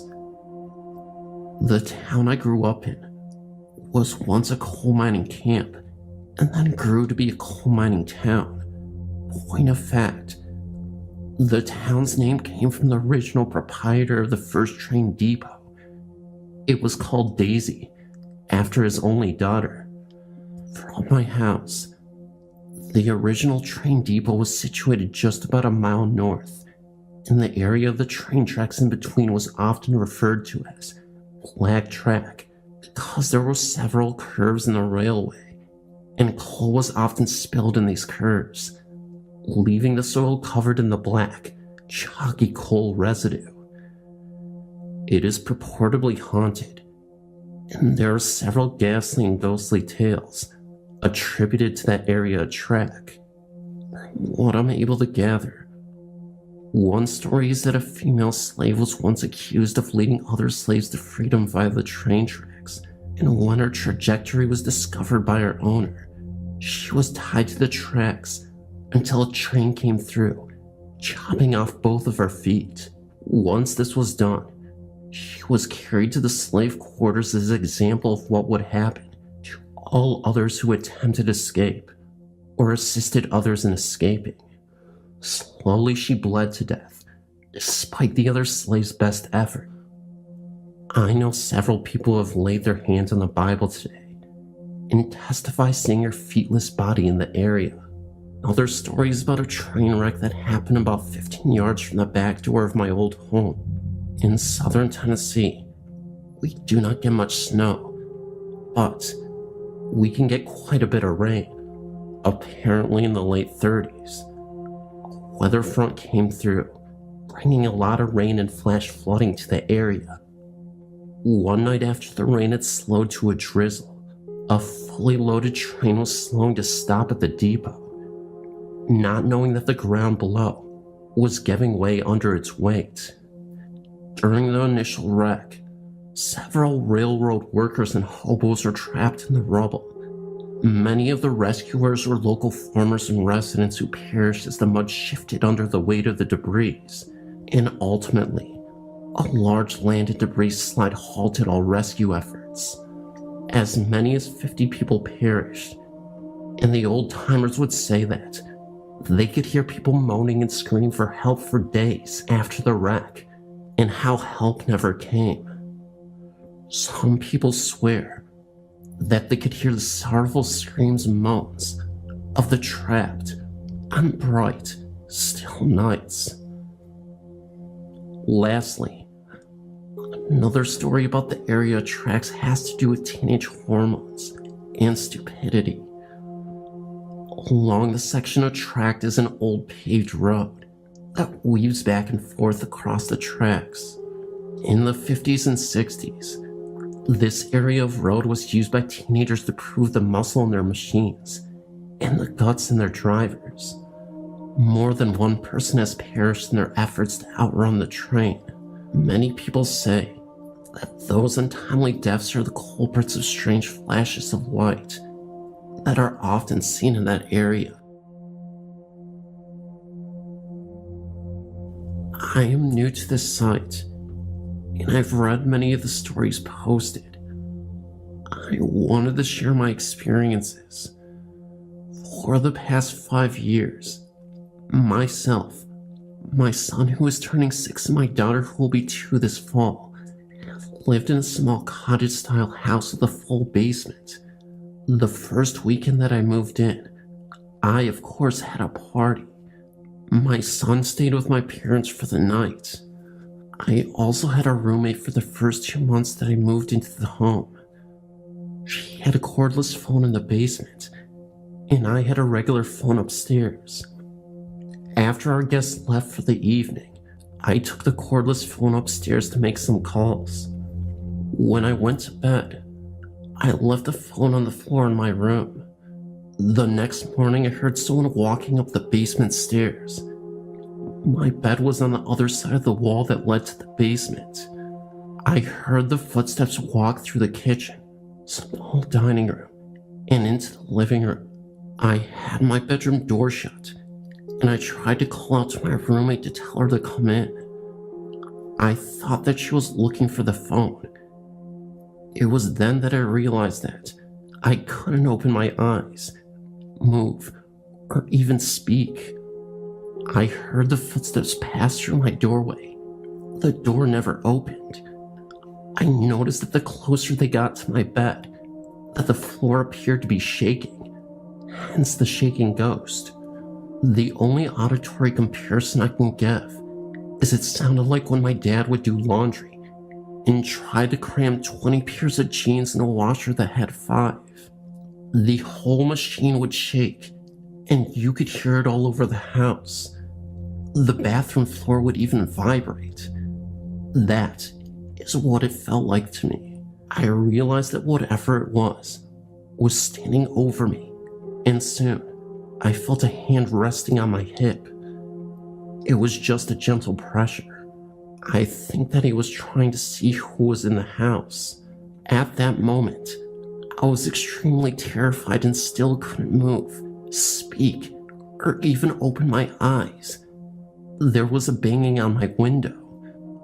The noise stopped, and whatever had touched me let go. I jumped out of bed, and there was nothing in the room. Apparently, my dad had been standing outside for 10 minutes banging on the door. I never heard him pull into the driveway, which is right outside my window, or knock on the door. He also said that he tried to call us, and I'd never heard the phone ring. I never had this happen again, until just 2 nights ago. My daughter and I share a room, and around 2 in the morning, she woke up. I could hear her cry out, "Mama," and I tried to get up. I was paralyzed. I couldn't move anything but to lift my head off the pillow briefly. I realized that the floor was shaking again. I tried to open my eyes to look at it, and I couldn't. I believed that it was looking to the crib at my daughter. I didn't feel anything evil, but I don't think it wanted me to see it. After about 5 minutes, the shaking stopped, and my daughter was back asleep.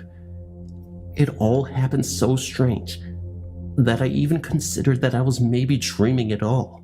When I checked the crib, my daughter seemed fine, and nothing was out of place. Some other just normal haunting things I've experienced are footsteps in cabinets open when I know that I'd left them closed. The ghost seems to like my kids and likes to check up on them. I smoke, so during the winter when it is cold, I go down into the basement and smoke by the back cellar steps. I have often heard footsteps go from one bedroom to another, but they never go back out of the last room they entered. Also, when my daughter was in her baby swing, anytime I went downstairs, I would hear footsteps walk over to the swing and stop. They are always too heavy and slow to be my son's. Also, whenever I hear them and go back upstairs, he is soundly asleep in his room, so I know that it was never my son. There have been a few times, though, that I felt that I was unwelcome in the basement.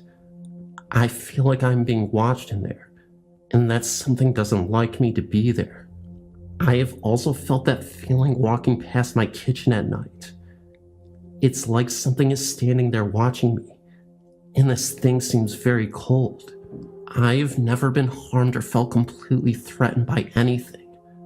My son has complained of being scared, but if he has seen or heard anything, he doesn't tell me. I just wanted to share my story.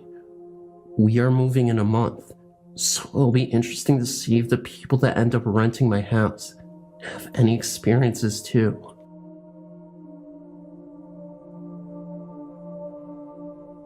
When I was about 6 or 7, I woke up in the middle of the night for a strange reason. I had a loft bed, and I had looked down in my closet. As I was looking, I saw my bead curtains that were hanging over my closet starting to sway. I then felt something brush the side of my arm. I flipped out and almost ran into my parents' room. About halfway to my parents' room, I came to the realization that maybe my fan was on. When I went back to my room, I noticed that my fan had been unplugged the whole time. I knew then that my curtains were definitely moving on their own. I didn't even own any pets, so I had no logical explanation for what had happened. I remember always seeing someone in the corner of my eye. I would turn to see who it was, but when I did, no one was there. Things would disappear, such as homework and school supplies. Then they would reappear on the kitchen counter and on my dresser. I would always feel someone is watching me. Then I turned around to see that no one was there. I remember one time in particular, I had a friend sleep over. We were up in my tree fort, and it was dark out, and we were hiding inside. We had dared each other to turn off our flashlights so that it was pitch black. We were getting ready to open the side door when a pair of red eyes appeared on the door window. We rushed inside and started to shake from fright. I have moved from that house 5 weeks ago and have lived in that house for 7 years. I'm glad not to be in that house anymore. I feel a presence here, but I don't know if it's good or bad. Oh, I grew up in a little brick house in Dorchester, right in the heart of Boston. My grandma Betty lived with us. She was always a bit eccentric, but she was my grandma, you know. She loved her old black and white movies, her garden, and her cat Mr. Fluffernutter. Everything changed when I was about 12. She started acting off. At first it was just little things. She'd forget where she put her keys, or what day it was. We chalked it up to old age, but then it got worse. She started talking to herself, mumbling things under her breath. We thought maybe she was lonely. Then came the night that changed everything. I woke up to her screaming. It was a blood-curdling scream, the kind that sticks with you forever. I found her in the kitchen standing over the stove, a look in her eyes I'll never forget. Her eyes were black, like empty pits. She was chanting something in a language I didn't recognize. Her voice a guttural growl. We called an ambulance. They diagnosed her with schizophrenia, but something about it didn't feel right. It was like a switch had been flipped. The woman I knew was gone, replaced by this thing. She started having these episodes. She'd talk about demons, about a darkness inside her. She'd scratch at herself, leaving deep red marks. There were times when she displayed superhuman strength, overpowering 2 grown men. It was like watching a horror movie, except it was happening in my own home. We tried everything. Doctors, priests, even psychics. Nothing worked. It was like she was possessed or something. I started seeing things too. Shadows moving on their own, cold spots in the house, and a sense of dread that was always there, lurking just beneath the surface. I'd hear her whispering at night, things that chilled me to the bone. She'd talk about a master, about a dark pact. I tried to ignore it, to pretend it wasn't happening, but the fear was consuming me. One night, I woke to find her standing over my bed. Her eyes were like glowing, and there was a sinister smile on her face. When I say glowing, I don't mean literally glowing, but it still had that look to it, if that makes any sense. I remember she reached out, and I saw a flash of darkness before I blacked out. When I woke up, I was alone in my room. There was a strange symbol carved into my arm, a symbol I've never seen before, and I knew deep down that something evil had taken hold of my grandma. Then came the day my grandpa died. It was sudden, a heart attack. The house felt empty without him. Grandma seemed to withdraw even further into herself. She'd sit in her rocking chair for hours, just staring into space. Then it started. Every afternoon around the same time, she would start talking. Not to us, but to someone or something. Her voice was soft, almost a whisper, but I could hear the fear in it. And then I'd see it. A shadow. A dark, almost human-shaped void in the corner of the room. It would stay there for a few minutes, then disappear, as suddenly as it had happened. It went on for a week, this daily ritual of madness. Then, as abruptly as it had started, it stopped. Grandma was different after that. The fire in her eyes was gone, replaced by a vacant stare. It was like a shell of her former self. I don't even know what happened. Maybe it was just a symptom of her illness, a twisted manifestation of her mind's darkness. Or maybe, just maybe, there was something more sinister at play, something that had taken hold of her, and then for reasons unknown, let go. I still think about this sometimes, about the dark figure in the corner of the room, about the fear in my grandma's eyes. It's a story that haunts me. A reminder that there are things in this world that we can't explain, things that defy logic and reason. And that's the thing about it, you know. The scariest stories aren't the ones with ghosts and ghouls. They're the ones that happen right in your own backyard. The ones that make you question your own sanity. I've been working the graveyard shift at Penn Station for what feels like a lifetime now. It's a place where time seems to stand still, or maybe even reverse. It's a place where shadows dance and whispers echo. A place where the lines between the living and the dead blurs. At first it was just an odd creak, a door slamming shut when there's no draft. Then it escalated. Objects moved. Cold spots appeared, and an eerie silence would settle over the station, broken only by the distant rumble of a train. I started seeing shadows, long distorted figures that moved on their own. They'd flicker in the dim light, taking on grotesque shapes. It was like watching a silent horror movie, except this was real life, and I was the unwilling star. Then there were the sounds. Whispers, moans, and the occasional blood-curdling scream. They'd echo through the empty station, sending shivers down my spine. I've started carrying a voice recorder, hoping to capture these sounds, but so far it's just been white noise and the echo of my own paranoia. One night, I saw something that changed everything. A woman dressed in the style of the early 1900s was walking through the crowd, not around them, but through them. She was a ghost, plain and simple. Her face was obscured by the collar of her coat, but her eyes, when they met mine, were filled with a haunting sorrow. There's this one specific spot in the station, a forgotten platform, way down to the end of the tunnel. It's like a black hole sucking me in. I've always felt a strange pull towards it. There's a sense of finality about it, like I'll find the answers there, or maybe, just maybe, an escape. I've started to see patterns.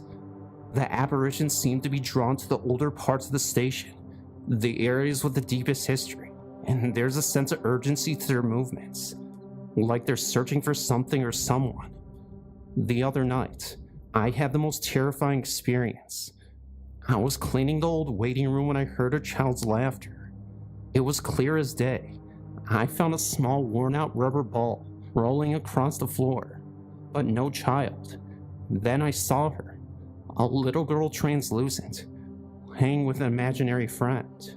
I've started having these dreams, or nightmares. I don't know which. I'm there in the station, but it's different, darker and more sinister. The shadows are alive, reaching out for me. And then there's this woman, the one in the vintage coat, but she's different, more menacing. Her eyes burn with an otherworldly intensity. I'm starting to think I'm losing my mind, man. I'm jumpy and paranoid. Every shadow looks like a person. Every noise looks like a footstep. I'm starting to think I'm going crazy. I don't know what to do anymore. I'm trapped in a nightmare, and there's no way out. There's something else, something I haven't told anyone. I've started seeing shadows moving on their own, even during the day. They're not just figments of my imagination. I've caught them on camera. Dark, shifting shapes that seem to have a life of their own. And then there are the dreams, nightmares that bleed into reality. I wake up drenched in sweat, heart pounding, with the feeling that something evil is watching me. I'm losing my grip, man. I can feel it. I don't know what's going to happen next, but I know one thing is for sure. I'm not coming out of this unscathed. I'll keep you posted. I'm a big history buff, especially when it comes to the Kennedy era. So when I got a gig as a night watchman at an old Hollywood studio, I was stoked. The place was steeped in history, and I'd figure I'd be spending my nights surrounded by movie magic. Yeah, not so much. The studio was huge. A labyrinth of sound stages, offices, and old sets. Most of it was dark and deserted, with only the occasional security light cutting through the gloom.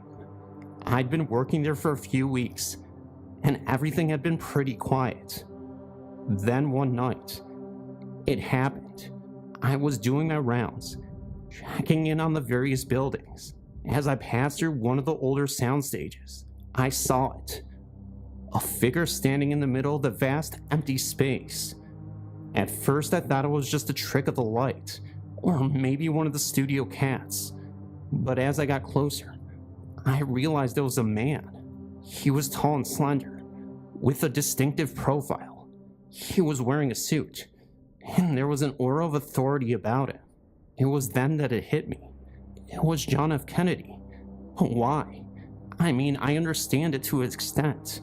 Like I said, I was a history buff, but he wasn't related to movies. Anyway, I froze. My heart was pounding in my chest. He turned and looked at me. His eyes were piercing blue, and there was a sadness in them that was almost palatable. He just stood there looking at me for what felt like an eternity. Then, as quickly as he appeared, he was gone. One moment he was there, and the next he was just gone. I stood there stunned for what felt like hours.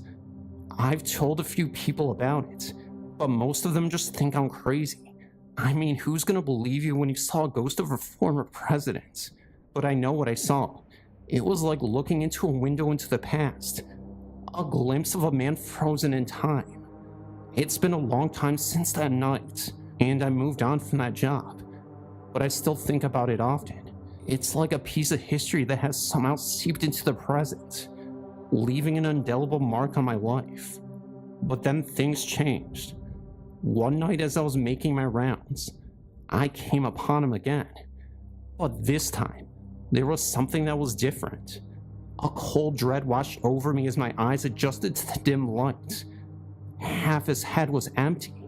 I mean, half his head was simply missing. It wasn't a clean cut, like a surgical incision. It was raw and jagged, as if a monstrous force had torn through him. It was horrifying and inhuman. His eyes, what was left of them, were hollow.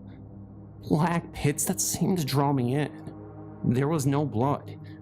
No physical evidence of such a horrific injury. Just a gaping hole where his skull should have been. The rest of him seemed almost ethereal, translucent, as if fading into the background. Yet that missing half of his head was solid, tangible in its horror. This was a sight that burned itself into my retinas, a tormenting image that wasn't fading. From that night forward, the man that haunted the studio was no longer a melancholic ghost, but a grotesque phantom, a terrifying specter of nation's tragedy. I've never been the same since. The studio, once a place of dreams and magic, is now a haunted house in my mind. The image of JFK, that face, a grotesque mask of horror, is a constant companion. Sleep is a luxury I can rarely afford, filled as it is, with nightmares of that spectral figure. Some nights I can almost feel his presence, a cold, chilling breath on the back of my neck, and in those moments, I'm transported back to that soundstage, face to face with a horror beyond comprehension. I don't know what I saw, or why I was shown such a grotesque spectacle, but one thing is for certain. The ghost of JFK, or whatever it is a force of pure terror, and I'm a prisoner in its haunting world. You want to hear something crazy? I spent a night in the Villisca Axe murder house. I'm not exactly a daredevil or anything, but I was with the paranormal investigation team, and well, curiosity got the better of me. I've seen a lot of haunted places, old asylums, supposedly cursed hotels, the whole 9 yards. But this place, this was different. It's like the house itself is holding its breath waiting. We got in there at dusk. The place is creepy even in the daylight, but at night, it's something else. It's like the house is alive, watching you. We set up our gear, cameras, recorders, the works. Just standard procedure, but the atmosphere was thick, almost tangible. You could feel the weight of history hanging in the air, heavy and oppressive. We started in the kids' room. It was like walking to the time capsule of tragedy. The beds were still there, tiny and untouched. It was like the ghosts of the children were still there playing and laughing, unaware of their fates. We heard whispers, faint at first, then clearer. Children's laughter, but it was a hollow, empty sound, like a recording played on repeat. Then there was the kitchen. That's where it got really weird. The temperature dropped like a stone. We were wearing jackets in the middle of summer, and then the smell. It was sweet, almost like blood. I know that sounds crazy, but it was there.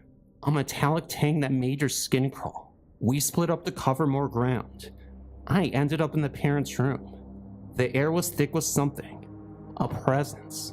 I felt like I was being watched. It was like eyes were boring into the back of my head. Then I heard it. A low, guttural moan. It came from the closet. I froze. My heart was pounding. I wanted to run, but my legs wouldn't move. Then a cold breath washed over me. I could feel something brushing against my skin, like icy fingers tracing my face. I snapped a picture. Nothing on camera, of course, but I know what I felt. I know what I saw. I saw a shadow move in the corner of my eye. It was human-shaped, but distorted and elongated. And the eyes, black, empty pits. After that, I couldn't focus. My heart was racing and my palms were sweaty. We decided to call it a night. As we were leaving, I looked back at the house. It seemed to be watching us, a malevolent grin etched into its dark facade. I haven't been able to shake the feeling since. Nightmares haunt me. The house a recurring character. Its dark secrets slowly unraveling in my sleep. And sometimes when I'm alone, I swear I can hear those whispers again. Those children's laughter, echoing through the silence. I've been to my fair share of haunted places, but Penhurst, that place is different. It's like the building itself is a living, breathing entity, full of malice. We got there by night, and the place was already giving me the creeps. The air was thick, heavy with a sense of despair, like a physical weight pressing down on you. We started in the ward with the children, and you imagine, kids locked up treated like animals. The energy in that place was suffocating. It felt like 1,000 tiny eyes were watching you and judging you. We heard whispers, like little voices calling out in the darkness. I swear I saw shadows move out of the corner of my eye, in shapes that shouldn't have been there. Then we moved on to the hydrotherapy room. That's where it got really messed up. The air was cold and damp, and there was this constant dripping sound, like water torture. I felt something watching me, a presence so cold it made my skin crawl. It was like being in an icebox with a ghost. We split up to cover more ground. I ended up in the isolation ward, a single cell, bare walls, and a heavy metal door. It was like a tomb. As soon as I stepped inside, I felt a surge of panic. My heart was pounding and my breath was short.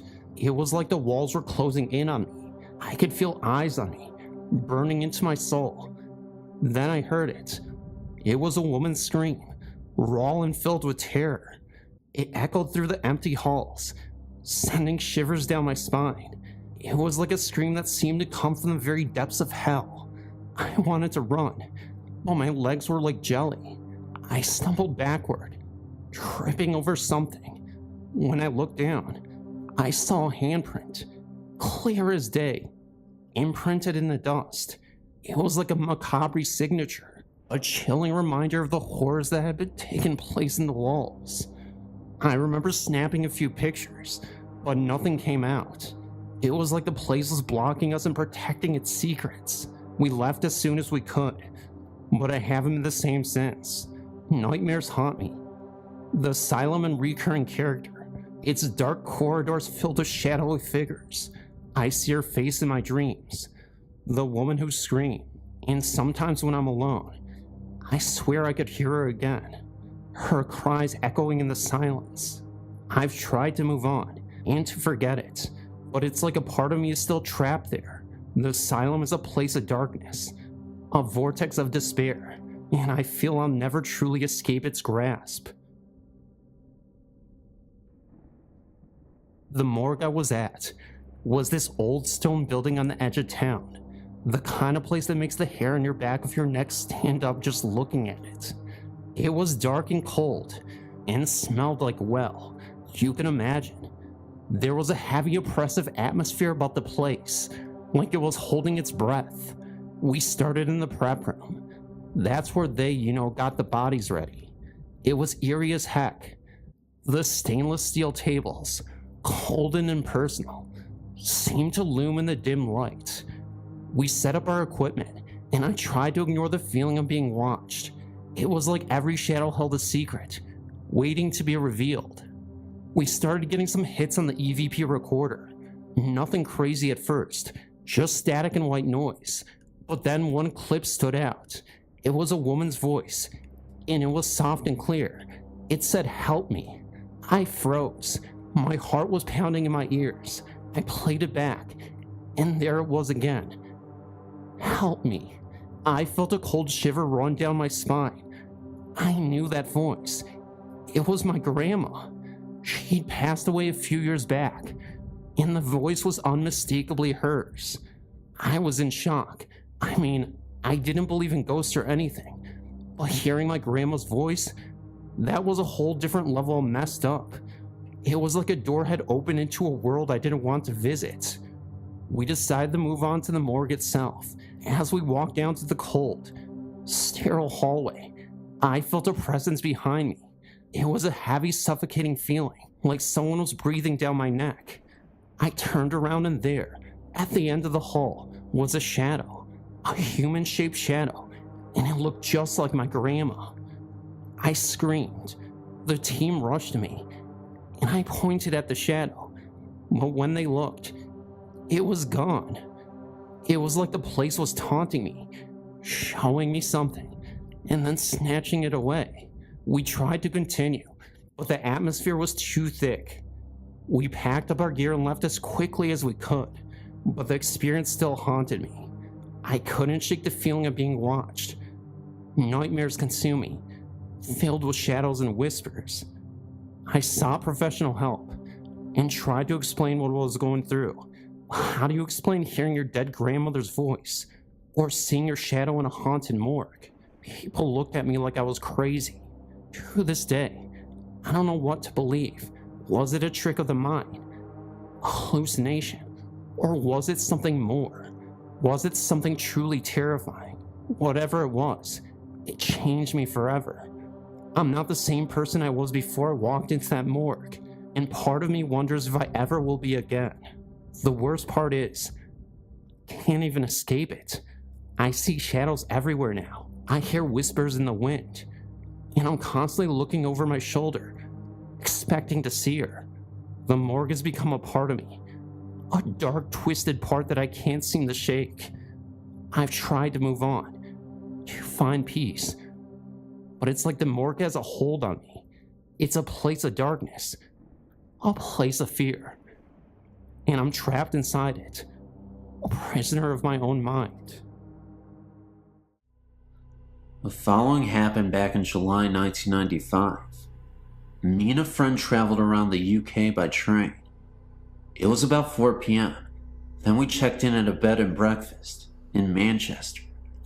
All double room was occupied, so we got the 2 single rooms, which was located next to each other. We were quite tired after a long day trip by train, so we rest for a moment. Later we went out to eat something, had a beer in the hotel bar, and then headed up to the rooms for sleeping. The time was about 11 p.m. I closed the Vatican blind, turned off the light, and almost immediately fell asleep. The room was pitch dark. Then, after about 2 hours, I woke up and found the room bathed in light. The light almost blinded me. I had a strong emotion to walk towards the window, just like I was enforced to do so, and then I went up. I heard voices and music, like old folklore or something. The voices was only like a murmur, so I actually couldn't hear what it says. It was like being in a full-up restaurant or a pub or something. I was not actually scared, but it was an uneasy and confusing experience. Then, I reached the window and opened the Venetian blind. Everything turned to normal again, quiet and pitch dark. I went back to bed again, and to my surprise, I fell asleep after only about 10 minutes. The morning after, we met up and headed down the stairs for breakfast. Afraid of being regarded as a fool or jackass, I told him it was only a dream. Then, I almost dropped my coffee pot when he told me that the exact same thing happened to him. He has always been quite skeptical to the paranormal things, but I think this experience has changed his mind a bit. I would be very glad if you could give me your opinion. I have apprehension about what really happened that night. I know I was fully awakened, and it can't be my imagination, because the same thing happened to him. As I said in a previous mail, I'm not so good with English, so I hope you understand me. You may publish my story if you want, but you better circumscribe it before.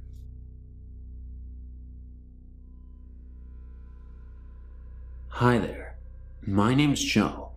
My friend Colin probably wrote you recently about some recent activity. For the past I don't know how many years, I've been able to feel, and to an extent see ghosts. I can sense what they are feeling and what their intentions are. However, for about 3 years, my friend Colin started having sleeping problems. I already knew his house was haunted, but what was haunting it was the spirit of what I think is a 5-year-old child. For Christmas the year before, a friend of ours that lived in Thailand sent us all gifts. However, Colin was the one that received a house that you would leave tokens and gifts in to help ward off evil spirits. Over time, it stopped doing that. Trapped in the house was some kind of creature, like a demon. It was huge, dark, and very menacing. I still don't know how to use all of my abilities very well, but at the time, I sure as hell didn't, but I attempted this anyway. We attempted to destroy the house, and everything in it. It took 45 minutes just to get it to catch fire. During this 45 minutes, I was attempting to immobilize the creature inside the house. After 45 minutes, I was able to trap it, by pure luck. After I trapped it, I was able to see what was being stored in the house. It was a large field, fire everywhere, dead bodies on fire, blood everywhere. It reminded me of what hell would look like when described to you as a child. After that, I was drained. I couldn't do much of anything. I thought I lost all my abilities, but after 2 months they started coming back, very slowly. I knew this only because I was able to see the ghost in Colin's house again. While I was living in Korea, I encountered a few spirits, but they were by chance and left over from the war. That was when I knew my abilities were back to full, but I wanted to learn how to better use them, and I'm not having any luck. Well, to end the story on a bad note, last week my friend Jess asked about any ghost encounter any of us have had. So Colin and I talked about this one. So Jess got curious and wanted to see where it happened. Reluctantly, we took him there.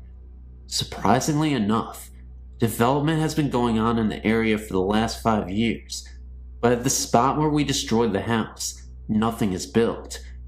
We went to the spot, and I was able to feel it out from residue from when we first destroyed it, but after a few minutes, it wasn't just that. The feeling I was getting became stronger until it made me sick. I almost passed out, and I doubled over dry heaving. It turns out it was still trapped there until that night. Somehow, it got loose. I don't know how or why, but now I have to get rid of it for good, and I don't know how.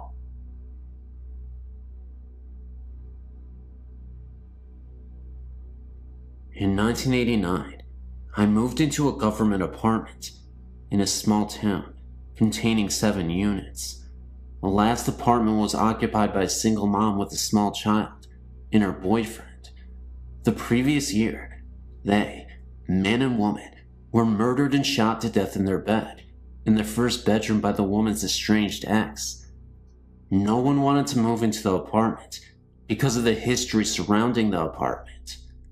I was a young mother and had 2 children and needed a place to live, and thought nothing of this. In time, I was told of the strange happenings of the place and chalked it up to superstition or small-minded people with too much time on their hands.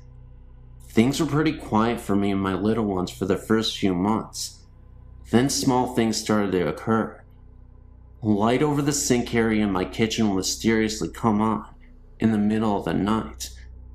Being the only adult in the house, and the only person who would actually reach the switch, this had me worried that I had electrical short or something, and promptly had it checked out. Nothing. Perfectly normal.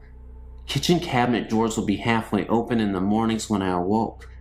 I scolded my oldest daughter, 7 years at the time, for climbing the counters and getting snacks out, and she told me that she was asleep and she didn't do it. My youngest daughter, 2 years old at the time, was starting to make a habit of getting up in the middle of the night and getting into bed with me. Very unusual for her. She's a hard sleeper. At one point, I was having trouble sleeping, so much so, to the point I went to a doctor and got sleeping medication, all to no avail. I always woke up at 3 a.m. and had a difficult time getting back to sleep. Nothing worked until I rearranged my bedroom furniture and moved my bed from one end of the room to the other.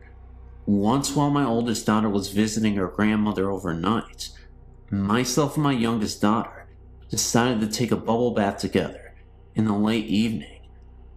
While we were in the tub, I heard jingle bells rattling around in the cup on a shelf not 5 feet from me.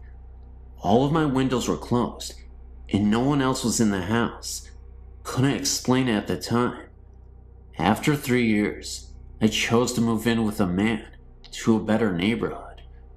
My landlord chose that time to tell me the complete history of my apartment.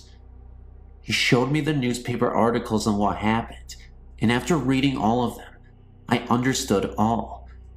The ex climbed through the bathroom window and shot them both dead at 3 a.m. and took the child, which was sleeping between the two. Her bed was in the exact position as I had my bed when I couldn't sleep. The mom was a stay-at-home mom and was always in the kitchen fixing stuff for her little child, making homemade cookies, snacks, and such. She always left the kitchen sink light on for her boyfriend when he came in late at night. My daughter always getting into my bed late at night was quickly understood by me. The other bedroom was never used by the child. She always slept with her mother and the boyfriend. No other tenants have reported any activity in this unit. Of course, they didn't have a smaller female children either. Time will tell if this ghost will ever find peace or her final rest. Before moving out, the last night there, I made my peace with her and told her I understood why she did the things she did. I understand she wasn't trying to scare me or my little girls, and I wished her peace. One afternoon of 1995 or 96, I was dusting our bedroom, the master bedroom, in our apartment. Right beside our bedroom was a small hallway leading up to the bathroom into the other bedroom. I remember being in a very good mood. I'd been doing a few changes in the decoration of the bedroom and was now dusting. I was happy with the results, and as I was dusting, I was talking about the changes with my husband, or what I thought was my husband, standing in the hallway.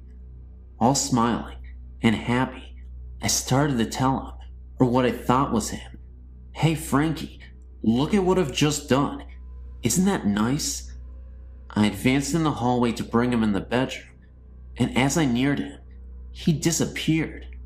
I nearly jumped. Now, as I was dusting, I happened to turn my head towards the hallway, which was on my right, and there stood a man who very much looked like my husband and who was dressed in modern clothes, a short and a t-shirt. When I saw him, I was sure he was my husband. That is when I started talking to him, and as I was cheerily and happily explaining the changes to him, he had this most beautiful smile of encouragement. He seemed to be happy for me. What a surprise when I realized that I had been speaking to someone or something else than my husband, and when I saw it, it disappeared. It is when this being disappeared that I realized that my husband was lying on the couch and watching TV. He was very surprised when I told him what happened.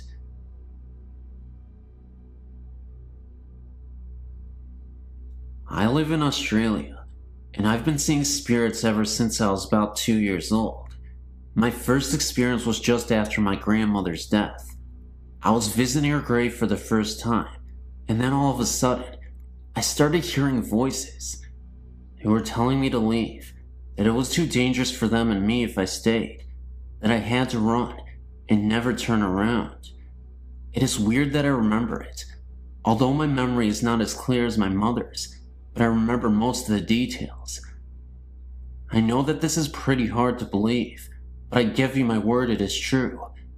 Although I think about it now and realize that I wasn't scared, at the time I knew that I had to leave, so I told my mom and dad, and we left. My dad didn't believe me, but my mom did. Since then, I've had many experiences with spirits, all of which have been good, except for one. This happened when I was 15.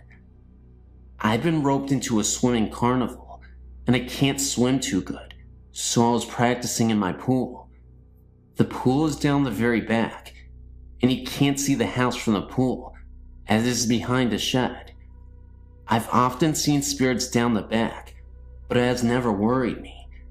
It was getting late, and I've been swimming for a while, so stopped for a break. Whilst I was standing in the middle of the pool, I seen a baby sitting on the fence that surrounds the pool. I tried to look away, but I was in a trance. I finally stopped looking at it, but it was good, as I was suddenly dragged under the water. I struggled for about 2 minutes before it would let go. When it finally did, I ran inside. I told my mom, and she never believed me, but I've never been down there on my own ever since. My name is Evan, and my friend's name is Scott. We're making a trip to North Carolina for a concert in August of 1996. After the concert, we drove for a long while, finally making it to South Carolina, and were in need of a place to camp, as it was getting pretty late. We found the Kings Mountain State Park entrance, but being almost 2 a.m., the gates was locked. We both got out of the VW camper to see if we could get the gate open. The road was completely deserted, and being at the entrance, we were not even close to any campsites. With the headlights of the camper as our only source of light, a woman appeared out of nowhere. She had dark hair, thin white dress, and was barefoot. She asked us if we were with the wedding party, and we replied that we were not. As quickly as she appeared, she was gone. Scott and I thought it was kind of weird. No evidence of another car on the road, and the fact that she was barefoot in the middle of nowhere at 2 a.m. in the morning. Entertaining the thought that we may have had an encounter with a ghost, we forgot about it. Recently, I was reminded of the incident and thought I'd surf the web to see if there was documentation of some similar experience when I found your site. I was blown away when I found an entry for Kings Mountain State Park and the woman in the white dress. The entry said that she was murdered by the Klan for marrying a black man. I wonder if they were married right before the murder, and that's why she asked us if we were the wedding party. When I was 9 years old, we moved to a house in Brooklyn Park, Minnesota. My mom had just gotten remarried, so I now had a stepfather, whom I absolutely despised. About a year or so later, my dad started renovations on the house. We added almost half a house on. There was a 3-season porch, mudroom, a bathroom, and 2 basement bedrooms. My sister moved out of her bedroom to the new one in the basement. A few days later, I was in my bed. My bed faced the wall by the door, but I couldn't look out down the hall. I had only been in bed for a few minutes. I looked up because it felt as someone was in the room with me. That's when I thought there was my stepfather standing at the foot of my bed. He was wearing what appeared to be a hooded trench coat and appeared as a dark silhouette. Looking back, it didn't really initially terrify me because I just thought it was my stepfather playing tricks on me, as I said. Boy, was I terrified. I yelled, "Ken, get out of here." Suddenly, my mom, who was in her bed at the end of the hall, yelled back at me that he was asleep in the bed next to her. Suddenly, the figure disappeared. I ran as fast as possible into her bedroom. There was my stepdad, sound asleep and snoring right next to her. I told her what I saw, and she just told me to go back to bed. The next morning, at the breakfast table, I started telling everyone. My oldest brother described the man in the hood. He also said he'd seen the man in his bedroom at the foot of his bed. His bedroom was in the basement, located right under my parents' room. He also thought it was our stepdad, until it vanished. He just thought he was hallucinating or something, and didn't tell anyone. Honestly, now, I really wish it was my dad. Hi, I'm a 21-year-old student in Chicago, Illinois. I'd like to tell you my story, and if possible, ask for your professional opinion about a few things. I've experienced spiritual and ghostly activity for about 11 years now. I used to be frightened by these experiences, but now I'm quite intrigued.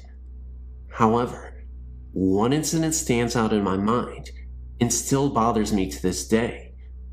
This is the story that I would like to tell you about. About 5 years ago, I lived in an apartment on the 2nd floor. It was an unusually warm summer's night, so I decided to sleep on the couch, with the sliding door open to let in the breeze. I woke at about 2:30 a.m. to a horrid stench and a strange coolness. Confused, I looked around the living room. I looked then, and directly in front of myself, and I was lying on my right side, with my right arm tucked under my head as a pillow. And I saw a figure. I was frozen with fright as my eyes began to adjust to the darkness, and I saw the figure's face. At this point, I was thinking that someone broke into the apartment. However, this was no person. This ghost had a human-shaped face, but it was a grayish-white color. Its eyes were darkened, and what I remember the most was the huge prominent cheekbones. Furthermore, this thing only had a torso and a head, nothing else. Suddenly, with great quickness, its head descended, positioned its face directly in front of mine, stared at me for a moment, and as quickly as it descended, it pulled its head back to the original position. I began crying at this moment, and that's when I felt a sort of punch on my chest. It then seemed to kind of run off into the kitchen, and then I heard the door slam. I jumped from off the couch, turned the lights on, and checked the door out.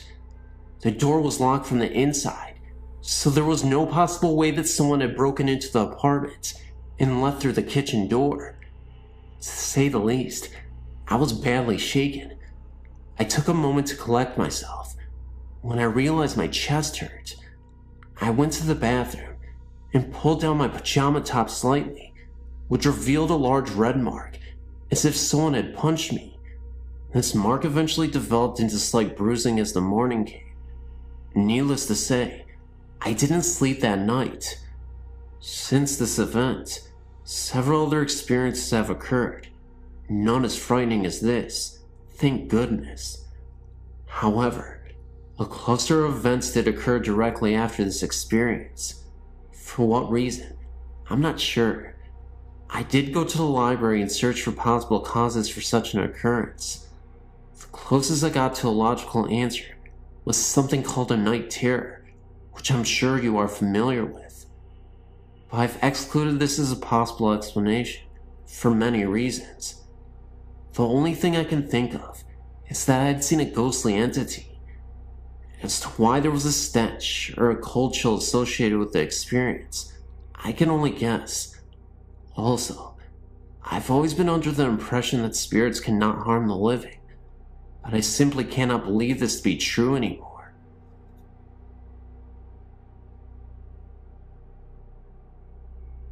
And this is an experience that I had when I was younger. It's a little short, but it remains my creepiest ghost story I've ever had. I had to have been 8 or 9 years old when it happened, and yes, it sounds a little corny, but it was truly an unforgettable and authentic experience. It happened to be dark and dreary on this night. It had been raining really hard, and I had no choice but to walk through the rain. The rain just kept pouring down, and all I could think about was how miserable I was from the rain, and just wanted to get to my friend's house faster. I think it was around 10 p.m., and I was walking through the neighborhood park to my friend's house on the other side, when all of a sudden, I saw my dead grandmother appear from out of nowhere. Oddly enough, it was a year to the day of her death from cancer. She just looked as she did before she got sick, though. She looked wonderful. Of course, I wasn't sure if it was really her, so I walked up to her and called out her name. The wind became harsher and the rain fell harder, and as she reached out to me, I could see she was in pain. It was at that very moment that her face changed, and she became scared, and looked as though she needed my help, and it was then that she disappeared. I had to have been 3 to 5 feet away. Needless to say, I ran as fast as I could to my friend's house, and didn't say another word that very night.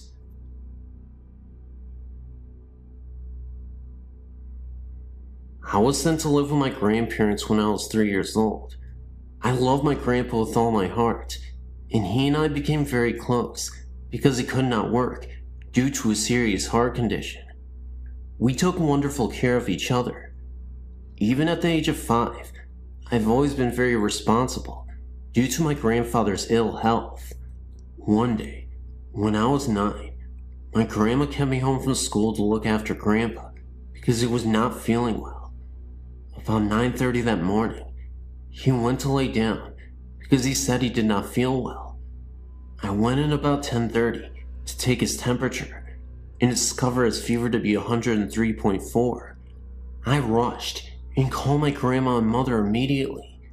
In turn, my mother said she was going to call an ambulance, so I was to get Grandpa ready and wait for them. As I did this, my grandpa called me into his room and told me, "Pumpkin, I love you very much and you know this. Even though you are young and in time will forget different things about me, just always remember my love and the way you feel. I promise you this. I'll always be there with you, and you'll always be in my heart." I will always remember him saying this, because that was the last conversation he ever had. I never got to say goodbye, because he fell into a deep coma, and they wouldn't allow me into ICU to say goodbye. He then died on May 26, 1983, at 5:36 a.m. I know this for a fact, because he had given me his watch to hold on to while he was in the hospital, and it stopped at that very second that they pronounced his death. Now, while that is odd enough, the best part is yet to come. 3 weeks after my grandpa had passed away, my grandmother became very ill and was put into the hospital. So my sister, brother-in-law, and myself stayed out at my grandma's house. My sister had a cat that whenever someone came down the stairs, it would run to the basement door and cling to the screen to be let out. Well, one night, at about 11:30 p.m., the cat was sleeping with me on the couch in the basement when it jumped down and ran to the door to cling onto the screen, when all of a sudden, we heard footsteps. Now, the house is locked, my grandmother is in the hospital, and we are all in bed, downstairs. My brother-in-law grabs his baseball bat and tells us to call 911. At first I was very scared and was crying. And then they went upstairs. The footsteps stopped, and all of a sudden, my grandpa was standing in front of me, holding the note I had put in his pocket the day of the funeral. He had a tear in his eye and told me not audibly, but I could see his lips move, that he loved me and would always be there with me. Ever since then, any major life event, graduation, marriage, the birth of my 2 children, anything, I felt this love at one time or another, and I felt a huge sense of calmness.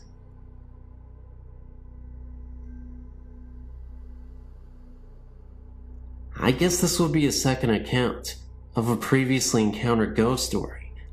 I had the same thing happen to me as in the story below on Denton Road, Ypsilanti, Denton Road Bridge. The story goes that a group of kids were playing chicken near Denton Road Bridge, and one of them proved to be Chicken. His car swerved off the road when they reached the bridge, and they crashed into the river below. Many people claim to see a light come out of the river and chase their vehicle to the end of the road if they stop at the center of the bridge at night.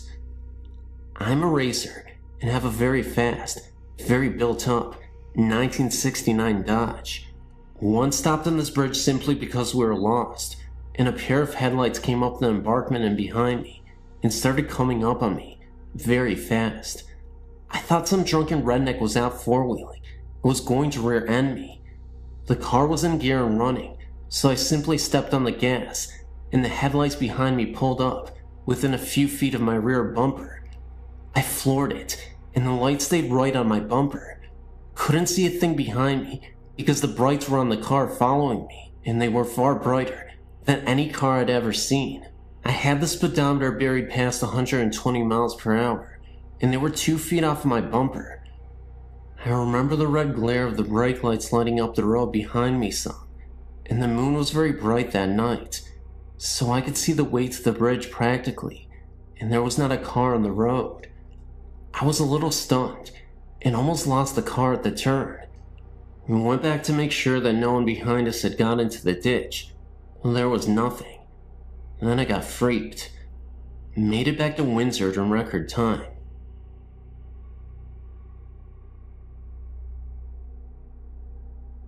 I don't know how to start this, other than saying several years ago, when my children were small, we moved out into the country on the Washington side and lived in a home that I feel has some strange paranormal or ghostly things going on in it. I would have to say that during that time, there was something in there causing all havoc in our home. To make it short, I used to on a regular basis have something come to me, and I'm not sure what, but let me explain what it looked like. I would wake up from a sleep most of the time, but sometimes I was fully awake in bed when it would happen, but for the most part, I would wake up from a sound sleep and notice this lavender-colored smoke, or whatever you want to call it, coming from the corner where my closet was, and it would do different things at different times. It would wrap around my perimeter of my room, and then go to the end of my bed, and separate into 5 different lines, and then dart at me, and then would go away.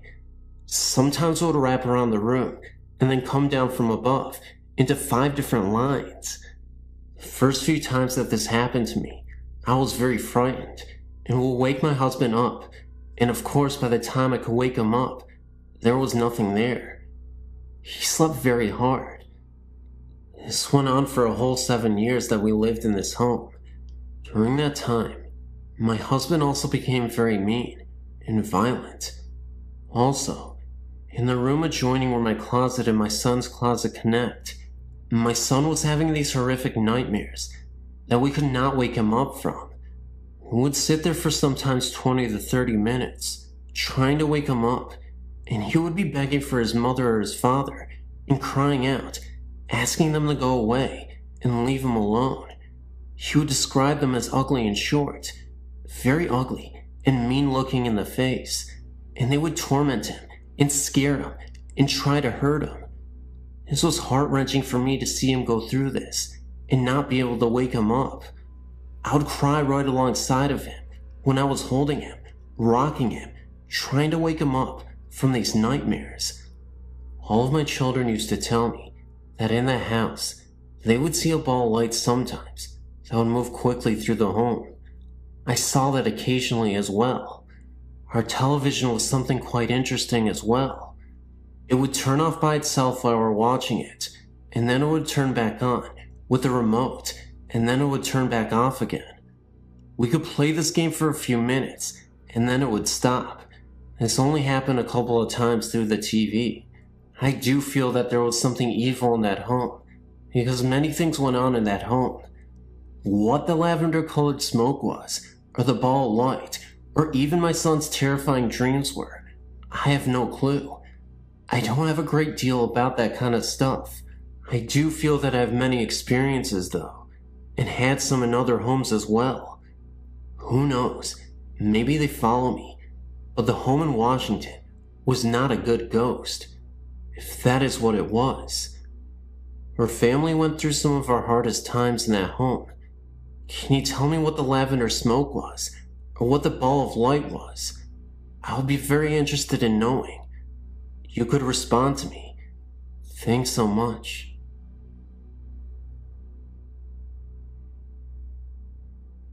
I'm from the Southern California area, so here's how it goes. I was born in the Los Angeles area, but my parents bought a brand new home in the Orange County area. The city of La Palma, to be exact.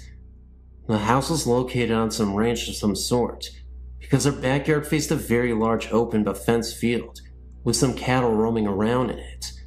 Mind you, these are tract homes as we know it today, and at the time, it seemed like we were living in the boondocks. I mean, looking back at it now, it was a rather very lonely area, but it all had these new tract homes. You know, one supermarket, one library, one hospital, fire station, and police station. You get the idea.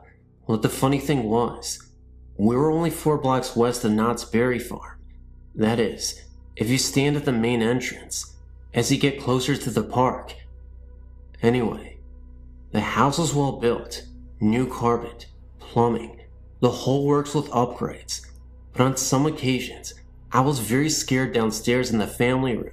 I was even scared in my own bedroom. I mean, my room looked like a toy room display, so there was no reason for me to get scared, just out of the blue. I mean, I was playing in my room, and it seemed as if evil walked in the room. I got this incredible feeling of hate towards me, as if I shouldn't have been there. It's happened to me several times in the house, and at 7 years of age, I didn't know anything about the supernatural or paranormal activity. Another occasion was during a Saturday afternoon. My mother and I were upstairs, and suddenly, we heard this slamming and crashing noise, and as we came down the stairs, we saw in the living room my mom's favorite painting smashed on the floor. It looked as if someone broke it in anger.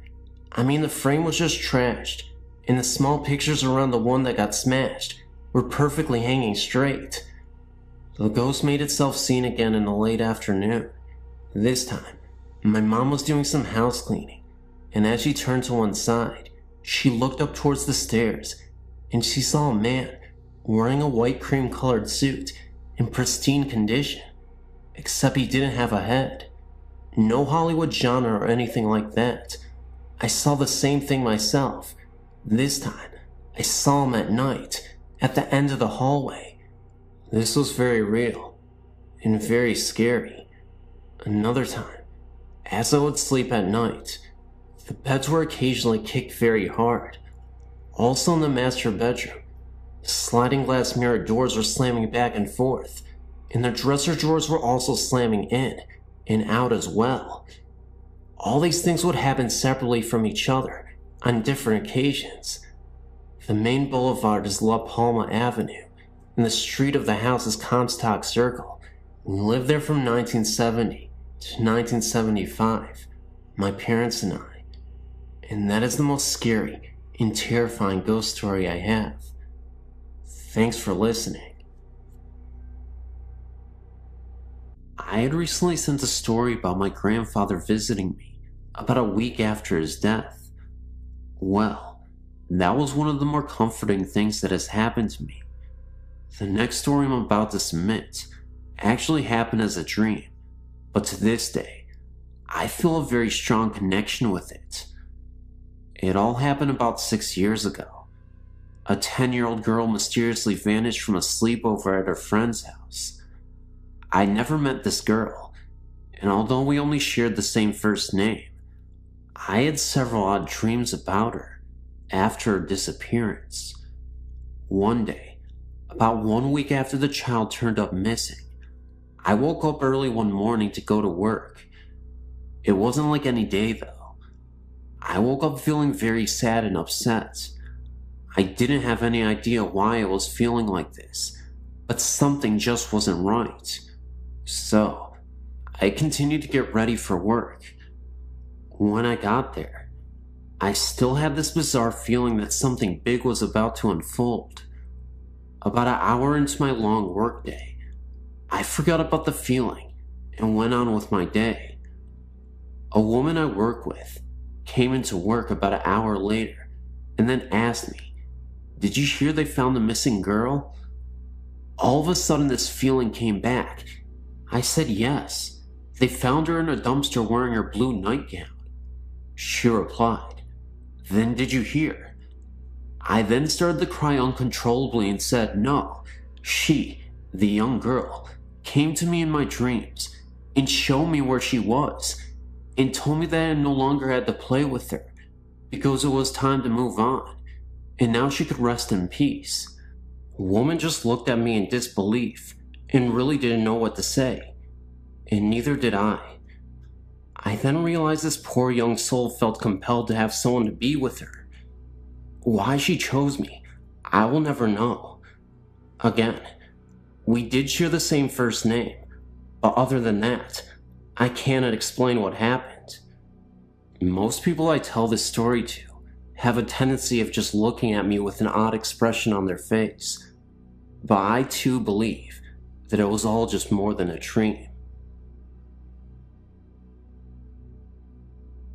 I've never seen any ghosts or had any sort of experiences with the supernatural, but my friend, Amber, has. She was friends with this guy named Seth, whose mother was my high school coach. She was telling me about this house Seth's parents bought in Monticello, Florida, about 45 minutes away from where we live. It was a real old house with lots of land around it. This house is a weekend house for Seth's family. One day, Amber was invited to spend the weekend with them. She told me that on the way up there, they tried to warn her not to get scared because there were ghosts there. She thought they were pulling her leg and was laughing and playing along. When they got there, Amber was impressed with the 2-story wooden house. It was built in some old style from the 1800s, apparently. She walked upstairs to her room for the weekend and was given a tour of the house. Upon entering one room, she smelled something sour and bitter. It was right beneath the attic. She couldn't describe it to me, but let me know it wasn't pleasant. Then, she was led to the attic, supposedly the most haunted room. There were old rusted chains and shackles attached to the walls. A long time ago, a slave owner owned this home. The slaves would be punished by whipping and being shackled in the attic, with no food and water for several days. Amber said she had no eerie feeling, and didn't see anything out of ordinary. Later on that night, Seth and Amber were staying up late and playing games. They dared each other to go up to the attic, knowing the stories behind the deaths of slaves in the attics. When they went up the stairs and turned on the lights, they smelled that sour and metallic smell and saw dark stains on the floor that wasn't there previously. Amber said she had never been so scared in her entire life. She thought her heart was going to stop beating because it was beating so fast and hard. She and Seth went downstairs, wasting no time at all. Amber couldn't sleep at night because she was certain she could hear the groans and cracking. The next day, Amber came straight home and refused to come back to the house again. I talked later on with Seth's mother, my high school coach, and she said it was true. She gave more stories about how she'd find things moving or missing, how she smelled cigar smoke when no one smoked. She told me how she would come home at night and all the lights would be on in the house. She told me she had not seen any ghosts or even felt threatened. She actually thought of them as her friends because they would turn on the lights for her at night when she came home. I wouldn't be able to stand it. Weird, huh? It makes me leery of my own house, even though my parents originally built it.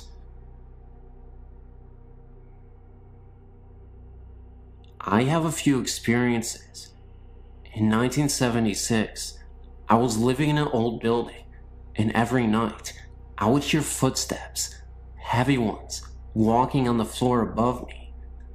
I then asked the apartment manager, who lived upstairs, and learned that no one did, and there was a crawl space. He checked it, and no one was there. So on a weekend when I knew no one was in the building except myself, I decided that if I heard the footsteps again, I would not be scared. Then the footsteps began pacing all night. I kept my wits and made plans to leave. I left the building. Second experience, about 1985. I was at work early one day, 9th and Market, and was going into the bathroom. A woman went in before me, not less than 1 foot in front of me, and so when I walked into the bathroom, no one was there, and I looked under all the stalls, and still, no one. Yet there was one way into the bathroom, and the same way out. The woman just looked like a solid body. The same thing happened once again late one evening, when I was going into the bathroom, and I just rushed in just behind her to see her, and when I got in 2 seconds later, no one, not even in any of the stalls. Later I learned that the cleaning staff in the building saw the same thing. They saw the woman enter the bathroom, and they waited for the woman to leave the bathroom, but no one left, and when they went in to find her, she was not there.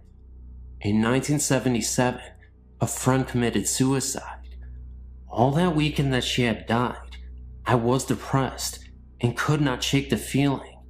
Then on Monday, I went to my university library, and as I sat there trying to read late in the morning, I hear that someone yelled in my ear, except it penetrated my body, that Holly committed suicide. I jumped and looked around, but people were quiet, and no one was saying anything, and I thought, where did I hear that? And I must be thinking negatively. I became uncomfortable and left the library to shop. When I returned at about 6 p.m. to read, a woman came up to me and said, "We're looking for you this morning. We're talking about you and wanted to tell you that Holly committed suicide." I said, "So this is true what I heard?" I was told to call Holly's husband, and he verified it and said he searched for me the whole entire weekend. The next day, a strange thing happened. In my grief, I meandered my way to work in a different direction, passing a funeral home where I noticed a coffin in a hearse, and my heart and love went out to it. Then, after I got to work, I checked the obituaries for the funeral home where Holly was. It was the same place I passed that very morning, and so I invited a friend to come with me to pay my last respects to Holly at noon. I met my friend at the funeral home, and we were told that Holly had been sent out that morning for cremation. She had been the only one sent out, and she was in that coffin in the morning in that hearse that I passed on my way to work earlier. In 1982, when my father died, I woke earlier in the morning and was calm. Then my mother called to tell me he died. Everyone in my family woke up, and my mother got out of bed, sat by the phone, then it rang, and she got the word. At this time, I could hear people cry. Only the sound came from their body and not their mouth. My brother was in a deep grief and not crying out loud, but I could hear his spirit cry, and he just had a sad look. In 1992, my mother was very ill and in a rehab center. I did not like staying in her house because I thought it was haunted. On this particular morning, it was 5 a.m., and I was typing and printing a letter on the computer. I typed most of the letter, got up and stuck a mug of water in the microwave, and set it for 1 minute. Also, I prepared a plastic cone with filter and coffee in it. Then I rushed back to the computer to print the letter. I added a few lines to the letter, and then began to hear the microwave beep and beep. I ignored it, then the beeping stopped. I got this creepy feeling, but I ignored it, and then I thought the microwave had a timer, and so the beeping stopped because of the timing, not because anyone opened the microwave door. I printed the letter, ran to the kitchen to get the mug of water out of the microwave, and poured in the cone. I found instead that the mug had been taken out of the microwave, and the coffee was made, waiting for me on the ledge of the kitchen counter. Yet I know I did not get up from the computer to make it, because I made a conscious decision to ignore the microwave and finish my letter. My mind worked overtime to figure it out. I grabbed the letter and left the house that morning and told whatever did that it was taking the coffee. I didn't really appreciate it. Other things happened, like the rustling of papers when I was trying to sleep, etc., and I had to leave the house. Sometimes, I've heard other people think that they were not directing their thoughts to me, as what happens with schizophrenics. Enough for now.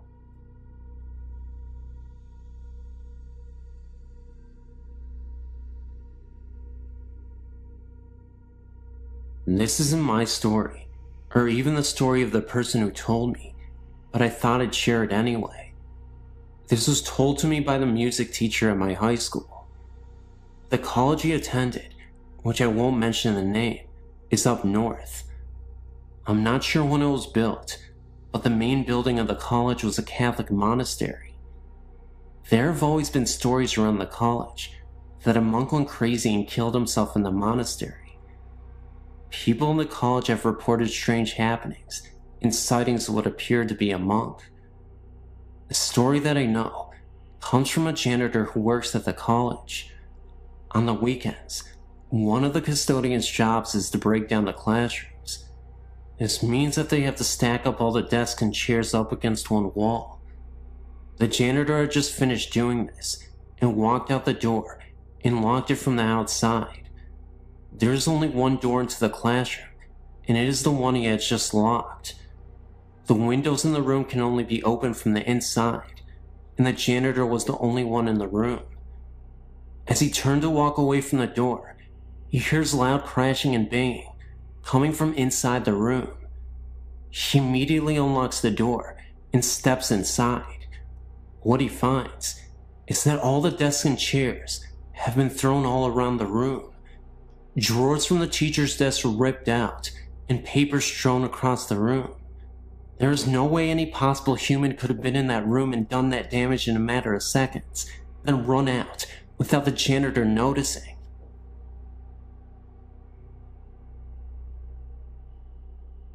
As I was reading your website, I was recalling my own happenings.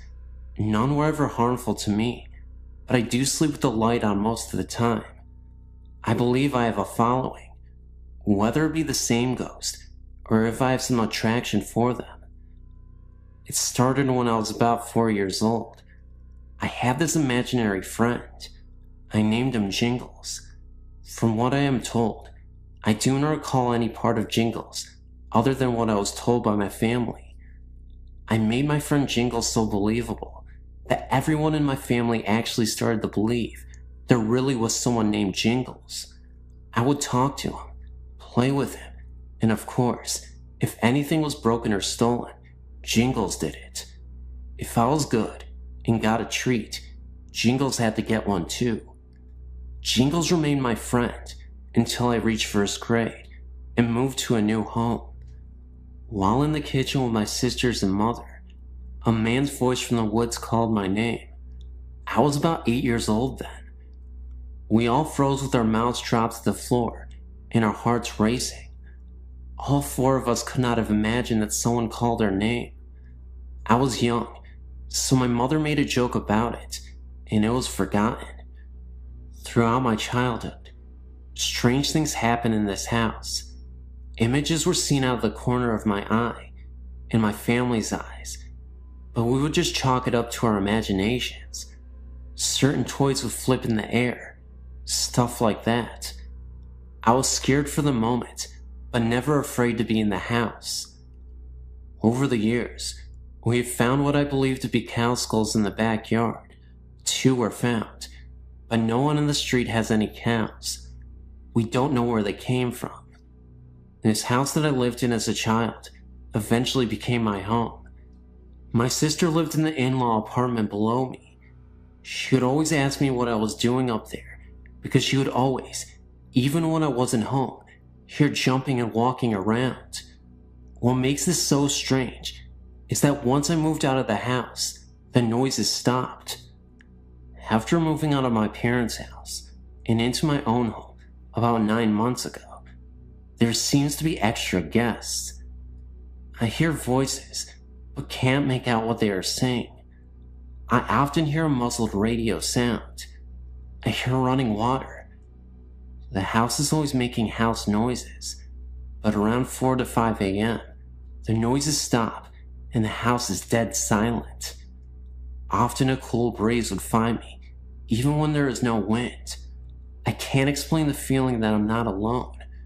My children, 9 years old and 8 years old, keep saying that they want to move because they think the house is haunted. I don't think moving is going to solve that problem. A little background on the house I own. It is 30 years old and a waterfront property. I found out that the owner of the home died of cancer, not in the house, but has died.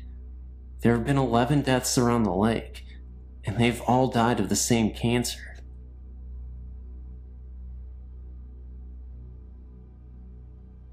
When I was 9, my grandfather died in the dining room of his house. It was not unexpected. He had been very ill and was bedridden. Shortly after his death, we moved in with my grandmother due to the fact that she was also ill. She was a very unhappy and hateful person. She blamed all life's injustices on my late grandfather and hated him for dying. After we had moved in with her, we realized how serious her illness was and took her to the doctor. She had Alzheimer's. As her illness progressed, my parents could no longer take care of her, so they placed her in a nursing home. Big mistake. She transferred all of her anger from my late grandfather onto my father. During the last stages of her illness, she would repeatedly tell us that she did not want to be buried near my grandfather, that she had spent all of her living years with him, and she did not want to spend eternity next to him. Well, as fate would have it, my grandmother passed away. Funds were tight, and we not only had to bury with my grandfather, but her casket was placed on top of his. We had no other choice, because all of the extra money we had for her funeral was used to care for her in the home. Anyway, on with the story. After my grandmother's death, strange things began to happen. During dinner, the back door would just fly open, or at night, the sheet would be tucked around my body while I slept. We always made jokes that say that grandfather was home, or he was looking in on us. Then, things took a turn for the worse. One night, my father awoke to the sensation of his legs being pressed into the waterbed mattress. Once he was fully awake, he realized he could not move, and whatever was pressing him into the mattress was continuing up his body. He glanced over to get my mother's attention, but could not speak. This entity was now cutting off his breathing. Finally, he thought, "Mom, I am sorry. I had nowhere else to put you." And then it all stopped, as fast as it started. The next morning at breakfast was when Dad told us about his experience. The next night I had a similar experience, but chalked it up to dreaming. I figured that I heard my dad telling us about his experience, and that I was just dreaming based on that. Now, let's jump ahead 9 years. I'm married and have just given birth to my first son. It was morning time, and my husband already left for work. I thought I would just take a short nap and rest while that baby was not fussing. So I dozed off to that place between sleep and wakefulness, where you're not fully totally asleep, but resting. The next thing that happens is something that I'll never forget. I began to feel my body being pressed down into my waterbed mattress. I could not open my eyes, but I knew I was awake. I could hear the television and my son cooing.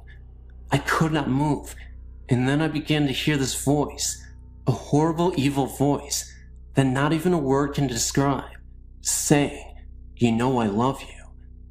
This went on for what seemed like an eternity, but was only probably about 2 minutes. Then, in my mind, I thought, "Dear God, what is my baby seeing?" And just as quickly as it started, it stopped.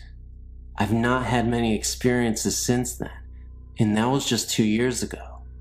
My question is, was it my angry grandmother or something else? If anyone has any suggestions, please email me. I'm on your website because my boyfriend runs a theater in downtown New York City and has otherworldly occupants. The building has been around since 1897 and was a school until 1978, where a fire killed a little girl. Now, it's an arts community with theaters and artists that occupy the studios and occupy the whole of the building. My boyfriend and a couple other people who run the theater have seen and heard things. I myself have felt the cold associated with presence in a particular room. All my hair stood up on end, and in my gut, I felt we needed to leave the room. These are 2 particular events which solidify my suspicions. I got a call from my boyfriend one night to tell me he was coming home early. In the background, I heard male laughter, like someone was playing a joke on him and really enjoying it. I thought nothing of it. He works with a couple guys down at the theater. When he came home, he told me he had been dumping the evening's garbage. The dumpster is at the bottom of the stairs on the north side of the school. As he was going down the stairs, he saw a figure cut across the room at the bottom of the stairs. He called out, thinking it was the building's handyman. No answer. He reached the bottom of the stairs and deposited the garbage bag and headed back up the stairs to get the other bag of garbage. At that moment is when he heard what sounded like someone dragging the bag he had just deposited. He stopped, turned and called out. The noise stopped. He dismissed it and brought the other bag down. He headed back up, and the same thing happened. This time he did not go back down, but instead called to tell me he was on his way uptown. Later that night, in bed, he told me what had happened. I asked him who was with him when he called me, and he said he was alone. All my hair stood on end. "Who was that laughing then?" I asked. He said he was alone when he called. I think he thought it was my imagination or a bad connection, but now I know what I heard. Now last night, I was at the theater, some fashion show going on there. My boyfriend tells me what happened the night before. He'd spent the night at the theater in a pull-out mattress the guys kept there for late-night work. It was around midnight, and he was not asleep. He was staring up at the ceiling, rethinking his day. He heard his name called out. Then the door to the office slowly closed, as if someone was closing it from behind. He responded and peeked out to his desk, to see if somehow a cat had found its way into the building, which is ludicrous. One doesn't see cats around there. And of course, he found nothing. All the windows were closed, so no breeze blew in. He said he then heard what sounded like whispering outside the office door. Lots of whispering, stage whisper, of gibberish with some strong hissing sounds, almost like a snake. He called out again and banged on the door. He went back into the adjoining office and went towards the door. He then felt a cold coming in from under the door. He placed his hand in the crack at the bottom of the door and felt no breeze. Then, a scratching sound, fast repetitions, like a dog scratching to get in, started. This was too much for him. He packed up and calmly walked out. He said he was a little afraid to walk back once he left the theater office, afraid of what he might see. I think being a theater, and many actors who love the space, left parts of them when they died. The founder died of leukemia, and loved and lived for this theater company. The little girl who died in the fire also stands my hair on end.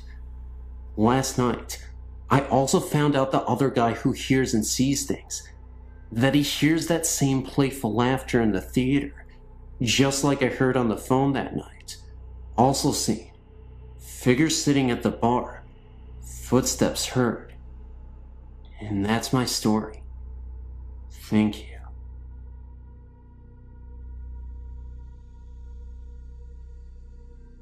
Hello. I'm writing about a few experiences I had at my home. The home is called Edgefield Manor. First, I want you to know that this may sound like the classic haunting in a big old mansion. Well, believe me, what lives in this house is no Casper. I moved in the fall of '86. The estate is huge, gardens and rooms upon rooms. It was originally going to be condemned. Well, anyway, here's a couple of my experiences. One day, I was in one of the parlors. I got up to turn the light on, and as soon as I did that and turned around, I saw a whitish figure glide across the other hallway. Another thing there is poltergeist activity. Explain this to me. The home has a ballroom. I went inside like usual. The grand piano was in the same place as it has been when I moved in. I walked out for 5 minutes and then came back inside. The grand piano was moved across the floor, pushed to the other side of the room. No indication of any noise. It was just moved. There are many others, and I have pictures. If you want more stories or pictures, just email me. I know this is kind of short, but it's always terrifying.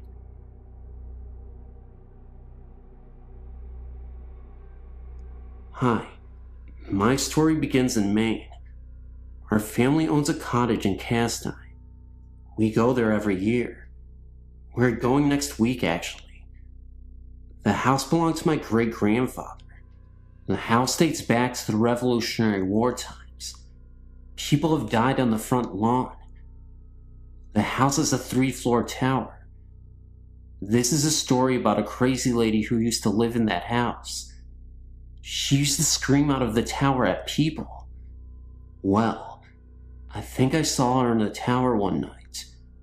When my great-grandfather lived in the house, he claimed that he saw it a few times when he would read on his rocking chair in the living room. He said it would walk in front of him. 3 other people in my family saw the same thing. I never heard the story about the crazy lady until I brought up my experience to my parents after we got back from vacation. The funny thing was, this ghost, it was wearing a maiden's outfit. When my dad told my grandfather, he said that I experienced it exactly as he saw it. I've never heard the story until I saw it. I am no liar.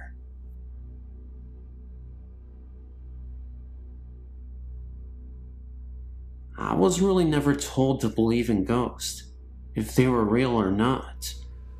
This started when I moved to Missouri with my family in 1995. The first home we rented when we arrived, something was very uneasy about it. I not only felt it, but my eldest son did also. One evening, when the three sons were in bed and my husband was working late, I was up watching TV late. When I decided to go to bed, I left a low light on in my bedroom. As I was walking down the hallway, past my son's room, there was a blur. I thought it was because my eyes were tired, and there was a mirror on the back wall of the hallway. But as I continued walking, my left eye got real blurry, and I felt a cold chill go through me. There's a basement to this house. I had my washer and dryer down there. I also had my kid's Sega game there. I felt very uneasy every time I went down there. My eldest son heard something pounding on the Sega controllers. He said at one time, he saw some kind of figure down there. The figure was bent over, blurry blackish gray, and it had no real face or features. He said it stood there, and it was shaking its head. He would be downstairs playing, and hear someone coming down the stairs, and no one would be there.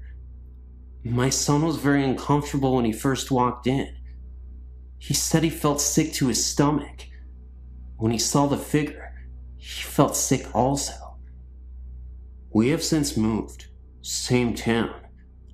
We have moved into another house that has been lived in by many people, but not for long periods of time. Someone told me that the reason nobody stays in this house very long is because it is haunted. Again, me and my eldest son have been the ones noticing everything that has been happening here. I hear feet scooting across the floor at night, but no one is there. My son has seen a bright light flashing in the corner of his room. It is in the upper corner of his room, where no lights shine on the wall. I've also seen this myself. He has also seen 3 lights, spinning lights, beside his bed. There was also a time that he felt his bed shake. My son has cancer, and he had been going through a time that he could not sleep. It was right around the time that he felt his bed shake. We do not have an uneasy feeling about these experiences. They are quite comforting. I had an uncle. He was killed on a head-on accident when he was riding a motorcycle, and he was hit by a drunk driver. This was around maybe 20 years ago. I think of him very often. I was just wondering if it was him that was there with my eldest son and me during this time that he, my son, is going through this cancer. We aren't scared of his cancer, even though it's rare. My uncle was a very spiritual man.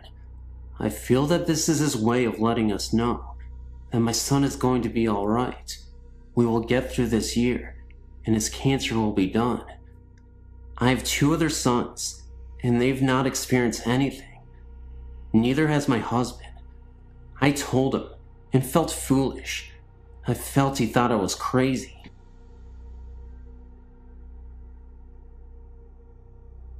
To start my story, I've had these experiences for a good part of my life.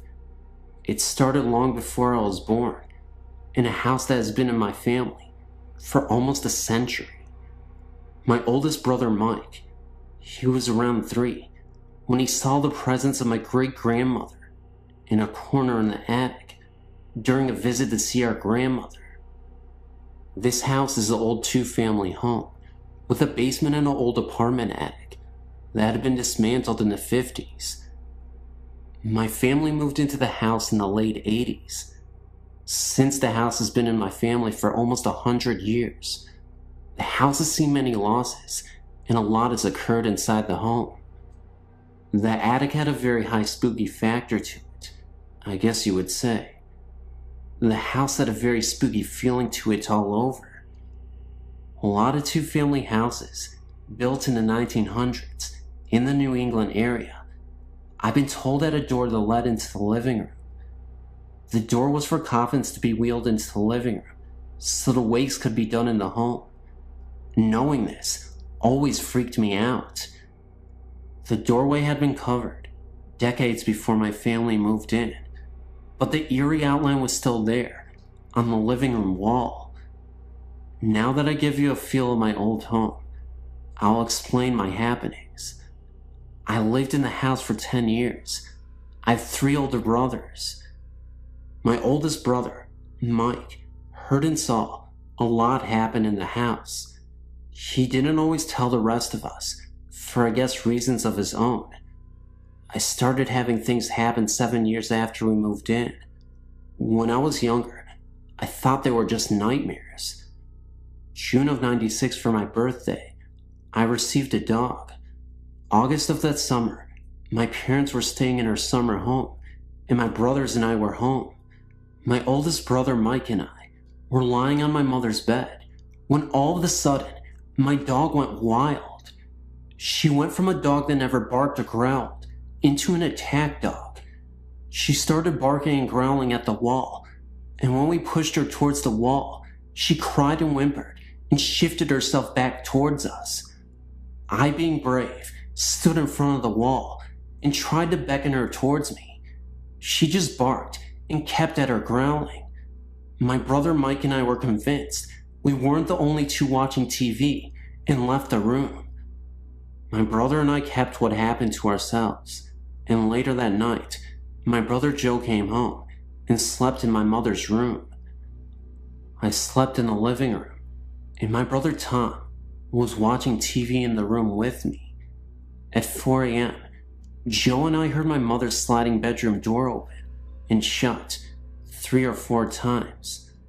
The dog started going nuts again, and Tom jumped up and ran to see what was going on.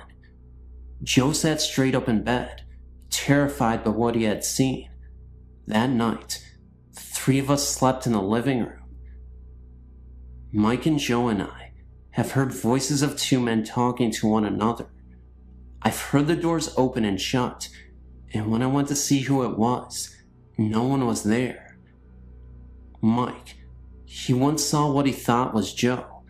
Joe looks just like my uncle, who had died in the house. Mike said hello to the figure and went to his room.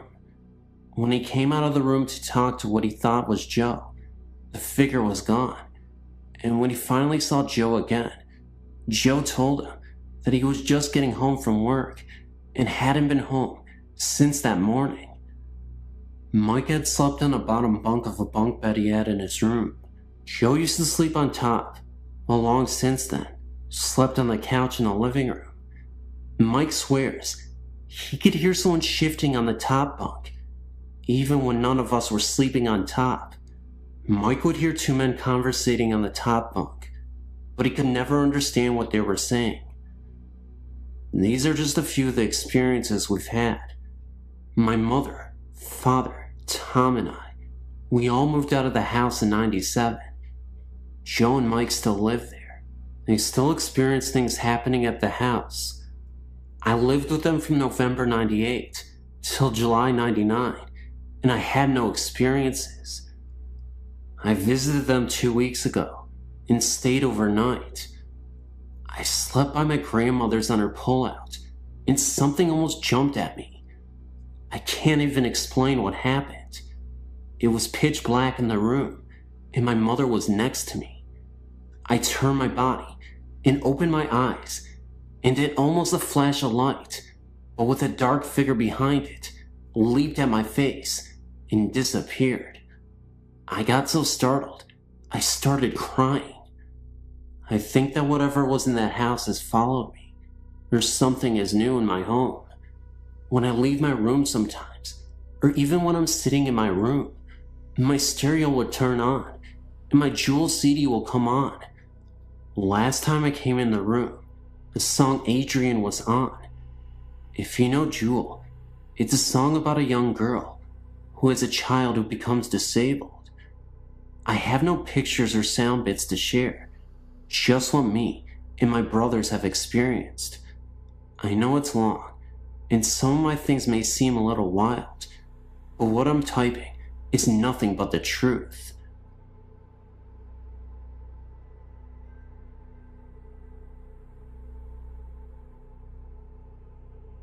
I don't really know where to begin with my story. I told very few people about it, for the fear they might think I'm crazy. I'm glad to have found a place where I can talk about it freely. I'm 26 now, and have not experienced anything like this since I was a small child, but it changed my life forever. When I was around the age of 3, I was still sleeping with my mom and dad. There were several things that happened around this time. I'll start with the worst first. One morning, I'd just woken up, and I turned over like I always did. But this morning, I saw the most horrifying sight that no 3-year-old should have seen. Laying next to me was this terrifying demon. I know it was a demon because of its eyes. It had a human form of a woman and was nude. It was about 10 feet tall, had thin bony fingers, and the darkest eyes. It was like you could almost see through them. You could just feel the pure evil. It had the most wicked smile on its face, like it was taunting me. I stared at it for a few seconds, and then turned back, hoping I was dreaming. Then, I felt the bony finger poking me in the back, as if to say, "Hey, you." I turned back over, and it was still there, grinning that sickening grin. I watched it get up to go to the window, which was closed and about 20 feet off the ground. It turned and gave me one last grin and went out the window. It was also around this time that I awoke one night to see 3 demons. They seemed to be like children. They were standing in the doorway, laughing the kind of laughter like I've never heard before. This was the same room where I'd seen the other one. At the age of about 7, I awoke one night to see a Grim Reaper standing by my bed.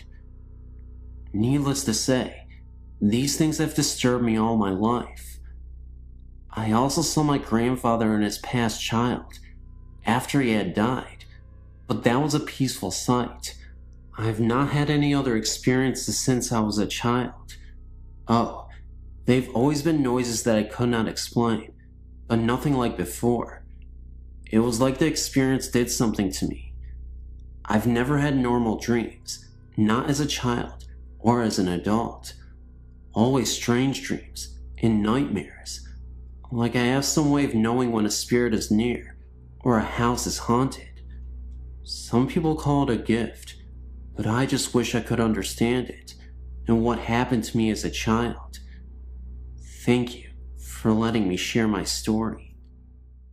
Hey everybody, before I begin really quick, just want to thank you so much for all the support thus far, for all the videos. I know the last video didn't do as well, so hopefully this video can do a lot better. I would appreciate your subscriptions, your likes, your comments. Get this video out because, you know, it really helps to get my channel recommended through the algorithm and through all that good stuff, and you know what I mean. But without further ado, let's begin with the stories, and maybe I'll put this at the end of the video, I don't know.